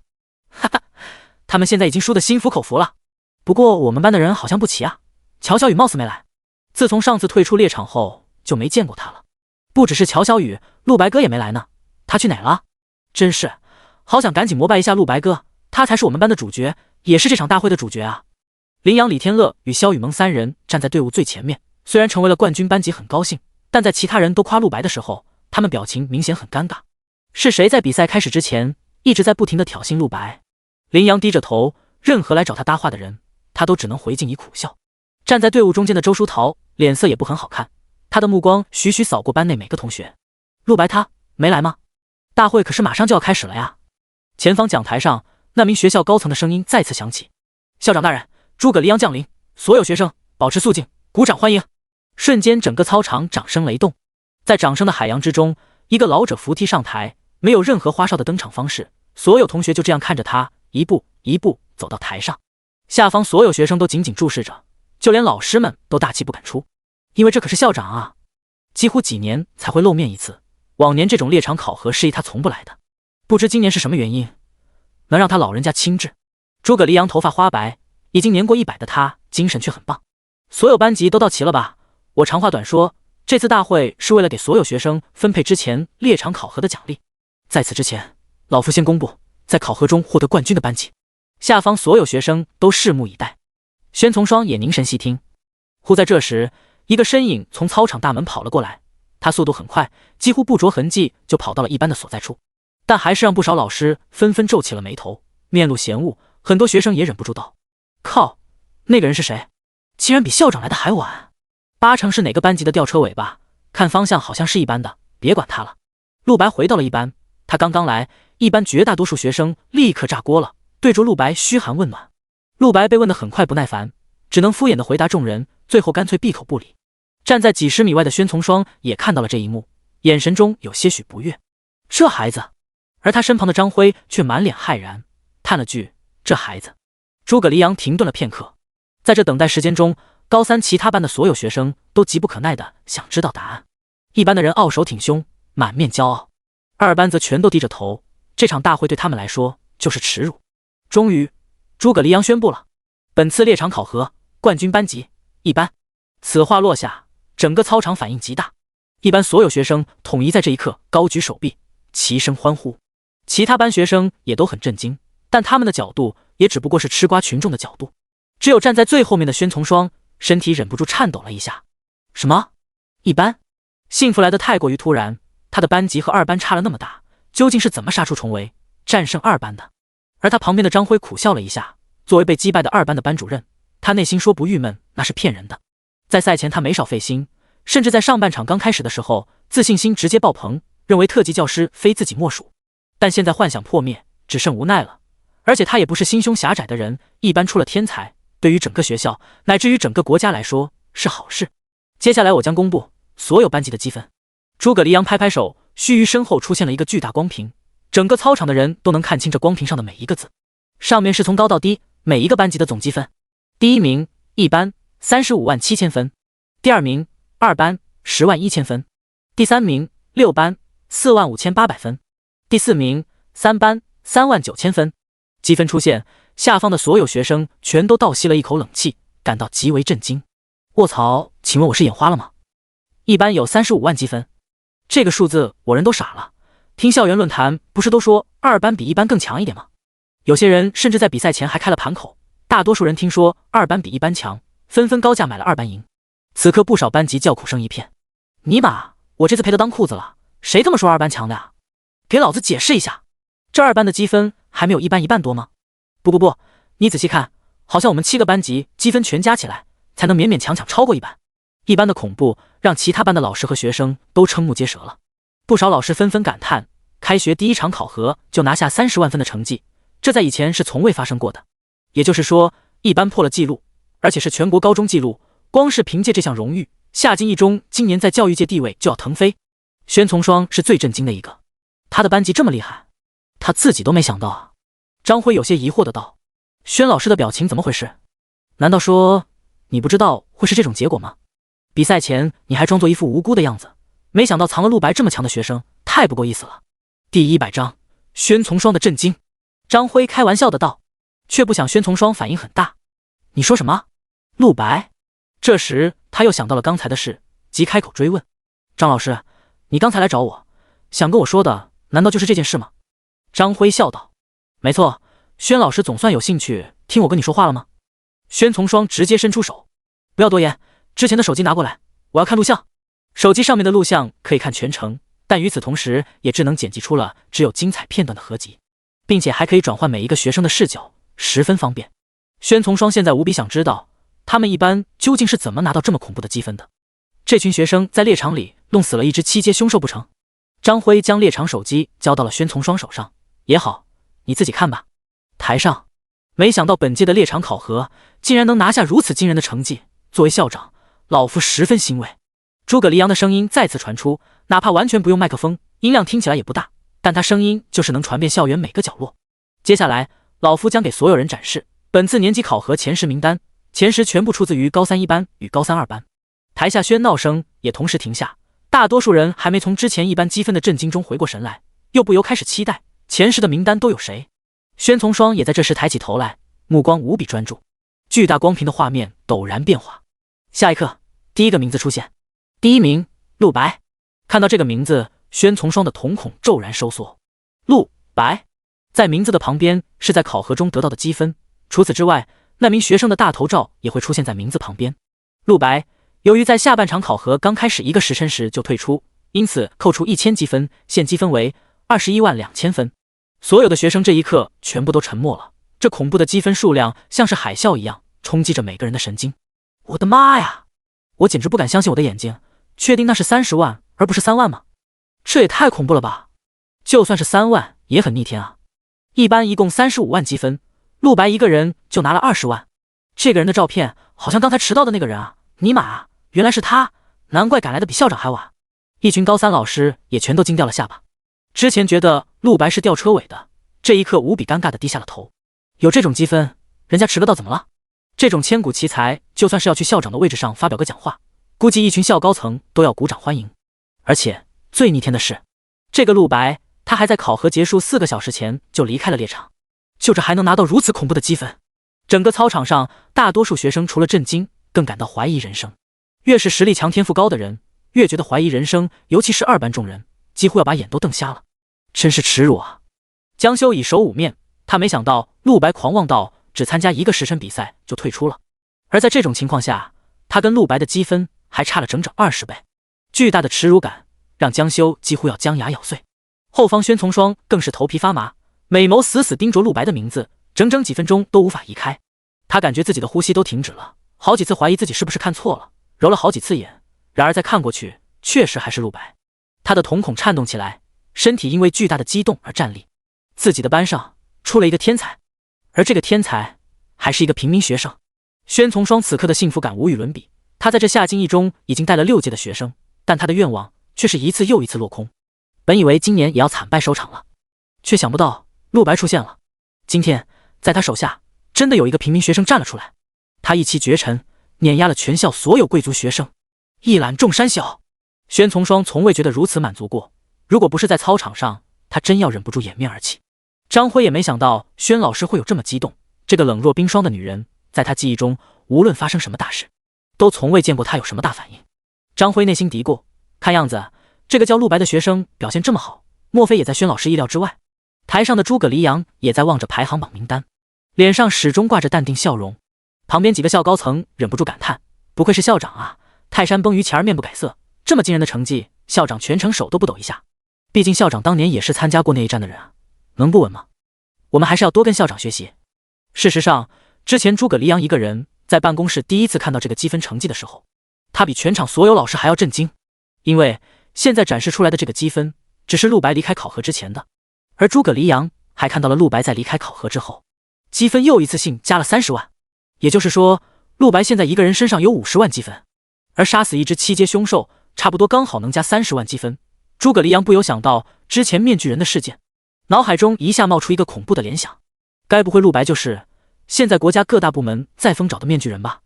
诸葛黎阳如果把这个线索交出去，那么绝对会令所有高层欣喜若狂，他当然也少不了好处。只是那样的话，陆白就不知要面临什么了。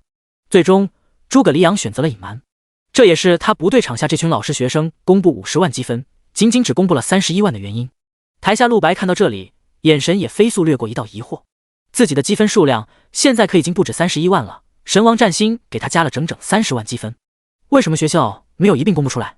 陆白无法揣摩校长的用意，但可以肯定校长绝对已经知道了这件事，而且这件事瞒不久，因为很快所有学生的积分就会变得人人可查，就算诸葛黎阳没有立马将线索汇报给帝国，帝国那边也会很快注意到的。陆白也只能怀着最坏打算，走一步看一步了，现在想再多都是无用。第101章颁奖开始。万幸他现在具备一定的藏身能力了，万不得已时，陆白亦不惧战斗。现在最要紧的是提升自己的实力，不仅为3年后的末世，也为了能保护好自己与真实之人。而且陆白需要培植一些自己的势力了。之前收服猫屋时，虽然他修为不强，但陆白记得他在大学中势力很大，手下有一个几十人的刺客职业团。正因如此，陆白才饶了他一命，直接杀死他，太便宜这个女人了，让他成为自己奴隶，丧失自己的思想，永生臣服于他，显然是更好的报应。接下来的排名陆白无心再看，而是就在人群中闭上了双眼，周身氤氲起淡色光芒。他决定现在就学习升到3阶和4阶得到的2个本命技能。而台上光屏继陆白的第1名之后，第2名的名字也随即出现。第2名乔小雨，由于刚进入下半场考核20分钟就退出，没有击杀任何凶兽，因此扣除2000积分，现积分为36000分。台下的学生们久久愣住，随后传出了一声声卧槽。这位更是重量级，刚进入下半场20分钟就退，一只凶兽都没杀，也就等于说他只参加了上半场，然后还拿到了整整3万多积分。虽然和前面陆白那巨量积分比起来显得微不足道，但对于下方广大学生而言，已经是大佬中的大佬了。就连一群老师都面面相觑，心神震撼。宣从双也瞳孔一震，呼吸急促起来。什么情况？第2名也是我这个班的，36000积分，他自己都不知道自己的学生有这种实力。如果陆白是大妖孽，这乔小雨就是个小妖孽啊！原本他还以为自己班的学生能捞几个前10就不错了，能有人进前3就算万分侥幸，甚至他都做好了一个前10都得不到的心理准备。这并非不自信，而是2班实力确实太强，让他不敢过分奢求。但现在一切疑虑都被震碎了，他发现前2名竟全是自己班的，这简直像是做梦一样。就在这时，第3名也出现了。第3名周书桃，18000分。众人第一时间看向名字后的班级序号，发现这又是一个一班的学生。此刻操场上所有学生和老师的心情已经不能用震惊来形容了，而是炸裂。一个班将前3全都包了，这在校史上虽然不是没出现过，但非常罕见。最后发放奖励之后，也就是前3得到的奖励最为丰厚。毫不夸张地说，一班学生得了这波奖励以后将变得更加强大。整个高3其他班级无不噤若寒蝉，内心都明白了，以后惹谁都别惹一班的。这一次宣从双的心情终于冷静了一些，19000虽然无比出色，但以他对周书桃的了解，拿到这个成绩还没有到超脱常理的程度，跟前面的乔小雨和陆白比起来，反而显得正常了许多。宣从双此刻只剩下一个念头，他打开了手中的猎场手机，只想赶紧看一下自己班这些人是怎么拿到这么恐怖的积分的。张辉笑道：录像还是很长的，宣老师还是回去慢慢看，现在看的话大会结束都看不完。宣从双道：不行，我已经等不了了，而且谁说我需要慢慢看？言毕，宣从双打开了录像，与此同时一道光芒从手机上亮起，光芒链接到了他的额头。张辉瞪大双眼：我之前看的是直播，差点忘了录像的话，精神力强的人可以直接注入大脑的，只要是5阶以上职业者，基本上就人人能掌握这个能力了。宣从双7阶6级，当然毫无问题，只需要5分钟，他就能将整个猎场上半场与下半场2个班级发生的所有事情注入大脑中。作为校长，老夫也没想到今年的前3名竟然全部落入了一班的手中。猎场考核的全程录像老夫已经看过了。台上诸葛黎阳再次开口，之后学校将会把全程录像发送到学校的论坛里，欢迎各位学生们翻看。此话一出，学生们也都期待了起来，每个人都极度好奇一班是怎么做到的。一会儿大会一结束，他们就一定要赶紧去论坛上看看一班的比赛录像。而接下来剩下的7个人名单，诸葛黎阳就一次性全都公布出来了。其中2班与1班的人名字都有，数量大概相同，这说明2班确实很强，被斩了1半积分，还能有这么多人进前10。这也是在下半场考核对赌赛结束之后，他们疯狂猎杀一阶凶兽，弥补了损失的结果。只是现在已经没人再把注意力放到2班身上了。所有学生、老师这一刻在讨论的话题全都是关于一班。积分总榜一公布，直接让整个学校都陷入了震撼之中。诸葛黎扬道：“接下来，请所有名字在总榜上的学生上台领奖。”此话落下，2班与1班的学生纷纷走了出来，要去上台。同时，许多人目光呼啦啦地落在了陆白身上。太羡慕了，陆白哥要去领奖了。之前就听学校说，今年国家增加了对人才的投资培养，今年的奖励会比往年增加好几倍啊！真期待陆白大佬能领到什么奖励，他是我们1班的骄傲，太牛逼了！众人纷纷发自肺腑地感叹着。不少人已经上了台了。就在这时，大家发现陆白正在闭着眼睛，周身散发着淡淡灵光，似乎在冥想。对于外界的一切声音，他好像没有听见。等下，陆白大佬在干嘛？糟糕，他好像没听到要去领奖。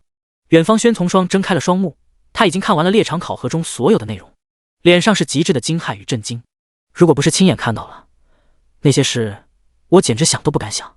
陆白在猎场中一个又一个操作，让宣从双直接傻了。他也忍不住冒出了一个和其他人一样的问题：陆白一个附魔师，战斗力是怎么做到如此强大的？第102章，你的修为是？附魔师的攻击手段极少，除了附魔威灵之外，就不剩下什么了。陆白表现的显然和普通附魔师差距过于大了，但当下宣从双也没工夫去深思了，大不了等大会结束之后去找陆白谈话。此刻的他也注意到了现在是颁奖的时间，而在一般人群中，陆白正闭着眼睛站在最后一排，周围很多人都在低声催促着他赶快上台领奖，但陆白置若罔闻，貌似在冥想。这孩子是怎么回事啊？其他人可都已经上台了呀！宣从双随即皱眉走向陆白，而此刻整个操场上，其他班的学生与老师，甚至台上的校长诸葛黎扬，目光都望向了一班的队伍。前10中8人已经上台了，但是来自于一班的第1名和第2名却都没动。这时，一班的学生们也看到了宣从双，顿时无比惊喜，纷纷激动地上前打招呼。天哪，是班主任！宣老师，您什么时候回来的？宣老师，您看到我们的排名了吗？我们拿了第1！众学生纷纷兴奋地向班主任报喜。宣从双在学生面前还是保持了一个班主任的严肃，他点点头说道：“你们的表现我都看到了，作为老师，我会在之后表扬你们。不过现在，还是赶紧让陆白上台领奖吧。”他看了陆白一眼，一下子就看出陆白应该是在学习什么技能。不过在当下这种场合做这种事，多少有点不合时宜了。宣从双准备打断陆白的学习，而就在这时，陆白发出一声愉悦的低吟，与此同时，身上亮起了2道耀眼光芒。陆白睁开眼，太好了，我的2个本命技能全都学习完毕了。随后他看见了一大群同学都在围着自己看，班主任宣从双也严肃地站在他面前。陆白微微皱眉，怎么了？你们为什么看着我？校长的名单公布结束了。有同学立刻将现在的情况和陆白说了一遍，陆白这才明白过来，没想到这名单公布的这么快，已经要领奖了吗？随即他也不好一个人磨蹭全校人的时间，急转身朝着台上走去。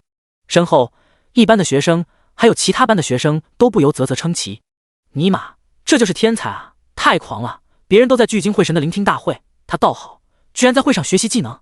我如果拿了第1名，肯定巴不得赶紧拿奖励。以前每年第1名的奖励都是无比豪华，可他看起来似乎毫不在乎，这心态真没谁了。这很正常的，我要是有他的实力，我比他更狂。不过又是什么重要的技能啊？他竟然急着在大会上学习，不知道从他身上刚才亮起的光芒来看，应该是一次性学会了2个技能。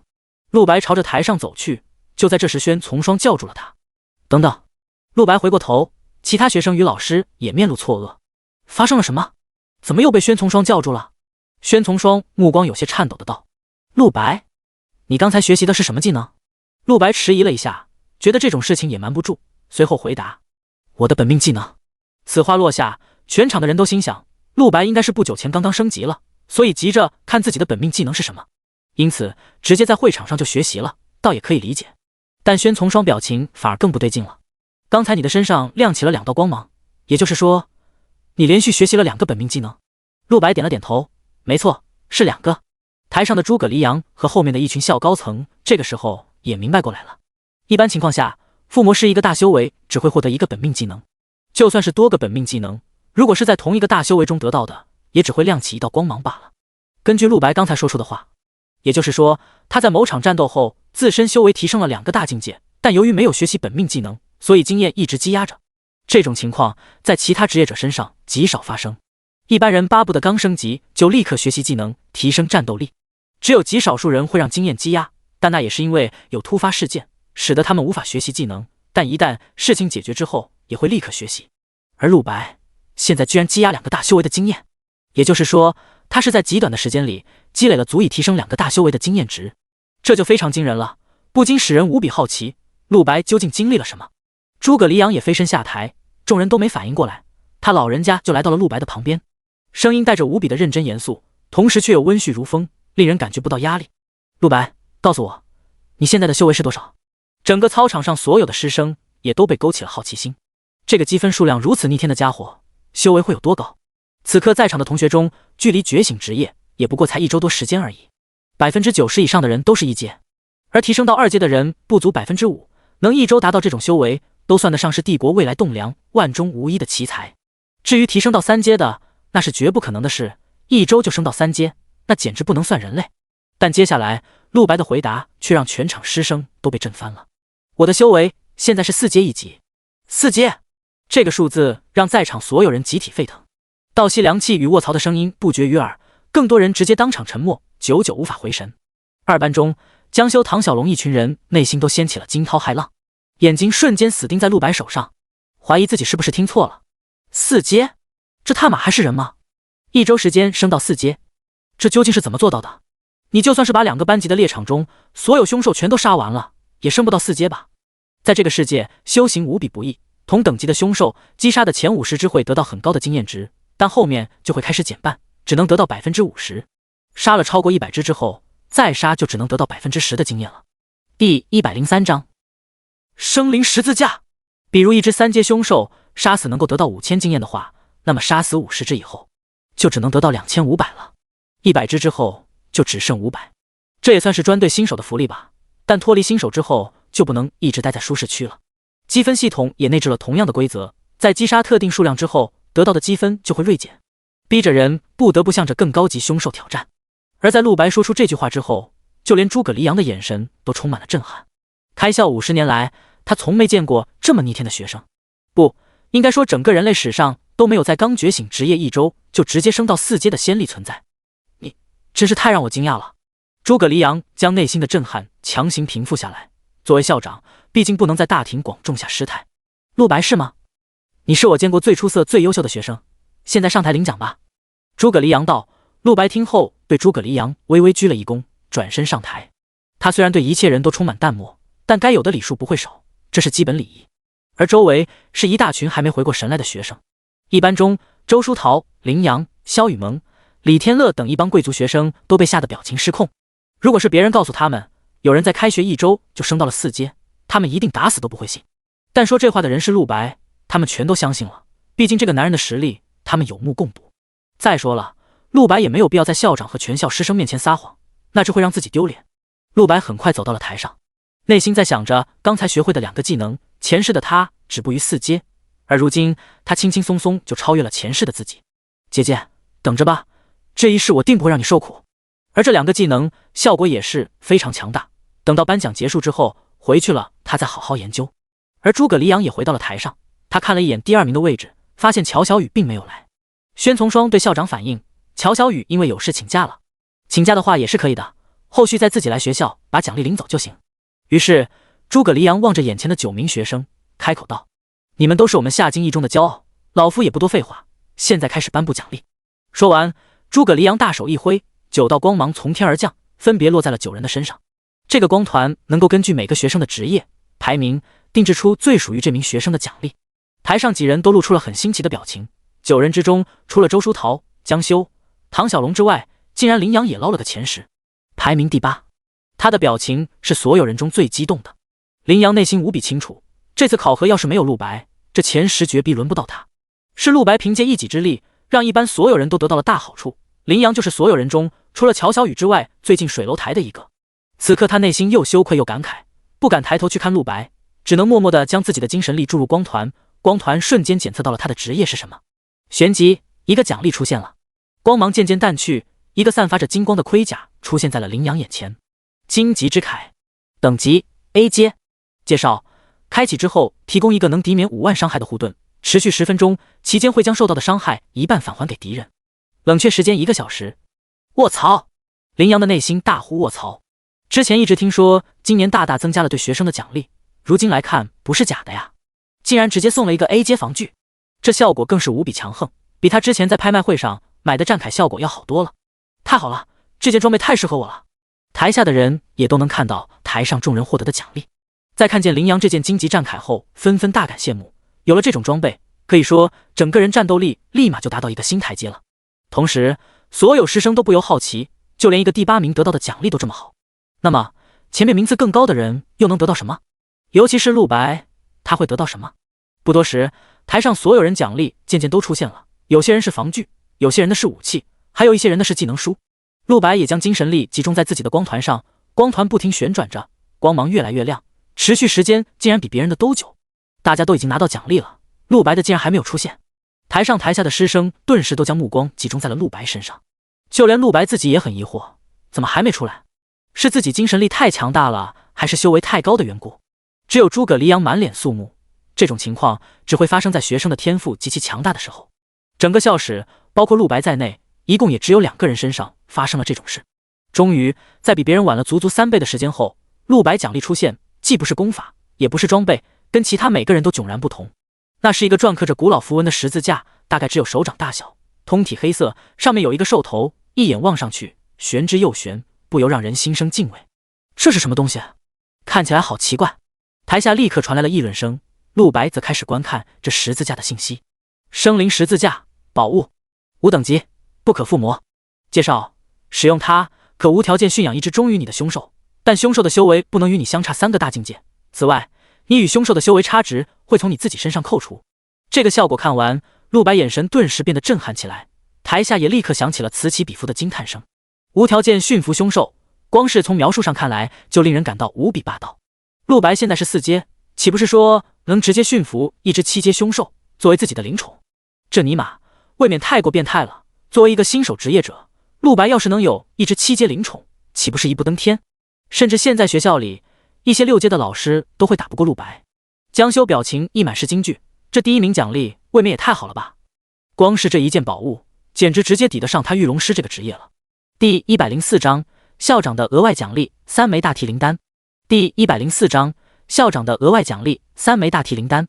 陆白的眼神格外兴奋，这十字架在他手中还会发挥出更强大的作用。嘴角微微上扬一抹弧度，陆白将生灵十字架收了起来。其他8名学生在领完奖励之后，朝着诸葛黎阳鞠了一躬，然后就走下台了。然而陆白要走的时候，却被诸葛黎阳叫住。他笑着道：先别走，陆白，一会儿还有一件东西要给你。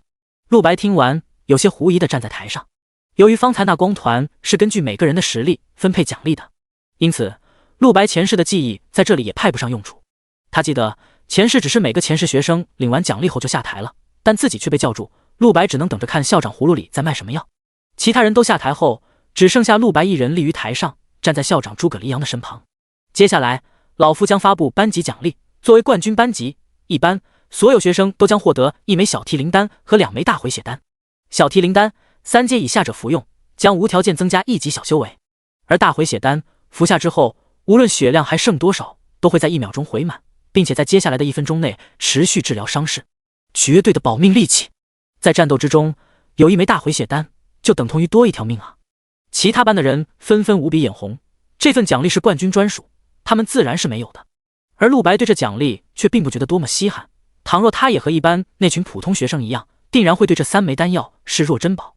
可他不是，对陆白来说这3枚丹药很鸡肋，就说那小体灵丹吧，他现在都已经4阶了，完全只能拿来当糖豆吃。就在这时，校长诸葛黎阳发话了：陆白，你是第1名，本校长将额外给你1件奖励。说完，他大手一挥，飞出一个锦盒，锦盒在空中打开，里面静静躺着3枚通体发蓝的丹药，3枚大提灵丹，5阶以下服用，无条件提升1级小修为。台下师生皆双目大亮，大提灵丹可是价值连城的东西，在很多世家中都是至宝，就连老师都要垂涎，需要修为非常高深的炼药师才能炼制出来。校长一出手就是3枚，不可谓不阔绰。无数羡慕嫉妒恨的目光纷纷落在陆白身上，学生们内心的震撼自不必说，老师们也都瞪大双目，每个老师都明白，这样一来，陆白接下来实力必然在暴增，等到高考时，这个妖孽般的学生又会成长到什么地步？他现在已经有4阶修为了，然而往年2阶5级以上的学生基本上就能稳定通过高考了。传闻今年的高考难度比往年增加数倍，但也不可能超出大多数学生的实力太多。也就是说，陆白哪怕现在直接休学，高考来了，拿个全校甚至全国第一都是轻轻松松。还有少数人知道内部消息，明白陆白被教育署特招了，只要是被教育署招募的学生，就可以无条件保送夏京大学。什么叫人生赢家啊？奖励全部分配完毕了，接下来诸葛黎阳开始了最后的训话。陆白全程没听，终于最后诸葛黎阳才说出全体师生最关注的事：学校的藏单阁将打开，里面全都是新鲜出炉的灵丹，学生们可以用手中的积分去换取灵丹，而钱在那里是没法用的。至于其他修炼场所，也开放了利用积分支付的功能。随后学生们就纷纷解散，宣从双只想赶紧去和陆白单独谈话，他有太多想知道的了。然而却有一个人抢在了他前面。诸葛黎阳笑道：陆白，我有些事情想问你，方便回答老夫几个问题吗？陆白沉默一阵，随后点头：可以，不过我一会儿有急事要离开，希望校长大人见谅。听了这话，诸葛黎阳微微一怔，以自己身份地位，这么多年敢这样跟自己说话的学生可极为罕见。但天才就是充满个性的，诸葛黎阳的笑容反而更深。没问题，老夫只问你一个问题，而且不白问，老夫也会回答你一个问题。我知道你一定有问题想问我。陆白听后脸色一惊，果然校长智谋过人，他确实也很在乎关于自己身份有没有怀疑的事。随后诸葛黎阳大手一挥，一道光芒组成的球形屏障将2个人包在里面。这个屏障能够完全隔绝外界一切，哪怕是一名9阶强者在旁边也无法听到和看到里面发生的事。好了，那么老夫就开始问了。诸葛黎阳背着手，眼神开始严肃起来。老夫想要知道，你的职业是一个附魔师，是怎么做到这一切的？我相信这也是教育署特招你的原因。陆白早猜到校长会问这个问题，便将当时编出来蒙虚于悲的话又重复了一遍。什么？变异职业？诸葛黎阳非常吃惊，变异职业并不罕见，甚至很多强者的职业都是变异职业，但是像陆白这么变态的变异职业真是头一回见。你确定你的是变异职业吗？你竟然能附魔出5星装备？陆白脸不红心不跳的点了点头，反正自己的金手指他人是无法查看的，最终只能相信变异职业这个理由。诸葛黎阳心情渐渐平复，点了点头。很好，那么老夫履行诺言，你可以问我问题了。陆白沉吟了片刻，直接问道：校长已经发现我50万积分的事情了吧？我知道瞒不住你，就直说了。我因为杀死了一只7阶凶兽，所以才得到30万积分。诸葛黎阳已经做过心理准备了，但是在听到这句话后，面部表情还是微微颤抖了一下。哦，7阶凶兽吗？他没有问太多，而陆白也道：这件事情我只告诉了校长您一个人，我想问的问题就是，校长有将这件事通告给其他人吗？诸葛黎阳道：没有，只有老夫一人知道。而后他善解人意地挥了挥手，眼前出现一个光屏，上面是校园积分系统。只见上面陆白的积分是35万9千。第105章藏丹阁。诸葛黎阳解释道：老夫为你制造了一个虚假的积分系统，用来掩人耳目，无论是校园里的其他学生，亦或者国家来的调查人员，都会被搪塞过去。陆白内心非常惊讶，没想到校长不仅不把自己卖了，还如此的袒护自己，不惜给自己构建一个单独的积分系统。这可不是仅仅修改一个数字那么简单。陆白明白，想要将自己的积分改得天衣无缝，让任何人都看不出破绽，诸葛黎阳一定是花了大功夫的。陆白内心很是感激，但一个问题也冒了出来：校长如此大方，不符合他前世对诸葛黎阳那毫厘必究的印象。这老校长巴不得从每一个学生身上都扣点油水下来，就算是国家的大人物来了，也别想从诸葛黎阳身上占到便宜。不过陆白，这积分系统无法持续太久，最多到高考结束之后，你的积分就不得不公开了，那时候老夫也没法保你。诸葛黎阳很郑重地警告道。陆白点点头，那个时候自己就毕业了，确实没办法再继续隐蔽，诸葛黎阳肯帮他到那个时候已经很尽力了。这时诸葛黎阳又黯然一叹，心想以陆白的实力，到了高考的那时候已经不需要被保护了吧，估计那时整个国家的高层也拿他没办法，毕竟现在严老和徐老2人绞尽脑汁寻找的面具人就在自己面前啊。想到这一点，诸葛黎阳的眼神再次流露出惊骇。校长，如果没事的话我就先走了。陆白之后不打算留在校园，他准备回家看一眼，没准自己姐姐已经回来了呢。按照前世记忆，他确实该回来了。陆白重活一世，只想赶紧见他一面，这比其他所有事都重要。这时诸葛黎阳却贼兮兮地拉住了他，笑眯眯地道：先别走，陆白同学，我手下张馆长告诉我，之前有个人卖给了他他5件5星附魔装。我为你构建这个虚假的积分系统，也是花了不小代价的。陆小同学，你看能不能？陆白有些无语，果然不出自己所料。校长大人想要附魔装备是吗？你想要多少？诸葛黎阳伸出3根手指，300把怎么样？陆白差点当场吐血。这诸葛黎阳是真的对5星装备没概念了吗？这个世界上都不一定有300把5星附魔装备，就算让自己来附魔，估计也要累死。而且他实在不放心交出这么多装备给校长，顿时露出难办的表情。校长大人，您别吓我了，300把，我的变异职业没有那么强，不可能附魔出这么多的，我1个月只能附魔3、5件装备。诸葛黎阳听后顿时露出很失望的表情。那好吧，在高考之前给我20件附魔装备如何？陆白仍旧摇头，不行，最多10件。成交。于是陆白就和诸葛黎阳达成了交易。虽然陆白不知道校长要用这10件装备做什么，但他也只需要在高考之前将装备陆续交给他就行了。诸葛黎阳解开屏障，陆白随即抽身离去。旁边的宣从双等待了多时，只想等陆白出来之后找他谈谈话，没想到陆白一眨眼就没影了。诸葛黎阳看见，幸灾乐祸地笑道：宣老师，天才总是很忙碌的。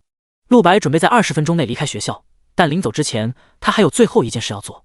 刚才校长宣布学校的藏单阁打开了，一定有很多高3学生跑去消费。陆白身上50万积分，当然也没有闷在手里不花的道理。很快他就来到了一座欧式楼前，一共有4层，这里就是藏单阁。由于灵丹这种东西非常珍惜，因此每年都只会开放5个月，其他时间在备货。想到这，陆白猛然明白了为什么之前自己去买金盒的时候跑遍大半个下京都没买到。当时收到的消息是被学校给采购了，现在看来学校采购的目的原来是炼丹。炼丹与附魔差不多，金盒都是必需品。在藏丹阁的对面还有一个藏宝阁，和藏丹阁一起开放，也只开放5个月。里面有各种装备、技能书，以前甚至有学生在里面买到了 A 阶防具。陆白打算去完藏丹阁之后再去藏宝阁转一转。进入了藏丹阁，里面人有很多，但并不拥挤，因为藏丹阁是有外卖服务的，可以在手机上直接订购。陆白赶时间，所以才到现场。一排排密封的货架矗立在众人面前，里面躺着一枚枚精美的丹药，旁边标注着价格。有50多个工作人员在这里服务，此刻都忙得不可开交。藏丹阁刚刚开放的时间段是最为热闹的。小提灵丹一枚竟然需要3000积分，这也太黑了吧！学校怎么不去抢？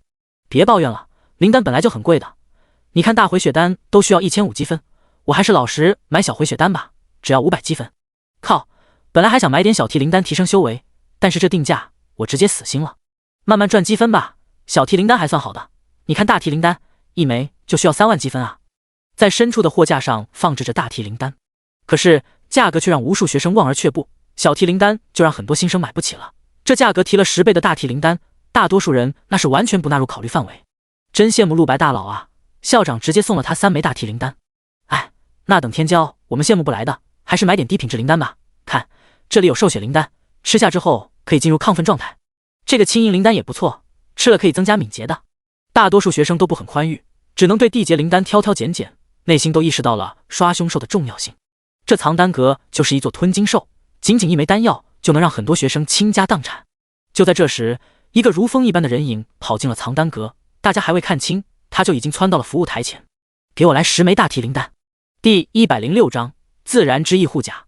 此话落下，无论是工作人员还是附近的学生都立刻被吸引了。卧槽，这是哪个逗逼？知道10枚大提灵丹有多贵吗？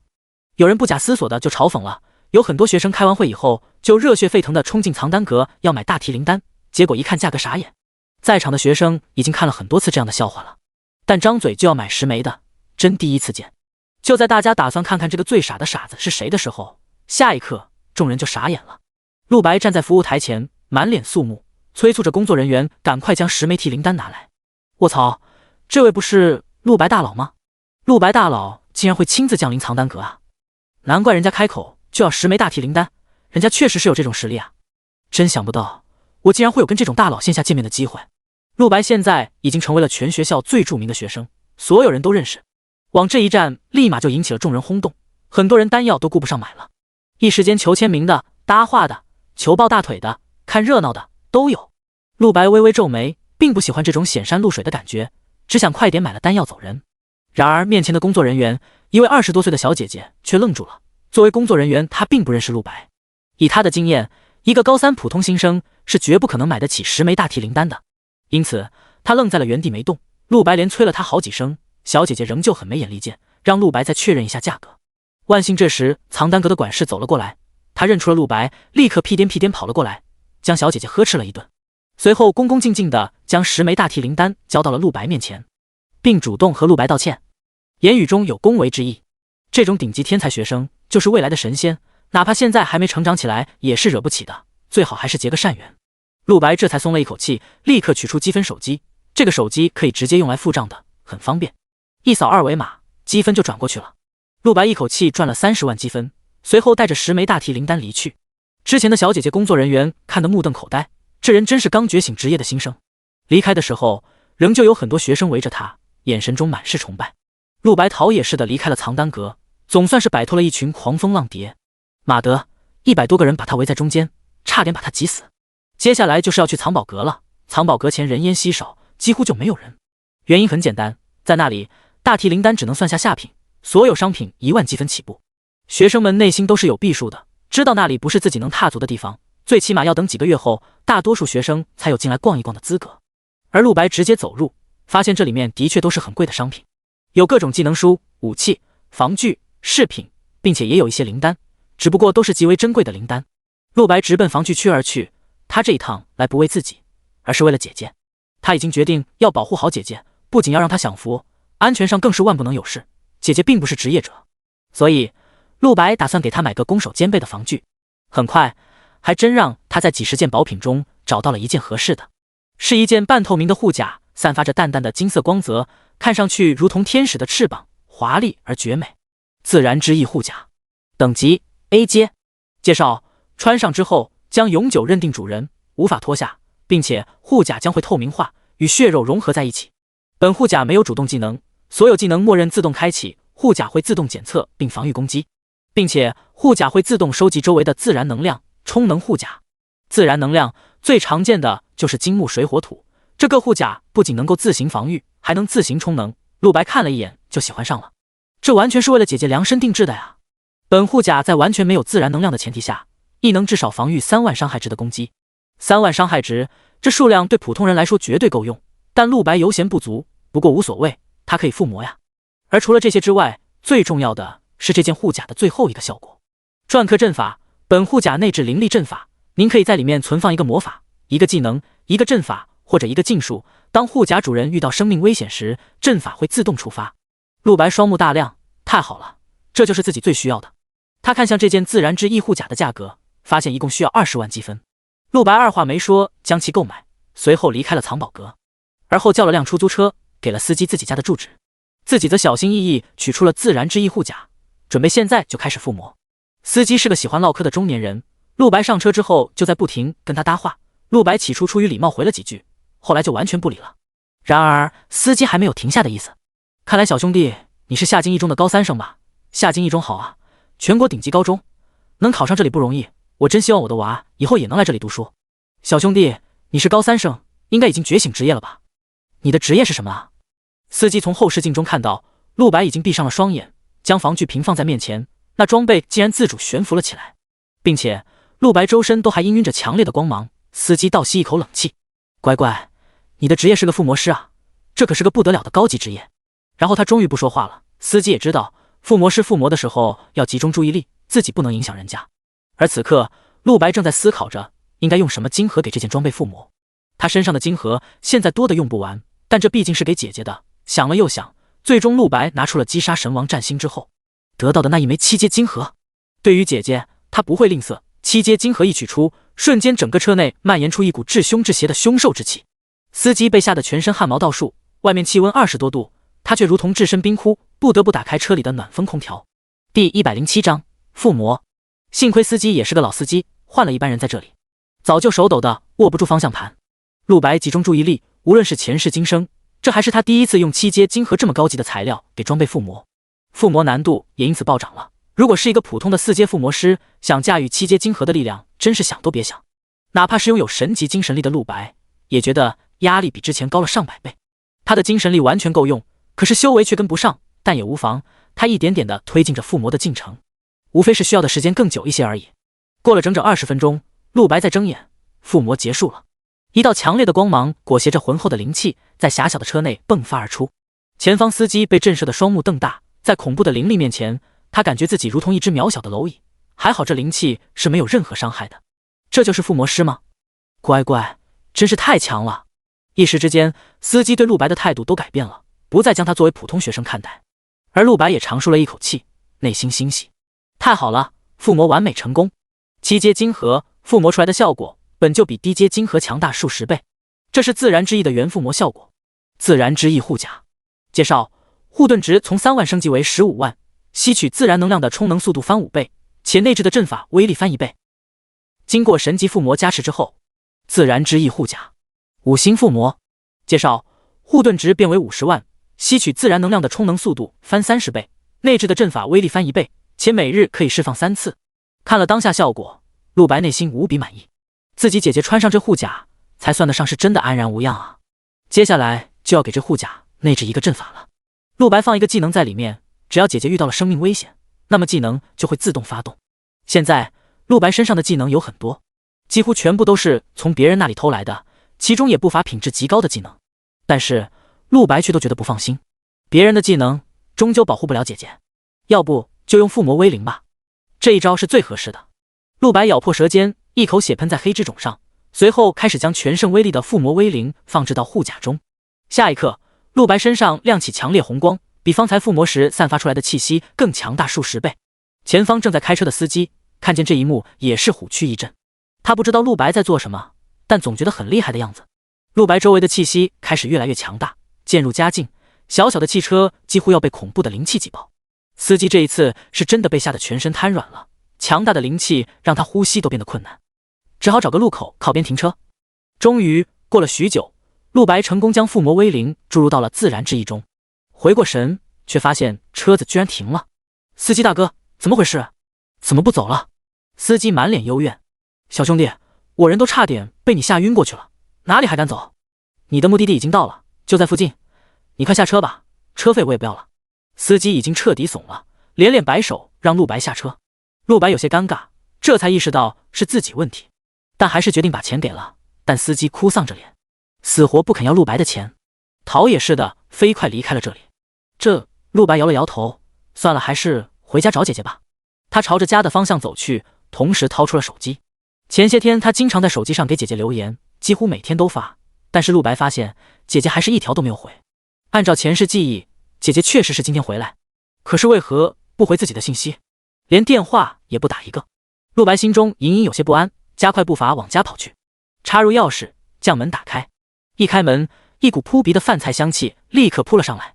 陆白愣住了，随后他看到了一个穿着围裙的女孩，一边擦着手，一边走过来，满面笑容。小白，你总算回来了，快休息一下吧，马上开饭了。女孩长相很柔美，轮廓和陆白有些相似，身材修长，亭亭玉立，即便不用装点打扮，仍然是个十足的美人。只是眼神中透出一种疲惫的光，这是因为长久过度劳动导致的。陆白内心一阵心疼，他无比确认，这就是自己朝思暮想的姐姐陆宁。跨越前世今生，他终于再次见到姐姐了，忍不住冲上前，将比自己矮半个头的姐姐抱进了怀里。姐姐，我好想你。陆宁有些错愕，但很快目光就柔和下来。乖，小白，去休息一下吧，饭菜马上就做好了。陆白松开怀抱，望着陆宁的身影。看来之前是他多想了，姐姐确实平安到家，这一点和前世一样。小白，你的职业应该觉醒了吧？是什么职业？陆白眉头微皱。姐姐，我手机给你发的信息，你都没有看到吗？陆白不仅告诉了姐姐自己的职业，也将几天来发生的事，还有自己猎场考核的成绩一并告诉了她。在这个唯一的亲人面前，陆白可以放下警惕。是吗？抱歉小白，你的信息我没收到。陆宁歉意一笑，有些纳闷的道：我的手机前几天好端端的突然坏掉了，不管怎样都没有信号。说完从身上掏出了自己的手机，陆白接过检查了一下，发现一切配件的都良好，也能正常打开，甚至所有软件都能用，唯一的问题是无信号，任何网络都使用不了，就像被人特意屏蔽了一样。怪了，陆白眉头紧皱，感觉有些蹊跷，因为这是前世不曾发生的事情。算了，我给姐姐买个新的吧。陆宁已经走入了厨房，一边忙活着做菜，一边道：不用给我买新的，我一会儿把这个手机送去修一下，应该能修好，一个新手机也要不少钱。对了小白，我把生活费放在书桌上了，一共1万5，应该够你接下来1个月的生活费和学费了。等到明天，姐姐又要去工作了。第108章，姐姐，我来养你。陆白转头一看，果然书桌上放着厚厚一沓钱，用信封包裹。陆白鼻子一酸，这钱不知道姐姐花了多少血汗赚来的。陆宁才20多岁，可是为了供养她，不仅早早辍学，而且一个人打好几份工。陆白望着姐姐忙碌的身影，深吸了一口气。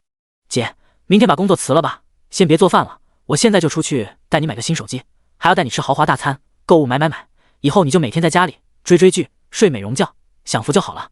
陆宁听后全然没放心上，而是莞尔一笑。这孩子说什么呢？我才20多岁就提前过养老生活了，我不出去工作谁养你？陆白已经走入厨房，满脸郑重，我来养你。说完，从身上掏出一张金卡，放到了陆宁面前。这种金卡是 VIP 专属，必须要在夏金银行存储超过1亿元才能获得，绝无造假可能。陆宁美眸顿时瞪大，手中的切菜的菜刀也掉在了案板上。小白，这是你的吗？陆白大力点头，那是当然。说完，将金卡塞进了姐姐的手中。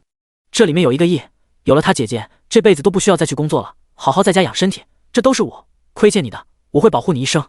陆宁表情愣住了，他看见弟弟说这话时，眼神中是一种他从未见过的深邃与黯然神伤，令他十分错愕，仿佛眼前这个不谙世事的弟弟一瞬间成长成了一位高深莫测的世外高人。小白，你这是怎么了？怎么几天不见像是变了个人一样？那好吧，姐姐听你的。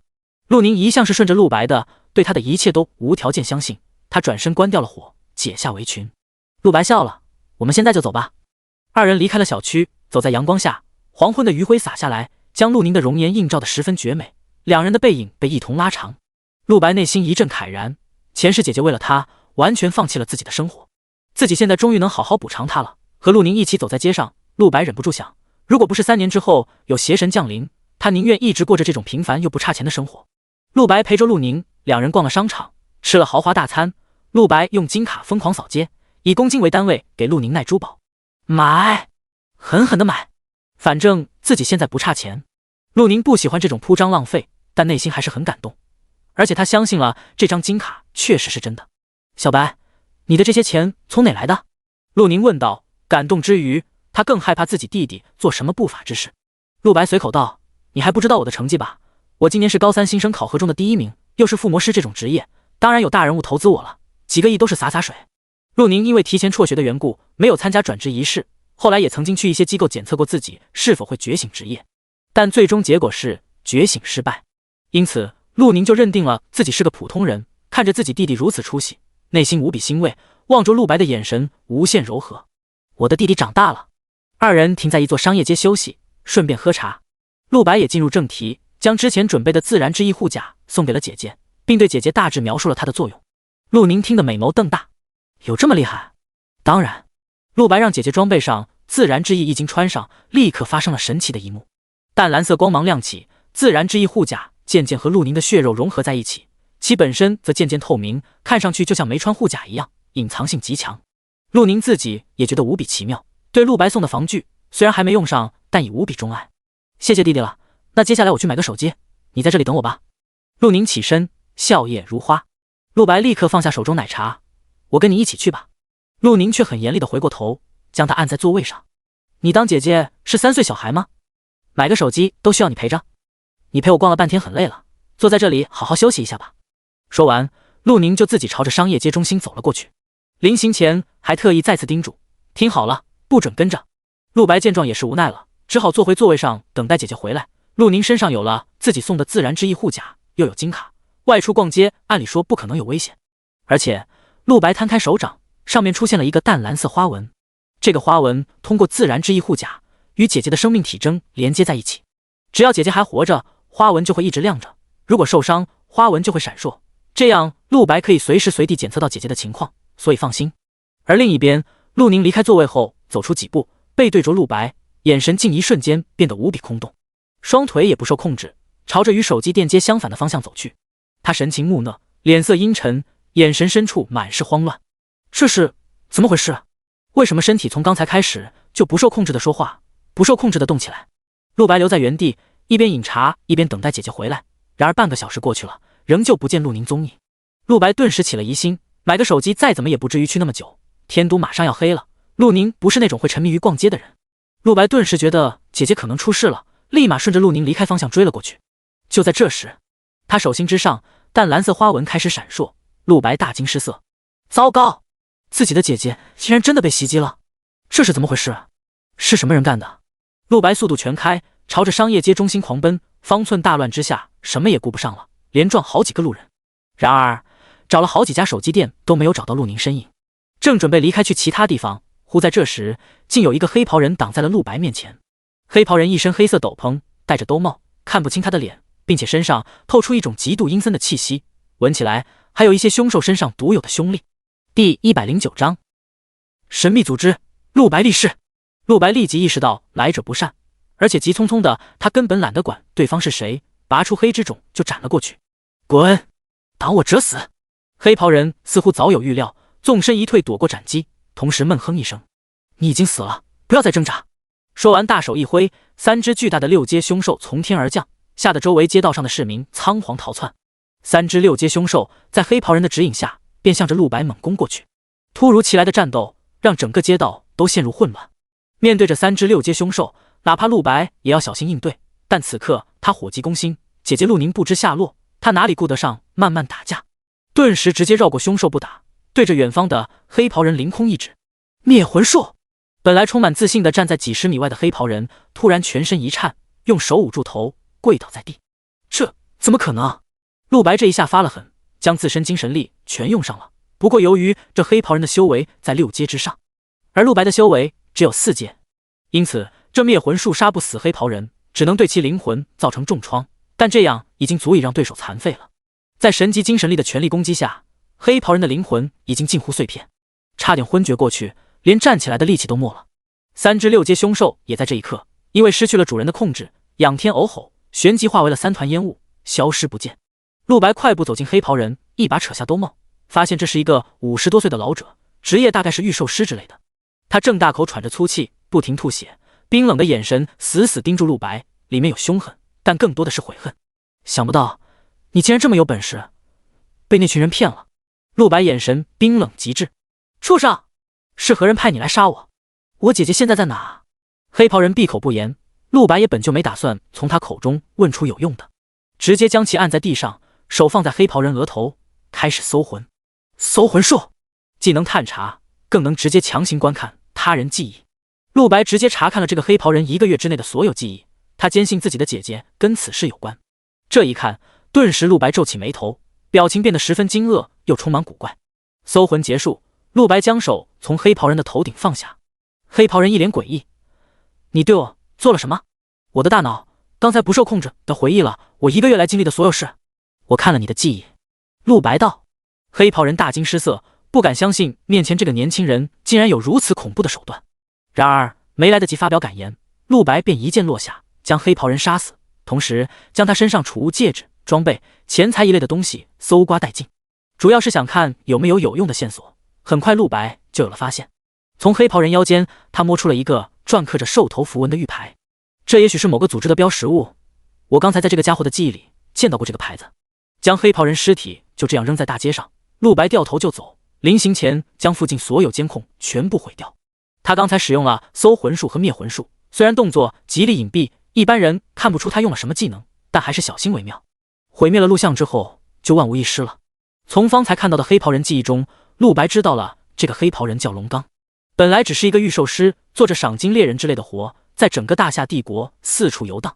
陆白看了整整1个月的记忆，但大部分都没什么用。唯一值得注意的是，这个龙刚似乎一直在尝试加入一个组织，在那个组织中，每个人都戴着面具，无比神秘。唯一值得注意的是，组织中每个人腰间都挂着一个兽头符文的玉牌，就像龙刚身上这个一模一样。龙刚多次申请加入组织，但是全部被拒绝，龙刚最终也只能放弃这个想法。然而就在半天之前，那个组织的人突然找到了龙刚，接着让陆白震惊的画面就出现了。那个组织的人提供了自己的照片交给龙刚，并告知后者只要把自己杀了就能入伙。龙刚是6阶5级御兽师，看照片上的陆白只是个高中生，顿时觉得稳了，欣然答应。于是就发生了刚才的事。虽然了解到黑袍人为何而来，然而恐怖的事情才刚刚开始，要害自己的并非这个黑袍人，而是那个神秘组织。这就一下子让事情变得无比复杂了。陆白对神秘组织一无所知，既不知道对方底细，也不知道对方为什么要加害自己。龙刚的记忆中也没有提取到任何有用的东西，但可以断定自己姐姐的失踪和这个组织有重大关系。陆白保持了绝对的冷静，龙刚的死一定会让对方提高警惕，自己必须赶紧调查。从手心的花纹印记来看，陆宁现在生命力良好，有自己的自然之翼护甲在，那群组织的人就算抓走了陆宁，想害他性命也绝不容易。陆白必须赶紧调查出这个神秘组织底细。他想到了猫屋，还有他手下那未曾谋面的刺客团。陆白回家时内心是满满的愤怒，自己好不容易与姐姐在这一世重逢，终于能够让她享受生活了，却又被这个突然冒出来的组织抓走了。一周之内必须把姐姐给救回来。陆白捏紧双拳，内心立誓。第二日一早，陆白直接按照和猫屋的约定前往夏京大学门口。到了那里，发现猫屋早就已经在那里等着了。见到陆白，猫屋立刻无比高兴地贴了上来，眼神中是满满的兴奋，亲昵地在陆白肩头蹭了蹭。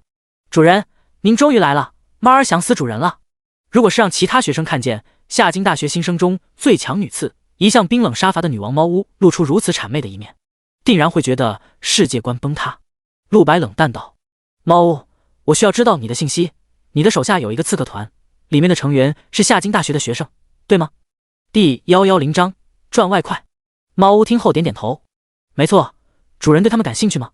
根据陆白所知，猫屋手下这个刺客团全部由夏京大学学生组成，一共30多人。在前世，这支刺客团凶名赫赫，凭借一己之力让整个夏京的治安变差，酷爱劫杀学生和有钱人。后来在末世来临前半年，被国家出手歼灭了。那时这支刺客团实力已经到了无法无天的地步，就拿首领猫屋来说，他那时候已经是整个大夏帝国前10强者，因为他拥有噬灵晶核。如今陆白身上这噬灵晶核才用了1周而已，已经叠加了整整3万攻击力。由于击杀了7阶凶兽神王战星，噬灵晶核也已成长到了5阶，攻击力更是涨了2万。也就是说，陆白现在不靠任何武器，仅仅空手一击便能打出3万加伤害。而前世猫屋使用了这噬灵晶核3年，自然更是凶残。极致的输出加上刺客的隐蔽性，他是笼罩在整个夏京上空的死神，甚至很多帝国机关的大人物都被他暗杀。传闻他杀人从来不用第二刀。现如今，猫屋和这支刺客团的实力虽然都还在萌芽阶段，但是能考入夏京大学这所全国顶级大学，已经说明了实力不差了。不错，我想让他们为我做一件事，你来帮我召集他们吧。陆白沉声道。猫屋歪着脑袋想了想，开口道：他们今天应该都在外面赚外快，主人想要找他们的话，就跟我来吧。赚外快？陆白微微皱眉，跟着猫屋一起朝着夏京郊外的一处猎场走去。猎场这种地方人流量极多，各种职业者都会过来，而且远离城市，治安更是形同虚设，自然不缺做坏事的。猫屋与陆白先坐了1小时的车，之后一同来到一座丘陵之上，这个位置可以俯视到下方的猎场。主人，他们今天应该都在这里。只见下方的猎场入口处十分热闹，大多数还是高3学生，趁着放假过来刷点凶兽，提升实力。由于猎场等级不高，因此不会出现很强的职业者，最厉害的也就是大学生而已。陆白已经隐约猜到猫屋说的赚外快是什么意思了。只见有一支高3生组成的职业团进入猎场，一共有8个人，各种类型职业都有。他们开始热血沸腾的刷怪，很快就取得了不小的战果，一只又一只1阶凶兽被干掉，偶尔也会出现2阶凶兽，仍旧无法阻挡这个8人职业团。一群稚嫩的高中生凯歌高唱，越来越起劲，却不知随着他们的深入，危险也越来越近。终于他们进入了一处小峡谷，四周再也没有其他职业者存在。趁着8人与凶兽缠斗之际，突然10几个戴着白色面具的刺客从天而降，所有人的速度都快得难以捕捉。他们飞速地接近这个8人职业团，后者还没有反应过来，已经纷纷被一刀封喉。8个人的尸体躺在地上，随后刺客们开始有秩序地搜索尸体身上的财物、装备、饰品，还有最重要的是积分。8个职业者从他们身上一共搜出了3万多积分，这可比自己去杀凶手安全多了。猫屋道：主人，这就是我手下的刺客团，还有10几个人应该也在这猎场中，我一会儿会让他们过来。陆白肃穆地闭上双目，继续做这种事，时间久了一定会被国家盯上的。猫屋立刻道：如果主人不喜欢，我可以命令他们终止做这些事。陆白摇摇头，他并不在乎这支刺客团的死活，只是想利用他们调查那个神秘组织罢了。刺客拥有极强的隐蔽能力，和所有职业中独一无二的敏捷力，不仅精通于暗杀，用来追踪、搜查也有奇效。有他们在，寻找那个神秘组织便容易多了。不过说到积分，陆白想到之前诛杀的那个龙刚，他身上的所有战利品全被陆白拿走了，当然也包括他的积分。积分系统这种东西是会伴随每个职业者一生的。陆白于是查看了一下龙刚身上的积分，发现一共有13万积分，说多也不多，少也不少，但按理一个6阶职业者身上不该只有这么点，也许他在被杀之前刚刚消费过吧。陆白将这些积分转到了自己名下，在看了这群刺客团的行为之后，他也一下子感到杀人类赚取积分的速度好像确实比杀凶兽更快。但如果是大范围的滥杀无辜，必然被国家盯上。陆白认为自己也可以做，但会做得更加小心，而且最好只杀那些四处流浪或者被国家通缉的罪犯职业者。主人，我们下去吧。随后猫屋带着陆白准备与刺客团见面。在今天之前，猫屋已经和刺客团们说过了，刺客团的首领不再是自己，而是陆白，并对众人说了之后会有与陆白见面的机会，今日恰好如约而至。猫屋带着陆白表走进刺客团，10几个人的刺客团见了猫屋之后，立即一齐单膝跪地，将用手抱拳放在胸前。首领大人！陆白内心暗暗惊讶，本以为这个刺客团就是工会性质的存在，没想到这些成员对猫屋都如此尊敬，所有人的表现都很真诚，看来真的将猫屋作为首领看待。也不知猫屋在这群人身上用了什么手段，才能让这群天才刺客统统被折服。猫屋满面冷厉，等另外10几个人过来吧，今天我有事情宣布。在这群刺客团成员面前，猫屋似乎又回到了之前那个杀伐冰冷的女刺客。陆白篡改了他的常识，他只会在陆白一个人面前表现出臣服的样子，而在其他人面前则和以前完全一样。首领，我们这次干的是不是很漂亮？刺客团中其中一个少年抬起头，脸上是谄媚的笑，似是想被猫屋夸奖。猫屋冷哼一声，眼神中是浓浓不屑，只是这种程度就沾沾自喜了，这不过是一群高中生组成的职业团而已。第111章点评。听了这话，一群刺客团的人都低下了头，不敢说话了。内心暗想，首领果然还和以前一样毒舌。不过猫屋曾在高中时期就一人斩杀了一支大学职业团，升了大学之后战绩更是无数，却有骄傲资本。这时其他10几个刺客团的成员也来了，见了猫屋纷纷行礼。人齐了之后，猫屋随即介绍道：这位大人就是我之前所说的陆白，从今天开始他就是我们刺客团的最高领导者。30多个天才刺客听了这话，全都抬起头来，眼神中满是惊愕。这个人居然就是猫屋所说的他们未来首领。在此之前，他们还以为这会是一个很强大的职业者，毕竟能让首领猫屋服从的人，他们至今还没见过。可是眼前这个陆白无比稚嫩，无论怎么看都没有强者的样子，搞不好还是一个高中生。这样一个人竟然能成为他们未来首领。众人表情都沉了下来，虽然无人说话，但是不满的意味已经显而易见。猫屋顿时眼神一冰，身上独有的寒冷杀气瞬间让在场每个人不寒而栗。怎么，有人不服？不敢！30多个刺客俱低下头，对于猫屋还是无比忌惮的。以前刺客团中有个人就触了猫屋眉头，后来就再也没人见过他了。猫屋想杀人时从来都是说到做到，手段又是良多，不仅精通于暗杀，还会隐身制毒。他之所以能成为最强女刺，不仅因为职业强大，更因为他与生俱来的刺客天赋和那阴暗的性格。主人，您觉得这支刺客团怎么样？猫屋转身跪对着陆白，脸色妖媚至极，却又无比尊敬，他的眼神在期待着主人能够夸赞他几句。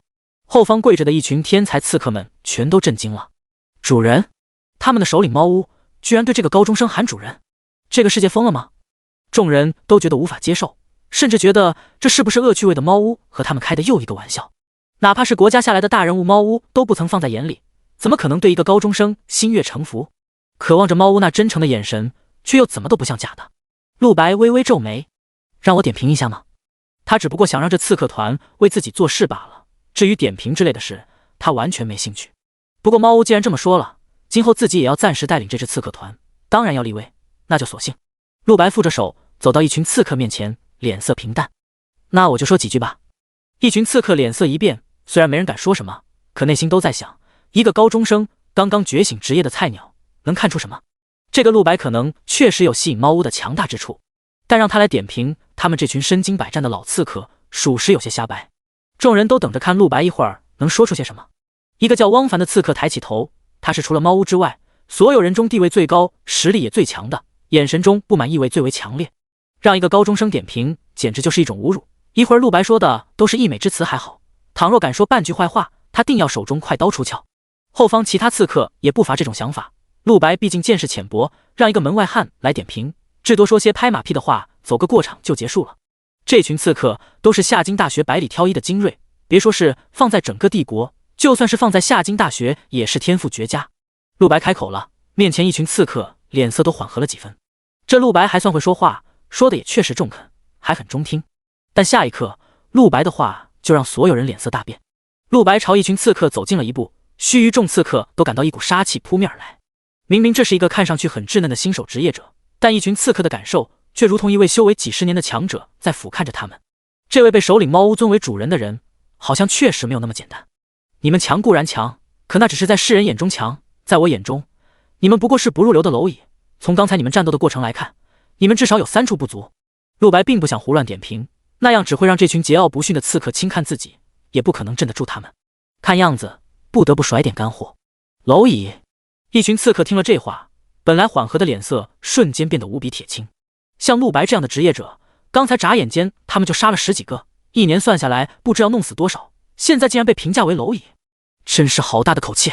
顿时一群刺客都冷笑了起来，看来他们这个未来的首领终究是个言过其实、哗众取宠的家伙。更重要的是，他触动了这群心高气傲刺客心中的杀意。他们只屈从于实力，如果陆白是个没用的废物，那么即便是有猫屋的命令，他们也不会给陆白做事。猫屋也在一旁露出了担忧的表情，显然很清楚手下这群人的秉性。如果不是猫屋在这里，30多名刺客刚刚已经纷纷拔剑。先别急。但陆白却毫无忧虑的一笑，脸上是绝对的自信与高傲。先听一下我的话，你们的不足之处虽然只有3条，但条条致命。第一，就是你们虽身为刺客，却没有刺客最基本的心性，你们的出手不够狠毒。什么？众刺客只觉得荒谬，他们人人手上都不知沾了多少鲜血，杀人就像杀鸡一样随意，却被陆白一个不是刺客职业的人说不够狠毒，真是可笑至极。然而陆白不慌不忙地接着道，刚才你们出手杀那群高中职业者时，根本不够快，也不够狠，如果不能斩尽杀绝，最后必然会因此葬送自己。这番话说出，众人都露出了迷惑的表情。谁说他们没有斩尽杀绝？陆白却缓步走到了之前那帮高中职业者的尸体旁，将为首一名少年从地上拉了起来。只见其手中持有禁咒，正要将其引爆。除此之外，他还已经用通讯符时向国家安全署汇报了遭遇刺客团袭击的情况。第112章一语道破。一群刺客脸色大变，什么情况？竟然还有人没死？那名被陆白拎在手中的少年，此时嘴角流着鲜血，因为受伤过重，神志已经模糊不清，很显然已经活不了了，所以他用最后的力气把这里情报传递了出去。陆白猜测，这支刺客团很可能就是从这里开始被国家给盯上的。这怎么可能？我们出手从来不会有差错的，这个家伙怎么可能没死？该死！他已经把这里的情况给国家安全署汇报过去了。尼玛，这样下去我们岂不是有暴露风险？是谁动手出了岔子？众刺客都傻眼了，汪凡与猫屋也立刻意识到了问题的严重性。这个少年可能是利用了装备、技能或者其他的什么东西，免去了致命伤害，这是刺客团的疏忽。更重要的是，之前他们竟然没有一个人发现这个人还活着。陆白拎着已经快要死了的少年，口中默念一声抱歉了，随后表情冷然，移步到了刺客团中其中一位体态娇小的女刺客身旁。女刺客一头红发，眼神有些惊恐的躲闪。陆白开口，你叫什么名字？女刺客小声道，我叫雨雪。这个人是你袭击的吧？为什么不杀了他？陆白冷声质问着，将少年身体扔到他面前。原来雨雪之前已知道这个少年没有死透，可却动了恻隐之心，没有补刀。这种心性在刺客中显然是大忌。雨雪顿时跪在地上，对住陆白不停道歉。其他人表情也相当难看，还真让陆白给说中了，他们的出手真的不够狠毒。这种事情再多发生几次，你们刺客团就等着成为国家的歼灭对象吧。陆白寒声开口，这一次没人再敢反驳他了。猫屋也对于雪投去了责备的眼神，将后者吓得瑟瑟发抖。但汪凡还是站了出来，质问道，这次确实是我们的问题，但只要以后改进就好了。你刚才说我们有3个不足之处，还有什么？这次只是凑巧。他不相信陆白还能说出什么所以然。陆白冷哼一声，无情开口，还有就是你们的修炼方式非常错误，这个错误足以致命，不仅是你们，就连你们首领猫屋一样犯了这个错误。汪凡听完顿时勃然大怒，你说什么？如果只是说他们这群人不行，还可忍受，但是猫屋是所有人无比尊重的首领，说他有错误，就等于是打刺客团所有人的脸，不可饶恕。我看你也只会说大话而已。汪凡表情冰冷，祭出自己短笔，要跟陆白决斗。陆白方才已经发动了搜魂术，知道了在场所有人的修为，最高的是3阶9级，只有2个人是猫屋与汪凡，而其他人则都是在3阶5级左右。先别急，陆白只抬起一只手，汪凡的动作瞬间就被止住了。下一刻，他感到大脑一痛，整个人就摔在了地上。精神冲击，之前从蓝蝶首领夏从文身上得到的天赋，在陆白的神级精神力加持下，他用的显然比夏从文更加炉火纯青。本来杀意满满的汪凡还没动手，就被陆白击溃了。其他人也发出震惊的惊呼：一个高中生怎么会有这种实力？你们的修为是不是已经很久没有提升过了？尤其是猫屋与汪凡，对吗？陆白满脸高深，而汪凡与猫屋随即都露出了吃惊表情。他们的修为与天赋都算是绝对的天才，可是如陆白所说，已经卡在3阶9级这个等级很久了，哪怕是经验值已经叠满了，可是无论怎样都无法提升。这件事两人从未对其他人透露过，而今陆白竟然只看一看就一语道破了，这怎么可能？瞎蒙的！不会有这要求。躺在地上的汪凡颤抖地站起，脸色无比惊讶。你怎么知道我的修为很久没有变动了？陆白道：我早就说过了，你们的修炼方式有致命问题，我不用想都知道。你们是靠着打劫其他职业者的积分，然后将积分换成灵丹、药水之类的东西提升修为的吧？刺客团众人都沉默了。确实如此，他们之前都是靠积分购买提升修为的灵丹，靠着嗑药提升修为的。那些灵丹与提灵丹作用类似，也就是说，你们很久没有跟凶兽战斗过了，是吗？汪凡的态度一下子比之前好多了，因为这个问题一直都折磨着他，找不到症结所在，差点以为自己这辈子只能止步3阶。现在陆白让他看到了救命稻草。没错，可是这和凶兽有什么关系？陆白无语道：关系大了，国家为什么一直提倡你们去刷凶兽升级？各种政策都在鼓励你们和凶兽实战，原因只有一个，那就是如果杀死的凶兽数量太少，人身修为无法巩固，如同被天道限制，修为无法提升。这次众人是真的震惊了，猫屋都感到极为激动。修为被困也让他苦恼很久了，没想到竟然是这个原因。这个世界还有这种规则吗？以前从来没听说过，陆白又是从哪里得知的？一时所有人皆肃然起敬。也就是说，我们只需要从现在开始多多猎杀凶兽，便能提升修为了。陆白点头，没错，实际上你们缺的不是经验值，而是凶兽身上独有的兽灵之气。你们身体极度缺乏兽灵之气，已经不是短期内能弥补的了。不过，陆白话锋一转，微微一笑，我有办法。猫屋疑惑问道：主人有什么办法呢？难道能让我们不杀凶兽就获得兽灵之气？陆白大力点头，不过却先按下不表。具体应该怎么做，我一会儿再告诉你们。现在我来说说你们的第3个问题。这一次再也没人唱反调了，汪凡也老老实实的再次跪在陆白面前。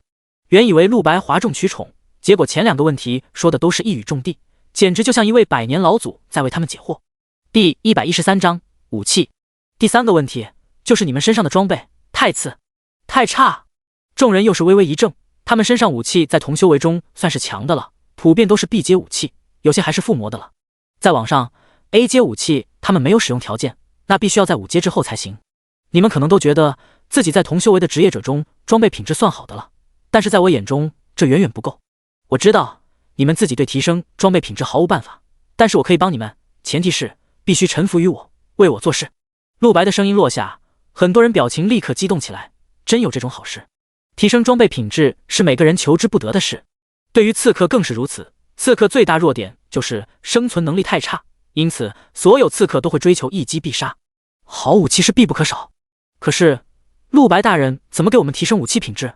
有人壮起胆子问。此刻的陆白已经得到他们尊重了，如果陆白刚才说的那些不是忽悠，那么刺客团的众人臣服又何妨？陆白将会变得比猫屋更让他们敬重。陆白满面高深，轻轻吐出，忘记介绍了，我的职业是附魔师。众刺客皱起眉头，附魔师的确是个能提升武器品质的职业，但是陆白如此年轻，能强到哪里去？就算是附魔了，也提升不了太多吧。这时陆白从戒指中直接扔出了2把5星附魔武器，是之前剩下的，这是我之前附魔的作品，你们一试便知。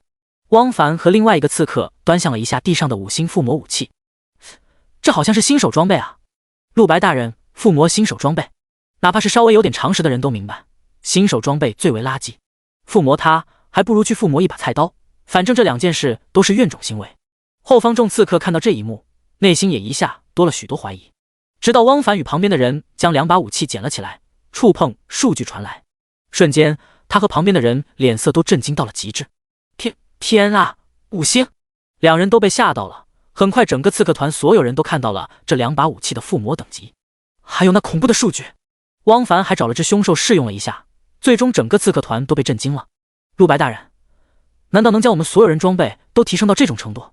陆白道：不错，但是有条件，你们拿了武器之后，不得对任何人说武器出自于我之手，也不能对任何人说我是你们的首领。如果有人敢泄密的话。一旁猫屋这时走上前来，身上杀气寒冷的如同无间地狱，接着陆白的话道：那么我会永世追杀他，让那个人生不如死。这话从猫屋口中说出来，30多个刺客无不打了个寒战，纷纷大力点头，保证绝不说出。主人，您是要给他们附魔装备吗？这样真的可行？猫屋小声地对陆白疑惑道。虽然知道陆白就是那强大的面具人，可陆白附魔的本事他终究没见过。面对着眼前30多名刺客，陆白淡声一笑：附魔对我来说轻而易举，你们只要将自己武器都交到我这里，1天时间我就能全部附魔完毕。说完顾不上面前众人的震撼，陆白又紧接着道：还有关于你们修为无法突破的事情，一会儿我可调制一瓶药水，你们每人将其喝掉，不出半日，人人都能突破现在的修为禁制。听完这话，30多名刺客都控制不住自己的面部表情了。他们身上武器可没有新手装备那么简单，更何况陆白如此年轻，修为能超过3阶。一般3阶附魔师附魔30多把武器，就算每一次附魔都成功吧，那没有半个月也是绝对下不来的。陆白却说只要1天，除此之外，陆白口中的药水也使他们无比好奇。他们都好几个月没有杀过凶兽了，按照陆白说法，需要去将这几个月补上，那样一来消耗的精力不言而喻。是什么药水能让他们半天就突破修为禁制，直接免去猎杀凶兽的功夫？哪怕是众人现在已经信任陆白了，仍旧觉得这是一场不可思议的诈骗。猫屋也好奇地问道：主人不是附魔师吗？还懂制药？陆白自信一笑：制药其实和附魔一个道理。说完就转过身，在我把东西交给你们之前，你们不必听从我的命令，这里不安全，我先回下京了。猫屋，记得把这群人的武器送到我这里。看到陆白这般自信，30多名刺客决定信了，将自己的本命武器纷纷交了出来。陆白就这样轻易的把这支下京最强刺客团全员缴械了。回去路上，陆白内心盘算着，他这么做有2个理由：第一，帮他们附魔武器，是为了让这支刺客团更好被自己掌控。他不仅能一下子得到其中所有人的天赋，同时被他附魔过的武器，他可以掌控开关，等于是获得了每个刺客本命武器的使用权。先前猫屋就是吃了这个亏，他刺杀陆白之时，手中附魔剑却被陆白关闭，导致被反杀。而第二，帮他们提升修为，当然是为了接下来他们能更好的给自己做事了。那个神秘的组织能让龙刚这种6阶强者抢着入伙，可见里面的都不是等闲之辈。刺客团虽强，可现在还是一群学生，以他们如今的修为，就算是调查到了那个组织的下落，也很难避免不会被人杀人灭口。想要找到姐姐，陆白必须精密布局，做好万全的准备。他回到了下京，回到了家中。不久之后，猫屋上门，将刺客团30多把武器全部献上。陆白接受了武器，却见猫屋还不走，只见他微微低头，妖媚的脸有些羞涩。主人，有什么我能为你做的吗？看上去他似乎很想趁着四处无人，对着主人撒娇。然而陆白摇了摇头：现在我要开始工作了，你可以走了。第114章新本命技能。猫屋俏脸顿时耷拉了下去，感觉整个世界都暗淡无光了。那好吧，内心暗暗嘀咕：为什么总觉得主人很讨厌自己？自己是做错了什么吗？猫屋失望的准备离开，忽在这时又被陆白叫住：等一下。猫屋脸色顿时转悲为喜，无比激动。主人改变主意了？会不会自己能够留在主人身边了？然而陆白只是拿着储物戒指，看着一地板的武器，疑惑道：你的本命武器呢？你的武器怎么没拿出来？猫屋道：啊，主人，我的武器已经很厉害了，不需要增强了吧？他拿出5星附魔新手剑，这把剑已经是他最钟爱的武器了，虽然不好看，也有点不顺手，可是伤害高啊，6阶之下几乎全都能一击秒杀，因此猫屋觉得这武器没必要再增强了。陆白有些无语，强行命令道：也拿来。那不过是一把新手剑而已，最开始拿来应急很合适，可现在如果还用，他都要觉得自己弱智了。而猫巫与手下那支刺客团，目前姑且算是他的私有财产，自然不该让他们使用这么弱的武器。猫巫听了，只好老老实实把附魔剑交了出来，嘀咕了一句：“主人，这已经是5星了，还能增强吗？”陆白点头：“当然，还有一个本命武器呢。别告诉我，你一直用的都是这把新手剑。”猫巫迟疑了一会儿，拿出了一把黑色匕首：“这是我一直以来最钟爱的本命武器，在得到新手剑之前，我一直使用它。”陆白双眸微微眯缝：“没错了，就是这一把，前世的刺客女皇猫巫最常用的一把武器——韩服神笔。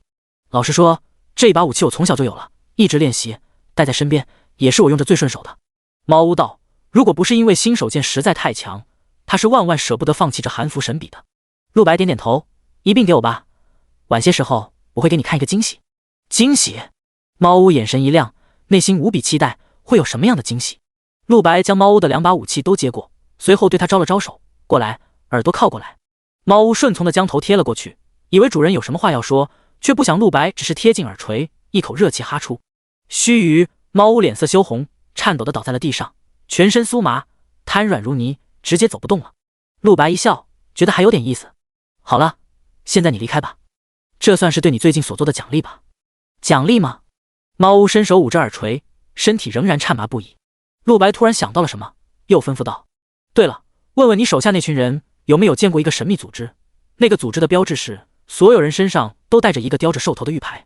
如果没人见过就算了，暂时先别行动，敌人的实力非常强大，保守估计平均修为不在6阶之下。”猫巫领命离开了，陆白也坐在了地上，正式准备开始附魔。这是一个不小的工程。前不久，他突破到4阶之时，在学校的考核总结大会上又学会了2个本命技能。继批量附魔之后，第2个技能名为融合附魔。这个技能的效果非常简单，就是可以将一件装备的附魔效果转移到另一件装备之上。只不过这需要再使用1枚晶核，并且2件装备会融合在一起，成为1件装备。这对前世的陆白来说没有用上几次，可对于这一世的他而言却来得十分凑巧。他手上附魔的5星装备早就冗余，这个融合功能可以避免让一些装备白白吃灰。以后发现品质更好的装备时，也可以将旧装备的效果转移到新装备之上，而且新装备的效果会再次增强一些，这主要取决于使用的晶核品质。而陆白的第3个本命技能叫做无形附魔，效果亦是霸道而明了，那就是陆白可以让装备自动进入附魔，身体则没必要再进入附魔状态，可以去做其他事，相当于挂机一样的效果。今后哪怕陆白正在谈话、正在赶路、正在睡觉，甚至正在战斗，都可以让装备自行进入附魔状态，大大增加了灵活性。唯一的缺点就是这无形附魔一次只能附魔1件装备，无法与批量附魔叠加使用。陆白凝露精神力，将附魔需要用的材料竟然取出，所有要附魔的武器皆放在身前。批量附魔发动，这个技能随着精神力越强，能附魔的装备数量也就越多，最多可以同时附魔100把。陆白的神级精神力早就能触摸到这个技能的上限，100把都是轻松，眼下这30把自然能轻松应付。如果一个一个附魔的话，考虑到这些装备的品质也不算低，寻常的4阶附魔师少说要用半个时辰，甚至1个时辰。而陆白附魔1件装备只需要5分钟，而且品质是5星。批量附魔之时，速度会稍微减慢，但也仅仅需要半个小时。30多把刺客武器，陆白就全部成功。使用的晶核大多是2阶晶核，如果他看到品质特别好的武器，就会使用3阶晶核，比如汪凡的武器就是所有成员中最好，仅次于猫巫的那把韩服神笔。至于这把韩服神笔嘛，陆白没有一起批量附魔，因为他要发动技能，将那把5星新手剑与这韩服神笔放在一起，同时取出1枚3阶晶核，融合附魔。一道强光自2件装备之上亮起，2把武器开始融合。说是融合，其实就是利用灵力与精神力将其中1把武器融化，随后驱动另外1把武器将融化出的物质吞噬。在神级精神力加持之下，陆白完成得很轻易。很快，原来那把5星附魔剑就被他融合，成为了金色铁汁一样的液体。他驱动韩服神笔，利用精神力引导，将这金色铁汁全然吞噬，彼此相融。第115章附魔的大提灵丹。在此期间，还要分出一些精神力，融化掉那枚3阶晶核，这是融合成功的关键。同时，这晶核的力量会增强融合之后的附魔效果。过了整整半个小时，附魔融合终于结束。韩服神笔从天空落下，陆白将其接到手中，意念一开，就看到了现在韩服神笔的所有数据。韩服神笔 B 阶，攻击99999，之前为15000，敏捷2万，之前为2万，已封顶，耐久无限。看到现在韩服神笔的数据，就连陆白自己都被吓到了。从2把武器融合成了1把之后，这数据进步真的不是一点点啊！使用3阶晶核作为融合时的媒介，其实就相当于进行了第2次附魔，只不过这一次附魔的对象是韩服神笔。韩服神笔作为 B 阶武器，而且还是品质极高的 B 阶武器，附魔之后的数据当然跟那把 D 级新手剑差距极大了。更不用说当时是1阶晶核加 D 级武器，现在是3阶晶核加 B 级顶尖武器加1把5星附魔新手剑，全部融合在一起之后的效果。当然，如果只是这样的话，实际也不足以让攻击力达到9万。哪怕是把3阶晶核换成5阶晶核，最后攻击力能有6万就差不多了。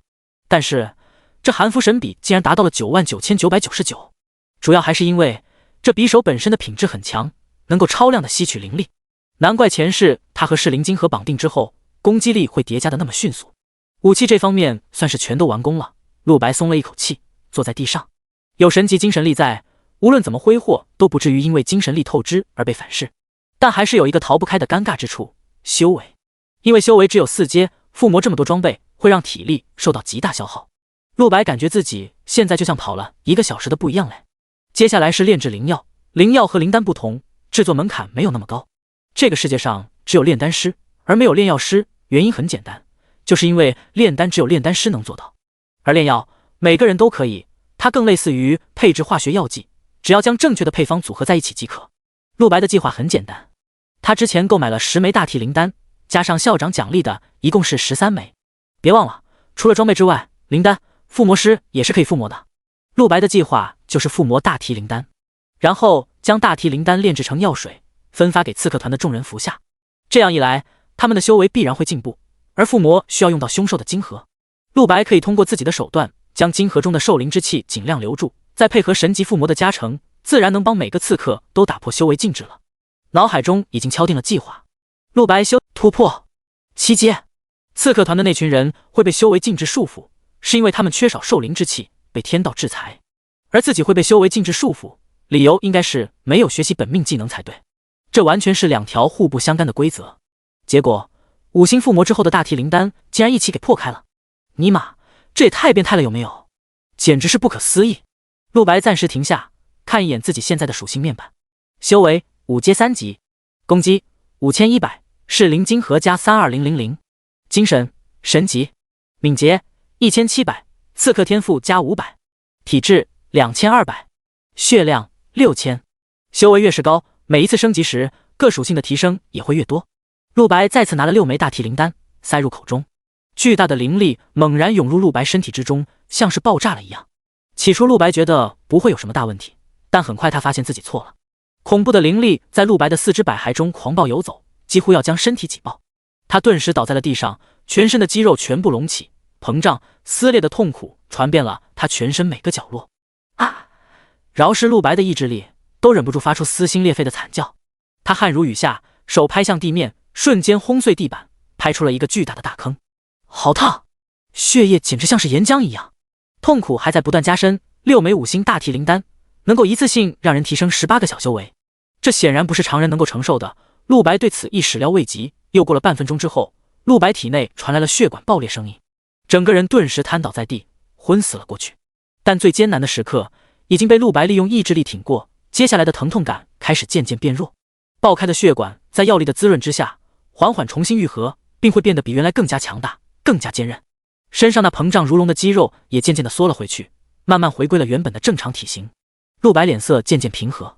几个时辰之后，对于全部药力的吸收才算结束。陆白从地上坐起，方才经历的痛苦仍旧让他心生余悸，但眼神已经变得更加清明与自信。我成功了。陆白从地上站了起来，发现地板上全部都是破碎的布料，这是因为刚才提升修为的过程中，身上衣服都被肌肉给撑爆了。现在的他已经是7阶1级，自从他觉醒职业后至今，不过才短短半个月。半个月的7阶，陆白长出一口气，仰头望天，身体只是微微动了一下，就瞬间传出炸裂般如同炒豆的声响。强大，太强大了！陆白从没觉得自己身体如此强大过。他打开了自己现在的属性面板，陆白7阶1级，攻击22000，是灵晶核加31000，原本为5100，敏捷5000，刺客天赋加500，精神神级，体质8000，血量5万。6阶之前，他的所有数据都在1万之下，而就在突破6阶之后，全身所有数据都得到质的飞跃，攻击力达到了2万。这是因为辅助职业的缘故，倘若是战斗职业，达到这个修为之后，攻击力会是陆白的1倍。至于血量也达到了5万，这就是一名7阶强者的生存力，同样吃了辅助职业面板较弱的亏。像战士之类的职业，有些在7阶的时候，血量足以突破10万了。陆白走到镜子之前，突破了7阶之后，不仅全身属性产生了质变，甚至还长高了10公分。如今的他看起来不再稚嫩，也不像一个高中生了。姐姐，等着我，马上我就会救你回来。如此实力的加持下，陆白对救回陆宁更有底气了。随后他坐回地上，取出剩下的最后3枚5星大体灵丹，就用这3枚大体灵丹炼成药水吧。他先准备了30多个灵药专用的空小玻璃瓶，全部打开放在地板上，而后大手一挥，3枚大体灵丹俱飞到空中。陆白凝聚灵力，将其尽数炼化为液体，随后装入了30多个小瓶子之中。这样一来，大体灵丹的药力就被稀释成了30多份，具体效果会怎样，陆白不清楚，但绝对足够刺客团集体突破修为禁制。这可是5星附魔之后的大体灵丹，陆白有这个自信。外面已是深夜，陆白完成了自己的所有工作，总算可以休息一下了。但就在刚刚躺到床上之时，陆白猛然嗅到了一股无比刺鼻的凶兽气味，凶烈、霸道、血腥。陆白脸色微变，从这气味上判断，至少是7阶之上的凶兽啊！自己家周围竟然会有这么强大的凶兽？不是在自己家周围，这股气息极为强烈，能够判断出应该就在这个房间里。陆白左看右看，忽然想起之前在5星附魔大体灵丹的描述上写明了，如果服用过多，将会有一个副作用，那就是身体会被附着上凶兽的气息。原来这是从我自己身上散发出来的吗？陆白微微皱眉，与此同时，他感到自己体内似乎多出了一种力量。他大手一挥，一股黑色的灵力从指尖喷薄而出，上面弥漫着凶厉霸道的凶兽气味。兽灵之力吗？这是只有凶兽才能够驱动的力量，而现在自己也拥有了一部分，并且可以使用，只是目前除了觉得野蛮之外，尚不知道这股力量还有什么其他的特点或者优点。在确认了没有危险在附近之后，陆白总算安心了，很快沉沉睡去。第二天一早，他打电话给猫屋，命令召集刺客团。至于召集地点在哪，陆白却有些犯了难，自己以后可能无法避免要经常和这群刺客碰面。这个地点必须要隐蔽，但他总不能每次召集人时都要从市区往郊区跑吧。这时猫屋却告诉陆白，主人，我们刺客团在夏京大学市类似于社团的存在，专门设有一个活动室，是我们刺客团的私属领地，主人可以到这里来。听了这话，陆白心念一动，这倒确实是个好主意。第117章，震撼的刺客团。陆白随即打车前往夏京大学，走进学校之后，一路上多是匆忙的学生。大学里面学生的课程不多，主要靠着接学校发布的任务来获取积分，相对更加自由，学生们也更加独立。因此陆白在这里基本不会吸引任何注意。10分钟之后，他来到了刺客团的活动室，连同猫屋在内，所有人早就在这里等他。刚刚进门，猫屋立刻凑上来迎接，主人，您来了，这里就是我们活动室了，平时绝对没人敢来这里。陆白大概看了一圈，这个活动室还是很大的，有点像是室内篮球场，而且确实没有其他学生靠近这里。陆白猜测，这可能是因为刺客团的作风已经成为了夏京大学校内人人谈之色变的恐怖组织。而刺客团其他成员在看到陆白到来之后，内心是期待又紧张。他们的这个新首领真能做到在短短1天之内把昨天所说的那些事情都给搞定吗？陆白脸色淡沉，面无表情。刚刚走进活动室，汪凡也走了上来。汪凡十分尊重地低着头，敬畏地道：首领，您昨天说的那个神秘组织的事情，我们查到一些蛛丝马迹了。听说几天后夏京市中心要举办一场比武，我们好几个成员在比武场地看到有带着兽服玉牌的人路过。听了这话，陆白顿时心中一动。兽服玉牌，这确实是那个组织的标志，没想到这么快就找到了。这个刺客团的追踪能力果然不是盖的，你们做得非常不错。他不吝夸奖得道。汪凡低头微微一笑，为首领做事是应该的。汪凡昨天主动带领30多名成员办了这件事，花了整整1天时间，将整个夏京的大街小巷都给搜遍了。汪凡认为自己需要给陆白做一些事，至少是为昨天的不敬赎罪。而其他刺客眼睛也紧紧盯在陆白身上，他们内心在意的是自己的武器。武器对于任何职业者来说都是和生命同等重要的存在，现在所有人的本命武器都在陆白的身上，当然会好奇现在他们的武器是个什么状态。陆白也不卖关子，直接走到众人面前开口道：你们的武器我已经全部附魔完毕，至于附魔之后的效果如何，就让你们自行实验。说完，大手一挥，30多把武器从天使之戒中飞出，落在地上。30多个刺客都凑了上来，内心是又震惊又紧张。从这批武器的气息与色泽来看，真的已经被附魔过了。陆白真的在1天之内就附魔了这30多把武器，他这是怎么做到的？汪凡与猫屋也瞪大双目，其他刺客都在去拿各自的武器，汪凡也走了过去拿。很快，所有人的武器都拿到了手里，他们立刻就看到了各自武器的数据，瞬间所有人都斯巴达了。卧槽啊！我的武器数据翻了几百倍，达到了整整2万多。真的假的？这还是我的武器吗？哇，这是增强吗？我怎么感觉这是给我换了把神器？如此武器真的是我配用的？你们快看，我们的附魔等级是5星，我眼花了吗？竟然是5星，真的是5星！而且我们所有人的武器全部都是5星，不是说5星附魔装备无比稀有吗？整个活动室都陷入了巨大的震撼，惊呼声不绝于耳。汪凡看了看周围人武器的数据，随后又看了自己的，他发现自己武器的数据竟然比其他人还都高出了一大截，达到了整整4万伤害。看着那翻了上百倍的恐怖数据，汪凡陷入了沉思。良久后，不淡定的他来到了陆白面前，直接跪下了。首领，这武器真的是白白给我吗？如今我的攻击力达到了整整5万，就算是 A 阶武器，只怕也达不到这种程度。他完全无法克制内心的激动，后面其他职业者的心情也是一样，看到汪凡跪下，他们也连忙上前，都跪到了陆白面前。首领，我们的武器数据怎么会提升这么多？他们早就听说了附魔师这个职业极其烧钱，而且想要获得一个好的附魔效果，烧钱尚在其次，有很多材料根本是无法用钱买到的，然后还需要附魔师以燃烧精神力的代价，花费大把时间，万般不易之后才能得到一把良好的附魔武器。如今陆白一出手就是30多把，这花费了多少的资源？而且众人更加无法看透的是陆白的实力。陆白看上去如此年轻，恐怕修为不可能多高。30多名刺客中，就算是对附魔师毫无了解的人，都明白5星附魔装备是何其的珍贵之物。他们无法想象陆白是怎么做到把他们的武器都提升到这种层次的，给众刺客带来的炸裂程度不亚于世界末日来临。陆白淡声一笑，很装逼的道：我自然有办法，虽然花了不少代价，但要在1天之内提升你们武器的计划总算是实现了。作为首领，我没有食言。此话一出，众刺客纷纷动容。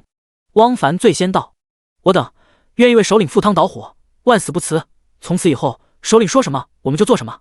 有汪凡带头，后面的其他刺客们也一个一个紧接着向陆白宣誓赴汤蹈火，万死不辞的声音不绝于耳。然而陆白脸上却并无表情，而是耸耸肩道：这种虚而不实的话还是别说了，没有什么实质作用。我要看到的是你们接下来的实际表现。众刺客听了这话，都陷入了短暂沉默，但这沉默并不是不知如何回复陆白，所有人都露出了十分坚定的表情。一股肃杀之气顿时在空气当中蔓延，他们已经用自己的表情表达了自己想说的话。现在就算是陆白让他们去刺杀夏京大学校长，他们也会毫不犹豫。陆白这才点点头，像话了，这样才像的刺客。后方一个体态娇小的女刺客望着眼前放着的武器，她的武器是一个非常巧妙的科技型灵器。第118章，抢着当奴隶。它是主要使用飞刀的，而这个武器的作用就是能够源源不断的产生飞刀。此刻雨雪将自己的武器捧了起来，这件科技型武器的所有数据也都发生了质变。原本1天只能出产30枚飞刀，现在却变成了每分钟30枚。不仅如此，攻击力、速度各方面都获得了上百倍的增幅。顿时雨雪震动的用手捂着嘴巴，迈着小巧的脚步快速走到了陆白面前。不少人错愕地望向他，好奇他想要干嘛。而雨雪在走到陆白面前后，直接拜倒在地，一头青丝散落在地，稚嫩的小脸满是真诚。首领，雨雪之前犯了那样的大错，首领不仅不处罚我，反而还赏赐我这么好的武器。雨雪无以为报，宁愿也给首领做奴隶，愿拜首领为主人。此话一出，众刺客吃惊了，陆白吃惊了，一旁的猫屋更是吃惊了。很显然，雨雪这个请求是在看了猫屋喊陆白主人之后才产生的。兴许他认为只有这样才能够报答陆白，并且表示自己的心意吧。然而陆白没有答应，而是一脸黑线，这都是什么情况？他眼中刺客该是最高傲、最冰冷、最无情的一个职业才对，很可能人人都像猫屋那样冷血无情、狡诈阴毒。可现在看来，事实和陆白所想的竟然完全相反，很难想象这个一直做着亡命买卖、每天犯罪的刺客团成员们竟然会是这样一帮知恩图报的人。也不知是自己给的太好，打动了他们，还是他们本就性格如此，也许两者都有。只不过在收奴隶，陆白当下还无这种打算。一旁猫屋更是露出了一个无比冰冷的目光，死死盯着雨雪，将后者看得忍不住瑟瑟发抖。这种感觉就像被死刑宣告了一样。猫屋还从未将杀意展现得如此淋漓尽致，这一次他是动了真怒了，居然有人想动自己的位置，自己才是主人唯一的奴隶。跪在地上的雨雪虽然怕得要死，娇躯不停颤抖着，但是仍旧用力跪着，不愿起来，无视猫屋的威胁警告。其他30多名刺客则都神情复杂，认主。这虽然有失尊严，但确实是个好办法呀。如今的陆白在众人心中已俨然是神一般的人物，给这种人做奴隶有什么不好的？如果雨雪都能卖身认主，他们为什么不能？一时间，好几名女刺客都开始在内心埋怨雨雪抢在了他们前面，甚至好几个男成员都动了这个心思。雨雪仍旧跪在地上，颤抖地问：“首领，您愿意答应我吗？奴婢愿意为您付出生命。”陆白相信雨雪的心是诚的，可他仍旧摇了摇头，走上前将雨雪扶了起来，2根手指轻轻捏住她的下巴。“你以为做我的奴隶很容易吗？你必须先证明自己是有用的东西，明白我的意思吗？”雨雪的小脑瓜在陆白手中艰难地点了点头。有用的东西，奴婢明白。陆白随即松开，一旁猫屋这才收敛了冰冷的目光。雨雪这是被主人拒绝了啊，自己暂时还是主人唯一的奴隶。而雨雪也明白，首领刚才那番话应该是想考验自己的能力，他暗暗握紧拳头，他一定会做好的。而其他几个男成员犹豫了一下，随后汪凡跪着向前一步，磕了个头道：“首领，我也愿做你的奴隶，认你为主，我会证明自己有用的。”陆白差点吐了，将汪凡严厉斥责了一番，闹得差点要没收汪凡的武器。于是汪凡与刺客团中一群动心的男成员这才作罢。这时猫屋突然出声，疑惑的道：“对了，主人，大家的武器全都拿回去了，那我的呢？”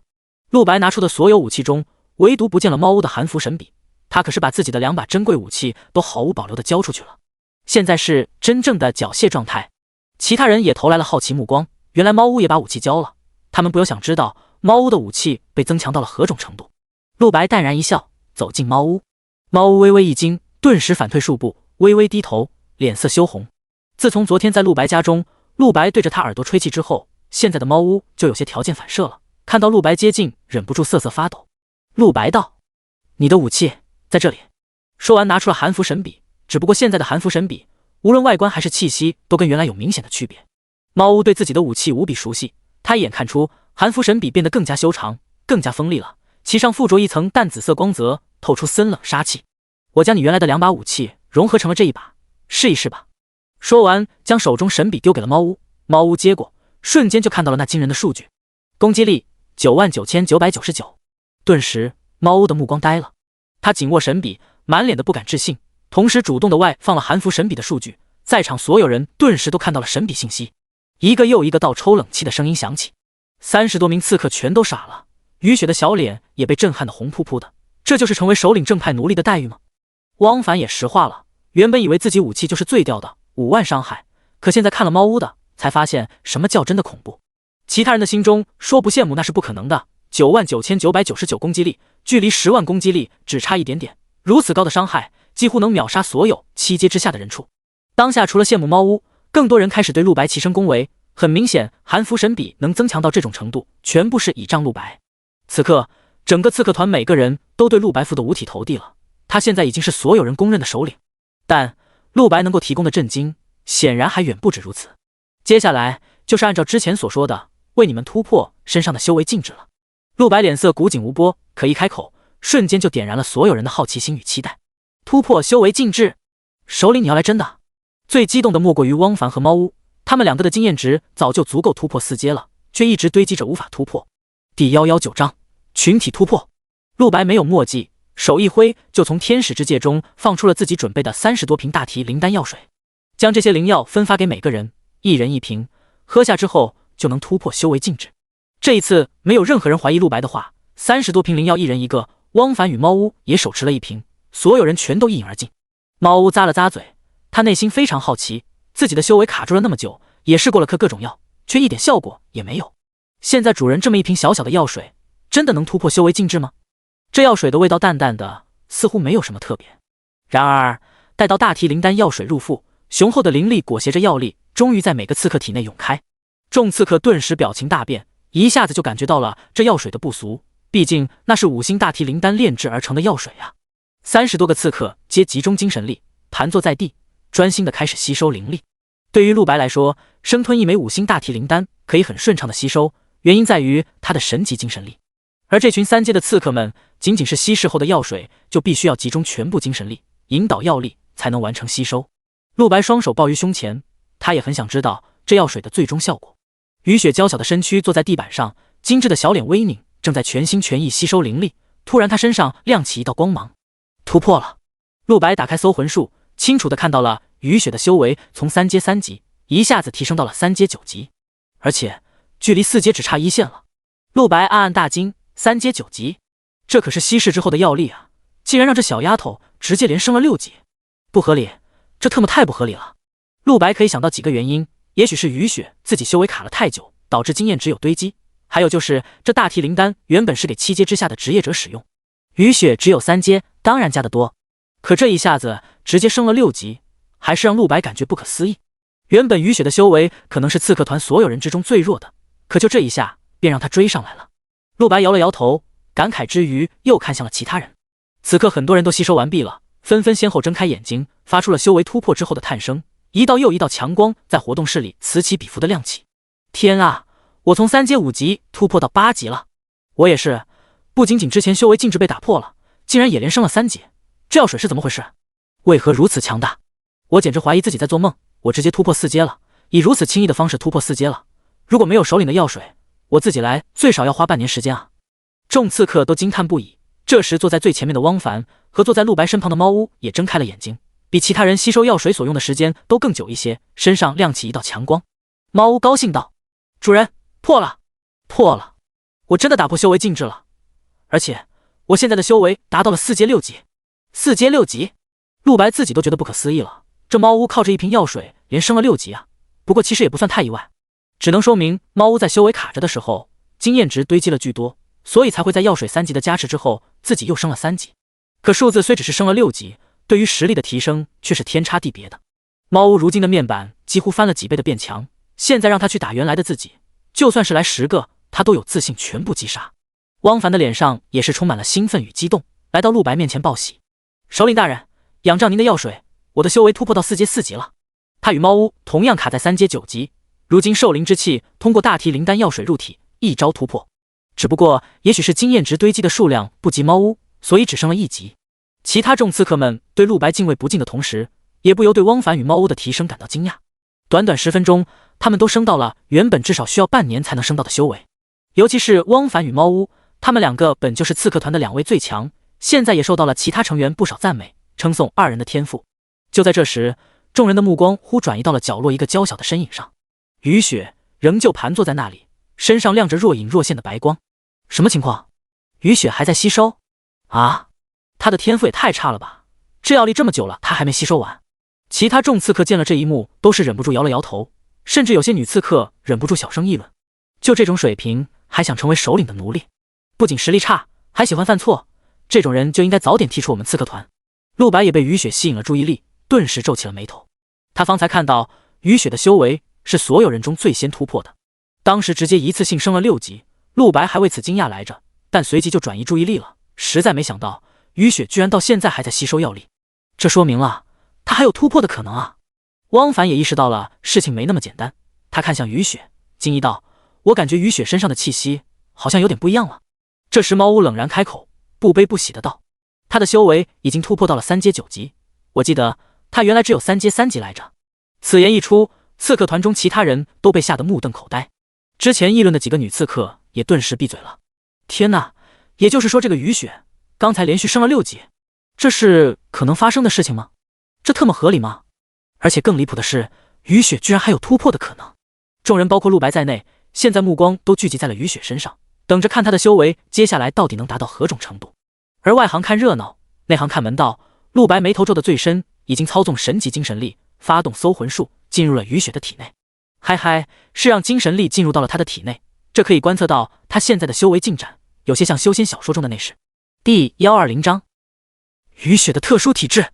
只见大提灵丹的药力不断转化成为灵力，随后被雨雪的精神力小心翼翼指引着吸收到体内。这就像是一杯水，在这杯水的顶部会不断有新的灵力像是液体一样洒落下来。如果是其他人，这个过程不会持续太久，毕竟大提灵丹药水能够转化出来的灵力是固定的，别人用10分钟就全部吸收完毕了，就算有人吸收的慢一点，时间差异也不会太大。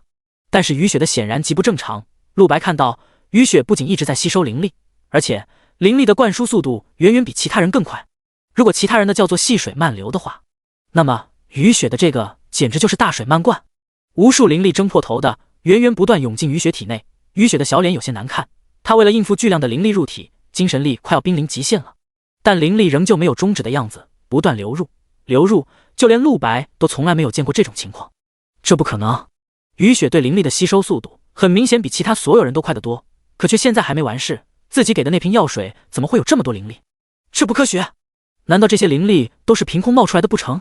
陆白周围其他人也紧盯着雨雪，皆是大气不敢出，他们看不到雨雪体内的状况，但都能感觉到雨雪周围的灵气气息越来越强烈，越来越浓稠。猫屋满目不解，他难道不仅喝了主人的药水，还服用了其他灵药吗？按理来说，吸收早就该结束了。时间又过去了整整10分钟，雨雪精致的面容渐渐虚弱，开始发白，很快苍白如雪。刺客黑袍之下，小胸脯剧烈起伏，陆白一眼看出这丫头的精神力要用完了。汪凡也惊声道：“不好了，雨雪精神力快要耗尽，再这样下去，她会被药力反噬的，会对身体留下永久伤害。”其他刺客听后，除了震惊还是震惊，不仅对雨雪现在遭遇感到紧迫，更加惊讶于究竟是有多少灵力。雨雪把精神力都用完了，还没吸收完。但有一件事是确定的，如果灵力还没吸收完，再接下去雨雪就要被反噬了，后果不堪设想。雨雪自己也明白这一点，她的娇躯微微颤抖，睫毛不正常的翕动着，似乎在挣扎着想要停下。但现在的她已经无法终止体内的灵力吸收了，如同一个溺水并且用尽体力的人，连挣扎都做不到。就在这时，一股强横的精神力以极快的速度杀进了雨雪的体内，瞬间将汹涌的灵力全部稳定住了。30多位刺客全都脸色一变，只见陆白一手放在雨雪头顶，已经将自己的精神力注入到了雨雪体内。陆白面色沉肃，专心地帮助雨雪梳理体内的灵力。无论灵力的数量究竟有多少，在自己神级精神力面前，吸收完毕只是时间问题。雨雪压力大减，脸色很快缓和。又过了5分钟之后，全部灵力吸收完毕，雨雪身上亮起一道比其他所有人都更强烈的光芒。终于结束了，而他也迎来了自己的突破。众人屏息以待，都看向了雨雪现在的修为。4阶3级，数字出现，所有人无不倒吸了一口冷气。刚才雨雪就已经是连升6级，已经很逆天，没想到他竟然又升了3级，直接进入4阶境界。算下来，一瓶药水足足让他升了9级，等于直接提了一个大境界啊！这下再也没有人敢说雨雪天赋差了，就连汪凡都羡慕嫉妒恨了。他本以为自己算强的，雨雪以前的修为在整个刺客团垫底，如今一下子超越了刺客团大多数成员，直接追上了汪凡，就连猫屋都心惊不已。刚才对于雪是否能威胁到自己地位，他还是不屑一顾的，但现在他真的开始有危机感了。这个女人要是真的表现超过了自己，自己在主人身边的位置会不会被抢走？猫屋美眸满是紧张，而雨雪在修为突破之后，缓缓睁开双眼，那双很好看的淡蓝色双眸刚睁开，第一个看到的就是陆白。首领大人，雨雪满是感动的道，她明白自己刚才最艰难的时刻是谁帮了自己。如果不是陆白，她别说突破这么多修为了，早就已经被灵力反噬，爆体身亡可能不至于，但落下个几年无法修行的后遗症，她这一生都可以算得上废了。首领大人，谢谢您。雨雪非常尊敬的道，她对着陆白一跪到底，额头磕在地面上。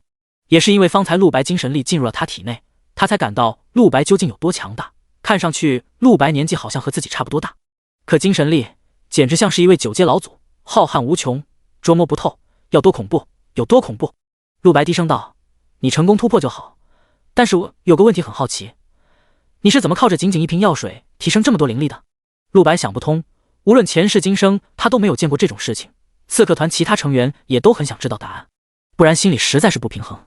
但雨雪摇了摇头，自己也很困惑的道，我也不知道，只感觉首领您给的药水进入身体了之后，就不受控制的爆发出了很多的灵力，但我以前好像没发生过这种事。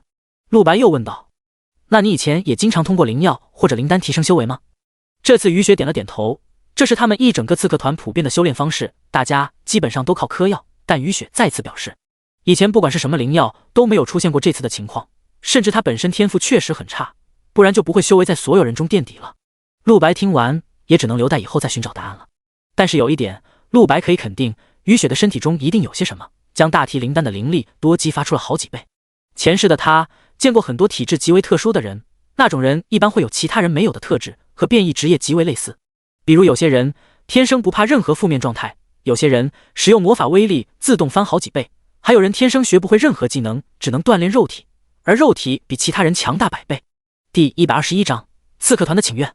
几乎所有拥有特殊体质的人后来都成为了名扬世界的强者，如果雨雪也具备这种体质，那么陆白就很有必要把他留在自己身边了。首领大人，您对我们的恩赐我们终生不忘，从今天开始，我们的生命就是首领的，愿为首领做任何事。汪凡再度跪在了陆白面前。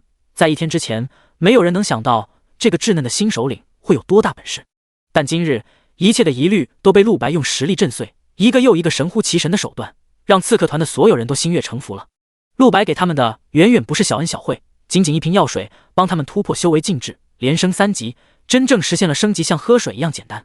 而后又给了他们5星附魔武器，更是让他们实力暴涨，简直就是亲手把他们扶上了天骄的队列。以他们现在起点，未来基本上只要不死，就必然能够名动天下，成为顶级高手，最差也是能统领一方的强者。陆白的形象已经是众人眼中神仙一样的存在了，首领对他们恩同再造啊。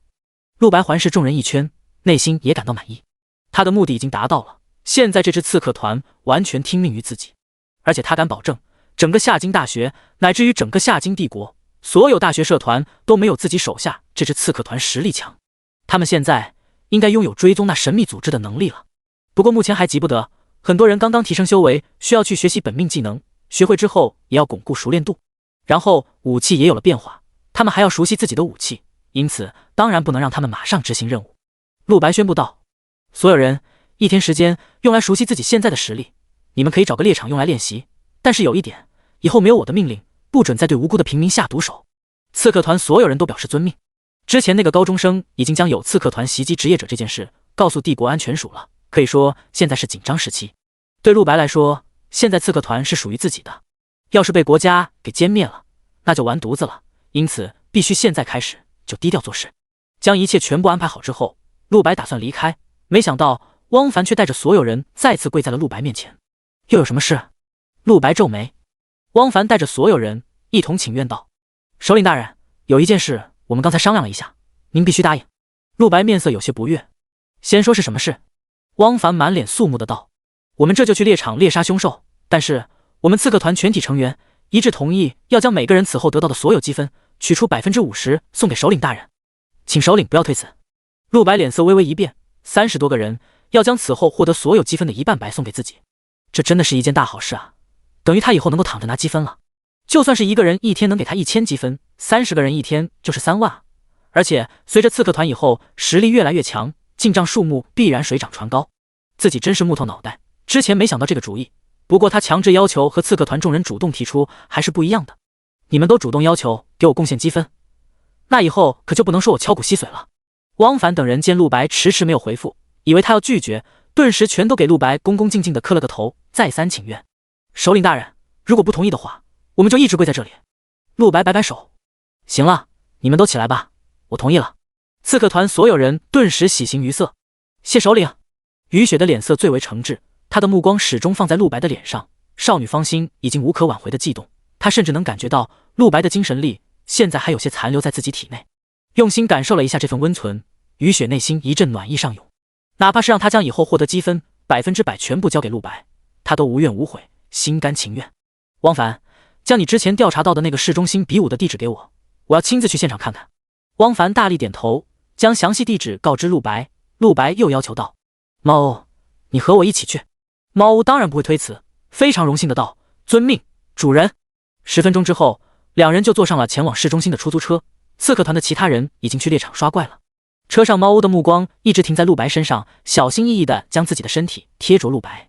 在旁边没有其他人的时候，猫欧特别喜欢和陆白亲密。陆白叹了口气，问道，猫欧，你现在已经4阶了，应该要学习本命技能了吧？猫欧道，主人放心，这个不急，我只用1分钟就能学会本命技能的，可能因为变异职业的缘故。陆白听了一惊，真是不得了，变异职业这么强吗？就算是自己学习本命技能，也要好久的。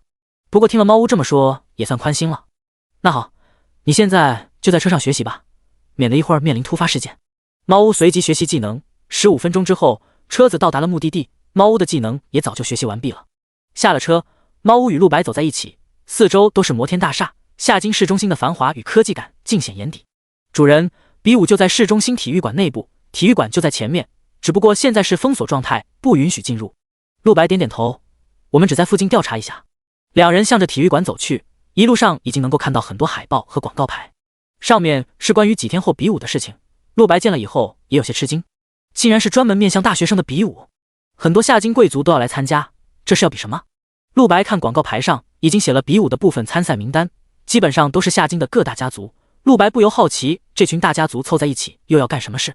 同时感叹这广告牌真是没有多余套路，只是在上面写夏津的各大家族即可。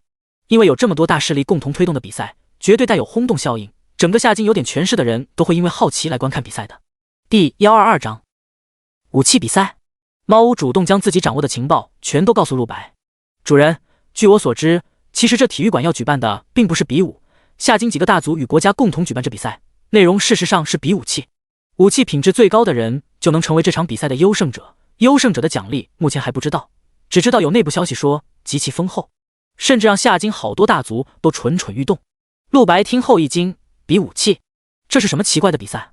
猫屋又继续道，几个大家族邀请了夏津很多势力来参赛，背后还有国家的支持，但是奇怪的是，他们只允许20岁以下的选手参赛，也就是说，将这场比赛的范围权限在了高中生与还没毕业的大学生群体。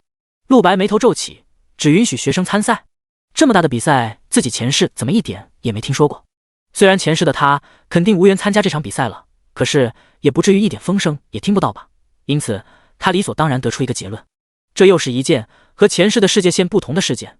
这个比赛在陆白的前世是不存在的。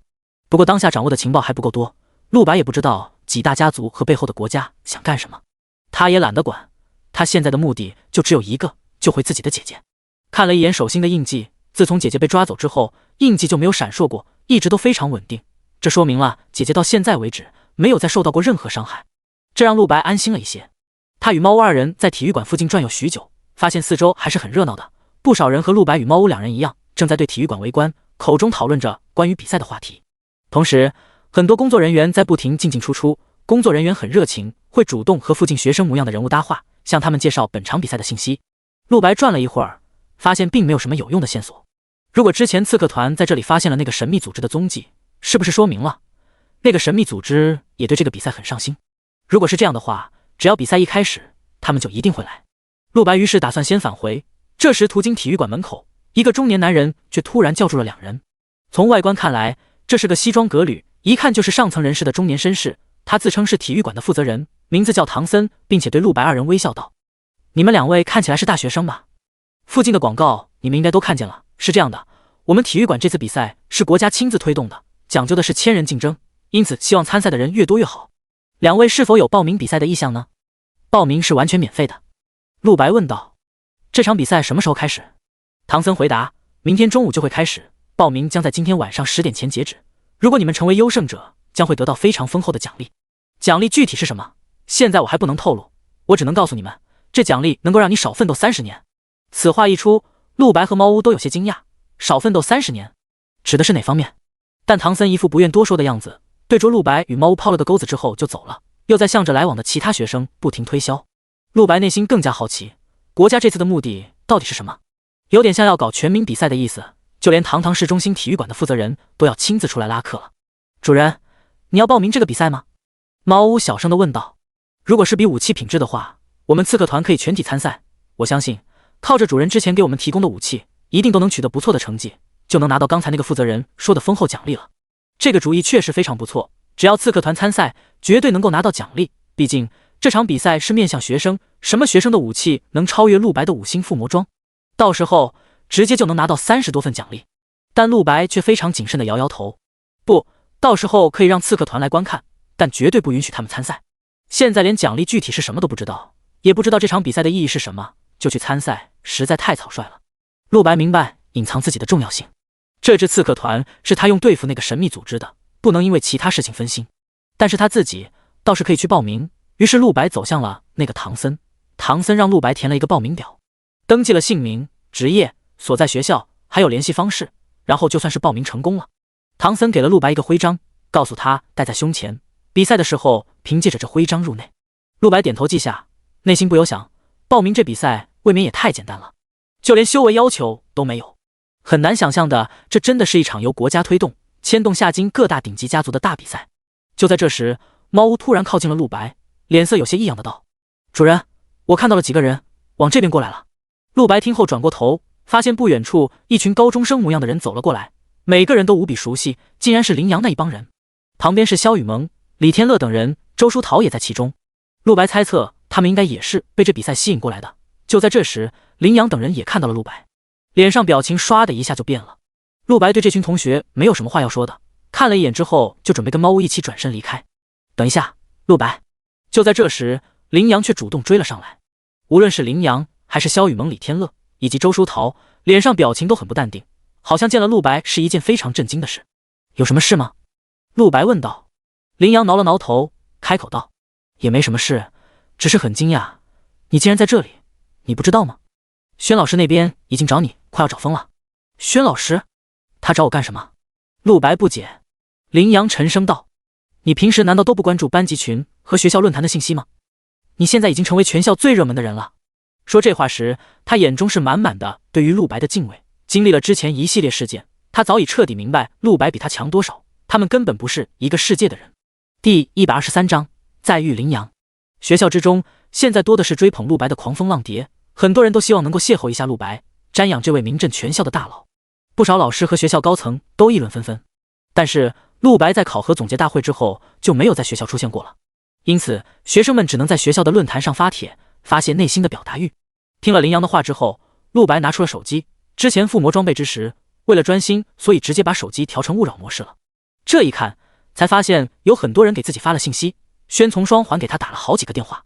班级群中，宣从双在里面不停地艾特全体成员，由于找不到陆白，就问全班同学有谁看到陆白了的，如果有消息立刻联系他。而在学校论坛中，陆白更是成为了一个最火爆的标签。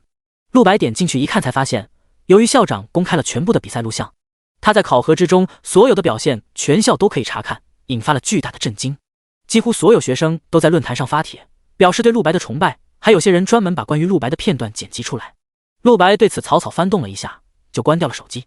看来这段时间非必要还是别回学校了，他不喜欢被簇拥的感觉。看到了吗？你现在在学校的火热程度，说实话，这次考核我们能取得那样的成绩，整个一班都该谢谢你。林阳一脸服气的说道。陆白只是摇头，我是为了自己，帮你们不是我的本意，只是顺带而为罢了。话说，你们这群人来这里干嘛？林阳道，来参加比赛啊，没想到国家突然要举办一场这么大的比赛，根据内部消息，优胜者的奖励极度丰厚。说到这里，林阳的眼睛也亮了起来，显然是极为神往。虽然目前还不知道奖励是什么东西，但是下京包括江家、雷家在内的几个顶级家族都有了不小的动作。由此可见，传说中的丰厚奖励绝非空穴来风。这场比赛是比武器吧？你们……陆白皱起眉头。说到这里，林阳、萧雨萌等人表情顿时尴尬了起来。李天乐打了个哈哈。虽然我们确实对奖励有想法，但实际上对自己的水平还是有数的，但我们没得选啊，必须参赛。陆白挑眉，必须？此话怎讲？林阳叹了口气，很无奈的道：家族逼的呗，我们都是贵族，很多事根本没办法拒绝。实话说，这场比赛已经牵动整个下京的大族了，就是因为国家放出的消息，优胜者的丰厚奖励，每个大族都动心了。可是比赛要求必须是20岁以下的，所以家族的强者来不了，只能强制让我们来参赛。说着，林阳眼神变得很认真。陆白，你的实力那么强，你一定要参赛，奖励一定会有你的一份的。能让那群大人物如此疯狂的东西，绝对不差。听着林阳真诚的建议，陆白点了点头。他所说的跟猫屋调查到的内容基本吻合。放心吧，我已经报名了。说完，陆白准备走到猫屋身旁，准备离开。林阳众人也是这个时候才发现，陆白旁边的竟然是猫屋带队。几个人表情都变了，由于之前在考场内的经历，对猫屋还是有些敬畏的，不理解他这样的人怎么会在这里，而且还和陆白在一起。陆白与猫屋转身离开了，只远远飘过来了一个略带撒娇的声音：主人，那我们接下来去哪里？林阳一行人全身巨震，他们刚才听到了什么？主人？那是猫屋的声音，他他这是在称呼谁？难道是在说陆白？在猫屋身旁，也就只有陆白一个人。再看两人走在一起，顿时一群人全都斯巴达了。卧槽，不愧是陆白啊，牛逼！林阳这次是真的服了。李天乐等人也满脸惊叹，在考核中成绩那么逆天就算了，竟然还泡了带队，他做的事我们想都不敢想。周书桃则完全愣在了原地，美眸充满了不敢置信。主人吗？这已经是他第2次经历这种事了。上一次他听到乔小雨称呼陆白哥哥，这次猫屋又喊陆白主人。印象中陆白明明是个淡泊低调的人，怎么会？说不上为什么，周书桃内心莫名有些酸楚。主人，你不打算在这体育馆多留一会儿调查那个组织吗？猫屋好奇地问。陆白无奈地摇了摇头，没必要，就这么守株待兔太蠢了。昨天你们看到的那群人应该是来报名的，那么他们在比赛开始前不可能再出现了。现在印证猜测最好的办法就是等明天比赛开始之后，找机会将那个组织的人抓起来问一下，就能见分晓。但现在陆白手上掌握情报太少，这让他有一种强烈的不安全感，他不能就这样静静等待明天的战斗。如果自己获胜的希望不是100%，那么他就绝对不能赌自己的姐姐还在他们的手上。猫屋歪着头问，那么主人准备？陆白道，找人调查他们，我的能力找不到他们，但是有人一定能，我想到了一个人选。他内心已经有了一个计策，对着猫屋道，先找个旅馆休息下，晚上的时候找个公共电话亭，我给那个人打个电话。后面林阳等人则目送着陆白渐渐走远。萧雨萌耸肩，陆白已经变得让我们只能仰望了。不过林阳哥，你来之前不是说有求于陆白吗？刚才怎么不跟他说？林阳摇了摇头，从怀中摸出了一块闪闪发光的灵石。不知为什么，见了他就不敢和他说了。林阳露出一抹苦笑，他们各自的家族强制要求他们来参加比赛，当然不会毫无准备。林阳道，我父亲跟我说，这是一枚非常奇异的上古灵石，当年我爸也是靠着大机缘才得到的，这东西可以给武器附魔，我爸让我拿着这个去找林孝清。林孝清7阶附魔师，有他在，加上这枚上古灵石，应该能够让林阳成为优胜者。但是林阳却违背了父亲的意思，说到附魔师，他没有想到林孝清，而是第一时间想到了陆白。第124章上古灵石。李天乐道，你也真的是，林老可是7阶附魔师，你不找他，想着找陆白。林阳坚定道，你不懂的，我相信陆白，如果是他帮我的话，一定会比林孝清更好。此话一出，萧雨萌和李天乐都感觉惊诧了。周书桃却开口，那你刚才怎么不留住他？林阳垂头丧气，我跟他差距已经这么大，过去还是他仇人，哪里有脸让他帮我？忽在这时，身后传来了一道声音，哎呦，这不是林少吗？林阳等人一转头，发现竟然是江修，旁边是2班等人。你们来这干嘛？林阳顿时皱起眉头，内心泛起敌意。江修摆摆手，别紧张，不是来跟你们找事的，看样子你们也是要来参加这比赛吧？林阳等人点了点头，怎么了？江少，你应该也会来参加这比赛吧？毕竟根据传言，这比赛奖励那么诱人，越是势力大的家族越可能参赛，因为大族能拿出更好的武器。没想到江修却摇了摇头，不，我不参赛。李天乐惊了，你们江家竟然不动心？江修呵呵一笑，你们忘了吗？这比赛就是由我们江家还有另外几个大族联合国家一起创建的，而我不参赛的原因是因为我是御龙师，平时基本不用武器的，所以不去。林阳等人这才明白，李天乐脸色有些尴尬，好家伙，他们不是坐在参赛席，就是坐在观众席。江修倒好，人家坐在裁判席上，果然人与人之间还是不能比。江修这时突然道，不过作为比赛的内幕知情者，我可以告诉你们，这次比赛的奖励是什么。此话一出，林阳等人顿时双目大亮，这个话题可是最近整个夏京讨论最热的，无数人都想知道这比赛的奖励究竟是什么东西，能让各大家族趋之若鹜。这个地方不安全，换个地方说吧。江修带着林阳一行人走到了一个有些逼仄的墙角，附近无人，江修才正色几分。你们班那个陆白这次要参加这个比赛吗？林阳等人脸色变了，不是说要告诉他们奖励是什么吗？怎么提起陆白来了？江少，你要干什么？林阳皱起眉头。江修呵呵一笑，还用说吗？你们想从我这里知道东西，当然也要给我回馈啊。我只想知道陆白参不参加这场比赛。林阳想了想道，他也参加的。江修听后脸色骤变，果然与我判断吻合，确实啊，他这种天才怎么可能会不来？后方2班几人面色也都兴奋了起来。江老大，太好了，我们可以报复那个混蛋，这次是个好机会，绝对不能让陆白那个家伙如愿。林阳一行人听得云里雾里，但已经隐约猜到了江修要干嘛。江少，你该不会是想让我对陆白用什么阴谋吧？林阳脸色拉了下来。江修笑道：如果我说是呢，只要你答应我，我可以给你很多关于比赛的内幕，帮你们开方便之门，你们就有大概率成为优胜者。对了，在此之前，我先告诉你们，比赛的奖励到底是什么？江修满面高深，嘴角上扬，缓缓吐出，那就是梦幻之塔的进入资格。梦幻之塔，此言一出，林阳等人真的震惊了。梦幻之塔可以说是人尽皆知，在夏金帝国有好几座类似于游戏副本的巨塔，从上古时代就产生了。巨塔在夏金帝国一共有4个，梦幻之塔是其中之一。大多数塔都充满了凶险与恐怖，比如最臭名昭著的地狱之塔，过去曾经有9阶强者进入，出来之后一身修为被废，精神失常，只是不断跟塔外人说塔内无比恐怖。但这并不能阻止好奇的职业者，很多职业者再次组团进入，但迄今为止，100年以来，所有进入者不是死了就是废了，没有一人能从那地狱之塔全身而退，最终成为了帝国禁地。帝国高层下令封锁地狱之塔，表示除了9阶职业者，任何人不得入内。而梦幻之塔也是4座巨塔之一，但是却和地狱之塔是完全相反的极端。每5年，梦幻之塔会开启一次，里面简直是天堂的所在，被无数职业者评价为流着奶与蜜的乐园。因为里面没有任何危险，只有机缘，机缘，数不清的机缘。过去一直被帝国完全掌控，只有全国最有天赋的人才方能入内，而其他人就连周书桃这样的世家子弟也是想都不敢想。万万没想到，今年梦幻之塔竟然被直接当成了奖励，可以竞争获得了。难怪他们之前报名的时候听说，这个奖励可以让人少奋斗30年。这何止是30年啊！过去叶秋刚曾在7阶之时进入，出来之后便直接成为了全国最强的9阶职业者。无人知道他经历了什么，但他的实力已经说明了一切。梦幻之塔是所有职业者最遥不可及的梦想。这一刻，林阳等人全都动心了，这是所有人都无法拒绝的诱惑。江修连忙添油加醋：怎么样，要不要帮我？只要你们答应，大家都是一个交际圈的朋友，我随便给你们提供点帮助，帮你们成为优胜者，不是举手之劳。说着，江修还看向了林阳手中的那枚灵石。林少，你手中的那个，我没看错，应该是上古灵石吧？林阳大惊，连忙将上古灵石收了起来，随后警惕道：你认识？这东西自己父亲一直当传家宝的，林阳生怕被别人抢了去。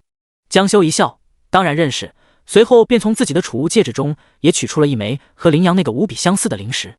因为我这里也有一枚上古灵石，上古灵石比凶兽晶核更加高端，无论是用来附魔武器，还是炼成灵丹，又或者做其他用，效果都极其明显。就拿附魔来举例吧，普通的凶兽晶核，哪怕品质再高，也只不过能在数据上提升一把武器，而上古灵石能够直接从法则上提升一把武器。第125章袭击。残废的江修，法则显然是最为强大的力量。一把武器的数据可以提升10000倍，但是在面对法则之时，仍旧不堪一击。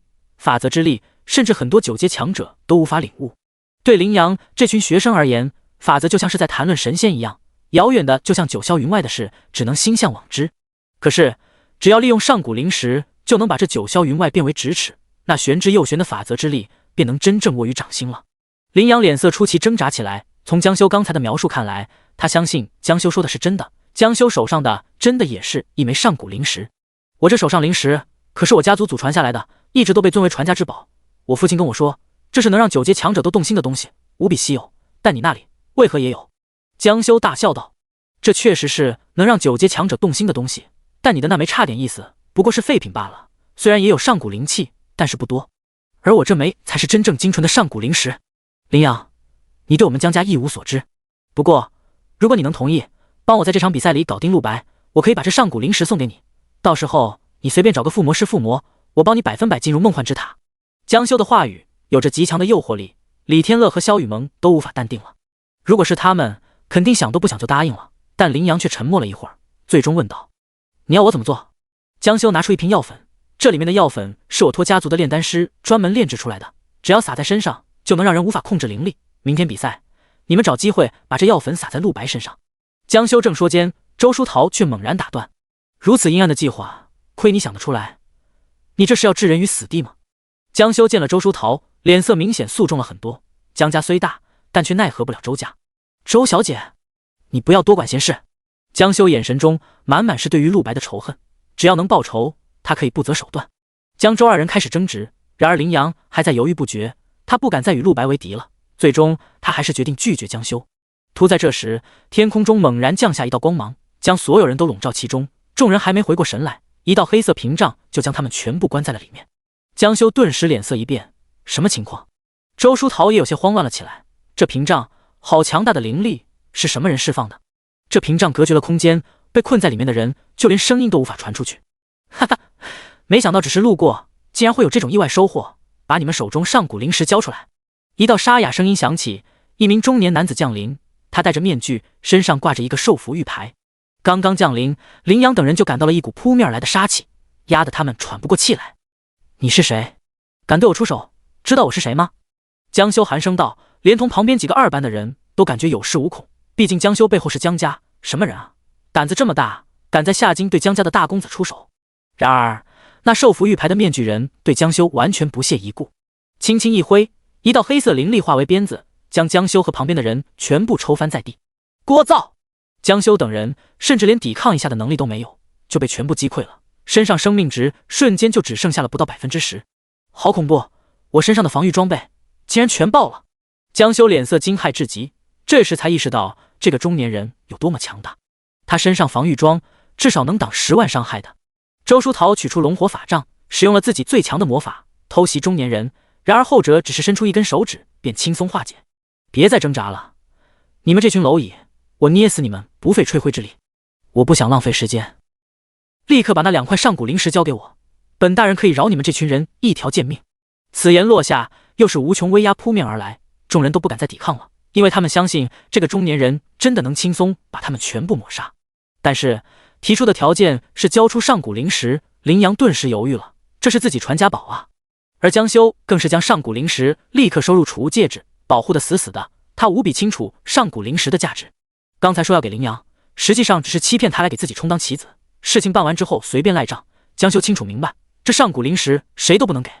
而中年人显然早意识到了这种情况，顿时冷笑一声：敬酒不吃吃罚酒吗？说完直接进入屏障，冲到江修面前，掐住脖子，一把将其从地上提了起来。3秒之内交出上古灵石，不然你一定会后悔。江修从没觉得自己这么无力过，他被别人抓在手里，全身竟然一点灵力都用不出来。不，上古灵石绝对不能给你，你有种就把老子杀了。不愧是江家大少，面临生命危险仍旧是一副纨绔气派，不仅没有妥协，反而还威胁起了对方。你敢动我吗？如果我死了，我现在所在的方位会立刻通过身上装备通告给家族，你将会被勇士追杀。这话在江修眼中是极其有分量的威胁，他觉得面前这面具人绝对不敢动自己。然而后者却脸色骤冷，阴寒一笑：是吗？他大手一挥，之前的鞭子再次出现，狠狠鞭打在了江修的双腿之上。这次没有出现伤害数字，但是江修却发出了一声撕心裂肺的惨叫。旁边2班的人和林阳众人也都瞠目结舌。刚才那鞭子将江修双腿骨头全部抽成了粉末，他直接进入了残废状态。看到老大被废，几个2班的立马就变脸了，瞬间跪在了地上，对着面具人不断求饶。而江修也面如死灰，2条腿都没了，自己以后职业之路可想而知。你不把上古灵石拿出来也没关系，我的精神力完全能强行打开你的戒指。说完，面具人直接把江修上古灵石夺走，随后将它像垃圾一样随手丢到一边。第126章提取记忆。江修重重砸在地上，整个人昏死了过去。随后中年人朝着林阳等人走去：轮到你们了，我不想再多废话，立刻把上古灵石交出来，不然你们所有人都跟刚才那家伙一个下场。见识了江修的惨状，林阳哪里敢反抗，而且他也不想因为自己导致旁边的李天乐、周书桃、萧雨萌3人一起遭殃。于是他颤颤巍巍地将上古灵石拿了出来。这一交，传家宝就没了，并且进入梦幻之塔的可能性也绝对没了。林阳此刻内心是绝望的，而中年人满意的点了点头，伸手去接上古灵石，同时解开屏障。这里毕竟是市中心，屏障开太久很可能被注意到。2颗上古灵石现在中年人都拿到手了。很好，你们滚吧。说完，中年人转身欲走，忽在这时一个人影从天而降。拿了东西就想走了？可问过我？中年人脸色一变，只感到一股锋利的灵力逼面而来，转头一看，黑之种已经到了脸上。别忘了，陆白拥有古神项链加隐身能力，还有飞行能力，以及黑之种上万的攻速，这些因素加在一起，代表着如果发动偷袭，那么100%会成功。这要是都偷袭不到，陆白也不用混了。这一剑，中年人根本没法躲避，被一剑劈在了脸上，整个人顿时发出一声惨叫，面具应声而碎。795859， 70万伤害。中年人直接倒在了地上，手中2块上古灵石掉落在地，整个人虚弱到了极致。方才那一剑直接把他全身所有防具都给废了。你是什么人？怎么会如此恐怖？中年人内心惊骇至极，他颤抖地问道。面具下的是一张满是伤疤的脸，但是这些伤疤并非是利器所致，更像是凶兽的爪牙弄出来的。如此有特点的样貌，无论出现在任何地方都会引人注目，也难怪中年人要戴上面具。一旁林阳等人全都张大嘴巴，无比惊讶。陆白，你不是走了吗？刚才分明看到他和猫屋一起离开了来着。陆白道，我一直就在周围，刚才你们的话我全都听到了。林阳等人为之一怔，也就是陆白已经知道了梦幻之塔的事情，而且听到了江修的阴谋。林阳顿感全身发冷，地上几个2班的也表情巨变。老大江修被废，他们几个也在垂死边缘，都在地上匍匐爬行着，希望能赶紧离开这里。陆白的目光却在这时偏了过来，淡声开口，猫屋，把这几个人解决掉，然后把上古灵石捡回来。是，主人。后方飞出猫屋身影，手持寒符神笔，朝着2班几人冲了过去。几人惊恐万状，然而连求饶都来不及，就纷纷被猫屋抹了脖子。瞬间刚才的4、5个人就都成了尸体，将旁边林阳等人看得胆战心惊。如果刚才他们答应了江修，是否也是这个下场？而比起这个，他们更震惊的是，猫屋好像真的成为了对陆白言听计从的下属，真的在帮他做事。将2班几人弄死，猫屋熟练地搜了他们的身、积分、装备、饰品，一切有价值的都不会放过。当然，他准备把最有价值的都给主人，只有主人用不上的，他才会留在自己这里。随后他捡起了2枚上古灵石，郑重收好，这才走向了江修。江修没死，但是自从双腿被废之后就昏迷了过去。猫屋也在他身上摸索了起来。A 阶防具嘛，竟然被刚才那个中年人一下子就废掉了。这个储物戒指里面的东西好像有很多呢，拿下吧。啊，身上还有一件与血肉融合在一起的装备啊，只要江修一死，就会立刻将这里的情况发送给江修的家族。猫屋有些惋惜的将脚踩在江修的脸上，算了，饶你一条贱命。随后猫屋亲昵的回到了陆白身边，依附在他身上，把刚才从几人身上搜出来的所有东西都交给主人，当然还有上古灵石。不过陆白此刻还没空去清点战利品，他步步逼近倒在地上的中年人。万幸自己这次留了神，刚才他本来要走，但是看到江修之后就立刻折了回来，躲在暗处观察。正是因为这份机智，他知道了梦幻之塔的事情，知道了上古灵石，知道了江修要害他，而最重要的是他还得到了那个组织的线索。面前这个中年人就是他今天最大的收获。望着他身上的受服玉牌，陆白无比肯定，这就是自己要找的那个组织。说吧，叫什么名字？陆白走向中年人，用剑指向他的脖子。谭虎。中年人咳了口血，虚弱道，为什么？我看你好像有点眼熟。等等，你就是那个？谭虎双眸骤然瞪大，显得极为震惊。这个反应也让陆白更加确信了自己之前判断。你背后有一个组织对吗？你们组织的标志就是你身上的受服玉牌，说说吧，你们为什么要害我？谭虎听后冷笑一声，龙刚那个废物都跟你说了。哼，这次是我不小心被你偷袭，但你别以为能从我嘴里得到任何线索，你的死期马上就要到了。面对谭虎的不老实，陆白没有任何耐心，直接将手放在他额头上，眼神一冷就发动了记忆提取。只瞬间，好几个记忆片段传到了陆白的大脑之中，他看到了不可思议的画面。在一处大森林中，有一个隐蔽的大楼，里面都是和谭虎一样带着受服玉牌的人。根据谭虎记忆，陆白立刻就知道了，这个大森林是万兽大森林。陆白立刻想到了上一次去万兽大森林拯救蓝蝶的时候发生的怪事，蓝蝶遭到了突然出现的神王战星的袭击，并且还出现了一个神秘而强大的屏障，将蓝蝶众人完全关在了里面，哪怕是国家的强者都拿屏障毫无办法。而谭虎刚才就释放了一个类似的屏障，会不会这一切都是有关联的？陆白决定继续看下去，只要能得到足够多的记忆，就能解答他的所有疑惑。而且他现在最想要知道的是关于自己姐姐的记忆。第127章，组织首领东瀛人。而谭虎倒在地上，随着陆白将手放在他头上之后，他明显感觉到自己的精神力正在被攫取，脑海不由自主地开始回忆过去的经历。谭虎瞠目结舌，试图强行挣脱陆白的搜魂术。你竟然能够看到别人的记忆？我明白了，龙刚一定也被你做过这种事，莫非你也是控魂师？不，组织给的资料上，你明明是一个附魔师才对。谭虎声音颤抖着：“我堂堂7阶5级强者的精神力，在你一个高中生面前竟然被压制了，你是怎么做到的？”陆白不会回应，而是在专心的不断读取谭虎记忆。终于，他看到了自己想要的东西。那一日，在商场，自己的姐姐原来一直都在被暗处的一个组织盯着，组织大概有5、6个人，谭虎是其中之一。陆白现在看到的都是以谭虎视角看到的画面，一位戴着面具首领模样的人站在最前面，指挥着其他所有人，看不清他的容貌，只能看出他有一头很长的红发。首领道：“没想到竟然会有意外收获啊！那个就是陆白，上次坏了我们事的家伙。没想到我们一直要找的顶炉是他的姐姐，把他姐姐抓走。至于陆白，先让龙刚去试试他的实力。”随后组织众人就各自动手，谭虎在这个过程中并没有出力，而是仅仅留在原地待命。之后，陆白看到陆宁被那个首领似乎使用了某种迷咒术，诱他离开自己，以买手机为理由，主动走到了一个隐蔽的地方。随后首领出现，让陆宁昏迷了过去，之后就将陆宁抓回了万寿大森林。随后便没有什么有用的记忆了，但是通过这些信息，陆白成功解答了许多疑问。陆宁果然是被这群人抓走，而他们的总部就在万寿大森林的某个地方，并且除此之外，陆白还发现了一个意想不到的信息。那个首领声音非常低沉，但是能够明显听出好像不是大夏帝国的本国人，夹杂了一些东瀛口音。这个组织的首领是外国人。地上被不断抽取的记忆的谭虎身体变得越来越无力，被一个高中生碾压，让他感觉到了巨大的耻辱。不要小看7阶强者！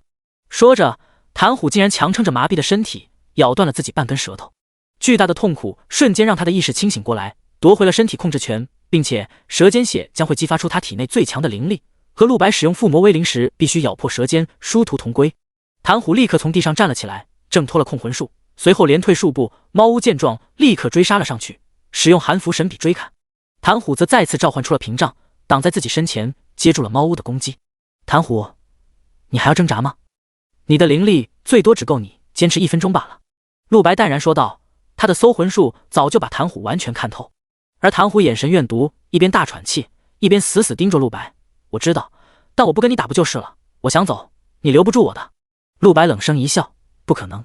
他不仅拥有徐玉杯的搜魂术，还有夏从文的神探术，可以瞬间知道谭虎现在的状态，有什么技能，有什么天赋，甚至就连身上装备的信息与技能都可看到。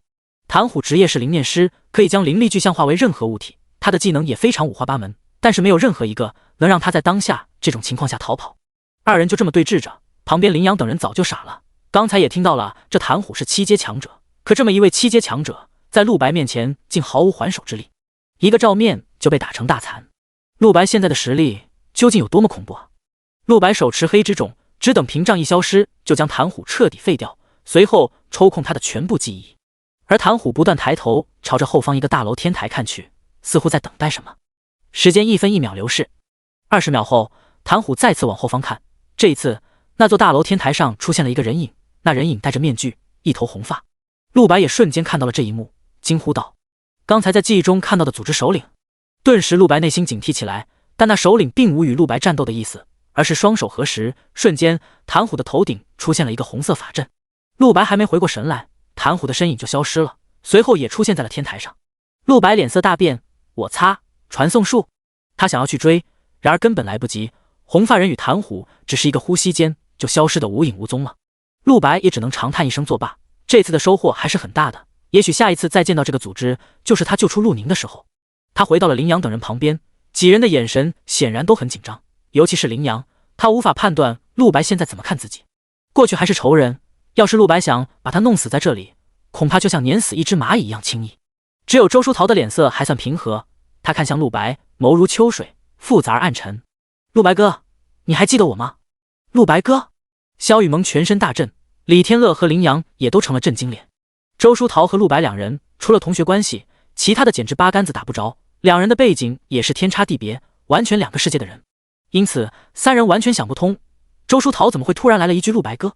当然这也可能是周书桃想抱大腿，所以拉近关系的称呼，只是三人印象中周书桃不像这样的人。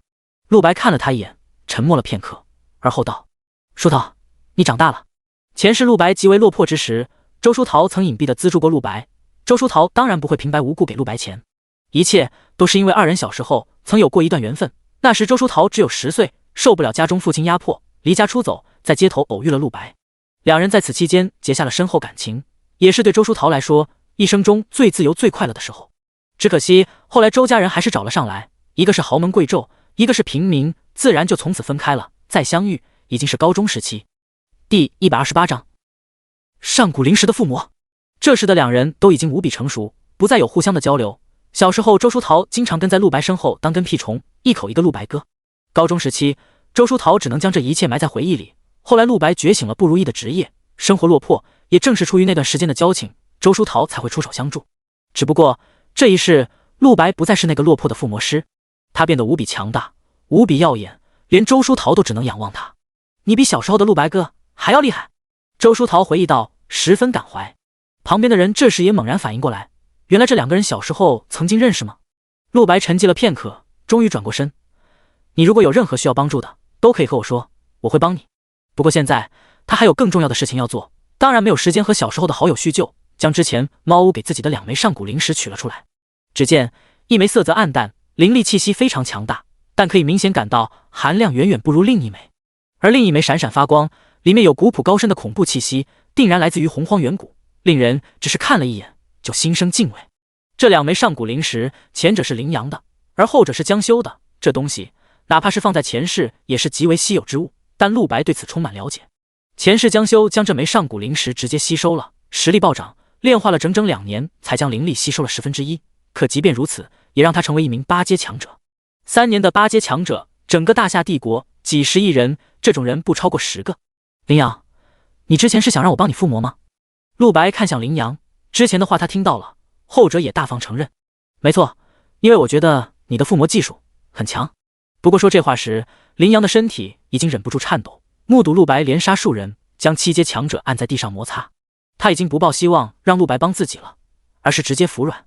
但是我也知道，让你这种强者帮我做事是不可能的，这枚上古灵石送给你也可以，只求不要对我动手。羚羊内心很清楚，这个时候最理智的做法就是先保全自己，因为陆白完全有能力把自己弄死，之后上古灵石还是人家的，所以这时态度千万不能刺激到陆白、传家宝和生命。羚羊还是选择后者。陆白淡声一笑，是吗？你觉得我会抢你东西？羚羊为之一窘，我只是……陆白摇摇头，把你的武器拿出来吧，我可以用你的传家宝帮你附魔。此话一出，羚羊顿时震惊，旁边李天乐、萧雨萌也感觉不可思议。周书桃也对陆白做的事深感钦佩与崇拜。你既然愿意帮助我，我真的是太感谢了。羚羊低着头，因为感激涕零，身体微微颤抖。他忙不迭地将自己的武器取了出来，之前林孝清卖给他的重型双斧，这武器品质一般般，说好并不算好，但也不差。陆白接过，开口，附魔时间可能在半小时到几个小时不等，所以不能选在这里，找个安静的地方吧。几人于是离开，将失去双腿的江修和几具尸体全扔在这里。毕竟这里是夏京的闹市区，虽然是个逼仄的墙角，但很快也会有人发现这里的。陆白猫屋当然不想被发现，羚羊、周书桃等人也打算好了，睁一只眼闭一只眼。江修这种下场纯属咎由自取，等他醒来之后，也只会认为自己的上古灵石被谭虎拿走了而已。众人寻了个技能馆，这里是专门给职业者练习技能用的，当然也有安静的修行室。陆白找了个房间进入，其他人在外等候。猫屋守在门口，自觉地保护主人安全。房间内，陆白坐在地毯上，先将羚羊的巨斧和他的那枚上古灵石取了出来。之前江修那家伙说的没错，羚羊这枚上古灵石确实是珍稀之物，但倘若与江家那枚比起来，差距至少有10倍。我也是第一次用上古灵石这种东西给装备附魔，刚好练手了。陆白低语着，附魔仪式开启，操作流程与寻常附魔别无二致，只是材料不同。当陆白精神力注入到上古灵石之中时，瞬间感到了无比浩瀚恐怖的灵力，像是海水一般汹涌而来，一时间竟有摆脱控制的架势。好霸道的灵力！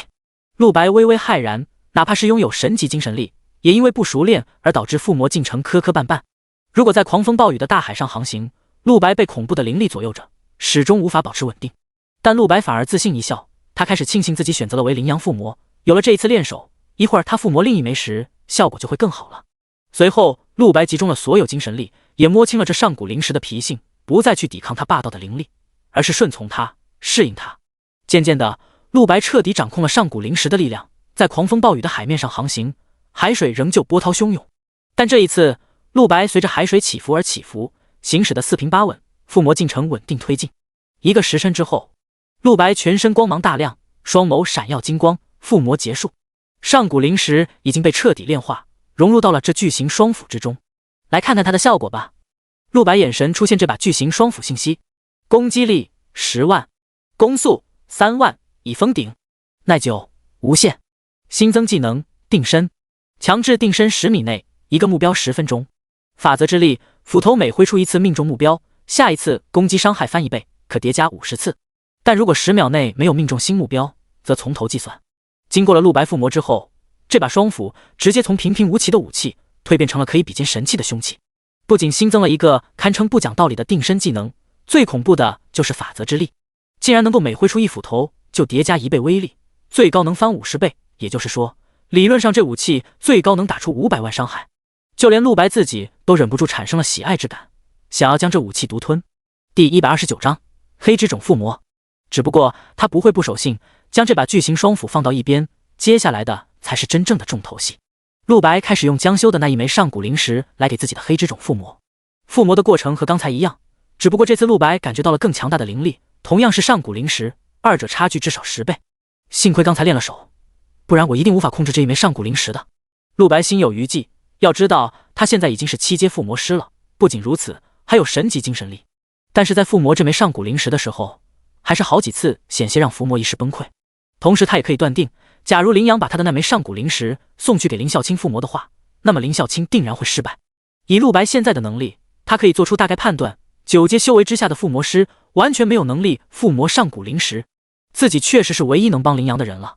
又是一个时辰过去，陆白身上亮起灵光，黑之种附魔完毕。黑之种攻击力30万，攻速10万，已封顶，每秒1000剑，耐久无限。新增技能剑气，你现在可以隔空挥剑攻击目标，剑气的范围为50米，每挥出一剑，范围翻3倍，最高不能超过1万米。法则之力，剑道领域开启之后，将打开一个范围100平方米的领域，在这个领域中会令你身上各项数据翻1倍，且所有在此领域中不是剑的武器全部失效。本法则之力可续灵，打开领域之后，每存在1分钟，领域范围翻10倍，无上限，直至耗尽你的精神力和灵力。看完了附魔之后的效果，陆白震惊的嘴巴都合不拢了，这法则之力未免也太过于变态了吧。房间内地毯上满是陆白的汗水，印出了一个人形。陆白这才想到自己已在这里待了很久了。外面天色已黑，门外林阳等人却还没走，猫巫义一直忠实的守在门口。林阳和周书桃坚定的等待着，但李天乐和萧雨萌却有一点犯嘀咕。林阳，不是我说，你真的觉得陆白能行吗？我还是觉得林孝清前辈更靠谱吧，人家是7阶附魔师，而陆白……萧雨萌担忧道。李天乐也在一旁附和，虽然现在不知道陆白修为是多少，但前几天大会上他只是4阶而已，从一个新生角度出发很强，但想附魔上古灵石明显有点太稚嫩。但林阳坚定不移，7阶？7阶有什么牛逼的？你们刚才没看到陆白把一个7阶强者按在地上打？反正我信他一定能成功。李天乐和萧雨萌见状也没话说，摇头道：好吧，我们只是怕你传家宝贝陆白毁了，算了，反正等他出来你就会死心了。二人从理智方面分析，觉得这是不靠谱，但周书桃、林阳都很坚定。这时陆白的房门开了，一直守在门口的猫巫迎了上去，满面喜色。主人，您附魔完毕了。陆白点头，守在门口这么久，辛苦了。被主人夸了，猫巫充满满足感的笑了，几个小时的等待已完全不值一提。随后陆白朝着外面走去，林阳等人见了，顿时无比激动的走上来。陆白，你辛苦了，可是为什么这么快就出来了？附魔结束了。林阳脸色颇为兴奋，而后方李天乐和萧雨萌则急不可耐，想要知道附魔结果。以他们对附魔师的了解，哪怕是普通装备也要几个时辰，上古灵石当然更久，因此推测出陆白中途出来可能是碰到意外了，或者上古灵石的附魔难度太大，让他知难而退了。陆白道：2枚上古灵石全都附魔完了，林阳，这是你的武器。说着就将巨型双斧递给了林阳。后方李天乐和萧雨萌顿时瞠目结舌，什么情况？这么短的时间，陆白真的把上古灵石给附魔成功了？巨型双斧已经完全吸收了上古灵石的灵气，现在自带一种源自远古洪荒的惊天杀意和气场。陆白脸色平静地将巨斧握在手里，然而面前的4人全都被巨大气场震退，忍不住以手遮面，退避三舍。好恐怖的杀意！周书桃满面震惊，林阳惊骇不已，这气场真的是我的武器吗？过了许久，4人才慢慢适应了这恐怖的气场。林阳兴奋地接过了自己的武器，这一接，瞬间整个人都怔住了。触碰让武器的所有信息都展示在了林阳眼前，光是开头的10万伤害就足以让他高兴的3天3夜睡不着觉了。但他接着往下看，整张脸更是被巨大的狂喜冲击的开始抽搐。我擦你妈呀！旁边李天乐和萧雨萌看见林阳这反应，都充满了疑惑。林阳，你看到什么了？这么大反应？这里是公共修行室，你还是安静一点好。旁边不少修行的职业者都投来了不悦的目光，在修行室大吵大闹就算了，还骂脏话，实在是素质低下。我擦你妈的呀！然而林阳不仅没有一点收敛的意思，反而还又爆出了一句粗口。这一下更多不悦的目光投了过来，李天乐和萧雨萌也更加邪门。好在这一次林阳稍微恢复了一点理智。你们几个看了我这武器的数据就明白了。说完他公开了自己的武器面板，只有离得近的人才能看到。周书桃与萧礼二人都看了过去，下一刻他们俱双目瞪大，震愕不已，通通倒吸了一口冷气。后方猫屋都被吸引了过来，在看到林阳的法则之力和那恐怖的数据之后，一向表情冰冷的他也难得的露出了一次震撼。这就是上古灵石的力量吗？猫屋内心惊叹，也觉得林阳真是撞了大运。不过很快就感到高兴，因为陆白那里还有一枚上古灵石是来自于江修的，比林阳那一枚强大的多。如果林阳的这枚都这么强的话，那么主人的武器附魔之后只会更加强。第130章古神项链的异动。林阳颤颤巍巍，牙齿都在打颤。陆白，这武器真的是给我的？按照法则之力，这把武器最多能打出500万伤害啊！9阶强者能做到的也莫过于此了，那是能够夷平山海的战力。他真不敢相信自己一个小小的2阶职业者已经拥有如此恐怖的破坏力了。陆白没有作声，虽然这武器本来就是林阳的，材料也是林阳给的，但是出力的毕竟是自己，还是需要索取一点什么的。只是林阳身上能给的实在没有什么他想要的。这时林阳主动开口，陆白，大恩大德不言谢，从此以后我欠你一个人情，你可以随时向我提出任何要求，我愿意用命偿还你。他无比认真的开口。陆白点了点头，旁边萧雨萌和李天乐都有点眼红了。如果能得到这么强大的装备，豁出性命又如何？何况人家陆白还未必就需要。只可惜他们没法像林阳一样，家族中也没有上古灵石。忽在这时，林阳手上的重型双斧亮起一束光芒，随后一道提示亮起，叮咚，检测到本武器主人变更，新主人修为只有2阶。由于2阶职业者无法承受本武器强大的力量，因此武器已自动启动5道封印。您每提升一个大境界，便可破除1道封印，直到达到7阶。林阳来不及惊讶，手中巨斧的攻击力就从10万衰减成了2万，攻速也变成了1万。按照刚才那句话的意思，现在武器被施加了封印，所有数据全都除以5了。而封印的唯一理由是林阳修为太低。一旁陆白也有些惊奇，没想到这武器还有这种功能，自动化封印。不过仔细一想也是，2阶职业者确实无法控制这么强大的武器。如果只是基础攻击力，哪怕是10万，听起来也不多，2阶职业者可以控制。但是别忘了，还有法则之力呢，攻击力会不断翻倍的，巅峰可以达到500万。然而2阶职业者就连50万伤害都难以掌控的，到时候极易被反噬。因此这也算得上是武器对主人的保护机制。林阳和身旁人也意识到了这一点，顿时更感觉这把武器的强大。林阳对此并不气馁，现在这武器攻击力是最适合他的，而且只要有法则之力在，他最高还是能打出100万伤害，非常恐怖了。破除封印的方式是提升修为，这个现在对林阳来说亦不值一提，有这么强大的武器，何愁升级不快？顿时又对陆白不停跪拜感激。陆白无语的挥手，怎么这些职业者都喜欢跪谢？行了起来吧，什么年代了，不兴跪着。随后陆白转过身看向猫屋，我们走吧，天色不早了，找个旅馆。猫屋大力点头，我明白了，跟着主人离开了技能馆。之前陆白说过了，他有一个计划，要找个人帮忙调查组织的事情。后方林阳等人满面惊奇，他俩找个旅馆，顿时不免联想到了一些少儿不宜的内容。李天乐连声感叹，我还是太低估陆白，陆白真的太牛逼了。不对，等等，我突然想到了一件事。林阳转头，怎么了？李天乐面色变得惊骇起来，颤声道，林阳，刚才你这把武器是因为更换了主人，所以才自动封印的吧？而破除封印需要7阶的修为，对吗？林阳点头，对啊，有什么问题？李天乐道，你是笨蛋吗？那也就意味着，周书桃出声道，那也就意味着陆白哥已经7阶了，所以这把武器的封印对他无效。李天乐连连点头，没错没错，我就是想说这个。顿时4人都感到了巨大的震愕，距离觉醒职业才短短半个月，陆白就已经7阶了，这简直不是人啊！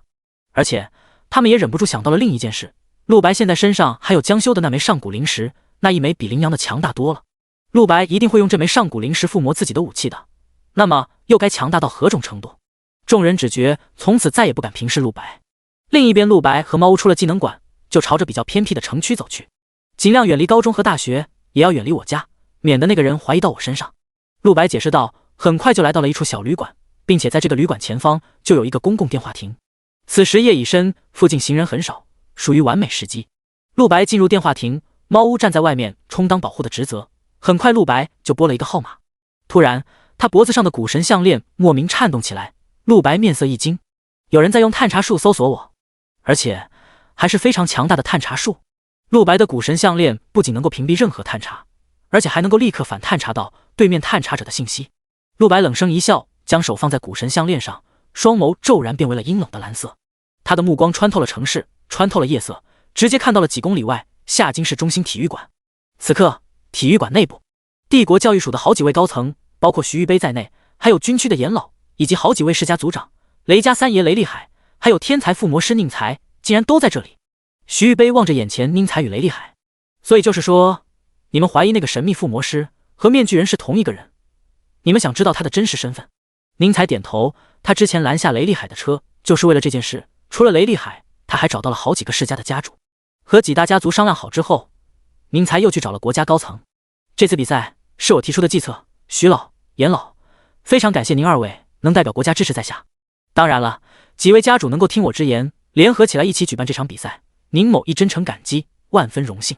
宁财对着面前所有大人物微微鞠了一躬。值得注意的是，他手上凝聚出了一个小型法阵，法阵里面放置着之前从拍卖会上买到的新手剑。第131章旁听。严老摆摆手，不要说那么多没用的，国家的精力也是有限的，我们花时间陪你办这个比赛，你确定能把面具人给引出来？军区为了寻找面具人的事已经焦头烂额好几天了。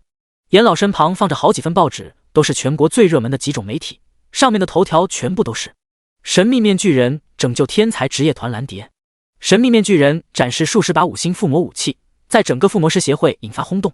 帝国军队试图封锁追踪面具人，但最终宣告失败。诸如此类的标题已经让面具人在整个帝国都有了不小的知名度，很多民众都在好奇面具人是谁。而之前国家花了那么大力气试图堵截面具人，没想到还是被面具人给逃了。因此现在帝国的舆论地位有些尴尬，堂堂帝国连找到一个人的能力都没有。作为军区首脑，严老巴不得今天就抓到这个面具人。只有徐玉杯在一旁悠哉悠哉端起一杯茶慢饮。宁财听后叹了口气，严老，我明白您很急切，原本我觉得把面具人引出来的概率还是很大的，但是徐老他非要将规则定为只有20岁以下的职业者才能参与。宁财一脸认真地看向徐玉杯，这已经是他第3次请愿。徐老，我不知道您是怎么想的，但我觉得那个神秘附魔师一定是9阶职业者，说不定都已经7老80了，所以我觉得想要引出他，我们的规则应该改成只有7阶之上职业者才能参与，而年龄不限。请您答应我，修改规则吧。徐玉杯听后干冷一笑，不为所动。其他几位教育署的高层实际上也不是很能理解徐玉杯为什么要改规则。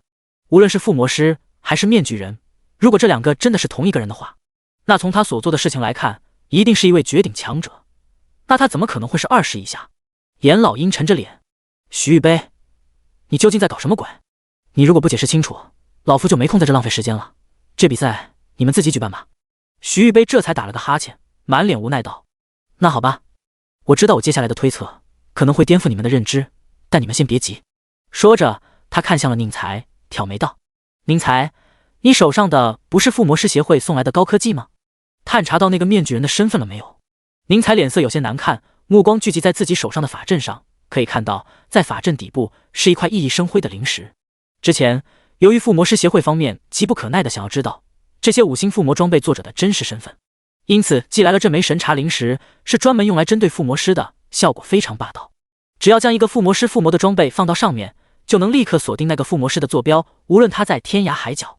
过去附魔师协会主要使用这个东西追查叛徒之类的附魔师，只要把他的装备放上去，然后组织人抓捕，成功率100%，至今从来没有失手过。要说神查灵石，失败的唯一可能性就只有一种，那就是对方死了，但那样的话也会检测出来。但是现在您才发现了匪夷所思的一幕，神查灵石的法阵已经运行了快要5分钟了，但是仍旧一无所获，最终彻底停摆，法阵直接结束。这怎么可能？宁财面色大变，探查毫无结果。不应该啊，100年来这神茶灵石从未失手过。徐玉杯大笑摇头，看样子那位面具人有超乎你们附魔师协会的手段啊，还是别再尝试了。我们教育署之前追劫用过各种手段，都是一无所获。严老也道，我们军区的探查术也全部无效。不过徐玉杯，探查没有结果，让你很高兴吗？他的目光有些不悦，虎目微瞪。徐玉杯收敛笑意，终于开口：我来提出我的猜测，听好了。然后徐玉杯公开了自己之前在夏京一中发现陆白这个学生的事，并且将他的考核成绩、变异职业的事情一并说了出来。顿时全场所有人都震惊了，他们万万没想到会有这么恐怖的学生。宁财无法淡定，一阶职业者就能随便附魔5星装备？徐老，你确定没有开玩笑吗？我以我的毕生所学发誓，这是绝对不可能的。雷厉海也震惊不已，我一直当做宝贝的武器，竟然是一个一阶职业者附魔的。严老摇摇头，从来没听说这种变异职业。徐玉杯，你确定调查清楚了吗？不过你肯将这么机密的情报分享出来，还是要谢谢你。徐玉杯满面肃穆，我可以肯定这件事是真的，希望你们都相信一下。此外，这些事都是我教育署的至高机密，你们都是在夏京有身份有地位的人，我希望你们听了之后烂在肚子里，不要再透露给任何人。旁边围着的人都大力点了点头，他们自然不会去得罪教育署，但随之而来问题又抛了出来。所以你觉得那个面具人的真实身份其实是个高中生？这未免有点太扯了吧，他就算是变异职业也就是个附魔师，哪来杀死7阶凶兽并且还从我们手下逃走的战斗力？而且如果教育署早就知道了面具人的真实身份，为什么不直接出动把陆白抓起来？众人的情绪都有些激动，像陆白这么强大的学生，哪怕不是面具人也应该好好利用啊，100%附魔出5星装备，这能为国家做出多少贡献？另一边，电话亭中，陆白双眸也闪过金色，刚才他全程目睹并旁听了这群大佬们的所有谈话，没想到自己身份已经被猜得这么透彻了，意想不到，但也在情理之中。只不过徐玉杯还是将自己告诉他的话都给了别人，果然这群大人物是靠不住的，这让陆白感到了一些危机感。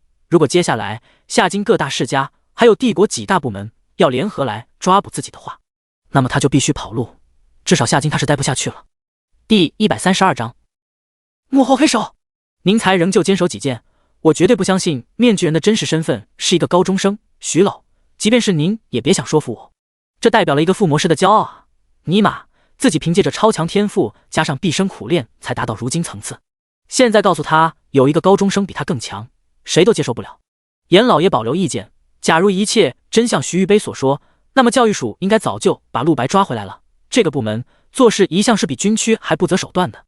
接下来徐玉杯不急不缓的道，别急，接下来我要说的话才是重点，可以解答你们的所有疑问。陆白这个高中生一定和面具人有着千丝万缕的关系，但我觉得他和面具人不是同一个人。此话一出，宁财和严老以及周围的大佬表情全变了，电话亭的陆白也微微挑起了眉头。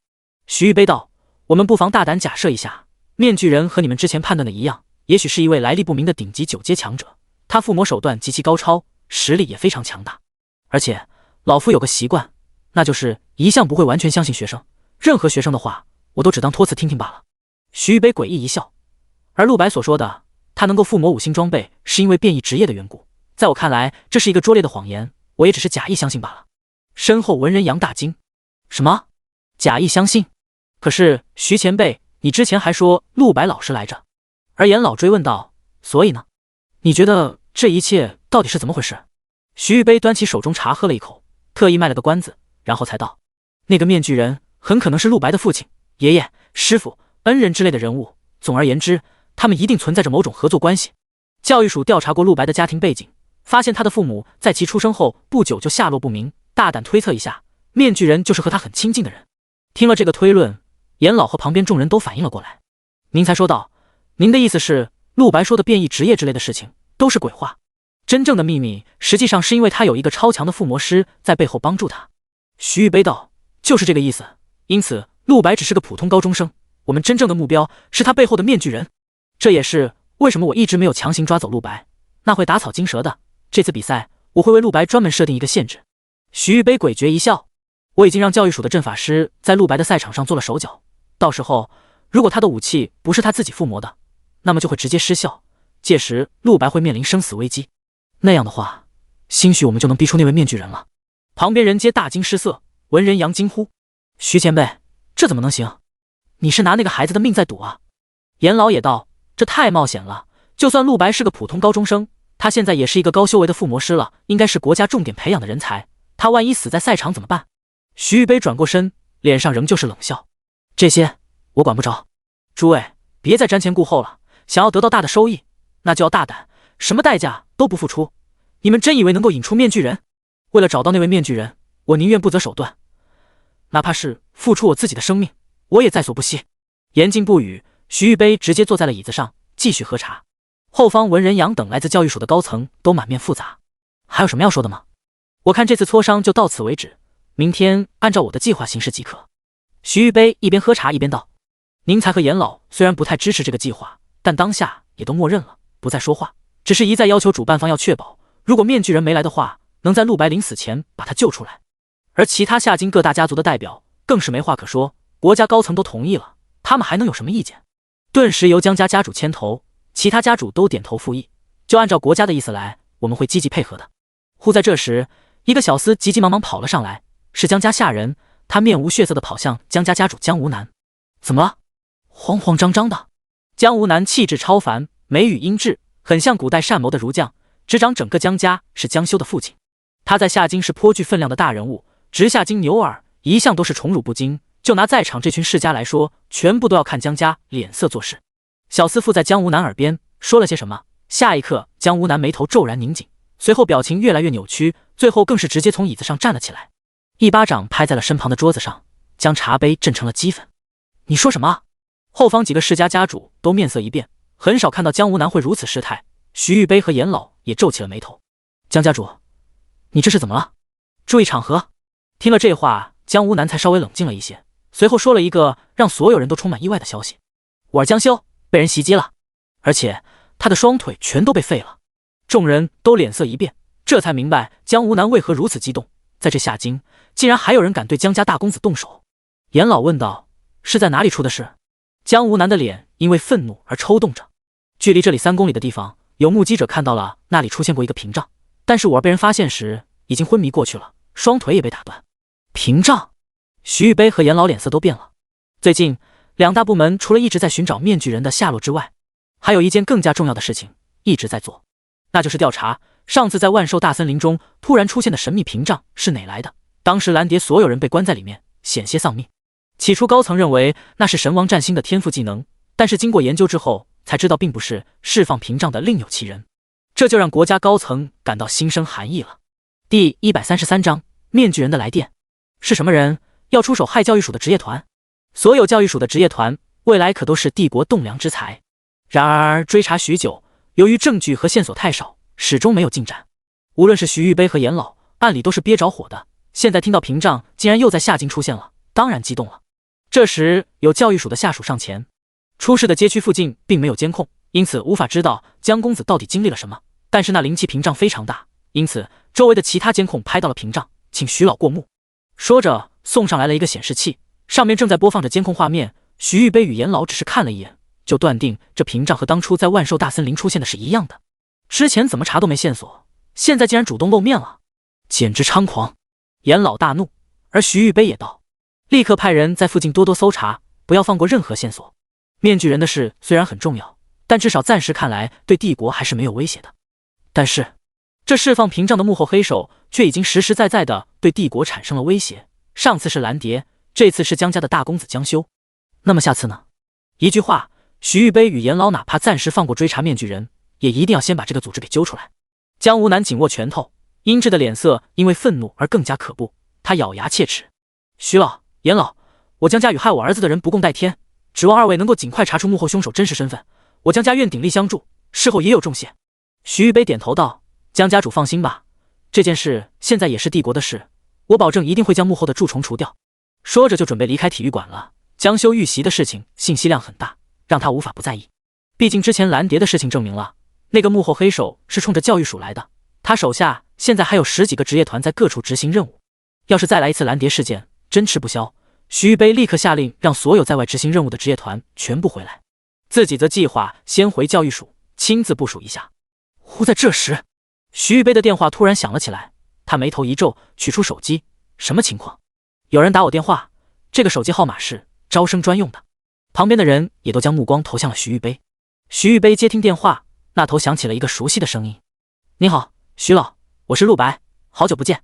相信您已经知道我跟面具人有关系了。面具人刚才跟我说，他想跟您亲自谈谈。”此话一出，整个体育馆内所有人都安静了。万万没想到，这个电话会送来这么一条爆炸性信息。严老和其他几位高层立刻凑到了徐玉杯旁边。徐玉杯打开免提，表情无比严肃：“好，我愿意跟他谈谈。”而电话亭中，陆白嘴角带着微微的一抹上扬。他现在唯一想做的事情就是将姐姐给救出来。刚才他听到了体育馆内所有的谈话，这种窃听的感觉非常爽。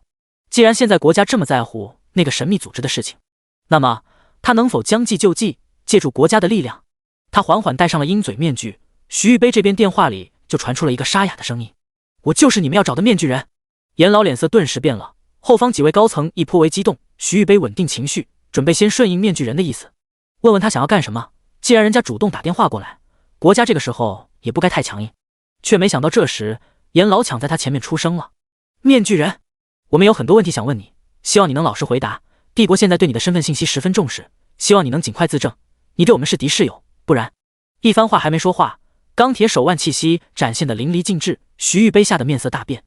哪有这么做事的？万一面具人翻脸了，岂不是平白无故多了个敌人？虽然帝国肯定也不怕他就是了。严老的话还没说完，电话里就传来了一道十分干哑的笑声：“哈哈，各位帝国高层，我这次打电话过来，并不是来回答你们问题的，但我可以给你们提供一个情报，一个你们在乎的情报，那就是上次在万寿大森林中那个释放屏障困住蓝蝶的幕后凶手的事情。就在今天中午的时候，那群人还对江家的大公子动了手。”听了这话，所有高层全身一震，都不淡定了。江无南更是激动，直接走到了电话旁边，顾不得两位帝国顶级高层在旁边，直接对电话高声道：“这位老先生，您知道幕后凶手是谁？只要您能帮我除掉他，无论您要什么，我们江家一定给您。又或者您愿意将凶手的情报告诉我，我也会代表整个江家感激不尽。”这番话说得无比诚恳。儿子的事情比天更大，徐玉杯和严老都面露不悦，但是对抢白的江无南毫无办法。徐玉杯干脆将电话握在了自己手里，开口道：“既然你愿意分享凶手的情报，那就说吧。帝国确实对此十分重视，我会洗耳恭听。”“好，那么我就说了。”电话那头的沙哑声音继续道：“据我所知，幕后凶手是一个非常神秘的组织，他们的组织总部设立在万寿大森林中，大部分成员很可能来自东瀛。除此之外，所有成员都有一个标志物，那就是他们身上带着兽符玉牌，并且最重要的是，他们也报名参加了这场比赛。”众人内心又是一阵翻江倒海。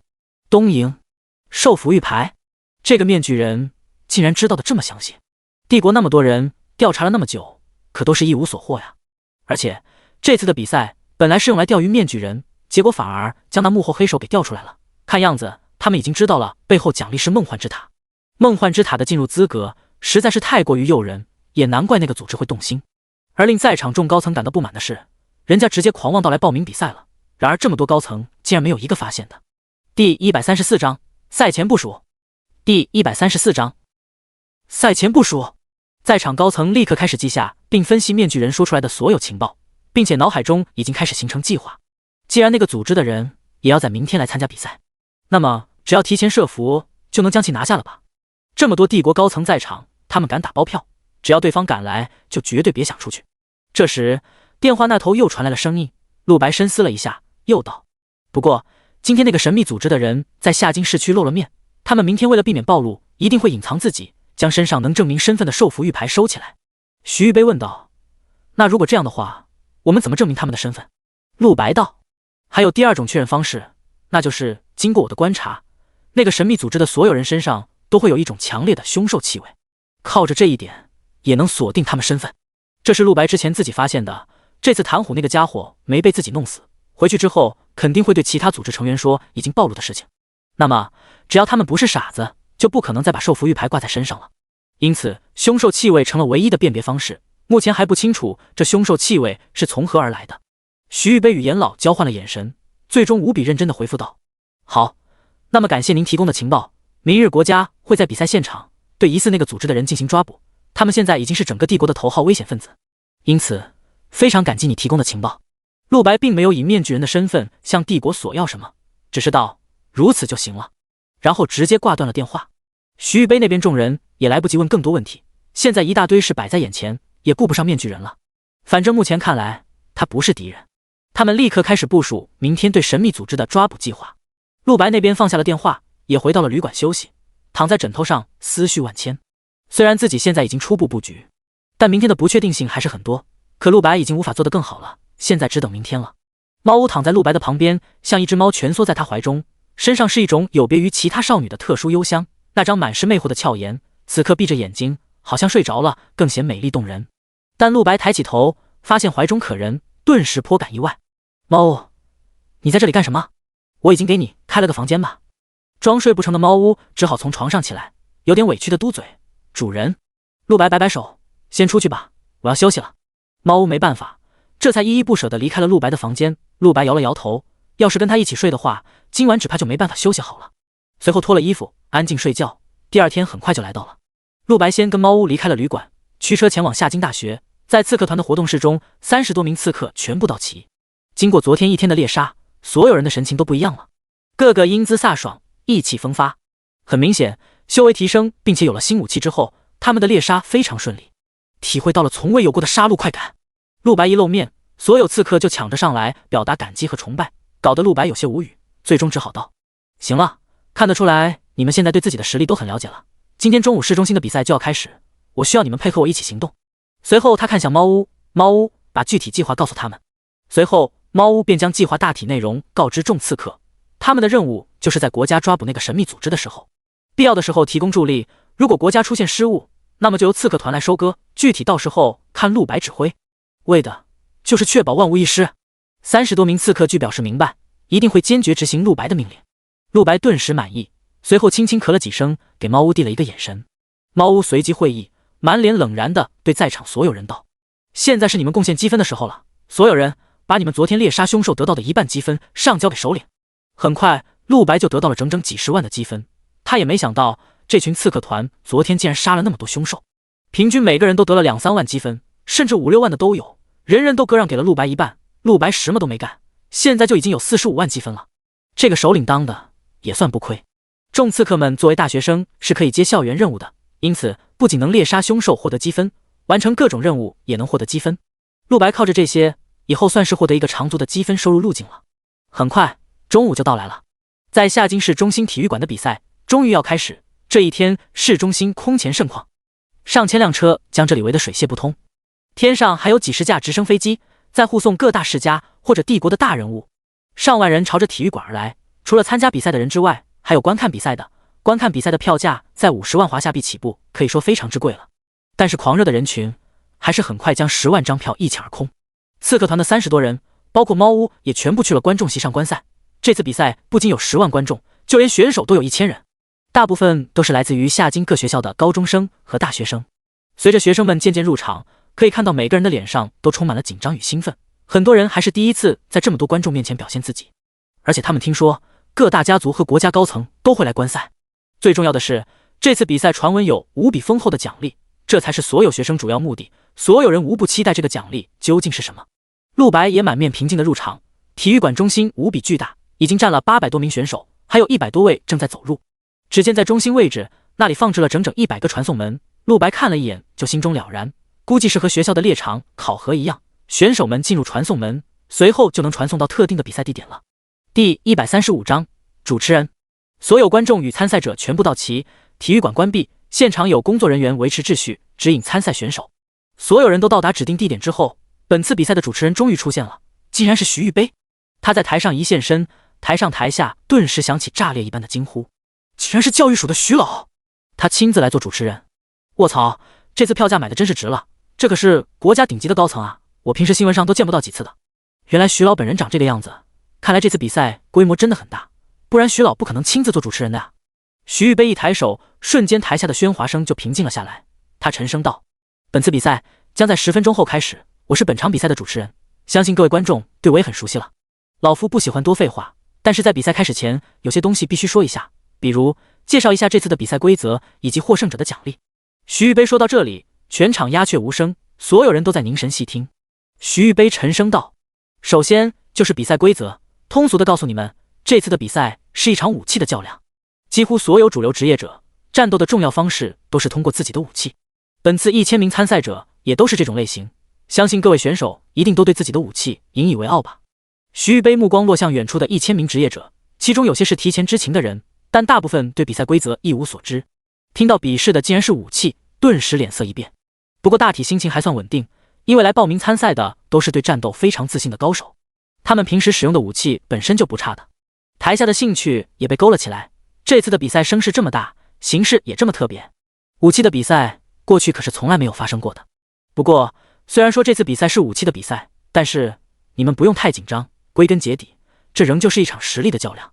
徐玉杯声音再次响起，同时他拍了拍手，后方的大屏幕虚空亮起，上面播放的画面是一个十分贫瘠的荒原。这是你们的比赛场地，由帝国倾力打造而出的虚拟结界，一共有101个分区。你们一会儿就会进入这个结界，里面会出现数量极多的凶兽，在结界里面死去，你们会真正死去。只有自身武器品质极强，同时也有丰富战斗经验的人，才能在这场比赛中生存下去，并且夺取胜利。这时画面中出现了上百只各种凶兽，它们密密麻麻地爬过地面，明明种类不同，但彼此之间就像机器人一样，不会互相攻击。他们看上去战斗欲望极强，都在急不可耐地等待着入侵者，将其当作共同的敌人，然后将其撕碎。陆白粗略地看了几眼，内心也觉得讶异，这群凶兽的修为基本都是在3阶左右，甚至还混杂着一些4阶凶兽。对于自己来说当然不算什么，可是对其他选手而言却无异于炼狱。要知道他们都在20岁以下，国家这是疯了呀！台下观众们也议论纷纷，对这场比赛的难度感到夸张，台上的选手更是有大部分已经开始恐惧，只有极少部分人仍旧面色平静，不动如山。台下响起的抗议声很快就传到了徐玉杯耳朵里，徐玉杯不紧不慢，再次开口，声音瞬间压倒了体育馆内所有声音。接下来我将宣布本场比赛的奖励。各位都知道世界有8大神塔，而我大夏帝国境内独占4个，其中最著名的就是梦幻之塔。梦幻之塔每5年开启一次，而最近一次就在1个月之后。而这一次比赛的奖励就是从场上的1000人之中选出10人进入梦幻之塔。此话落下，整个体育馆都陷入了沉默当中，随后就爆出了一阵阵此起彼伏的惊呼。天啊，梦幻之塔，那可是全世界都眼红的神塔呀！传说进去者，哪怕是一个废柴都能鸡犬升天，那是所有职业者的梦想啊！我们夏国的夜神不就是因为进入了梦幻之塔才成为大夏最强的吗？往年这梦幻之塔根本没有我们普通人的份，万万没想到今年竟然可以通过比赛获得进入资格，这无疑是一个爆炸性的消息。不仅台下10万人在震惊的热议，台上的众选手们也同样淡定不了。来之前只一直听说比赛的奖励非常丰厚，是让夏京各大顶级家族都垂涎欲滴的东西，一直都在好奇是什么。如今听到了答案，所有人只觉比想象中还要炸裂。想到这次的奖励很好，可没想到会好到这种程度啊！所有选手都摩拳擦掌了起来。不说了，老子这次就算豁出命来，也一定要争这奖励。没想到帝国破天荒地开放了梦幻之塔呀！我必须要思考，这是不是我这辈子唯一的机会？喂，你们也别太高兴了，从1000个人之中选10个，这场比赛激烈程度绝对远超想象。我们要是不行了的话，应该赶紧退出，保命才是最重要的。周边的议论声不绝，而陆白只是静静立于原地，双手抱在胸前，明目凝神，脑海中开始再次推演本次的计划。这一次夺取梦幻之塔的资格非常重要，但还有最重要的是救回自己姐姐陆宁，抓到那个神秘组织。如果所料不错，那个神秘组织的人现在就在这1000多名选手之中了。是谁呢？现在台下观众席上，自己部署的包括猫屋在内30多名刺客已经整装待发，时刻准备响应陆白命令。陆白相信国家那边也已经在暗地里布下天罗地网了，这次抓捕一定要成功，绝对不能失败。就在陆白集中注意力思考之时，突然身后有人拍了自己一下，转头一看，是一个一头紫发的少女。她眉眼如画，身上带着清冷淡雅的气质，一张脸倾国倾城，晶莹剔透的玉手雪白娇嫩，此刻正放在陆白肩头上。第136章神秘少女。陆白凝视着这张脸，只感觉精神都恍惚了一下。这是一张美到能让所有男人都为之痴狂的脸，仅仅是看一眼，似乎天地万物都失去了颜色。但陆白并不是那种会因为美女而丧失自控力的人，他的恍惚另有原因。陆白感到这张脸无比熟悉，自己好像在哪里见过。你有什么事吗？陆白疑惑问道。而那紫发少女莞尔一笑，只是看其他人都在兴奋议论着比赛的事情，而你竟然能这么平静，感觉你很有趣。陆白内心暗感莫名其妙，为什么会觉得这个人如此熟悉，但怎么也想不起他是谁。少女又道：进去之后，如果你需要帮忙，我可以帮助你。我敢说，在所有参赛者中，我是最强的，虽然我现在只是高3生而已。高3生？还真是个对自己实力充满自信的女孩，但陆白只是摇头，我不需要。紫发少女也不急躁，而是充满挑战性的一笑，我会证明给你看的。真是个莫名其妙的少女。好了，各位选手们，相信现在你们对比赛的规则已经有所了解了。徐玉杯的声音再度响彻，那么接下来就是开始比赛，有请本次比赛的3位裁判吧。下一刻，体育馆的台上隔空亮起了3个大屏幕。第一块屏幕里面是夏金各大家族的代表江家家主江无南，他面色古井无波，内心很清楚，说是让他做裁判，实际上就是以夏金顶级家族的身份露个脸，增加这场比赛的分量。第二个大屏幕，裁判是帝国各部门高层的代表严老，他老态如诗，整个人不怒自威。前2个裁判一出现，瞬间引发全场惊呼。我擦牛批啊，裁判阵容这么豪华的吗？江家家主江无南，还有军区严老啊，这么多大人物一起出场，真是开了眼界。而就在所有人将目光投向第3块屏幕，想知道第3位裁判是谁的时候，却发现了奇怪的一幕。第3块大屏幕没有出现人脸，仅仅只是声纹，里面响起一个低沉的声音：徐老，差不多该开始了。这个声音清脆稳重，大概是一个中年人，所有人只是听到了他的声音，就感到了一股暖流覆盖过了全身，如同高剑清泉，奇妙无比。他的声音好舒服，这人是谁？我感觉自己好像吃了一枚上品灵丹一样，仅仅只是声音就有这么强的魔力吗？等，我好像要突破修为了。无论是台上还是台下，都传出了一道道惊呼声。更有甚者，身上亮起一道光芒，竟然突破了修为。陆白也将目光投向了第3块大屏幕，好奇那头的是何方神圣。刚才那个声音竟然自带净化术，这是一种高阶的治疗术，牧师和魔法师都可以学习，使用之后能够瞬间让人恢复到满状态。越是强大的牧师或魔法师，使用出来的效果就越好。听说9阶强者能够直接让一支上万人的军队都瞬间恢复满状态。但刚才那声音的主人，净化术竟然可以覆盖场上10万多人，而且是说话声音自带的，简直匪夷所思。陆白对这个人的实力内心已经有了大概判断，这时身旁传来紫发少女声音，这是一个9阶强者，而且是一个非常强大的9阶强者。他的语气无比笃定，陆白眉头微挑，看来这少女眼力也不简单啊。不过看她这么懂的样子，不如干脆就问问她。那么你觉得这个人是谁？少女想了一下，沉声道：我想到的只有一个人，不过你得先回答我一个问题，我才能告诉你。她忽然一笑。陆白奇怪道：你想问什么问题？紫发少女凑到陆白身旁，在他周围嗅了又嗅。为什么全场所有参赛选手的实力信息我都能感知到，可唯独对于你，我什么都看不到，你是怎么做到的？陆白内心一惊，竟然又是个感知型的，这个世界还真是危险，弱者一不小心就会被别人全部看透了。我不会回答你，第3个裁判是谁，我也不是非知道不可。陆白直接终止了谈话，让紫发少女始料未及，但这反而更激发了后者的挑战心理。哎，你这个人不要这么无趣啊，我迟早会看透你的实力的，别忘了，我早就说过了，我是场上所有选手中最强的，而且探查术只是我全身最弱的一个本领。陆白只是摇头，这种大大咧咧的性格真是和外貌不符，而且一个强者居然会一直主动跟别人搭话吗？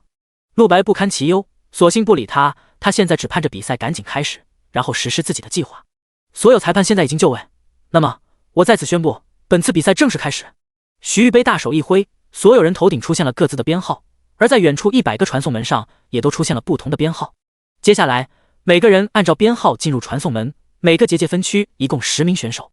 提醒你们，如果有人想要中途放弃的话，结界会将其自动传送出来。我在这里奉劝所有选手，比赛虽重要，但生命价更高。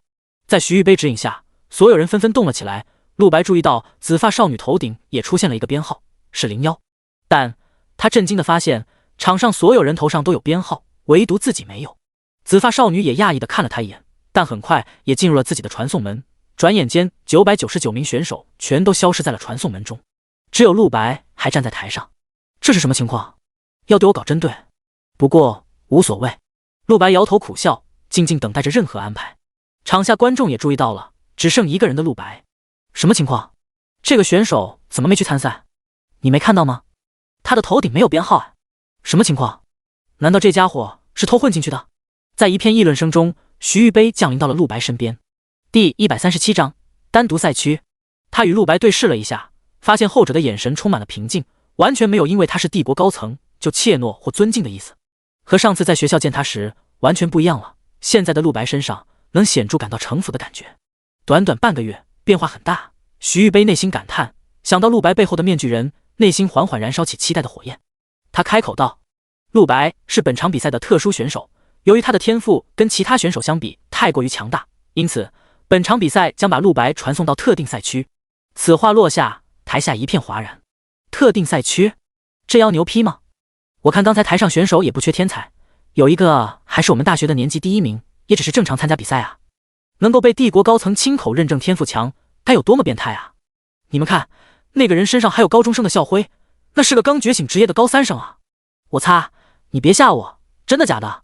陆白对这个安排保持了沉默，昨天他已经用偷听的手段知道这件事了。徐玉杯面色阴沉，强压内心的不淡定，一想到过一会儿就能将面具人给引出来了，此刻他激动的手都微微颤抖。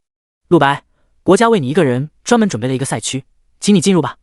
徐玉杯大手一挥，一个传送门出现在了陆白面前，台下的人都觉得这是惊人的殊荣，只有陆白明白这是特地给自己准备的陷阱，但是他毫无惧色，平静地走了进去。徐玉杯在内心暗笑一声，对不起了，陆白同学，可别死在里面啊！所有的选手都进入了传送门。陆白穿越时空隧道，3秒钟后，他在一片无比荒芜的废土上落脚，周围的土地贫瘠而毫无生机，肉眼可见的荒凉，像是被末日黎平过，只有一座座丘陵横亘在眼前。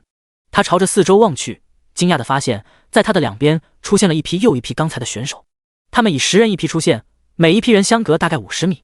什么意思啊？不是说各个赛区是单独存在的吗？这怎么传送到一起来了？陆白心怀这样的疑惑，随便朝着一批人走了过去。然而刚走10几步，就发现了一个空气墙横立在面前，将每一批学生给分割了开来。陆白这下明白了，原来如此。所有选手们降临的都是同一块土地，但是不同分区之间无法合作，无法交流，但是却可以看到彼此。其他选手们很快也发现了这个情况，感到十分新奇。而陆白很快收心，已经进入了比赛状态。徐玉杯的声音从虚空之上传来，响彻在每个选手耳边。一直朝着深处走，在荒芜平原的尽头有一座大山，大山上有一座传送门。进入传送门会让你们回到现实世界，同时也意味着你获得了进入梦幻之塔的资格。只不过在这一路上会有各种凶残的凶兽来阻挡你，每个分区宽度只有50米，你没有躲避的可能，只有战斗。祝你们好运！徐玉杯话音落下，众人无不热血沸腾，准备朝着奖励冲刺，但更多人也感到了一股压力。只有50米的宽度，而且一路上几乎没有遮挡物，这代表了你没法苟着。前面的路不知道会出现什么修为的凶兽，亦不知道会有多少数量，几乎没有选手选择立刻动身。这并不是怕了，毕竟来参加这个比赛的人都是对自己有自信的，他们选择开始和同一个分区的人谈起了合作，制定战术。如果以10人一组共同合作前进，生存几率显然会高很多。只有陆白没有这种机会，他是唯一一个单人赛区的。不过陆白也毫不畏惧，对他来说，队友只不过是累赘。就在这时，陆白听到了旁边传来了敲击声，转头一看，竟然是之前的那个紫发少女，她脸上挂着高深的笑容，用手轻轻敲着空气墙，吸引陆白注意。陆白走近，想看看她要干嘛，没想到这女孩的赛区竟然在自己旁边。看到陆白走了过来，紫发少女立刻遗憾的道：“没想到啊，比赛竟然是这种形式的，和你做不成队友了。比赛之前我说过要保护你来着，现在看来是不行了。”陆白耸了耸肩：“哦，那真是太遗憾了。”紫发少女脸色突然变得认真了起来，警告道：“我的探查术已经检测到了，在这片土地上有着数以万计的恐怖凶兽，估计每个分区都有几百只。我劝你碰到危险的话，一定要及时知难而退，毕竟你一个人的力量实在是太薄弱了。我也没想到你竟然会一个人一个赛区。以上的话，希望你能记住，这是我一点善意的劝告。”陆白听后微微一笑：“好，我记住了。”紫发少女还想跟陆白分享一下自己的战术，了解一下陆白准备怎么做，却没想到陆白说完之后，直接就转身朝着荒地深处走了过去，成为了1000名选手中第一个出发的人。紫发少女赶忙敲起了空气墙，然而陆白已经听不到了，他脸色顿时就变了。这个家伙真的听到我刚才的劝告了吗？此时此刻，体育馆中，徐玉杯已经指引所有选手进入了赛场，他随即回到了主席台。这次比赛的难度是很高的，之所以这么设计，并不是故意刁难选手。虽然这次比赛主要目的是为了引出面具人，但是奖励毕竟是梦幻之塔的进入资格呀。那当然是要选出最优秀的人才。比赛难度能容易吗？从这一层上考虑，这场比赛的残酷性就非常合理了。难度都是由一群高层们精心设计的。这次的比赛跟以前举行的历届比赛都不同，你们这群坐在台下的是唯一能观赏到这比赛的人，跟我一起好好欣赏吧。徐玉杯坐在椅子上，看向后方，虚空之中亮起了一块无比巨大的屏幕，里面会实时转播赛场中所有选手的情况。徐玉杯之所以说这次比赛跟以往不同，是因为以前类似的比赛是会开放全国乃至全球直播的，但是这一次除了体育馆里的观众之外，不开放任何直播。第138章，走后门的选手。原因也很简单，这场比赛随时会发生突变，国家早就在暗中埋伏好了人手，不仅是抓那个神秘组织，说不定面具人也会露面呢，到时候一网打尽。而这种事当然不能全民公开了。也正因如此，如今体育馆外面各大媒体记者已经将大门围得水泄不通，体育馆是禁止进入的。所有记者都在等待着比赛结束之后，能够第一时间得知这场比赛的相关信息。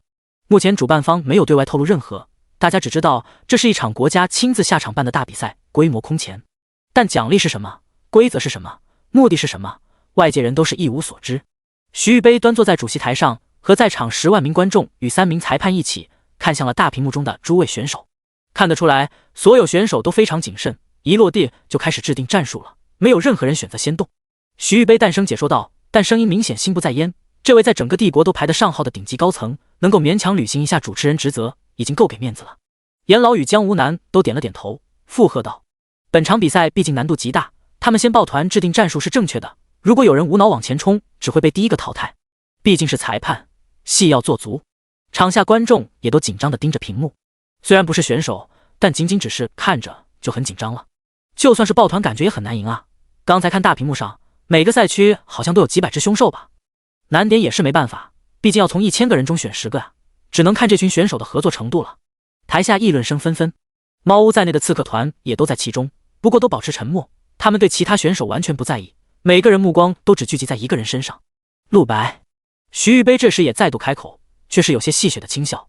不过本场比赛难度这么高，这群选手就算是制定再好的战术，最后也很难避免被杀得丢盔卸甲。实话说，虽然奖励的人选一共10个，但最后能有3个就算很不错了，有70%概率1000名选手会全军覆灭。徐玉杯这番话瞬间就引起了台上台下震动。严老瞪大双眼，这徐玉杯是怎么回事？他现在可是主持人啊，这种话能往外说？这个老东西真是干什么都不让人省心。观众们内心也更加紧张了，1000个人之中最后能剩下3个人就不错了，还有70%概率全灭，那这场比赛该有多么困难？而就在这时，大屏幕上有选手动了。陆白和紫发少女对话完之后，便孤身一人朝着深处走了去。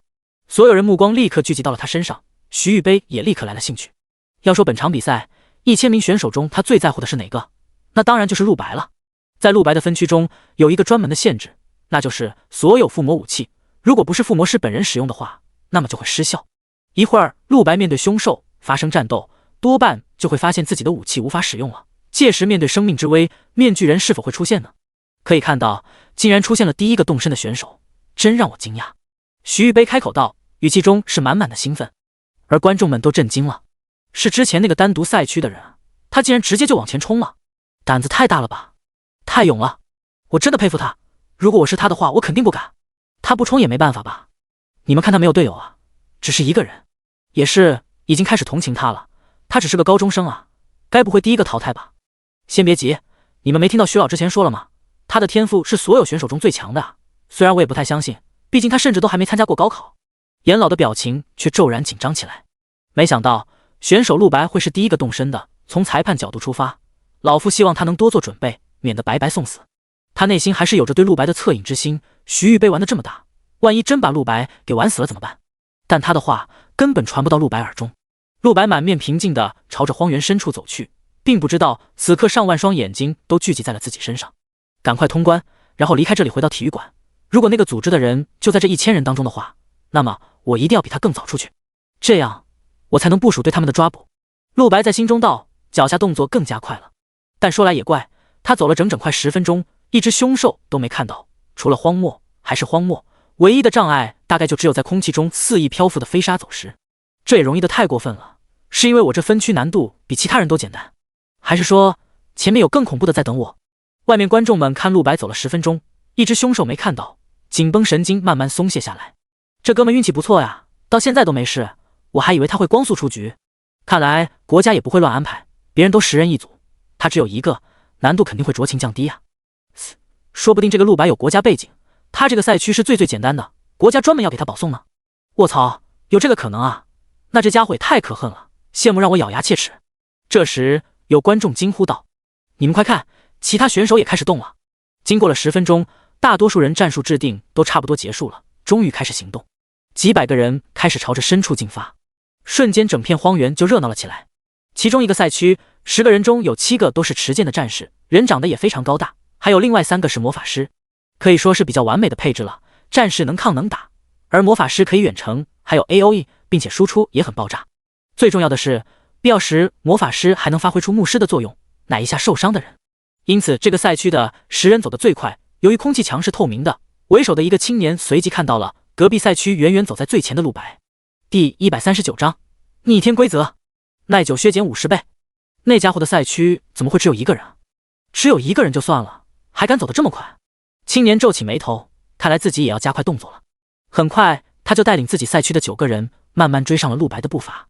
但跟陆白不同的是，他们10个人仅仅走出去100多米，天空就立刻了6头盘旋的凶兽。很快注意到了10人，6头凶兽朝着地面俯冲下来。凶兽的修为都在3阶5级左右，哪怕是以10敌6，10人也一点不敢大意。他们10个人的修为也多半就在3阶5级上下浮动，这是一场硬仗。还好彼此之间配合还算合理，很快10人就将6只凶兽全部杀死了。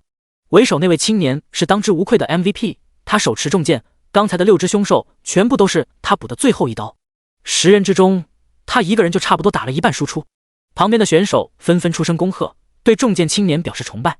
重剑青年也非常得意，哈哈笑道：“不过是小意思罢了，接下来就让我来做我们10个人的老大吧，我会带领你们走向胜利。”其他9位选手纷纷同意，10人暂时组成了一个职业团，重剑青年担任首领。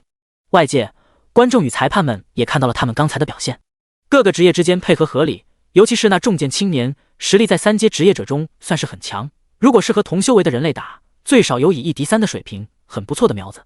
严老客观的点评道。江无南表示附和，观众们也觉得很过瘾，只有徐玉杯暗暗摇头，诡异笑道：“高兴的太早了，很快这重剑青年就会感到绝望。”画面中战斗之后的10人没有停留休息，重剑青年直接让其他9人跟着自己继续前进。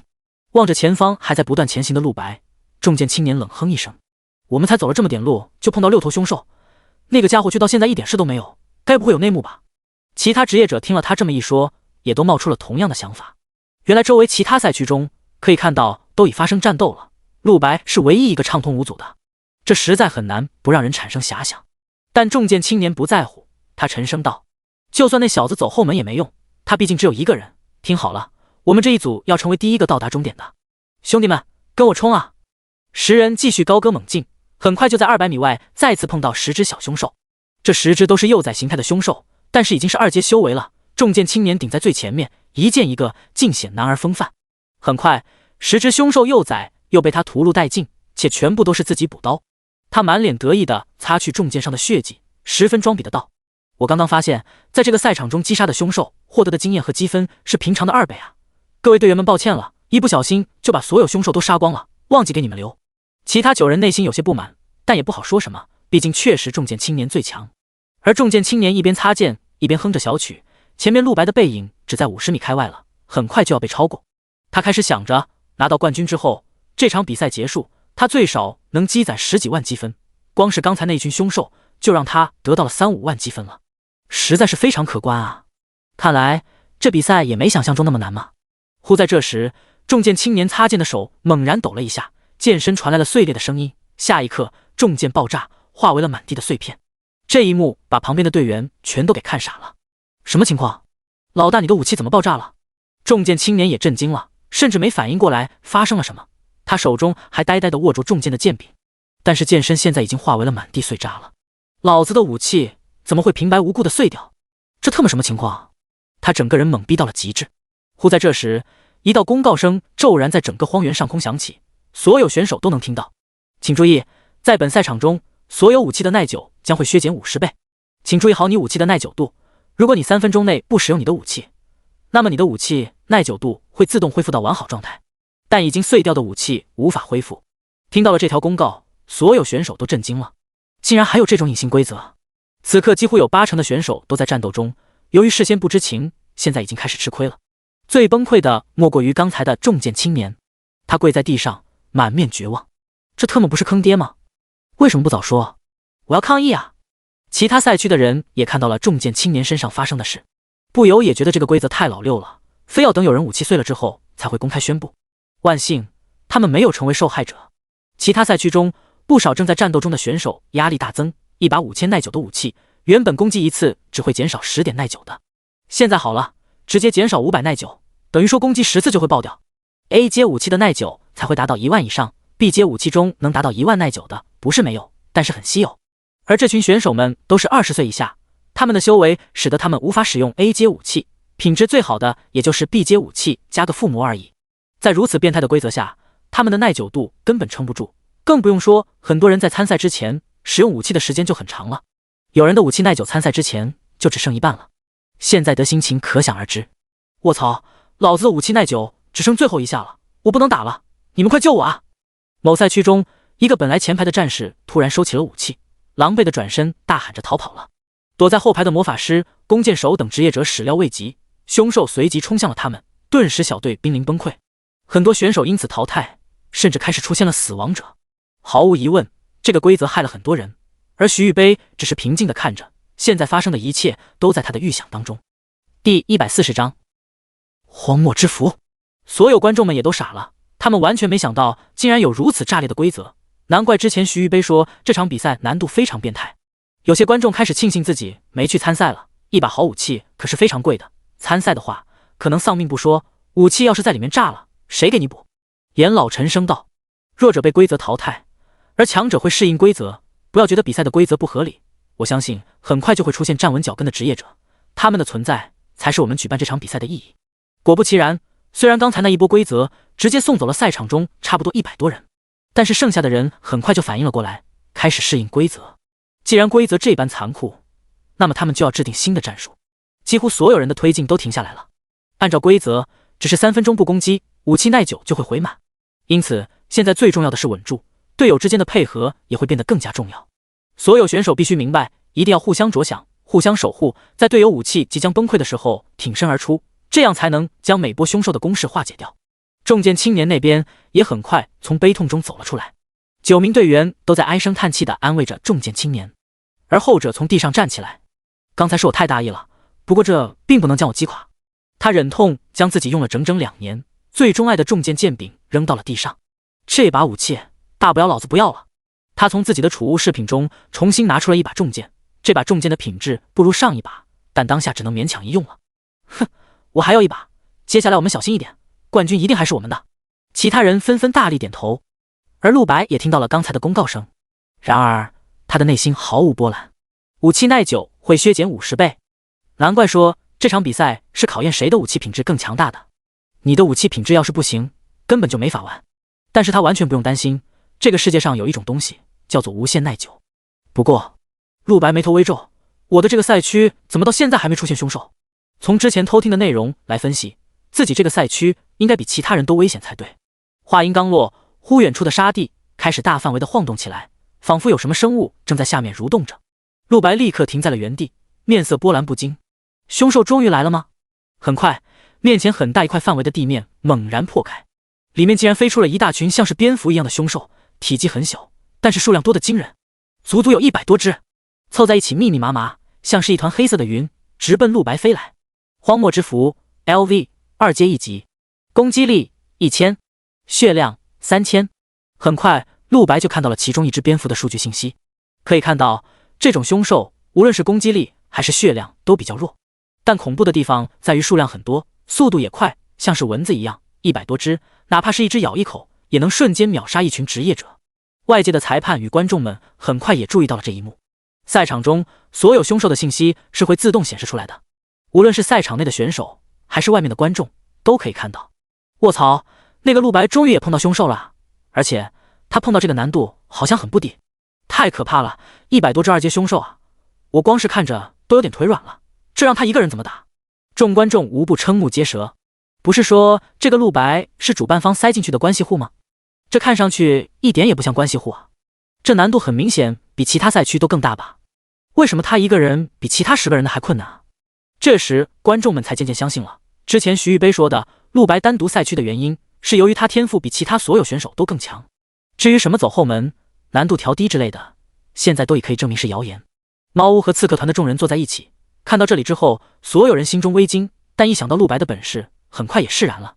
这种东西不可能伤得到他们的手里。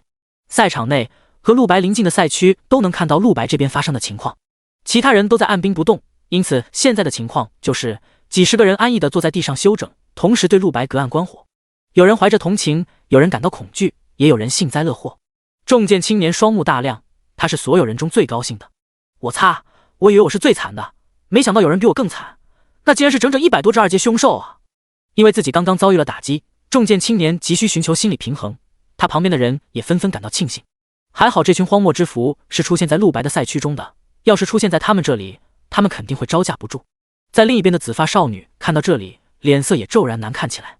好不容易有个感兴趣的人，但现在看来他就要到此为止了吗？他连忙朝着陆白跑了过去，将其他9人抛在原地。少女的队友看到这里都傻了。喂，等等，你在干什么？此刻注意力最为集中的莫过于外面的严老与徐玉杯，二人目光死死地盯在陆白身上，仿佛要将陆白整个看穿。来了来了，最期待的终于要来了。这是徐玉杯特意设计出来的关卡，一会儿陆白只要掏出自己的武器御敌，那么他就会发现自己的武器失效了。到了那个时候，他就会面临生死危机，面具人很可能就不得不现身了。而如果面具人没出来，这群像蚊子一样的荒漠之蝠也不至于瞬秒了陆白，国家应该有反应时间把他给救出来。徐玉杯紧张地握住双拳，来吧，陆白，让我看看你会怎么做。而严老现在在一间办公室中，他的面前是一个摄像头，他转过身，离开摄像头的镜头，对着手下人宣布道：让所有人准备好，如果面具人出现，第一时间截住他；如果面具人没出现，第一时间救出陆白。随后严老重新回到镜头下。第141章万众瞩目。严老紧紧注视着陆白的身影，荒漠之蝠越来越近，陆白只是淡然地拿出了自己的黑之种。荒漠之蝠似乎也是有一定战斗智商的，他们并没有选择抱团在一起，那样的话，只要有一个 AOE 技能，他们直接就全死完了。因此荒漠之蝠纷纷分散开来，从四面八方几十个不同的方向朝着陆白分批突袭。远方重剑青年看到这里，笃定陆白要淘汰了，因为这场比赛中所有人武器的耐久都被严重削减，大家普遍用的都是 B 阶武器，只能攻击10几下就会爆掉。哪怕陆白一剑能杀10几只荒漠之蝠，那么他也要连出几十剑才能把每个方向的荒漠之蝠全杀了。在此之前，他的武器早就爆了，这已经是一个必死的局面。重剑青年遗憾地摇了摇头，在场的其他选手内心也都是这种想法，如果他们是陆白的话，现在就会立刻主动淘汰，保全性命，或者掉头就跑。紫发少女这时也跑到了陆白的旁边，隔着空气墙对他大喊：你个笨蛋，我都跟你说了让你不要那么深入，现在你怎么办？他在紧张地思考着自己应该怎么帮助陆白，而后方少女的队友满脸不解地追上来：为什么要管其他赛区的人？你这样乱跑很危险啊！陆白完全不在意周围人的目光，少女的声音丝毫没有干扰到他，他动了，只是轻轻一剑，一道剑气便迎着远方的众凶兽斩了过去。这道剑气宽达2米，飞行速度如同子弹，只瞬间10几只荒原之蝠就被轰成了齑粉。陆白此刻没有发动吞噬生灵的能力，但仅仅如此，这一个剑气还是打出了40多万伤害的群伤，一群荒原之蝠直接死得不能再死。与此同时，四周围观的人也全部震惊。本来幸灾乐祸的重剑青年脸上表情瞬间凝固了，他和周边赛区的几十个职业者们一起用力揉了揉自己的眼睛。我刚才是眼花了吗？那家伙打了多少伤害？4万！他竟然能打出4万多伤害，这真的是一个20岁以下的职业者吗？你是猪脑子？那是4万吗？那他妈是40万！很多人声音都已经颤抖了，忍不住怀疑自己看到的是不是真的。啊，40万！所有选手内心无不掀起惊涛骇浪，紫发少女也一下子愣在了原地。她刚才本想使用自己的独门法术救一下陆白，但现在好像用不到了。这什么情况？而最震惊的人是徐玉杯，之前一直古井无波，不管发生什么事都稳坐钓鱼台的徐玉杯，这一次淡定不了了，直接从椅子上站了起来。在看到那把黑之种的时候，他都忍不住快笑出声来了，因为他认出来这把武器就是上次招生陆白的时候，陆白向他展示的，当时徐玉杯还试用了一下。事后徐玉杯分析，这把武器如此恐怖，定然不是陆白能附魔出来的，绝对是面具人手笔。因此，陆白在赛场中应该无法使用这把武器才对。但现在事实赤裸裸地轰碎了他的假设，陆白完全能够使用这把武器，而且这把武器比上次见之时反而更强大了许多倍。上次才多少伤害？6万而已，已经非常恐怖了。现在竟然已经达到40万了，这是怎么做到的？明明才隔了仅仅2星期而已，怎么会有这么大差距？陆白难道把这黑之种又附魔了一遍？那种事情绝无可能，任何装备都只能附魔一遍，这是铁律。徐玉杯当然不知道，上古灵石不同于普通的附魔，它可以额外附魔在一把武器上，不受规则限制。他只能绞尽脑汁，但仍旧想不明白。他的耳朵上戴着一个高科技隐形耳麦，此刻里面响起了严老质问的声音：什么情况？徐玉杯，你给我解释清楚。你不是说那把武器他用不了吗？那个赛区你到底布置阵法了没有？徐玉杯也懵了，他用意念回复道：布置了啊，我绝对布置了。如果不是他自己附魔的武器，应该绝对用不了才对。现在发生这种情况，只有一个可能性，那就是这把武器确实是陆白自己附魔的。你说什么？严老大跌眼镜，昨天徐玉杯分析了那么一大圈，到头来竟然全是错误的。在办公室中，严老旁边的几个指挥官现在也一头雾水，他们是负责指挥部署在赛场各处的国家高手的。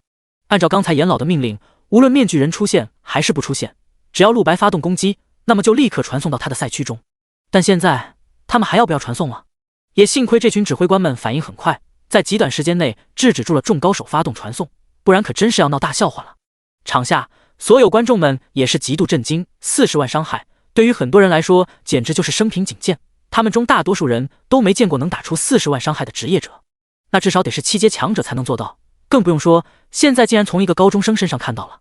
正因如此，众观众们看到徐玉杯反应那么大，内心也没有想太多，认为这是正常反应，反而觉得这个陆白实在是太牛逼了，就连身为帝国高层的徐老反应都这么大。哪知道对于徐玉杯而言，能打出40万伤害的职业者他见得多了，哪怕自己也能做到。真正让他不淡定的是，陆白的表现将他的所有计划全都打乱了，接下来要怎么办？谁能来告诉他这一切究竟是怎么回事啊？而很快，所有人还没回过神来，更让他们震惊的事情就发生了。陆白深吸一口气，再次挥剑。别忘了，他现在攻速10万，每秒1000剑的水平，众人根本看不清陆白的动作，他就挥出了几十剑，远方那100多只荒原之蝠就这样在距离陆白几十米开外便全死完了。比想象的轻松啊！那群高层布置的难题就只有这程度吗？陆白没有任何表情，说实话，以他目前实力，这群荒原之蝠连让他热身都做不到，在他眼中简直比蝼蚁还要弱。第142章，秦潇潇，他也是这时才转过头，看到周围赛区的人都在震惊地看着自己。之前的紫发少女也瞠目结舌，美眸中的震撼久久无法平息。她距离陆白只有10几米，隔着空气墙。怎么又是你？为什么一直跟着我？陆白皱起眉头，真的有些摸不清这个少女的意图了。少女有些尴尬，偏过头去，没事。这时少女的队友们也纷纷追上来了。刚才紫发少女的这个赛区也参加了战斗，其他9人都出力了，但是少女却并没有出手。正因如此，大家都有些不满。不过看她这么漂亮，出于带妹的心理，并没有对她发难。可她战斗摸鱼就算了，现在又到处乱跑，这就真的有点过分了，也不看看这是什么场合。你在干什么？之前战斗的时候不出力也就算了，现在乱跑引来凶兽怎么办？他的队友们都非常紧张，虽然陆白非常牛逼，但他们清楚这跟自己没关系。这荒原危机四伏，险象环生，随时都可能出现凶兽。众人都认为这少女的实力应该并不强，搞不懂她为什么对隔壁陆白如此关心。难道说是男朋友或者兄妹？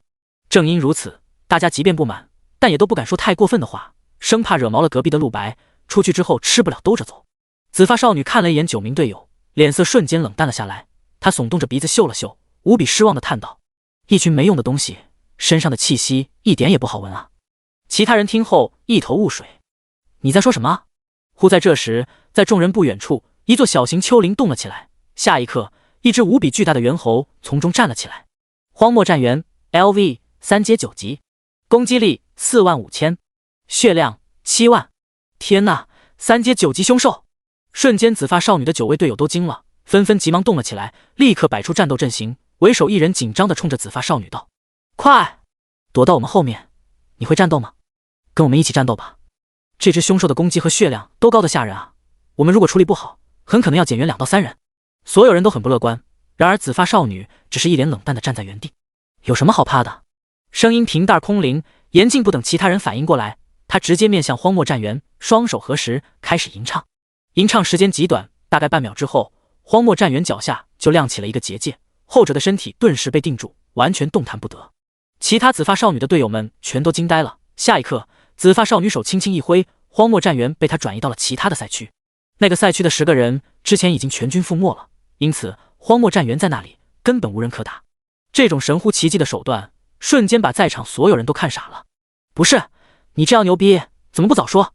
这下9名队友算是彻底明白紫发少女之前为什么敢那么嚣张了。原来有这种 bug 技能力，她竟然能够把这个赛区中的凶兽转移到其他赛区。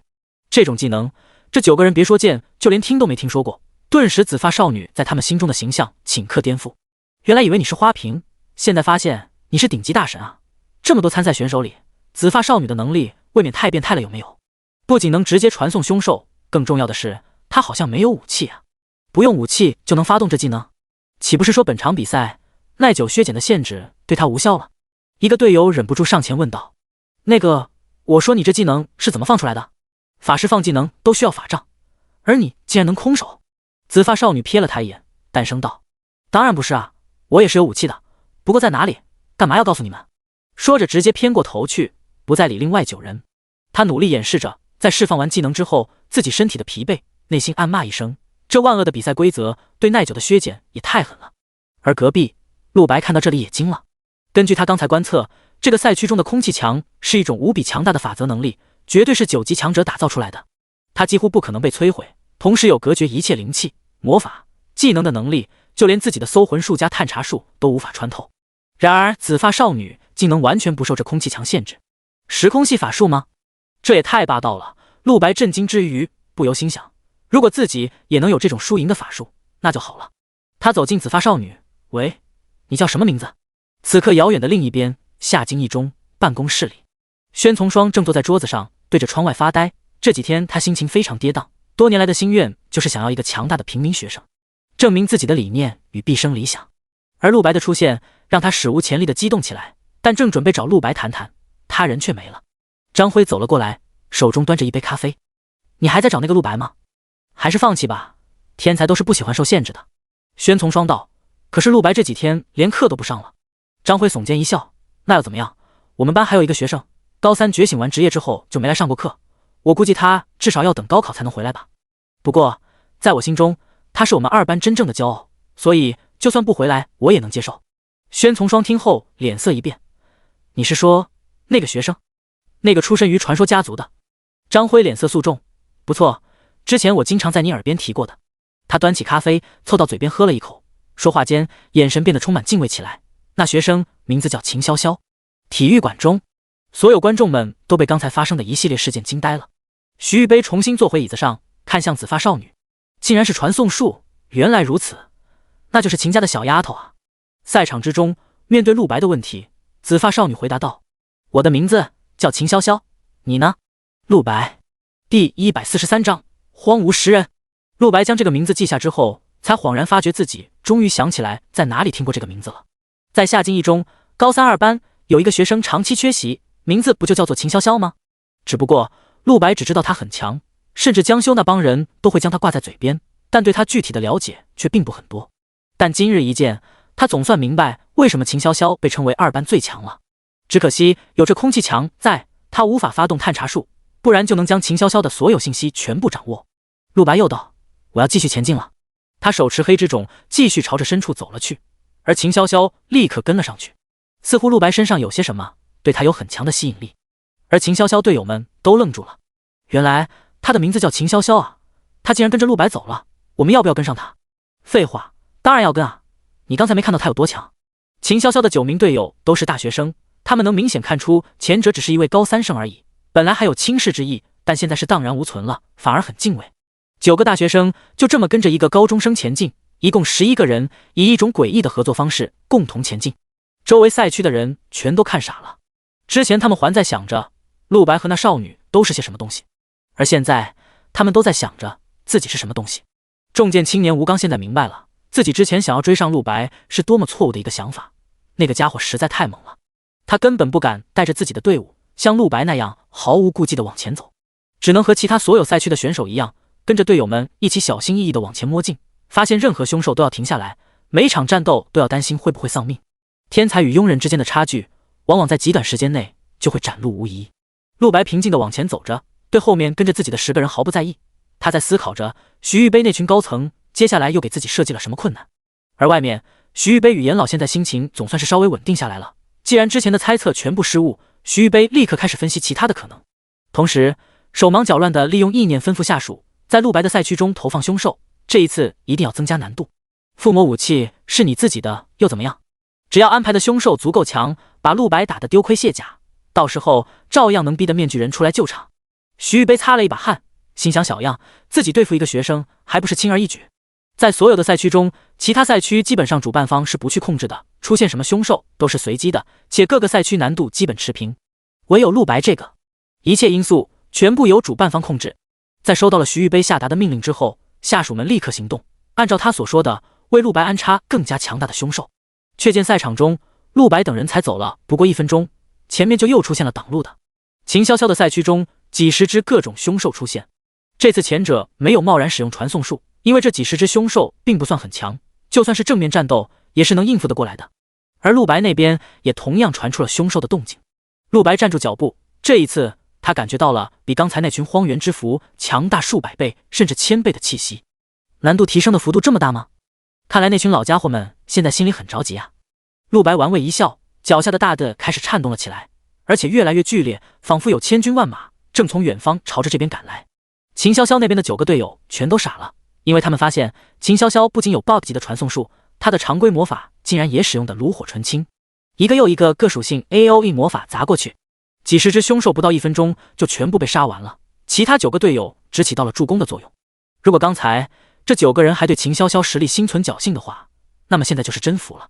9人再也摆不起来架子了，秦潇潇这妖牛批，他们索性选择抱大腿，言语与表情都变得尊敬了许多。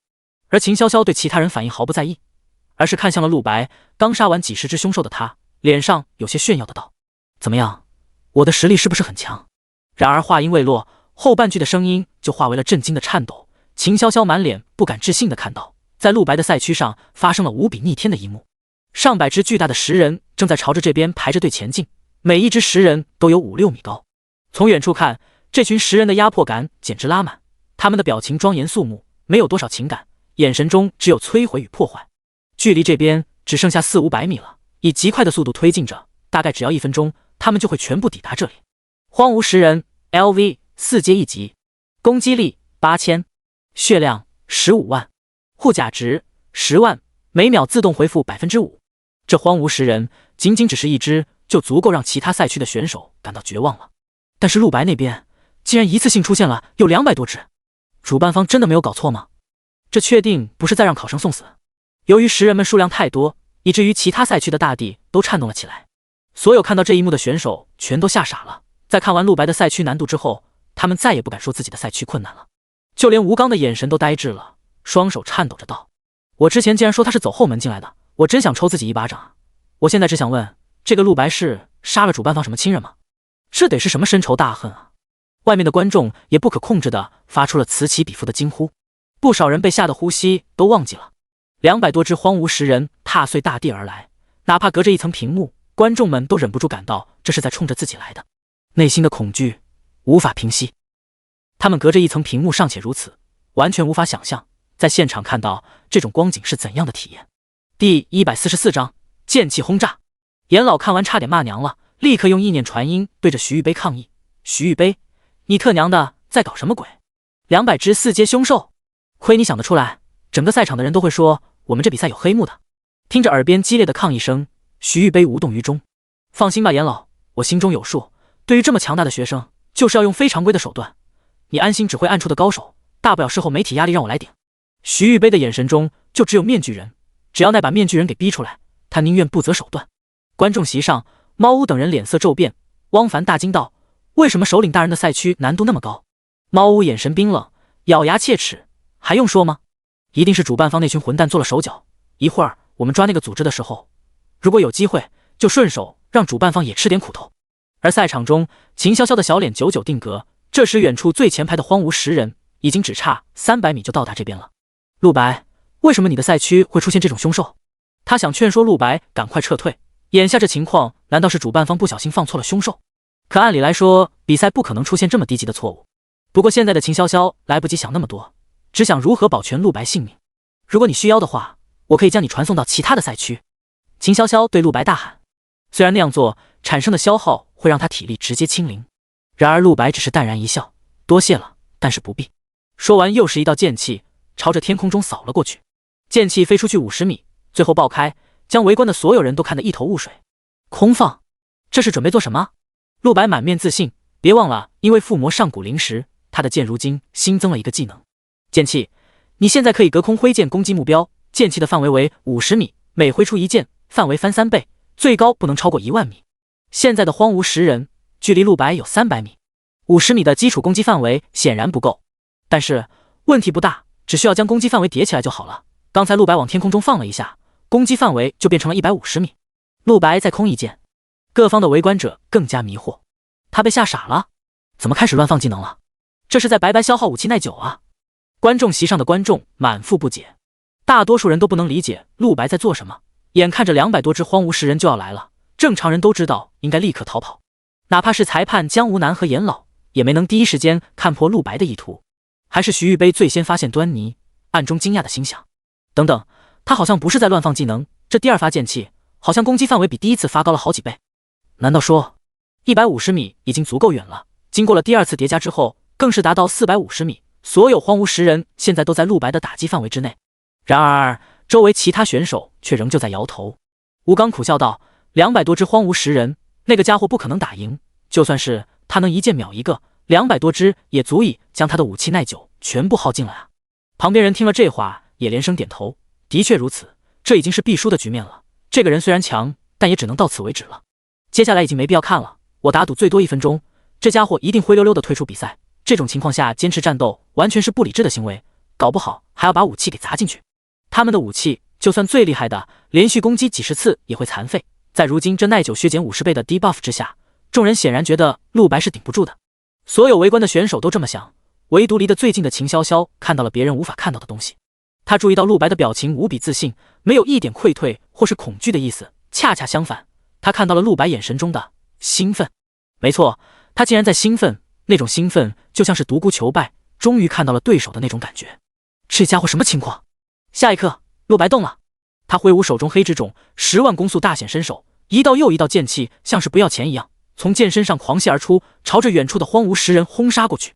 陆白内心十分痛快，这么久了，一直以来他连一个趁手的对手都找不到，现在来了200多只荒无实人，并且之前他刚学会了法则之力和剑气技能，这不正好用来做训练的靶子。仅仅过了半秒，陆白就打出了整整500多道剑气。在陆白视角下，他能感知到自己握剑的手每一下的攻击频率，并且加以控制。但在别人视角下，陆白的剑就像是会发射激光一样，上百道剑气连接在一起，无情地轰向远方荒无实人。众人都看傻了，这才发现陆白的攻击范围现在竟然变得史无前例的远，比先前最开始那一剑不知远了多少倍。上百米外的荒无实人根本没有走近的机会，就遭到了剑气的轰炸。437287 494864 486970 469780，无数绚烂的伤害数字源源不断的爆出，无比引人眼球。每一个剑气都能造成最低40万起步的范围伤害。一只只荒无实人纷纷倒下了，他们只要被攻击到，就直接被轰成一地碎石，死的不能再死。这是一场完全的单方面虐杀游戏。这群令人闻风丧胆的荒无实人变成了排队送死的死囚。仅仅几秒钟之后，200多只荒无实人就全部死光了。陆白意犹未尽的放下剑，摇摇头，200多只好像还是不够自己杀的。而看着远处那200多只实人组成的废墟，所有人都傻了。之前唱衰的那几位选手全被惊得哑口无言，几乎要石化了。这个人是从哪来的顶级大佬啊？你跟我说这是高中生？你们能看清吗？刚才那家伙是发动了一次攻击还是几百次攻击？为什么他的武器没有耐久啊？卧槽啊，这可是200只荒无实人啊，他3秒钟都没花，那么简单的站在原地就全给斩了。我承认我之前说话有点大声了，这个人已经强得超出我们理解了。第145章变本加厉。画面传到体育馆，10万名观众一集体斯巴达了。陆白出手之前，他们内心还有怀疑、恐惧、怜悯、幸灾乐祸等种种情感，但基本已经默认了陆白必然失败这个结局。在观众们眼里，这终究不过是一个高中生，但如今他们明白了，什么叫做真人不露相，露相不真人。这是高中生吗？这特么简直就是神仙啊！从今天开始，这个叫陆白的小帅哥就是姐姐我的爱豆了，简直太帅了呀，有木有？泰山崩于前而面不改色，大丈夫当如是，我也要投他一票。这次比赛，网络论坛上是有后援团的，可以在里面给最喜欢的选手投票，是民间自发的娱乐行为。刚才陆白的那一波操作，瞬间让观众席上的很多人被直接圈粉，但随之而来，也有人提出了和场内选手一样的问题：比赛不是有耐久削减的 debuff 吗？刚才陆白打出了500多道剑气啊，为什么武器没有一点要爆炸的意思？是啊，莫非刚才那500道剑气属于一个技能，所以算是单次攻击，因此耐久损耗不多？这怎么可能？天底下会有这么逆天的技能？怎么没有？你没见过的事情多了，我感觉这一定是一个技能，不然什么武器能经得住这么霍霍？就算他放一个剑气，只掉10耐久，50倍就是500啊！500道剑气要花多少？你自己算吧。观众们基本上有90%以上都是职业者，有些甚至久负名望，实力很强，5阶以上的职业者就占了50%，其中当然不缺少见多识广的职业者。众人一顿框框分析，笃定了陆白刚才放的是技能，误会解除，一律打消。然而就在这时，之前一直都没有发言，仅仅是在安静观看比赛的第3位裁判突兀说话了。刚才那个叫陆白的选手释放的并不是技能，每一道剑气都是独立攻击，刚才那一波攻击加起来至少让他损失了30万耐久度。第3位裁判的声音仍旧裹挟着一股玄之又玄的强大凌厉，透着不容置疑的威严感。明明他的声音非常好听，甚至儒雅，但偏偏能让人听出王者之气，与端似有千军万马，令人不敢不敬。他说的话很快就引发了全场哗然。每一道剑气都是独立攻击，这不是在开玩笑吧？这人还是一个高中生，高中生不是只能用 B 阶武器？就是啊，就算是把这个世界上最强大的 B 阶武器拿过来，也没有30万耐久啊。他一个高中生还能用 S 阶不成？恐怕也就只有 S 阶才能达到几10万耐久了。我觉得你们用看普通人的眼光来评价这个陆白，本身就有问题。他一个高中生用 S 阶武器怎么了？你看他刚才那实力像高中生？是啊，这本来就是个怪物，不能用普通人的标准来计算。观众们不知道陆白是如何做到的，但有一点可以确定，他的武器品质绝对很高，事实大于雄辩，没准真是 S 阶武器呢。一个高中生竟然已经有使用 S 阶武器的能力，这让所有观众感到十分逆天，又只能相信。不知是谁来了句，这个比赛中只要3分钟不使用武器，武器耐久度就会回满。如果在3分钟之内还有凶兽来攻击陆白的话，那他这武器应该就离报废不远了。这番话很快得到了众人支持。陆白就算有 S 阶武器，现在也一定在崩溃边缘，要是再来一大波凶兽，估计便不够用了。但我觉得接下来应该不会出现这种情况了。是啊，陆白一个人灭了200多只凶兽了，一个赛区里顶多也就200多只凶兽吧。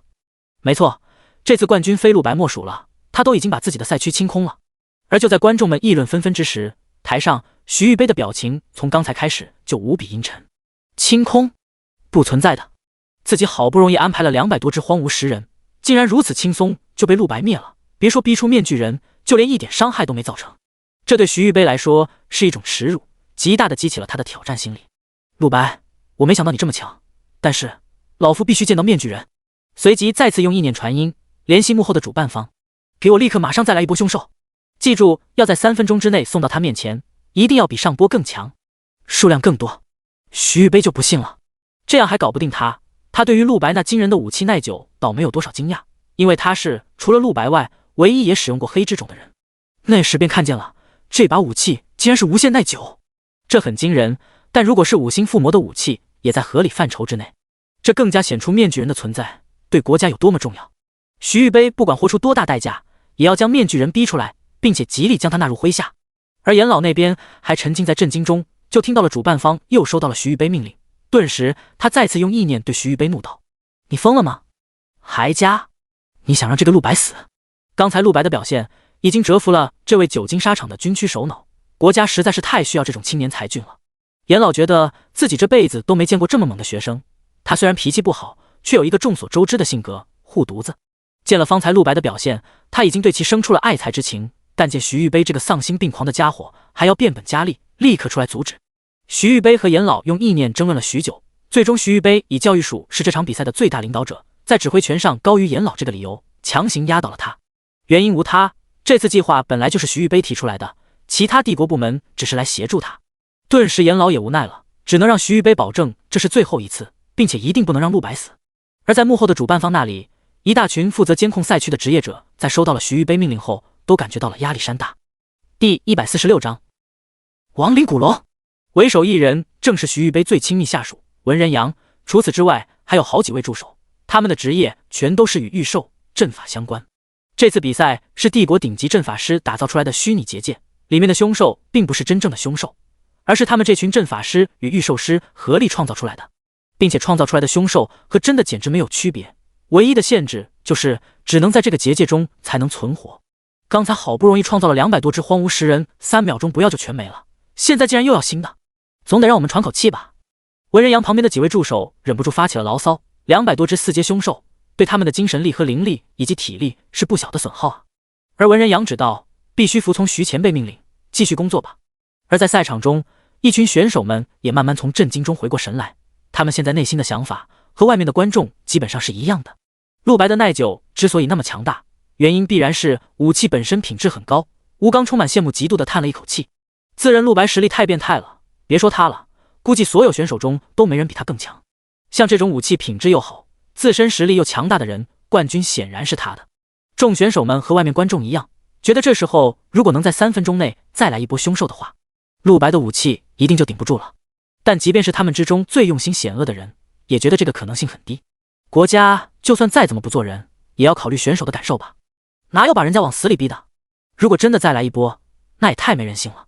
然而事实很快就打了他们的脸，一位选手忽用手指着天空，大声惊呼道：卧槽，你们快看，远处天边的那是什么？众人都转头看去，瞬间发现远处乌泱泱的飞来了一大片古龙。古龙全身骷髅，拍打着翅膀，数量估计在300只以上，凑在一起，黑云压城城欲摧之感呼之欲出，压迫感更甚于刚才那群荒芜食人。一些胆小的选手瞪大双眼，差点吓尿了。这特么真的假的？亡灵古龙 LV 5阶1级，攻击力9万，生命值20万。介绍：拥有不死性的强大亡灵生物，他们只要没有彻底死去，即便身体部分被打成粉末，仍旧能够再生。请注意，无论多高伤害，每只古龙至少要被攻击3次才会死。所有的选手这一刻都感到了一股窒息，哪怕这群古龙并不是他们赛区的，他们还是感到了深深绝望。又是冲着陆白去的，300只5阶凶兽，这是铁了心要把陆白送走啊！吴刚目瞪口呆，我之前觉得国家不可能会有那么不做人，但现在看来，他们比我想的还要不做人。就连秦潇潇都双膝一软，雪白的玉腿跪在了地上，恐惧让她精致的容颜不住颤抖。怎么会这样？他本以为陆白一定冠军了，但望着漫天古龙，哪怕是他都觉得陆白绝无可能获胜。主办方的办公室中，文人阳旁边的几个助手都累得倒在了地上。这300多只古龙是几人刚才快马加鞭，累死累活创造出来的。哼，不管这陆白有多强，这一波古龙他都绝对顶不住。几人气喘吁吁的道。只有文人阳还能站着，但眼底也是深深的疲惫。他很久没感觉到灵力损耗这么厉害了，都快比得上半年前他与东瀛国职业者交战时了。不过这样的话，徐前辈想要的面具人一定就会出现了，一切都是值得的。回去之后，帝国会安排你们休假和补贴的。听到这里，地上的助手们才终于挤出笑容。而这一波古龙的出现，已经让外面的观众心中掀起了惊涛骇浪。他们之前都还以为陆白赛区内不会再有凶兽了，这一刻集体被刷新了认知。尼玛，这比赛也太恐怖了，幸亏我没去参加啊！这么多5阶古龙，而且还是亡灵古龙，陆白怎么打啊？亡灵可是最棘手的一种生物形态了。这一次，就连猫屋在内的30多名刺客都坐不住了。猫屋紧紧握住韩服神笔，眼神中杀意喷薄欲出。畜生！如此的攻势，他们真的怀疑自己的首领能不能顶住了。所有刺客团成员现在都对主办方充满了意见。短短不过几分钟过去，如今赛场内外，所有人都从最开始对陆白感到不屑、幸灾乐祸、讨厌、嘲讽，转变成了一致的怜悯。这个世界上，比所有人都讨厌你更糟糕的是，所有人都在可怜你。如今陆白就是这种处境，他毫不知情。现在10万名观众，外加周围赛区的所有选手，都在用怜悯的眼神望着自己。如果是一般人站在这里，现在必然已经跪了。而且陆白不知道的是，其他的选手在想要放弃的时候，宣布自己认输，就会被传送出赛场，并且也会被淘汰。这样一来，虽然输了，但生命还是很有保障的。但唯独陆白很是不同。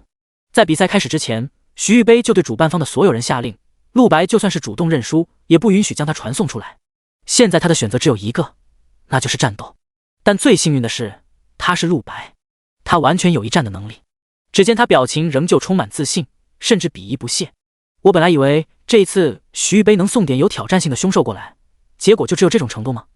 他在内心笑道。不过也罢，这群古龙也勉强够练手了。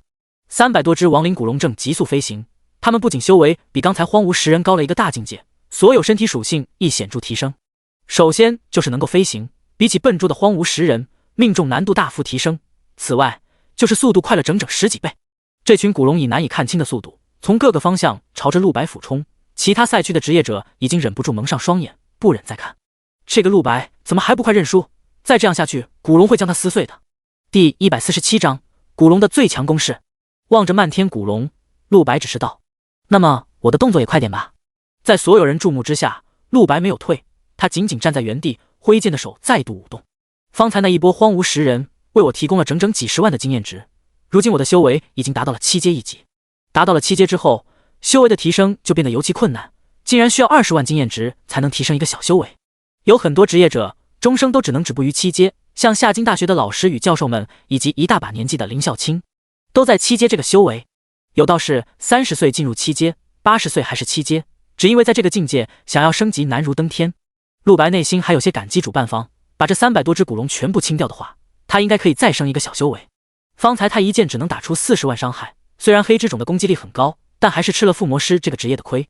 他达到了7阶之后，战斗力竟然只有仅2万。如果是主流的战斗职业，在这个境界可以轻松的达到10几万，一些更稀有的职业几10万也是有的。不过7阶还有另外一个好处，虽然升级难，但是每次升级提升的属性也非常多。刚才那波升级让他的全身属性直接无差别翻了1倍。攻击力44000，是灵晶核加45000，敏捷1万，以封顶再升到8阶之后继续增加。血量10万，如今基础攻击力已经突破了10万，加上武器的30万，配合技能打出50万伤害是不难的。如果再打开生灵吞噬，这个伤害会翻10倍。再打开剑道领域，全身所有属性再翻1倍。理论上，陆白如今一次攻击最高能打出1000万伤害。陆白点头，够了。有了这个伤害，无论是面对谁，他都有将其秒杀的信心。而就在他思考的时候，手中的动作一直没停。仅仅一个呼吸之间，上百道剑气就向着四面八方的古龙轰杀了出去。围观的各方面色大振，吴刚无比震撼道：怎么还能攻击？他的武器耐久难道还没有用完吗？秦潇潇也张大嘴巴，因为离得最近，他近距离观赏到了黑之种那近乎恐怖的攻速，一道道剑气接踵而出，不曾停歇，须臾就能射出整整上百道剑气。而且在这种情况下，陆白的武器没有一点要因为耐久用完而崩溃的意思。秦潇潇惊讶地捂住嘴巴，现在至少已经消耗100万耐久了，难道说这群古龙的速度果然很快？陆白有100多道剑气，因为被古龙躲过而落空，但这根本无伤大雅，剑气的数量实在是太多了，仅仅只是剩下的便将所有靠近陆白的古龙全部给轰成了粉碎。陆白的手就像是一个无限生产导弹的发射中心，不停地输出恐怖与毁灭。很快300只古龙，其中100只朝着陆白俯冲的已经全部死亡。无数绚烂的伤害数字看得围观众人目不暇接，骨头碎渣像是雪花一般从空中落下。主办方中，文人阳旁边的几个助手皆是面色大变。啊，这什么情况？每一只古龙至少要被攻击3次才能被杀死，竟然转眼间就全没了。之前不是说陆白的武器耐久快要消耗完了吗？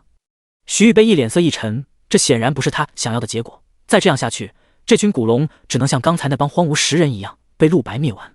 这时文人阳站了出来，急出声道：让所有古龙后退1000米，并且升到300米高空，远程轰炸陆白。此话落下，旁边一群助手立刻用意念控制古龙。古龙的治愈能力的确极强，陆白攻击力虽然完全够秒杀前者，但是他们避抗3下的特性加超高的移速，让他们扛下了很多剑气。不过这种情况下，前面的100只仍旧全军覆没，没有一只能飞到陆白50米之内。后面古龙靠着前100只的掩护，不敢再飞蛾扑火，按照文人阳的意愿纷纷后退。观众们全都看傻了，卧槽，陆白这是把古龙给打跑了？牛逼啊，这辈子第一次看到几百只凶兽围攻一个人类，最后还被吓跑了的，真是活久见。亡灵古龙并没有情感，作为一种极其稀有的凶兽，在野外很少见，反而更多情况下是被职业者释放出来为人类而战的。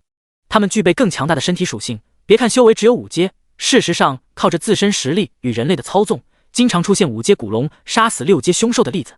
而现在200只亡灵古龙列队使出了最强大的一招，他们在距离整整1公里的地方，在300米高空中利用远程魔法攻击陆白。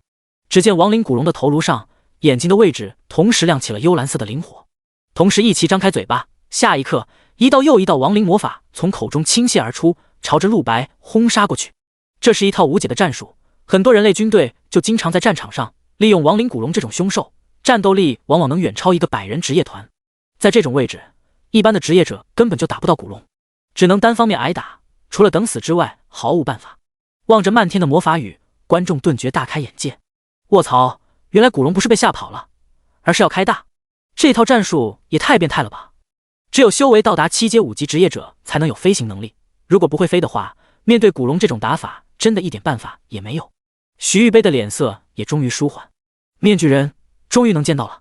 但很快陆白就让所有人震惊了，如今他的敏捷已经达到了封顶的1万，自然不是白来的，他根本不屑于使用防御能力。众人只见他在那铺天盖地如同天罗地网中的魔法雨中肆意穿梭，身体灵活地避过了每一个魔法。他的速度在其他人眼中已经与闪光无异，肉眼完全无法捕捉。第148章秒杀。就连陆白自己都很惊讶，如今他只需要意念一动就能轻松移出几十米远，电视中那些顶尖高手经常使用的瞬身术，想必就是这种感觉吧。遥遥天际，上百只古龙隐遁于高空中，一般人就连看都看不见，更罔提反击。然而陆白不仅身体在灵活地躲避亡灵魔法轰炸，手上的动作也没有停。他双目一冷，以为我看不见吗？探查术开！陆白利用之前从夏从文那里得到的强悍探查术，在神级精神力的加持下，他使用出来的效果与夏从文天差地别。夏从文区区一个4阶职业者，在陆白面前精神力简直少得可怜，这个天赋在陆白手中已经能发挥出9阶强者的水准。陆白双眸亮起密不可察的金光，下一刻就看到了1公里之外的群龙正在天空中拍打翅膀，一齐喷射魔法。他甚至能清晰地看到群龙熊熊燃烧的瞳孔和身上骨翅的纹路。找到你们了！在发现的一瞬间，陆白手中剑气就轰了过去。这一次他丝毫没有留手，直接在1秒钟之内打出了整整1000多道剑气。剑气形成了密集的火力覆盖，穿透云霄，精准地轰在了那200多条古龙身上。遥远天际传来了震耳欲聋的爆炸声，火光漫天，染红苍穹，密集的骨粉纷纷扬扬雪般落下。前一秒，这群古龙们还在不断地释放那聒噪的亡灵魔法，每1秒钟就有200多道魔法坠地。然而陆白一出手，全都安静了，天空恢复了宁静，再也没有了一个亡灵魔法，因为所有的亡灵古龙已经被全部歼灭。这怎么可能？震撼的徐玉杯顾不上主持人身份，直接从主席台上站了起来，然后才反应过来自己在公众面前强行掩盖自己表情。方才那身法速度，7阶之下的职业者绝无可能做到，更不用说他还能看到1公里之外的古龙。徐玉杯震撼了。根据最新情报，上面截取了陆白在夏境一中的最新档案，陆白的修为只有4阶1级。虽然已经过去了好几天，但是短短几天他又能提升多少修为？就算再牛比，最多5阶吧。5阶职业者绝不可能有这么强的速度。就算不谈速度，他那神乎其技的探查术也让人感到不敢想。陆白职业可是附魔师啊，绝对不会探查类能力的，莫非他是蒙的？但怎么会如此准确？主办方的办公室里，文人阳和旁边助手也都看傻了。刚才那一切听起来久，实际上只在短短10秒钟内发生的。只有实力非常强大的内行人、高阶职业者依稀可以看出陆白在刚刚所做的一切，又是身法躲魔法，又是挥剑对空还击。可是在大多数外行人和低阶职业者眼中，陆白就是简单的往天空挥了一下剑，200多只古龙就全变成骨灰了。如此恐怖实力，令人如何不惊？整个观众席都陷入了巨大的震撼，无数高阶职业者议论纷纷，几个6阶7阶的老江湖都惊骇的大力摇头。刚才那种程度我也能做到，但像这个陆白这样随意游刃有余，我承认我真的没办法。我也一样，是我处理刚才那300头古龙，务必要祭出我30年混迹江湖积攒的所有底牌才行。可陆白这家伙真是高中生。至于其他6阶之下的职业者，更是只剩大眼瞪小眼，一句卧槽走天下了。队长，我们现在怎么办啊？文人阳旁边的几个助手都哭丧着脸。第一波荒芜10人被陆白直接秒，费尽力气创造出300条亡灵古龙，半分钟不到也全报销了。这场比赛开始之前，听说参赛选手是学生群体，他们这些教育署麾下的职业者还在洋洋得意、漫不经心。毕竟他们是谁？教育署部门有编制有职位的职业者呀，精英中的精英，在战场上都能发挥重大作用的。来这种学生比赛，岂不是杀鸡用牛刀？但现在他们发现自己错了，文人阳也满面无奈，他也想不到这个陆白本事这么大。我现在也不知道了，总之等徐前辈指示。话还没说完，耳边就传来了徐玉杯的意念传音：你们不用再留守，给老夫把必杀阵容拿出来，抱着把陆白杀死的决心。什么？还来？主办方的办公室中，这次在听到徐玉杯要求之后，再次炸开了锅。但还没来得及说什么，严老那边已经跳出来激烈反对。方才陆白表现是在他刚刚燃起的爱才之心上又浇上了一桶烈油，他也懒得跟徐玉杯争执了。徐玉杯，老夫知道你不会放弃寻求面具人，但老夫也不是什么软蛋，我不跟你争论什么，但只要你放凶手，我这边的高手立刻就给你灭了。说完，看向镜头外军区的众位高手，都准备好，不惜一切代价保护陆白。是。众高手俱领命。徐玉杯气不打一处来：严老，你这是破坏计划。破坏计划又怎么？老夫从来不是遵守计划的人。严老冷笑。两位老前辈在众目睽睽下用意念激烈交流着，但表面上却让人看不出丝毫端倪。主持人徐玉杯一边说着场面话维持局面，一边不顾一切的要让文人阳那边派凶手。严老这里10几位军区高手蓄势待发，同为裁判的江无难一点话也说不上，他本就是个来撑场面的而已。望着徐玉杯与严老明争暗斗，只能叹了一口气，在内心道：国家的那些事情我管不了也不想管，只想杀死废我双腿的凶手。那位面具人我今天真能见到吗？随后他又看向了那位神秘的第3裁判，这是江无难唯二在意的事。还有，那位裁判会是谁？从刚才的表现看，地位似乎还要在严老与徐玉杯之上，莫非他是？此刻赛场上，其他所有选手现在都知道陆白是真的爷了，吴刚握着重剑的手都在颤抖。第149章危机。300只古龙竟然被这么轻松就干掉了，他真的是人吗？吴刚这一刻感觉自己是那样弱小，而且他的那把武器难道没有耐久度不成？怎么用不完啊？周边赛区的选手这一刻没有不胆战心惊的，甚至不知该同情陆白还是羡慕陆白，像是被主办方针对一样，接连被无比强大的凶兽袭击。可在这种情况下，陆白却每一次都轻松应对。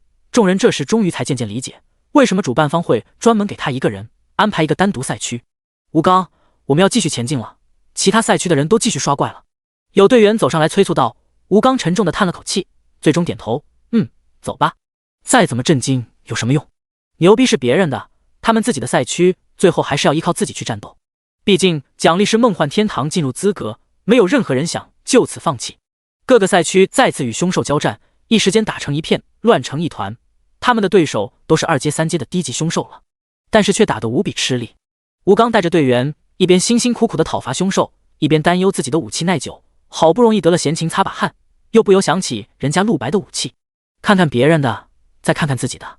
吴刚注视着自己手中这把重剑，昔日最钟爱的武器，现在感觉那么嫌弃。为什么人与人之间的差距会有如此大？而秦潇潇也跟着队员们开始走动了，因为陆白开始走动了。陆白灭了300多条古龙之后，没有停留半刻，继续向前进发。同时，方才那300只古龙为陆白整整提供了40多万经验值。陆白被直接送上了7阶4级，连升2级，也就是他的全身属性又翻了4倍。左圆括号2乘以2右圆括号，继续这样保持下去，也许在这比赛结束之后，我的修为就能达到7阶5级了。陆白内心想着，至于得到的积分，他更是懒得去看，想必也进账几十万了。继续冲！陆白并不知道的是，此刻主办方那边已经因为自己针锋相对，整个体育馆中都火药味浓厚，也不知道现在10万多双目光都聚集在自己身上。虽然现在所有选手都在战斗，有整整100多个赛区可供观看，但几乎没有人会去看别的选手。无论其他赛区发生什么震惊的事，跟陆白相比起来，都显得太过于微不足道。所有观众都只愿意看陆白了。而就在这10万多双目光中，其中一个来自于距离陆白300多米的另一个赛区，一位一头长发的青年男子。他的打扮穿着非常奇怪，肩头居然还有一只鹰形雕塑，看不出是什么材质制造的，眼神鹰视狼顾，从始至终锁定在陆白一个人身上。这个家伙的实力居然这么强吗？也难怪他能击杀神王战星，破坏我们的计划。青年如此在内心低语。这时身后走来了几位职业者，是这个赛区的其他选手。喂，你在看什么？我们要继续赶路了。那个叫陆白的选手表现确实很炸裂，但我们的注意力终究要放在自己的赛区啊。一个队长模样的高大男子如实说道，他是一个大学生，但长得很早熟，看上去有些像中年人，整个人沉稳而老派，实力也相当不差。20岁的年纪，已经4阶5级职业者，在夏京大学校内是为不少人崇拜的名人。青年笑了笑，抱歉了，我们继续走吧。队长带着青年以及另外8人继续前进着。目前的进度是陆白走在最前面，其他赛区都落后，一些实力较弱的赛区现在已经拉开差距了，落后了整整1000多米，已经看不见陆白背影。茫茫荒漠，还不知多久才能到达尽头。复阴的青年走在队伍的最后面，目光仍旧时不时落向陆白。该找机会动手了，出去的话变数很多，如果能在这个赛场里解决掉他，是最好的选择。陆白继续前进，顺利了很多，不再碰到任何凶兽了。而离他最近的是秦潇潇赛区。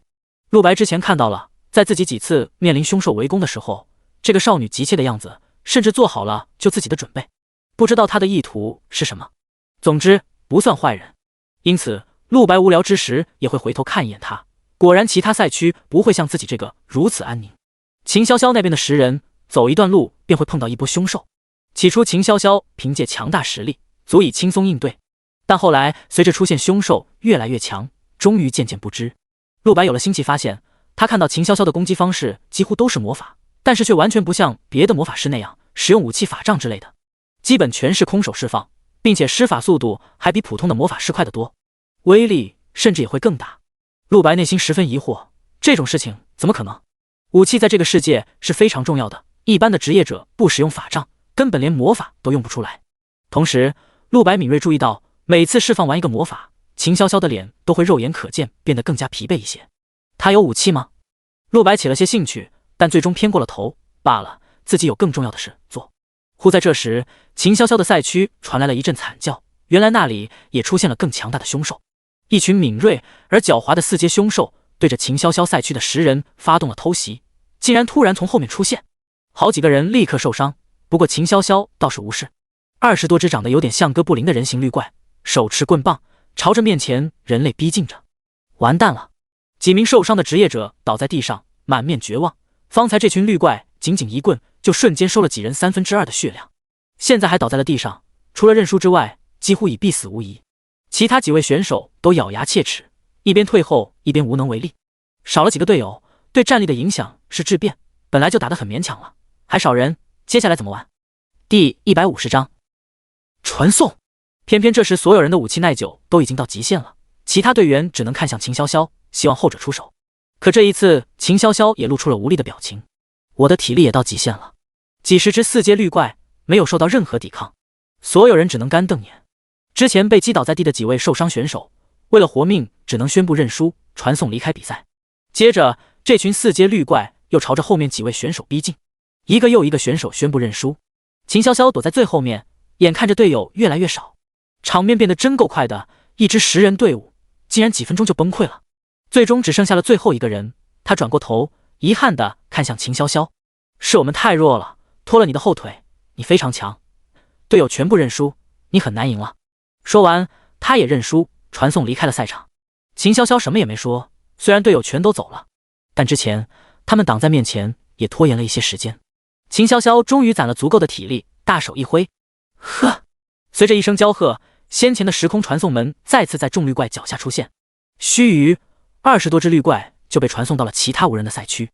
秦潇潇瘫软在地，大口喘着粗气，全身香汗淋漓，看得出来他连站起来的力气都没了，只能从怀中掏出一瓶药水，将其倒入口中，方才恢复了一些体力，从地上爬了起来。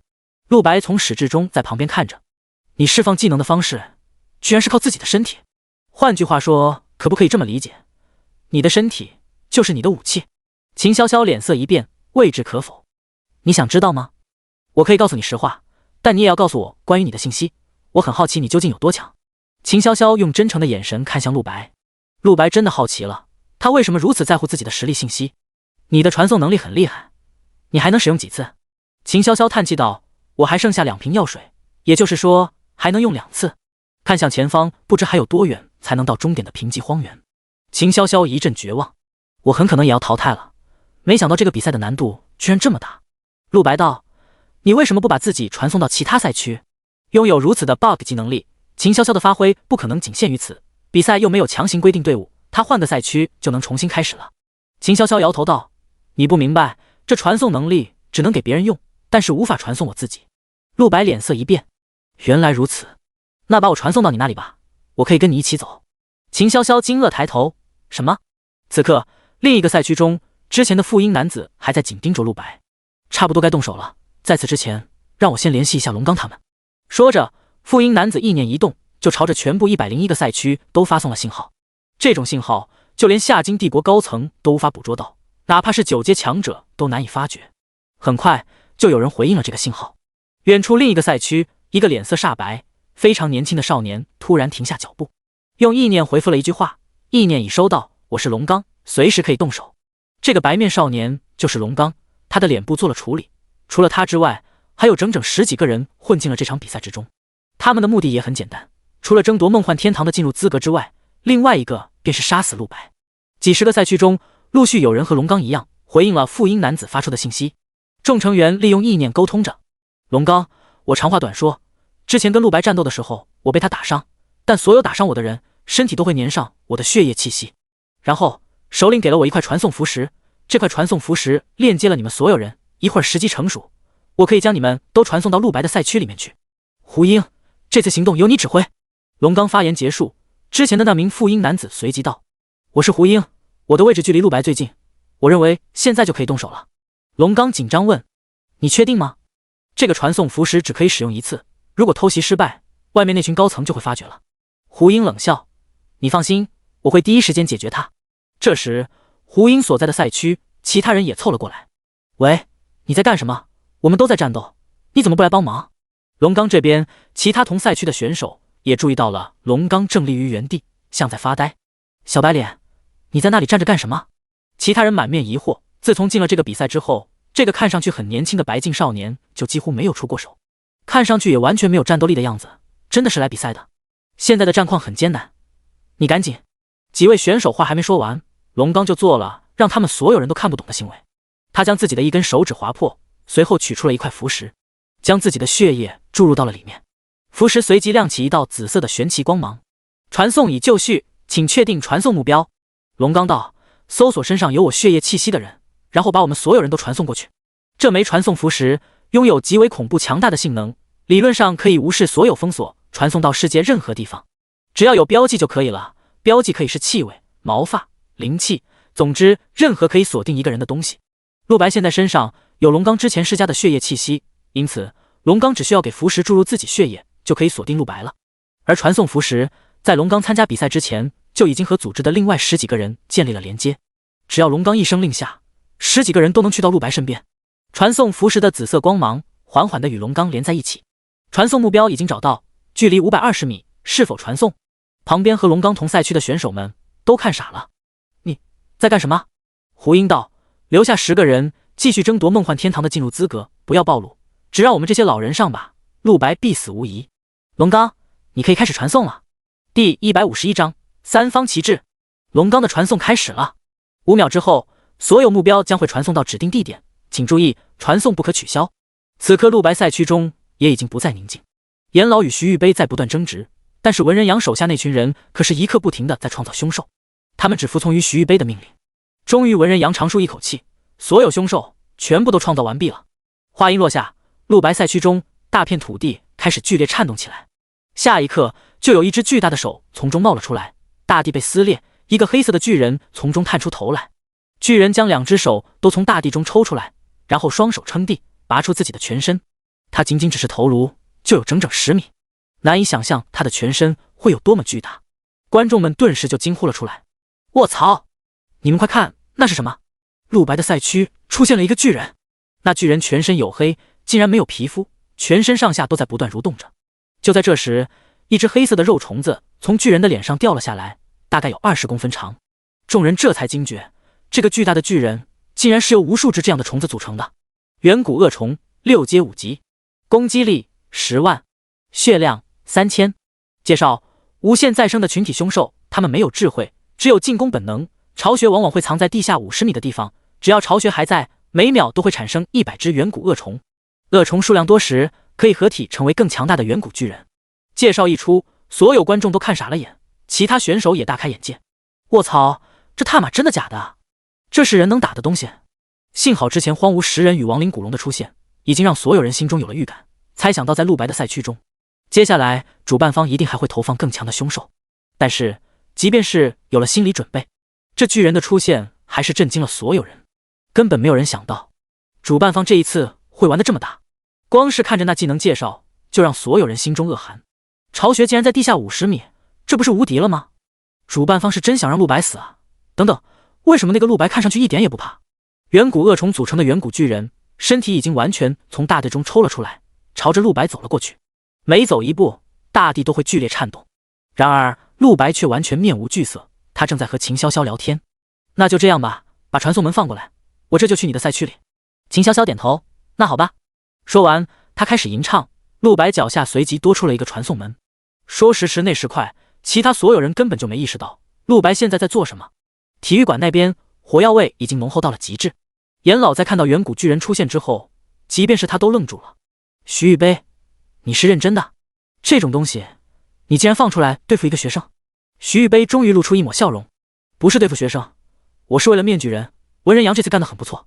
办公室里，这次文人阳也疲惫地倒在了地上，其他助手更是直接累得生无可恋。我感觉我要死了，过去1年都没有今天的工作量这么大。那远古恶虫的巢穴核心需要消耗的灵力极多，不同于普通的凶兽。为了创造它，我好像把所有精神力都用完了。谁不是呢？回去之后必须让教育署给我们放长假，好好补偿我们。远古恶虫是我们最后的大招了，这种东西几乎是无敌的。没错，那个陆白再强也不可能奈何得了远古巨人。那位传说中的面具人这次一定能见到了。几个助手窃窃私语间，严老那边已经直接起身，他最后对着所有观众道：老夫有些事情必须要去处理一下。说完直接离开了镜头，对着早就准备好了的军区众高手道：徐玉杯不仁，休怪我不义，所有人出动，给我把陆白从远古巨人手中抢回来。是。众高手领命，随后发动传送能力前往陆白所在赛区。而徐玉杯岂是好相与的？严老，你确定你要这么玩吗？如果是比哪方的高手多，我教育署可不惧你。说着也用意念通知了自己这边的高手，教育署的强者们齐齐出动。尼玛，自己好不容易才走到这一步的，必须把面具人给逼出来。要是被严老给阻止了，徐玉杯真的吐血的心都有。因此不惜一切代价都要把军区的人拦住。教育署的强者们直接通过主办方的传送门进入了陆白的赛区。同一时刻，龙刚、胡英等人也启动了传送，目标也是陆白的赛区。三方同时行动，最终还是龙刚与胡英那群人最先一步到达。胡英的身上亮起传送的光芒，旁边其他选手目瞪口呆，连忙上前道：你在干什么？而胡英完全没有解释的意思，直接手指一动，整整3个4阶职业者头颅直接爆炸。一个呼吸之后，整整8个人降落在了陆白的赛区中。胡英刚刚落地，立刻朝着陆白冲了过去。陆白，给我死！他声色俱厉，速度更是快得如同飞鸿，二者相隔100米距离，但一个呼吸间，胡英就到了陆白身后。然而就在他下手的同一时刻，陆白身影骤然消失，出现在了隔壁秦潇潇的赛区。秦潇潇满脸震惊，望着突然出现的龙刚、胡英等人，这群人是谁？陆白落地之后也转过头，微微皱眉，这群人也有传送术不成，只可惜没来得及发动探查术，看不到他们的数据。但就在刚刚被偷袭的那一刻，陆白就感受到了这个偷袭自己的人非常强大，方才那一击要是命中自己，后果很严重。这是什么人？竟然要取自己性命！在这个赛场以上，除了秦潇潇之外，还会传送的人，陆白顿时想到，难道是徐玉杯？因为之前派来的凶兽都杀不死自己，所以他直接派高手过来。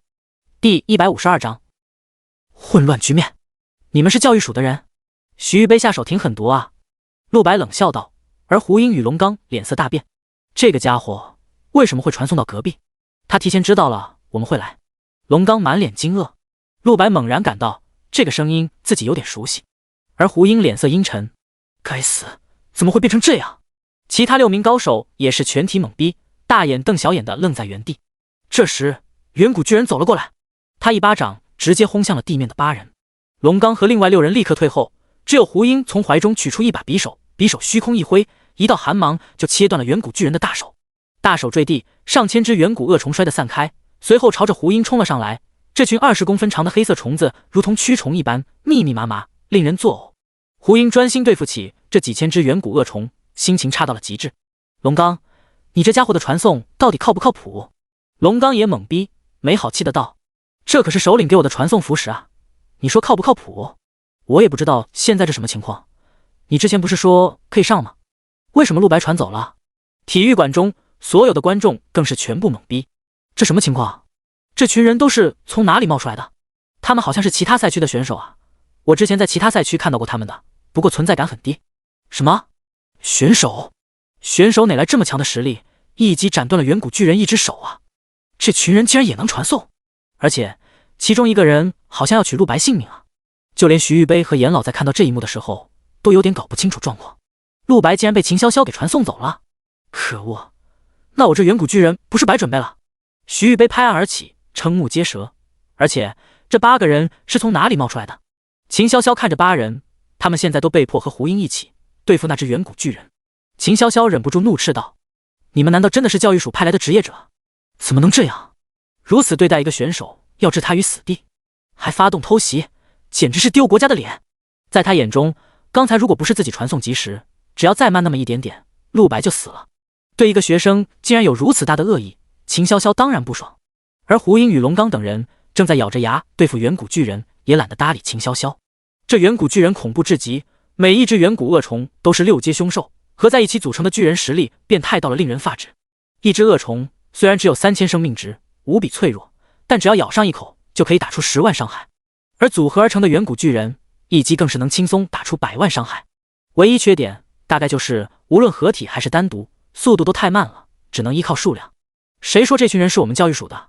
就在这时，10几个中年人就出现了，每个人刚登场，全身立刻放出无比强大的气场，他们才是真正的教育署高手，个个都是大夏帝国真正的精英。方才秦潇潇说的那些坏话，他们当然是听到了，顿时一群高手都有些不悦。他们教育署作为帝国第一部门，自有自己的傲气，怎么会做偷袭这种苟且之事？我们教育署一向做事光明磊落，这位选手，你要为刚才说的那些话负责的。教育署众高手中，为首一人是个胖子，长得邪里邪气，性格也睚眦必较，没有一点正派人物的样子，说起话来也夹带着一股盛气凌人的压力，怎么看都让人不舒服。秦潇潇握紧拳头，望着这群教育署的大人物，没有一点怯场。什么光明磊落？你们说你们不会做偷袭选手的事，那请问你们出现在这里是要干嘛？教育署众高手顿时愣了一下。对啊，他们突然出现在这里，确实有点可疑。平白无故的传送到选手的赛区中，再加上之前的前因后果，还真的像是来刺杀陆白。外面体育馆中10万名观众第一时间联想到的也是如此。卧槽，教育署的大人物们降临了，今天真是开眼界了，这次的票买的也太他妈值了吧！别急，我怎么觉得这群高手去陆白赛区的目的是要把陆白杀了呢？该不会真是这样吧？还用问吗？肯定是啊，不杀陆白之前为什么要准备那些强大凶兽？只不过现在发现所有凶兽都对付不了陆白，所以亲自下场了而已。你这么一说，我好怕，如果真是这样，这比赛也太黑暗了吧。而就在这时，赛场中又出现了另一批人，军区的高手们也到了，数量也是10几个人，刚刚登场，立刻就开始跟教育署的人对峙。不要乱动，我们绝对会保护好陆白。教育署众人十分无语，为首胖子道：你们军区的要不要这么呆板？我说你们难道看不到陆白已经不在这个赛区了？军区众高手听后一愣，转过头，这才发现陆白竟然已经到了隔壁的赛区，这什么情况？而随着军区高手的出现，观众席上更是炸开锅了。末日，军区的高手也来了，陆白这个家伙犯了天条吗？这么多强者，这下陆白是死定了啊！等等，情况好像不是那样的，你们没听到刚才军区的人说他们来这里是保护陆白吗？观众席上的争吵越来越厉害，但身为主持人的徐玉杯已经无心维持了，他看着赛场中混乱的局面，忍无可忍道：怎么一下子弄成了这样？可恶，你们都是怎么搞的？再这样下去，这场比赛就算是出事故了，众教育署高手也是充满无奈。徐老，不然我们就传送到隔壁赛区，把陆白抓回来吧。可是那样的话，不就坐实了我们是来刺杀他的吗？现在教育署的形象已经开始被观众们广泛怀疑了。徐玉杯暂时也无计可施，不可能在众目睽睽之下把陆白给抓回来，然后再让他进入濒死境地的。他引出面具人的计划算是彻底破灭了。第153章暴露身份。徐玉杯下令，算了，先速度调查一下，这神秘出现的8个人是什么来头？方才胡英带头刺杀陆白，所有的人都看见了。徐玉杯不由警铃大作，让教育署高手查实胡英等人身份。军区高手动手更快，严老满面愠怒，这群人为什么也要杀陆白？看着不像徐玉杯派的人。望着教育署和军区的众高手联合朝着自己这边过来了，胡英在内的8人表情都变了。但他们还需要应付那远古巨人，怎么会这样？龙刚大叫道：“本来以为是一场快准狠的刺杀，怎么一落地就被3方围剿？”胡英怒喝一声：“没办法了，跟他们拼了！”说完，带头在自己脸上一撕，直接扯下一张面具画皮，年轻的假脸之下是一张老气横秋的脸。我乃7阶9级职业者胡英，你们能奈我何？说着，周身就凝聚了无比巨大的灵气，就连远古巨人都无法近身。军区和教育署的众高手顿时一愣。7阶9级，龙刚见状也没办法了，将自己画皮一扯下，原本白净的脸变成了一张中年人带着刀疤的脸。其他6人也全部这样打扮，扯下画皮之后，年纪很明显都在30-40岁之上，一群老职业者。严老脸色大变，猛拍桌子：“这是什么情况？这群人是怎么混进赛场的？”徐玉杯的心也瞬间乱了。这次的比赛报名确实很松懈，是通过提取血液来确认参赛者年龄是否在20岁以下的。看起来这8人很可能是通过外表伪装加上对自己的血液做了手脚，因此躲过了入赛前的审查。竟然出了如此大的纰漏，徐玉杯也顾不上面具人，下令教育署的高手们赶紧将这8人歼灭。观众们看到这里全都震惊了，一时间猜疑无数。教育署的众高手与胡英的人战斗很快打响，为首胖子冷声一笑：“我乃教育署首席职业者火焰兵，8阶3级职业者，灭了你们这几个小喽啰不是轻而易举。8阶与7阶之间实力的差距已经质变，双方开战之后，实力与人数都不占优的胡英一方很快节节败退。军区高手在此过程中也没有袖手旁观，他们出手之后很快就重伤了整个组织一半的人，就连龙刚都被打得快不行了。龙刚脸色难看至极，面前是20多位大夏帝国的顶级高手，实在不是他们太弱，而是对手太过强大。再这样下去，我们绝对会全军覆没。8人都感到一阵绝望，而仅仅1强之隔的陆白与秦潇潇将这一切看在眼里。早在龙刚扯下自己面具的那一刻，他的脸色就变得无比肃穆。得来全不费功夫，他这一次的目的本就是冲着这个组织，没想到自己出现了。黑之种已然在手，他对身旁秦潇潇道：“秦潇潇，你的传送能力还能用吗？”秦潇潇道：“还能用一次。你要干什么？”“我要杀了他们。”秦潇潇惊了：“他们是你的仇人吗？难怪刚才他们要对你出手，可是这群人都是7阶强者，你怎么会是他们对手？留在这里等国家的人灭了他们不就好了？”陆白道：“这个你不用管，只将我传送过去就好。”秦潇潇沉默一阵：“那好吧。”他缓缓拿出了最后一瓶药水。陆白可以看到，这个少女每次在发动传送技能的时候，身体都承受了巨大的负担。方才由于隔着空气墙，陆白无法用探查术和搜魂术，而现在面对面，他已经能看到关于秦潇潇的所有身体状态了。目前体力4%。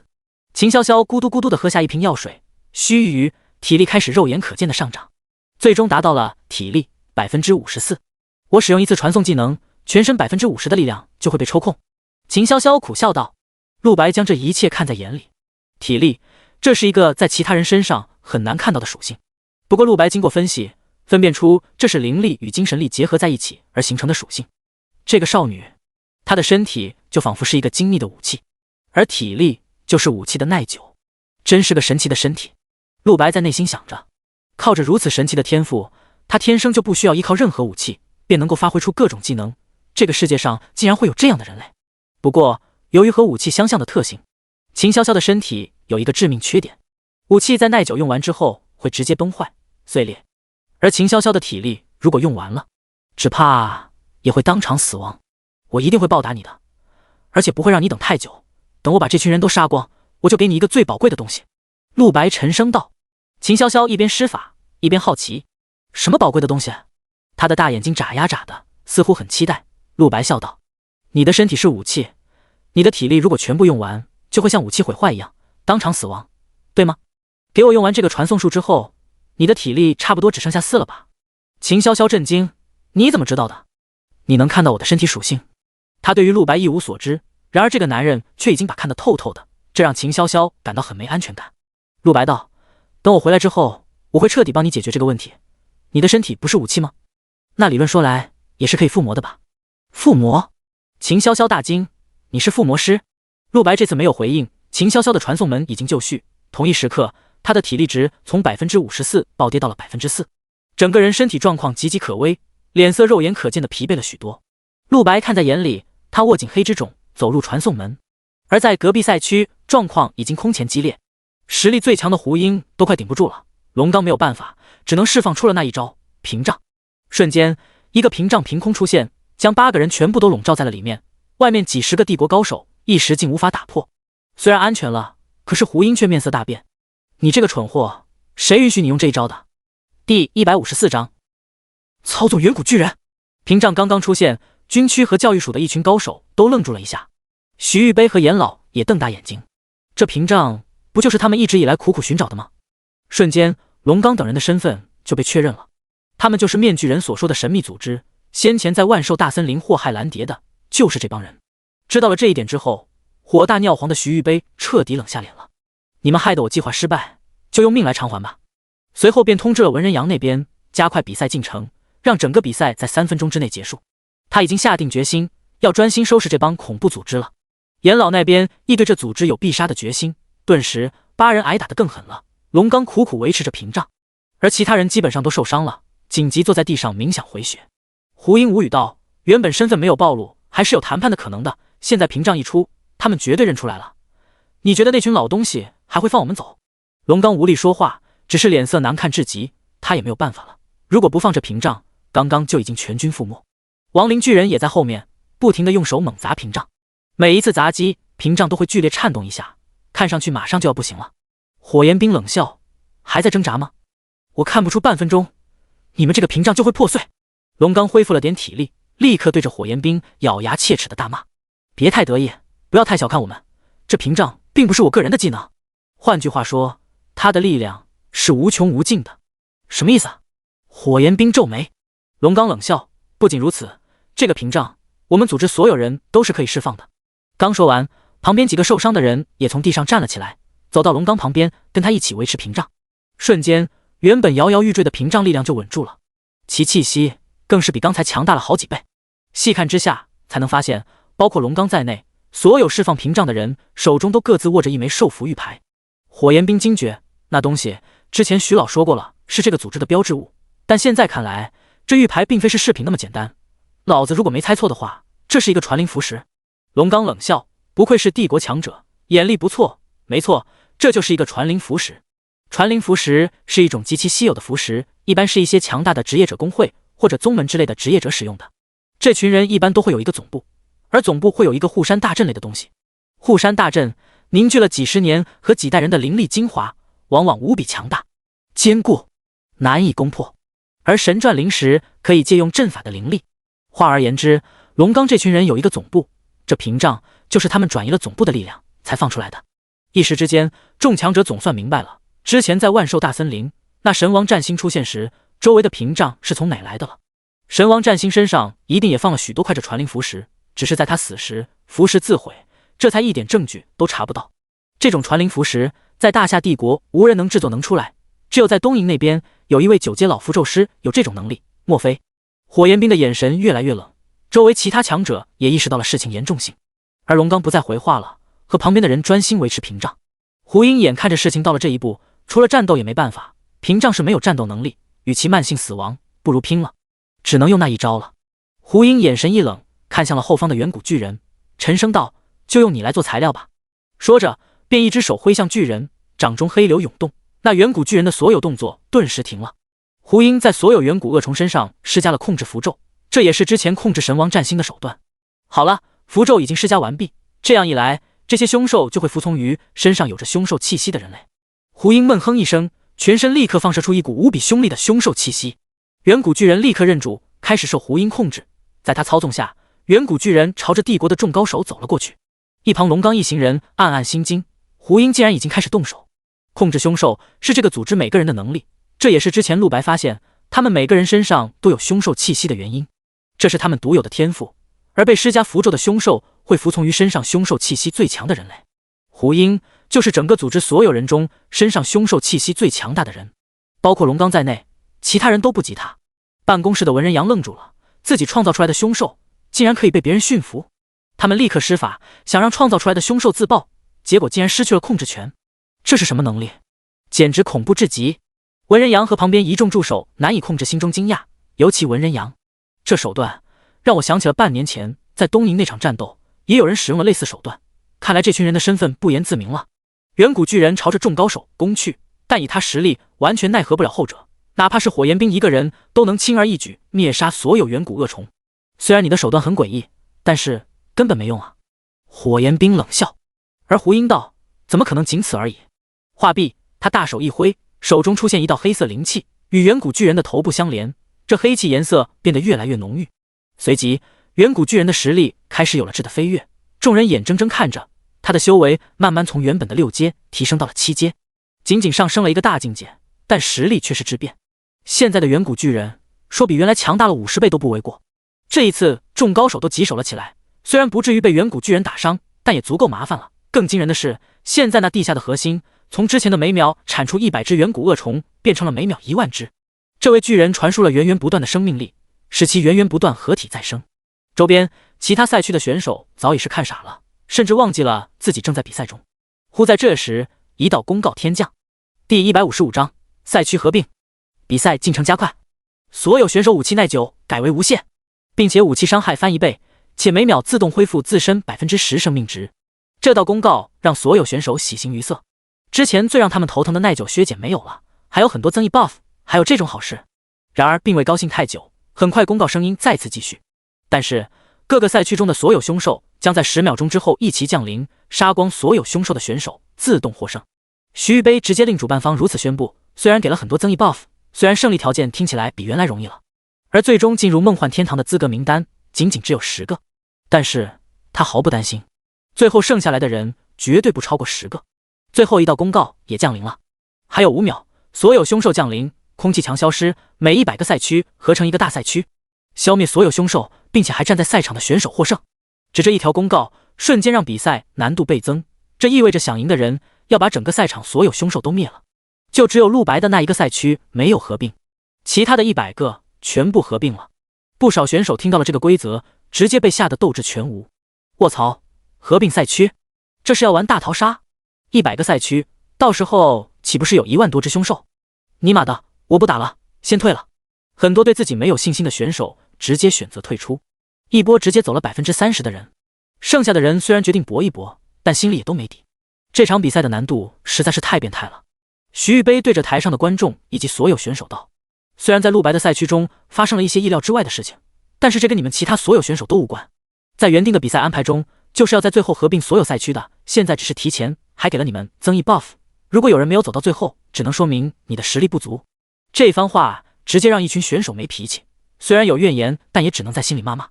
而观众们早在之前龙刚放出屏障的时候，就全部都意识到了，这群人是之前在万兽大森林要围杀蓝蝶的那群人。之前这件事是全帝国的热搜新闻，关注者无数，基本上没有人不知道这件事。蓝蝶作为整个帝国的精锐，遭到别人阴谋围杀，当然会引起举国愤慨。如今看到当下的此情此景，很多观众理所当然推定出一个结论：之前这个组织要对蓝蝶出手，现在又突然出现在这赛场中，莫非他们是要将我大夏帝国的精英学子一网打尽？很有可能陆白就是所有人中天赋最强的，因此他们先从陆白下手，简直就是无耻至极。还好陆白大佬及时躲过了，希望国家的强者能够把这个恐怖组织全都灭了。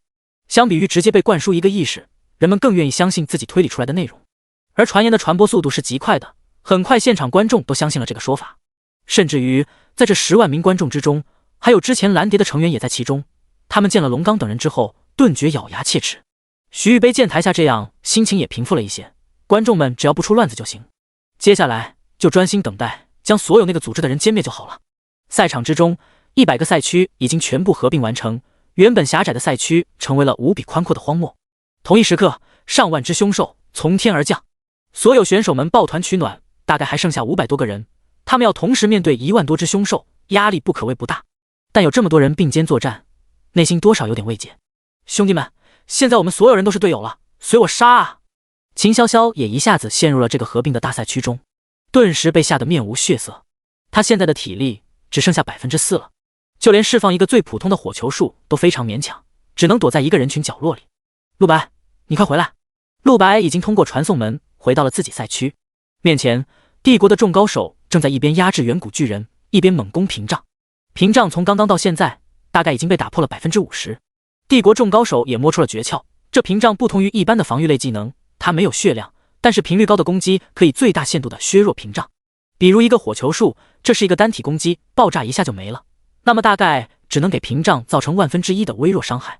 但如果是射线这种持续时间长、频率极高的攻击，则会打破屏障的外部结构，造成的伤害比火球术高上100倍。龙刚和身旁等人已经是满头大汗。快点，胡英，他们已经摸清楚我们屏障的弱点了，再这样下去要撑不住了。胡英满脸冰冷，让他一个人肩负对抗帝国几十名高手的任务，本来就是不可能的，但如今他已经别无选择，看来我只能豁出全力了。胡英一叹，整个人坐在地上，闭上双眼，咬破舌尖。他要释放出自己最强大的力量，但相应的需要燃烧的不仅仅是精神力和灵力，还有生命力。释放完之后，他会奄奄一息，虚弱到连一只异阶凶兽都杀不了。老子跟你们拼了！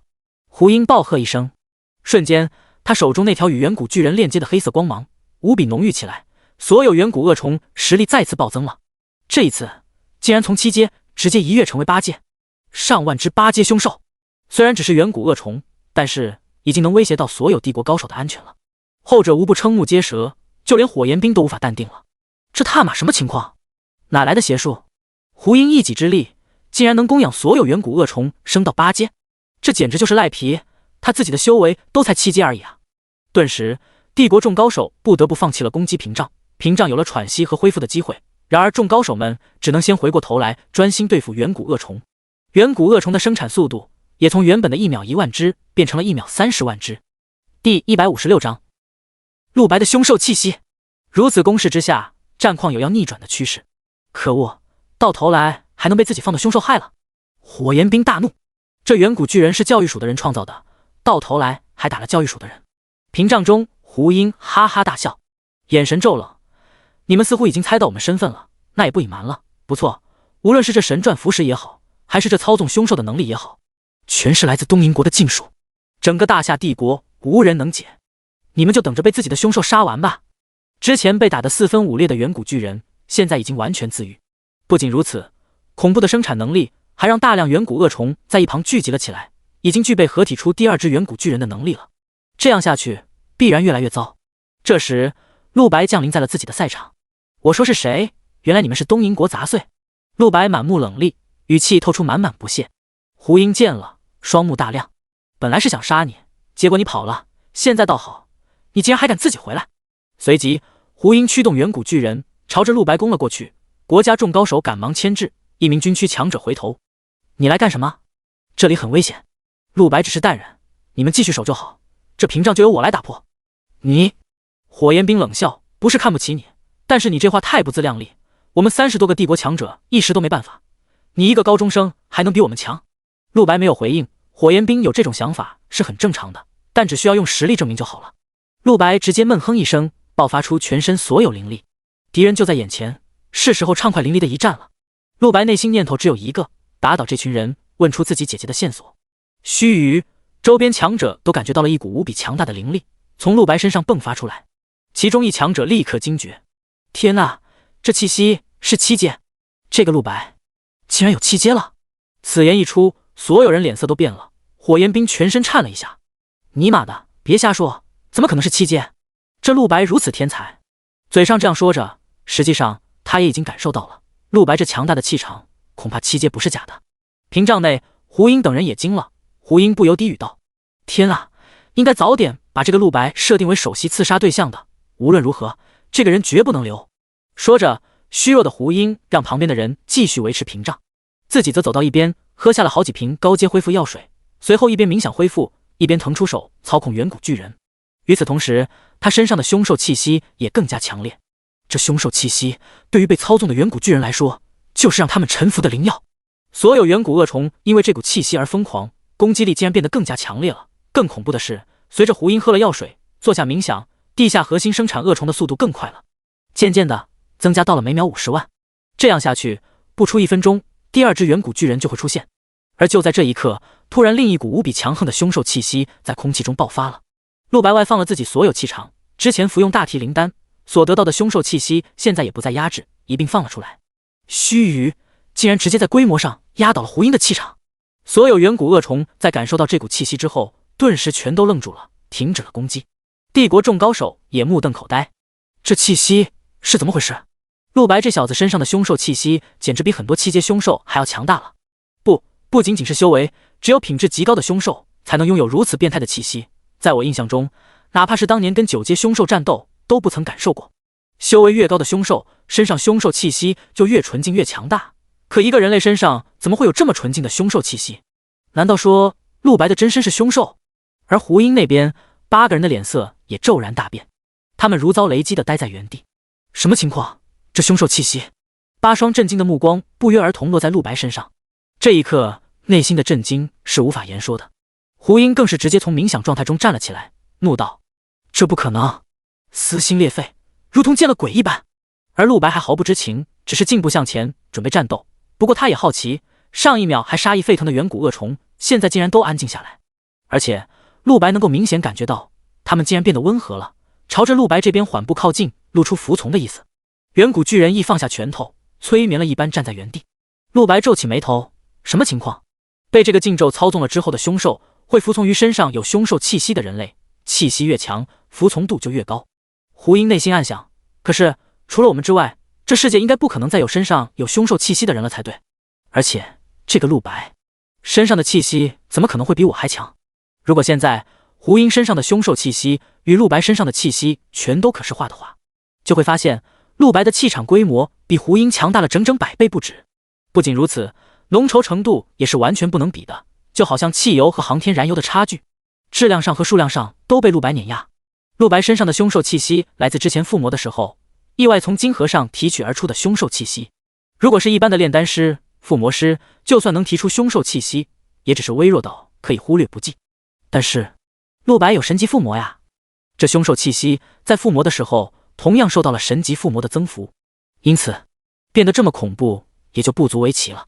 所有的远古恶虫开始贪婪地吮吸起陆白身上的气息，再也没有了攻击他的想法，而是将他当成了主人。陆白利用探查术很快发现了这个状况，心中也是惊了，没想到这凶兽气息还有这种作用。他现在已经可以使用精神力操纵这群远古恶虫作战了。第157章拷问，给我动起来！陆白大手一挥，所有远古恶虫果然以他的意愿行动起来，周边众高手无不震惊，这远古恶虫竟然臣服了陆白。文人阳那边也瞠目结舌，这已经不是他们这群人最开始创造出来的6阶凶兽了，而是一支拥有恐怖实力的8阶凶兽族群啊！陆白明显很有想法，他第一时间命令远古巨人解体，化为了上百万只的远古恶虫。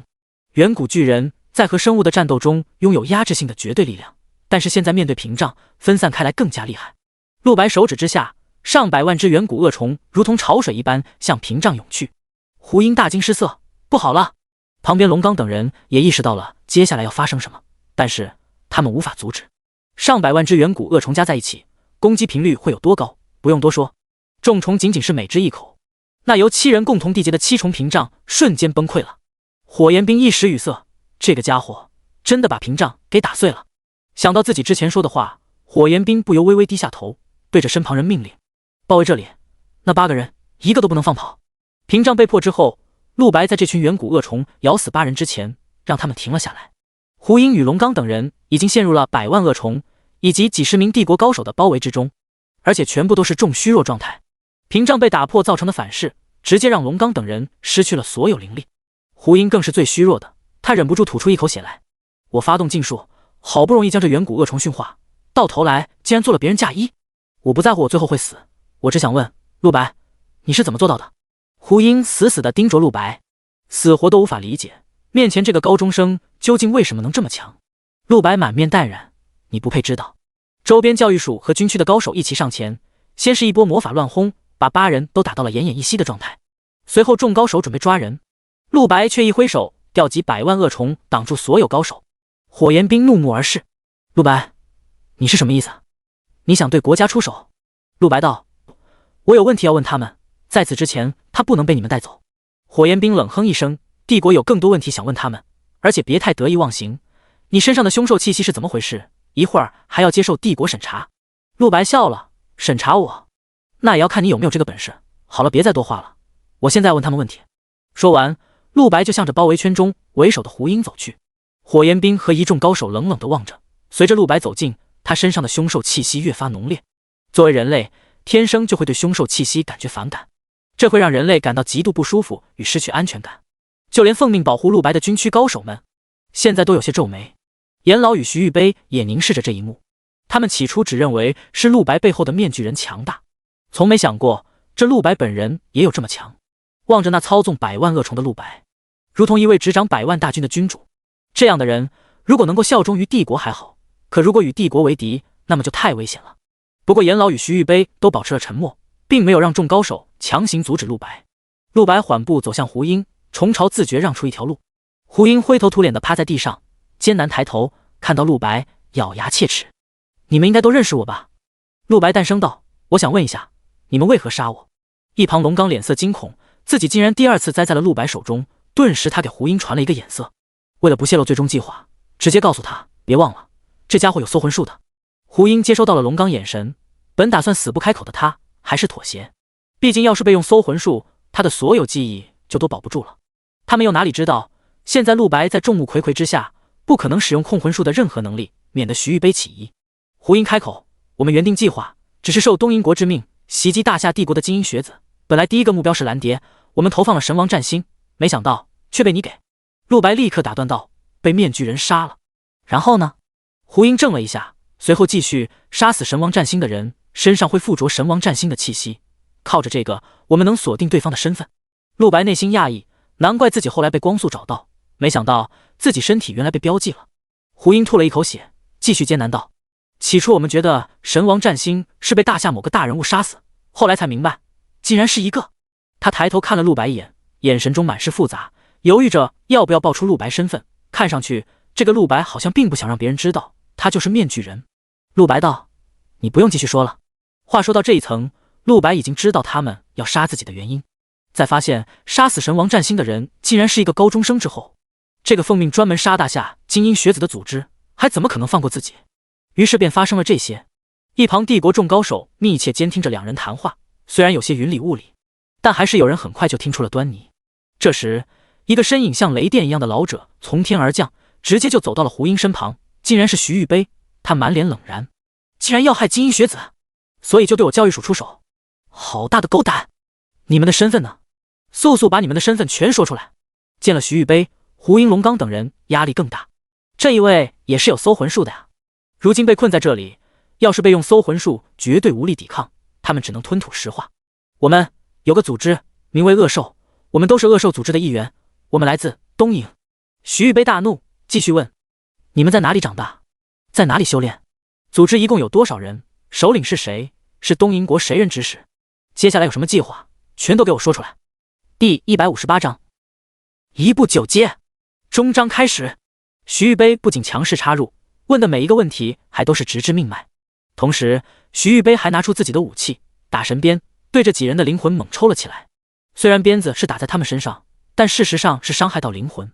这种痛苦超过所有肉体上的折磨，能让人生不如死，没有任何人能撑得住这种严刑拷打。陆白在一旁默然看着，内心却有些不悦。万一这群人都被徐玉杯这家伙打死了，自己还怎么问他们情报？还有关于姐姐的事情，他没有问。在徐玉杯的抽打之下，胡鹰全身剧烈颤动，痛苦让他的脸极度扭曲。偏偏徐玉杯问的问题都致命至极，每一条都算得上终极秘密。胡鹰突然冷笑起来，红着眼睛望天大笑：“你打吧，打死我，我是不可能说的。你们大夏马上就要毁灭了！”哈哈哈！听到这话，徐玉杯大怒，顿时一道固魂锁束缚住胡鹰，令其无法自杀。你这个东瀛孽畜，是不是想着自杀？你放心，我不会让你死的。你不告诉我也没事，我直接抽你魂魄就是。最终，胡鹰还是没能躲过搜魂术。徐玉杯将手放在胡鹰头顶，瞬间一股巨大的精神力侵入胡鹰全身。胡鹰在丧失意识之前，仍旧冷笑不止，口中狂骂：“搜了我的魂又怎么样？就算你知道了一切，也已经没用了。计划已经开始，你们就等着毁灭吧！”哈哈哈！徐玉杯默不作声，开始搜魂。陆白静静站在他旁边，看着这一幕，不知为何，内心有些不祥预感。忽下一刻，搜魂中的徐玉杯骤然瞪大双目，一向稳如泰山的他，这一次嘴唇翕动，双手颤抖。什么？混账！顿时他都顾不上继续拷问地上这几人，直接回过头，对着身旁教育署所有高手道：立刻回到教育署职业团的各个训练场去，快！快！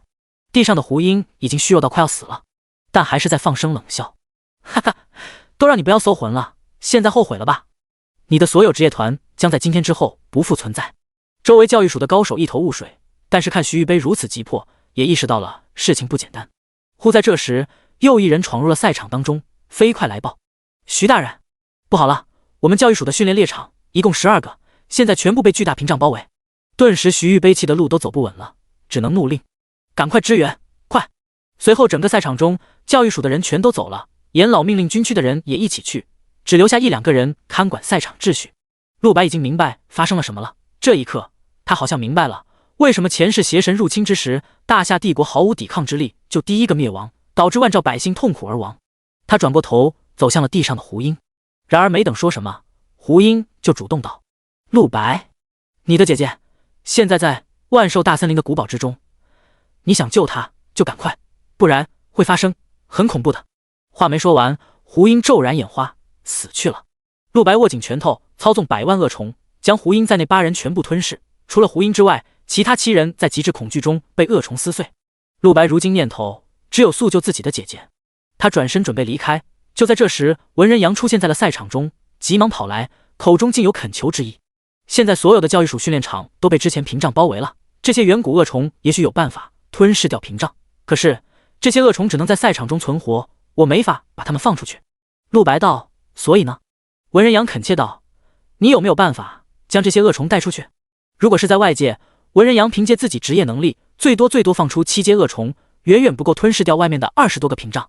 但现在赛场中的这些是8阶，每秒还能产生50万只，这群恶虫真正拥有压倒性的力量。这群恶虫的纯度也是最高的，我和助手们花费了几年积压的灵力，才创造出这些恶虫。他们除了只能在这赛场中生活，其他的已经跟真实凶兽没有两样，所以杀死他们也能得到经验和积分。文人阳动之以情的不断说着，似乎认为陆白这么强大，他一定有办法能够驱使这些恶虫到外面去解救教育署的职业团们。没想到陆白却笑了：这位前辈，你是不是太天真了？你不知道吗？我只是个高中生，你们这群大人物都解决不了的事，让我去。再说了，我不认为这些虫子有能力解决恶兽组织释放的屏障，外界的屏障一定和刚才龙刚他们释放的不是一个境界。文人阳呆了，所以呢？陆白淡声一笑，大手一挥，下一刻，所有远古恶虫全部自毁。荒原之上，100万恶虫就这么都死了。陆白也在这一刻，身体中猛然暴增了上亿积分与经验。爽！陆白双目血红，全身灵力气场暴增了足足100倍。文人阳被这股飓风一样的气场轰飞了100米，整个人惊恐极致。不好，他晋升9阶了。一切气息渐渐平息下来，陆白再睁开眼睛，一举一动仿佛都带有了毁天灭地的力量。他从来没觉得自己这么强大过。这就是9阶强者能看到的风景吗？与此同时，他的后方出现了6翼翅膀，7阶双翼，8阶4翼，9阶6翼。这一刻，所有目睹这一幕的人内心的震惊无法言喻。陆白直接从7阶暴增到9阶了，这在整个人类历史上都从未发生过。此刻，隔壁大赛区战场已经残忍激烈到了史诗级的程度，刚才还有500多人，但是现在已经只剩下了50多个。秦潇潇还是蜷缩在人群中心，体力值耗尽的她活到现在是一个奇迹。也许是因为长得漂亮，周围人忍不住产生怜香惜玉的心思，有几个人类特意将其保护在中间。这赛场上人人都是为自己而来，还会有这种好人？陆白惊讶，然而再定睛一看，却发现那帮人的领头竟然是羚羊，手持附魔巨型双斧的羚羊。第159章黑马羚羊。在羚羊身旁是李天乐、萧雨萌等人，秦潇潇被很好的保护在中间。萧雨萌还不时为秦潇潇释放一个治疗术，可以说没有这3人，秦潇潇早已丧命。非常谢谢你们，可是为什么要帮我？秦潇潇脸上充满感激，羚羊没回头，只道：你是陆白的朋友吧？他一边挥斧砍杀着前边的凶兽，一边道：就凭借着这一点，就必须保你平安无事。秦潇潇美眸震动，没想到就自己是因为陆白的缘故。羚羊之前看到了跟陆白在一起的秦潇潇，在刚才那种情况下当然要出手救助了，万一人家是陆白的女人呢？羚羊现在完全拥有这种实力，他的附魔巨型双斧靠着法则之力已经将攻击力给叠起来了，在刚进入比赛的时候就是一路平推，基本上所有凶兽来一个杀一个，带着同区的9个队友一路高歌猛进。只是陆白那边的光芒实在太大，两者赛区又距离太远，相比之下羚羊就被掩盖了，大多数观众没有关注到。而如今在这个大赛区中，所有观众和选手都被这个突兀冒出来的羚羊给惊呆了。只见他手中巨斧攻速快如雷霆，每一击伤害都在50万上下，更逆天的是也有无限的耐久度。别人都在艰苦的和凶兽战斗着，羚羊那边却是游刃有余，硬生生砍出了一条血路，单人就已经砍死了上千只凶兽，经验与积分疯狂暴涨。羚羊觉得自己这辈子都没有这么爽过。那边那个人是谁啊？怎么这么厉害？看修为比我们高不了太多，一定是手中武器的缘故。尼玛，那好像是 B 阶武器吧？这世界上还有这么强大的武器？周围的选手无不羡慕嫉妒恨，秦潇潇也充满惊奇。你是陆白的朋友吗？他可以看到羚羊的所有数据，发现这个人确实是个很普通的高中生了，各方面属性都是平平无奇。如今之所以这么强，完全因为手中这武器。但武器也算一个人的实力不是？秦潇潇内心对于陆白的好奇更加强烈，自己那么厉害就算了，朋友竟然也是这样的强者。羚羊脸色却有些尴尬，朋友算不上，和他相比我连废物都不是。这把武器是他帮我附魔的，没有他这只是一把普通的不能再普通的 B 阶武器罢了。他沉醉地望着自己手中的双斧，十分感慨。后面秦潇潇却愣了，附魔？什么附魔能让一把如同 B 阶武器变得这般变态？又想起陆白自己的武器，秦潇潇不由感到这个男人真是神秘，并且他临走时好像说过要给自己附魔。羚羊不断的杀怪，修为已经突飞猛进，原本他来参赛之前不过只有2阶修为，如今已经是5阶了。在上千只凶兽的双倍经验之下，他简直想不升级都难，手中武器的小封印也因为修为的提升而被打破了好几道。如今这件武器的巅峰伤害已能达到100万之上。望着身旁无比艰难的其他职业者，羚羊直接站出来，所有凶兽全都交给我吧。凶兽现在对他来说就是经验和积分。羚羊狂话一开，如同开启无双，钻进凶兽群里就是乱杀，很多差点要淘汰的选手就因为羚羊才幸存下来。很快整个大赛区的凶兽在羚羊努力之下尽快被杀得差不多了。大赛区中所有选手无不赞叹羚羊实力，不仅如此强大，还肯出手帮助他们，这才是真正的大佬啊。李天乐与萧雨萌不由感慨，你现在跟原来相比性格变得太大了，不管羚羊动机是什么，刚才所作所为算得上是君子了。羚羊只是一笑，以前我觉得强者就要欺凌弱者，但现在觉得我错了，有个人让我见识到了真正的王者之气是什么样。想当初在猎场结界，陆白明明有将他轻松捏死的实力，却没有杀他，后面还反而帮助他，那副神般的姿态如今还在羚羊脑海回荡。陆白隔着空气墙望着大赛区中发生的一切，并不知道羚羊内心在想些什么，只是也不由心想，这经过上古灵石附魔之后的巨型双斧果然很强，除了一些特别难解决的凶兽，其他的羚羊都能单人刷。目前整个赛区竟然还能剩下100多人，而凶兽已几乎死完了。徐玉杯之前还说整个赛区不可能剩下超过10个人，看样子又落空了呀。如今体育馆中严老与徐玉杯2人走了，没有了主持人，又少了一个裁判，只剩下有限的帝国强者，比如文人阳，还有最后的2名裁判在主持大局。江无南的脸色从刚才开始就一直很不平静，然而那个第3名的神秘裁判却一直稳坐钓鱼台。刚才发生了一系列突发事件，可这位神秘裁判不慌也不忙，甚至一句话也没有说，一直都在静静地观赏着台上的一切。终究身份还是裁判，其他人都走了的情况下，江无南不得不出来说几句。现在赛场上的情况已经接近尾声了，看来这次胜利者明显太多了啊。不过他的内心并不在乎，唯一的关心就只有废掉自己儿子的凶手有没有死。陆白操纵100万虫巢吞噬掉胡英等人之时，江无南内心的痛快难以言喻，只恨不能自己做这件事。陆白这个学生有空如果能结交一下真是极好，可惜我儿江修为什么不能跟他一样强。大赛区中剩下的选手们看到了胜利希望，都开始欢呼了起来。凶兽死光了，是不是意味着接下来所有人都能进入梦幻之塔？这时第3名裁判再次开口了，他的声音不仅在体育馆中回荡，连赛场中所有选手也能听见。比赛没有结束，按照徐玉杯之前定下的计划，如果剩下的选手超过10人，将开启最后竞赛，所有赛区全部合并，选手互相厮杀，直至剩下10人为止。第160章，比赛继续。裁判话音刚落下，赛场的大地就开始颤动起来，陆白的那个赛区空气墙也消失。终于101个赛区现在全部合并了。对于这最后竞赛，陆白内心没有太多意外，但是对其他选手而言，本来松懈下来的心瞬间就紧绷起来了。也有人不解立于原地，在控诉着比赛规则的无情，但更多的是唯利是图的职业者。梦幻之塔的进入资格就在眼前了，所有人都费尽千辛万苦才走到这里，哪有人甘愿放弃？一些职业者直接开始对身边的人偷袭，上一秒还并肩作战的人，这一刻就开始厮杀，一个又一个选手被淘汰出去。不过林阳置身于乱象之中，却没有任何人来找他麻烦，没有任何人想成为他的府下亡魂。陆白也在后面安静站着，无人来找他，与林阳俨然鹤立鸡群。秦潇潇回头，陆白。林阳也激动地走了过来，陆白你来了，我都不知道应该怎么感谢你了，多亏了你的附魔装备。现在的林阳意气风发，修为已经暴增到6阶了，虽然跟陆白还没法比，但如今林阳在学校中已经是陆白之下当之无愧最强，整个人骤然发生这么大改变，真是想不飘都不行。他未来的前途将会是一片光明，昔日压他一头的江修，从今往后在林阳面前将只剩点头哈腰的份。以他目前资质，他不是天才谁是天才？林阳紧紧握着手中双斧，感觉自己就要无敌了。陆白笑而不语，这林阳确实足以嘚瑟了，他现在不仅强，而且这样下去，教育署的特招一定有他名额，并且梦幻之塔进入资格也是触手可及了。旁边的萧雨萌和李天乐都是满眼羡慕嫉妒恨，他们虽然撑到了这里，但还是跟原来一样平庸。李天乐忍不住感叹道，这个比赛和宣传的一样，真的是一场天才之争，要是没有林阳罩着，我跟萧雨萌早就淘汰了。林阳满面得意的道，好了，出去之后我请你们吃饭，现在让我把这场比赛赶紧解决了吧，按照规则，只要数量降到10人之下就结束了吧。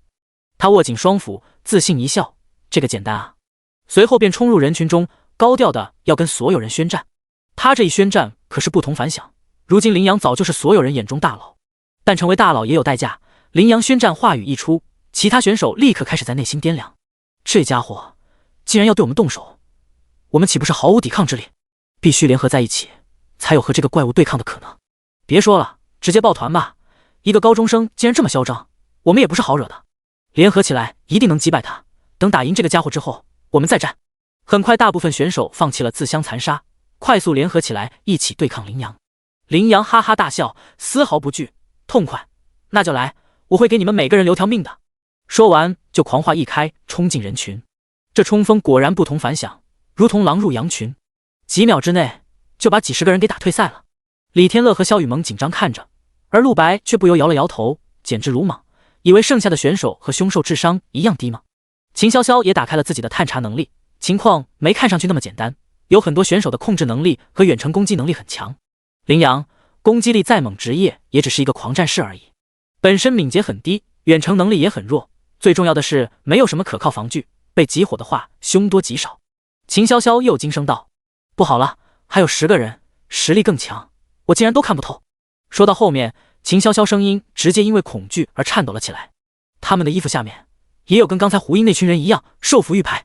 陆白脸色大变，没有空气墙的阻隔，他也发动了探查术，朝着人群望去，立刻看见其中10人的实力无比强大，都到了7阶的程度，虽然不如之前胡英，但也绝不是什么高中生大学生水平了，看来也是混进来的恶兽组织的人。陆白准备出手了，而浑然不觉的10人还混在人群中，跟其他选手一起围攻林阳。他们刚才目睹了胡英等人的灭亡，现在内心说不心有余悸是不可能的，但越是这样越要低调。陆白就在旁边，他们低调一点的话，应该可以混过去。林阳很快就碰到了实力更强大的职业者，尤其是一群控制能力强的远程法师，将林阳直接定在了原地，动弹不得。随后直接用各种魔法狂轰滥炸。林阳这时才意识到，自己虽然6阶了，但是一身的技能还是2阶的时候学习的，并且各个修为的本命技能他也都还没学习，现在就陷入了无技能可用的境地。可恶！林阳表情渐渐难看，要是打不过可就丢人了呀。其他职业者冷笑，别太小看我们了，这么多人的控制技能加起来，将林阳控得死死的，后者如同掉进井里的水牛，有劲使不出。那隐藏的10人看准时机，决定出手，这是个弄死林阳的好机会。虽然他们还没暴露，但毕竟干掉一个潜在敌人也是好的。随即都拿出了自己的武器，准备灭杀林阳。林阳这边也快要不行了，他敏锐感觉到了，再这样下去自己会死。可恶，老子不会淘汰了吧？生命值正在越来越低，林阳真是骂娘的心都有了。忽在这时，一道巨大的领域覆盖了场上的所有人，一大片赛场都陷入了这个领域的范围之中。众人都感到被一股玄之又玄的灵力笼罩了，回过头去，但见陆白持剑而立，手中黑之种释放出法则之力。法则之力，剑道领域开启之后，将打开一个范围100平方米的领域，在这个领域中会令你身上各项数据翻1倍，且所有在此领域中不是剑的武器全部失效。本法则之力可续灵，打开领域之后，每存在1分钟，领域范围翻10倍，无上限，直至耗尽你的精神力和灵力。第161章剑道领域。法则之力一开，陆白立刻感觉到全身的灵力与精神力高速流失着。在这种状态下，哪怕是什么都不做，5分钟之后，陆白就会耗尽所有灵力。但这剑道领域的效果亦是恐怖。在赛场剩下的选手中，武器是剑的人10不存1，基本上就只有2、3个人的武器是剑。那恶兽组织的10人更是没有1人武器是剑。本准备对着羚羊下杀手的，但领域张开的一瞬间，他们发现自己的所有武器都没用了，内心不由大惊。其他选手也是群脸懵逼，尤其是刚才放控制技能的法师们。什么情况？我怎么没办法用我的法杖了？我也是，所有技能都用不了了啊！不只是你们的法杖，我是弓箭手，我的弓箭竟然像石化了一样无法射击了，见鬼了吗？这该不会又是这比赛的什么坑爹规则吧？不，你们快看那个人，是他做了手脚！众人震惊，但很快就有人将目光投向了陆白，怀疑这一切都是陆白所为。羚羊更是激动，陆白，你救了我，这是什么技能？陆白持剑走近，沉声道：法则之力，在我的领域之中，所有不是剑的武器全部失效。此话落下，一旦激起千层浪，众职业者内心震惊难以言喻。还有这种技能，未免也太变态了吧！外面观众和裁判也是脸色巨变，陆白现在实力早就超过众人想象了，这家伙都已经9阶了啊！在他身上发生什么，大家几乎都能接受，但是这么 bug 的技能一出，还是引发全场惊呼。就连第3位神秘裁判看到这里都不由唏嘘，真是一把强大的武器啊！严老和徐玉杯走了，不然他们2个看到这一幕，表情定然无比精彩。随后他看向了人群中那恶兽组织的10人，陆白是吗？真有意思，那么你能发现这10个人吗？他的眼睛似乎能洞悉一切，哪怕是隔着屏幕，他也看出了这10人的真实身份。也罢，既然陆白开始动手了，这比赛差不多也要结束了，就让我下场去维持秩序吧。说完，第3位裁判的大屏幕直接熄屏。江无南见状，脸色一变，那位大人动身了。赛场之中，恶兽组织的10人此刻心情震惊到了极点，他们堂堂7阶强者的武器竟然会被一个高中生的武器给限制。不过现在他们只能努力控制面部表情，不能让这个陆白看出端倪。忽在这时，一个人全身颤抖，大惊失色，在人群中躁动起来，立刻引来旁边组织9人怒目而视。你在干什么？蠢货，想要暴露吗？而那人仍旧满面震惊，手指颤抖指着陆白。9阶，他已经9阶了。此话落下，旁边9人怒斥道：你在鬼扯什么？但下一刻，陆白直接主动公开了自己目前的修为状态。巨大红光从天而降，刹那间天地异变，异象频出，6翼翅膀从身后长出，头顶上方篆刻着金色大字：陆白9阶1级。9阶职业者已经有毁天灭地、动摇山海的能力。其他修为职业者展示自己修为，只不过是平平无奇的展示出来自己的数据而已。然而9阶职业者展示时却能引得天地异象，这是天道对9阶强者的赐福。随着这天地异象和数据信息一出，陆白是9阶这件事已经不言自明，所有人无不惊恐到了极致。这场比赛竟然会藏着一个9阶强者，这特么还打什么？光是庞大的压迫力就让这群年轻职业者们一点反抗能力都没有了。陆白仅仅是用杀气就能将全场所有人通通溺死。恶兽组织10人更是汗流浃背，极力保持镇定。然而陆白却步步逼近，冷然开口：怎么怕成这样？不是要杀我吗？10人俱全身一震，被认出来了，顿时亦不想再演，连忙摘下面具，疾步后退，想要逃走。然而陆白只是大手一挥，便将10人全部震倒在地。9阶打7阶，再加上领域中陆白全身属性翻1倍，这10人在他面前已跟蝼蚁无异。其他人看到这里都惊了，画皮面具跟刚才隔壁赛区胡英那群人一样，竟然也是入侵者。外面体育馆观众也发出惊呼，这组织竟然能渗透进来这么多人，真是一场危险的比赛。同时很多职业者情绪激动，隔着屏幕给陆白大声助威。江无南也恨得一咬牙，内心希望陆白赶紧杀了这10人，这个组织的所有人都罪孽深重。10人全身瘫软，惊恐不已道：这不可能，你怎么会是9阶强者？测试的结果非常明确，之前和神王战星战斗的那时候，你明明才只有4阶的。陆白微微一笑，看来你们有很高级的探查术，难怪能够锁定我。他也不打算多废话。胡英等人明显是这群人的头，但胡英都没有多余情报可说了，这10人自然更没有什么拷问价值。陆白直接挥剑斩杀，10人目眦欲裂，极力想要反抗，但在剑道领域中武器无法使用，一身实力只能发挥不到30%。万念俱灰之下，掏出受符玉牌出来，想放屏障护身，但是恐怖的事情发生了，在这个领域之中，竟然受符玉牌都没法用。最终一道剑气将10个人轰成了灰烬，就连一点残渣都没有留下。后方执业者看到这一幕，全身发抖，有胆子小的直接吓倒在地。10个7阶强者呀！陆白眼睛都没眨一下就给全灭了。这就是9阶强者吗？秦潇潇一美眸震动，凝视着这个捉摸不透的男人。陆白啊陆白，你究竟有多强？林阳心中又敬畏又兴奋。陆白果然太牛逼了，也多亏了他自己才免于被淘汰。现在身上的控制技能都结束了，他重新能动了。随即嗷嗷叫的握着斧子，准备让这群现在已无法使用魔法的家伙尝尝自己厉害。但是下一秒，林阳就发现自己的武器也没法用了。第162章第3裁判夜神。之前还猛得如同神兵的巨型双斧，在陆白领域之中也就跟2把菜刀差不多，不具备任何灵性，所有灵力与技能都用不了。陆白淡然转过身，那眼神不悲不喜，古井无波。林阳却再次胆战心惊，太恐怖了，不管自己成长到什么程度，但只要是在陆白面前就完全没有反抗之力吗？现在跟之前猎场那时候是一样的，他跟陆白的差距一点都没有缩小，甚至更大了。只要陆白想杀他，还是如同捏死一只蝼蚁，一直如此。意识到了这一点之后，林阳再无得瑟，平静地垂下头，不再言语。陆白走向其他选手，驻足于人群中心，目光徐徐扫过所有人。所有选手大气不敢出，汗如雨下，连一个敢动的人都没有。还要打吗？陆白道，如今场上还剩下将近100人，只要他想，一抬手就能全部诛杀。众选手顿时摇头，像是拨浪鼓。不打了，不打了，大佬，您放过我们吧，我们自己退。快退快退！这梦幻之塔的进入资格我是不要了。一个9阶强者站在这里，所有选手只能偃旗息鼓，内心知道这胜利肯定是没希望了。他们甚至连争取其他名额的胆量都没有。陆白一张嘴，所有人都争先恐后的自行淘汰。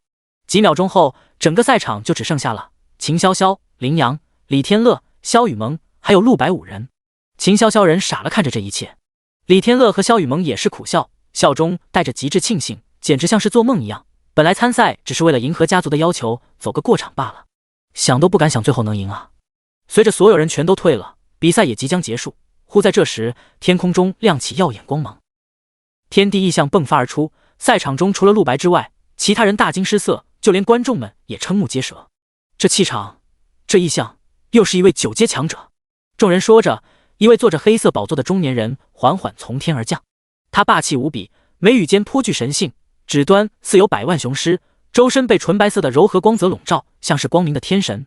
可散发出来的气质又满是战场血性，如同一位屠戮过千万生灵的杀神。两种极为矛盾的气息杂糅在一起，却完全不冲突。中年人落地之后，宝座渐渐消失，他站起身，平视着面前5人，但事实上只是在看陆白。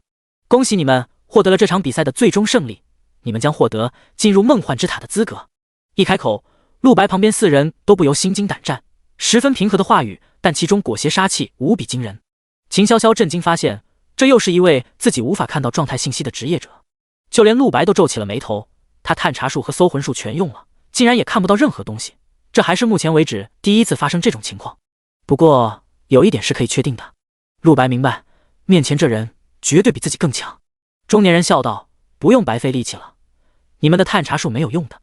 说着手摸向脖子，提起了一个项链，将项链展示给陆白看。陆白，这个项链你很熟悉吧？陆白定睛看后，脸色大变，这竟然是古神项链，跟自己脖子上的这个一模一样，而自己的这个是从学校猎场的宝箱中得到的。莫非？我的名字叫叶秋刚，本场比赛的第3位裁判。中年人再次开口，这次所有人都震惊了，如同一个重磅炸弹。外面的观众几乎不敢相信自己的耳朵，林阳、秦潇潇等人也露出无比震撼的表情。您就是那位大夏，不，人类最强大夏帝国军队总指挥叶秋刚。秦潇潇颤声道。叶秋刚微微一笑，是我，不过人类最强不敢当，前几日全球比武，我跟米国那位战成了平手。陆白也出离震惊了，叶秋刚的名声整个夏国没有人不知道，只是绝大多数人都是只知其人不见其面，鲜少有人知道这位大人物的真实模样。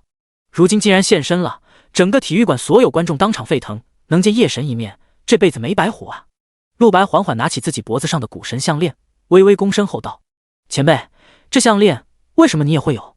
如今陆白已经有了睥睨众生的实力，但是面前这个男人值得他尊重，该有的礼数当然不能少。叶秋刚道：“因为我就是那个结界中第一个得到 SSS 评分的人。”陆白震惊想起，那个结界自己通过之后，有一道提示说他是第二个得到 SSS 级评分的，没想到排在自己前面的人就是这位夜神。忽在这时，赛场天空又亮起数道光芒，众人转头一看，竟然是徐玉杯与严老和几位高手随从从天而降。竟然是徐老和严老，不是说教育署的职业团出了事情吗？观众席上顿时开始骚动。徐玉杯落地之后，附着手环顾全场，淡声叹息：“已经结束了啊！果然如我所料，最后剩下的人不到10个。”严老面无表情：“别臭屁了，赶快说正事吧。现在帝国正陷入紧张时刻。”徐玉杯等人随即走向叶秋刚，到了他面前之后，居单手放在胸前，恭恭敬敬地行了个礼。这一次的动乱，多亏了您出手，现在12个屏障全部都被封印了。虽然里面的人还是没法出来，但所有凶兽都被杀完了。接下来只要寻求解除屏障的方法就好。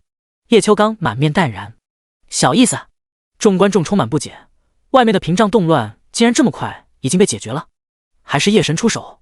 可是夜神刚才不是一直都在这里吗？何时出过手？陆白义皱起眉头，如果屏障动乱被解决了，前世的大夏帝国怎么会出现人才断层？这时严老上前一步，开口道：“您只用1道分身，就将12道屏障中的9阶凶兽尽皆灭杀，如此实力堪称震古烁今。但我向来心直口快，我想问您一个问题，那屏障非常强大，我们应该怎么才能破除屏障？”第163章面具人的真实身份。分身。听到这个词，陆白愣了一下，1道分身就将12道屏障9阶凶兽全杀了。听严老的话，陆白大概能推测出具体情况，和上次蓝蝶的时候使用的手法应该是一样的，都是先用屏障将人困死在里面，再投放强大凶兽进去。这次的12个教育署职业团都是强者中的强者，不是蓝蝶那种雏鸟，所以恶兽组织直接放了9阶凶兽进去，本是必死之局，可竟然被叶秋刚平了。同时陆白也感到不妙，这恶兽组织竟然有一次性投放12只9阶凶兽的能力，到底背后还有多么雄厚的实力？自己只身一人真能救出姐姐吗？而且他们又为什么要对自己姐姐动手？之前的记忆碎片中，他听到了鼎炉这样的话，这是什么意思？胡英临死前说的很恐怖的事，又指的是什么？陆白渐渐感到烦躁。叶秋刚道：“屏障的事情其实我也没有办法，那屏障动用了东瀛的本源之力，除非摧毁掉本源，不然无法破除。”此话一出，严老顿时捏紧拳头，咬牙切齿：“东瀛这群滚蛋畜生，如此歹毒，是要灭我大夏人才！”徐玉杯皱眉：“照您这么说，连您都束手无策，那屏障没办法破解了？”叶秋刚道：“并不是，还是有办法的。虽然我做不到，但是有个人可以办到。”说着，他看向了陆白。如今陆白身上剑道领域还开启着，并且由于超过了2分钟，扩大了整整100倍，已经能覆盖方圆万米，整个大赛场都被囊括进去了。陆白却还陷在头脑风暴中，体内灵力疯狂流失而不自觉。叶秋刚一抬手，整个剑道领域都颤动了一下。陆白，这领域先收回去吧。陆白这才回过神来，要关闭法则之力。徐玉杯和严老顿时全身一惊。等等，这领域是陆白释放出来的？徐玉杯大惊失色，这剑道领域对徐玉杯跟严老以及后面那些强者都是有效的。他们刚进来就发现自己所有武器没法用了，全身实力直接被去了70%。本以为是叶秋刚的逆天技能，怎么都没想到竟然是陆白的。徐玉杯内心惊骇至极，严老亦连声感叹后生可畏。陆白关闭了法则之力之后，眼神却始终淡定不下来。刚才叶秋刚一抬手，自己这领域就颤动了一下，不仅说明了后者的实力多么恐怖，更说明了自己这领域对叶秋刚限制好像不大。换而言之，这家伙就算是不用武器，也强大的让人害怕。陆白讨厌这种不安感，他突然冒出了一个想法，能不能用装备反馈能力将叶秋刚身上天赋偷过来呢？这个想法令陆白感到极其兴奋，但他并不敢贸然行事。叶秋刚道：“陆白，你是第2个以 SSS 评级通过那个结界的人，说实话，你的实力比当年的我更强。”徐玉杯和严老还没从刚才震惊中走出来，叶秋刚这一句话就又让他们内心掀起了惊涛骇浪。徐玉杯眼神都傻了，自己没听错吧？叶秋刚亲口说陆白比他当年更强，有没有搞错？这位可是30岁就成为大夏最强，甚至世界最强的男人啊！旁边秦潇潇、林阳等人也汗如雨下，被这么多大人物夹在中间，简直压力山大，他们完全不该出现在这里的，光是站在陆白后面，对他们心理上就是种巨大考验了。叶秋刚道：“而这古神项链，事实上是我的装备，我炼化出了2件，其中1件当做了给在我之后第2人的奖励。”陆白心惊不已，原来如此，这古神项链是叶秋刚的，他竟然可以炼化 SSS 阶装备，这是一个极其重要的信息。他的职业天赋很可能跟这个有关。旁边徐玉杯却忍不住掺和了一句：“您这个举动对后辈培养有着非常伟大的意义，但是把我们坑惨了。陆白得到了这个古神项链，屏蔽了一切探查，不然我啊，早就把面具人给揪出来了。”徐玉杯现在还是念念不忘面具人，这已经成为了他的执念。徐玉杯听后笑了：“徐玉杯，你要找的面具人根本不存在。”“不存在？什么意思啊？”叶秋刚将一根手指指向陆白，瞬间陆白就感觉到自己被一股极其强大的精神力包围住了。“这位就是你一直要找的面具人，从来就没有什么面具人，有的就只有高3生陆白而已。”叶秋刚这番话对于徐玉杯的冲击不亚于山崩地裂，他震愕地抬起手：“您认真的吗？不，这怎么可能呢？面具人就是陆白，他怎么可能有斩杀神王战星的能力？他只是一个高中生啊！”叶秋刚手指一动，瞬间陆白表情抽动，自身的修为信息直接被叶秋刚公之于众了。9阶1级。叶秋刚道：“你现在还觉得这个高中生没有做面具人的实力？”这一刻，无论是徐玉杯还是严老，以及后面的一群高手们都被吓得说不出话了，他们的修为也都只是8阶左右。这一直以来被他们当作普通学生看待的陆白，竟然会是9阶强者，竟然还要比他们更强。一向对自己充满自信的徐玉杯梦碎了，他感到自己的英名在今天毁于一旦，本以为是一切的掌控者，但从一开始就被这个高3生彻彻底底的欺骗了。距离觉醒职业，但现在为止还不到1个月吧。这陆白9阶了，他真的是人吗？如果不是叶秋刚亲自在旁边说了这话，严老和徐玉杯打死都不能相信，后面众高手更是面面相觑。都是苦修了一辈子，历经生死磨难才爬到今天这一步的职业者，到头竟然不如一个高中生。他们这些年的修炼真他妈是修到狗身上了，这提升修为什么时候变得这么容易了？而陆白喘着气，叶秋刚的精神力浩瀚的如同大海，竟然直接入侵了他的身体，并且展示了他的修为信息。这个男人简直太强了。不过陆白神级精神力也不逊色，虽然被叶秋刚偷袭，但很快就利用自己的精神力切断了叶秋刚的控制。第164章9阶魔龙。叶秋刚内心暗惊，我的精神力竟然会被直接切断吗？这个年轻人的实力比我想的更强啊！徐玉杯与严老更是无话可说了。陆白一直在他们眼皮子底下，却有如此多他们不知道的事，这件事也够丢人了。接下来我要说关于如何破除那屏障的方法，这件事只有求助一个人。什么人？徐玉杯与严老连忙问。叶秋刚都说了自己束手无策了，那么这个人一定比叶秋刚更强。然而叶秋刚却高声一笑，望向陆白：“陆白，只有你愿意帮我和整个大夏帝国一个忙吗？”徐玉杯与严老全身巨震，找陆白。而陆白面色一惊：“您都无法解决的事情，竟然需要我帮忙吗？”陆白只觉得一头雾水，突如其来的重任让他有些懵。旁边秦潇潇、林阳等人嘴巴也被震惊得合不拢了。他们刚才听到了太多震惊的消息，简直一句比一句震撼。至于应该怎么做，陆白，我需要与你单独谈话，就让无关的人先离开这里吧。林阳、秦潇潇等人如释重负，大力点头。他们早就不应该留在这里，如此重量级的谈话根本不是他们能够参与的。对于林阳等人来说，光是见过叶神一面，已经是下辈子都能拿出来当做吹捧的谈资了。那么我们要怎么离开这里呢？秦潇潇问道。徐玉杯黑着脸走过来：“我来把你们传出去。”秦潇潇却摇摇头：“在传出去之前，应该先发给我们奖励吧？梦幻之塔的进入资格，怎么会连个凭证都没有？”徐玉杯呵呵一声：“还要什么凭证？国家怎么可能坑你？”叶秋刚闻言一笑：“很机敏的后辈，那就由我将奖励提前发给你们吧。”说话间大手一挥，3道像是星星一般的符文标志从天而降，落在了秦潇潇、陆白等5人身上。所有人的脖子上都出现了这个符文的图标。3天之后的正午12点，梦幻之塔准时开启，届时不管你们身在何处，都会被直接传送进梦幻之塔当中。秦潇潇、林阳等人又惊又喜，对着叶秋刚拜谢。随后徐玉杯将几人都传送出去。这一次的谈话，甚至就连徐玉杯和严老都没有听的资格，2人自觉避嫌，也准备离开赛场。忽在这时，徐玉杯猛然收到了外面下属传来的意念传音：“不好了，徐老！”有人在体育馆中发动了禁术。此刻的体育馆外面，无数媒体记者都在大门口等着。有传言说比赛快要结束了，他们将外面围得水泄不通，都希望自己能够拿到第一手的情报。幸亏体育馆的门是高级的魔法装置，如果是什么寻常铁门，早就被这群记者撞破了。如果这个时候有人将门打开，这群记者绝对会立刻像洪水猛兽一般冲进体育馆。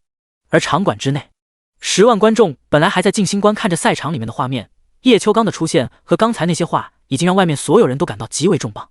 就在所有人都集中注意力之时，无人看到一个红发女子突兀从座位上飞起，落到了场馆中心，从怀中掏出了一个禁咒卷轴。她哈了口气，眼神中满是仇恨。胡英那群废物竟然全部死在里面了，果然还是要我动手啊，只能使用这个禁咒魔法了。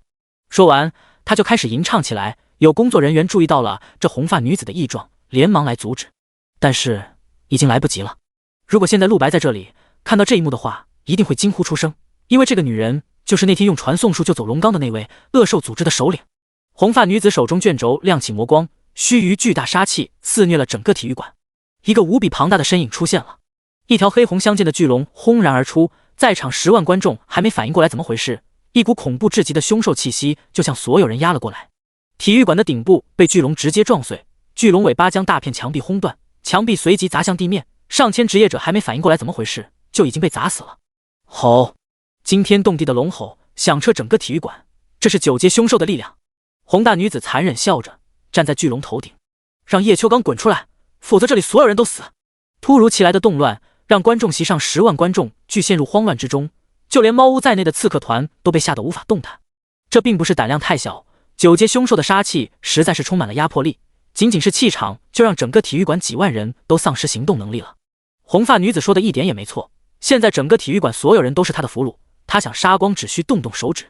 巨龙的出现让体育馆的大门也被打破了，记者们立刻如狂风浪蝶般冲入了场馆，无数长枪短炮摄像机对着馆内开启了直播，但在看清里面的场景以后，所有记者全都傻眼了。赛场之中，徐玉杯严老脸色大变，赶忙出去。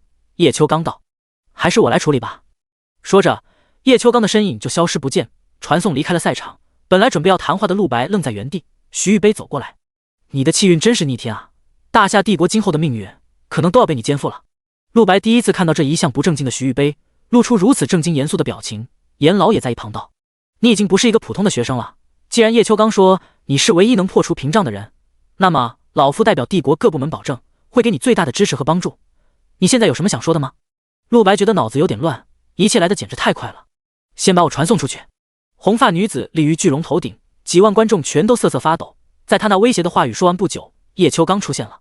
红皇，你的所作所为我已经全都知道了，伤及我大夏子民，你的下场只有死。刚出场，叶秋刚就霸气无比地宣告道，他的声音所夹带的净化术也瞬间解除了全场所有人被麻痹的身体。第165章，恶兽组织首领红皇。猫屋等人渐渐能动了，一群刺客顿时舒了口气，这就是神仙打架吗？这2个人都强到了极点啊！猫屋道：“我只关心主人在哪，他应该要出来了。这个叫红皇的家伙也是那个组织的人，我们找机会干掉他。这是首领的意志。”汪凡惊了，从红皇展现出来的实力分析，这女人也是9阶职业者，凭借我们能干掉她。几人言语间，那边红皇看到叶秋刚来了，反而兴奋了起来。这位不是叶秋刚吗？真是好久不见了啊！3年前在东瀛海上的仇是时候报了，为了你我布了好久的局，这次要毁灭整个大夏帝国。叶秋刚脸色阴沉：“狂妄，我现在就杀了你！”说完直接祭出一把银色大剑，执掌手中，全身威势大振，直指红皇。红皇冷笑不屑：“你以为你真能杀我？别以为我不知道，现在的你只不过是一个分身。”叶秋刚道：“你身上也有暗伤，目前修为已经退步到了9阶1级了吧？我就算是分身，也未必不能杀你。”严禁手中剑凌空一挥，直接在空气中创造出一道庞大结界，结界如同蜘蛛结网，快速蔓延。剑阵，天罗地网。剑阵快速落向红皇，而红皇身下巨龙立刻反击。他张开血盆大口，一道龙息暴涌而出，与那结界碰撞在一起，须臾间巨大的爆炸在整个体育馆中掀起。光是冲击波就能将1000米之内所有人全都震死。只是叶秋刚不得不分心，用一部分灵力限制冲击波的范围，再加上徐玉杯、严老等一众帝国强者联手结阵保护，才让体育馆中无辜的人免于受到伤害。这是只属于叶秋刚和红皇2人的战斗，只瞬间2人就交手了数次，顶级强者的战斗能很快就摸清对方实力。红皇颇为惊愕的道：“你手中这把中烟之剑还是那么强的啊！可恶，我竟然杀不了你！”叶秋刚不语，现在的红皇并不难杀，毕竟只有9阶1级的修为，在自己面前不过尔尔。但是那身下巨龙却难缠至极，和当年一样，还是9阶7级的变态凶兽。叶秋刚用尽全身力量，最多能和那龙战个平手，还要鉴于保护场上这上万观众的生命安全。他脸色渐渐难看，这一次又无法留住这个女人了吗？红皇满脸得意地笑了，怎么样，叶秋刚，发现自己拿我没办法了吧？就算你是9阶8级的神器师，如今也只有1/3实力了。等着，我就用这魔龙耗死你，我再亲手让这全场几万人都给你陪葬。说着，红皇就让脚下魔龙飞向叶秋刚，自己跳下龙背，直奔观众席。不好！徐玉杯、严老等人脸色巨变，万幸已经提前与几十名帝国强者凝聚出了保护阵法。这阵法9阶之下无敌，无人可破。理论上，就算是9阶强者来了，也是相当能抗的。换算成血量的话，这个阵法大概有10亿血量，而且还能不断充能。然而，那红皇只是取出一把黑暗法杖，口中冷声：“灭世神杖，给我破！”神杖爆发出无穷威力，轰在了法阵之上，瞬间就将整个法阵摧毁了一半。几十名帝国强者死命顶住。那红皇再次挥了一杖，这一次几十名帝国强者有一半吐出了一口鲜血，就连徐玉杯、严老二人亦受到了不轻的反噬。但保护法杖终究还是被维持住了，没有破损。刚才那2击对于红皇来说显然消耗也不小，他停下动作喘息起来，冷哼一声：“垂死挣扎，下一招就让你们人阵俱灭。”包括严老、徐玉杯在内，一群帝国强者都脸色苍白，他们都是8阶修为，十分不弱了，但是在面对红皇之时，竟然抵抗都做不到。可看整个大夏帝国，9阶强者不过只有5位，除了叶秋刚之外，另外4位都已不知所踪。对大部分帝国的人民，乃至于一些高层来说，甚至连他们是不是还活着都不知道。严老可悲叹道：“大夏人才凋零了呀，竟然被这东瀛的混账欺压到了家里来。如果现在除了叶秋刚之外，能再有个9阶强者在此，何至于此？”场下观众们也都无比紧张地看着战场上形势，表情惊骇至极。门口的记者们将这一切都实时转播了。如此重大的场面，可以说全国观众现在都在收看体育馆内发生的事，观看热度已经破亿。众强者那边的保护法阵眼看就要不行了，但是叶秋刚那边却还在和魔龙缠斗，分身乏术。门口的众记者都汗如雨下，深知现在头顶就悬着一把利剑，他们随时可能死亡，却仍旧冒死用摄像机稳定拍下一切。能直播这种内容，死了也值。而严老这边，在他说完话之后，徐玉杯却突然道：“谁说我们没9阶强者的？不是还有一位吗？”话音刚落，一道传送门在场馆中心打开，里面闪出一道少年人影，陆白出现在大家眼中。与此同时，背后还有6翼翅膀。他一出现，瞬间引发全场沸腾，门口众记者都傻了。六翼，那也是一位9阶强者。那是我们大夏帝国的人吗？我们大夏帝国何时有这么年轻的9阶强者了？真是大不可思议了，他该不会是敌方的人吧？陆白用自己的动作表明了立场，他直接飞向了那边破阵的红皇。叶秋刚见了此景急呼：“别过去，那个女人很强。”陆白沉声：“我来杀她。”说时迟那时快，陆白很快就停在了距离红皇50米的空中。红皇也注意到了前来的陆白，冷笑一声：“一箭双雕啊！你居然自己送上门来了，这就把你杀死，为我东瀛的职业者祭天。”陆白淡然摇头：“你办不到。”说完亦不与红皇废话，直接开始吟唱了起来。后面叶秋刚一边与巨龙交手，一边极为担忧。那红皇可不是寻常的职业者，他的生命力极为庞大，常规手段很难杀死他的。如果不是这个原因，3年前我就已经将他灭掉。人又狡猾多端，你一定小心。第166章邪男子。叶秋刚清楚记得，3年前东瀛海上，他已经将红皇几乎打死。那时的后者可是9阶7级强到变态的存在。后者被击毙之后坠落大海，但叶秋刚内心并未放松警惕，因为在此之前他已经3次击杀红皇，可后者都复活了。果然这一次也没有例外。1个月之后，东瀛那边就传来动静，红皇复活。但这一次他伤得太重了，修为大踏步后退。时至今日，3年过去了，还是9阶1级。红皇狰狞笑了起来：“你们杀不了我，我的灵魂力量已经空前强大。叶秋刚，我这次既然敢动手，就做了充足准备。你等着吧，不仅是你，包括这整个场馆所有人，还有这陆白，今天都要死，一个都走不掉。”此话落下，所有观众心中升起一阵恶寒。一群记者扛着摄像机，直播间的大夏观众们一句骂声不休，感到耻辱又愤怒。而徐玉杯、严老几位帝国高层脸色难看，匹夫之怒是没有用的，他们都紧急地想着办法，但最后还是没办法。这红皇是叶秋刚都杀不死的存在，再加上那头9阶巨龙，眼下局面的棘手程度更甚于3年前啊！至少那时是在东瀛海上，现在却在夏京境内。如果不能把巨龙留在这里，只要冲出去，就会对平民和城市造成毁灭打击。正因如此，现在有千万民众都无比紧张，悲观的人也不计其数。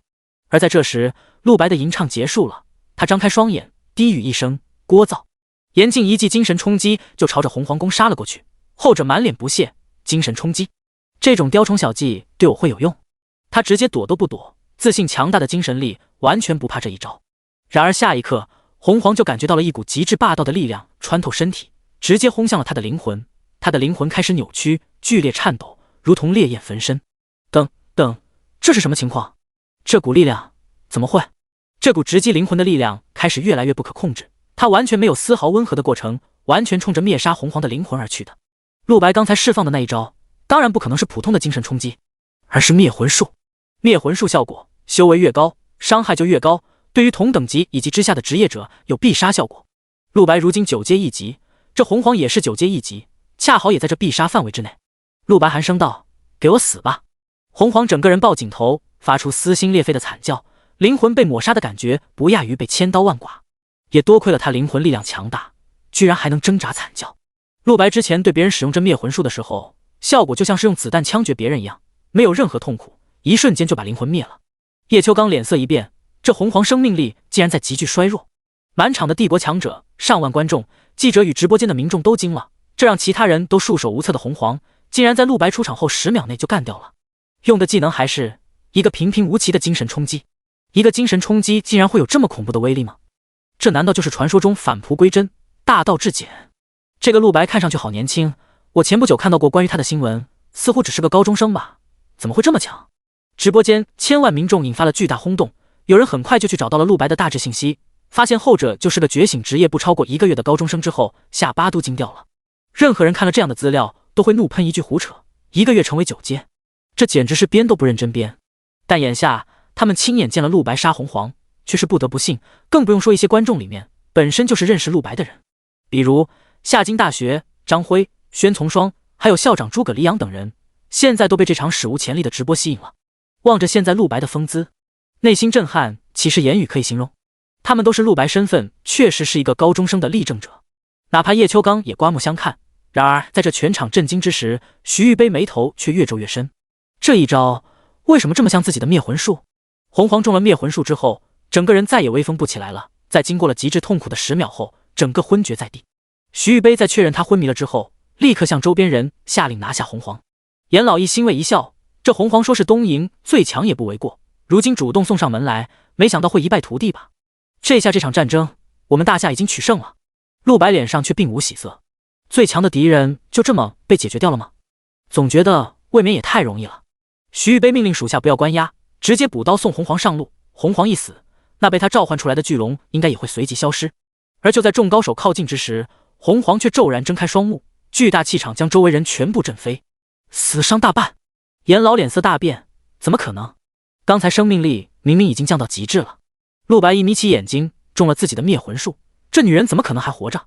洪皇站起身，全身所有状态竟然都回满了，一开口，声音竟变成了一个沙哑的老者声音：“夏国猴子，竟然敢伤我爱徒，这笔账我会很快给你们算。”话音落下，在场人全身巨震。这个声音莫非是东瀛国那位老而不死的9阶5级符咒师邪男子？这人活了200多岁，苦心钻研一辈子符咒术，大部分心血都用在了邪术上，为了做实验，已经做出太多天怒人怨、荼毒生灵的事。可恶，必须杀了他，不能让他走！严老急呼，说完拼上全身力量施法，攻向洪皇。其他强者包括徐玉杯在内，也立刻都拿出了自己杀招，人人都用了全力。然而洪皇一抬手，就将几10名强者攻击全部挡住，举重若轻道：“我想走，就凭你们留不住我。”说完，身体就缓缓往后退去。陆白已用一招灭魂术，无法再用一次，但他不急不躁，为了一击必杀，只有那一招了。附魔威灵，第167章附魔威灵。陆白咬破舌尖，开始凝聚附魔威灵，冲天红光，无穷伟力在那黑之种之上爆发。在场人皆大惊失色，被这股力量惊到了，好强大！那招莫非是附魔威灵？一把 SSS 阶武器，加上现在的9阶修为，还有上古灵石的附魔加持，陆白自己都不敢想象这一招威力会有多强。附魔威灵也是他现在的最强杀招。经过了10秒钟的附魔，陆白周身力量越来越强，灵力甚至浓稠到了可视化的地步。偌大的场馆，人人都能感受到，剧被压得喘不过气，甚至是隔着屏幕看直播的观众们都为这强大的灵力震惊。邪男子也慌了，怎么会有这么强的力量？如果被击中的话就全完了，必须赶紧撤。邪男子一边顶着几十名强者围攻，一边往外撤退。徐玉杯大喊一声，不惜一切代价将他留住。然而无济于事，邪男子用出全力拖出，眼看着就要跑了，嘴角不受控制上扬。就凭你们也想杀老子？做梦！在他手中是一枚特殊符石，这可是老夫花了30年练出的防御符石，今天总算派上用场，他至少能为老夫挡下50多位强者的围攻。众强者都绝望了，眼看着这些男子真要跑了，然而陆白却不慌不忙，自信开口：羚羊，猫屋。话音刚落，猫屋敏捷地抓着羚羊冲向了邪男子，身旁30多名刺客团成员也都动身了，人人手持附魔武器。羚羊来到这里唯一目的就是使用自己的定身技能，他的巨型双斧有一个能力，就是将一个目标强制定身10分钟，法则之力凝聚于一切力量之上，哪怕9阶强者也无法抵抗。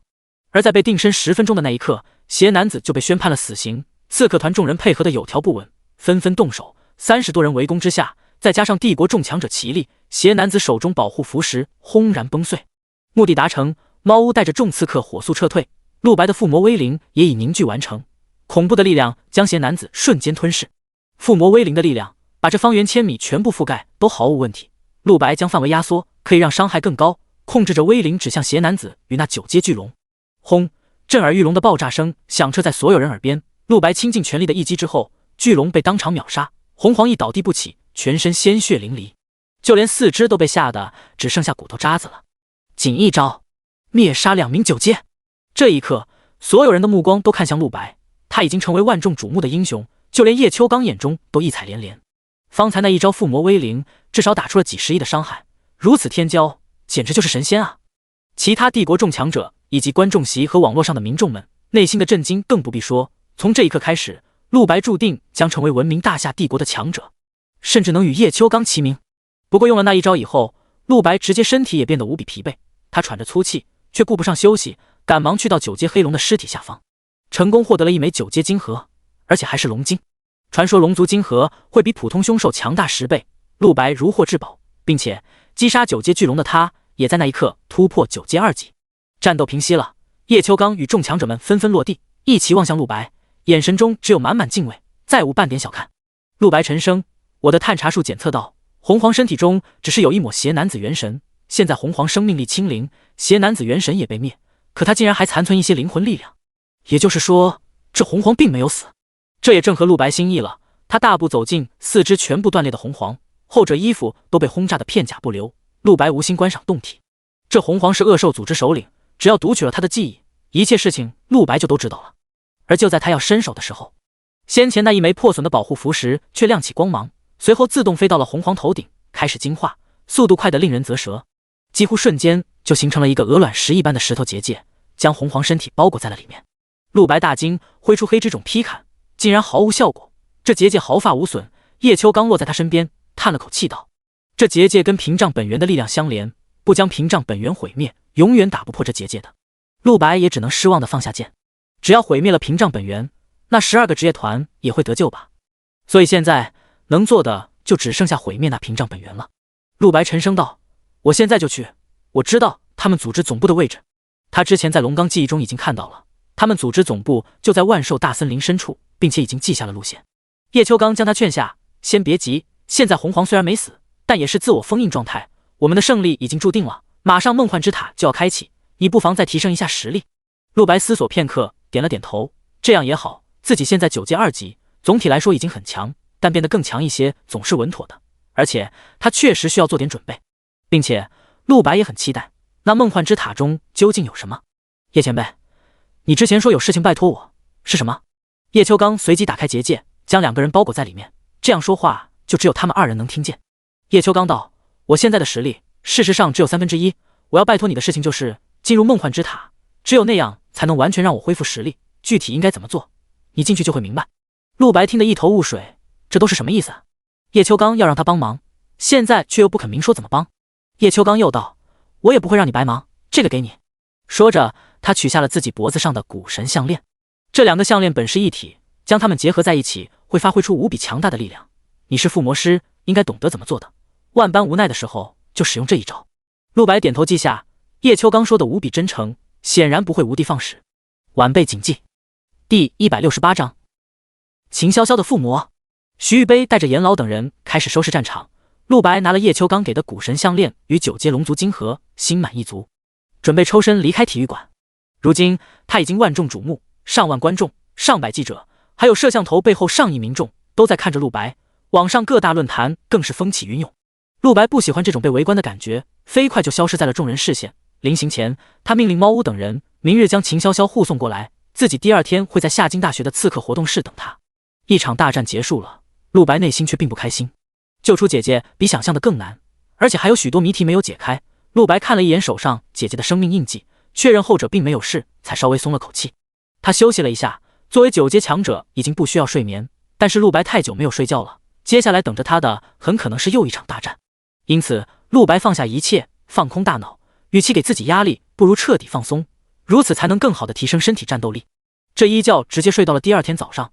起来之后，陆白走到街上，立刻就发现报纸、电视墙、广告牌上到处都是昨天那件事的新闻，一条又一条热搜在手机不断弹出。陆白如今已经成为全民偶像，不过倒也不怕被人认出。如今陆白贵为9阶强者，只要他想，随时能用灵力影响自己的外貌，或者用精神力遮蔽他人视线。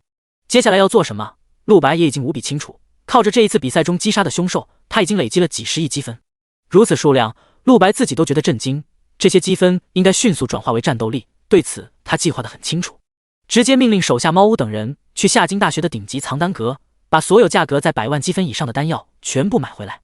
100万价格的灵丹已经是7阶强者使用的丹药了，一般人可能一辈子只能吃得起一颗，却是陆白目前消费的最低等级。他这么多积分买回来的丹药，并不打算自己服用，而是为了养手下这支刺客团。目前这属于他的私人武装，想象一下，如果能拥有30多名9阶强者作为下属，他的总体实力会相加多少？猫屋随即领命前往夏京大学藏丹阁扫货，并且告诉陆白，已经按照他的要求将秦潇潇请过来了。秦潇潇见了陆白，有些拘谨：“你要找我干嘛？”之前在比赛的时候，他受了陆白照顾，内心很是感激，但毕竟陆白太强大了。昨日那秒杀2位9阶与叶秋刚平起平坐的风姿，今日仿佛犹在眼前。对于秦潇潇而言，陆白就像远在天边的另一个世界的人，因此陆白要找他，秦潇潇才觉得拘谨。但陆白没有太多废话，只是道：“为了给你附魔，我之前答应过你，当然不会食言。”说完，直接从身上拿出了之前得到的9阶龙族晶核，赶快开始吧。老实说，我还没有见过像你这样体质的人。秦潇潇见后惊了，这是9阶的龙族晶核呀！陆白竟然要拿这个给自己附魔，顿时连连摆手，微微低头，这实在是太贵重了。陆白脸色古井无波，不必多言，说着直接开始了附魔仪式，并且利用灵力召唤出了一个结界，在这个结界之中，外界的一切都会被隔绝，别人无法看到或听到结界之中发生的任何事。秦潇潇见陆白态度坚决，内心感动又心愧。为什么？你一定要给我附魔？陆白道：“我要去找那恶兽组织的总部，根据我了解的情况，在总部处会有一个巨大的屏障本源，那屏障必然无比强大，哪怕是我也没有把握能破开。”他无比认真看向秦潇潇，真诚的眼神透出淡淡神性。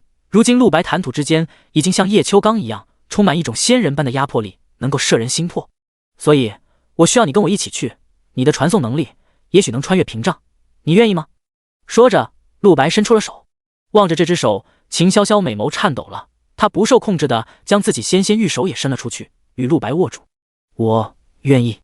接下来附魔就要开始，秦潇潇却突然有些局促起来。不过，陆白皱眉，怎么了？难道你的身体不能附魔？并不是。秦潇潇迟疑了一下，我这特殊的身体构造源自家族，在我们秦家，所有人都如我一样，身体便是自己的武器，并且具备传送的能力。我们秦家是大夏隐世不出的大族，上百年来，对于我们的身体已经研究得很透彻，最终也发现了附魔的方法。但是附魔的方式，说到这里，秦潇潇脸色有些绯红，随后像是下定了决心，手一挥，身上衣履消散殆尽，一丝不挂地立于陆白眼前。秦潇潇不过刚刚18芳龄，少女绝美玉体赤果果地展现在了陆白眼前，如此春景，任谁都会为此痴迷。但陆白仅仅是瞳孔微缩一下，就镇定下来，他现在只想救自己的姐姐陆宁罢了，为此做什么怎么做，需要牺牲什么都无所谓。原来如此，这就是附魔的方式吗？他主动地伸出手，将眼前少女搂进怀里，低语道：“附魔开始。”不知过了多久，结界之中，一男一女怀抱在一起。陆白眼神平静如同冰山，而秦潇潇眼神也很坚定，不断告诉自己，这一切只是为了附魔，是正经的，以此驱除心中羞赧一念。之前的9阶龙族金河漂浮在二人头顶，在陆白灵力与精神力炼化之下，竟然化为液体落了下来。紫幽色的由灵力形成的水渐渐汇聚，现在已经漫过了二人胸口。少女那绝美的身体一全都隐藏在了水中，这才让秦潇潇稍微心安了一些。她的身体开始在陆白的精神力推动下吸收起这些灵力来，秦潇潇也无比震惊。她发现陆白的附魔手段无比高明，之前她见过家族的其他人附魔的。第169章顶级灵丹。无不需要漫长历程，时间半个月是家常便饭，失败可能性也大，附魔过程甚至会感到无比痛苦，如坠地狱。但秦潇潇一直觉得十分舒服，灵力以一种匀速且快捷的速度不断传输进体内。秦潇潇脸色再次飞上一抹绯红，这次却是因为快感，短短半个时辰，附魔进程就已经完成了90%。秦潇潇身体的输赢也不断累积，甚至忍不住呻吟起来。这种感觉如登仙境，灵魂飞入高空，令他忘乎所以。陆白紧贴在他的背后，双手环住他盈盈一握的腰肢，平静的眼神中也微微惊奇。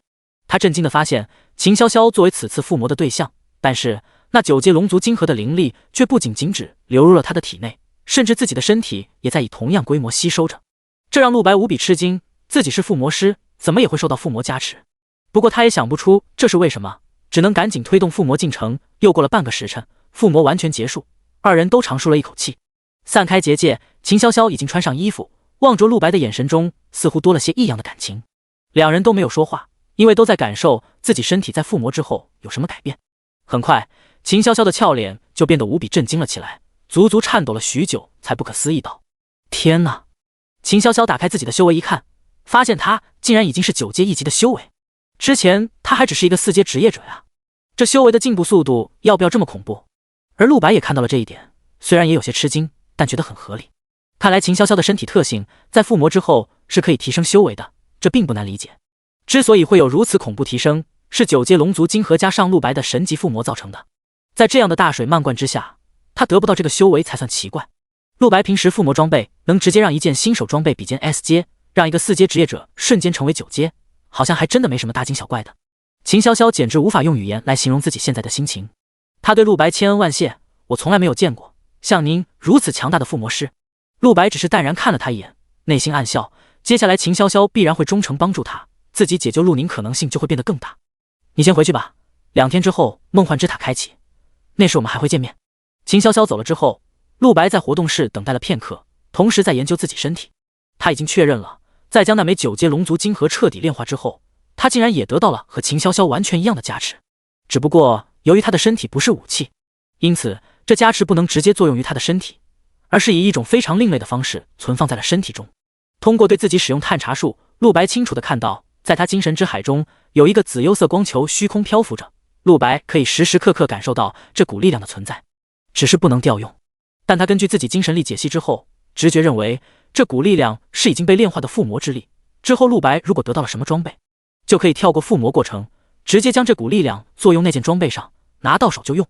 至于为什么这次给秦潇潇附魔，自己也会得到同等加幅，陆白不清楚原因，可能是龙族金河本身特殊性。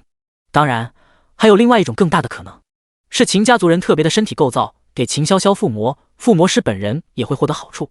看来秦潇潇自己也是知道这一点的，所以才能说服自己坦然接受陆白的好意。傍晚时分，猫屋等人终于带着刺客团30多人一起把买来的灵丹全都带了回来，足足有1万多枚，必须发动刺客团30多人一起采购才能买齐，但仍旧花了整整1天时间。陆白很满意，几十亿积分都能被他们花得干干净净，足以说明这批灵丹的品质。截止梦幻之塔开启以前，陆白的时间必然都要用来附魔这批灵丹了。他要求刺客团众人守在活动室外面，任何人都不得进来打扰。猫屋汪凡虔诚领命，陆白随即盘膝坐于地上，将1万多枚丹药先取出100枚，批量附魔。经过昼夜不息的努力，2天之后，终于所有丹药全部附魔完毕。大功告成，陆白轻呼一口气，将刺客团全员都叫了进来。在这2天时间，他们一直不辞辛劳守在外面，从未挪动过一步。4阶以上的修为就足以让一个职业者不吃不喝不睡觉1个月了，但这群刺客团肯片刻不离地拱卫陆白，这出自内心极致的忠诚。所有刺客被喊进来之后，立刻看到了无比震撼的一幕。陆白周边洋溢着九阶气场，耀眼金光，所有灵丹悬浮在空中，整整1万多枚，像是星河中的一颗颗繁星，令人目不暇接。普通人一辈子大概率都没机会看到这么多灵丹放在一起，更不用说这些还全部都是顶级灵丹了，并且他们还全都经过了陆白的神级附魔。刚刚进入活动室，刺客团全员就被顶级灵丹特有的神级灵气刺激的双目大亮，内心垂涎，但无人敢妄动。直到陆白开口分丹药了，所有人根据自己需求任取灵丹。此话落下，全体刺客内心无不掀起惊涛骇浪。汪凡瞠目结舌，首领大人，这是给我们的。陆白诞生，当然，你们要不要？不要我就收起来了。汪凡顿时喜笑颜开，一众刺客团成员先对陆白顿首拜谢，随后才根据自己需求领取灵丹。这些灵丹大部分都是提升修为与实力的，陆白强大的精神力可以用探查术公开所有灵丹的名称与效果。如此一来，所有人都方便挑选，这一枚枚神级附魔的灵丹，效果都豪华到了逆天的地步。刺客团众人挑选之时，手都在颤抖，所有人内心在思考的只有一件事：我们的首领简直就是神。他们也明白，首领这么做是希望他们能好好提升实力，然后更好的给首领效命，因此没有人马虎，很快就都认真的挑选完毕。第170章梦幻之塔。挑选完毕之后，众刺客开始吸收。陆白特意炼制了一批帮助众人炼化丹力的灵丹，与其他灵丹一起服下，炼化速度将会加速1万倍。但即便如此，这个炼化过程也最少要好几天才能结束了。陆白亦不急，这群刺客只需要留在这里慢慢修行就好。而至于陆白，该准备进入梦幻之塔了。按照叶秋刚的说法，再过半个小时，梦幻之塔就会自动开启。很快，半个小时的时间就到了，果然跟叶秋刚说的一样，陆白身上之前获得的印记发生了神奇的事情。他亮起一道光芒，下一刻，陆白身体一轻，便被传送到了一处高塔之上。陆白睁开眼，周围簇拥着数位军区的高手，叶秋刚也在场。后者嘱咐陆白在这里多等待一会儿。几分钟之后，林阳等人和秦潇潇也被传送了过来。这3天，几人都用比赛时候获得的大量积分去兑换了各种丹药技能，现在实力都已经强大了好多倍了。甚至林阳都将自己修为提升到了7阶巅峰，满脸意气风发。当然，在陆白面前还是完全不够看。而秦潇潇见了陆白后，眼神有些闪躲，虽然内心无比感激，但3天前附魔时的经历还是让他不由芳心暗乱。5人聚在一起之后，基本上无人说话，所有人都有一种重大的感觉。不多时，叶秋刚走了过来，满面严肃。梦幻之塔是帝国最重要的一座塔，作为本批获得资格进入梦幻之塔的职业者，你们身上肩负着的是我们整个大夏帝国的未来。说完，叶秋刚一挥手，在让你们入塔之前，先带你们看一个东西。话音落下，一道光芒裹挟5人，瞬间就将身体传送到了万里之外。陆白发现他们都被叶秋刚带到了空中，俯身往下看去，是一个无比巨大的紫色屏障，看覆盖面积最起码有几10公里，覆盖了整整一座大森林。秦潇潇内心震撼，这莫非就是教育署12座训练场的其中之一？众人能看到像这样的巨大屏障有整整12座，黑色屏障散发着冲天强光，直插乌云，气势之强，如同世界末日，方圆万里的太阳都因此被遮住了。叶秋刚点头，没错，这就是恶兽组织使用的屏障，教育署的强者都被困在了里面，我使用偌大法力，将12屏障中所有凶兽都击杀了。说着，众人在叶秋刚指引下抬头看去，云层掀开，天空之中，众人震惊发现，竟然还有一个叶秋刚。他满面端肃，双目闭合，周身被神息笼罩，源源不断的灵力从他身上像滔滔江水般流出来，朝着12屏障涌去。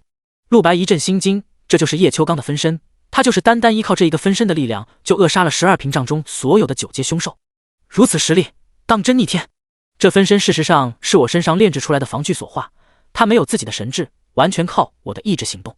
叶秋刚沉声道。陆白预先已经知道了他的职业是神器师，对于这个职业他也充满好奇，看起来似乎是能炼化出各种装备，并给装备附加强大力量的职业。如此看来，倒是跟自己这个神级附魔师有相通之处。叶秋刚带着5个即将进入梦幻之塔的人，将12道屏障全都看过，才回到梦幻之塔入口，沉声道：带你们看这些，只是为了告诉你们，如今我们帝国的严峻处境，你们作为未来帝国的希望，这次进入梦幻之塔的经历很可能改变你们一生。具体的我不能明说，总之努力吧。进塔时间一共3天，3天之后梦幻之塔自动关闭，你们也会被传送出来。说完，叶秋刚与其他众强者齐力护送5人进入梦幻之塔传送门。哪怕是陆白，这一刻内心都忍不住激动起来，这可是梦幻之塔呀！他感受到自己的身体开始渐渐融入另一个世界。不多时，他眼前一黑，脚踏实地的感觉传来，在睁开眼时，已经到了一处森林。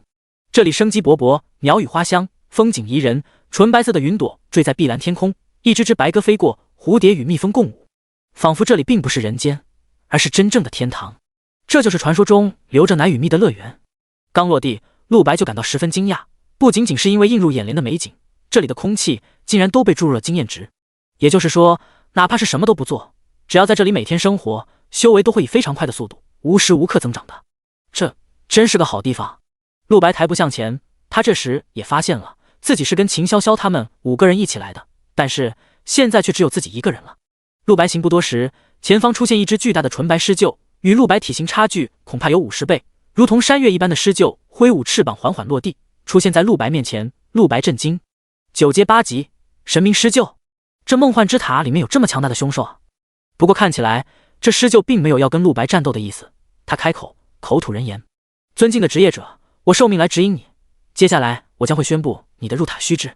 所有职业者入塔以后，都将以单人的方式在塔中探索，且根据修为的不同，难度也不同。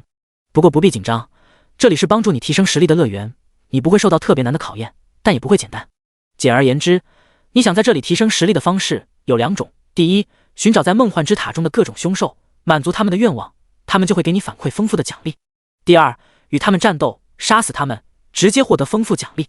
您的修为是9阶2级，因此所有凶兽都不弱于9阶2级。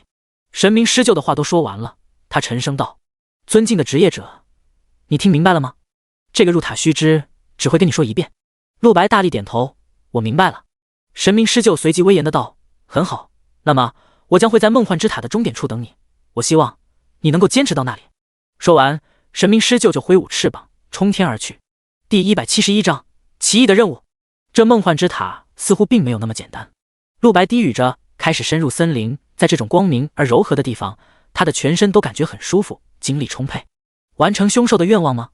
很快，陆白就碰到了第一只凶兽，一只粉红色的小兔子。然而看着只有巴掌大小的兔子，其真实身份却是9阶2级凶兽。陆白顿时大惊。兔子的愿望是希望能够得到山头另一边，隔着9条河，长在一块大石头下面的白萝卜。陆白一阵沉默。现在的他有2种选择：第一是满足这只兔子的愿望，第二是杀了这只兔子。对方的实力是9阶2级凶兽，相当不弱，但陆白有绝对自信可以胜利。他的手向存放着黑之种的天使之戒摸去，眼前的兔子还在人畜无害的卖萌。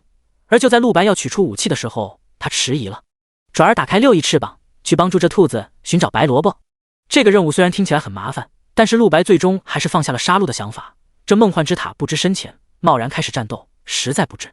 很快，陆白就找来了白萝卜，交给了兔子。兔子显得非常开心，拿了萝卜之后就消失不见，只留下了一个白色的奈良球。能量球自动飞入陆白体内，只瞬间他就升到了9阶3级，比预想中容易。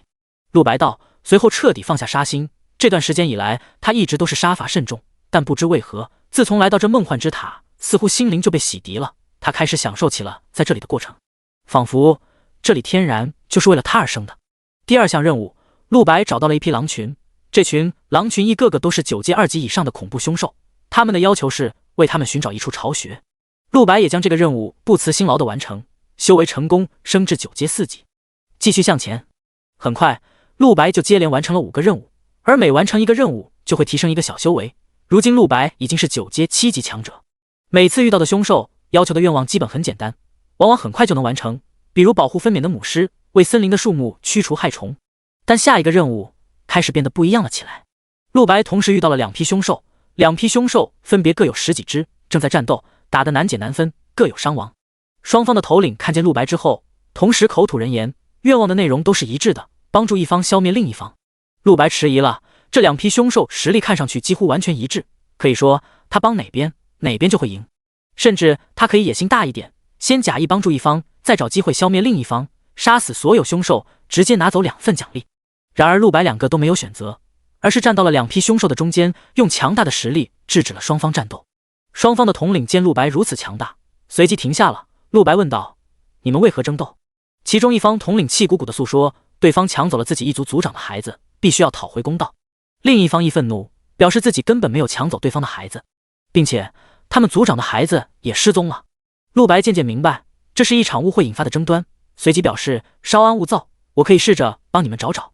双方统领道：我们一族虽然都是9阶凶兽，但是极不擅长探查类的技能，你能有办法找到我们孩子在哪？陆白没有说话，飞至空中。要说探查术，还哪有人比他更强？随即搜魂术探查术齐开，神级精神力尽出。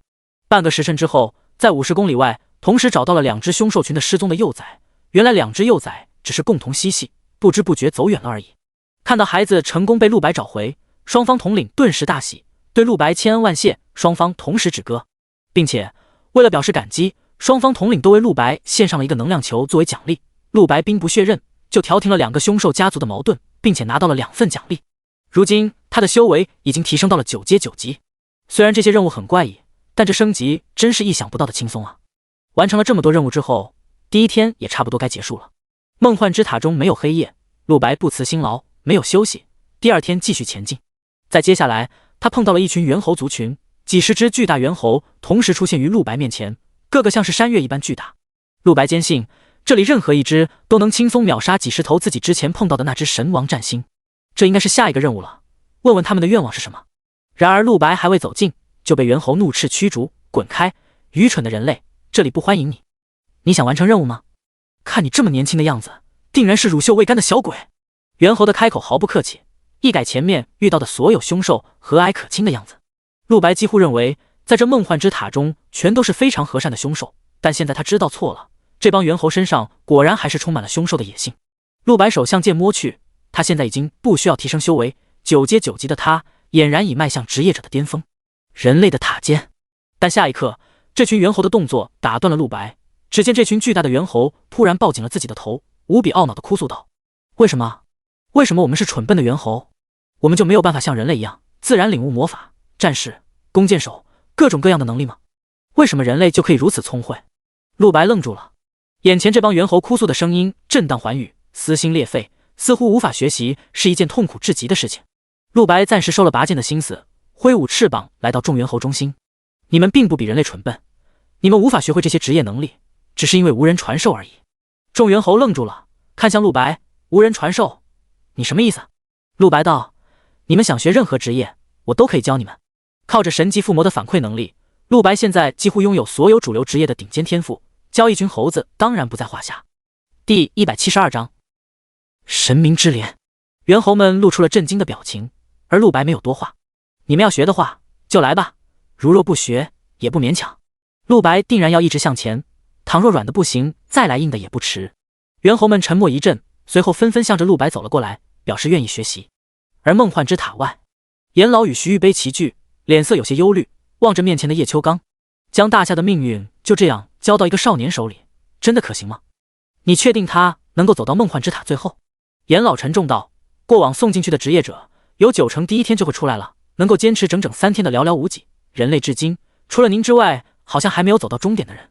忽在这时，梦幻之塔的传送门闪烁光芒，秦潇潇、林阳、萧雨萌、李天乐4人都出来了，眼神复杂又兴奋，还没从塔中的世界走出来。那些凶兽想要的东西实在是太离奇了，我的能力不足以满足他们啊。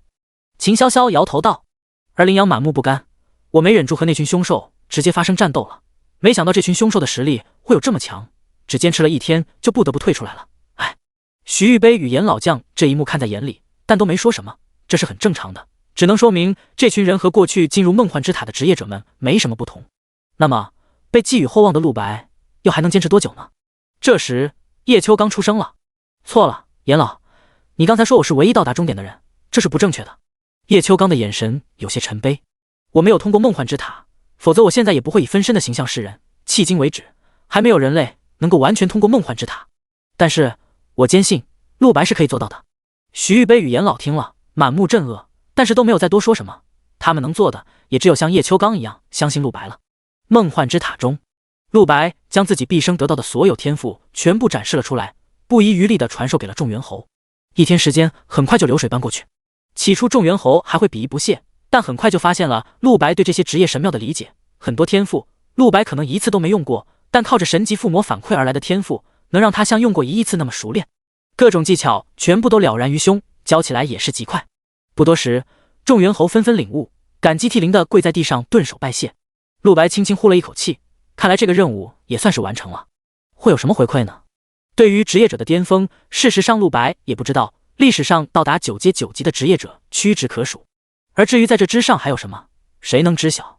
终于，众猿猴在对着陆白千恩万谢之后，野性全无，恭敬开口：“老师，我们刚才看到了您的身上有一股非常强大的凶兽气息，我们不知道您是如何获得这种气息的，但看得出来您似乎不是很会运用这股气息。”陆白听后惊了，这股气息是他通过嗑药得到，之前在比赛之中误打误撞，靠着这凶兽气息操纵了远古巨人，这才击败恶兽组织，并且一步升到了9阶。但是这能力具体应该怎么用，陆白却一无所知。如今听面前众兽这么说，顿时兴奋：“你们对我身上这凶兽气息很了解？”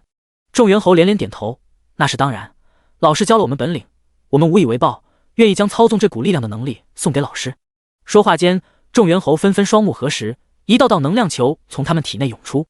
事实上，这股力量只有凶兽才能够执掌，拥有这种力量以后，理论上可以操纵世界上一切凶兽。听了这话，陆白内心更加震撼，操纵世界上一切凶兽。他收下了由众猿猴赠予的能量球，吸收完毕之后，内心瞬间就对如何操纵这股凶兽力量多了许多感悟。原本的他一无所知，现在的他无所不知。众猿猴纷纷笑道：“老师，往后凡9阶之下的凶兽，您皆可直接操纵。”陆白点头，还真是了不得的能力。原本以为自己修为到达巅峰之后，提升空间已经不多了，现在看来却大错特错。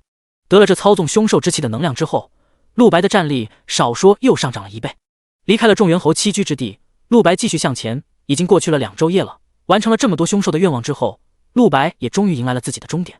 之前那只神明狮鹫再次落地迎接陆白，这一次他的语气中带有敬佩：“你既然能够走到这里，尊敬的职业者，我很佩服你的能力。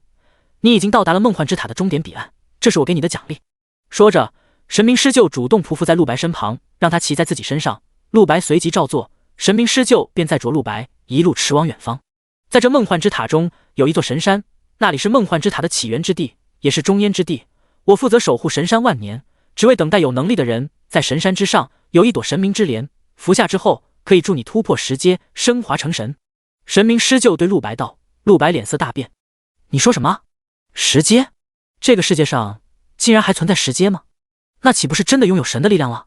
神明狮鹫不再言语，他的速度如同闪光，只瞬间一座巨山拨开云雾，神山到了。陆白内心激动无比，就是这里存放着让人突破10阶的宝物，并且很快就要属于他了。陆白正激动之时，忽手上与姐姐生命相连的印记开始了震动。陆白大惊，这说明已经有人对姐姐动手了。印记开始巨变的闪烁起来，这说明姐姐的生命状况极不稳定。陆白内心大急，如果拿了那神明之莲，成为10阶之后，就一定有把姐姐救出来的力量了。他对神明狮鹫大声道：“那神明之莲在哪？快带我去！”神明狮鹫双眸冷静，沉声道：“在将神明之莲赐给你之前，你还需要完成最后一个任务。”第173章叶秋刚本体。还有最后一个任务。陆白紧皱眉头，而神明狮鹫再次腾空而起，载着陆白，这次一路来到了神山山巅。刚到山顶，陆白就看到了无比震惊的一幕，这里有一道冲天神光从山巅亮起，与天空相连，神光中心便放着一座巨大的圣洁白莲。很显然，这就是神明狮鹫所说的神明之莲了。然而让陆白没想到的是，在这神明之莲之下还坐着一个人，那人目光直勾勾地盯着上面的神明之莲，隔空伸出手，似乎很想要把那神明之莲抓在手里。神明之莲尾部的神力余焰甚至都有一些被那人吸收进体内了，然而他却始终无法再进一步，只因为陆白看见在那人的四面八方有着成千上万的9阶凶兽正在围攻着那人。这些梦幻之塔中的凶兽，其中有一些陆白之前还曾见过，无不是和善圣洁的样子，然而这一刻却都凶相毕露，杀意腾腾。中间被围攻那人周身凝聚出了一个防御大阵，挡住了四面八方的凶兽，大阵摇摇欲坠，苦苦支撑，竟然能以一己之力挡住成千上万的9阶凶兽。但即便如此，还是有一些凶兽钻入了法阵，开始啃咬那人的身体。那人的手脚被咬断之后，头顶处神明之莲的神力会立刻帮助他手脚再生，然后再次被凶兽吃掉，周而复始。陆白望着这一幕，简直惊得说不出话来，不仅是因为眼前这大场面的视觉冲击力，更重要的是那中间之人不是别人，正是叶秋刚。神明狮鹫道：“在梦幻之塔的神山之巅，外界1天，这里已经过去了3000年，这人在此已经苦苦支撑了不知千万年了，他是神明之莲的争夺者，也是第一个触碰到神明之莲的人。如果你真想拥有神明之莲，必须先战胜他。陆白轻轻点点头，内心却是疑窦丛生。来之前，叶秋刚神神叨叨的对自己说了很多话，总结起来就是一直在暗示他，这梦幻之塔里面有东西。再结合外面的叶秋刚，只是他的2道分身，这点看来，那么可以推测出这里的这个人应该就是叶秋刚的本体了。难怪说叶秋刚一直在请求自己帮忙，估计他想要的帮助就是让自己解救他的本体吧。叶秋刚残躯坐在神光之中，被凶兽整整啃咬了千万年，从未休息过，这简直是比地狱还要残酷的酷刑。既然明白了叶秋刚临行前意有所指的内容究竟是什么，那么陆白当然不能坐视不管。他飞进叶秋刚周围成千上万的9阶凶兽，发现有其他人类逼近，立刻连他一起攻击。如此多的9阶凶兽，哪怕是陆白也觉得棘手，不得不下狠手，将剑道领域打开，一道又一道攻击轰向凶兽群。不过陆白很有分寸，没有杀死其中任何一只。靠着恐怖的战力，陆白渐渐打进了阵中，来到了叶秋刚的身边。阵中叶秋刚已经几乎失了神智，上千万年光阴的摧残已经让这位9阶强者的精神力濒临崩溃。他只是目光不甘的抬头望天，死死地盯着那近在咫尺却又遥不可及的神明之莲，伸出手喃喃自语：神明之莲，神明之莲，我要成神。陆白眼神复杂，现在叶秋刚已经没有自己神智了，简单的说，他已经魔怔了，只剩下一抹成神的执念帮他度过这千万年岁月。看样子想从叶秋刚本体口中了解到这一切是怎么发生的，必须先叫醒他，而想要叫醒他，必须先让周围成千上万的凶兽先安静下来。陆白于是不再有迟疑，屹立于众凶兽中心，同时将体内所有凶兽之气全部打开。神明施救在一旁摇摇说道：这群围攻叶秋刚的凶兽，事实上是梦幻之塔中守护神山的神兽，那叶秋刚因此成神的执念在这里痛苦了千万年，这群神兽又何尝不是如此？他们也在痛苦中挣扎啊，已经只剩下守护神山的执念了。他们一直在等待一个真正能取走神明之莲的人到来，但对于能力不足的人又会坚决围杀。希望你能够取走这神明之莲，终结这千万神兽以及那个人类的痛苦，拜托了。说到这里，神明施救的话语中已经有了恳求之意，而陆白脸色彻底坚定下来。所有神兽请冷静，我是来取走神明之莲之人，诸位要是愿意，请助我成神，要是不愿，我亦能与你们千万神兽战至不死不休。陆白声音杀伐，随着一身凶兽之气震荡万灵，瞬间镇住在场所有凶兽。他们的进攻竟然不约而同的全部停下了，陆白大喜，他们真的停下，那群猿猴是正确的，这凶兽之气真的有征服凶兽的作用。趁着上万首山神兽停下攻击，陆白赶忙蹲伏在了叶秋刚面前，看着这位在外界受万人敬仰的大夏帝国最强者，现在却灰头土脸狼狈至极的样子。陆白道：我这就唤醒你。说完将手放在了叶秋刚的头顶上，发动了搜魂之术，一身神级精神力全部催动，牙关紧咬。陆白如此费力，但这次却不是为了灭魂，也不是为了搜查记忆，而是洗魂。这叶秋刚既然已经丧失神智千万年，一般的手段已经不可能将他叫醒了，唯有直接触碰他的灵魂，刺激他的灵魂，才有可能让他找回神智。陆白开始做了，他集中全部精神力，为叶秋刚洗了整整3个时辰的魂。终于叶秋刚面部有了血色，瞳孔也开始有了神采。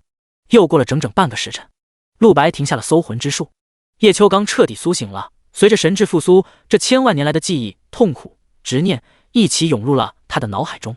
叶秋刚顿时抱紧头，巨大的痛苦让他七窍流血，目眦欲裂。陆白连忙护法，生怕这刚刚被自己挽救回来的脆弱灵魂再次复明。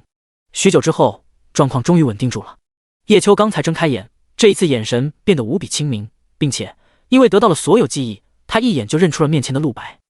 第174章叶秋刚的往事。陆白，我真的没有小看你，你真的来到了我的面前。陆白望着面前这个男人，眼神很严肃，内心却不由腹诽。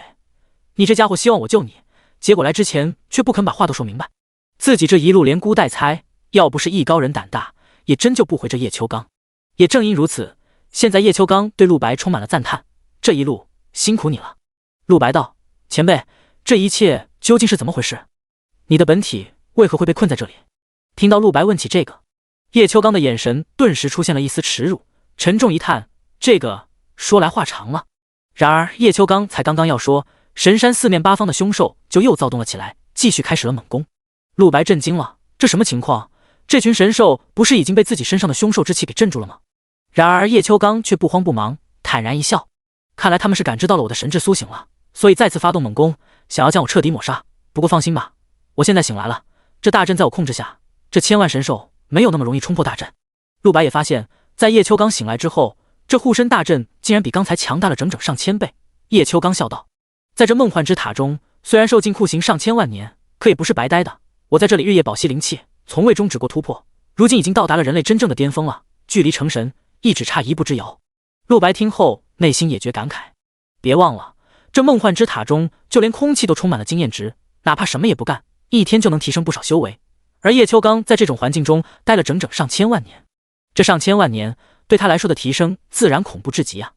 而外界相当于只过去了几年而已。但话虽如此，这上千万年光阴的摧残带来的痛苦与孤独，又岂是一般人能够承受的？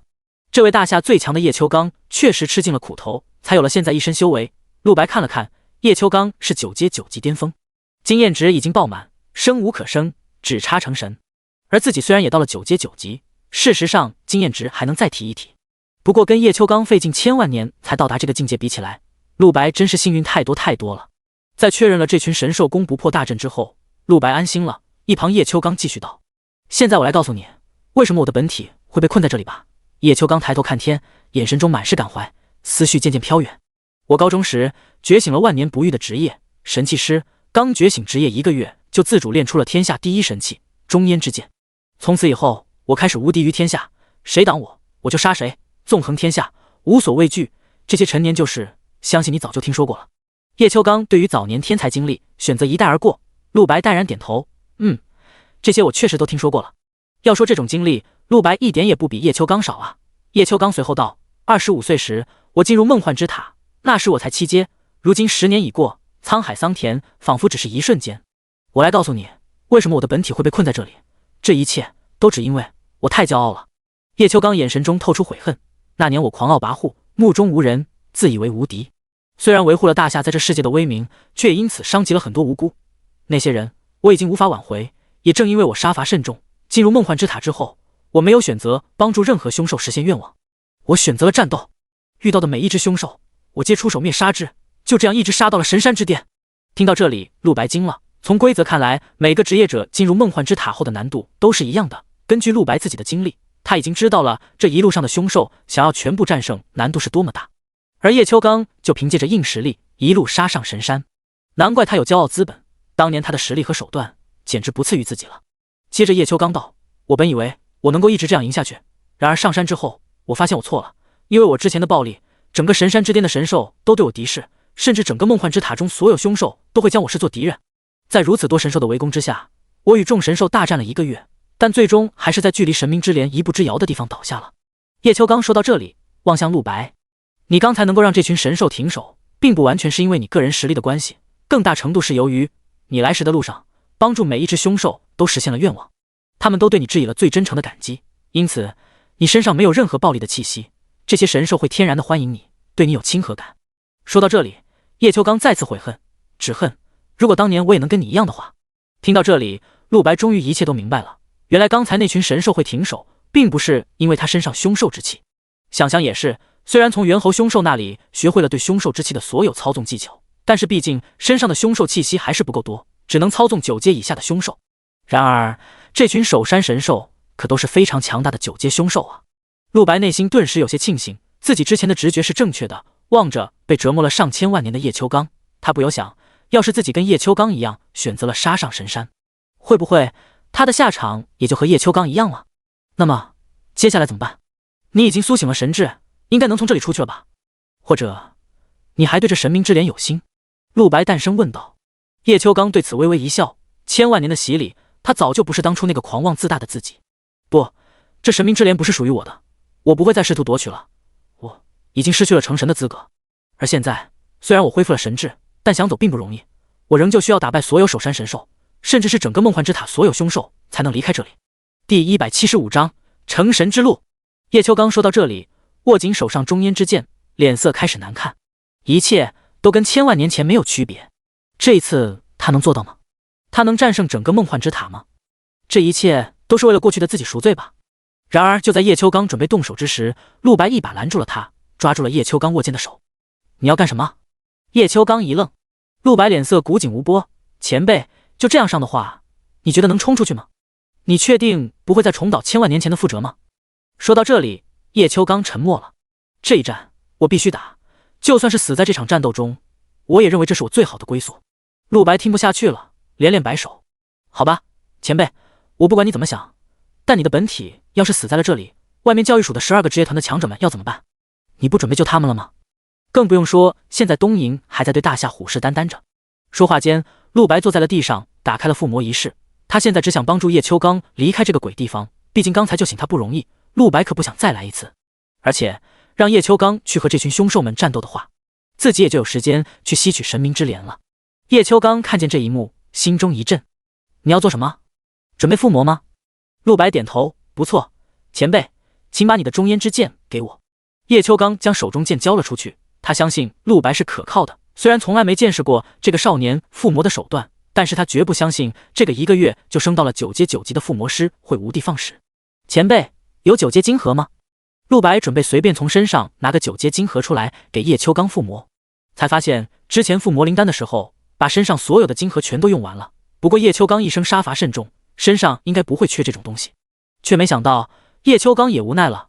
9阶金盒，我也没有啊！双方大眼瞪小眼，僵持了好一阵。陆白内心是绝望的，尼玛什么鬼？这种时候竟然没有金盒用了！就在这时候，那神明狮鹫从阵外降落下来。叶秋刚这大阵是专门用来防御凶兽的，结果这神明狮鹫竟然毫无阻隔的就进来了，足以见得后者实力恐怖到了什么程度。我是守护着神山，乃至于整个梦幻之塔的神兽，我的使命就是为这神明之莲寻找一个主人。狮鹫看出了陆白的难处，他满面神性的开口道：陆白，我现在想问你，你真的具备成神的资格吗？将你的精神力与灵力注入神明之莲，我想知道神明之莲是否会回应你。神明狮鹫满面坚定，似乎只想知道一个答案。陆白听后脸色也严肃起来，开始按照神明狮鹫所说的伸出手去，对着头顶的神明之莲注入精神力与灵力。陆白精神力出入神明之莲当中，瞬间神明之莲就开始剧烈排斥了起来。神明狮鹫和叶秋刚都惊了。不好，你身上的气息杂质太多，不仅有人类的气息，还有凶兽的气息，甚至还有很多驳杂的其他职业的信息，你是怎么做到的？陆白咬紧牙关，内心一言难尽。不会吧，这个竟然会影响自己吸收神明之莲？就因为自己是缝合怪？可是缝合怪又怎么样？缝合怪也是一种生存方式啊！直接告诉我，我现在应该怎么办？陆白大声喊道。神明狮鹫连连摇头，没用了，神明之莲已经开启了自我保护机制，因为你没有被他认可，他从现在开始将会把你的精神力全部驱除出去，你不可能再征服神明之莲了。叶秋刚脸色也难看到了极致。什么？为什么会这样？自己没有得到神明之莲的认可，叶秋刚已经释然了，但是怎么能陆白也得不到神明之莲的认可？这样一来，大夏帝国岂不是要完了？叶秋刚内心悲观到极致，难道真的是天要亡我大夏吗？神明狮鹫也失望了，等待了这么多年，结果只等来了又一个失败者吗？忽在这时，他听到了叶秋刚的声音。等等，不对，狮鹫大人，你快看！叶秋刚正一脸震惊望着那神明之莲，神明狮鹫也疑心看去，这一看顿时大惊失色。开启了保护机制的神明之莲正在极力的要将陆白的力量驱除出去，然而不仅没有成功，反而被陆白以更加强大的力量紧紧包围住了。这怎么可能呢？神明之莲的力量竟然败给了你的精神力！神明狮鹫声音都颤抖了，不敢相信眼前这一切是真的。而那陆白冷笑着，眼神中是唯我独尊的霸气。呵呵，谁说缝合怪就不行啊？他的神级精神力是无穷无尽的，神明之莲的力量再强，但面对这无穷的力量，最终也只能服从。并且陆白还集合了身上几十个职业天赋的力量，再加上所有凶兽之气，一齐冲击神明之莲。这些不被神明之莲认可的力量，现在成为扼杀神明之莲的凶器，正应了陆白之前所说的，软的不行，那就来硬的。反正自己已经给过一次面子了。神明之莲渐渐败下阵来，竟然真的开始被陆白吸收了。叶秋刚人都看傻了，自己是因为太过坚信暴力的力量，最终才导致一败涂地。但是陆白现在也是直接依靠暴力的力量，却获得了成神资格。为什么？谁能告诉他这一切是为什么？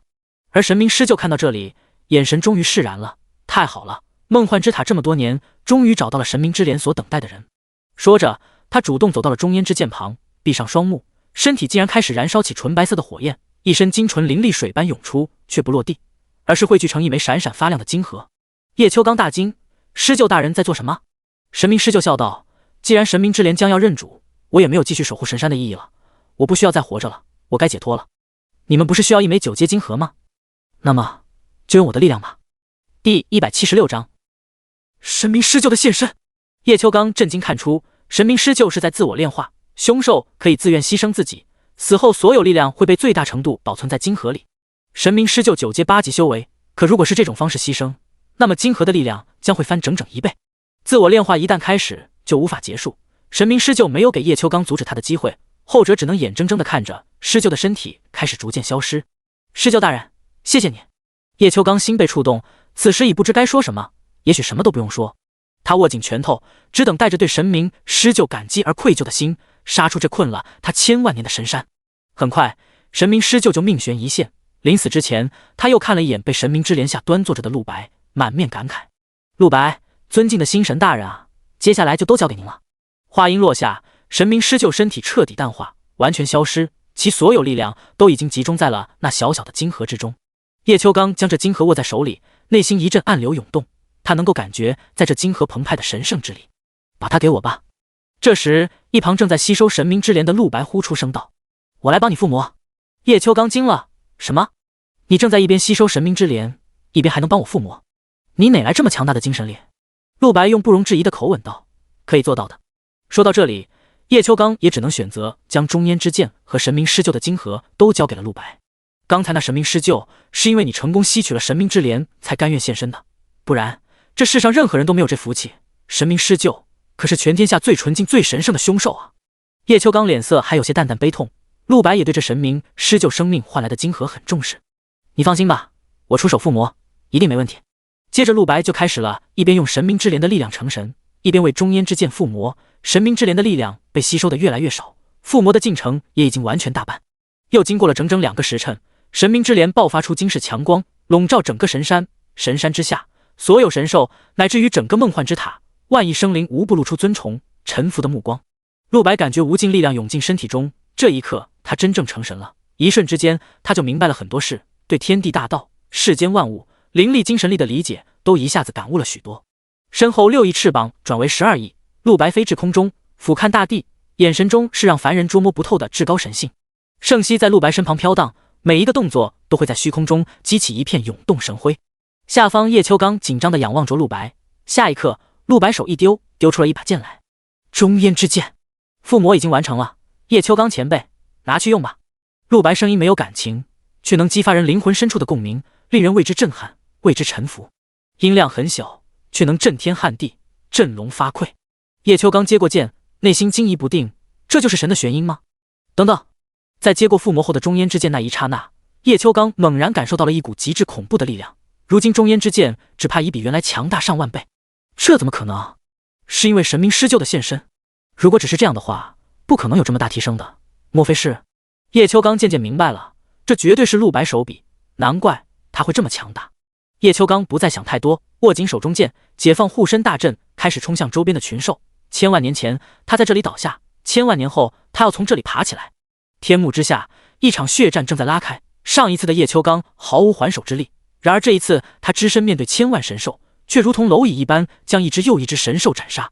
而在战斗进行之时，远方梦幻之塔的边缘也在悄然崩溃着，所有凶兽都跪在地上逢迎星神。待至梦幻之塔的崩溃蔓延到自身之时，他们也要将自己的力量都献给星神。陆白不悲不喜地望着这一幕，不愿再耽搁时间，是时候该出去了。手上陆宁的生命印记还在闪烁，他现在所想的只有一件事，去救陆宁。想着，他直接凭空手撕传送门，离开了梦幻之塔，口中呢喃：成神之后，对于时空的理解也更深了。虽然我本身没有传送能力，但是却可以直接命令梦幻之塔的传送机制为我服务。而且更让我在意的，陆白将精神力注入自己的精神之海中，现在已经有2团力量聚在了那里。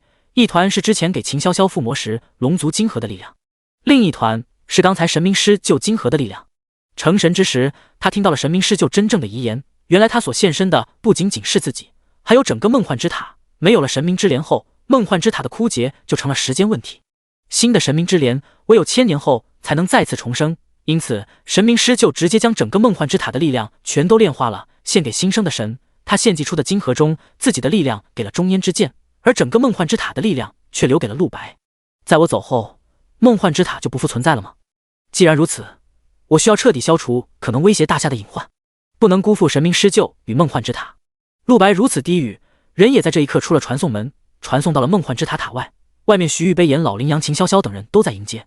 见了陆白的神辉12翼与那能够压倒世间一切的神圣气息之后，纷纷震惊的说不出话来。只有叶秋刚满面的理所当然。本体觉醒，所有分身都会同步记忆，他当然知道陆白在里面都发生了什么。陆白对叶秋刚道：叶秋刚前辈，我现在就去万兽大森林灭掉恶兽组织总部，但那邪男子只怕还在东瀛。你现在有附魔后的中烟之剑，我希望你出来之后能直接打上东瀛，灭掉邪男子。叶秋刚点头，我明白了。随后陆白没有任何废话，直接目光看向秦潇潇，手指一动，就将秦潇潇的身体拉到了自己身边。跟我走，去万兽大森林。第177章提前降临的邪神。秦潇潇都没有反应过来一切是怎么回事，只能感觉到陆白的力量很强，非常强，强大到了匪夷所思。他似乎已经猜到发生了什么，但是他没有问。望着陆白那张脸，秦潇潇已感到对方完全凌驾于自身之上，甚至已经不是同一个世界的人。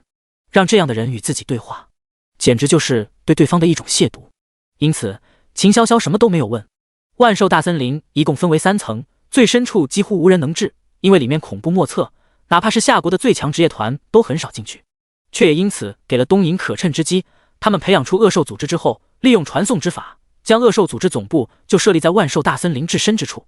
陆白的速度快到了和光无异，一个呼吸间就到达了目的地，一下子就来到了万兽大森林的深处。秦潇潇瞬间觉得喘不过气来，这里的凶兽气息好浓郁，他现在可都已经是9阶强者了，却还因为这凶兽力量发怵，可见这凶兽气息强大到何种程度。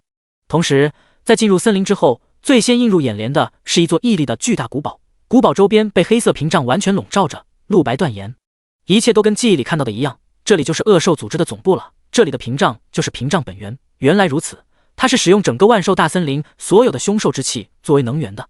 陆白并不打算强攻，直接让秦潇潇施展传送之术，让自己进入古堡。秦潇潇照做。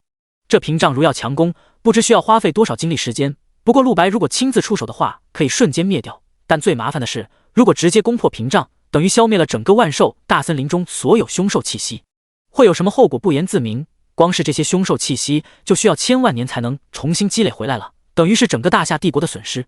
靠着传送能力，陆白与秦潇潇都轻易地进入了屏障。很快古堡中恶兽组织的人就发现了入侵者，出现了40-50位黑袍强者。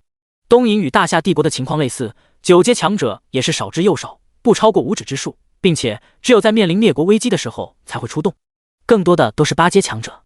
而面前这40-50位黑袍强者中，竟然有一半都是8阶。这群人的力量已经足以轻松毁灭一个中型国家了。东瀛竟然朝大夏帝国派了这么多强者，狼子野心昭然若揭。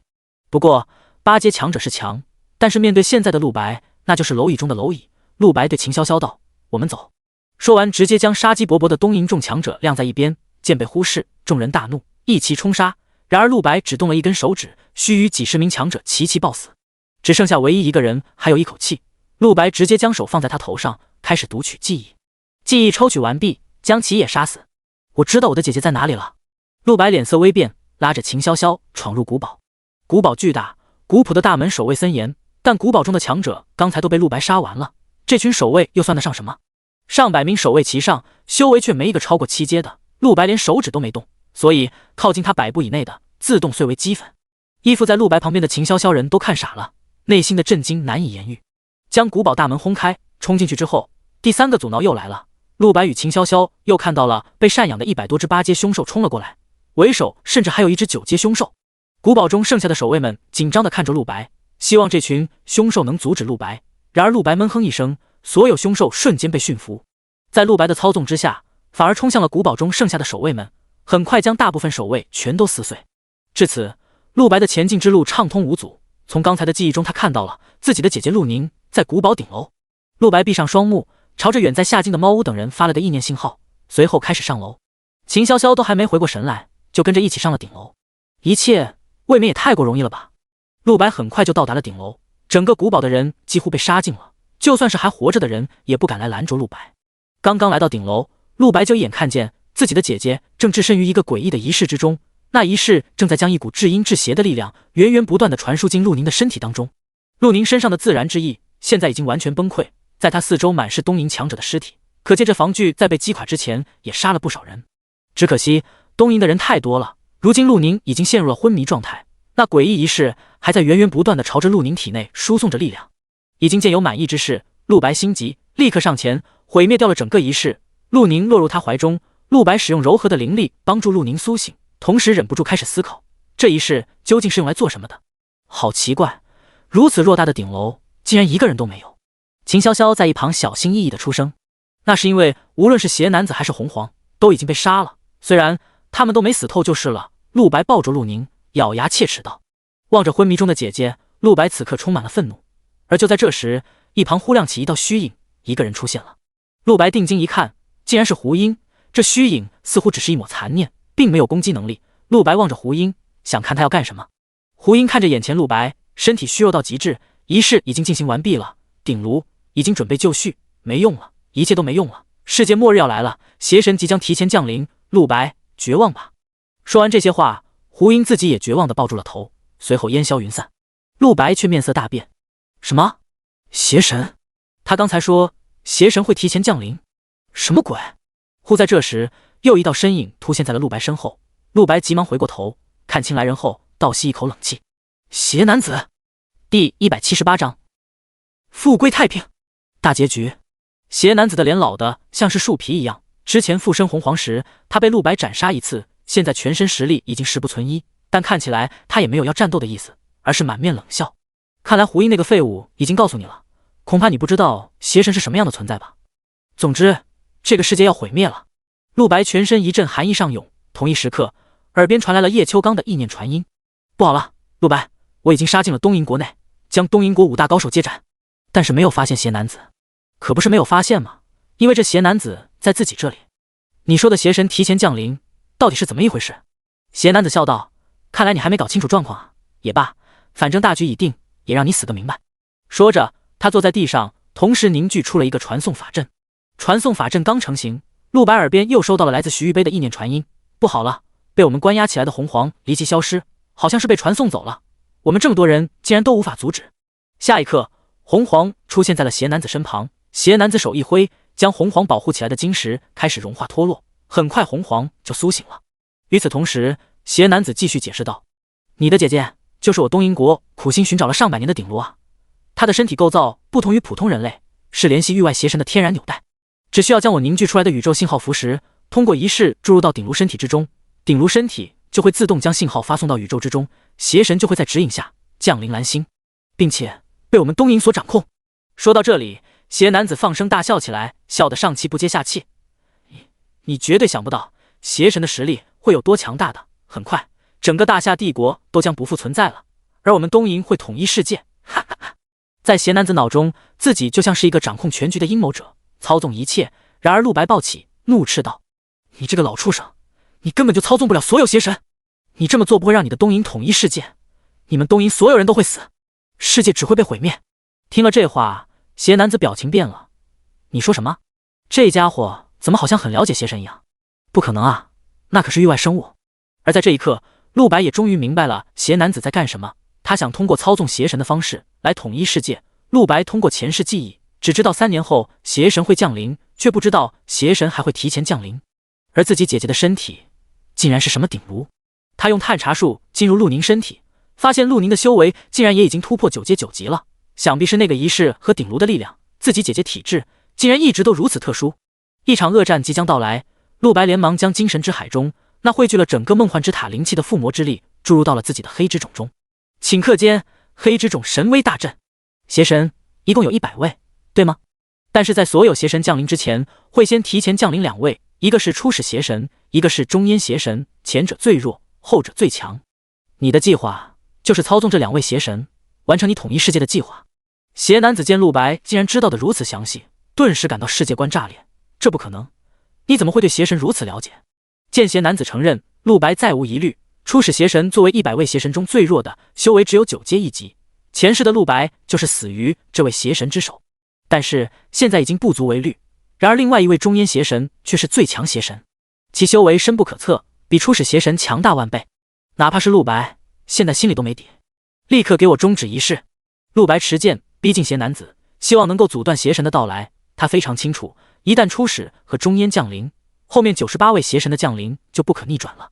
届时，仅凭邪男子一个人，怎么可能控制得了？事实上，在陆白前世，大夏帝国毁灭之后，紧接着毁灭的就是东瀛国。然而邪男子还没来得及说话，怀中陆宁双眸猛然睁开，里面放出邪光。同一时刻，邪光自动落在了邪男子和红黄身上。邪男子与红黄痛苦地惨叫着，身体开始发生改变，邪神的气息渐渐涌出。陆白大惊，他们用自己的身体做容器，让2位邪神提前降临。中烟邪神出现在蓝星24小时之后，就会用自己的身体创造出98位邪神，那时世界就完了。最弱的初始邪神降临在了红黄身上，陆白先与其战斗，仅仅1回合，初始邪神就被陆白斩杀。初始邪神在崩溃的惨叫中爆炸了，死都想不到为什么自己身为高贵的域外生物，刚刚降临蓝星就会死。而另一位中烟邪神的强大却恐怖到了用语言难以形容的程度。秦潇潇只是看他一眼，全身就无法动弹了，像蝼蚁一样，只能等待宰杀。他可是9阶强者啊！这中烟邪神原来是10阶，这已经是另一个纬度的力量。10阶之下，任何攻击都对他无效。换而言之，这个世界上能阻止他的只有我了。陆白咬紧牙关，现在全世界的命运都在自己手中。他与中烟邪神苦战上百回合，然而陆白震惊地发现自己已经这么强了，竟然只能和中烟打个平手。中烟也无比震惊，蓝星上竟然会有这么厉害的人类，但无所谓，他只需要拖24个小时，其他邪神就会降生。陆白内心大急，就在这时传来了猫屋等人声音，整个刺客团都已经来了，并且全都提升到了9阶，现在在屏障之外无法进来。陆白连忙用10阶神力解开秦潇潇身体的麻痹，让他将猫屋等人接进来。同时看到古堡外那巨大屏障，陆白猛然想到了一个计划。他从自己怀中摸出了之前得到的生灵十字架，这件装备可以无条件驯服一只凶兽，不知这邪神算不算凶兽，只能冒险尝试了。这生灵十字架有着无法被附魔的特性，但是陆白精神之海中先前那龙族金河留下的附魔之力是已经被炼化之后的。陆白利用卡 bug 的能力，直接附魔生灵十字架，瞬间生灵十字架力量增幅1000倍。陆白不知现在能否成功驯服邪神，但只能冒险尝试。同时他开始试图调用外面屏障的凶兽之力来给自己助威。陆白已经完全掌握了凶兽之力的使用方法，外面屏障也是由凶兽之力构成，那么应该可以调用才对。瞬间陆白打开了一个巨大的吸取仪式，利用整座古堡作为自己媒介，开始疯狂吸收凶兽气息。一时间锋芒让中烟邪神都感觉恐惧。猫屋等人也来了，看到这一幕充满震撼，只能告诉陆白，他们所有人都靠着灵丹提升到了9阶，但是1万多枚丹药实在太多，还剩下了整整9成没用完。陆白大喜，灵丹当中也是有凶兽之气的，直接命令整个刺客团把9000多枚灵丹全都倒进仪式中，被自己吸收掉。1个时辰之后，陆白吸干了整个万兽大森林上千年积累的全部凶兽之气，在9000枚灵丹的催化之下，这些力量很快被陆白全部吸收。由于失去了本源力量，屏障也消失了。远方下京，那12个教育署训练场的屏障也随即消失，所有强者全部得救。陆白觉得现在自己有能力驯服中烟邪神了，他握紧生灵十字架，对准中烟邪神，祭出自己全身所有的凶兽之气。中烟邪神只觉得一股无法抗拒的力量裹挟全身，最终生灵十字架生效。陆白失去了十字架，也失去了一身凶兽之气，代价是中烟邪神成为陆白的奴隶。这样就好了，陆白总算安心了，世界被拯救了，接下来的一切都将回归太平。